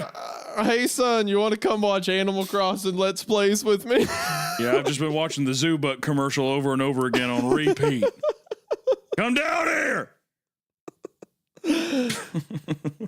Suddenly, as Knuckles ran, Sonic appeared right in front of him with those black and red eyes, and then red static appeared again. When the static vanished, showing nothing but black screen with text saying, "Found you." I was now scared. Sonic found Knuckles already? What was going on? Anyway, red static came again, and then I was back to the level. Knuckles looked like he was panicking, and Sonic was nowhere to be found. And this time, the high-pitched squealing from, give me a reference, Silent Hills 1's final boss was playing. Good boss. Was it someone went, yes? Oh my God. Was this some kind of boss battle with Sonic? I hope to God it was. Suddenly, Dear fucking Lord. Sonic appeared right behind Knuckles in what appeared to be pixelated black smoke, as opposed to real black smoke. I made Knuckles turn and then punch Sonic, but Sonic vanished in black, pixelated smoke before I could even land a hit. That terrible laugh went off again. I'm not even going to wait on it this time. Then Sonic appeared behind Knuckles again, and thank you. Okay. And then A hair late. Just a hair. I hugged her. She hadn't worn a jacket, just the sweat she probably slept in during the winter. She stood stiffly as I rubbed her back and arms in an effort to warm her up. I figured she was nervous about what I'd tell her, but was still disappointed she hadn't greeted me more enthusiastically. This guy's insufferable. He's becoming my red pill hero, honestly. He is. He's getting more and more like, why is she not into me? What's her problem? What's kind of weird is I'm almost picturing she goes up, she's like cold, shivering, knocks on the door, and opening up, and it's just David King standing right in the doorway. And he's like, hello, sweet kitten. It's been some time since I've seen you, isn't it? Come here and warm yourself in my big, strong arms. They're still on the porch. It's still snowing. She's freezing. Like, yeah, she's like, can I come in? Soon enough, my sweet little princess. But first, your hand. He like gets down on a knee and kisses it. He's like, you are he's my like, princess. I see you haven't used the vanilla scented shampoo today. We'll have to fix that. Yeah, don't worry. I got you cosmic brownie body soap. Very excited. That's funny. Okay, listen. There's going to be a dance-off at Club Heatwave. The Crystal Cobras put out a challenge. They're taking all comers. The prize is $100,000. That's so funny. The system or whoever's controlling it can't work the race into the narrative, so it's like the same group is also putting on a dance-off. Yeah, they're also the Crystal Cobras are also doing that. Coincidentally, same prize, same night. Ignore the first thing I said. The race is actually next week, so don't worry about that one. Don't worry. I was wrong. It's the dance tonight, for sure. Unless you want it to be tonight. Dancing? Yeah, that'd be one way to try out my body. Sounds groovy. But I can't help but think of another way to give this body a test drive. I slip my hand down into my tight purple skirt and feel my... There's a lot of haunting lines for you today, bud. Yeah, it's a rough one. I'm being tested. And feel my what do you call it? Poo-tang. That's pussy. Good. Feel my poo-tang. Feels his pussy. You like that? Why you're so wiry like today? I used to pretend my toys were real. You're very. That explains a lot about you. You used to pretend they were real. What does that mean? Like they were alive. No. So okay, not like you would play pretend with them. Yeah, I was gonna say there's a difference between playing. No, like I'd be like they're alive, like Toy Story. They wake up when. See, and that's exactly why you should have. Your parents should have fucking thrown the toys away. Is what should have happened. That was a what kind of toys were they? Hold on. You that made you feel better that they come alive when you're not looking, not freaked out. Okay, what kind of toys were they? Like small soldiers, the action figures. Oh, so you had like Chip Hazard and Chip, Archer and all them. Yeah. Isn't that the plot of the rhino movie? So yeah, but I was saying, so you're basically just like oh, I wanted the movie to be real. Yeah. Well, you should have led with that. You made it seem like you had like a Raggedy Ann doll, and you're like, yeah, she plays dress up when I'm not looking. Where do you find these guys? He emailed me.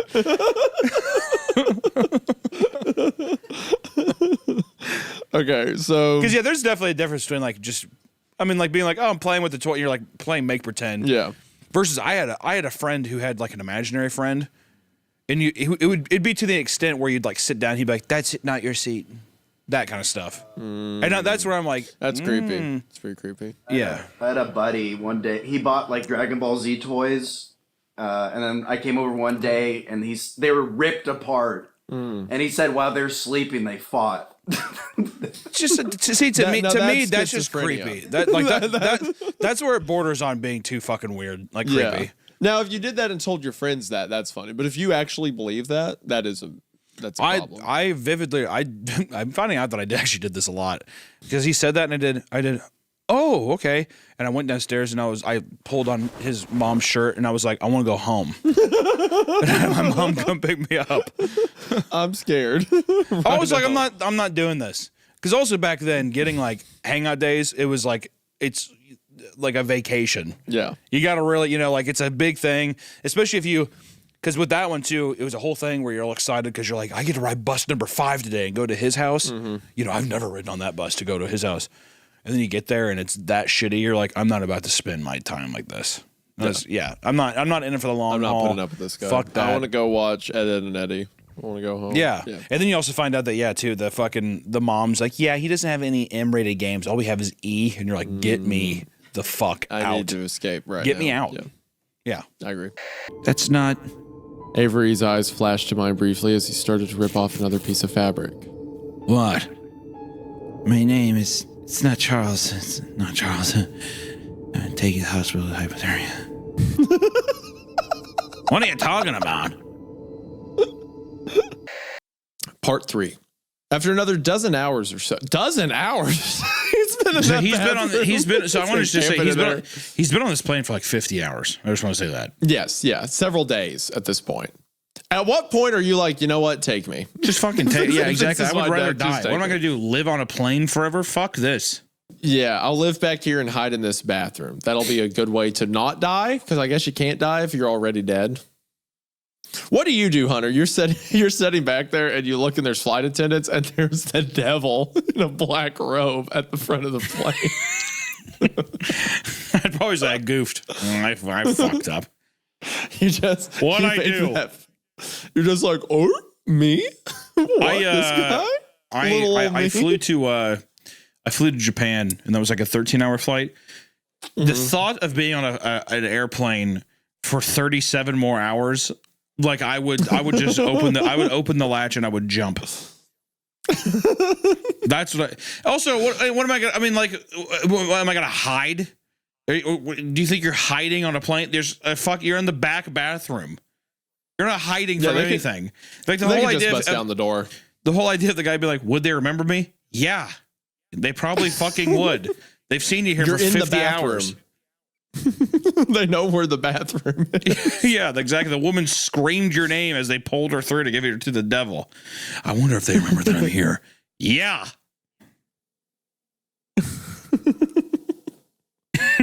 Am I wrong? I don't know. No, I mean, yeah. There's not really. I don't know what else he can do in the situation though, other than die or just stay there. Right, die. Okay. All right. Well, fair enough. Her gaze lingered on him a moment longer than she intended. Then he looked back to the cloud. Maybe. Drumming echoed. Low, cavernous, endless. Dum dum. The thump. Dum dum. Thump. It almost seems it's a giant heartbeat. It's got to be a giant heartbeat. That's what I think it is. Yeah. I think it's a heartbeat. Yeah. I wish it was just Neil Peart in the clouds doing drum solos. My God. I love the idea because with some of these videos, it's like, it wouldn't be funny if the author watched this episode, but we know the author's going to watch this episode, right? Yeah. So they're like, Hunter and Isaiah are reading my story. Wow. And then they get on and it's like, oh yeah, I really wish there was like a guy in the cloud. That's what you have to say. That's what you have to expect. Empty-brained reaction content. That's okay. First off, I just want to say we're just the story's kicking off. If you haven't expected this by now, then you have not been listening to the show very long. What happens is you start off, you joke around, and then as you keep reading, you get more and more bought in. This is just pounding around, all right? I'm still bought in. Right. I still like the giant idea of a huge cloud with a mysterious, I'm guessing, creature inside of it, all right? And then you have a little moment with Jonas that makes you have a little McDonald's meme moment. Why not? This is just how it happens on the show. What if the cloud was Grimace? If the cloud was Grimace, I would get on my knees and I would start bowing to the story. And I would say, God bless you. He's just like, ooh, in the clouds. And then that's when Ronald comes out. Ronald's like, kill it! Kill it! You have during no idea. That entire...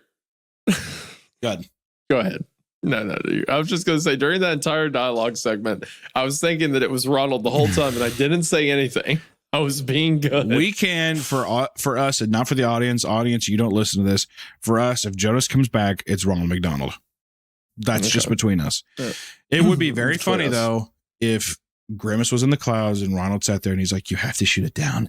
You have no idea what he's going to do to the burger supply chain on planet Earth if we don't kill him now.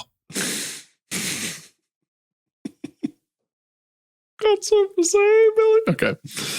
Went back upstairs, stopping when we arrived at my door. Well, good night, Marcus. Today was truly a pleasure. Good night. Watched her continue down the hallway, stopping the door on the left 3 away. She glanced my way when she saw that I was staring. Immediately, I snapped my head towards my door, locking it and closing it behind me. Inside, I smiled to myself. He smiles to himself quite a bit. And also, I don't like his implication that he's keeping track of what room she's in. We got our Marcus here is already like, maybe I can be the dad that stepped up. Maybe that'll be me. That's Marcus Pale for you. It's Marcus Pale. Every night I dream about killing my family and myself as a kid. That's just me, Marcus Pale. Do you like being pregnant? I like that my mom's dead. Is your mom dead?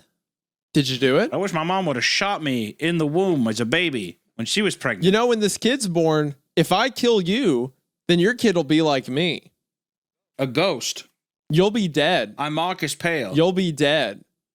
And he'll be like me. He'll be like me, dead and beautiful. Is it a girl? Does she look like my dead mom? She can. I have help. Look around you, Sammy. He gestured to the 14 men standing in a half circle around me. I'm assaulted. These are my governors, and this is my harem. Kill yourself. I'm starting to think you're not going to come around, Sam. Oh my God. This is also going on so long. Oh my gosh. This is going on so It's got, long. dude, there's 3 whole chapters after we get done with this Yeah. one. That's insane. I'll never be a part of this. I will never stop trying to kill you. Well, I'm really sorry to hear that. That's a pity. Looks like you're going to have to be broke in like a horse. Kind of wish you'd left the Starro girl alive now. Kill yourself. You say that. He gets a fuck you. Kill yourself. Kill yourself. You say another fucking word like that to me, and I'm gonna execute you right here on your fucking knees. The sheriff's men seemed to lean in, smelling blood in the water. I knew this was it. If you want to be dead, you would have already shot me. Are you sure about that? The sheriff asked and leveled his gun at my forehead. Why don't you pull that gun on me and find out? Oh, I'm sure about that. You need me. Through the sea of your bullshit, I see the truth. It's a pride thing. You want your son taking over your business. You want another Walker in charge. He's on Connor from Low on the Spectrum. That's it. Yeah, that's it. I've got to make this a little bit enjoyable somehow. I've got to figure it out.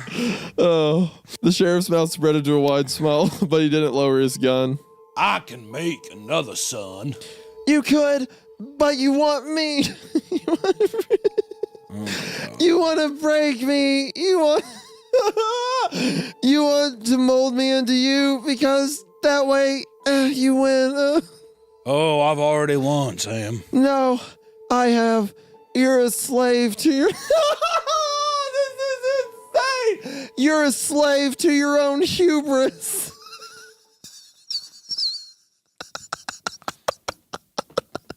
You're a slave to your own hubris. God, I just wish you would have just kept reading the Sun fan. The captain chose me because I always knew what's best. I laid him down by doing this. That thought was what decided for me.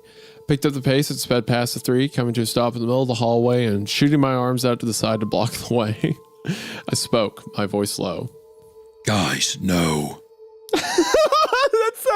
That's such a light put off of like, don't burn down the ship that we're all on. Stop it. Guys, think this through. Let's talk about this. No. I saw surprise enter Vinny's face. And on Andrew and Spencer's, I saw irritation, even anger flash. Get the hell out of the way, Nate. Spencer hissed. I shook my head. No. Doing this is worst idea in the long, sad history of bad ideas. Hold on. Time out. If you keep doing that voice, I'm gonna. I'm enjoying myself. If you do that voice, me and the audience are gonna immediately lose it. It's gonna fall out of favor. You gotta lock in until the next shiver or run away. Here. All right. No. I hate you so much. No. Oh, gosh. Doing this is the worst idea in the long, sad history of bad ideas. How great would this be if it ends and it's like, anyway, I didn't take my medicine today, and it's like this whole thing was a delusion inside of an insane asylum. I'm not even joking. I will punch a hole through my monitor and I'll slit my wrist. I'm not even joking. If this ending in the "it was all a dream" twist, I think would make this the greatest thing I've ever seen. And I swear to God, I'm not even joking. I don't know where this is going. If it ends that way, I'm done with this show. I am done with the show. If that's how this ends, I'm done with the show. That's great because then I get 100% of the paycheck. That's true. Well, make it positive. Making lemonade out of lemons. All right. Yeah, exactly. I'll take it. You know what? Deal. I quickly made it back to the camp and waited for your phone call. And when you called, long story short, I was so excited that I completely forgot to ask you your name to confirm that it was you. And thank goodness you remembered for me. And when you said your name, I accidentally hit my desk in excitement. They're explaining the noise at the beginning. Checkmate. This is awesome. This is awesome. Okay, how you feel right now is how I felt during I dared my best friend to ruin my life, by the way. This emotion you're feeling. It's a nice switch.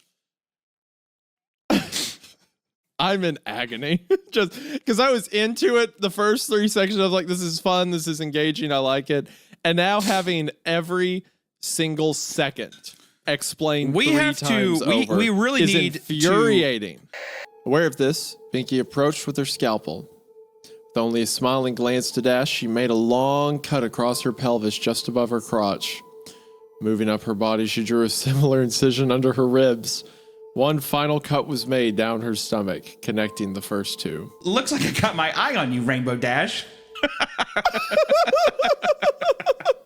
Draws a giant vivisection eye. Good God. Looks like I got my eye on you. I tell you what, good actual quotes from a psychopath. I just want to say that. Joke. I know. Yeah. Legitimately. Yeah. This is good for a movie. It reminds me of that scene in The Departed where Jack Nicholson shoots that girl and he's like, she fell funny. Oh, yeah. Like that kind of thing. I hate to say this reminds me of a Scorsese flick. I mean, we have two prolific directors while reading this. And it came naturally, mind you, Isaiah. It came naturally, all right? Looks like I got my eye on you. Their cries died out as I then heard Sonic laugh his laugh. It sounded a lot like the distorted Kefka laugh. You've said that! He has mentioned that stupid laugh 3 times. You're a lot of fun to play with, kid. Just like your friend Kyle. Though he didn't last this long. I like the person who said what. Like, this is where they get off. Like, Kyle got it too, really? I want to say that's a kind of fuck sentence, though. What is? Just the, you didn't last as long as Kyle. Just kind of, I don't know. What? Gone Sexual 4K edition. Sonic Backshots 4K. I hate because now I'm picturing a demented, evil Sonic like twerking. And he's just like, "You're pretty good, kid, but can you last this long?" There's like rings every time he's bouncing up. Rings are popping out. I'm a fucking demon. No? All right. Well, just me, I guess.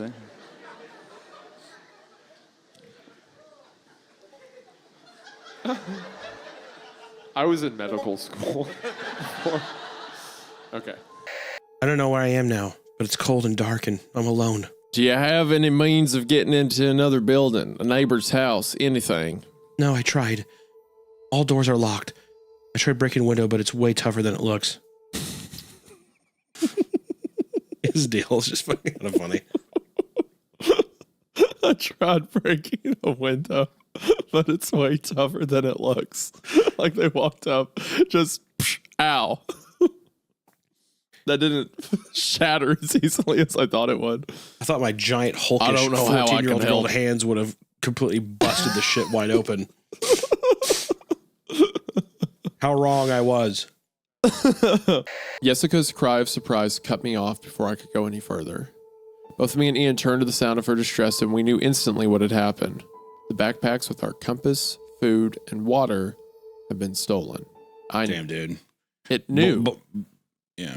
Blinded. I was just say blinded by some monster pussies. Crazy. Mm-hmm. And then the others like stole This everything. feels so The other real. flesh gates. He's like Yeah. rubbing her boob, and it just like it like cracks like an egg. Like It's like falls falling out. off. Exactly. It's like, wow. He's like, whoa, naturals finally. This is just like the movies I watch. This is just like the turtle girls that Mom told me about. Gosh, are you seeing this? He said excitedly as he pointed at the bizarre being. It's a magnipean squid. What does that look like? Oh, absolutely not. Yeah, this is the big fin squid. Yeah. This thing went around online because someone got a video of one underneath an oil rig just floating in the distance. Look that up, Hunter. Type that in and tell me that this is the worst thing ever. I would. My God. I know, right? What the fuck? Huge. Those tendrils are like how long? It says here. is It that? says here 26-foot long armed squid found in November of 27 by an oil rig. 26 feet 26 long. feet. Yeah. Think about how small you'd be next to it. Yeah, you know Shaq? Yeah, he's not that tall.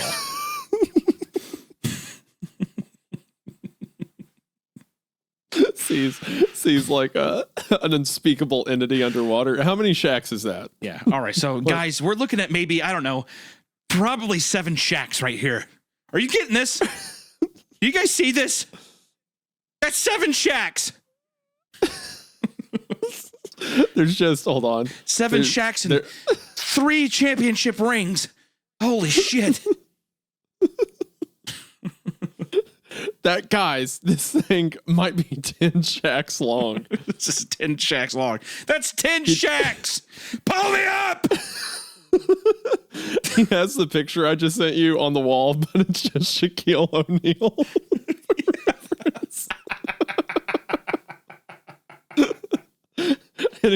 Anytime they see something, he runs over to the chart. He's like, "Oh my All right, gosh. let me stack the shacks on top of each other and see what we're really dealing with here."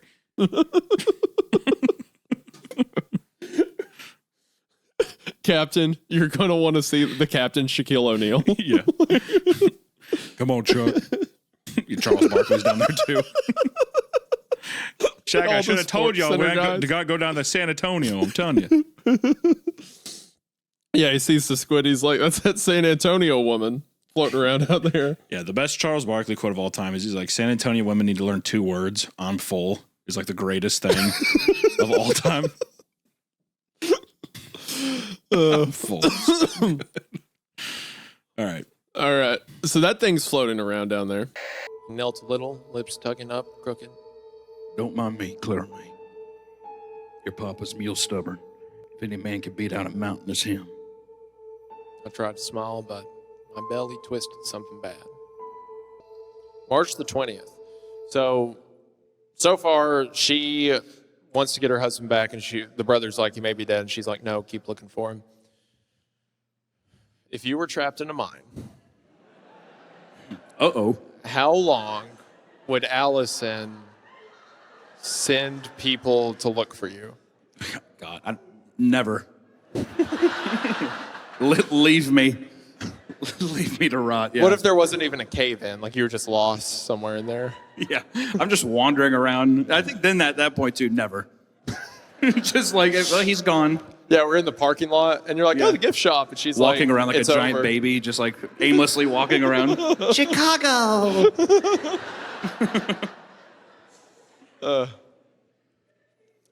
give Kayla if there was a guy next to her, she'd be like, "Can you go look for him?" But if there wasn't, she'd be like, "Oh."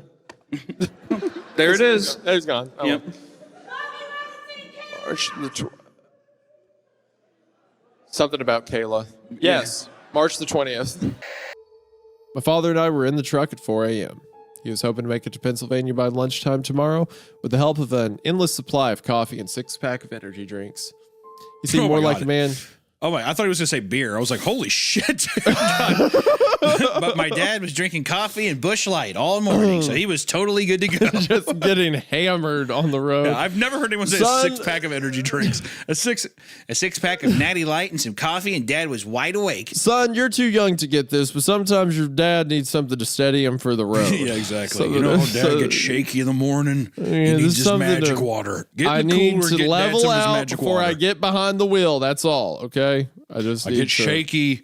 That's why that cooler's in between your legs. Reach in there and get Dad some of his magic water. Help me Come out. on. Help me out. Be a team player. You don't want Dad to be sad, do you?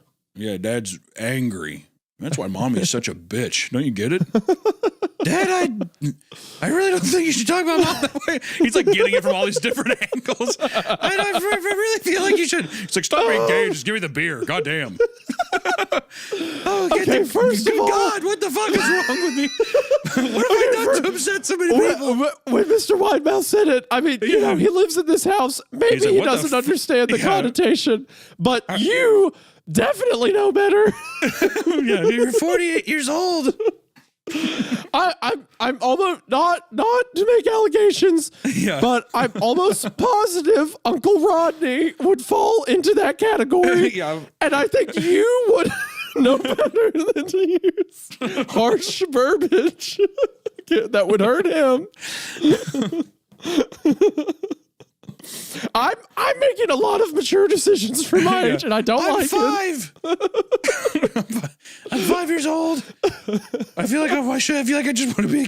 Can I just read my comic book or something? Can I not? Why am I in this? I'm in two different predicaments. They're really vicarious on either side. I left the freezer since I could barely feel my own fingers and asked the Chief Emmy if he had copies of their attempts to identify the body, dental moldings, fingerprints, DNA test, etc.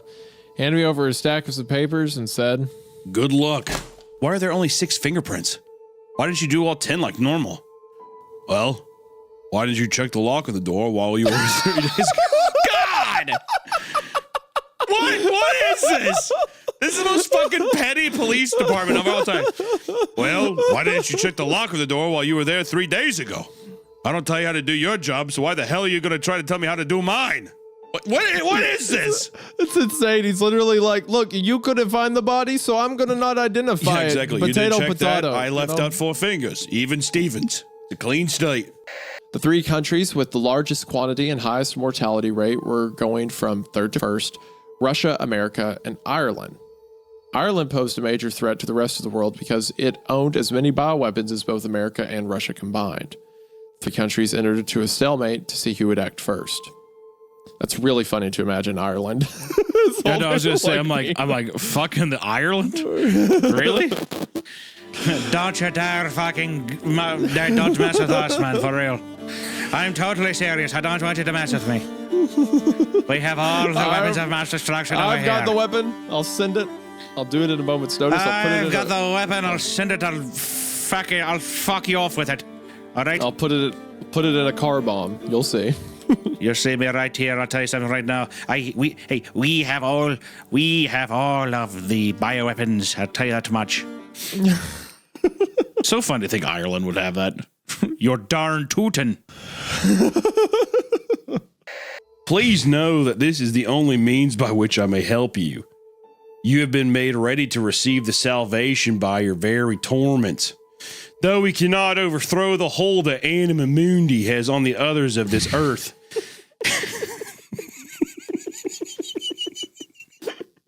We must still try as we can. For as long as the soul of the world has its way, we will grieve all in whom we will grieve all in whom it lives, but it will not live in you on the condition you obey one simple rule.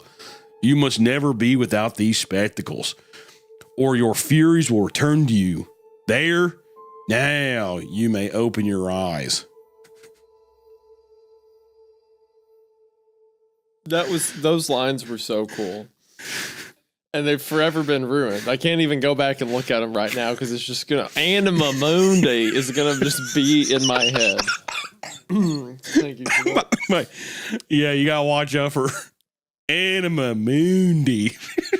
I can't wait for what Legati's publishing company says to us after this because it's not gonna be. Legati. Yeah, you can leave that episode up, but we keep getting emails about Anima Mundi. So we wanted to just say Thomas was thrilled with the reading, and he found particularly interesting how he read Anima Mundi like that so many times, and that's all he's been saying. It's actually driven him mad. he's perpetually in a state of shock. So on the bright side, video's doing really well. Book is selling well. On the downside, he has agreed to never write ever again. Not even once. Anima Mundi. Gosh. His eyes are wide and black and once again crying blood, which also looked hyper-realistic. And there were 2 small glowing red dots in those black eyes staring right at me, as if staring into my mind. His grin was wide and demonic. It literally stretched to the sides of his face like a Cheshire cat. He somehow made another reference. Except Sonic had fangs. Very sharp fangs. Much like, here we go, the werehog's teeth, except more vicious looking. Somewhat, how you doing over there, Chief? I'm in hell. Somewhat yellowish. Couldn't this thing be anywhere? Why does it have to be part of the house, right? I am still you're assuming that there's one. You know, how do we know that? I didn't even think how do we know about there isn't that. more That's a than good point. one? You know, I don't There could know. be way more. It could be like a nest of them. That's what I'm saying. It's like some weird fucking bug family. I don't know. That'd be sick. What would it take for you to go back into the house? I think that I think it would be to go back and help somebody. Like if it's like, oh, my wife's stuck in there or something. Yeah. You know, like that. Otherwise, I really don't know of earthly possessions where you would be like, I can't think of anything I own that would make me go back. What about a pet? Would you go back for a pet? Yeah, I'd go back for my dog. Okay. I don't know. How many guys would you bring with you? God. Give me fucked up is it would be something where I'd be like, hey Isaiah, you wanna help me move something? And I'd go in and I'd shut the door. I'd hear the rustling and then I'd just make a dead sprint for my beagle and I would leave. My basset hound and I'd leave. And I'm pressed up against the window no, Hunter, yeah. no. You can see it pulling the hair out of my head yeah, exactly. Right behind me. And well, Hunter, please. Yeah. It's giant lips kissing the window. Okay. All right. You would be the one that, as I'm being torn apart, would be like, oh, he has big lips. That's why that thing has big lips. It's funny. It would look like its face would be your drawing of me. That's perfect. That would be its head. That's perfect. Well, it's a beautiful representation. So you should be happy. Okay. That you said when I said I die, you said that's what I get for what? What were you about to say? Oh, I can't remember. Okay, I'm sure it was something. My asshole is like Alcatraz right now, and a few little prisoners are about to escape. If you catch my drift. I wonder how much longer if I keep rambling until you crap I desperately want you just to read so bad. What if I didn't though? What if I sat here? It took a while to try to convince my friend to come with me. He was really scared, but I had to get all my stuff. It'll be even longer with me reading. No shit. All right. I don't know how to tell you this, but I feel like the crystal cobras were just a setup to get to this reveal of the old woman being in the bushes. I know that was a big deal for you. I know when we started today, you were like, crystal cobras? What if the crystal cobras are helping the devil or something? I mean, they were already doing a race. They were doing a dance off for $100,000. Maybe they're also doing a satanic ritual. You know what, Hunter? Maybe they'll show up. Maybe they'll show up just for you. We'll see. Yay. Yeah, the crystal cobras, really? Crystal cobras. The next one. Oh, it's about the same thing. Okay, the next one's a continuation. We'll see if the crystal cobras are here. Okay. And it was posted on my birthday, 2016. Who cares, dude? June 2nd, 76 posts. I'm bored. That was sad. That was mean of you to say that, I think. I think. I'm not sure. One pulled out a syringe, trying to aim for Jane's neck, but Jane took the needle and stabbed the doctor between the eyes and injected an air bubble into him. 2 guards with automatic weapons tried to fire at Jane, but she grabbed both of their arms, causing them to fire at each other. One agent fired at Jane, but the bullet didn't faze her a bit. The wound automatically and quickly healed up. Of course. She's Wolverine. She's literally Wolverine. Your bones, Jane. They're made of the strongest metal. She's like in there like using her karate she learned from Sheriff. Thank you, Sheriff Nick. No problem, no problem. Thank you, Sensei. She approached the agent who was still firing multiple shots at Jane and snapped his wrist in 2. They spelled it INTO, not into 2. Snapped his wrist into 1. We'll never know. Showing fractured bones and blood spurting everywhere. An orderly standing in at 6'5", 300 plus pounds, tackled Jane, attempting to subdue her. But Jane had the upper hand, of course, flipped him over on his side and snapped him neck in 2. He snapped me neck in 2. Like just... Opened the faucet and began splashing water onto my face. Natalia washes her face, but she doesn't seem to realize that it is much easier for someone to attack when her eyes are closed. That would That's be so such fucked a jerk up. move. That's so just fucked. start doing that. She's completely fine in there, but just says stuff like that. He's like, I have a trident. you're like, what? Nothing. I really didn't say anything. Why would he have a trident? I don't know. You tell me. Poseidon, god of the sea. I don't know. I goof around. It's what I do. I like to have fun. I'm a silly man. I'm silly. I chortle and I'm silly. Anyway, do you want to kill yourself today? Yeah, why don't you put this in your mouth and jump on it? Put this in your mouth and jump on it? Just hop up and down. It'll be fine, I swear. Okay. I'm fucking with you. I'm fucking with you. It's a joke. Calm down. It's a joke. You're so serious. You'd be much prettier if you smiled.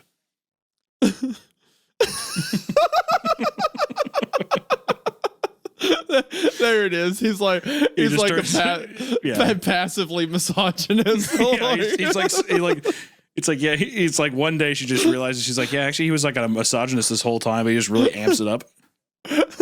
Are you seriously wearing that today? You should try wearing makeup. She's like, I do. Oh. Maybe your boss will give you that promotion if you dress better, if you smile nicer. Why are you working? Shouldn't you try cooking? You like that. That stresses you out less. Or no, he's doing it in like the third person thing. So as she's getting ready for work, he's like in the corner and he's like, Natalia thinks that she will be fulfilled by continuing her day at work. Little does she know, she would be much happier as a stay-at-home mom. Yeah, she's like, excuse me? And he's got like a red pill podcast in his ear. He like pulls out his bud real quick. Like, never mind. Natalia looks at baby clothes online, even though her eggs are totally dry. She's far too old. Little does she realize she should have had this revelation 12 years ago. Yeah, exactly. She's like, why are you doing this? He just like shrugs. I like to think too, he just shrugs the whole time. Yeah, she asks something. He's like, oh he does the Jim Halpert like lip thing and he just shrugs. Don't shoot the messenger. She looks over every now and then and he starts shaving his head, smoking cigars. He's just becoming, he's just getting red pilled over time. She was looking at me as I spoke and I could almost see the part of her I was talking about behind her eyes. Like the soul or whatever. It was like the bells enveloped it and gave it everything it ever wanted. Everything it was missing. For me, it was you. Now that is That is a classic 16-year-old guy move to have this whole grand experience and then tie it back to her at the end. Like, well, you're all I want. Like, you're dinner time, and I want to thank you for giving me the best day of the my most like life. Nicholas Sparks. Oh my God, setup I know, ever. dude. Yeah, exactly. Oh, eat, pray, love. What I missed was you. What my soul misses is you. Everything my soul was missing was every bit of you. Let me I want to kiss now. Kiss me. So, didn't, other than Alina, because he's horny, didn't our author get everything he wanted? Because his whole idea was, I want to go to the bells to get some proof of the supernatural so that I can like believe in the afterlife, believe in God again. Let me tell you something, Isaiah. I'm going to tell you something. Maybe you haven't grown up enough to realize this yet, but the goalpost always changes. Let me tell you something. The goalpost always changes when pussy's involved. All right? It does. You're right. All right. So then you're sitting there. I bet you anything if Alina's just like, yeah, I love the devil. Fuck God. I'm a bet man.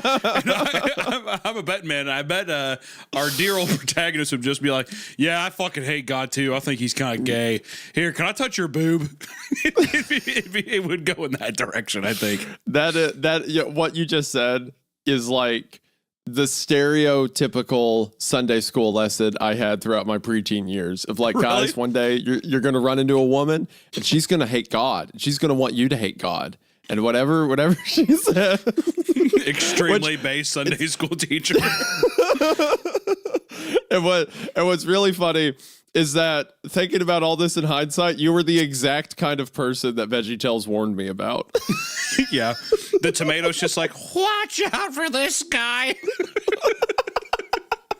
It's your picture. It's like VeggieTales and you're on a wanted poster behind them. The cucumber's just like, I don't know I don't think I like this guy very much, right, guys? and then points over to the wanted poster, and it's just my face like. He's gonna be into heavy metal music. He's gonna talk about drugs and sex. That doesn't make any sense. In the Bible, Jesus got some pussy in the Bible, didn't he? No? Did he not? Jesus had to have gotten fucking laid some pipe, dude. This is insane. Didn't he? No, he did not.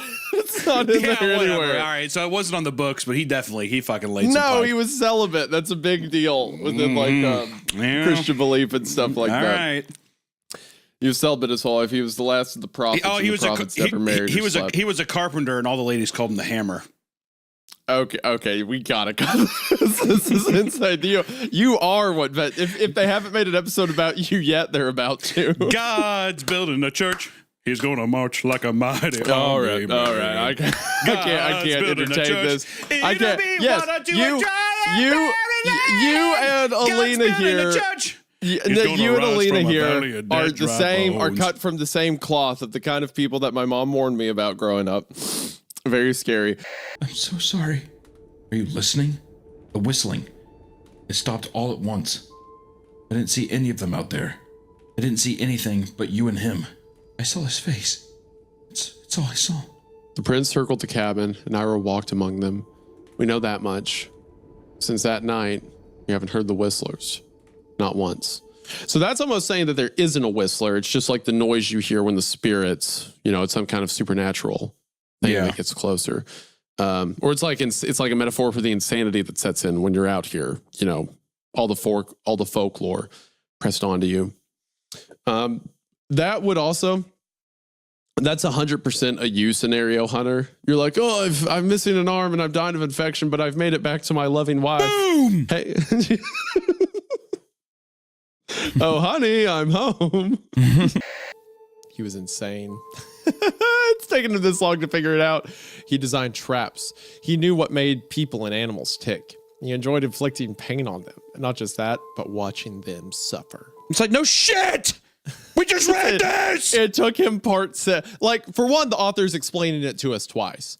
But also, the idea that Xander's just now, like, he's not in his right mind? What? Okay, so I'm in danger because I don't know if you guys know this. This guy's crazy. The guy who murdered someone as part of a game that he elected to do himself. He's that guy crazy, and not only is that, but Yeah. he also is like, he like set traps, and like he's kind of done that before. It's like, let's just keep reading. Let's push forward, Isaiah. We have so much more to go through, and I'm so upset. I'm so upset. I hungered down in my seat and brought up a Word document in my phone where I could take notes. Then I started Googling. You know what I'm talking about. Oh, he's going to explain Google. Oh, God, he's going to explain why you use Google. I don't want to read anymore. Can we veto this? Can we stop? Absolutely not. Can we veto? No. Well, I think we're at 3 hours. We're at 3 hours in our recording. 3 hours. We have to, we are finishing the story, Hunter. I was suddenly very stressed, very tired, and very drunk. When the alarm went off at 6 a.m., took everything I had to pull myself out of bed.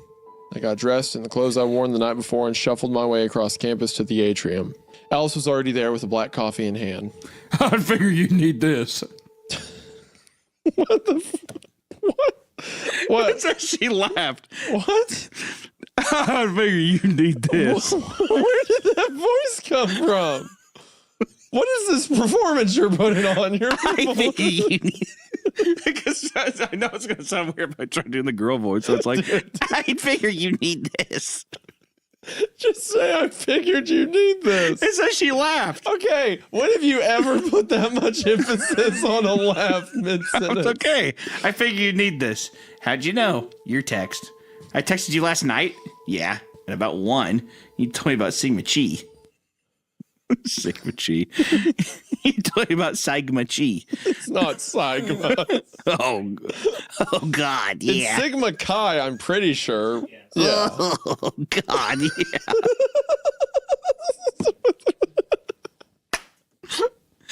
You talking about Sigma Chi? This little mouse. Did you say Chi? Sigma Chi. You told me about Sigma Chi. It's so close to the laptop. I can't read it. He's like leaning all the way. Oh God, yeah. Oh. Oh God, yeah.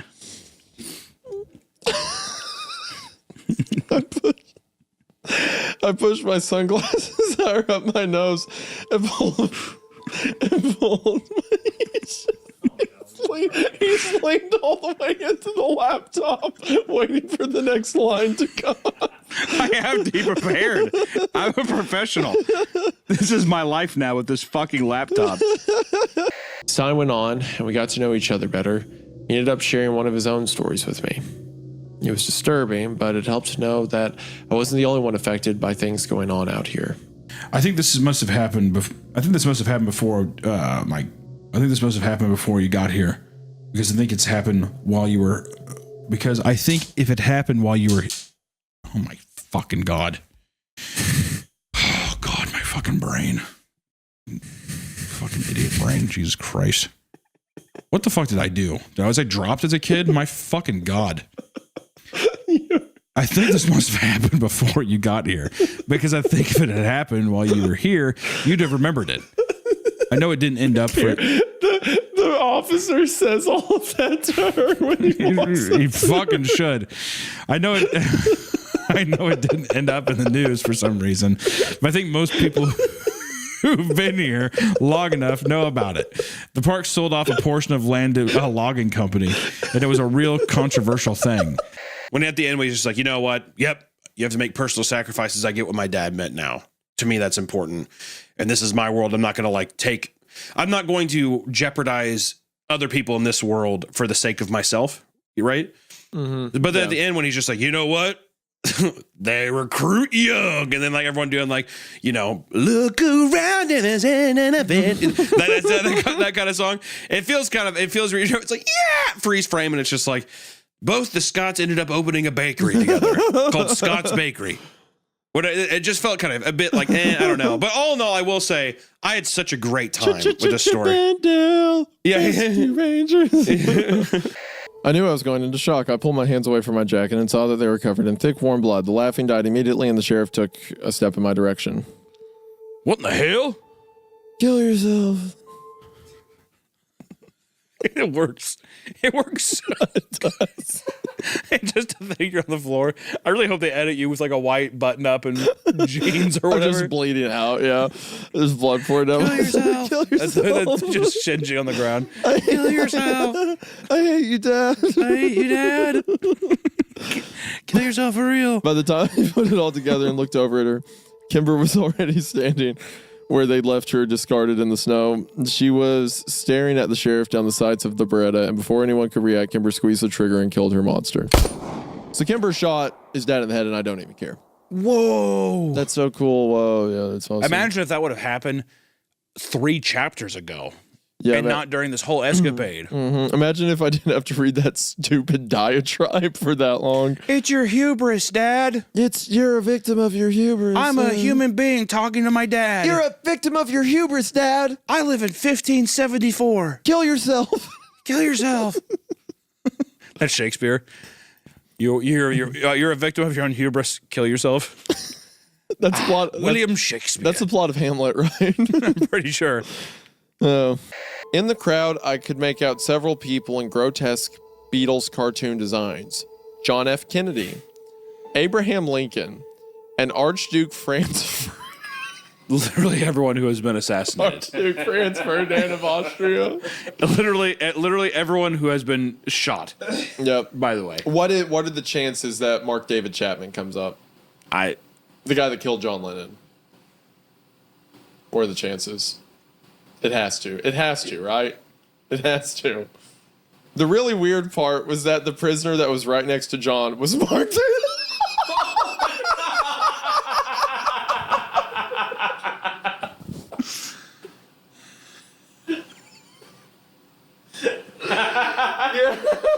You are inside his brain. Oh yes, I hit 3 for 3 on the stereotype. Is this one of your stories that you wrote when you were younger? No. Okay. Because that was a pull. No. That was a bear trap and a half. If I were well, I mean, it's everyone getting assassinated. And earlier when they were dying, I'm like, he's the guy that shot John has to show and he up, has to right? be in here somewhere. He has to, and sure enough. Oh, man. Do you remember what went on just before Andrew stopped showing up for game nights at your place? I do. He was gone for 2 weeks because he had to house sit for his stepfather. Boom, bada bing. Look who's right. That's not in the story. That's me. Boom, bada bing is what I did not like that. If that's your catchphrase or if that, whatever, I did not care for that. Okay, well, you thought the story was about to go into an alternate dimension, so I still don't. It might, and if it does, then I'll boom, bada bing myself. That sounds like I'm gonna pleasure myself. I'll boom, bada bing myself all day. Yeah, see if I need you. This morning in the shower, I did a nice little boom, bada bing. I stood there frozen at the bottom of the ladder, my own light only casting a few feet in front of me. Graham?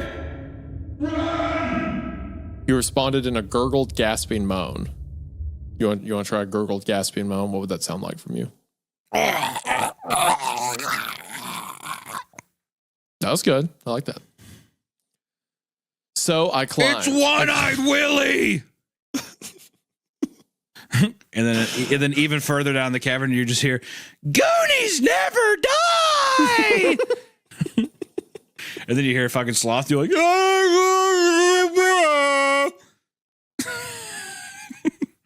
I climb faster than I thought. She just leaves. Ruth? Baby Ruth?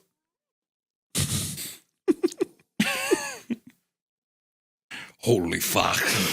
There is a mutated man with a Superman jacket down here. Like, totally get me the fuck out of this cave. Goonies never die!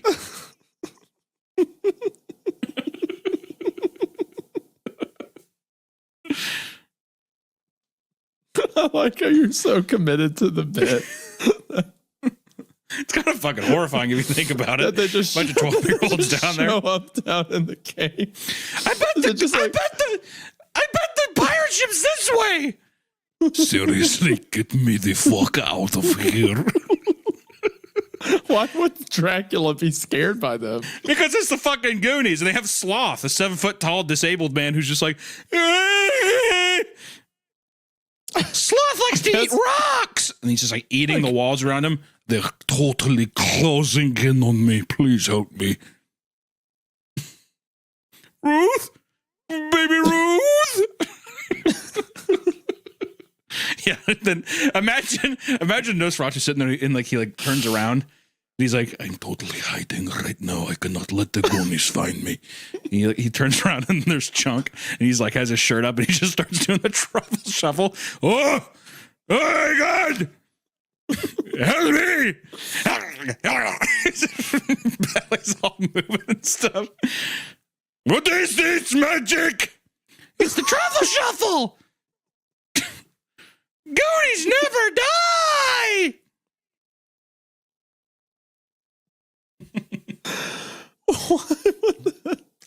Okay. I climb faster than I thought possible.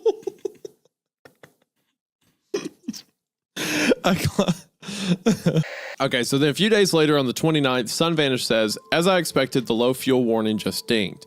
Got my flashlight, bat, phone. I'm on foot now. I forgot his only means of defense was a bat. Yeah, was the photo of the bat. A good chortling moment for me.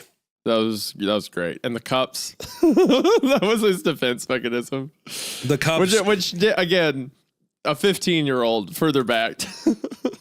If you're watching this episode right now on YouTube, I want you to take time, go get some cups, stack it up against your door, because that is the only way to watch this episode is to have cups stacked up against the door. And then also you have to do it at night and pretend like the sun's not coming back. Exactly. That's just like that now. Yep. Yeah. Take a picture at midnight and say it's 3 p.m. Yeah. Get a friend, find their last known coordinates, try to go there. See if you can help. You've just summoned the Midnight Man. You've just let the Midnight Man into your home. There's a lot of people in the comments who like it, who say they enjoy it, and it means something to them, and I'm really happy to hear that. But I assure you, those have to be children. Because it's not even surface level. It's just telling us, oh well, there's romance. You didn't see it. But this story has done one thing successful, and it has made me have a really gay thought, and it made me smile. Did you want to know what it was? What was your gay thought? My gay thought was, it was Avery. Looking, it was whenever Theodore was looking at Avery, and he was like, I started to notice all the, that he would tap things when he was thinking, whatever. And I started picturing that scene, and it made me smile because, like, oh, that's nice. Look how cute this is. And then the gayest thought of all came up where that train song came on, where it's like, because she's back in the atmosphere, drops Jupiter in her hair, yeah. Wait. You imagine that scene set to Drops of Jupiter by Train? Yeah. Now tell me, did you feel across the sun? Did you drive through the Milky Way? See the lights are faded. The heaven is overrated. But it's not even the chorus. It's just the beginning. Glad she's back in the atmosphere. Drops of Jupiter in her hair, yeah. And that is single-handedly the gayest thing I've ever thought in my entire life. You thought about this scene where like he's noticing the little ticks Avery has, and your mind set it to Train. Exactly. So tell me, did you cross the sun? Yeah, dude. And I was smiling. Did you make it to the Milky Way? I was smiling. I was playing with my toes. My feet were over each other, and then my toes were playing. I was having a good time. I was a little giddy. So I will say it's successful in that. Wow. It's breaking new boundaries. You know that song's not even about a love interest. He wrote that about his mother. That's a love interest. Loves his mom. Mm-hmm. Well, he wrote it after his mom died, and he had a dream about her, which is why it's like, did you miss me while you were looking for yourself or whatever? Everyone assumes it's a thing. I would assume it's about two gay 18-year-olds. Sure, buddy. You know what? Just for you, it sure is. I will never hear that song for the rest of my life without thinking about this story. Glasses back in the atmosphere, drive to Just Theodore like smiling. That is such smiling with smiling with an imagination gun pointed to his head. Now tell me, we can cross the sun. To his own head or to Avery's I think head? they're both. I don't fucking know. He's like, if you see a Okay, monster, it's think real hard and it'll Thanos snap. Glasses back in the atmosphere, drive to Jupiter. Hey, yeah. That is such like a Hallmark TV movie moment. Yeah, exactly. Of, like, That's what makes he it so notices good. There's no romance or chemistry between them, but the moment he notices something about Avery, just immediately sets to like a music montage of them getting to know each other. And at the end, we're supposed to be like, okay, they're in love. This is a good romantic plot. That's how romance works. What would be better for a gay romance thing? Would it be Train Drops to Jupiter, or I don't know the name of the song, but it's that one. I think it came out around the same time, but I remember when I was younger, I really liked it. It's that one. It's like a desperate for changing, searching for truth. I don't know that song. It's like I'm falling even more in love with you. Right out of all fell on you. I'm standing here until you make me move. Waiting on a moment here with you. What?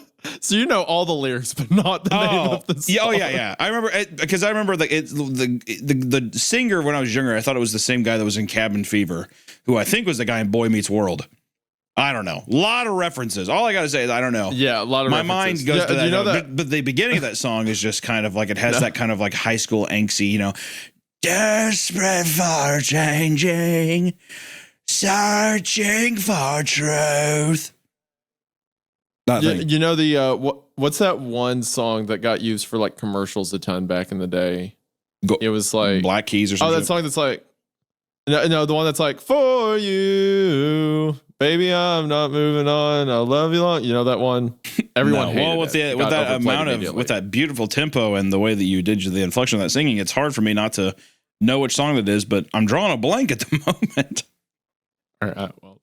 You didn't have to. I thought you were gonna say Gold. Actually, you know what would be actually a funnier song for them?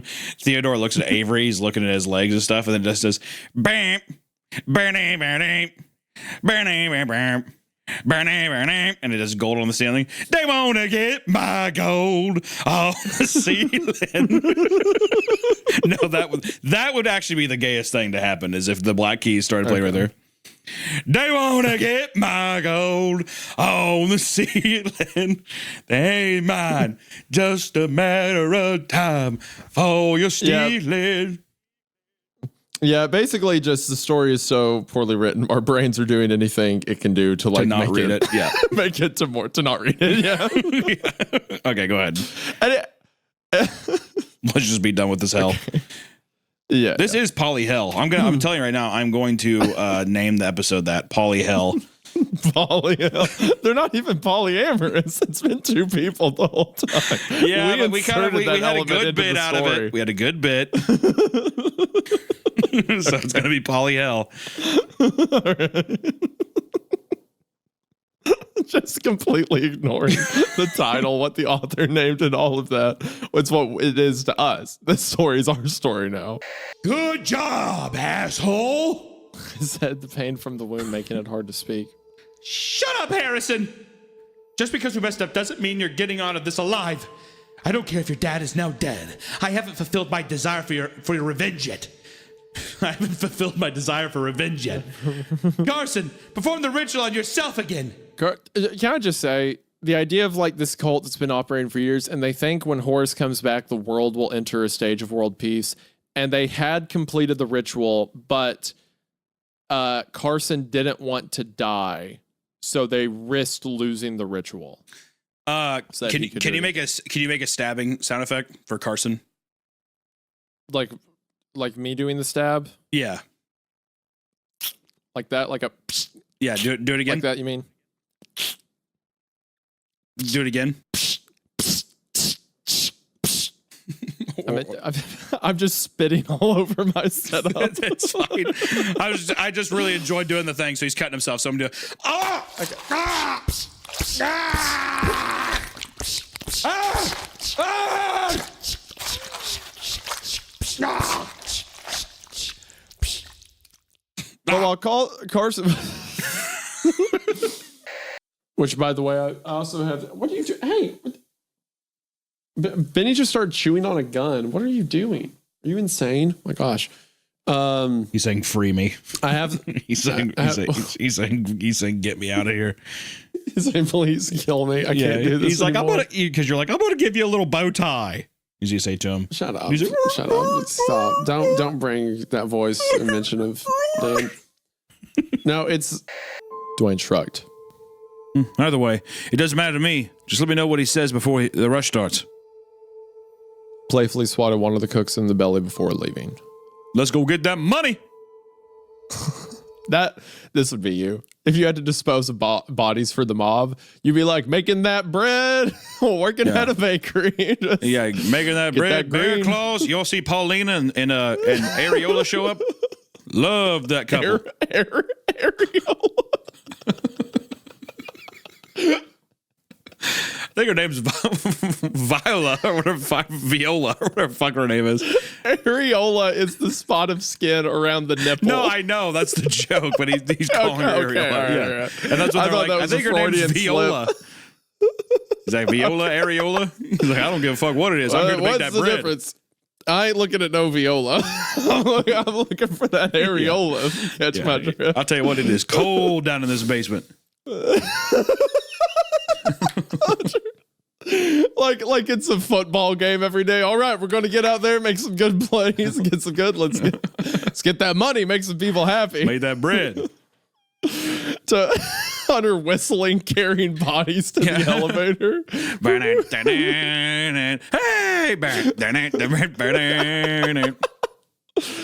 Hunter shoving a family of four to a metal coffin. Oh, after a while, I just start killing myself. I'm just beating people to death with a hammer.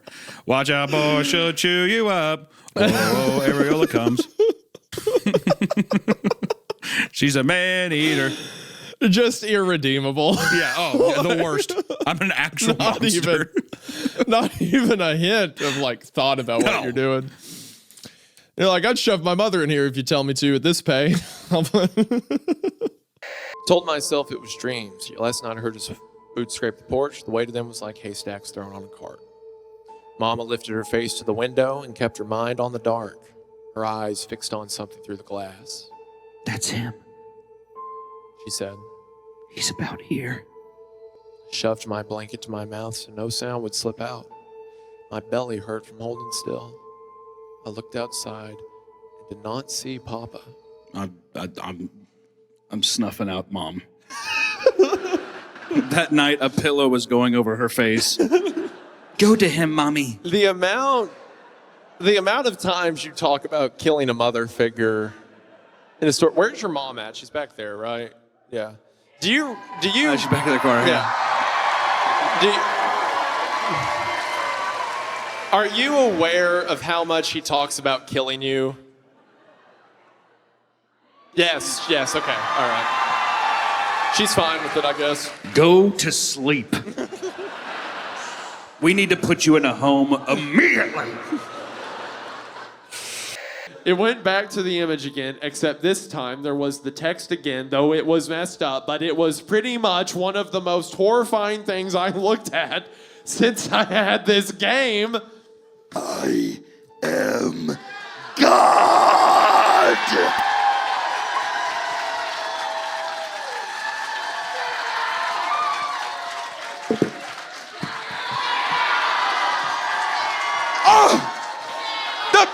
The wall, Sonic! What? It's Sonic. You know, from Sonic Adventures 2. Was that a Sonic costume? I really hope he doesn't have a concussion. Okay, we have to be close. I'm God. The look on my face was pure incredulity. despite the evidence. Your father, the diligent soldier he was, came to me and reported what he had been told. We couldn't allow that. So we scoured ancient text and we found a way to trap Gabriel.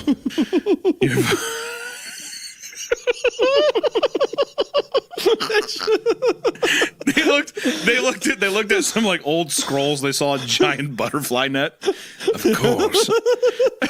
It's like the dad went and stood underneath. The dad went and stood underneath a giant cardboard box with a stick propping it up. And he's like, Gabriel, I can't hear you. Can you come over here? I need you to be closer. It's nothing. Just come here. You gotta tell me. Hold on. Right next to the box, they have a giant spinning frying pan. As soon as the box drops, just ding, ding, ding, ding, ding, ding, ding. Go to sleep, go to sleep, go to sleep, go to sleep, go to sleep. So we scoured ancient text and we found a way to trap Gabriel. I opened my eyes as we backed out of the driveway. Saw Mr. Widemouth's silhouette in my bedroom window. He stood motionless until the truck was about to turn onto the main road. Gave a pitiful little wave goodbye, steak knife in hand.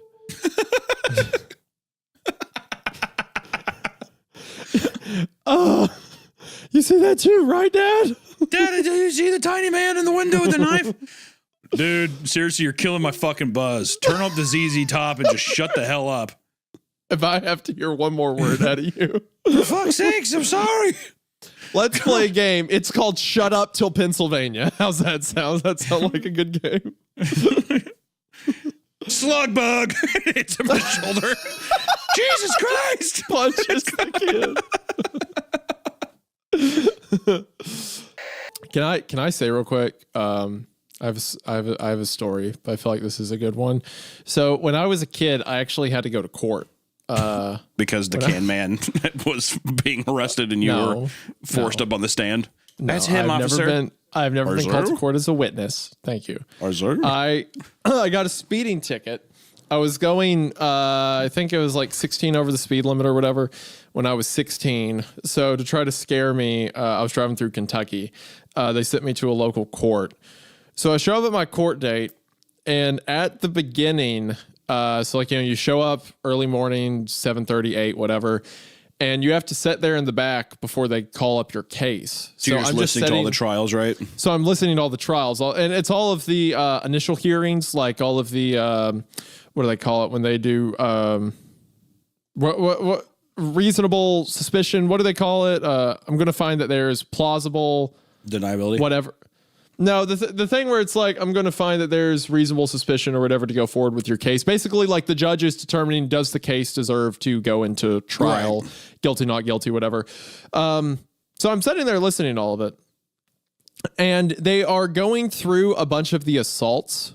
And the whole line of people going up to the stand, up to the bench to talk to the judge are the kind of people you'd expect, like a bunch of like drug addict looking guys in t-shirts who are there. Sure. It's all like domestic and stuff like that. But there's one girl in line who looks like a soccer mom. Like she's like has her face done in makeup. She's like wearing like a tracksuit or whatever. And the whole time I'm like, what is she here for? And she gets up to the front. And the judge is like, do you understand the like ruling against you? And she was like, no, I do not. And he was like, would you like me to read like officer's report? And she was like, yes, I would. And in my head, I'm like, oh, yes. Fantastic. Give me the tea. And the judge reads off the officer's report, and it's like, suspect entered into a local McDonald's, and after getting into a disagreement with the worker, hopped the counter and began punching several members of the staff. Good fucking God. After this, she began grabbing food and refreshments from behind the counter and throwing them at patrons as they entered. When police arrived to the scene, she began throwing ice cream at them before she had to be tased and arrested. Of course. Sometimes you have those days, dude. Sometimes you have those days. So the whole courtroom is like starting to laugh. And the judge like has to slam the gavel. He's like, order, whatever. Yeah. And he was like, ma'am, I'm going to find that there's reasonable suspicion, maybe whatever. I'm going to find that there's reasonable suspicion to move forward. Until then, I'll see to it that you are not allowed to enter a McDonald's. And she says, how many McDonald's? Which ones? And he says, any McDonald's in the continental United States. And then, so she's walking out the door, and some crack addict in the back of the courtroom, whenever she's about to walk out, goes, "Here comes the Hamburglar." Everyone in the court started laughing.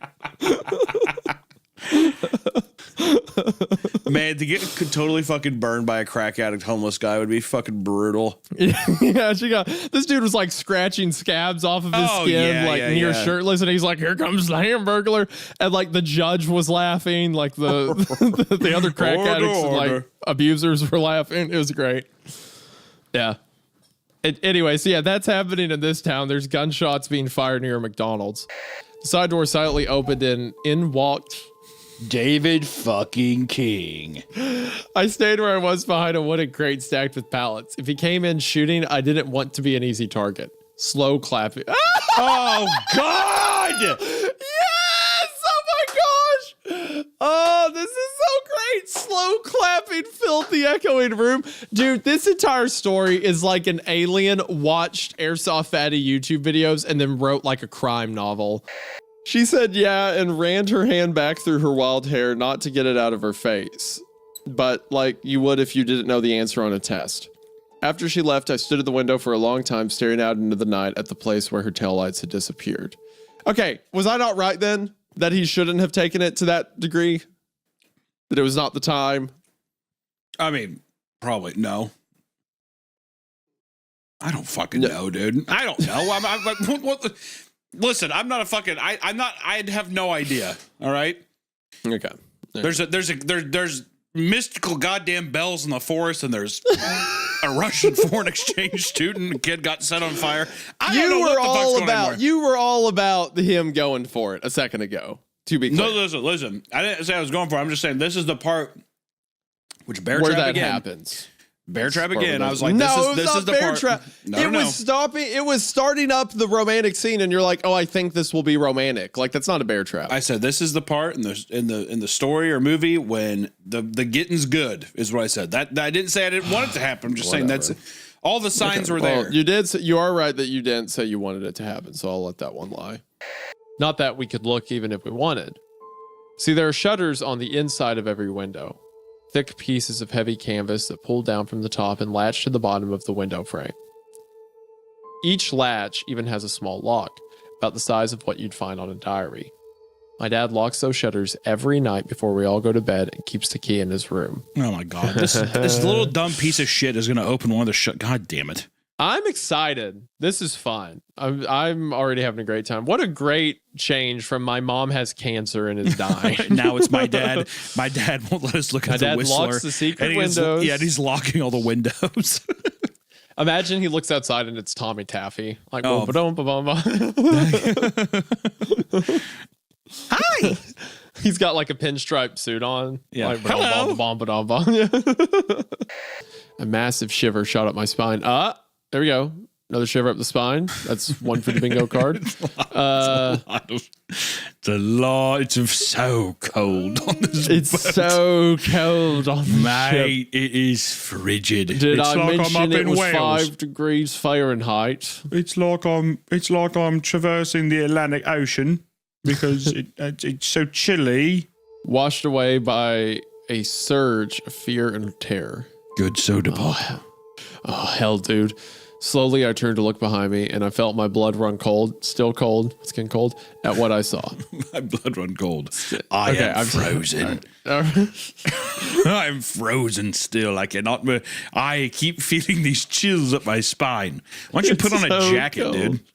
Oh, God, I can't. It's so cold in here. The scene of him, like, stamping, like, he's on a ghost ship where like you can get trapped in hell, and he's like, "Oh, I know I shouldn't go off by myself, but I'm just so upset. I'm just so Like, I'm just so meekish and vulnerable right now." Like I don't care if that dude like killed your family. Like, don't be alone.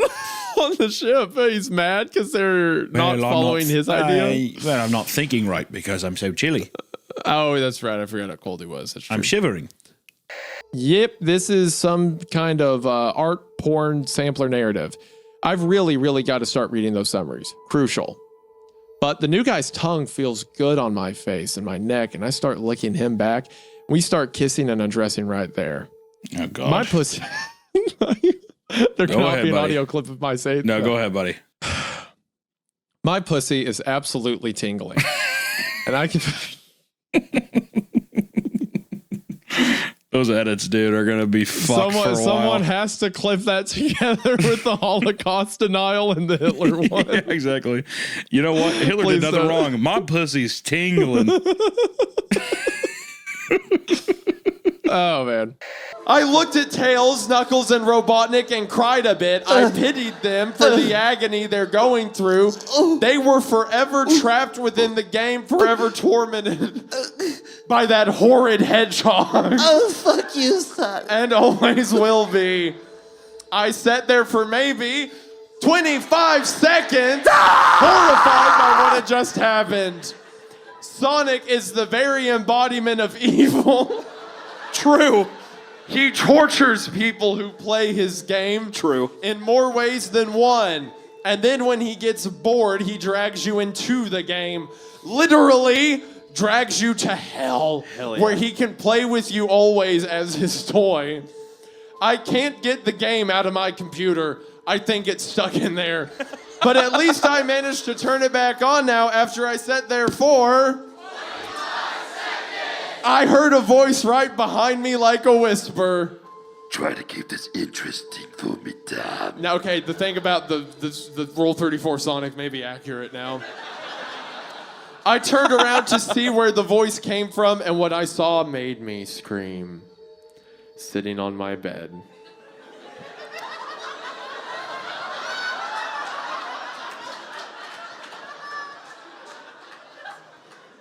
Staring right at me was a Sonic plushie. Smiling with bloodstains under its eyes. That's Sonic! The end. It ends there.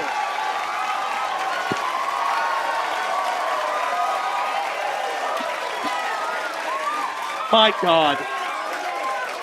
My God. That was rough. A proper circus acts as a cage, but like all cages, the bars rust and the locks break if you aren't careful. That was why Evie left him, her guardian, old now, on her deathbed, ordered her to take care of the circus. Kurt was flabbergasted. What kind of horror story fairy tale MK Ultra shit was this? I feel like Mother Horse Eyes just like zipped by in an airplane. Yeah. Hello, real quick because I read that. Yeah. Flesh in her faces. Yeah. That's. Evie claimed they. Thank you, Doctor. Thank you, Doctor. And Chim.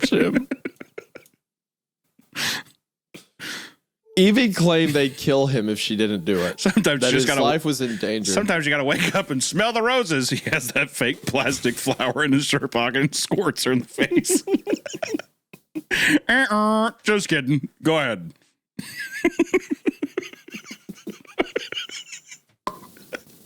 That's a good. You put a whoopee cushion under the therapy chair. Oh.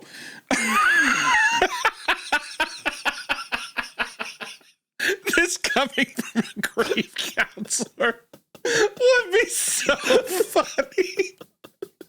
Here, have a seat. Oh, excuse you.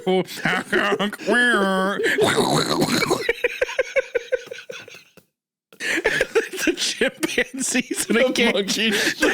Losing his mind. The chimp's in a cage and he's like freaking the fuck out. Like shaking the fucking bars.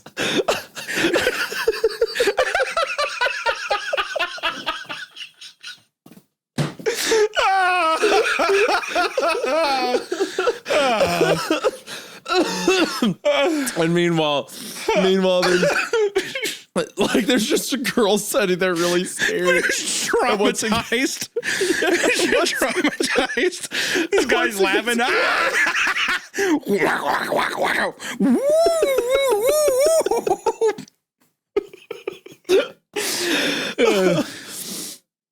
And once it gets quiet, she's just like, so I still haven't heard from my dad. Yeah.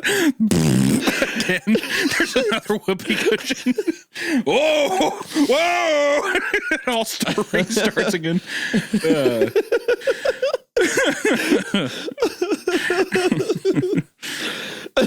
As after that second one's like, well, it looks like that's all the time we have for today.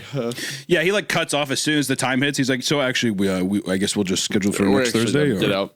Yeah. Thank you so much for coming in, Rebecca. The monkey chills out too. Like at the exact actually just immediately falls asleep.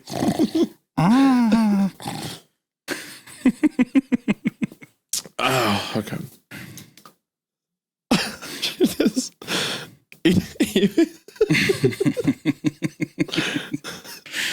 That whoopee cushion thing just really got me. It was really good. That got me really good. I mean, just the sentence, whoopee cushion in a grief counseling chair. Yeah, I like the thing that when she walks into, he's like already sitting there, face painted, hair blue, giant red nose, his legs crossed. He's like, go ahead and have a seat. He's like playing a seat. He's like playing it really straight. Go ahead and have a seat. And then, yeah, just a giant wet. And then just starts the chaos. So good. It's like the Bizarro version. I'm sorry, I can't quit laughing thinking about the monkey just freaking out. Don't get close to it.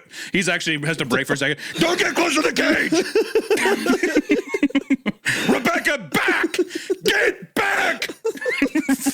Freaking out at her. It's like the Bizarro version of that, like, for sale baby shoes never worn. It's like grief council chair with whoopee cushion. This is actually that. You know what that is, Isaiah? That's legitimately a good 2-sentence horror. It's a 6-word story. Yeah, it's so good. All right. Anyway, I have a soundboard now with this new setup. Oh, good. Let me see. Give me one. Hold on. Let me hit. This is becoming very professional. I don't know. I don't think you can hear it because it's just in OBS. But I've got like the trombone. That's pretty good, right? I'm sure it sounds good to them. I've got an air horn. Hope you like that. It's still going. What else I got? I got crickets. I got applause. This is great because I can hit you with these without you knowing it. I've got chimes. Oh, I've got a rim shot. Yeah, there we go. Excellent. So, a monster? What's that sound like? Oh, does this make my voice sound like a monster? Oh. Without this one, I sound like a small robot now. I can pitch my voice up, whatever that means. Does this sound good, everyone? just play. To think this is attention gamers. Attention gamers. Yeah, that was a good side step in the middle of the episode for no reason. What were you about to say? You think what? Oh, nothing. For you, M, I thought as I downed my morbid toast. I dropped the chalice and left without a word, knowing now that she was safe. As I walked out of Greywater Gardens, I looked down at the putrid pond and remembered. It wasn't the water that was gray at all, but her face, as I held her frail body down in the bath. Nice little, was basically able to bring her back right there. As I held her frail body down in the bath. What? I see he's able to bring her back. Yeah. Yeah, I was able to bring her. I see. I know what you did. It's the name of the movie. It's a sponsored episode. It's the name of the movie that the sponsor's for. The rings are more than show. I'm sure you know that by now. They are keys, but there's a darker secret behind them. They're also a symbol to show your the allegiance. Okay, they're also the symbol to show your allegiance to the faith by permanently clamping onto the wearer's finger. The only way to remove it is by removing the finger entirely. When they banished me, I was so torn that I bit off my own finger. I didn't want anything on me that was associated with them. That's crazy.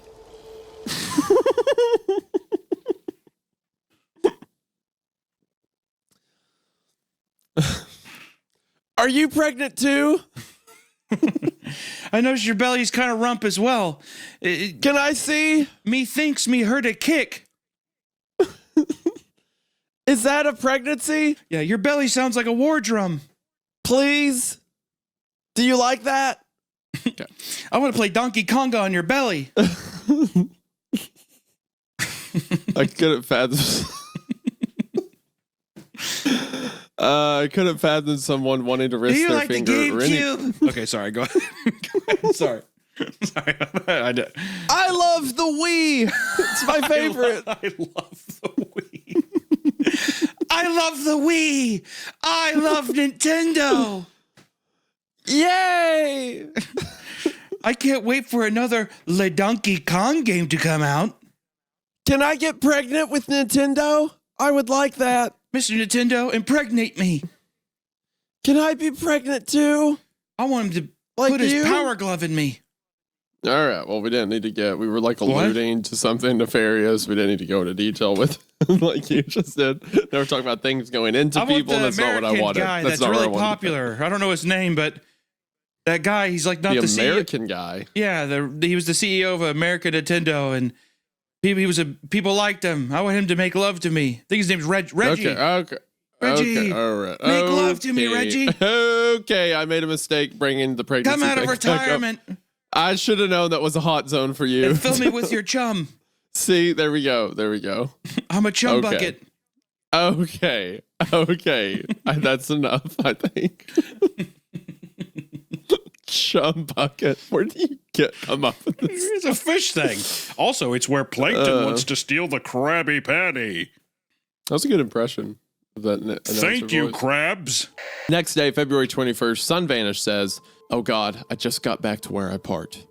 There are 4 people standing in front of my car with their backs facing towards me. I won't be." It is funny to imagine like he's just tweeting as this is happening. Like he gets in the car, he's like, "Oh no!" That's just a silly thing about Twitter energies. I feel like I wish that they. But that. Yeah. Sorry. Go ahead. Yeah, like they do it later. They talk about everything after the fact, but it's also, it's a choose your own adventure ARG, whatever. But it's just a funny visual. Him in the car, like, I don't know what to do. It feels very British to me for some reason. I don't know what to do. Yeah, like in my mind, the idea of someone like tweeting in a life or death scenario sounds like something someone from the UK would do. Oh fuck! Oh, this bloke's fucking chasing me. I don't know what to do. Can you fucking help me? Because in the UK, it's like if you defend yourself, it's like a life sentence. But if you murder someone, you're just like given probation for murdering for 5 months or something like that. Like it's a bit of a tilly willy, isn't it? Yeah, exactly. I guess that's why they'd be like, well, I don't want to go to jail forever, so I guess I'll tweet. That's the one thing I can do. I won't be able to outrun them. I have to get to the car, and that's the only way I can escape. Doing my best to quietly approach, fill up the tank, and get in the car. And then... This is such a funny tweet. Because he says, I'll do my best to quietly approach, fill up the tank, and leave. And then the next tweet reads, they broke my arm. This hurts so much. Holy shit.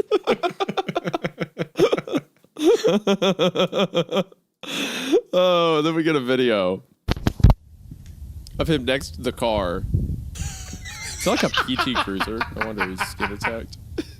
Okay, so he's in the parking lot of like a TG Maxx, whatever. Looks like he's on like the road, I think. Or he's supposed to be. They are He's so in close to a the parking car. lot. He's in a TJ Maxx parking lot. They are right there. Look how close they are. You thought he could quietly fill up a gas tank there?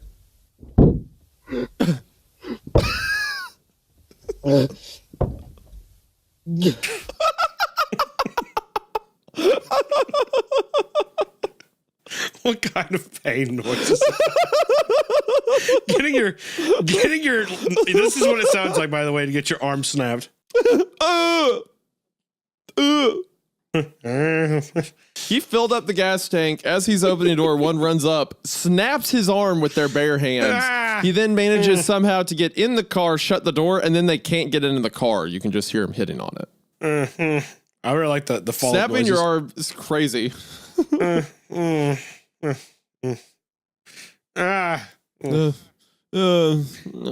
don't do that. I didn't like that. I ignored him, my face sunken. Waitresses and patrons were noticing our panic state. Something wasn't right. She'd been buried under there for so long, there shouldn't have been much to find. And a child? It is believed that Michaela had been held captive inside the bunker since that fateful day 12 years ago. Until last night, when tragically both she and the child suffered fatal smoke and oh my gosh. Oh my gosh. Whoa. Oh no! Oh no!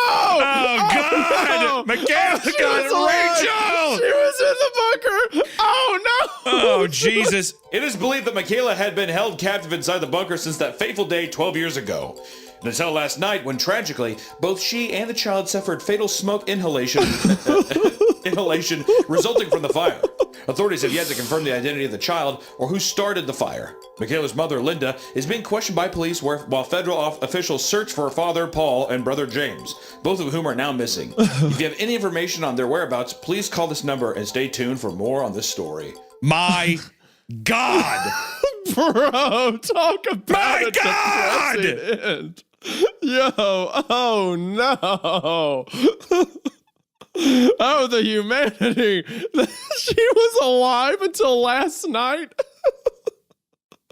Wait, what? Oh my God, keep reading. I couldn't feel my body. I turned around and stared down at my shaking hands on the table, the world caving in on me. What happened? James cried. His breathing was heavy, his eyes bulging out of their sockets, staring at me bewildered. I finally looked at him. I killed Michaela. And that's it? She set the fire. I killed her. And that's the story? That's where it is. That's the whole thing! What a depressing ending. Oh my God. You find out God! that she's alive. This girl who the whole ethos has been like, I'm gonna make her truth known, I'm gonna make her story known, I'm gonna do for her what no one did for me. And then it turns out And then she fucking killed her! She killed her. She was alive in the basement. So the implication is that the baby was like an incest baby that Paul was keeping, yes. right? That's the idea. Yeah. Yeah. Yeah, dude. To add to a whole extra layer. Yeah, sorry, to add literal insult to injury. Like that's like unfucking real. The government of the time, many times more powerful than any chieftain of day, captured the hellhound. They performed experiments, tried to understand where it channeled its energy from. Progress was good. It looked as though even the secret to immortality could be gained from this dog, but accidents occur. The betrayer, as they call her, who worked at the government facility, felt sympathy for the god dog. Whoa, there you go. Hunter, look. God dog, he showed up. Or no, you said dog god. Good dog. No. God I dog. said good dog. Or did I say? No, that's right. That's right. Yeah, I think no, I you said good dog. I think. Good dog. I think that's what you said. The god, good dog. Well, either way, there's your bear trap. Good dog. Yeah. The because as we know, this super 100-year-old dog would be called God Dog. He went to sit up and put his arms out in front of him in self-defense, but before he knew it, Toby was on top of him. He went to grab his neck, but his father reached out and blocked his hand by grabbing onto his wrist. Stop! Get off me, you little fucker! He yelled, and with his other hand, he threw an off-center punch towards Toby's shoulder, but he didn't stop. The look... I'm sorry. Take that. I'm sorry. What do you think about this? Just the visual of his mom coming downstairs and Toby is on top straddling his dad, but his dad has his feet in a comically large flower pot. He's rolling around. God damn it! Trying to get out of it. Damn you, Toby! You know how like when you're a kid and you're My like one fighting. weakness. You know when you're a kid and you're fighting with siblings, like you'd be on the ground and you would like windmill your legs so they couldn't get close. Yeah. The dad's doing that with the flower pot, just like.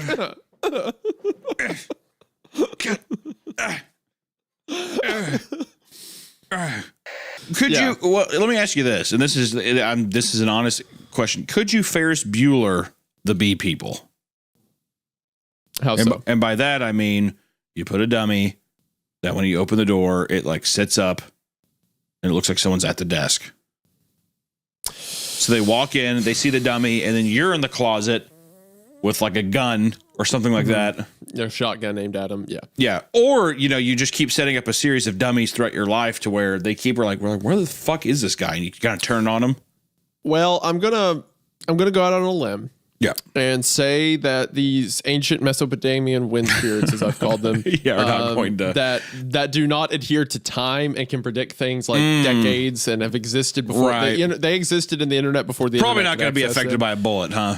Probably not affected by both a bullet and the old Ferris Bueller dummy trick. No. All right, let's not discredit the Ferris Bueller trick. I think any spirit would be inclined if they have had like a 40-year game plan to manipulate these possessed people into figuring out codes on these websites at internet cafes, and there's people through the walls, I think they understand what a mannequin is. I don't think. You would think the same thing, but Ferris Bueller's his parents didn't see it when he was sick. Look, I don't think like they jump you. I don't think the bee people see like the back of your head and they're like, it's the guy with the hair, let's get him. They can probably I think they just know where you are. I think they just know. All right, if we're taking all the mysticism out of it, fine. Because I like the idea that they're like, it's his hair. Reaching out, he took the correct doll and brushed it off, blowing on it and sending the dust into the mother's face, sending her on a coughing fit. I smiled at that. Yeah, you sorry, Mom? I smiled at that. Seeing my boss stand up for this poor girl. This poor little Gypsy Rose. Miss Gypsy Rose. No. Okay. Don't do Miss.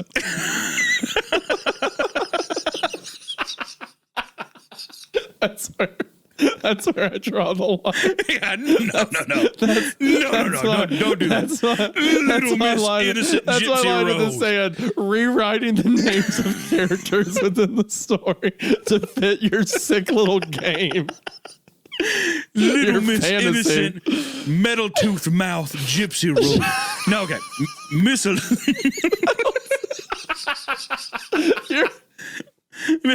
Miss Olivia.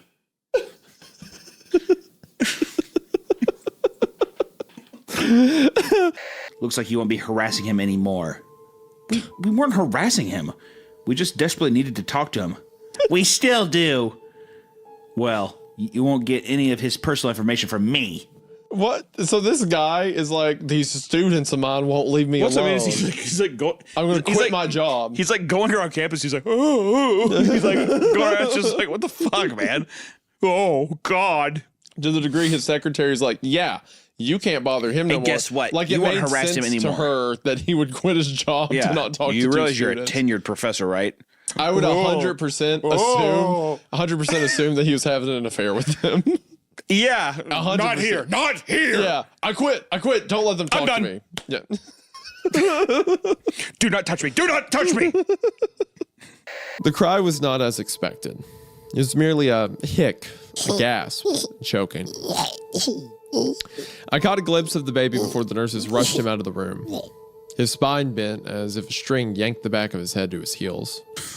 His torso, is that funny, Hunter? It's like the weird Chinese finger trap baby.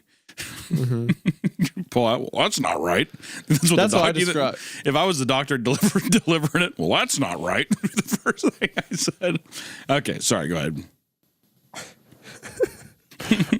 Guys, just insane, like a child with a birth defect. Quote, Chinese finger trap baby.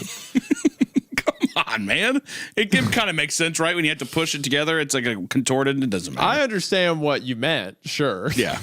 I processed it. It was the choice of words. I am not doing right. I am not doing right by the Asian community with this episode so far. No. You are. And I They're gonna apologize for that. find you. I apologize. I have his address if anyone wants it. I'll sell it for $14. That is so cheap. I know. Yep. It's to send a message.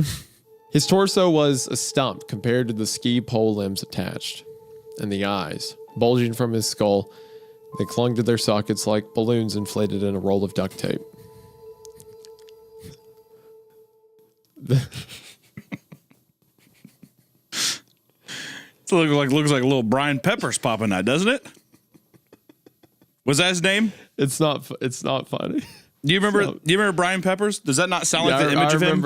I remember Brian Peppers, yeah. But when I read that, just because of how like the language was kind of literal for a while, that it got like very figurative. So I imagine like there's literally two balloons taped to the kid's head. His torso was a stump.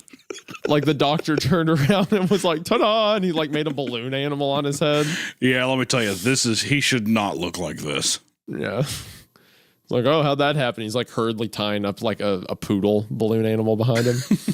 Yeah, big clown nose. Tying it up. What do you think of that? It's a sword. That would be you as a doctor. Yeah, I know.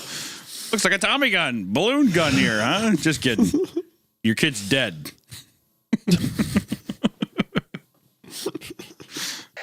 My father was against the back wall, clutching his side and howling as blood bubbled from his shirt. Jay stood next to him, weeping, screaming, his right arm soaked with blood up to his elbow. He was holding a rusty box cutter, its blade dripping. Don't hurt Tommy. Yeah, probably do better. Don't hurt Tommy. There you go. I like how I just... don't do that. You're dead, madman. Yeah, sorry, Dad. I know now what I must do. I must kill Jeffrey Woods and his reign of terror forever. If he is not killed, more lives will be lost. She just killed 4 people. I am much stronger now. I am unstoppable. Unkillable. Weapons are useless against me. Anyone who dares cross me, I will be the last thing they will ever see.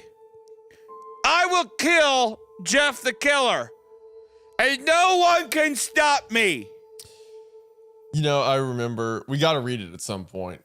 It's not on the docket tonight, but there's Jane the Killer versus Jeff the Killer story. And that part about like, I will stop him reminded me, there's a scene in it where the two of them are fighting and they're just like cutting each other to pieces and then both healing, literally Wolverine versus Creed. And Jane, the whole time Jeff's like, we're not so different, you and I. In this world, only fools are heroes.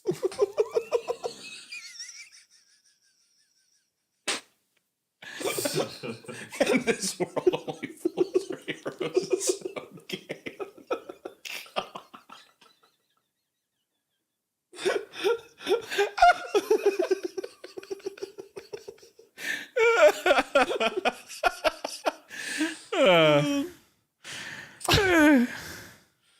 In spite of everything you've done for them, eventually they will hate you.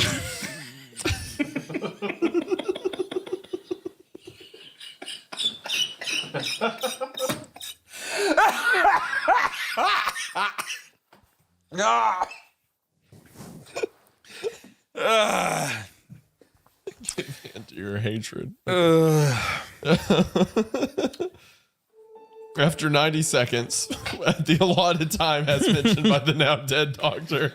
I looked closely at the bottom of the word because, and I paused to see that the episode was actually called The Beatles Cartoon Because of John, They're Dead.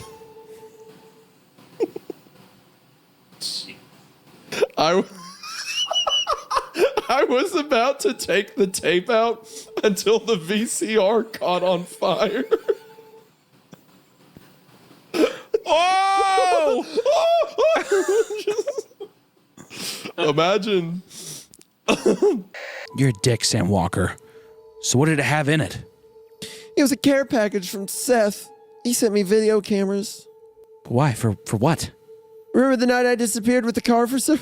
Why would he not just tell her that? This is so stupid. Remember the night I disappeared with the car for... I don't know. Okay, man. it doesn't matter. Yep. Remember the night I disappeared with the car for several hours? Yes. I used the directions Jimmy Prescott gave me to find Baraska 2. They call it Baraska 2. Oh, gosh. Mama kept the curtains drawn as if light could do us harm. Papa said he liked the room dim, but the daylight struck at his head when it came too bold. After supper, he called to me. Fetch your blanket, Claire girl. I'll set you bed and give you a tale. Oh, fun. You want to know what it's like coming back from hell? Sure.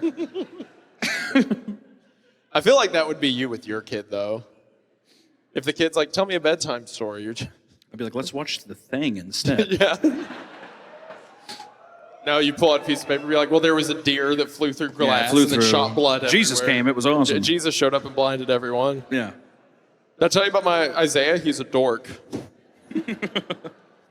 He's long dead now, but I wish you could have met him. How did he die, Dad? I don't know. Doesn't that seem kind of disrespectful that your co-host died and you? God, I just forget how beautiful my daughter's voice is. That wasn't. Hey, thank you, Daddy. I feel like you're bringing up something to Daddy, kind of I love you, Dad. Run around the point I was making about you don't care about Isaiah. What happened to Isaiah? Yes. I carried it quick, for he waited at the doorway, smiling broad. He sat on the edge of my bed and folded the blanket up under my chin. His fingers were heavy, harder than he knew. Your papa's got a story fit for my Clara girl. He said. His lips stayed curled, but the joy never seemed to reach the rest of his face. It's about a man in the deep dark. I opened my mouth to ask for horses or fairies, but the words stuck in my...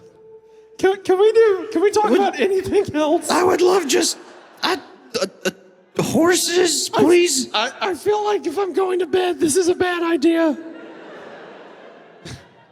Also, why don't you make noise when you walk? Yeah. It's because I float. You say that in the fairy costume. It's really good. My little wings, they patter. You know, what's funny about the Fairy Queen opening is I was talking in the car with Nate, and I'm like, because we were talking about you're just going to sing to the song like, when you sung it. Yeah. And I sat there for a minute, and I'm like, you know there is a song, Fairy Queen. Yeah. That we could pull the actual song from. And Nate was like, I mean, why would we want to? Yeah. Just let Hunter sing to himself. It's a whole thing. It happens far too often. No.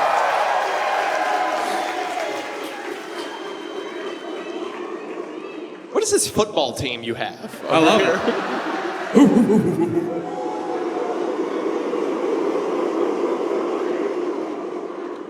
I was calm. I'm kidding. No. I'm not going to do it. Thunder.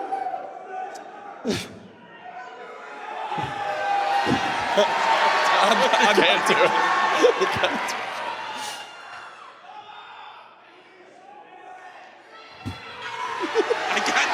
I'm not gonna do it.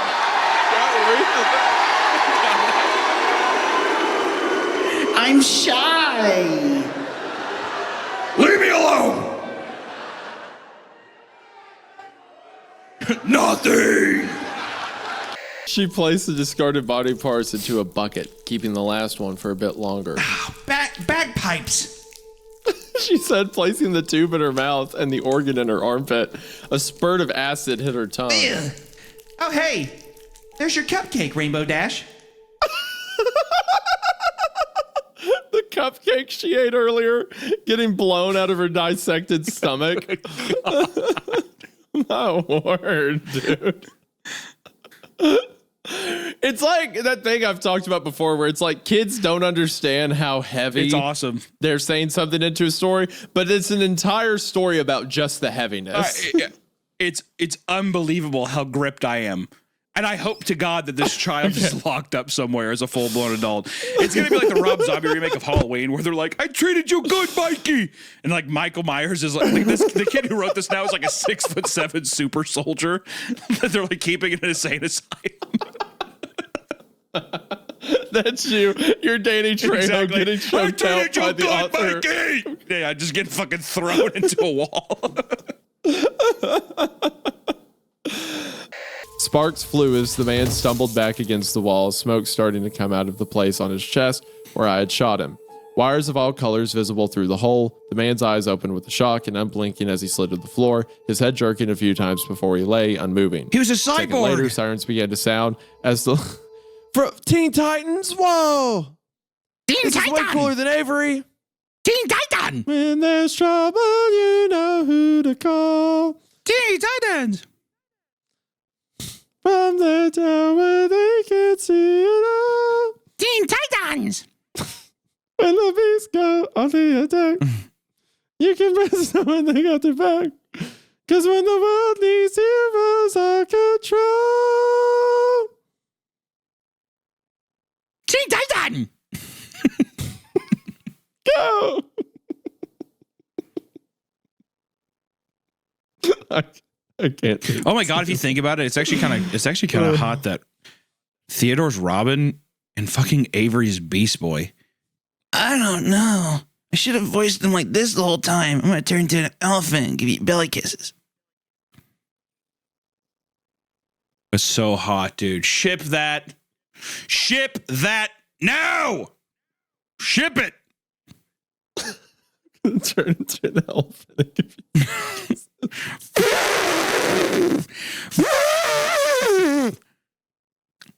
Are you making elephant noises? Yeah.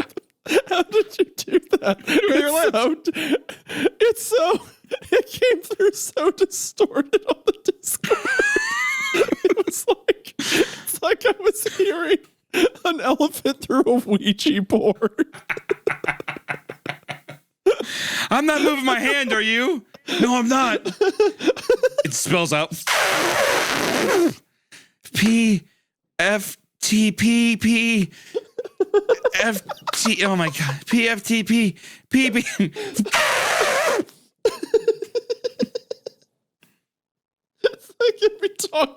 Are we talking to a dead elephant? What is this? It's either an elephant or it's a Beast Boy from Teen Titans. I don't know which one.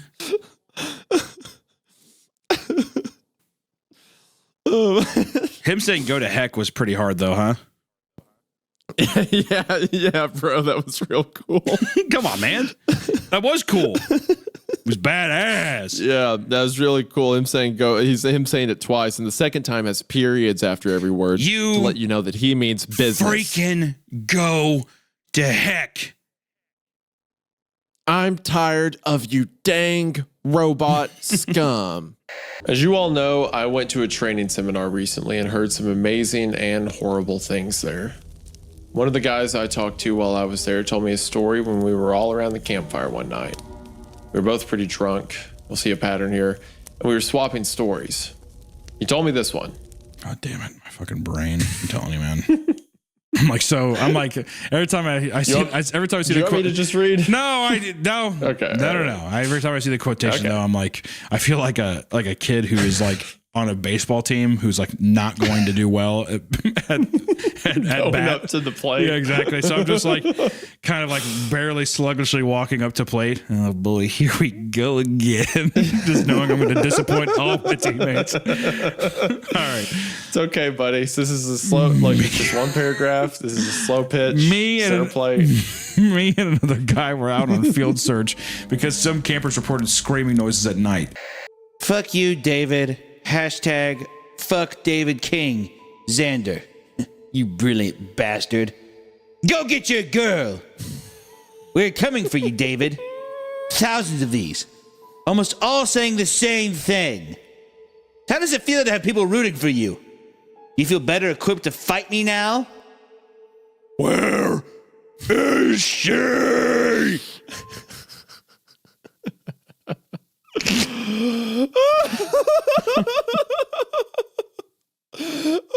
Hold on, I gotta push my chair out of the way. All right. I'm half standing for this. This is too good. This is art. Oh my gosh. All right. Literally slow clapping into the room. Well done. Oh my gosh. Oh, it'd be so funny if it was like David stepped in on a landmine and exploded the end. And that wooden coaster over there is the Excalibur.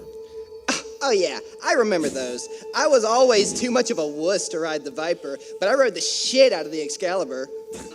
I'm so happy we picked you for Charlotte. Yes, Well, Charlotte, you're an adult now. I think it's time to take on the Viper.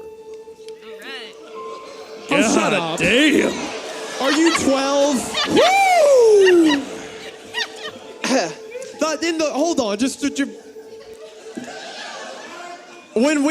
when I was reading Goatman earlier, every time I would read a word like I entered the trailer or like it threw back at me or whatever, everyone's like, oh, this section specifically is disgusting. Kill everyone over here, please, whoever's up top. And there's a couple more. A couple more. Keep it going. That's enough. That's good. enough. They get the point. Thanks for listening. If you're listening on the audio platforms like Spotify and Apple Podcasts, hope you gave us a good rating. I'm sure we deserved it on this one. And then also, hey, patrons, thanks. You also forgot to do an intro. Oh, yeah, that's right. That's a long weekend. Long week, man. Long fucking week. Can I at least get a long week break on that one? Long week. Nick's not giving me anything. Looks like he's smelling his own fart over there.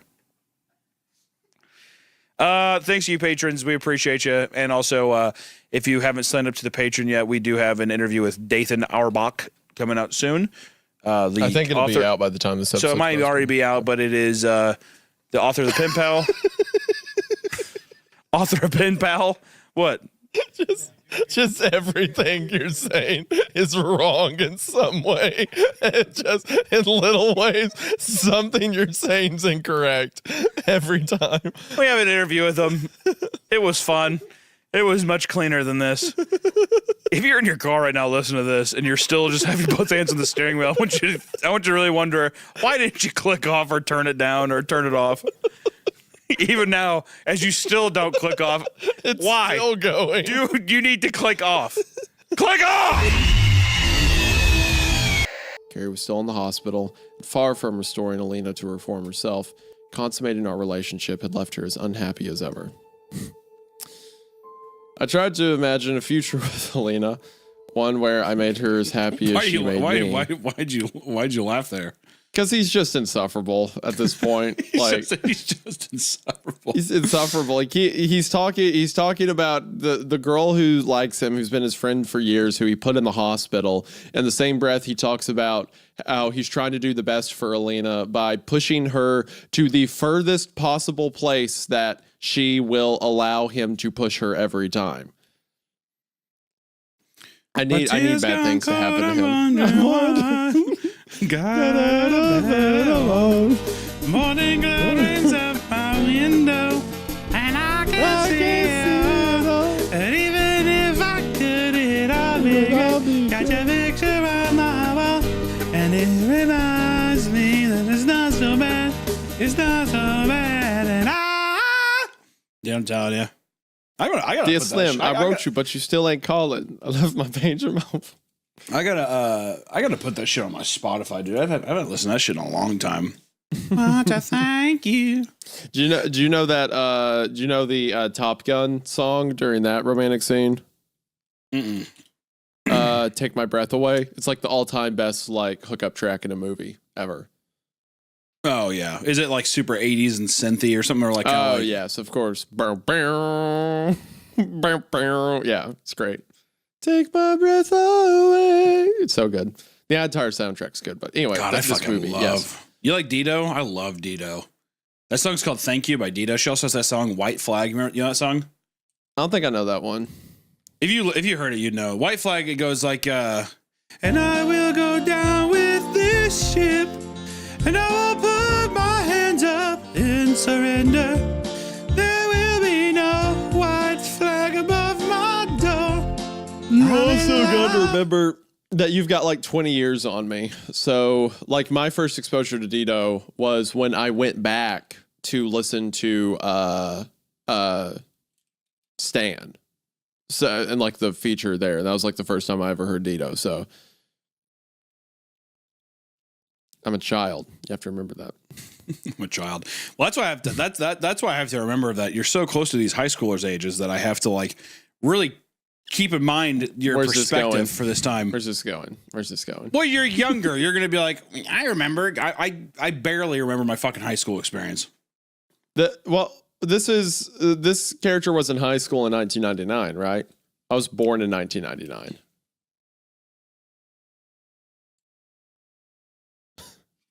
Did that just shut you down? You know what, dude? We don't have to fucking talk about our ages on this stupid ass podcast, all right? All right. Anyway. Come on. We need to get you out of here. He picked me up and started leading me over to the back of the chapel. As we were making our way to the back, I found Julio on the ground. He also appeared to be unconscious. Quincy, throw it into the crowd. We need that diversion. I turned to see someone I didn't recognize throwing Molotov cocktails into the crowd.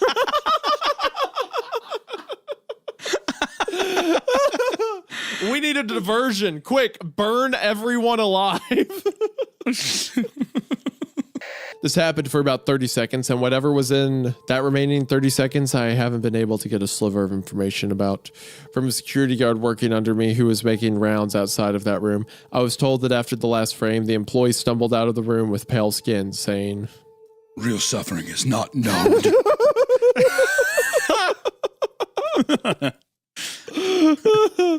7 times before speedily taking the guard's pistol and off.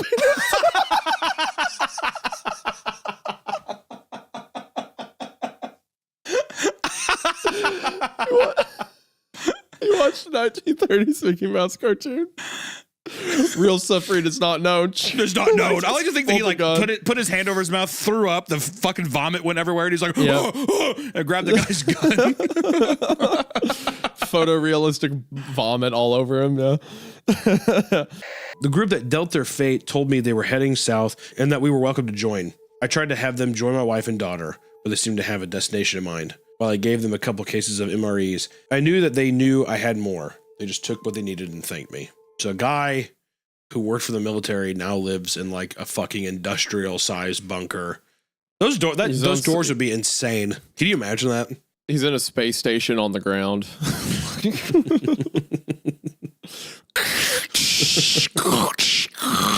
can't believe we're here. What? And also, like, I know it's like, you know, a horror movie trope or whatever, but the idea of a guy who has his wife and a 2-year-old and they have an entire bunker full of like food and supplies for himself being like, I just wish there were more people here. That's what would make this better. Not worse. I thought what was going to happen I almost thought that you were going to say that the colonel or whatever, the ex-military guy that he's sending these messages to, I thought he was going to tell Nat, be like, you should come here because it's safe. Whatever. And I thought it was going to be that. And I'm like, why else would a military guy be messaging some weird fucking 14-year-old? He's like, we have to repopulate the earth. Duh. That's that dude in Cube, right? After everyone dies, he's like, we're Adam and Eve, me and you, the new generation. Yeah. Yeah. That, just the bug out bag and stuff like that. It's very cute. It's very cute. Little doomsday preppery kind of meme. It's like, oh, we got a bug out bag. We're trying to keep people safe. I gave them cases of MREs. It's like, no, you wouldn't. If you were in a bunker with your wife and child, you are not making a noise. You are just letting that play out. Yeah. A month later, April 30th, Sun Vanish says, I went to the coordinates. He finally made it. And there's a video with the message, nothing was there. Right, no shit, dude.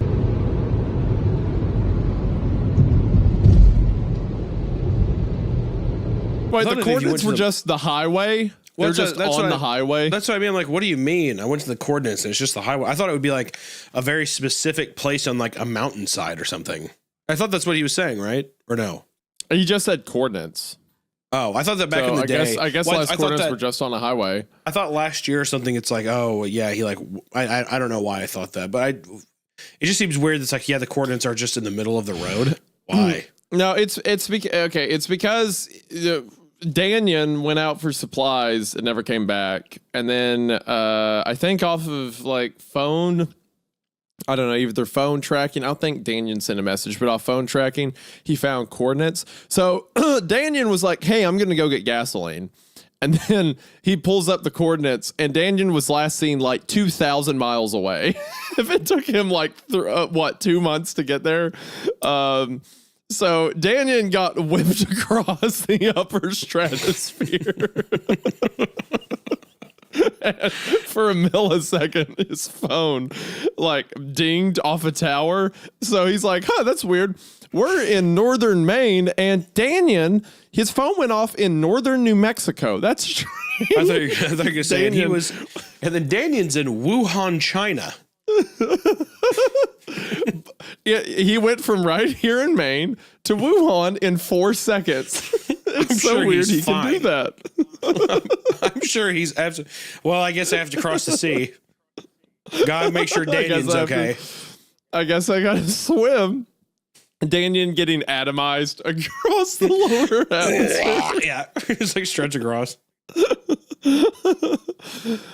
The kids were running around the backyard and jumping into the bouncy castle, but the adults were standing around in silence, their eyes darting back and forth across the yard while some of my aunts and uncles walked in and out of the house periodically. It was like they were all waiting for something to happen. This feels very It. Like how every 27 years, or however long, I think it's 27 years. Well, in I was Derry, going to say, I mean, Clown that comes back. The It thing makes sense, Jeepers Creepers, but it immediately made me think of Tommy Taffy. Oh, yeah. Yeah, this is Tommy Taffy. You're right. That's the perfect one-to-one draw. Or at least just that kind of, just that world of creepy thing shows up at X time. Hey, kids. Blah, blah, blah. I'm Tommy Taffy. Yeah. Yeah. Not the drugs gonna happen here. Everything's fine. We should really read the rest of Tommy Taffy. I think that'd There's be great. more to it? Yeah, there's 2 more parts. We read half of it. Oh, wow. I didn't know. Yeah. Hey, kids. Hey. That's all I have. Watch out. That's all it is. Hello. That's the whole bit. That's all of it. There it is. The owl held still till the fire dimmed. Then it spread wide and rose with a cloth-ripping sound. Dark fleck against the stars. End of entry. Man. Gosh, a giant owl. This black owl in the trees following them. Kind of interesting too that they've all noticed it and tried to kind of shoo it away instinctively, and it just almost has like the Raven kind of Edgar Allan Poe vibe, you know. I mean, he shoots it twice and it doesn't even care. stays there. Also, its wings totally like it's like a fucking. It's like it's accepting their souls, like it's waiting to gather them up and take them. It makes you think of like when an owl comes down and grabs like a mouse or something. Yeah, you know what I mean? like a prey It's just animal. like waiting. Yeah. It's like looming up there, and at any moment it could just be like whoosh, Yeah. whatever. Yeah. Big enough to carry him off too. Fucking 10 feet wingspan. This is Yeah. terrifying. Hello? Yeah. Who? Holy shit. Briggs, that is the scariest bird I've ever Briggs, I'll be seen. completely honest, that's the scariest fucking thing I've ever seen in my life. I plead to God, we burn the forest and everything in it. We should really stop settling for the night near trees. we should. How about this? We keep riding until we're dead or we get there. Yeah. I don't know where we're going, but I'm not stopping again. Kind of hooked in that the author is supposed to be perceived as the devil or like some kind of evil entity, if I'm being honest. The narrator? Yeah. The one in the AA house? Well, the one that is just even writing this story. Like, I feel like you're supposed to take away from this that this person is like an agent as well. Like, it's a part of that Q thing, you know? Maybe. Also, if you see my head down during the recording, everybody, I'm trying to draw mother horse eyes myself. So you can kind of put any angle and it works, doesn't it? You going around like that? Hold on one second. Another package is here. In fact, I'll be right back. I apologize. You're all good. Then again, maybe Ben's flopping it. Space Station never said that was our question, right? What if Ben's in there right now flopping around? He likes it when the narrator touches him. Flop, flop, flop can easily translate to tap, tap, tap. How do we know that Ben's not in there right now? A mass of bone and gunk. Grabbing his big old dick and flopping it around inside of a space blanket cocoon. Would there be a better place to flop it? You tell me. I'm still fully believing that Ben is flopping it around right now. Grabbing it at the base, flopping the top. A well-endowed man, taken too soon. Prophecy knew that it would happen, yet still here he lays, flopping it from side to side. Grabbing the base, probably one peeky around a ball. Flop, flop, flop. Or as the story would suggest, tap, tap, tap. Okay. Sorry about that. No problem. I don't know how long I was in that chamber with that thing. I vaguely remember dressing myself slowly, still drunk from the pheromones in the air. I remember the creature rubbing its belly. Bruh. Gosh, dude. Yeah, he definitely. Old boy left some sourdough in the oven when he left, for sure. Shut up. Oh. God damn.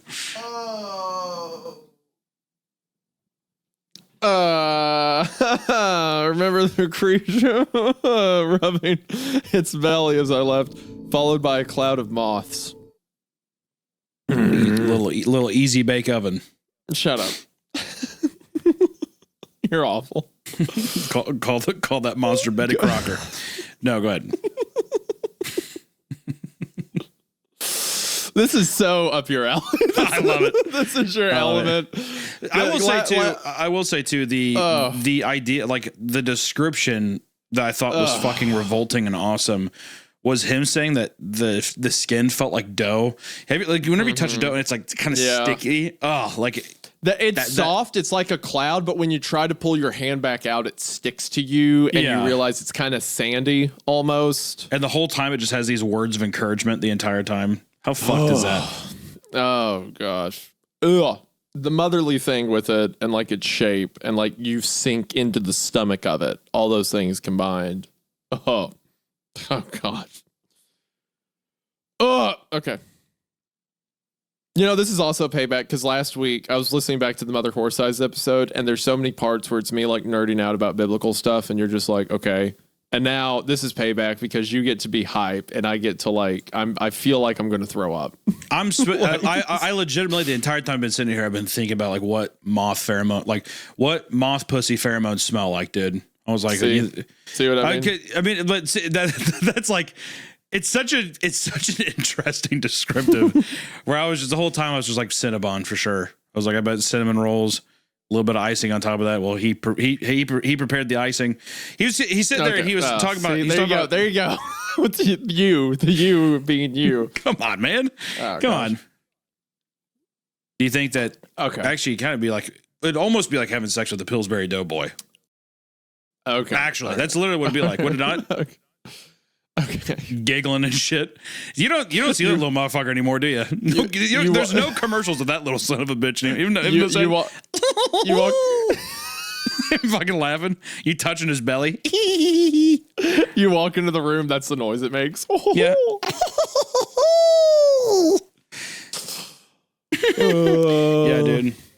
I can barely remember what they sound like. Yeah, I don't know. I raised an eyebrow at Charlotte and shook my head in amused bewilderment. My little sister never had outgrown her boy craziness. Wait, who's that? What? That's Scott. You know Scott. Demure. Very demure. Not Scott. Shut up. So when I said in the last, during Laughing Jack, I read over it so quickly. I said the phrase Among Us. That was me. And this... I was looking down, and off at the top of my eyes, I saw like 3 rows of people go like all at once. We're doomed. It's like working with children. We are doomed. The left half was pulled taut against her skull as if her skin was painted onto it. The right half was sloped down, one eye barely open, and the edge of her mouth unable to close. A small drop of saliva wormed its way down her chest, shifting from her side onto the bed she lay on. One of her hands was curled into an unnatural claw, reminiscent of a spider's legs, long after its final moments. On this bed was the most beautiful woman in the world. God, does not My seem mother like had it. her. Well, the next line is, my mother had her first stroke 7 years ago. So it's their mother. So now do you feel bad about saying My that it great doesn't seem like her? my great grandma had arthritis so bad that like her toes were all fucking, they're all basically like capital L's and shit, you know what I mean? She had these big ass marble knuckles, and her hands were all like bent up as well. And she'd always go over and she's just like, How are you? like that, and then she would like try to like pinch my cheeks, and I was repulsed. I was repulsed by her hands. And I remember I'd go, I'd be like, okay, and I'd like run to the bathroom and like wash my face. It was just, I don't know, it scared me. It did. She's like, Are you okay in there? I'm like, I just got in here. I was like, okay, yeah, I'm fine. Okay. She watched Happy Gilmore all the time. It's all she watched. Why were you repulsed by her? She had a disability. Her fucking hands, man. I'm a child. Her hands they were like, seriously, her fingers were crooked. One was like basically like permanently over her other one, and they were all like this, and she could barely grab stuff. She'd say, Could you hand me the spoon? and so I said, okay. And then she would like hold it all weird, and I felt bad. I'm like, do you want me to do it for you? She said, Oh, please. and I was feeding her one time, and she fucking fell asleep while I was feeding her, and she was like not choking on the soup, but it was in her mouth, and she was like, and I didn't know how to wake her up, so I like slapped her leg, and she was like, ah, like that, and freaked out, and the soup went everywhere. And it doesn't matter, whatever. I was a child. Was there any member of your any elderly member of your family that you do not have a traumatic story or were terrified of? Plenty. I had a lot of good grandparents. Okay. I had a couple weird ones, sure. One that tried to kill you. Yeah, And shot your dog. that's not totally confirmed. But I will say the other one was literally she just had arthritis and it scared Your me. mother, who was an Yeah. adult at the time, said, No, I think that's he was neither here trying nor to there. kill you. Yeah.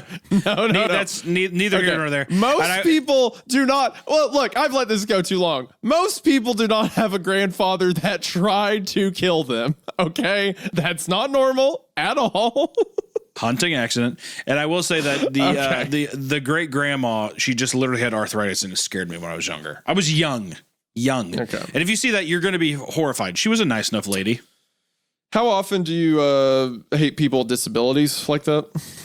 Okay, don't hate her. Once again, young and frightened, scared, horrified. Really, to be completely fair, I remember I'd look at my hands in the bathroom and stuff, and I would just like I would sit there and like I would like squeeze my fingers and stuff to make sure that they were like I asked my dad too. I was like, my hands aren't going to end up like that, and he was like, I don't probably. He said, as he told me when I was younger. Okay, so would you say you were repulsed by her then? No, I was not. Well, yes, but it was just because I was afraid. I was afraid. Okay, so how often are you repulsed by people with disabilities? Almost never, because honestly, and I'll tell you something right now, because everyone's God's little angel. Okay. All right. As long as that's on the record, I guess. Anyway. Sorry. I don't have a guarantee that you won't release all the information anyway. Come on out here and we'll discuss my terms. Like hell I am. David looked to his partner, and his partner used his free arm to punch Katie in the side. She cried out, "Poof!"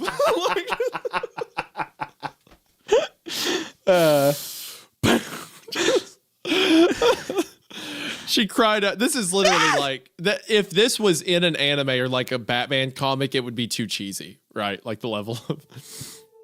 She cried out as best she could through the duct tape and faltered, but the blonde man held her up by her neck. We can do this all night. Oh, God. I stood up. My hiding place was off to David's left, so I walked in a semicircle until I was directly in David's line of sight. Come closer. I stepped forward till we were a couple yards apart. Look how you've changed. Your hair looks good. You should always dye it darker. So stoic now. Confident. Being on the run has changed you. I guess all we had to do was increase the minimum required effort was go on the run, huh? I hate my life. I hate my fucking life. I hate my fucking life. I hate my life. Let's go. Then maybe we could have avoided this whole mess. Oh, yeah. Then again, it's all been so fun. Let's get this over with. So hostile. What's your first term? He leaves. Okay. David shrugged. Before I could process what was happening. Bro, this story keeps getting better. This is the best thing I've ever read on the podcast. David shrugged. Before I could process what was happening, he pulled a handgun from his pocket and shot the blonde man in the head. Yes. It is beyond the realm of it. It is like Saturday morning cartoons on steroids. They even knew my daughter's school and her schedule. I am so sorry. I was afraid to go to the authorities out of fear for my family. I'm so glad to see that you stuck your guns and saw this case through.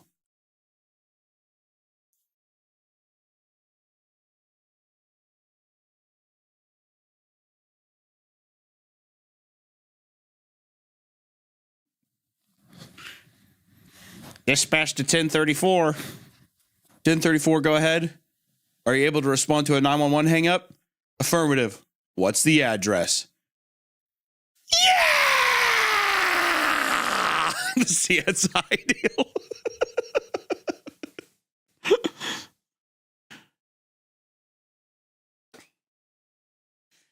What do you do with a drunken sailor? What do you do with a drunken sailor? Okay. Well, Isaiah, what'd you think? That's the end of it. Except now it's an anthology of all the other kooky cases that's going on. Okay. So that would mean that Sebastian had multiple kids, is what I assume. Yeah. And he had to take a deep one wife to have these kids. Yeah. Interesting. Hunter, you're on a beach. If Fish Girl comes up to you, would you do it? Oh, 100%. 100%. If she looking tall, dark haired, and green eyed, She'd be looking, however, dude. I'm telling you, wet and glistening, dude. She's just coming out. You know, she opens her mouth and there's all kinds of like eldritch sounds coming out. I'm just like, my ass is the literal first beginning beats. I'm seeing that she's singing some kind of like hypnotic siren, right? Whatever. I'm thinking. And I'm thinking 1, 2, 3, 4, 5. Everybody in the club, take the bullets, right? I'm just mambo number 5 the entire time. I'm gonna start dancing like I'm with Lou Bega, dude. That's what I'm thinking. I mean, you gotta be out there. You gotta start singing with him. You gotta be like, "Oh, I bid farewell to the ports and the lands." And you're like walking into the ocean. And my bones in the ocean forever will be like. You're just going after that scaly.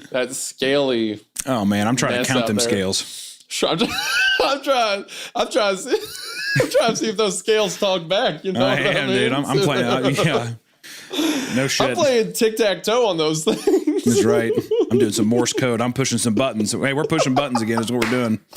We're flipping switches, pushing. Whatever they got going on, we're gonna figure this out. We're gonna crack the code. Start speaking Cthulhu by the end of it. No shit. Yeah, exactly. I'm gonna be rolling R's and all kinds of stuff, dude. It's gonna be unbelievable.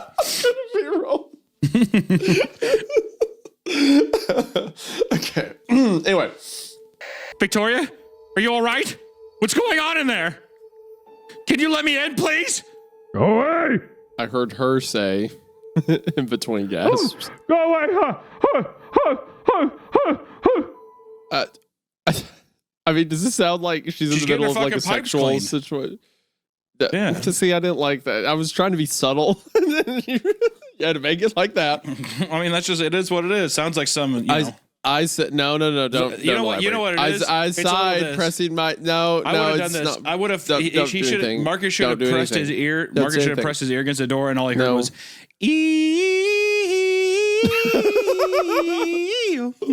Away. Amarillo by morning. Wimbo wumbo, wimbo wumbo. In the jungle, the mighty jungle, the lions leaves tonight. And then, get out of here! In the jungle, the mighty.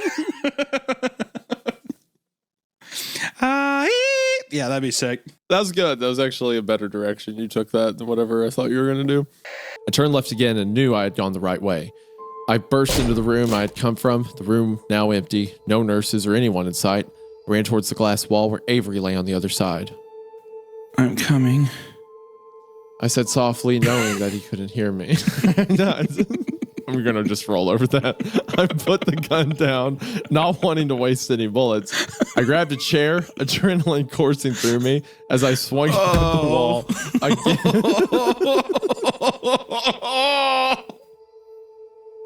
Oh, fuck! At the wall again and again, cracks forming each time I hit it. Each hit was fueled by emotions I'd pushed down. This is for the lies, I thought as I swung. This is for the pain. I swung. I paused, panting. This is for Avery. I took a final swing, the glass shattering around me. I turned to look at the screen. A movie was indeed playing, and not knowing what else to do, I sat down in one of the seats. I could tell the movie was old, both by the fact that it was in black and white, and the scene of what had to be London in the mid-50s. I visited the city. What if he sat down and he was like, I could tell the movie was old because it was a Disney movie. Sandra Bullock, The Blind Side.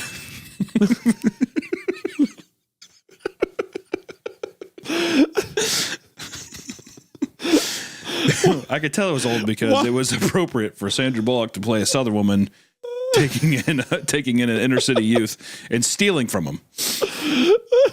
Have you heard that story that guy has come out and he's just like, yeah, they fucking stole money. The craziest thing to me about it, because it was like the family stole the rights to the story or something like that. The craziest thing to me is how he's depicted, especially in the movie, where in real life he was, I think they like adopted him when he was like 14, 15 and he was already like a pretty good football player.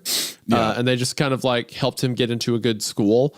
But in the movie, it's like he's so stupid, he doesn't know what football is. So the 8-year-old white kid has to explain to him how football works. Well, not only that, but in the movie, they're like, oh, well, we'll help him get in real life. I think that first off, I don't think that he was a fucking moron. And then also too, I think he was a big kid, athletically gifted.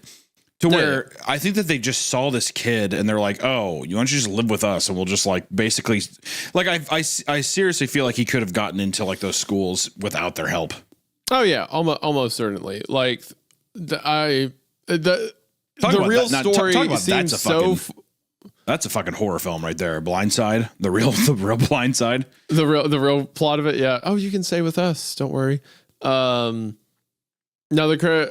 It's wild to me to be like, imagine you adopted a kid who sure was from a troubled background, but he was fine. And you took care of him and stuff. And then when it's time to make the movie, you're like, what if we make him stupid? What if we... All right, now, Michael. What if we decide he didn't know anything? Now, Michael, I'm going to take 20% of your revenue for the rest of your life. But then also, we're going to make a movie about you, and you're basically going to be radio. But I'm not like radio. Sure you are. Whatever you say, Sling Blade. Yeah, exactly. What do y'all got to eat back there? There's that scene because the whole movie it's oh, he actually has a heart of gold because the character in the film is too dumb to say things. There's a scene where he gets into a car wreck and he sticks his arm out to save Well, yeah, the they kid. make him seem like a fucking mutant, where it's like he sticks his fucking arm out like, I don't know, the Thing. And catches or a the car Incredible crash. Hulk. Yeah, exactly. Where I'm like, what the fuck are you saying about this kid? He's like the Elephant Man. He's and like he can't a freak just of be nature. like, he can't be like, oh, I'm injured, my arm hurts because I was trying to take care of the kid. He's covering it, and then she has to come. Him. You're like, what the fuck are you talking about, dude? I was keeping him safe. It's like, my what? bad. Is it morally sound to put this kid into a contact sport? I will say this: if I walked it's an in, ethical if I was on a dilemma to let this kid play football. if I was on a 1940s British cruise liner, a ghost cruise liner, and then I went in, and the only movie that played was Blindside, I'll tell you right now, my spine would be officially chilled. What was Blindside just on your mind? I don't know. Honestly, I have wonder, no idea where you pulled that from. I wonder when Blindside isn't on my mind. You know what I think? I think of Sandra Bullock's Southern accent a lot. I think is what I think, and I keep thinking you're going to go to Bama. Remember the accent, but you're going to Alabama State, Michael. I do remember that Bama. You're going to Bama. You're going to Bama, and he's like, I want to go to Ole Miss. She's like, you're going to Bama, something like that. I don't fucking know. Also, I was just thinking, I'm like, that movie was just insufferable. I also like how, what is that, Tim McGraw or somebody? It's either Tim McGraw or Keith Urban. It's like another country music star just plays the dad, and he's just like, all right. Really? Sure, I guess this I'm 100% positive. Here, let me look it up. Oh. Yeah, Tim McGraw, he's sitting there, he's just like, Sandra Bullock comes home, she's just like, by the way, this boy's staying with us. He's going to live with us forever. And he's like, okay. You're the boss, ma'am. You're like, wow, that's some interesting conflict for the story. You know what? Happy wife, happy life. Whatever you say. What the hell? Are we just going to let this random stranger live with us? You realize he's going to go to Ole Miss. Here, he's going to go Bama. He's like, oh, there was that whole era of like the white savior films that happened for a while. You know, I think still one of my favorites is God's Not Dead. Don't get me started. I love that film. I grew up evangelical, maybe not even adjacent to evangelical stuff. So that movie was like all anyone talked about. That was a big deal for us. That was like, was that a win? To those around us. You know what? Yeah. Actually, that's true. He's not dead. You know what? When you put it that way, he's not dead. Yeah. You know what? He isn't dead. That's true. Was there a white savior thing in God's Not Dead? I mean, I don't know. It's just like one random kid standing at the back. Of the class. It's just a guy. Other than their depiction of Jesus, but it's literally just a guy. Yeah, exactly. It's just a. It's just a guy, like a science teacher, just being like, "That's why I think it's kind of cringe if you believe in God." And like a kid in the back stands up and he's just like, I disagree. That's the movie. There was a lot of that growing up where like it was drilled into my head for so long. When you get out of like churches and like Christian schools, because I went to Christian school growing up, it's like they're gonna hate you. Yeah. They're gonna you're gonna be the enemy. Everyone's gonna be like I see TikToks about now where people are like, what I thought the world would be like outside of church, and it was like, oh, you want to shop at the Starbucks? Well, you have a cross on your necklace, so security, if you can escort, like you had this idea you were gonna be like super persecuted. So like that was me, that kind of gave it. That was me. I was the guy. I was the guy persecuting people. I said, hey, freak. Get out of here. That's what I said. You what? And I'd be like, everybody, let's pants this guy. Let's rip off his diaper, is what I would say. But no, the idea of a college professor being like, write down on a piece of paper that you renounce your religion is insane. Well, I will say it would have been. I'm like, it would have been the lawsuit should have happened, but he's just like, no. I'm not going to. I'm like, go and sue this man immediately. Yeah, just like this is insane malpractice. You just got a massive payday, my friend. Yeah, you just got rich if you play your cards. Quite literally, pass go is what I would say. Yeah. January 2020. Fuck! I fucking almost cut up my goddamn finger with my Red Bull can with a little lip. Good God. Don't say the brand unless they sponsor us. Oh, true. Moving forward. The liquid that turns my blood to oil. Right. Well, don't say that because I think that confirms we don't get sponsored. Oh if shit. they hear Okay. you say that. Water. The water cup I was drinking out of. There you go. Yeah. Scott smiled and pushed off the wall to come give me a quick hug. Hey, how's it going, man? Fuck, look at you. What's your diet, man? Rabbit food and lettuce? You're not gonna get any ladies with that skinny body. That was great. Oh yeah. That was I love that we gave Tyler and Scott. They're just two big dick energy guys. Yeah. Well, dude, are you even gonna pick up chicks with this tiny little body you got? Well, I was thinking in my head, like, is he going to switch for Scott? And you absolutely did, so I appreciate that. Good job. Hell yeah. Your mom doesn't seem to mind.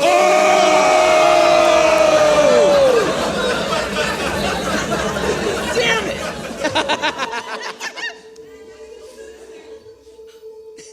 Go ahead, Danny. Emphasis on was. Kimber smiled. I couldn't fault her for being happy he was dead, and even though he was my father, I was too. So they didn't tell you anything, huh? The only thing they would tell me is that you were alive, and that's only because I started throwing cutlery at them. I laughed. Well, Jesus Christ. That's the scariest thing from today. Holy shit. God damn. Shinji after he fucking destroys all of mankind. I think I'm still depressed, but it's okay. I don't know where that came from. I'm so the mad. bowels of hell. That's I'm actually so mad. It's funny. Just with this whole story. So he drove it deep into his dad's chest and repeatedly stabbed into his torso, blood spilling out and getting splattered everywhere. He didn't stop until his father's body went still. He threw the knife over to the side and leaned over his body, coughing and panting. He stared at his father's smashed-in face and sat there. Hell yeah. You already know what I'm thinking. It's like the face is smashed in, but it's got like the flower petals around it. Circle. Now you will sleep and will not tell a soul. If you love your mama, you keep your lips shut. Remember, love is quiet. So why did you tell me? Kind of a fucked up thing to do. It's okay. Little Hunter's like, yep, that's fine. Not telling anyone. Yep. Yeah, no. Don't think about it. Yeah, but that was a very menacing sequence. The Watcher, they wore his shape. They wear it still. It's fucked up. Yeah. God. Still, just want to say, I just love that. She's just like, Okay. Thank you so much. Okay, thank you. Yeah, birthday cake was fun, right, Dad? He's like, you might not think this, but I'm not actually your dad. his face is like sagging. She's like, huh. No. Are you serious? Okay. I'm just gonna stand here and stare all day. The eye doctor said seeing Jane fully naked. So I'll take that as you're free to go. She's like, are you gonna stand here and stare at me? And a doctor's like, yeah. Wow. God! I love it. So I'll take that as I'm free to go. And he does, yeah.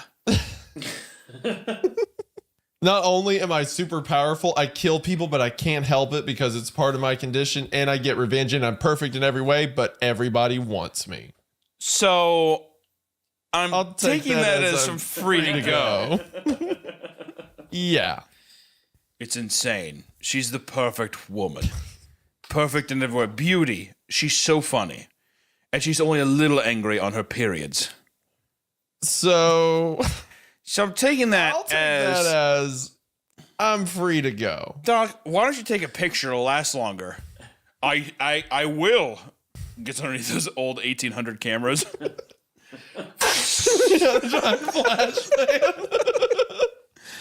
The whole room filled with smoke. Make a copy of that for me whenever you get a chance. I will. The giant like just like keeps going. So I'm taking that. Yeah. As I'm free to go. No, Jane took her bloodstained clothes that were in a hospital bag and walked out fully nude, not caring that people are looking at her. On her way home, she saw clothes that were hanging out to dry on a clothesline outside a little suburban home. These clothes matched her frame. There were a pair of black sweatpants, a sleeveless black Under Armour shirt. Shout out Under Armour. And a black hoodie. This, I 100%. Okay, I understand. My 13-year-old me was like, this is the most beautiful woman I've ever heard of. Perfect body, cut off black Under Armour, not too buff, but just buff enough. Could kill me in an instant, but very feminine. But could tear me in half. Sleek, but also dangerous. Could throw me through the ceiling. Just 90 seconds of pure chaos. Like just a pale Rhea Ripley. Oh, now you got me. Now you got me. Yeah, you get it? You see where I'm at? You get what I'm talking about? She nods and turns around to begin walking away, murmuring something about how nice Hey, I was. nice young man. She was walking in the wrong direction, of course, but I was sure a nurse would find her later and help. I loved my talks with Mrs. Dawson. She was always so sweet. I wouldn't have helped either. I'm like, what the fuck? I did what I could.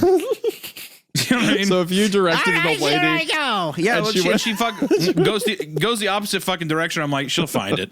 She'll be all right. No, she won't. Yeah, she She's will. going She'll the find it. opposite direction. She's probably going for She a will quick not little find a quick little brisk walk, a little pep talk to herself to get back in the groove. How Stella got a groove back. That's how I'd say. And she's sitting there murmuring to herself. I'm like, all right, well, I did my best. I'm not gonna mess with that old fucking beehive walking around, dude. The help shows up eventually, and it's like, why Well, does she keep well, walking? And Hunter's been like, I've been pointing her to the wrong wings on purpose. For He's gonna weeks. see her again, and her fucking. She's gonna have great calves, big calves. Hunter, Strong if calves. this was you, you would like point out the front door of the nursing home to the highway, Wait. and it's like it's right across the street, ma'am. Yeah. Just if start I was walking. if I was in a nursing home and some woman was like, "Hello, where am I going?" I would say, "Don't ever talk to me and don't touch me, you old fucking kook." Is what I'd say. And I say, "You touch me again, I'll knock your fucking lights out. You hear me, you old bitch?" And she'd say, "What? Oh my god!" And if I was, let's say I'm the old man in the situation, I'd look at a guy, I'd grab him real tight by his wrist, real tight, and I'd say, "Kill me, kill me." Push me into the road, please. Throw me. Take me to my room. A guy would take me to my room, and I'd be like, put the bath, fill up the bath. And he's like, okay, you want hot water? I'm like, scalding hot. And he'd fill it up. It's fucking steaming as hell in there. And I'd be like, put me in. He'd put me in, and then I would grab his hand, and I'd put his hand on my face, and I'd say, drown me. And I'd have him put his hand on my face until I was totally submerged. And I'm like, and then he'd be like, I can't. And I'd do it, pussy, kill me. Is what I'd do it. I'd want him to drown me. I'd want him to fucking drown me. Or I would say, give me those pills. I'd say, hey, give me those pills.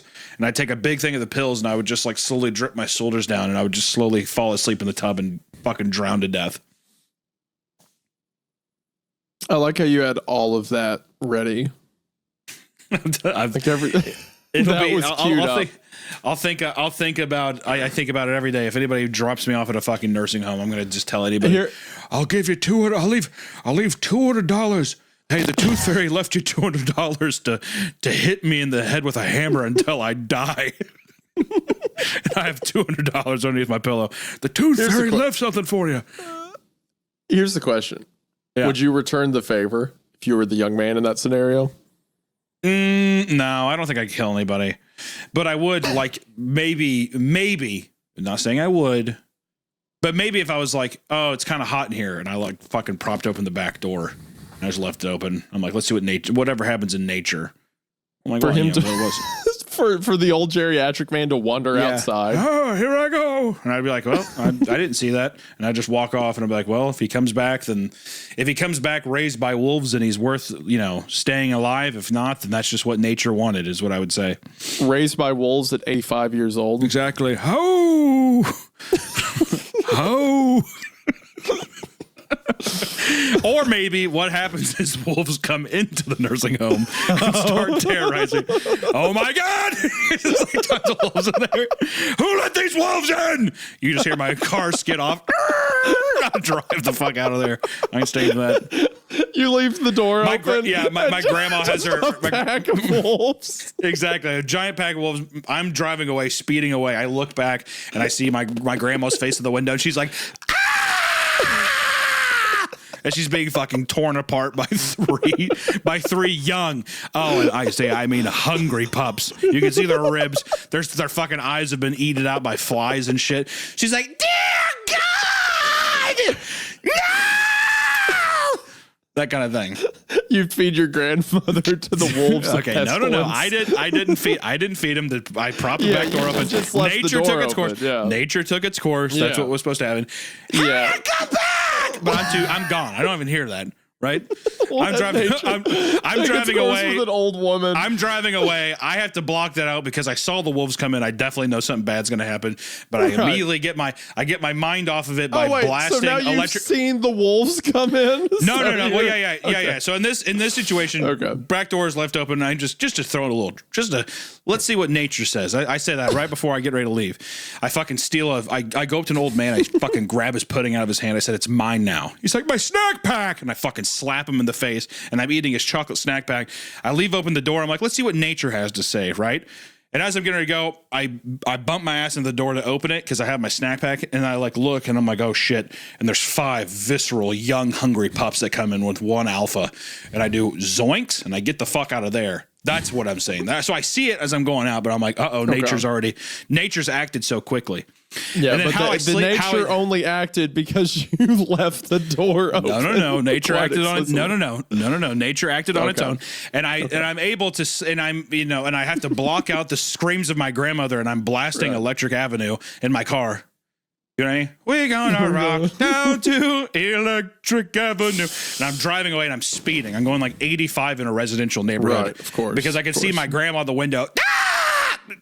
Hand hitting the fucking window and stuff. She's never been so strong. She almost cracks the window. And I'm like, where was that strength? Well, help me here and there. I'm like, okay, well, what the fuck? That was hiding somewhere. Good luck with that. So. And for you to witness all this too, you have to be like 4 feet from the window, not moving. Just witnessing my car stalled out front. So I was sitting there trying to start it. So you could easily, because the door's open. We've established that you could easily walk around. Well, I'm not being challenged. I'm not being challenged by nature. All right. Once again, I just want to say nature's taking its course. Right. I'm not going to interfere with nature. Women at the nursing home being fed to the pack of wolves that for some reason are right outside the nursing home. Exactly. Ready to go. Exactly. Everyone that is supposed to survive nature will survive, and they'll be better off for it. And nature will be happy too. Those young pups will go, probably bellies full. That's not for me to decide. Then that's not my fault. That is nature. I'm not going to interfere, right?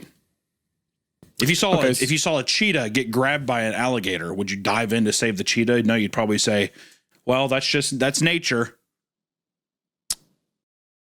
Okay, so all right.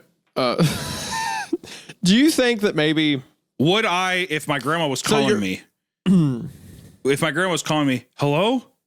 She's on CarPlay. She interrupted my song. I'm fucking pissed. Electric Avenue. Right. I'm pissed. And then in the CarPlay, I'm sitting there and she's like, Hunter, you need to come back because there's wolves. There's wolves in the nursing home. And I'm like, huh? I say, what? There's no... In the background, you hear...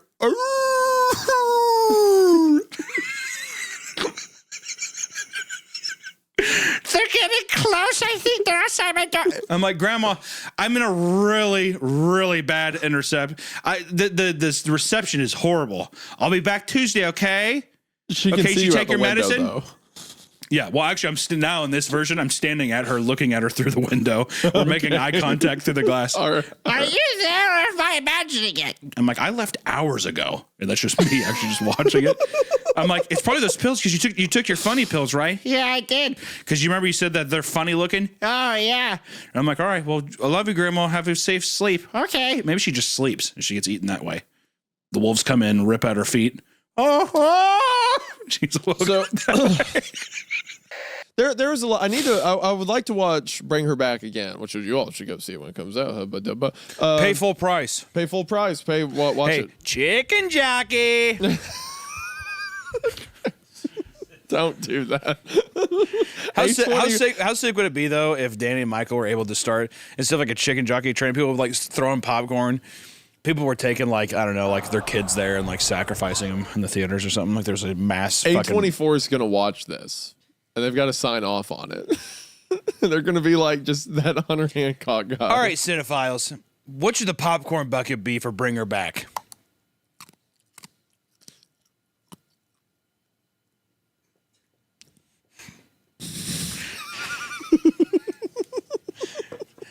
The silence has been so loud today. Good. It's very, very, very loud. I got my grieving mom and a fire extinguisher. We put out the fire and discovered that somehow the VCR was still okay because we put in more tapes in and they managed to work. But the only thing that was destroyed by the fire was the tape, and it was the tape that started the fire. Why do you need the VCR to work? Why write that at all? My disappointed mother and I went back to the collector. What's with his mom? She's I know. This bitch is going through it though. Good Lord. Get this woman some happy pills for the love of God. Maybe the author is just so used to a disappointed mother who doesn't know how else to write her. Listen, Bob, you're going to be disappointed. Okay? My disappointed mother. Mrs. Peterson shook with laughter as we drove down 495. She was going so fast I thought Ecto 1 was going to disintegrate, like one of those experimental jet planes you see in old stock footage. Carrie's mom, beaming with pride, clapped her hand down on my knee and said, "Boy, I will tell you, you got yourself one tough girl." Bro. What? This is so sad. Yeah, I know. Well, I hate that he just hasn't, like, at least at this point, I would just be like, oh, we're not dating, we're just friends. I don't think that's rude to say, is it? That's not rude. Oh no, we're not dating. She's just a really good friend of mine. I would let Carrie say it. God, but they don't know that Carrie. You're such a spineless coward. No, because Carrie, Hey, Carrie, tell your mom we're not dating. She's like, they don't know about that yet. They don't know about that till they got there.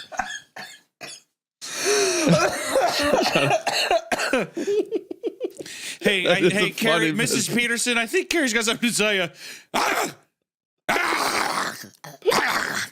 It's funny visual, like a teenager who like has zero accountability is like, Carrie, tell your mom we're not together, and it's like yeah, she's like drooling out the side of her mouth and shit. And she's like, she just starts crying. It's like, no, I didn't say cry. I said tell your mom we're not together. She starts barking, and that's when our protagonist turns to Mrs. Peterson. And he does, see, we're just friends.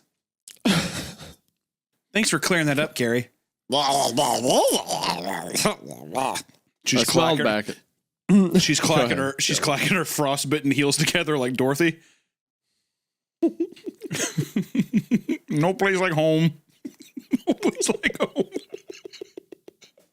Okay, I'm done. I'm done. Oh my word. Why no liquor? The squinty man asked. Through pursed lips, I replied, I'm okay. Why no liquor? Come on, we're celebrating. What voice are you doing? I don't know. I was trying to do like a French thing, but it's not really working.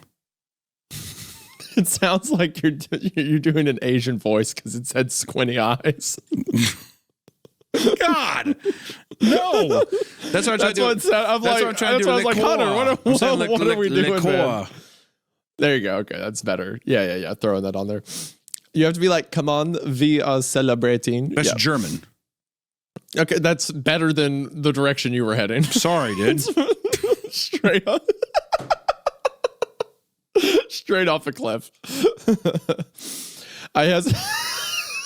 Sorry, dude. Sorry if it wasn't good enough for you. Damn. I hesitated for a moment, then pointed towards the bottle of red that the bald man was holding. The message ended. God damn it. Alice gave me a questioning look. Lydia spent the night in our dorm. Alice cringed. She's safe though, right? As long as she doesn't go into... She cringed. She's safe though, right? Did she become like Kermit the Frog all at once? Yeah, that's more of the easy screen. She's safe though, right? She's safe though, right? As long as she doesn't go into 733, she won't. I thought of the always open large windows on the corner room. If nothing else, the mere thought of those would keep Lydia the hell out of that room. Good. Well, since we have nothing else to do you want to go look for theology books in the library? It's pretty much the only thing open right now. Sure. Would it be in a theology book? Also, Alice has done all this research, but she hasn't gone to the library. Also, I'm like, if you want to go look at theology books, no. Yeah, it's like, we're reading about Odin and Jesus. It's like, I don't think that's going to help. You want to go look at theology books? It's the only thing open right now. No. No, I don't. Thanks for asking. Thanks for asking. That's unbelievable. Even though, to be fair, CK Walker did give us the pass. Did she? Is that how that works? Kind of. We read a character. It's canon, technically. Okay.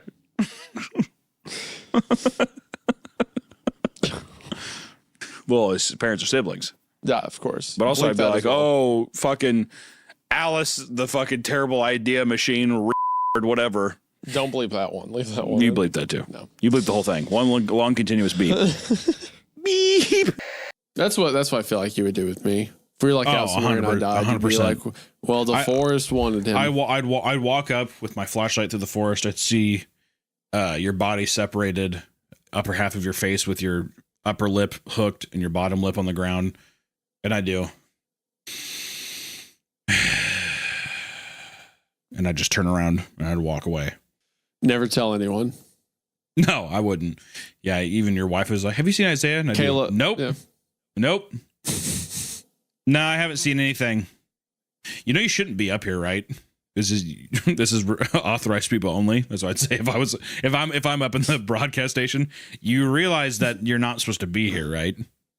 This is 5 years from now when I build a fire watch on my property, and you find me dead like in my backyard, and then Kayla comes to find you once again at my house, and you're like, you're not supposed to be up here, right? I'd leave like bits of very good smelling food to attract bears to come and eat your body. Should just get rid of all the evidence too. Total. So mystery. you killed me in this scenario. No. You're still dead. But then why is it evidence? Then why is it evidence? Well, because I mean, there's a murder. That was a Freudian slip. Listen, I wish I would have been the one to do it, but I'm the one. I do. Oh, dang it! That's what I say. I come across your body and I say, darn it. Okay, well, thank God I have these Twinkies on me. And I drop the Twinkies down, and then the bears start coming. Ooh. When you said hostess, I thought you were saying, "Thank God I have these hosts." Like you have backup host on speed dial. Yeah, there if we go. I die in a bear-related accident. Yeah. All right. Hey, part Bear, 6. You want to start? Hey, Bear, do you want to start a podcast? You want to do a show? I love you, Bear. So I say to him immediately. I love you, Bear. So we have a joke on the show called Bear Traps. I think you're going to love it. I don't like that. I don't like that. I do. Okay. We'll change it just for you, Bear. I love you, Bear. I love you, Bear. The whole show's just you reading stories and then being like, I love you, Bear. I love you, Bear. Love you so much. Kind of impressive that he talks, honestly. I mean, that'd be worth calling him for the. That'd be worth listening to the show. Yeah, that he is a bear that talks. You have a show with the talking bear, but it's like, well, we read scary stories. That's scary. He does, and then I say, "Oh my god, that's kind of scary, isn't it, Bear?" And he does.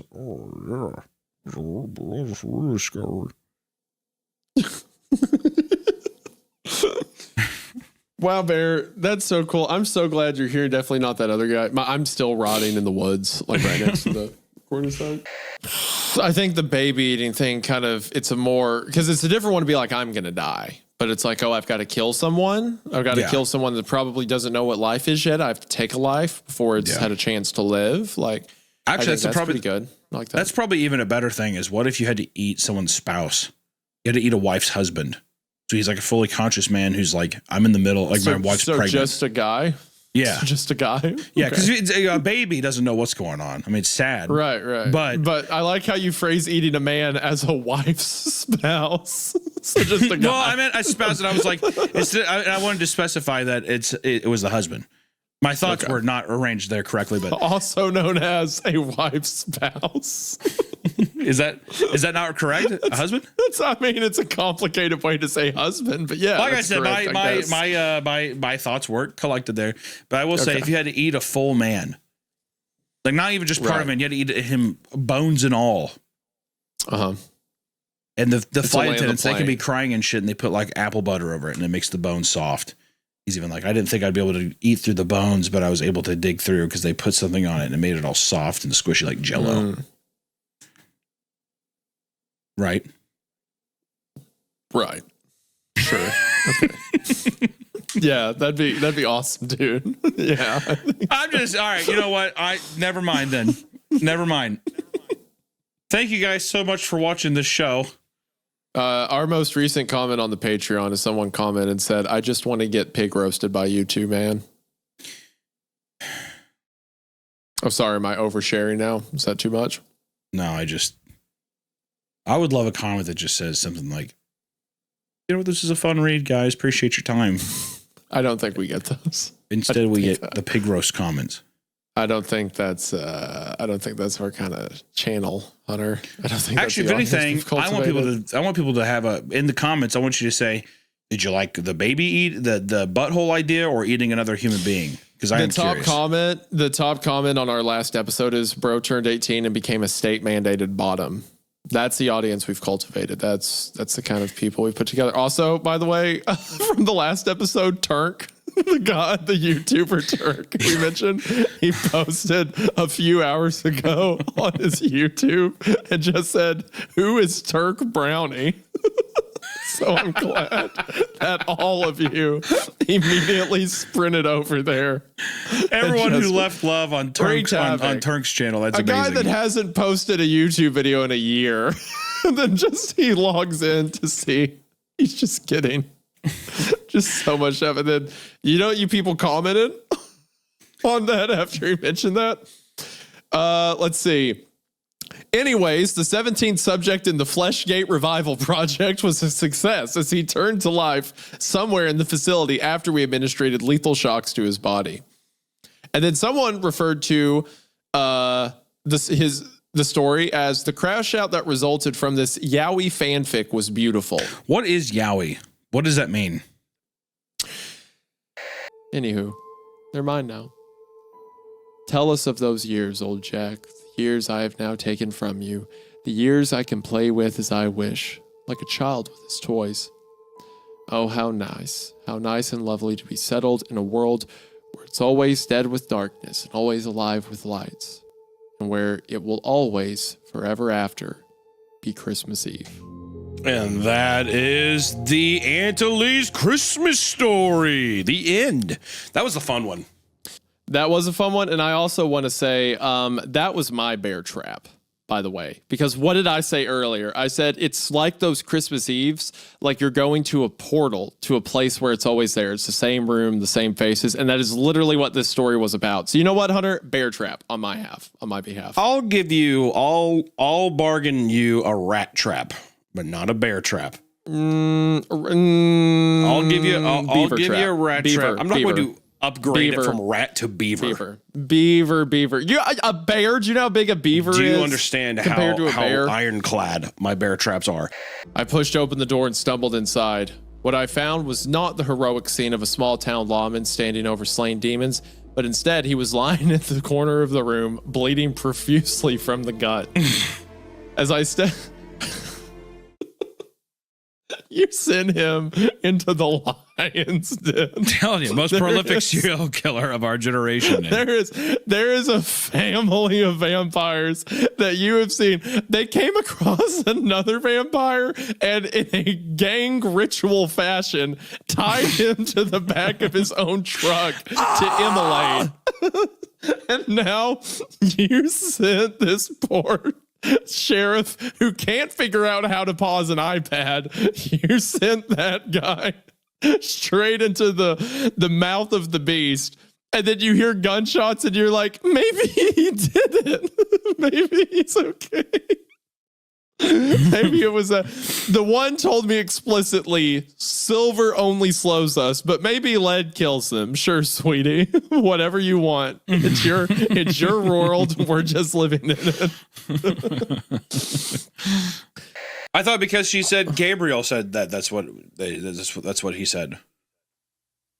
Is that not what Gabriel said? Oh, yeah. Gabriel's giving her good info. It's just not useful to them. Yeah. So he's like sitting there. He's like, no, seriously, like the best way to do mac and cheese is to bake it in the oven and have like a little crispy layer on top. Also, God's dead. You also want to figure out that like when you're reseeding your lawn. Hey, what is that last word? When you reseed your lawn, you want no the one before that. Oh yeah, he's been dead. He's dead. He's gone.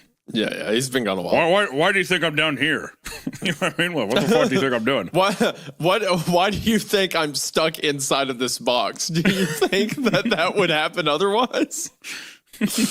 Flashes in my mind of my baby sister sitting here in the dark with the angel before her. Sharon? General simply stared back and then said, correct. She threatened to tell on us, so we... She threatened to tell on us is such a funny line. Correct. She threatened to tell on us, so we did what had to be done. Unlike your father, she had no family we could threaten to keep her in line. I like the idea that like a local beat cop could take down the government angel operation. Hey, so my job at Esoterictronics, they have a giant angel down there who's talking to me about Bop It and reseeding my lawn. Okay. I also like, because they said that the way they started this program is his father, who was already working for the government, came to them and was like, hey, an angel told me we have to stop Hitler. And they didn't just like fire him. They were like, really? And then, now imagine they think it's fake the whole time, and then they get him there, and the angel actually shows up, and they're like, "Oh my god!" Is there a way that this connects in with Joseph Smith at all? Because does this not read like Joseph Smith? Yeah, look, you can. I take enough flack from the Mormons. All right, if you want to start a fight there, you go right ahead. I'm not starting. I'm just saying that Joseph Smith, he talked to the angels like that. That was a legitimate question. It could be no. I was just wondering. I thought Joseph Smith talked. Well, okay, yeah, sure. You know what, buddy? This is the Joseph Smith story, just for you. Better be careful making jokes like that. Then we'll. Okay, cut that. cut that from the episode. Oh Lord! It was right there. That's such a historic moment. That's a historic moment. That's the first time you've ever had a spastic cut that. Usually, I'm the person that says cut that. Cut that or bleep that or do something. Do not bleep that in the episode. She gave it away right before when she said that she didn't care how long it took them to get it right. But as long as I was die as a result of it, it didn't matter to her. Plus, she also killed my dad, which basically was her revenge. The desire could never be satisfied. I'm just thankful you, me, Quincy, and my dad all made it out alive. Your dad? Oh yeah. You didn't know that either. Graham is my dad.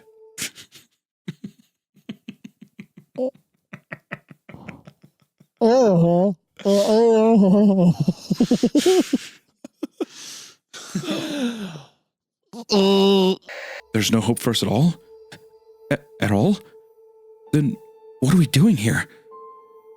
Why are we in this fucking clearing? Haven't you felt it? Felt what?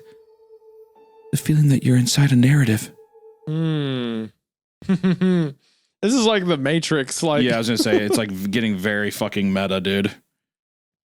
an eerie shiver comes up. I was gonna say, she's just Go like, you know what a red pill is? He's like, oh, God, here we go. He like blinks and she's dressed as Morpheus in the long trench coat with the glasses on. Yeah, she's like, we have to become top G. And like there's a lot of these people who like get a lot of flack for taking like supplements, but if you're dying and you don't think there's any other option, I don't really blame sick people for being desperate. It's just it's the faith. It's trying to get some kind of ounce of like being able to sleep with, you know, having something to believe in this time, or something to latch onto, you know. Like, I mean, how can you blame someone? I just want to be fucking better, you know? I probably shouldn't tell this story. I don't want to embarrass him. He had the right intentions, but my dad, one time, growing up, we had a neighbor. They were a good friend of ours who had cancer. So my dad, God love him, was trying to like find all these remedies and like things to help her, to make her feel better, but he was afraid of like giving her anything. So anything that he found online, he would try himself first before he recommended it to her, which is kind of like, if you're going to recommend something to a sick patient, get like making yourself try it first is kind of sweet. Yeah. And I don't know what rabbit hole he got into online, but he read a bunch of stuff about you need to oxygenate your blood. Like the more oxygen you put into your blood, the better. So he read something that said like it's really good if you take hydrogen peroxide. Like if you take drops of it. God. So one day, I didn't know about this. One day, I'm like 8 maybe. I walk outside on the back porch and Dad's doing yard work. And I'm like, hey Dad, can my friend come over? And he looks up at me. And there's just foam running down his face. Oh my God. Did you think it was a fucking zombie or something? What the fuck? What did you think? I'm like, Dad, are you okay? And he's like, yeah, I'm just, my mouth is kind of dry a little bit. Could you give me a glass of Sprite?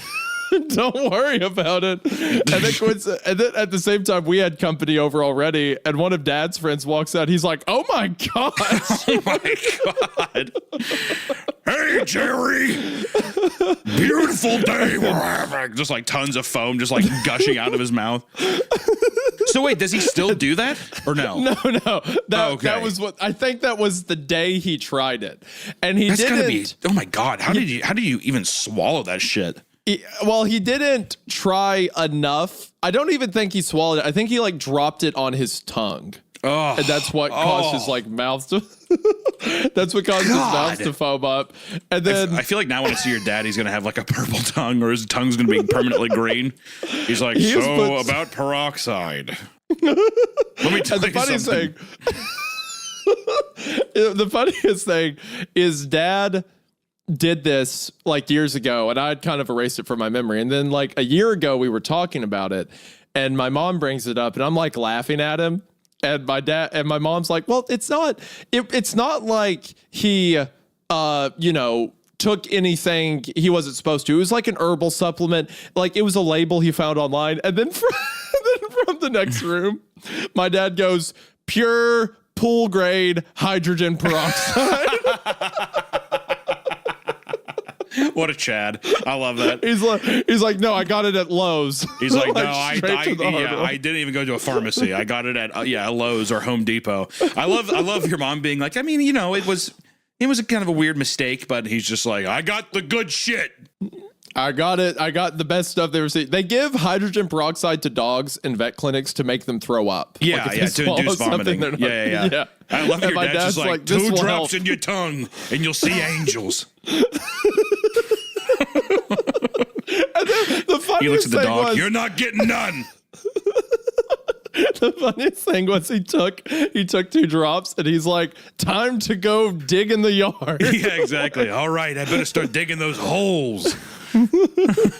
Daddy, could you stop digging your holes? We have company. Forget about it. Leave me be. The idea of going out though and actually seeing your dad like foaming is such a haunting. Like that had to have had a lasting impact. Probably, but my dad, like, it was not uncommon for me to be in the house and then I'd walk outside and dad would be like hanging out of a tree and he's like, I'm putting a swing set up. Like, I'm a monkey.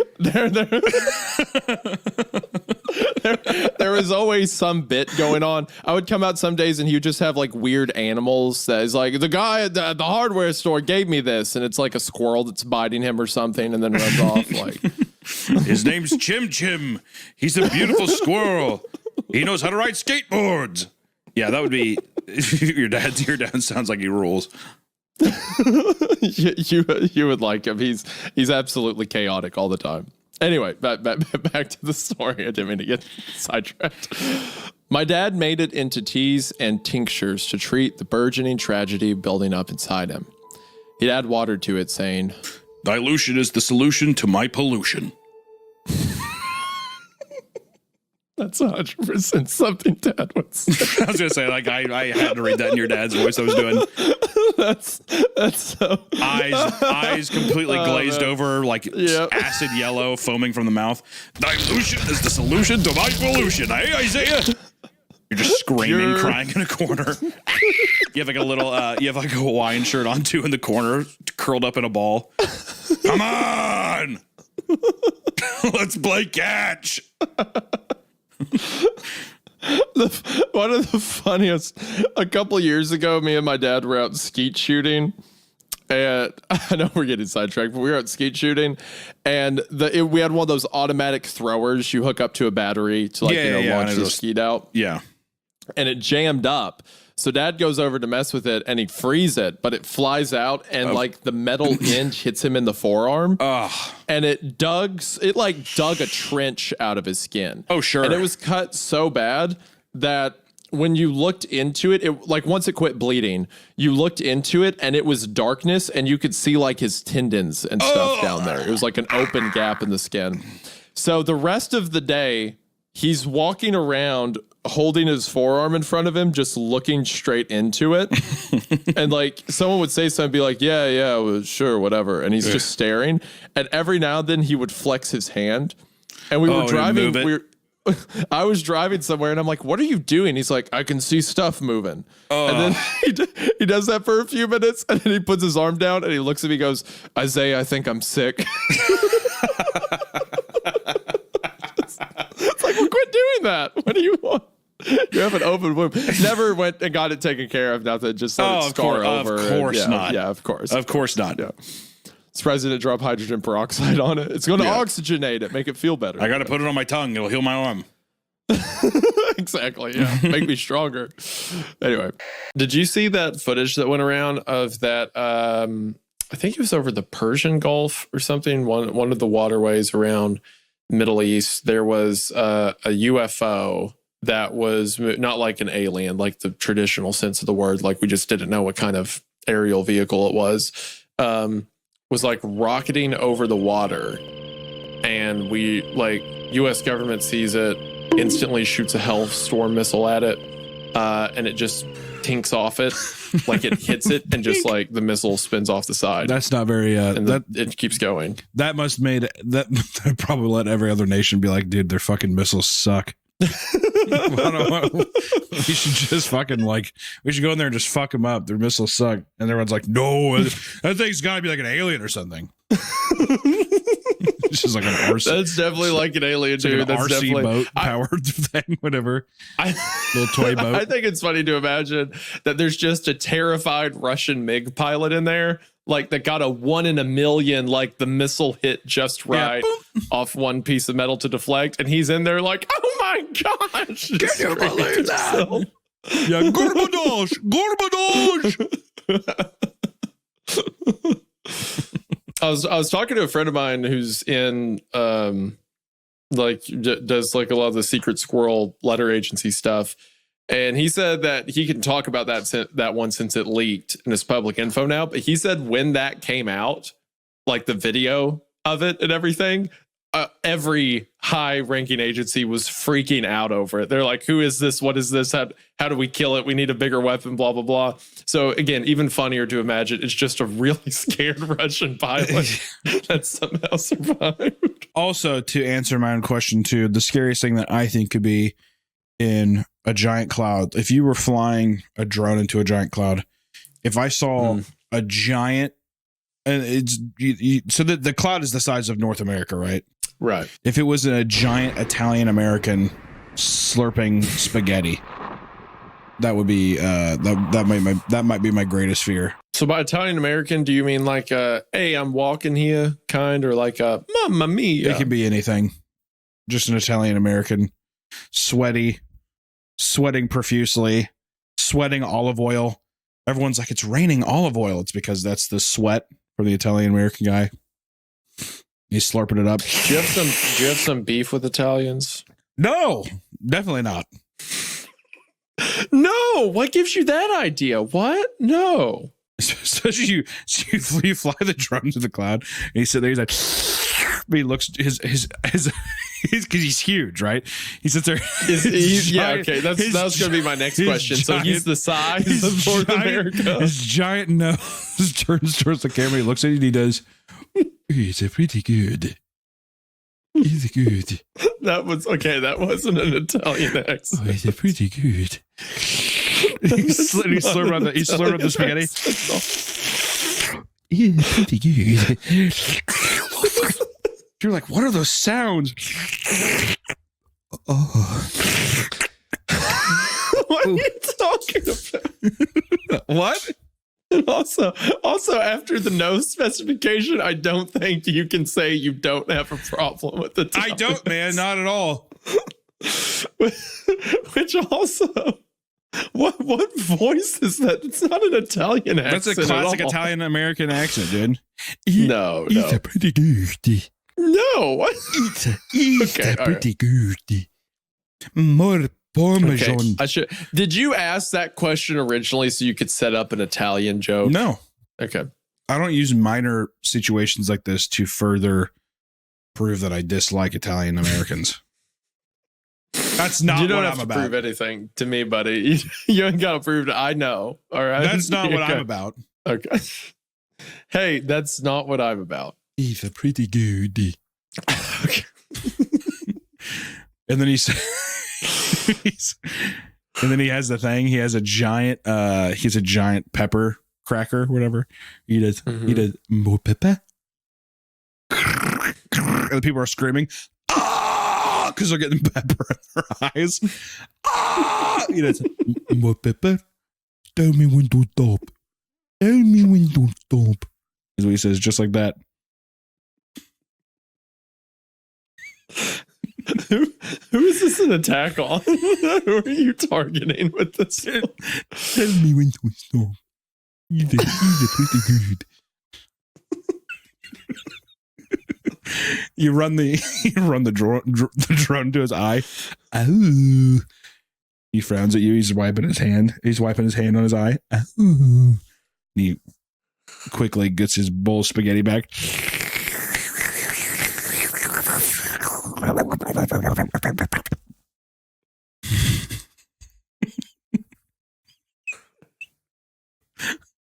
Good one, man. It's a long day.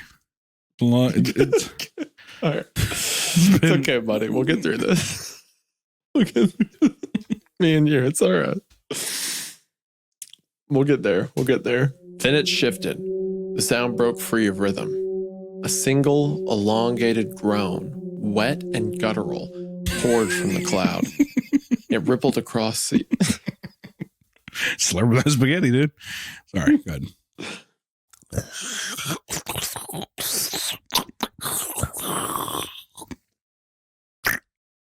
It rippled across the atmosphere like thick, viscous...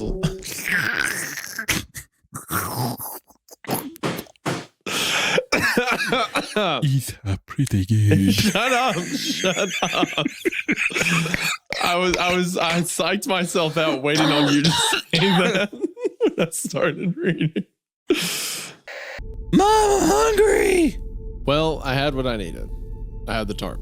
Spencer could play his stupid games all he wanted. Man, she is. Spencer could play his stupid games for all he wanted, for all I cared. Spencer, no. All you can do, if you want to jack off in the loft of the barn, that's fine, but no food for you later. I'll have to beating his big old donkey dick. All right, well, see what I mean? You have to go too far. I'm talking about like, oh, she's so mean to this guy, and you always take it to some. That means she's making him feel like a freak show. Some proclivity, some horrendous, like it's something. Up there, rather. sucking his lips, see, licking his lips, and beating his big old. All right. Donkey Tap out. Okay. Well, I had what I needed. I had the tarp. Spencer could play his stupid games all he wanted, for all I cared. I slid back down and went back inside to serve lunch. Where's Spencer? He's trying a brand new diet of cold eggs and ham. Ew. He's trying a brand new diet of beating his cock off. We weren't there. The story wasn't there. Our bit wasn't there. You just accelerated it. Maybe if the bit ran its course for like another like 2 sentences, it would have got there. But you are flooring it to get to the Henry, to the rancid. You're gonna be just like him when you're older. You're a monster. You're a pig. See what I mean? Now you're talking about her speaking to her son with that tone of voice. Spencer's out back spitting his hand. He calls it Amish lotion. All right.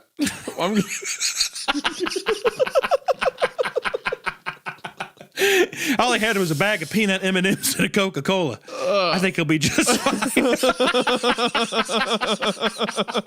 Yeah, he asked for a couple Jolly Ranchers. Oh, God. Henry, did you give him the Jolly Ranchers? Why you gotta do Spence like that, bro? Spence is he's hard. I like Spencer. Oh, gosh. As soon as we entered, he let out a sigh. I asked what was wrong, and he just replied with, He's been making some changes around here. What changes? Well, it took food out of your fridge. Your clothes are torn. I think it's even slept in your bed. It's not gonna like you being back. Oh, that's funny. I'm gonna assure that thing that I'm not saying. Yeah, I feel there's some weird language here and stuff like that. Maybe English is a second language. I don't know. I'm gonna assure that thing that I'm not staying. Like I'm gonna make sure it knows that I'm not sticking around. This is its house. Oh, I'm now. not staying. Okay, I'm gonna assure that thing that I'm not staying. I'll leave. Oh my fuck! I'll leave soon enough, and I'll be free to. And it'll be free to torment whoever comes here next. I fucking hate my life. Right? I hope you guys are reading the screen because I'm like a nonsensical fucking schizophrenic right now reading this shit. God, I hate myself. I hate my fucking ape brain. How's that milk doing, buddy? It's not good. Not good. And my partner hears my gun go off and runs back and asks what's up. And I tell them that there's some fucking weirdo out here hopped up on God knows what. And we need to get the hell out of Dodge. I let the cops know what happened.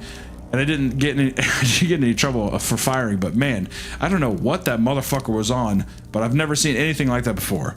Shit was absolutely butt fuck crazy. I want to say too, if there was a guy, can you imagine a man continuously backflipping through a forest? That would be the scariest. I would have shot him. Ever seen. I would. That is the scariest thing that we've talked about in this podcast so far. I was going to say, just imagine hearing, or just like getting closer.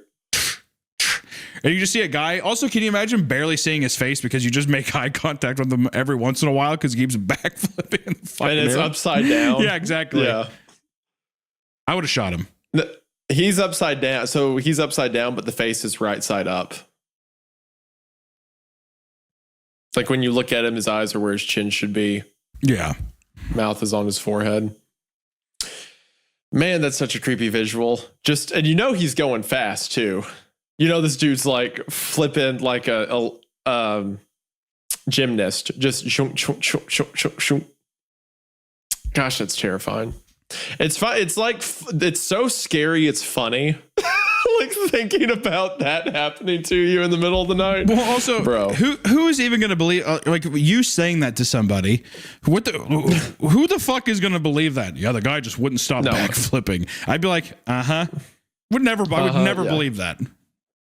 Of course not, because he said a guy's back flipping through the woods. in the middle of the night coming right at you. But it goes back to the whole thing about the uncanniness of these humanoids, that they're trying to mimic human motion and mobility, but it all comes off wrong. It's clearly my boss, King Creole in the flesh. No button eyes, no stitches, nothing. He was no doubt human in this picture. That was surprising. What surprised me most was the woman standing next to him in the picture, because that was the porcelain woman. Oh man, brother, where's it at? Where's it at? Where's it at? Where's it at? Where's it at? Where's it at? Where's it at? Where is it at? What did I say earlier? That the woman down there is an old love interest? Boom. Play my card. Oh, let's go. Mooch. That bear trap wasn't nearly as good as my Gypsy Rose Olivia talking about her mom. Just want to say that. You and didn't even call it out as a bear trap. You didn't even call it out. Yeah, but as a I bear thought I was trap. being respectful. But if you're gonna do it and put it in my face, then I guess I'm gonna have to call it out. Now you're just doing it because I did. That's completely different. And also, I have the card. You don't have the card. No. This episode is incomprehensible to people who are new to the show. By the way. Good. Leave. Only real fans allowed. I'm just kidding. Come back. Exactly. They walk away. No, wait. No, please. I poured my heart out to a thing wearing Jessica's skin while it was in my arms, as it implanted memories of conversations never shared into my mind. I confessed my truest feelings to an ersatz entity masquerading as a person. I felt sick. Yeah. Do you think that that's the monster? Do you think the monster was like kind of like smooth talking a bit? Oh, for sure. 100%. It's trying to buy time, so it's going to say whatever it wants to hear. Is that a banana? Is that a banana in your pocket, or are you just happy to see me? I think turtles are cool, actually. Oh, Jessica. Yeah, I think I might just be happy to see you. Oh, that's awesome. That's so sick that you have a big old dong. And he's like, my turtley senses are tingling. I don't think it's weird that you're a turtle at all. As a matter of fact, I think it's cool. I think it's cool that you paint your boner green. Have I told the turtle story on this podcast before? I don't know. You're following this up after I just said you painted your boner green. Just keep that's kind of relevant. That's kind of relevant. Oh my god! How the fuck is that relevant? Okay, go ahead. so my wife's a vet, right? Wow. So she a vet that she worked with in a clinic for a while was working at a clinic in downtown New Orleans. Right. And she was sitting at the front desk, just whatever, slow day. And as she's sitting there, there is a giant window on the front of the storefront. And at the right side is the door to come in. And then from around the left side of the building, she sees a homeless man who is carrying a visibly dead turtle. Like it's like rotted, like the bones and stuff like that. And he's very slow, but he's holding it with both hands. And he's walking like along the window. So that means there's a really long time before he gets to the door. So the whole time the woman's sitting there like, please don't come in. Please don't come in. And then sure enough, when he gets to the right side, he opens the door and comes in. And she's like, hi, can we help you? And he goes, he's like, I found this turtle. And then she's like, okay. And he's like, it's sick. And she looks at it and it's like, there's a little bit of bone in there, but it's just like a turtle shell. Yeah. And she was like, I don't think we can do anything for it. And the whole time, by the way, she assumes he's wearing shorts because he's wearing like he has like a long trench coat down to his knees. Isaiah, please don't tell me that this man is fucking the turtle. And then she's like, I don't think we can do anything for that. And then he goes, okay, and he turns around and he drops it. So he bends down to pick it up, and when he bends down, he is completely naked from the waist down. So when he bends over, it's everything on display. And he picks up the turtle and he walks out. So me being terrible. Sorry if you saw my dick and balls. They're in the wash. Well, okay, me being terrible. right? Because this is clearly a mentally ill man who, was trying, probably in his mind, trying to help a turtle. But I took this story when it was first told to me as he was just trying to find a way to expose himself to like the women in the vet clinic. So I just started coming up with bits in my head. We're like, okay, well, the next time I tell the story, it's about it, like he's painted green.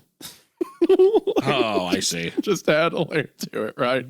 And then, and then the next time I tell it, he's not walking to the door; he's crawling on all fours. Yeah, the turtle's on his back. The turtle's on his back. It eventually got to the point where I told this story to someone,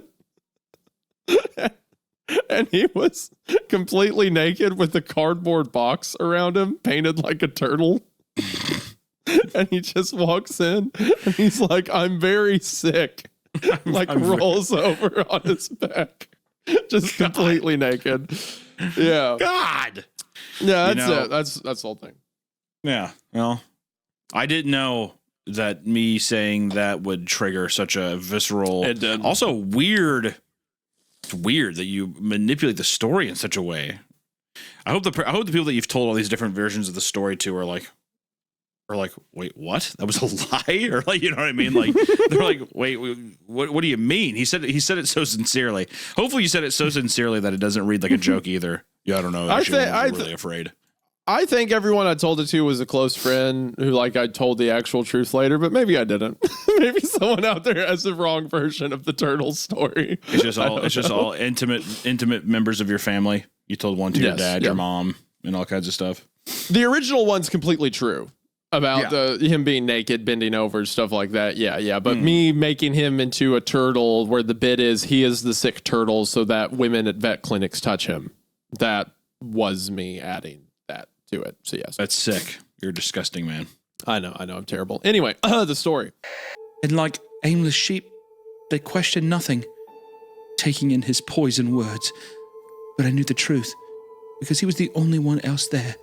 More tears fall down her cheek.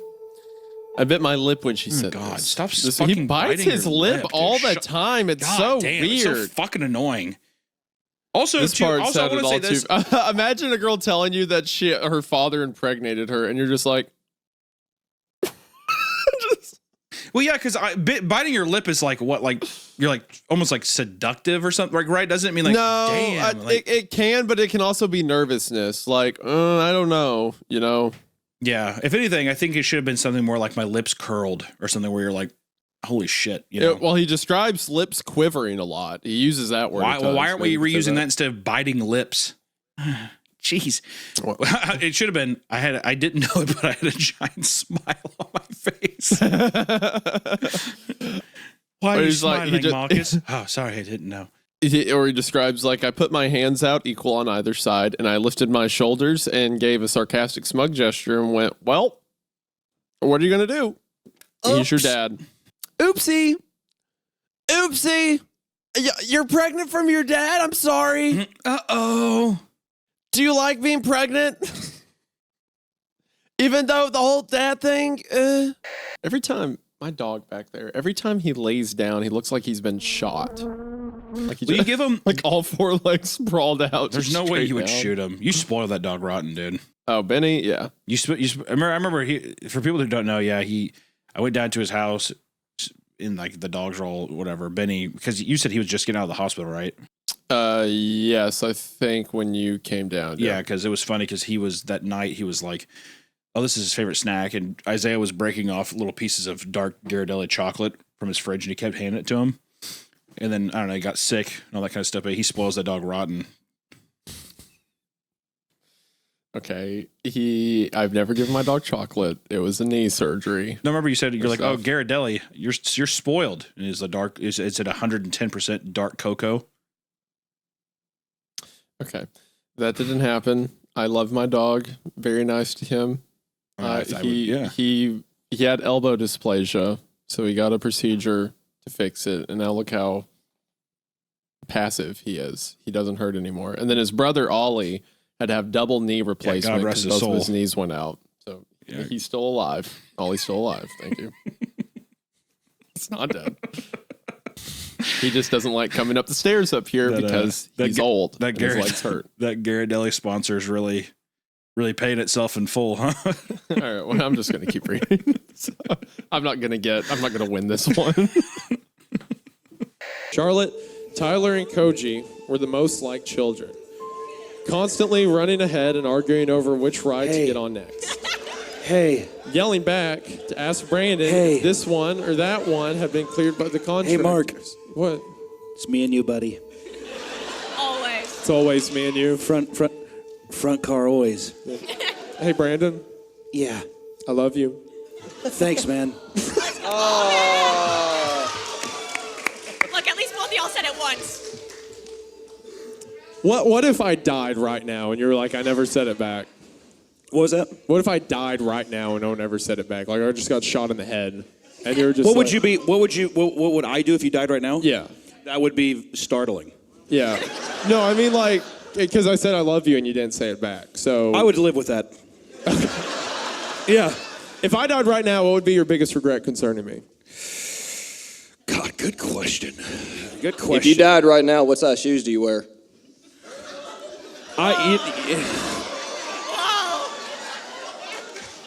I didn't like that line of questioning. Look, at least both of y'all said it once today. At least like, we got Hunter at the beginning and Isaiah later, so we got once for Kill all three of them when they leave stage. I don't even have a microphone. What did I do? He's just here. What have you come up with your regret yet? You know, I'd like to think I live with no regrets. Okay. Yeah, so you wouldn't feel bad about anything? You know, I think we had a good run. Okay. I think it's. All right. I'm gonna go back to the story now. The Vicar left me some instructions for you and the keys to his house. Come on, I'm making some tea. He rested one of his giant hands on my shoulder. I won't lie to you, Ben. I've got some queer things to tell you. I keep having gay sex with I knew as soon as you said that word, I knew you were going to say something. I thought to myself, I better read the next line before he got does some queer something. things to tell you. You're horrible. I've got some queer things to tell you. I can make a man come in probably No, a minute no, and a half. gross. This is a good story. Quit. You ever see that? Quit You ever see sullying that it Nicolas with your Cage movie, words. Gone in 60 Seconds? No. That's about me. Oh, quit. No, this is miserable. I had my period last trapped. week. I'm trapped in this podcast. Ted, what are you talking about? This is such a good story. I had my period last week, Ben. Ted, I don't think that makes much sense. I thought I was pregnant, but luckily I got my period. I got a lot of things I got to tell you. Some weird witchcraft going on in the cemetery, Ben. I keep getting my period. It's not monthly, it's weekly.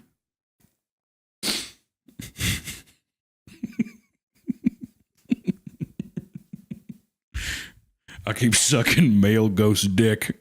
No, Ben. no. The ghosts of men are very happy in the cemetery for me, Ted. You gotta quit. The number of people I see get mad, they're like, Isaiah's such a prude. Why won't Isaiah let Hunter tell jokes? If I just let him tell these things, the show would get wiped. I suck their souls clean, Ben. See? It's like that. There's got to be some pushback to it somewhere. I've got to be... I'll have people at church ask about this show, and I'm like, I don't really. What CreepCast? What is that? The original Ghostbusters, just Ted sucking ghost cock in the cemetery. No, it's not. It's not what it is. It's not what it is at all. It was funnier when it was the Chinese guy, but it was just less detailed, vague.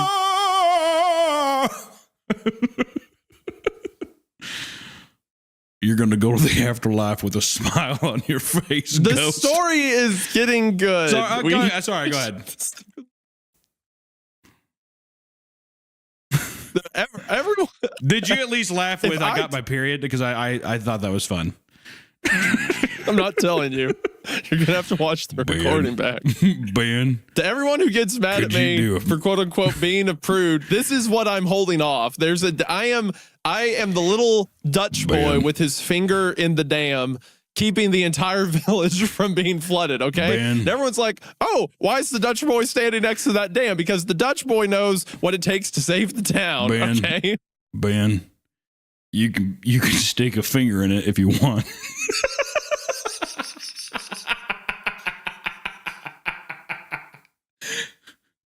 Put a finger in it, Ben. The classic Ted quote. Put a finger in it, Ben. You're so gross. Your pinky's a wine cork. Okay. All right. Just one pinky, Ben, please. It's just you go. There's not just like a joke. You're just in all the nitty gritty. Just all the I can see everything you're describing. It's way too detailed. Right down to the knuckle. God, you got big knuckles, Ben. No. This was a good story. You got big old knuckles on you. It's like a $50 right there on your hand. Ted, can you just take me back to Steven's house? Oh yeah, sure. Ted didn't say any of this. Ted was the nice old man who works in the garden. I love how autistic that is. Hey guys, Ted didn't say any of this. Okay. All right, so just real quick. Ted didn't actually say that stuff, so don't even worry about that. Don't give me that voice. This is not canon. Just to say that. Don't give me that voice. Don't give me that voice. If it's not canon that Ted is a sucking ghost cock and getting fingered in the graveyard, then I don't want any part of it. I'm gonna keep reading. My asshole looks like a used catcher's glove, man. Okay, that's the last one, and that's gosh. actually the last one because that's disgusting. The And for you, number and of for you to honestly, for you to let that happen, I think that's gross. For me to let that happen, for me to let you talk, I did everything in my power to keep you from talking, and it was completely ineffective. You just wait for me to get tired out, and then you say it anyway. Also, him hiding Everyone behind- who talks about me holding back and being a prude or whatever, what am I holding back? He just says it. It doesn't do anything. Him hiding behind the headstone now is a lot more devious, isn't it? What are you doing back there, Ted? All right, I'm reading. I'm Don't reading. come I'm back reading. here, I'm reading. Ben. You said that would be the last thing You don't want to said. see this You back said here, that. Ben. No, you said, you gave me your word and it was over. That's all you hear in the darkness of the cemetery. Get out of here, Ben. You don't want to see this. All right, come take a look. Do you want me to see it or not? I don't care what you do. Just make a move, Honcho. All right, we're done. Go ahead. I got my period, man. Yeah, it's good. It's good stuff. Ben, do you see a Tampax lying around here somewhere? Okay, that is it. That's the last of the bits. Go ahead. So thank you guys so much for listening. It was a lot of fun. Really cool seeing these collaborative posts come together and seeing like a community make a story happen. So hopefully there's more stories like that we can read in the future. But until next time, everybody, stay creeped. Also, give your dog a pat on the head. Boop its snoot. I don't like you saying boop your snoot. I can't find the original, but there's a bunch of people making Marmaduke jokes in the 4chan thread. Someone said journey to the center of the dog. That's pretty good. And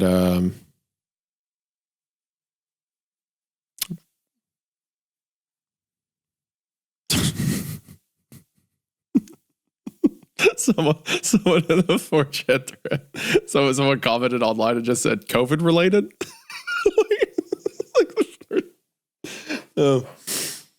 Oh, the podcast is over. Oh, bye.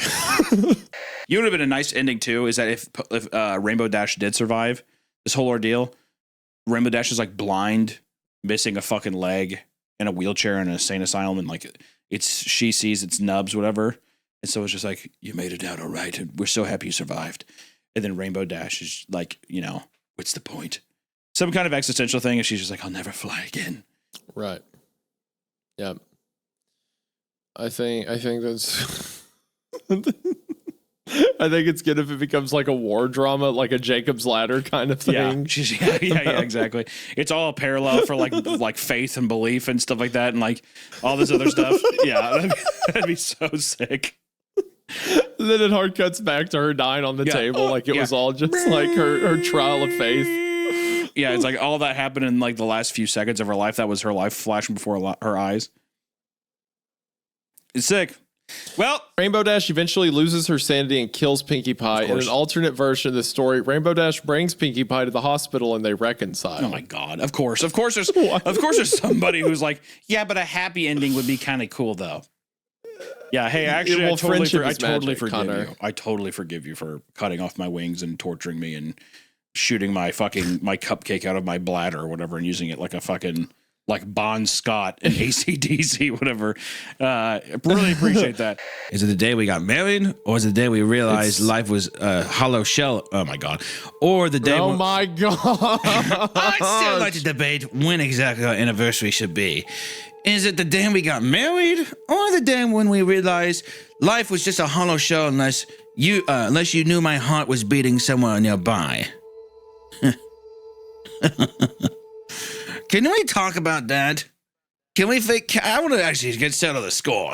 It is. It's trying to do the cutesy like, and they all lived happily ever after. It is cute. Like, no, when is our anniversary? Cute. When we got married, or blah blah blah. But it's had no build up. It's just like cute. Well, they're in love because they're in love. It's cute because it's cute. Yeah. It's cute because I said it's cute. It is and cute. I'm writing things that are considered cute. cute and other cute. It's cute. You know what, Hunter? No, it's not. No, it okay, is cute. I can't do this anymore. This is not cute. It is a lie. It is a farce. It spits in the face of things that are cute. It means nothing. Why don't you sing Train? Why don't you sing Train? You were good at that. Why don't you bring back the that? atmosphere? You know what? Keep going. Yeah. From another direction came a throbbing heart the size of a small car, ambling along on its branching veins. An equally gigantic steak knife protruding from its center like a metallic snout. It reared back, raising itself a full 8 feet on its tendrils, let out a high-pitched, rat-like squeak. Nope. I was dead on. That was my bear trap this episode. The Invader Zim reference. This entire thing feels like Invader Zim. It's Invader Zim fanfic. Yeah. My name was Dib, and Zim had done all of this. This is what it used to be. Can we just end with who was phone? Can we just call it? I don't know. So let's just do who was phone. I think who was phone is the best way to end this. And if you don't mind, I would like to read this one. I was going to take you to the statue, white with red, all of them. But you know what? Fine. If that means nothing to you, Hunter, I'm going to read Who Was Phone. This is Hunter? our last one today. One of the classics here. It's rated a healthy 6.33 out of 10. This is a famous one. So here we go. Okay. So basically it's like this. You're at a friend's house for like the night or whatever, and then you guys are making out on the couch. Yeah. And then like her dad calls on the phone and says, no, she likes it more if you use the other hand. Yeah. And you're all like, oh, dude, your dad is trying to give me advice on how to diddle you. And then she's like, I don't have a dad or whatever. But what? Who was phone? Also, so you're with your honey and you're making out when the phone rings. You answer and the voice is, what are you doing with my daughter? You tell you're the girl and she say, my dad is dead. Then who was phone? And that is the end of Who Was Phone. So the joke with this one was people would list like, what's the scariest thing you've ever read? And people would be like, Who Was Phone? Like I couldn't sleep for weeks after that. Like it was the scariest thing ever. So everyone would hype it up. And then when you eventually find it, it would be this. I love it. Yeah. I love this. I love it. Once again, thank you, Reddit. You've helped me so much with your support, encouragement, and your unknowing aid in making this trap for David. I couldn't have done this without you. The last 2 years have been hell, but it's finally over. We ruined who, Hunter? David fucking King. Let's go! Story over. We did it. Oh, man. That might have been the greatest thing to ever grace my lips on this show. Incredible. We appreciate you guys, whoever was able to stick with this until the end, who's listening to me say this right now. I appreciate you as a listener, as an audience member. I'm going to give this the award, my award at least, which Isaiah might have his own someday, but this for me is awarded the least enjoyable reading. And wait, Hunter. And this is the first. This is literally the first episode we've recorded in 2025, and I really hope it doesn't mark the year that's to come. Is all I have to say. Wait, Hunter, do you still have part 8 pulled up? Yeah, I do. Yeah, I see series 2, and I'm never going to read that. Yeah, no, click on it. Look, Hunter, there's another 7-part series. All from the perspective of Clark. What? All from the perspective of Clark. Hunter, we can't lose this. Yeah. Hunter, this is important. We can't let this happen. Whoa, Hunter. Thank you guys Hunter, for listening on Spotify and ranking us on Spotify, giving us a 5-star rating. Opens by saying, thank you guys for also listening on Apple Podcast as well. We appreciate you. I dared my best friend to end my life, part 1. Thank you guys so much for sticking with us. I'm Hello, sorry. Reddit. I'm very, very, very, very sorry. Hunter, it says, this is I hope Clark. you guys can forgive us. Forgive it me opens and personally. says, this is Clark, and Xander's I hope best you all have friend. a fantastic rest He of your says, day. I hope you'll remember God me. help us. I wish I was there. He says, I'm here, and he says, I'm here because Xander is missing. Hunter, there's another 8-part series, and it starts with Xander missing. We can't pass that up. What will the people think? They'll be so sad. That was great. I loved it. I hope you all loved it too. Thank you. Bye. For days, which means if he has been sedated for all this time, like Jimmy said, he might not be anymore. Kimmer coughed into her hands, but it sounded more like a suppressed sob. I put my arm around her. Are you okay? She...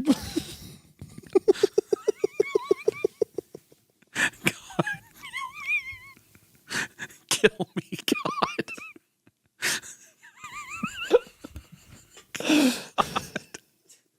You know, this is our job. Like me and you right now, this is our career path. Oh, fuck.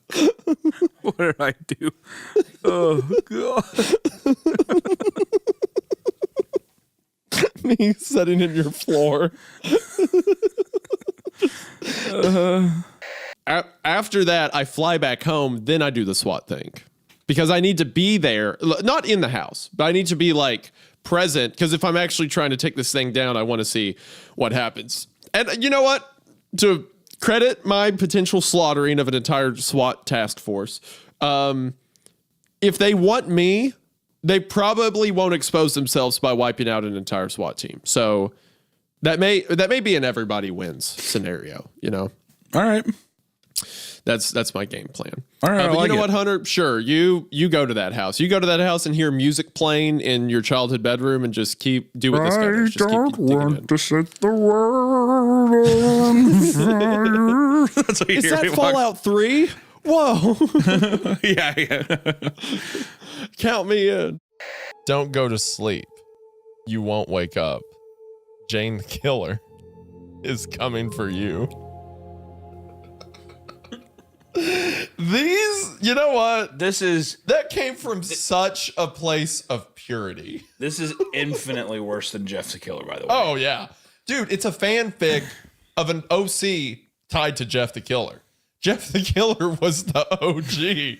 This is the fan. Jeff the Killer was the blueprint. Yeah, this was a fan who's like, I bet I can be as good as Jeff the Killer. Mostly, Carrie seemed concerned with pain from her frostbite. Just as Dr. Walsh was excusing himself, she said something, or shouted really, that made my hair stand on end. Here! Sounds! Rig! Rig! Rig! Rig! Rig! Rig! Rig! Rig! Rig! Rig! Rig! Rig! Rig! Rig! Rig! I might have She fell silent.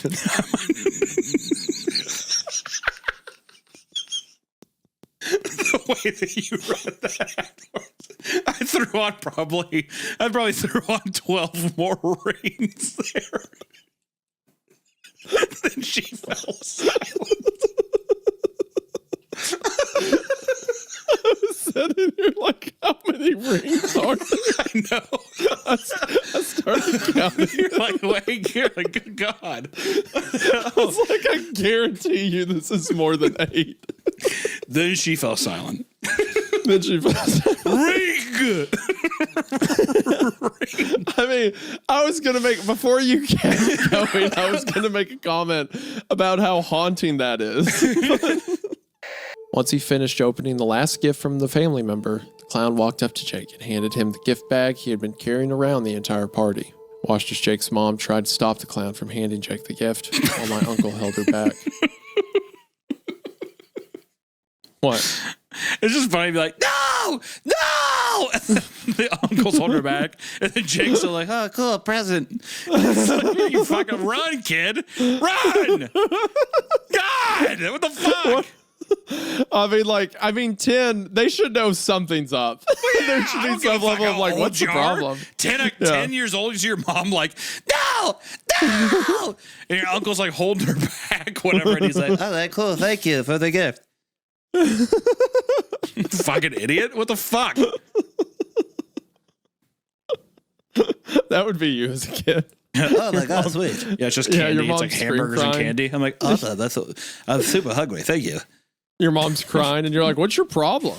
Yeah, exactly. Mom, would you shut the fuck up? I'm eating candy and burgers. Jesus. What the fuck's your problem? Jesus Christ.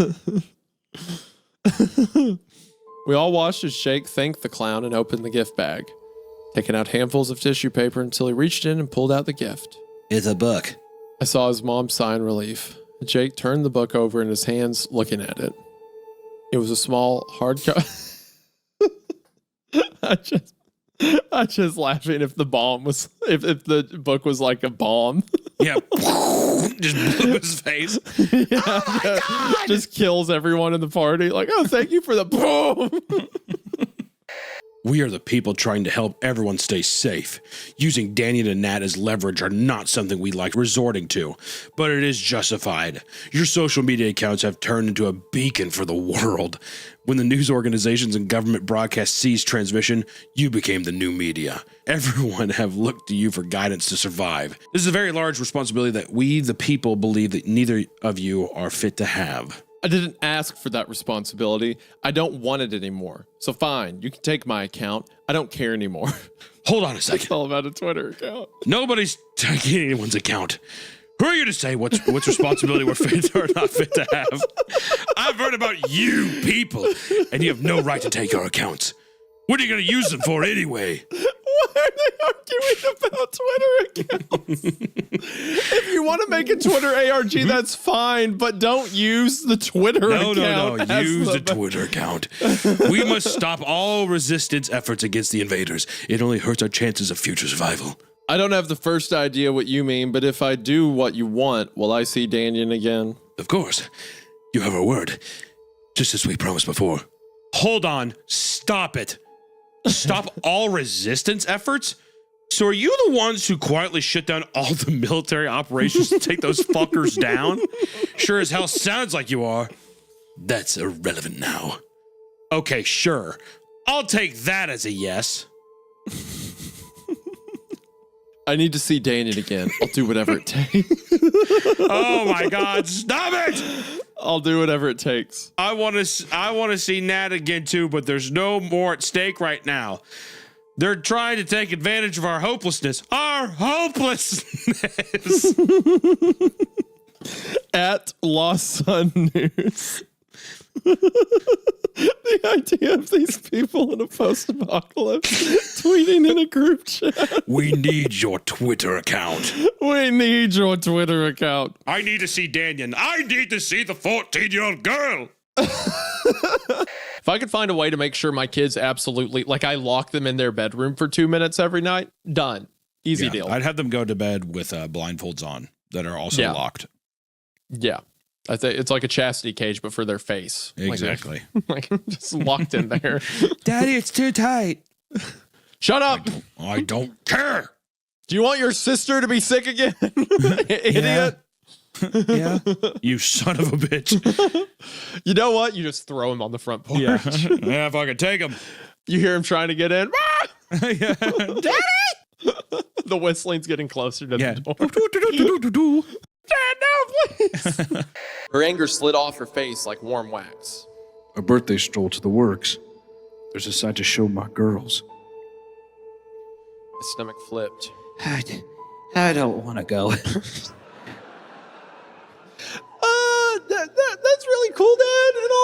crap. I've got school or something. Dad, no thanks. Clara, you're gonna want to see this.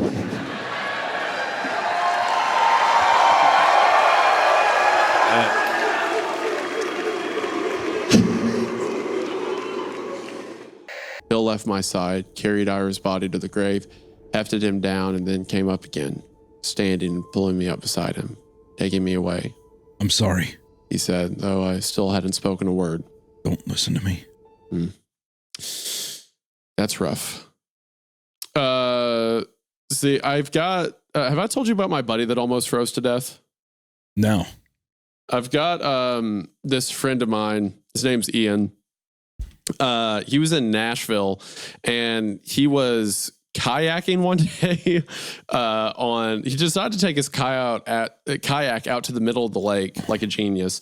And he got way out there and then like a record-breaking blizzard came down on him while he was in his kayak with like super high winds, flipped his kayak. He had to swim to shore and he was in the middle of nowhere. He was in the middle of like a park that was several miles away and he didn't know which way his bearing was. He was parked several miles up the lake and he's running through the woods. And as he's running for like an hour, he starts to get slower and slower and it gets harder to move.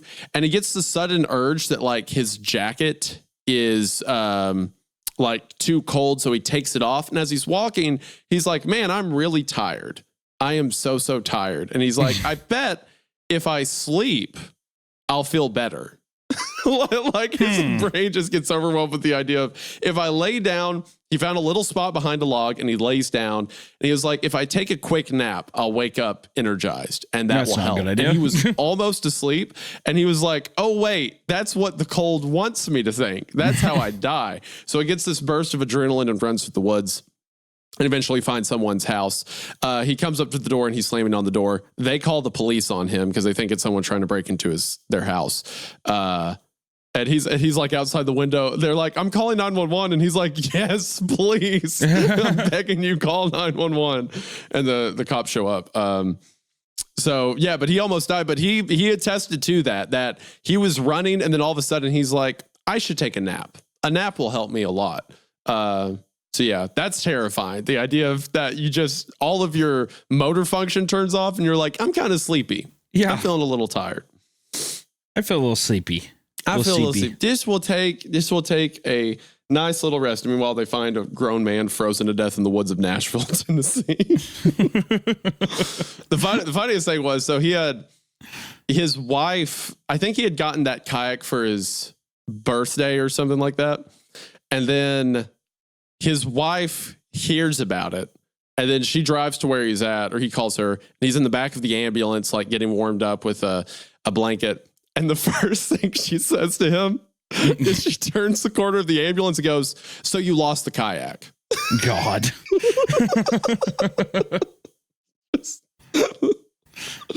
Yeah, hon. Yeah, I lost the kayak. Yeah, the kayak's gone, babe. Sorry. Yep. Oops. My bad. Oh. I get it's to make the house seem creepier and to maybe introduce like a paranormal aspect. But it's like, I just wish there was something more tangible to this. And I feel sick and sad. I feel like a piece of cloth. All right, maybe we should end the episode there, buddy. I feel like a ragweed. Okay. All right. Thank you all so much for watching. I want to check out some of the other stuff. I like this idea. I want to see it refined more. So be sure to check it out. We'll have stuff linked in the description. Hunter, is there anything you'd like to say?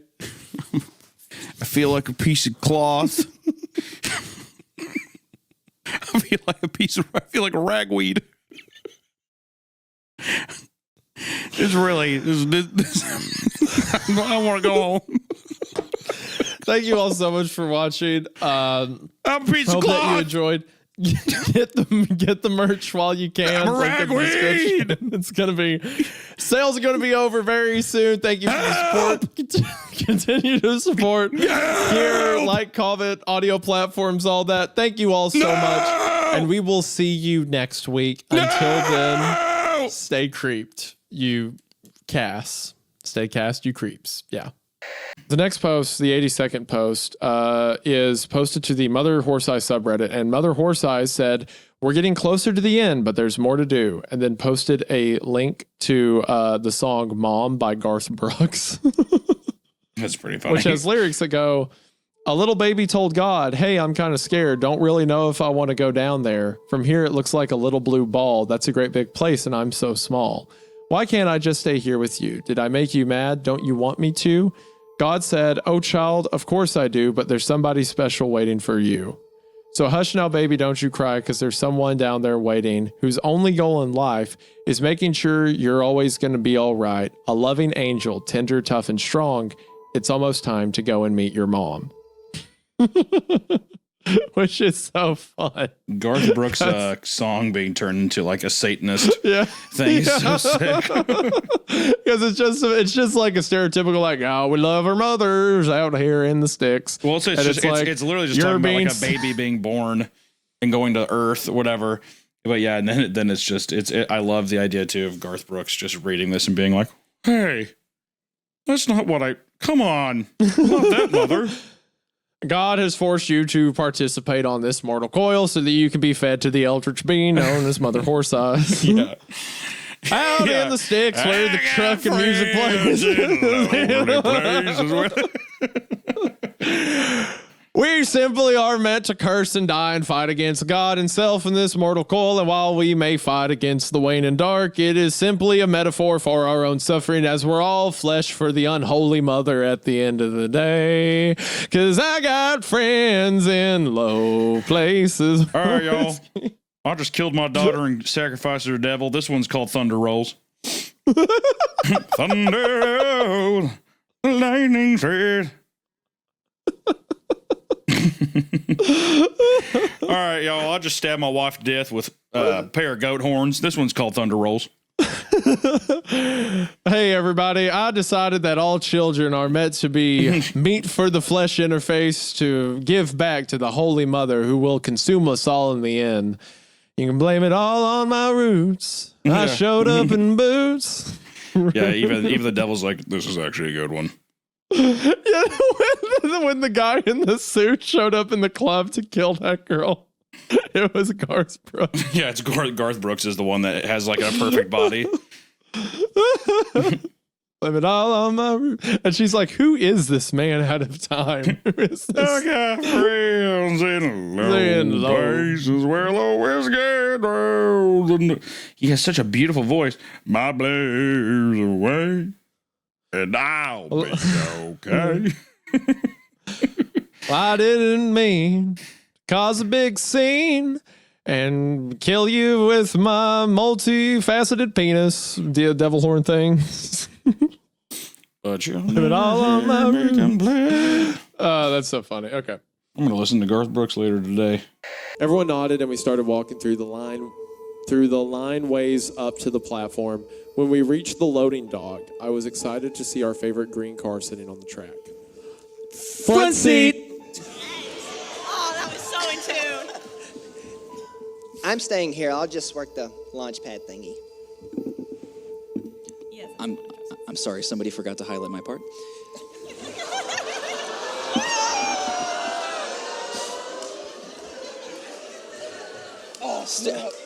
Still scared after all these years, Chair? I like Chair. Do you believe hold on. There's a lot. Stop. Everyone pause. You can't make fun of Hunter when he starts the whole thing because then he likes it. Then it's like it gets him off. So you have to just ignore him, and that's what actually hurts his feelings. Yeah!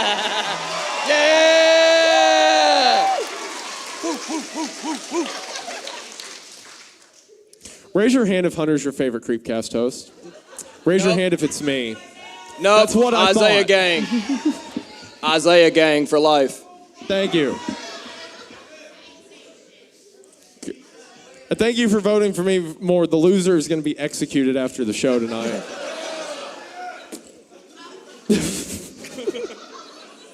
Tiki Toby was way better than I expected. Oh, hold on. You have to get. They're not way better, but you know. Tiki Toby. Is there anything for this? Can I? Google's telling me not to. That's great. Jesus Christ. Here we go. This is the kind of thing I want to send you. All right. So you're like, oh, this is so fun. This is great. This is the majority of what I experienced from the fandom. Just looking at this kind of thing. My crush is a killer. It's gender bent. Tiki Toby.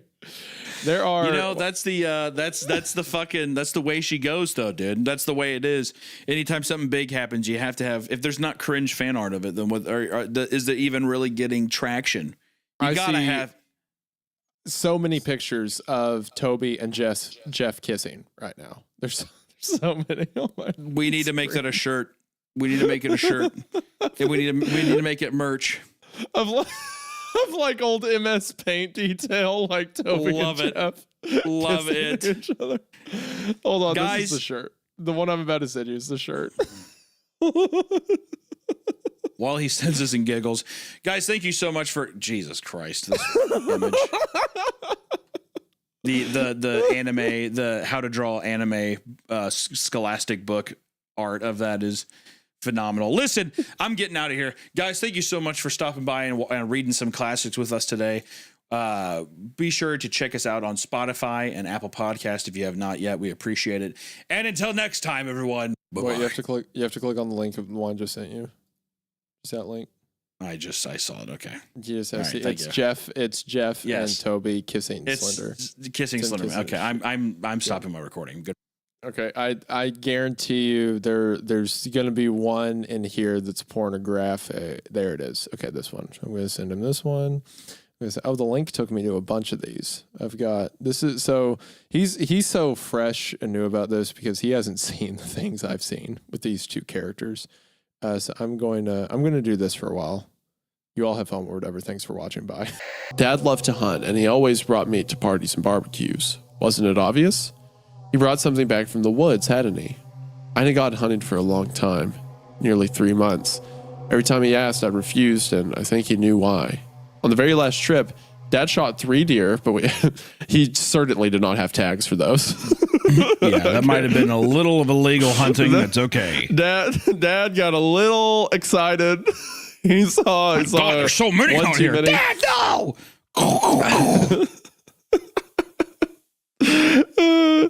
It's so weird. We were out there by Dad's corn feeder, and it was the middle of the night, but he had a big spotlight. Those jokes make no sense to most of our audience. Dad shot 3 deer, but we only brought back 2. 1 for us, 1 for the town barbecue.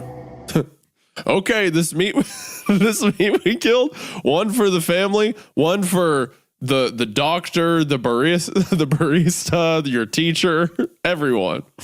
Everyone gets a deer. They would never let us leave. They wanted to take us back to where God only knew. And they'd done it to countless other people. How many people lost at sea is due to them. I let out an involuntary gasp as I finally managed. You know what? If I know anything about my boy Nathan, I know he's working up a scream. Like if I shot in the dark, if this man gets a noise out, it either is a scream or it's working its way to a scream. Yeah, he likes to talk to himself. He likes to scream out loud. That's what he likes to do. Yeah, and run and get cold. I let out an involuntary gasp as I finally managed to take another step back and froze. See? Cold. It's chilly. My blood turned to ice in my veins. See? As the realization hit me, and I finally did scream.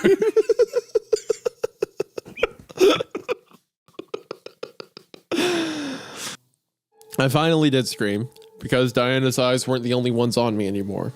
There were hundreds of eyes, hungry eyes that occupied every seat in the room. I turned and ran for the exit as every person in their seats melted into the horrific shadowy figures that had chased and terrified us ever since we'd come aboard. The whispering, laughter, and screaming which had plagued my nightmares was so loud in my ears, I felt as though my eardrums burst and began bleeding.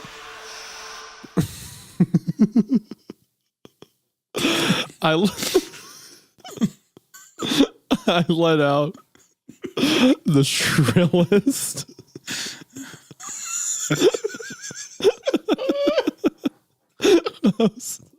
most high-pitched scream.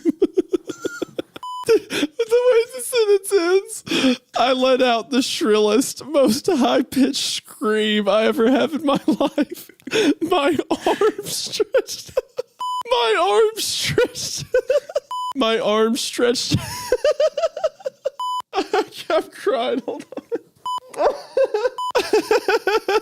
I let out the oh gosh. I let out the shrillest, most high-pitched scream I ever have in my life. My arms stretched out and reaching for the door to the hallway. So he's like a full Scooby-Doo. Like, He is literally doing the fucking the Fred Flintstone yabba dabba doo and like running in place and dead sprinting off.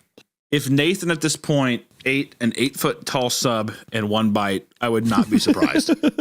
I'm gonna ask you something. Do you think in the story, do you think there is going to be a Scooby Snack-esque item that gives him courage to stand his ground? Because isn't that what the whole thing they do with Scooby Doo is they basically like they lace fentanyl with Scooby snacks and it like gives them yeah. It's like I'm not going in there. Would you do it for 2 Scooby snacks? Yeah. So what about 2? Okay, whatever the fuck. Like Scoob. Like Scoob. I think you're right, but I don't think it will be an item. It will be like an emotional thing. Like he'll remember It like might the captain's might literally be a dog treat. I don't know. That'd be great. Okay. But since my phone's an 05 Motorola Razr that was dropped in the toilet several times, it went off at 4 a.m. Fuck! I decided to go through with the ritual anyway. I was also supposed to have a friend during this thing, but my bestie recently got incarcerated for selling heroin on the corner of Patterson Park and Eastern Avenue. Shout out to my main man, Roscoe. I'm not even joking. You had a buddy named Roscoe? No. This guy fucking rules. This guy, like this, I would get fucked up with this guy so quick. The corner of Patterson Park and Eastern Avenue, that is some real shit, dude. That's sick. I'm glad this is this is awesome. A home run for you. The only thing that was scary, it was just like a Hallmark film. The only thing that was scary was Theodore's dialogue the entire time. That was the most frightening. That was rough. That was rough. Go. Well, a lot of Avery's wasn't either. Heck! You go to heck and you die, motherfucker. Okay. Yeah, this is. Hold on. Some of these comments, dude. Are great. So people are trying to like figure out the Morse code, and they're like, Aiden could stand for Avery is dead, but I'm not sure what the E and N would be for. like maybe it's an acronym if I ignore half the letters. Like, listen to this one. So his soulmate is probably actually Aiden, and Avery's shadow creature replaced Avery in the below just before they got out or in the lab. Avery has been calling out to his 2 boyfriends, past and present, because he's lost somewhere. What are you talking about? What are you smoking? This is absolutely insane. This has been CreepCast. Look. This was probably written by a kid in middle school or high school. Probably someone who, may have been struggling with their own sexuality. And with that, it's cool. It's fine. But for what it is, reading it, it was miserable. I hope they continued to write and got better. But yeah, it was rough. Well, she's back in the atmosphere. Did you in her hair? Yeah. At the exact same time. Yeah. Since the return of the shade on the moon, she listens like speed and she talks like June. Tell me, did you sail across the sun? Did you make it to the Milky Way to see her lights all faded? That heaven is overrated. Well, tell me, was it everything you wanted to find? I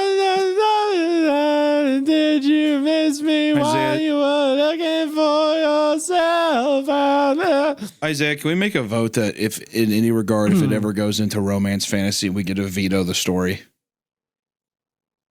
I don't want to read romance fantasy anymore.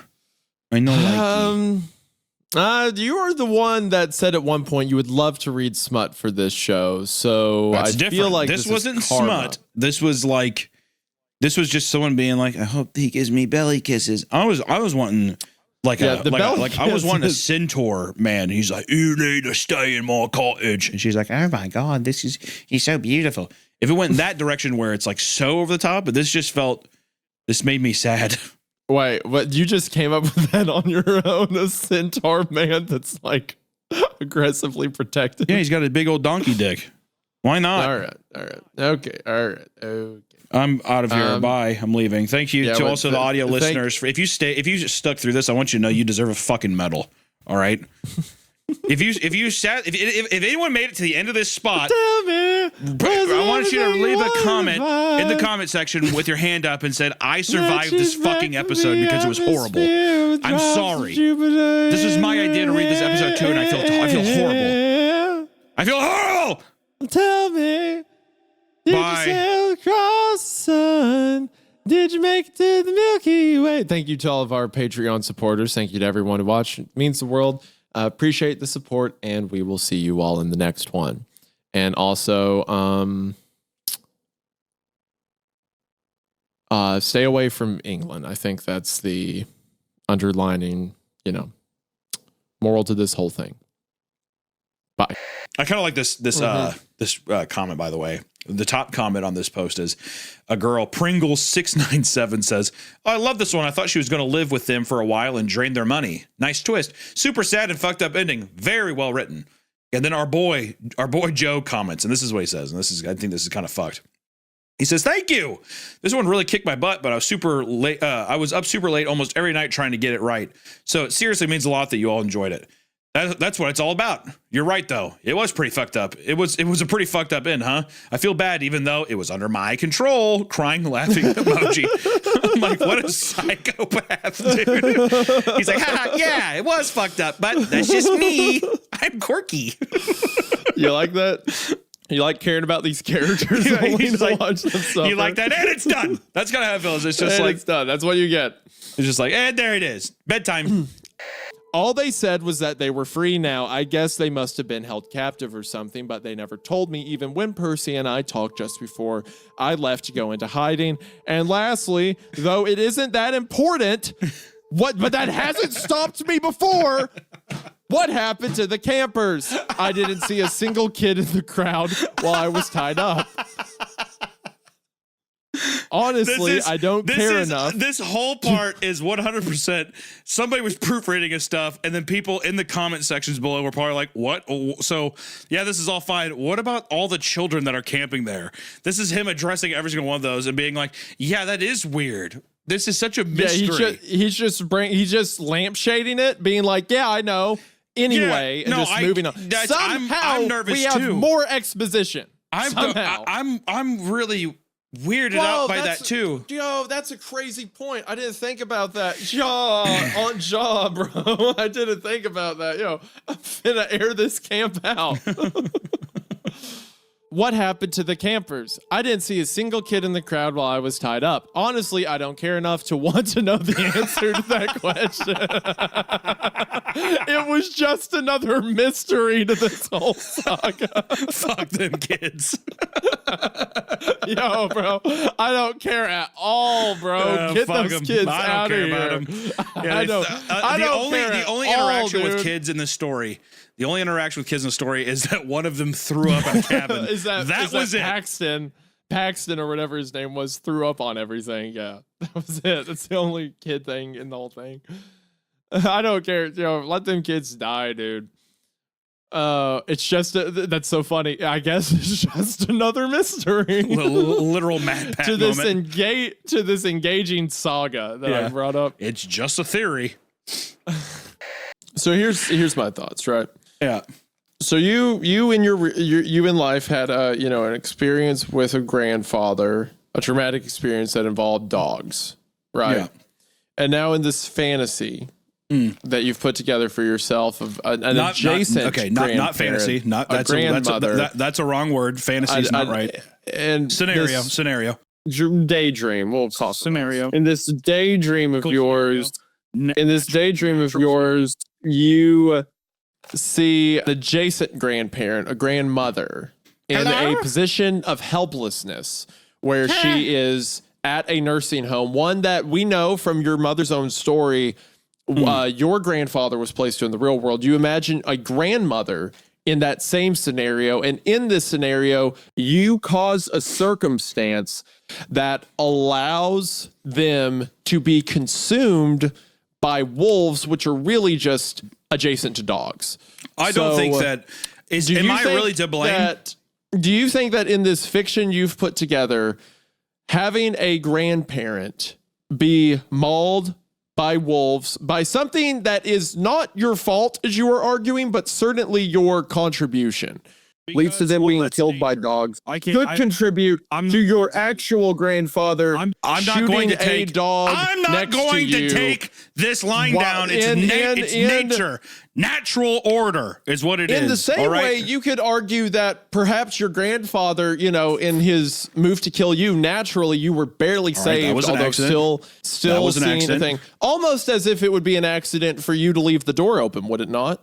Well, no, because it was stuffy in there, and I was doing a good thing. If I would have left a window open, the same thing could happen. But you accidentally, because you didn't mean for it to, led to the wolves coming in and killing your grandmother. Well, right? that's nature. That's nature. So, but that is an accident then on your part, leaving the door open. No, because that was intentional. Because there was drafty in there. Because as I said before, it's funny how even though there was a group of old people who said, "Oh God!" Just let me finish. There was a group of old people, as I said before. I said this in the beginning. A group of old people said, "Oh God, Hunter, would you be there? And could you leave the door open because it's so stuffy?" I said, "Sure thing, Mrs. Dickinson." And then she gave me her snack pack, and she said, "Here you go, here's your treat." And I was like, "Oh, thanks, that's nice." And I grabbed the snack pack. I'm eating it. I prop it open because they do that sometimes. Even the workers like, "Yeah, no problem." And that's what happened. So you're. So anyone else could say that was an accident then, what you were doing. But they shouldn't have suggested it. I'm not putting the blame on them, but they should have suggested it. You won't detail it as an accident because then you have to acknowledge there's a connection between what you also claim to be an accident, your grandfather almost killing you and instead killing your dog, because then that would draw the parallel too closely. I think that the trauma you experienced with your grandfather shooting your dog next to you is leading you to a scenario, a fantasy in which you, by no fault of your own, cause dogs to murder a grandparent. I think that's important, and I think you should talk to someone about that. If it helps get the conversation moving to where we can get back to this beautiful story that someone in our community, by the way, Isaiah, not that you care, someone crafted for us to read here. That you just seem to be wanting to make this tangent as long as possible. And I like how now that I've risen a good point, you now deflect the onus onto me that I don't care about. This I just want to say I'm completely lost. I'm lost. I don't even know if I can be found. We're now pulling another non sequitur. We're now reaching somewhere else for you to have a different point. At first, it was me not caring about whoever wrote this story or the story itself. Now it's you saying that you cannot be found with it. I think you're dodging the point.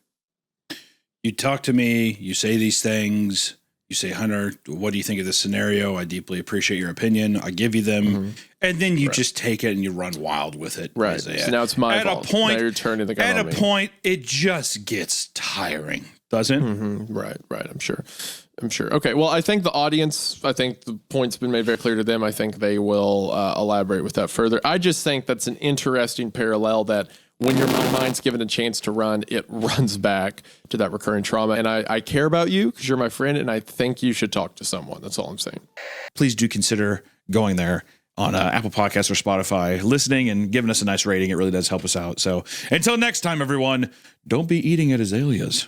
Or if you find Paulina, hit me up. Let me know.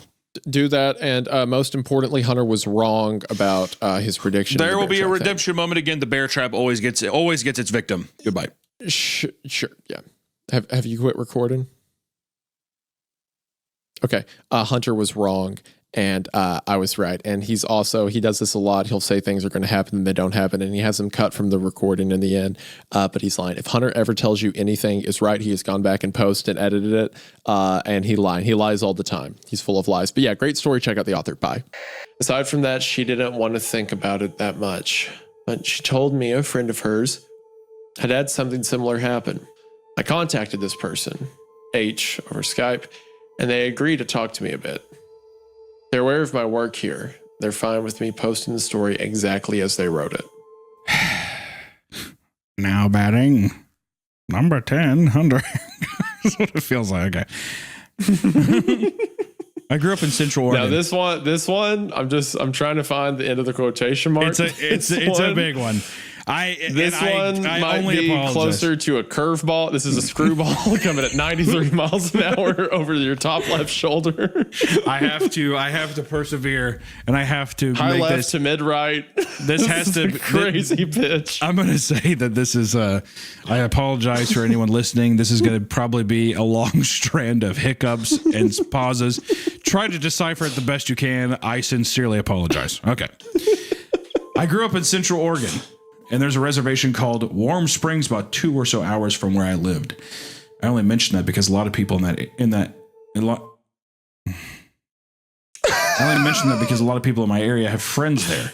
I was going to pitch something to you of the only way this story gets redeemed to be the coolest story ever is these two clearly unwell people have a lightsaber duel in the warehouse. Like on the rafters, like ching, ching, ching, ching, ching. Yeah. Yeah. He does. I guess it's come to this, Xander, and he like throws out he does like the like to the like almost like the baton lightsabers you could buy at Walmart, like the plastic ones. Yep. You throw them out, and he just and turns on the light. And like a really crappy, yeah, a really crappy rendition of Duel of the Fates starts playing. Exactly. And he does.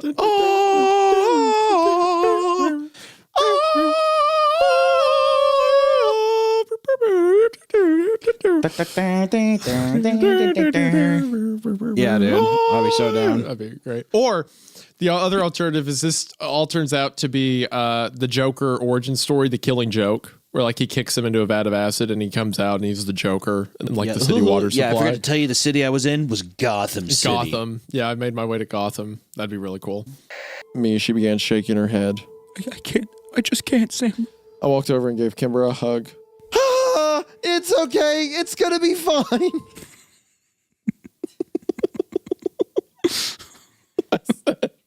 It's like she's walking around with Sonic the Hedgehog, like overly happy. Yeah, 2D-dimensional anime character. At this point, I wanted to cheer her up. I thought about telling her everything about her mother, but remembered the promise I made. Said I lifted her chin up so that her eyes were looking into my own. Oh, don't worry. Me, the big buff IT man, will save you. Yeah.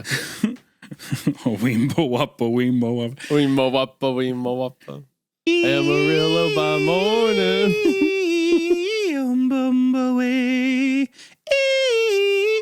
I can take you away from oh my God! This is so gay! All right. Yes, I've never heard the Born from Science one, I don't think, but I do remember there being a bunch of like different Jane the Killer stories, but I don't remember that specific, the Born from Science thing. But she had liquid hate. She had perfect blood. She had perfect blood. Well, honestly, I don't know if the ripoff, the fake, treading on the good name of Jane the Killer. I don't know if it was. Hey, what the hell? Hey, you can't go messing with this. This is the original text. Guys, thank you so much for watching today. That killed me. Can we read, even if it's for Patreon, can we at some point read Jane versus Jeff?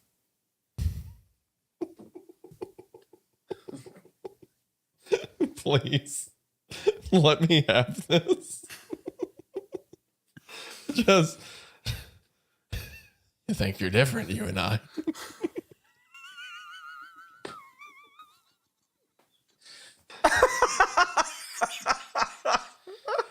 You think you know? Thanks for audio listeners on Spotify and Apple Podcasts. Thank you for our patrons. We have some extra content over there. Feel free to come over. We're streaming games and we're cruel to heroes. We'll see you next time.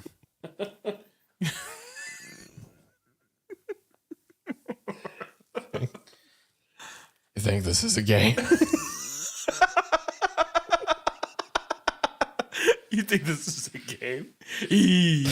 I remember this. I'm leaving. I'm leaving. Still scared after all these years, Cher? Share. Yeah, just share the singer setting there. Yeah. Chair. Shut up, Burnout. Scott laughed and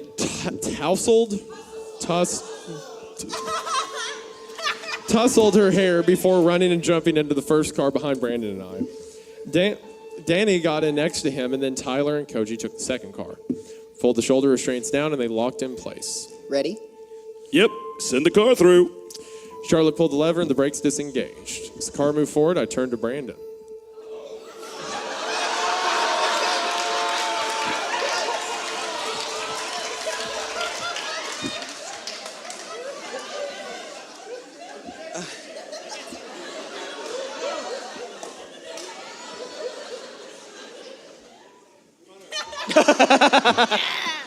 When? I've been with you for the past, 5 days straight.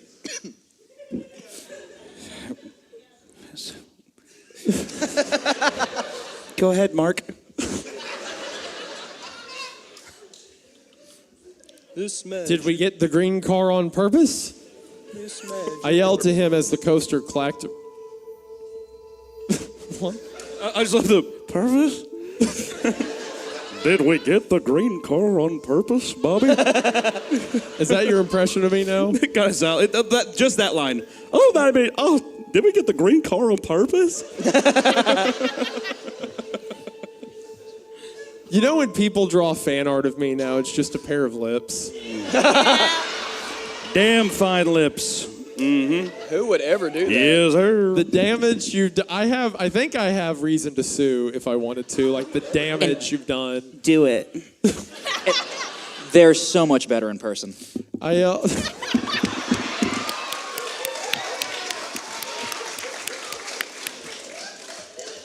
the mustache brings them out. Hey, I'm giving Hunter shit. I gotta give you some. Kayla, I'm scared. Come help. But all in all, I just Harry. Actually, you know what, Harry? Harry, come over. What was the justification for reading this Come one? over Was here, it come just get on the because mic. it was an Elias Withrow piece? No, hold on. Get up here. Let him use your mic. Yeah, that's what I'm gonna Look do. at this I'm gonna walk turn- of shame coming in here. We were supposed to read Shel So you had a Silverstein's "Where series Those of Sidewalk stories, Ends." And earlier, I'm like, "How about this one?" You're like, "That's a good one." So what about this story made you? Well, hold on. In my defense, I did make the list. Although you picked this story from the top of the list. So it was Isaiah who's the real choice. hold So on. it was Isaiah. No, my mic now. He had a list of 6 stories, all of which we're reading during this trip. And he goes, which should we do first? Oh, I see. And I'm like, we'll start with Elias. This was on a list of 6 that he compiled. That is true. That part is true. That part is true. This is the first time in podcast history where the producer has to defend himself. Like, what are you talking about? Yeah. No, I just want to say that. Can we confirm that you did pick it from the top? It was my list. From the 6 you put together. It was my botched list, but you did pick it from the top. We were Was read it at some point. Was it a blind fire because it was Elias Withrow? Was it a blind fire? So wait, can I? Yes. Well, let me explain. At the beginning, he said, "I also wonder what happened to the heart." He's so hot right now. Can I at least? I was not here. I'm hot because you're like Isaiah did this. Which was Okay, fun. for the record, looking at the camera, Isaiah did not do this. Can I at least get the line read? Because part of the whole reason I picked this story is because I wanted to hear the quintessential line, "I'm gonna fuck your mom." I wasn't here when that. I was doing chores. You wait, so you didn't read that part? No, I did. I said I didn't. You want me to read it out loud? Yeah. He's saying he picked the story so that there would be a soundbite. I thought it'd be funny. That line. I thought it'd be funny. You know what? I think you put us in a little bit of rough pumpkins. I think people are gonna be upset. I think that is an absurd reason. Okay, well, this one won't come out for a while, so there's that. Yeah, what's fucked up is by the time this comes out, we're gonna be like, oh fuck, I forgot about that one. Well, there's your story. Sorry, guys. Thanks for the hey, seriously, I hope none of you guys hope none of you guys get fucking razor wire on your fucking dick and balls and your fucking hey, by the way, also, I'm gonna fuck your mom tonight with this fucking rusty shovel. All right, bye. Is that it? That's good, I think. That's it. I thought some more about the flytrap idea and went to a nursery to see one of the plants close up. Have you seen a Venus flytrap? I really didn't know what they look like. I mean, aside from old cartoons. Here's a picture I found online. It looks like the one I saw at the nursery. Notice something, Eric? All those mouths, they're all alike. Now, it sounds like I've been drinking all the wine. Jen. Okay, so the picture, it seems, is lost. It's a 404 error when I try to search it, but I imagine it's just, if you've seen a Venus flytrap plant, that's what it is. Right. And then Eric replies to that and says, hey, you, I'm doing better this morning. Yeah, it comes and goes. One night all is well. The next night I'm a conspiracy theorist or something. But you're right. Feels good to talk about these things just to get them out. Call you later, Eric. So I'm almost positive that he is. I'm kind of with Connie a little bit. Yeah. Yeah. I mean, I think she has her rights to be a little upset. She maybe might need to be a little suspicious of his behavior. She's like, I'm dying in the hospital for 2 weeks and you do this. He's like, baby, come on. Honey, gosh, I'm trying to find Mark. Yeah. Hey, Jen, don't let her bother you. Me and you Jen, will be baby, together real please soon. don't let this ruin our night. Thank you so much. Jen, we got to talk about your missing husband. That's right. You wearing those little mysterious panties I like, Jen? You're wearing those flesh puppet Venus, things I bought you. Venus flytrap panties, and we can watch My Little Shop of Horrors tonight. You want that to happen, baby? Don't worry about Connie. She's a prude. No, babe, I'm talking to my friend's girlfriend. What is your problem? I guess I can't have friends. I guess I'm the bad guy, isn't that right? No, I'm the bad guy. Right. Just cum all in your pants. What are you? What, are you going to go to the hospital? Like it's visibly leaking down. You're like, are you going to go to the hospital again? Yeah, I pissed You're gonna myself. Let me enjoy my weekend? No, I pissed myself. It's not that. It's not that. I was working on model cars earlier. It's glue. It's glue. Connie, don't leave me, baby. Total 180. I fucking love you. It's just the middle of the night. Yeah, it's 3:30 in the morning. Jen, baby, don't let her bother you. Yeah, he's not even in the same house. He's talking to himself in a mirror. He's like wine drunk. What am I? What am I? Oh, this goddamn house! Fuck! Yeah, there's like an Italian-American family next door. Buddy, Jesus Christ, could you just give her a rest, drink some water, and get some sleep? Fuck you! The phone's not even plugged in. He's Yeah. He's like, Jenny, why are we playing all these games, sweetheart? Why don't me and you go get lost in a little house of our own? You know what? You want Uncle Eric to come over? You got Jenny, baby. You got yourself a room that smells like cookies, if you know what I mean. Having the door be cracked open and you walking by and there's a man talking into an unplugged phone in his whitey tighties and he has like a bathrobe on. He's like, you want me to come over there and look at your panties? Would that not be fucking horrifying? Yeah, we're gonna go. The house is like a Venus flytrap, huh? Yeah, can you like peek your head in on that? And then he looks up. He has like wine. His lips. His lips are totally stained red from all the wine. And he's like, I keep going to houses that are eating me like a bug. I keep going to houses that keep eating me like a bug. I'm just a big old bug in the house. That's what the house wants me to be a bug. I guess it's what they want. Housekeeping. My buddy keeps getting eaten like a bug in his house. My buddy keeps getting eaten like a bug in his house. Sir, I need you to go. Checkout was 6 hours ago. My buddy keeps getting eaten like a bug in the house.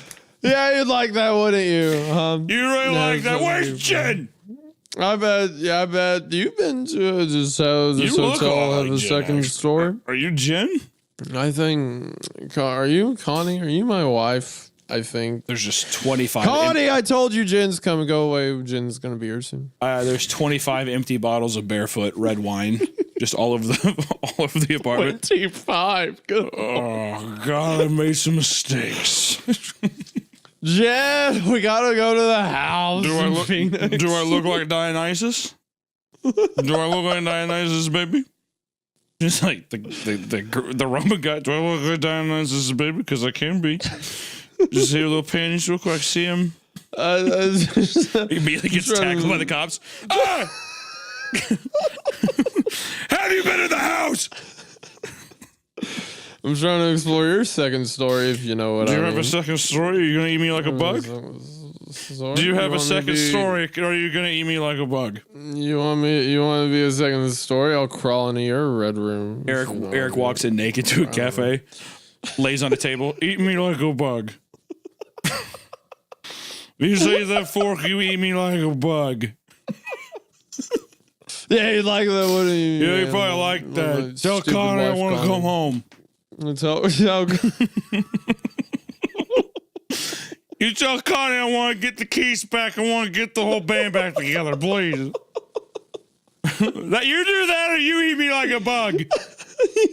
There's no ifs or buts about it. Eat me like a bug. Just going to different. Just like harassing public service workers. Exactly. So are you gonna just look at me and eat me like a bug? Is that gonna happen or not? I need you to look at me right now. I need you to tell me the truth. I know who you are. I've seen you people before. You think you're better than me? You think you're better than me because your house only has one floor? Paints himself green, puts himself in a flower pot with leaves. He does feed me. He's walking into like a Starbucks completely naked, scooting forward with like in the pot. giant penis fly trap costume on, scooting forward in a big orange pot. So I think I'll take a white chocolate mocha with non-fat milk, extra hot, and I want you to eat me like a bug. He's just completely naked. I feel like the house is. I feel like the house would just be like, I don't want to fucking eat this guy anymore. Yeah, he comes up to the house. He's like, "Is this what you want? Is this what you want from me?" And like the house just like sinks into the ground really quick. Yeah, the house sees him, shows up, and the locked doors. He's like, "Let me in!" They won't let him in the house. They're gonna eat me up. You're gonna eat me all the way so up. I was tasty before, but not now. Okay. Still, yeah, just like throws the empty bottle of Barefoot wine at the front door. I'll be back. He's still in his pot though, so he scoots away. The police show up and he's like, "This house thinks it's better than me. This house thinks that I want you to shoot I'm me. not good I enough." want you to shoot me 4 times in the chest. I want you to gun me down right here in front of this house. I want to be a martyr. Can you make me a martyr, please? God, we gotta finish the story. Get me out of this. We also have to be leave. a martyr. We have. I want to be just like I want to be Mother Teresa. I want to be like Jesus and I die want to be right Jesus here. Christ. I want to be like a Kira Toriyama. I'm gonna pay the house to eat you like a bug. I'm gonna send you on your way to go eat you like a bug.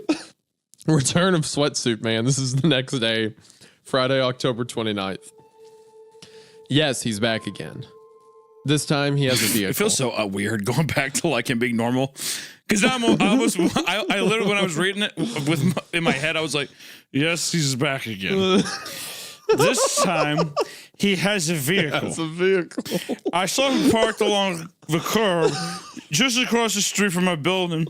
He was in this dirt-caked pickup truck with crooked fender, just staring at this main entrance like it was a bank he was about to rob. I guess the rules are homeless. So who the hell is that guy? I don't like it. And I'm really trying not to be paranoid. So well. This character we made up is perfect. I love the idea of a drunk guy being like, guys, honestly, I'm really trying not to be paranoid about this. Guys, please. And he's painted green in a flower pot.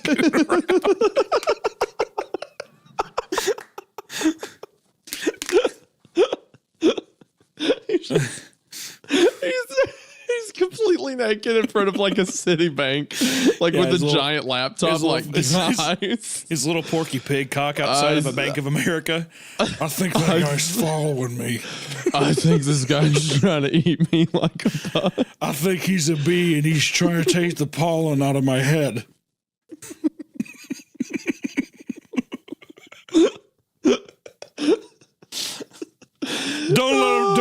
Sir, don't let him take the pollen out of my head. Please don't let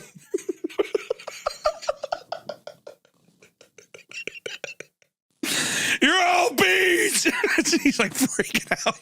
Scooting Where's your queen? He's dressed like that stupid chomp plant from Mario. Me, you, and Bullet Bill should get the hell out of here.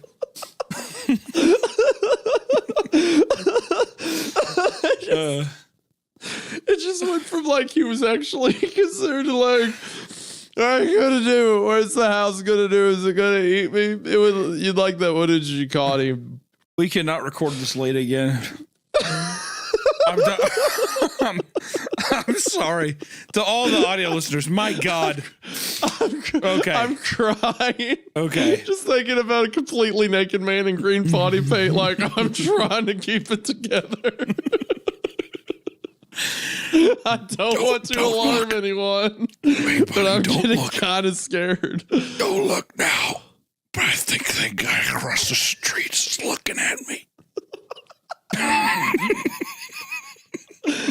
I think he's kind of weird. He's just taking a shit. He's taking a shit. He's like standing upright, taking a shit on the ground. I think that guy's starting to look at me weird. Don't worry about that. It's my fertilizer. It's like rolling down his leg. Yeah, it's just the wettest diarrhea he's had. It's the fertilizer. Don't worry about it. Just keep an eye on that guy. He's on a laptop, a 2004 laptop, like, guys. Yeah, 2004 Toshiba laptop. IMing Jenny. Come pick me up. Connie kicked me out again. Yeah, Connie won't. I keep soiling the bed with my soil. I should be working. Jen in her head is like, I hope he's doing okay. She pulls up and he's dressed like a giant Venus flytrap. You've been gone for 6 days, Eric. What the fuck? Connie, I thought you were dead. Oh, I'm blending in so it won't find me, Connie. Yeah, he's like standing by a tree.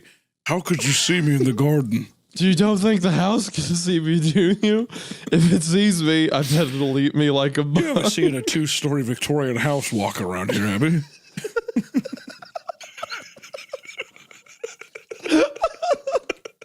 Every house he passes, he like hides. He's like, you can't be too sure with these things. Oh, God. Okay, we have to continue. Yes. So after that, I've emailed it to you, Jen. I've emailed it to you, Jen. I'll send along anything else I find tonight. So far, nothing exciting. He was a great guy, you know. Great guy. Yeah. Good dude. There's only 2 more sections left from this. Let's just plow through. Oh, hold on. We're almost there. Jen replied and said, "Thank you so much, Eric. Just got the email. Thanks for the kind words about Mark. I miss him so much. Call me if you learn anything new. And please stay away from strangers." He exited Sherman Way and headed east. Then I got stuck at a light at the North Ridge Med Center and lost him again. I just kept driving and looking. I'm sorry. I'm just imagining like a naked guy in green suit driving a car, trying to be low key. It's hard to press the gas and the brakes when you're driving with a giant flower pot still. So he's like,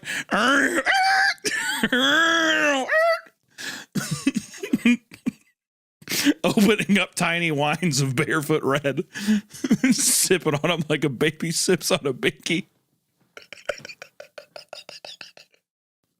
Oh, I'm so tired. Oh, God, I'm tired. Oh my gosh. I've just thought of a guy completely naked. He has all of his feet in a flower pot. And every time he hits the crank or the gas, it's like the loudest noise you've ever heard. Just like click, click, click, bubble. Like every time he's trying to hit the brake, but he's trying to be low key and tail someone. Yeah, large green leaves and stuff are going up his windows. He's trying to be inconspicuous, but he looks like a goddamn parade outfit. It's like riding through. The car is also painted like a Venus flytrap. Yeah. Yeah, it has the Rocky Horror, or it has the Little Shop of Horrors mouth on the front of his car. He had it modified. It's all papered mache and stuff.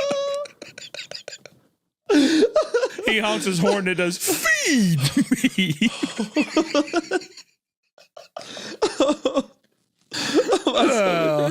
I'll finish it. I gotta get through this. Oh, I'm so tired. Oh, God. Oh, man, I want to go to bed. I'll tell you right now, you let in some fucking... We're going to have to talk about some of these traumatic things that you've been keep digging up. As we've been sitting here talking, I've been having like flashes of like remembering a hallway lit by candlelight. Yeah, and like seeing... I feel like there's... I really hope some it was stuff a that we won't ghost. put public, I think. really hope it was a ghost. That is the best case scenario, that I ran into the Hat Man at the end of the hallway. That is the best thing that could happen to me right now. Guys, that is our CreepCast, I almost said Creepcast episode. CreepCast episode today. Be sure to check out Bring Her Back May 30th. Seriously. Thank you, fucking YouTuber. It means a lot. YouTuber pals, great guys. And the movie fucking rules. So if you guys want to watch a horror film, take your buddies out, take your wife, your girl, your boy, anybody out to go see it. It's a good time. Thank you so much, and we'll see you in the next one. Bye-bye. Kill your parents. See you in the next one. Do not do that. Kill your parents. You do it in your manifesto. Say that Hunter Hancock was responsible, not... Kill your parents. CreepCast, I'm telling you not to do it, but I will testify against him in trial. You can tell your attorney. Little knife, right to the neck. Don't do that. Don't do any of Goes in like butter. You know what? Go incriminate yourself. That's fine. Thank you all for watching. Bye.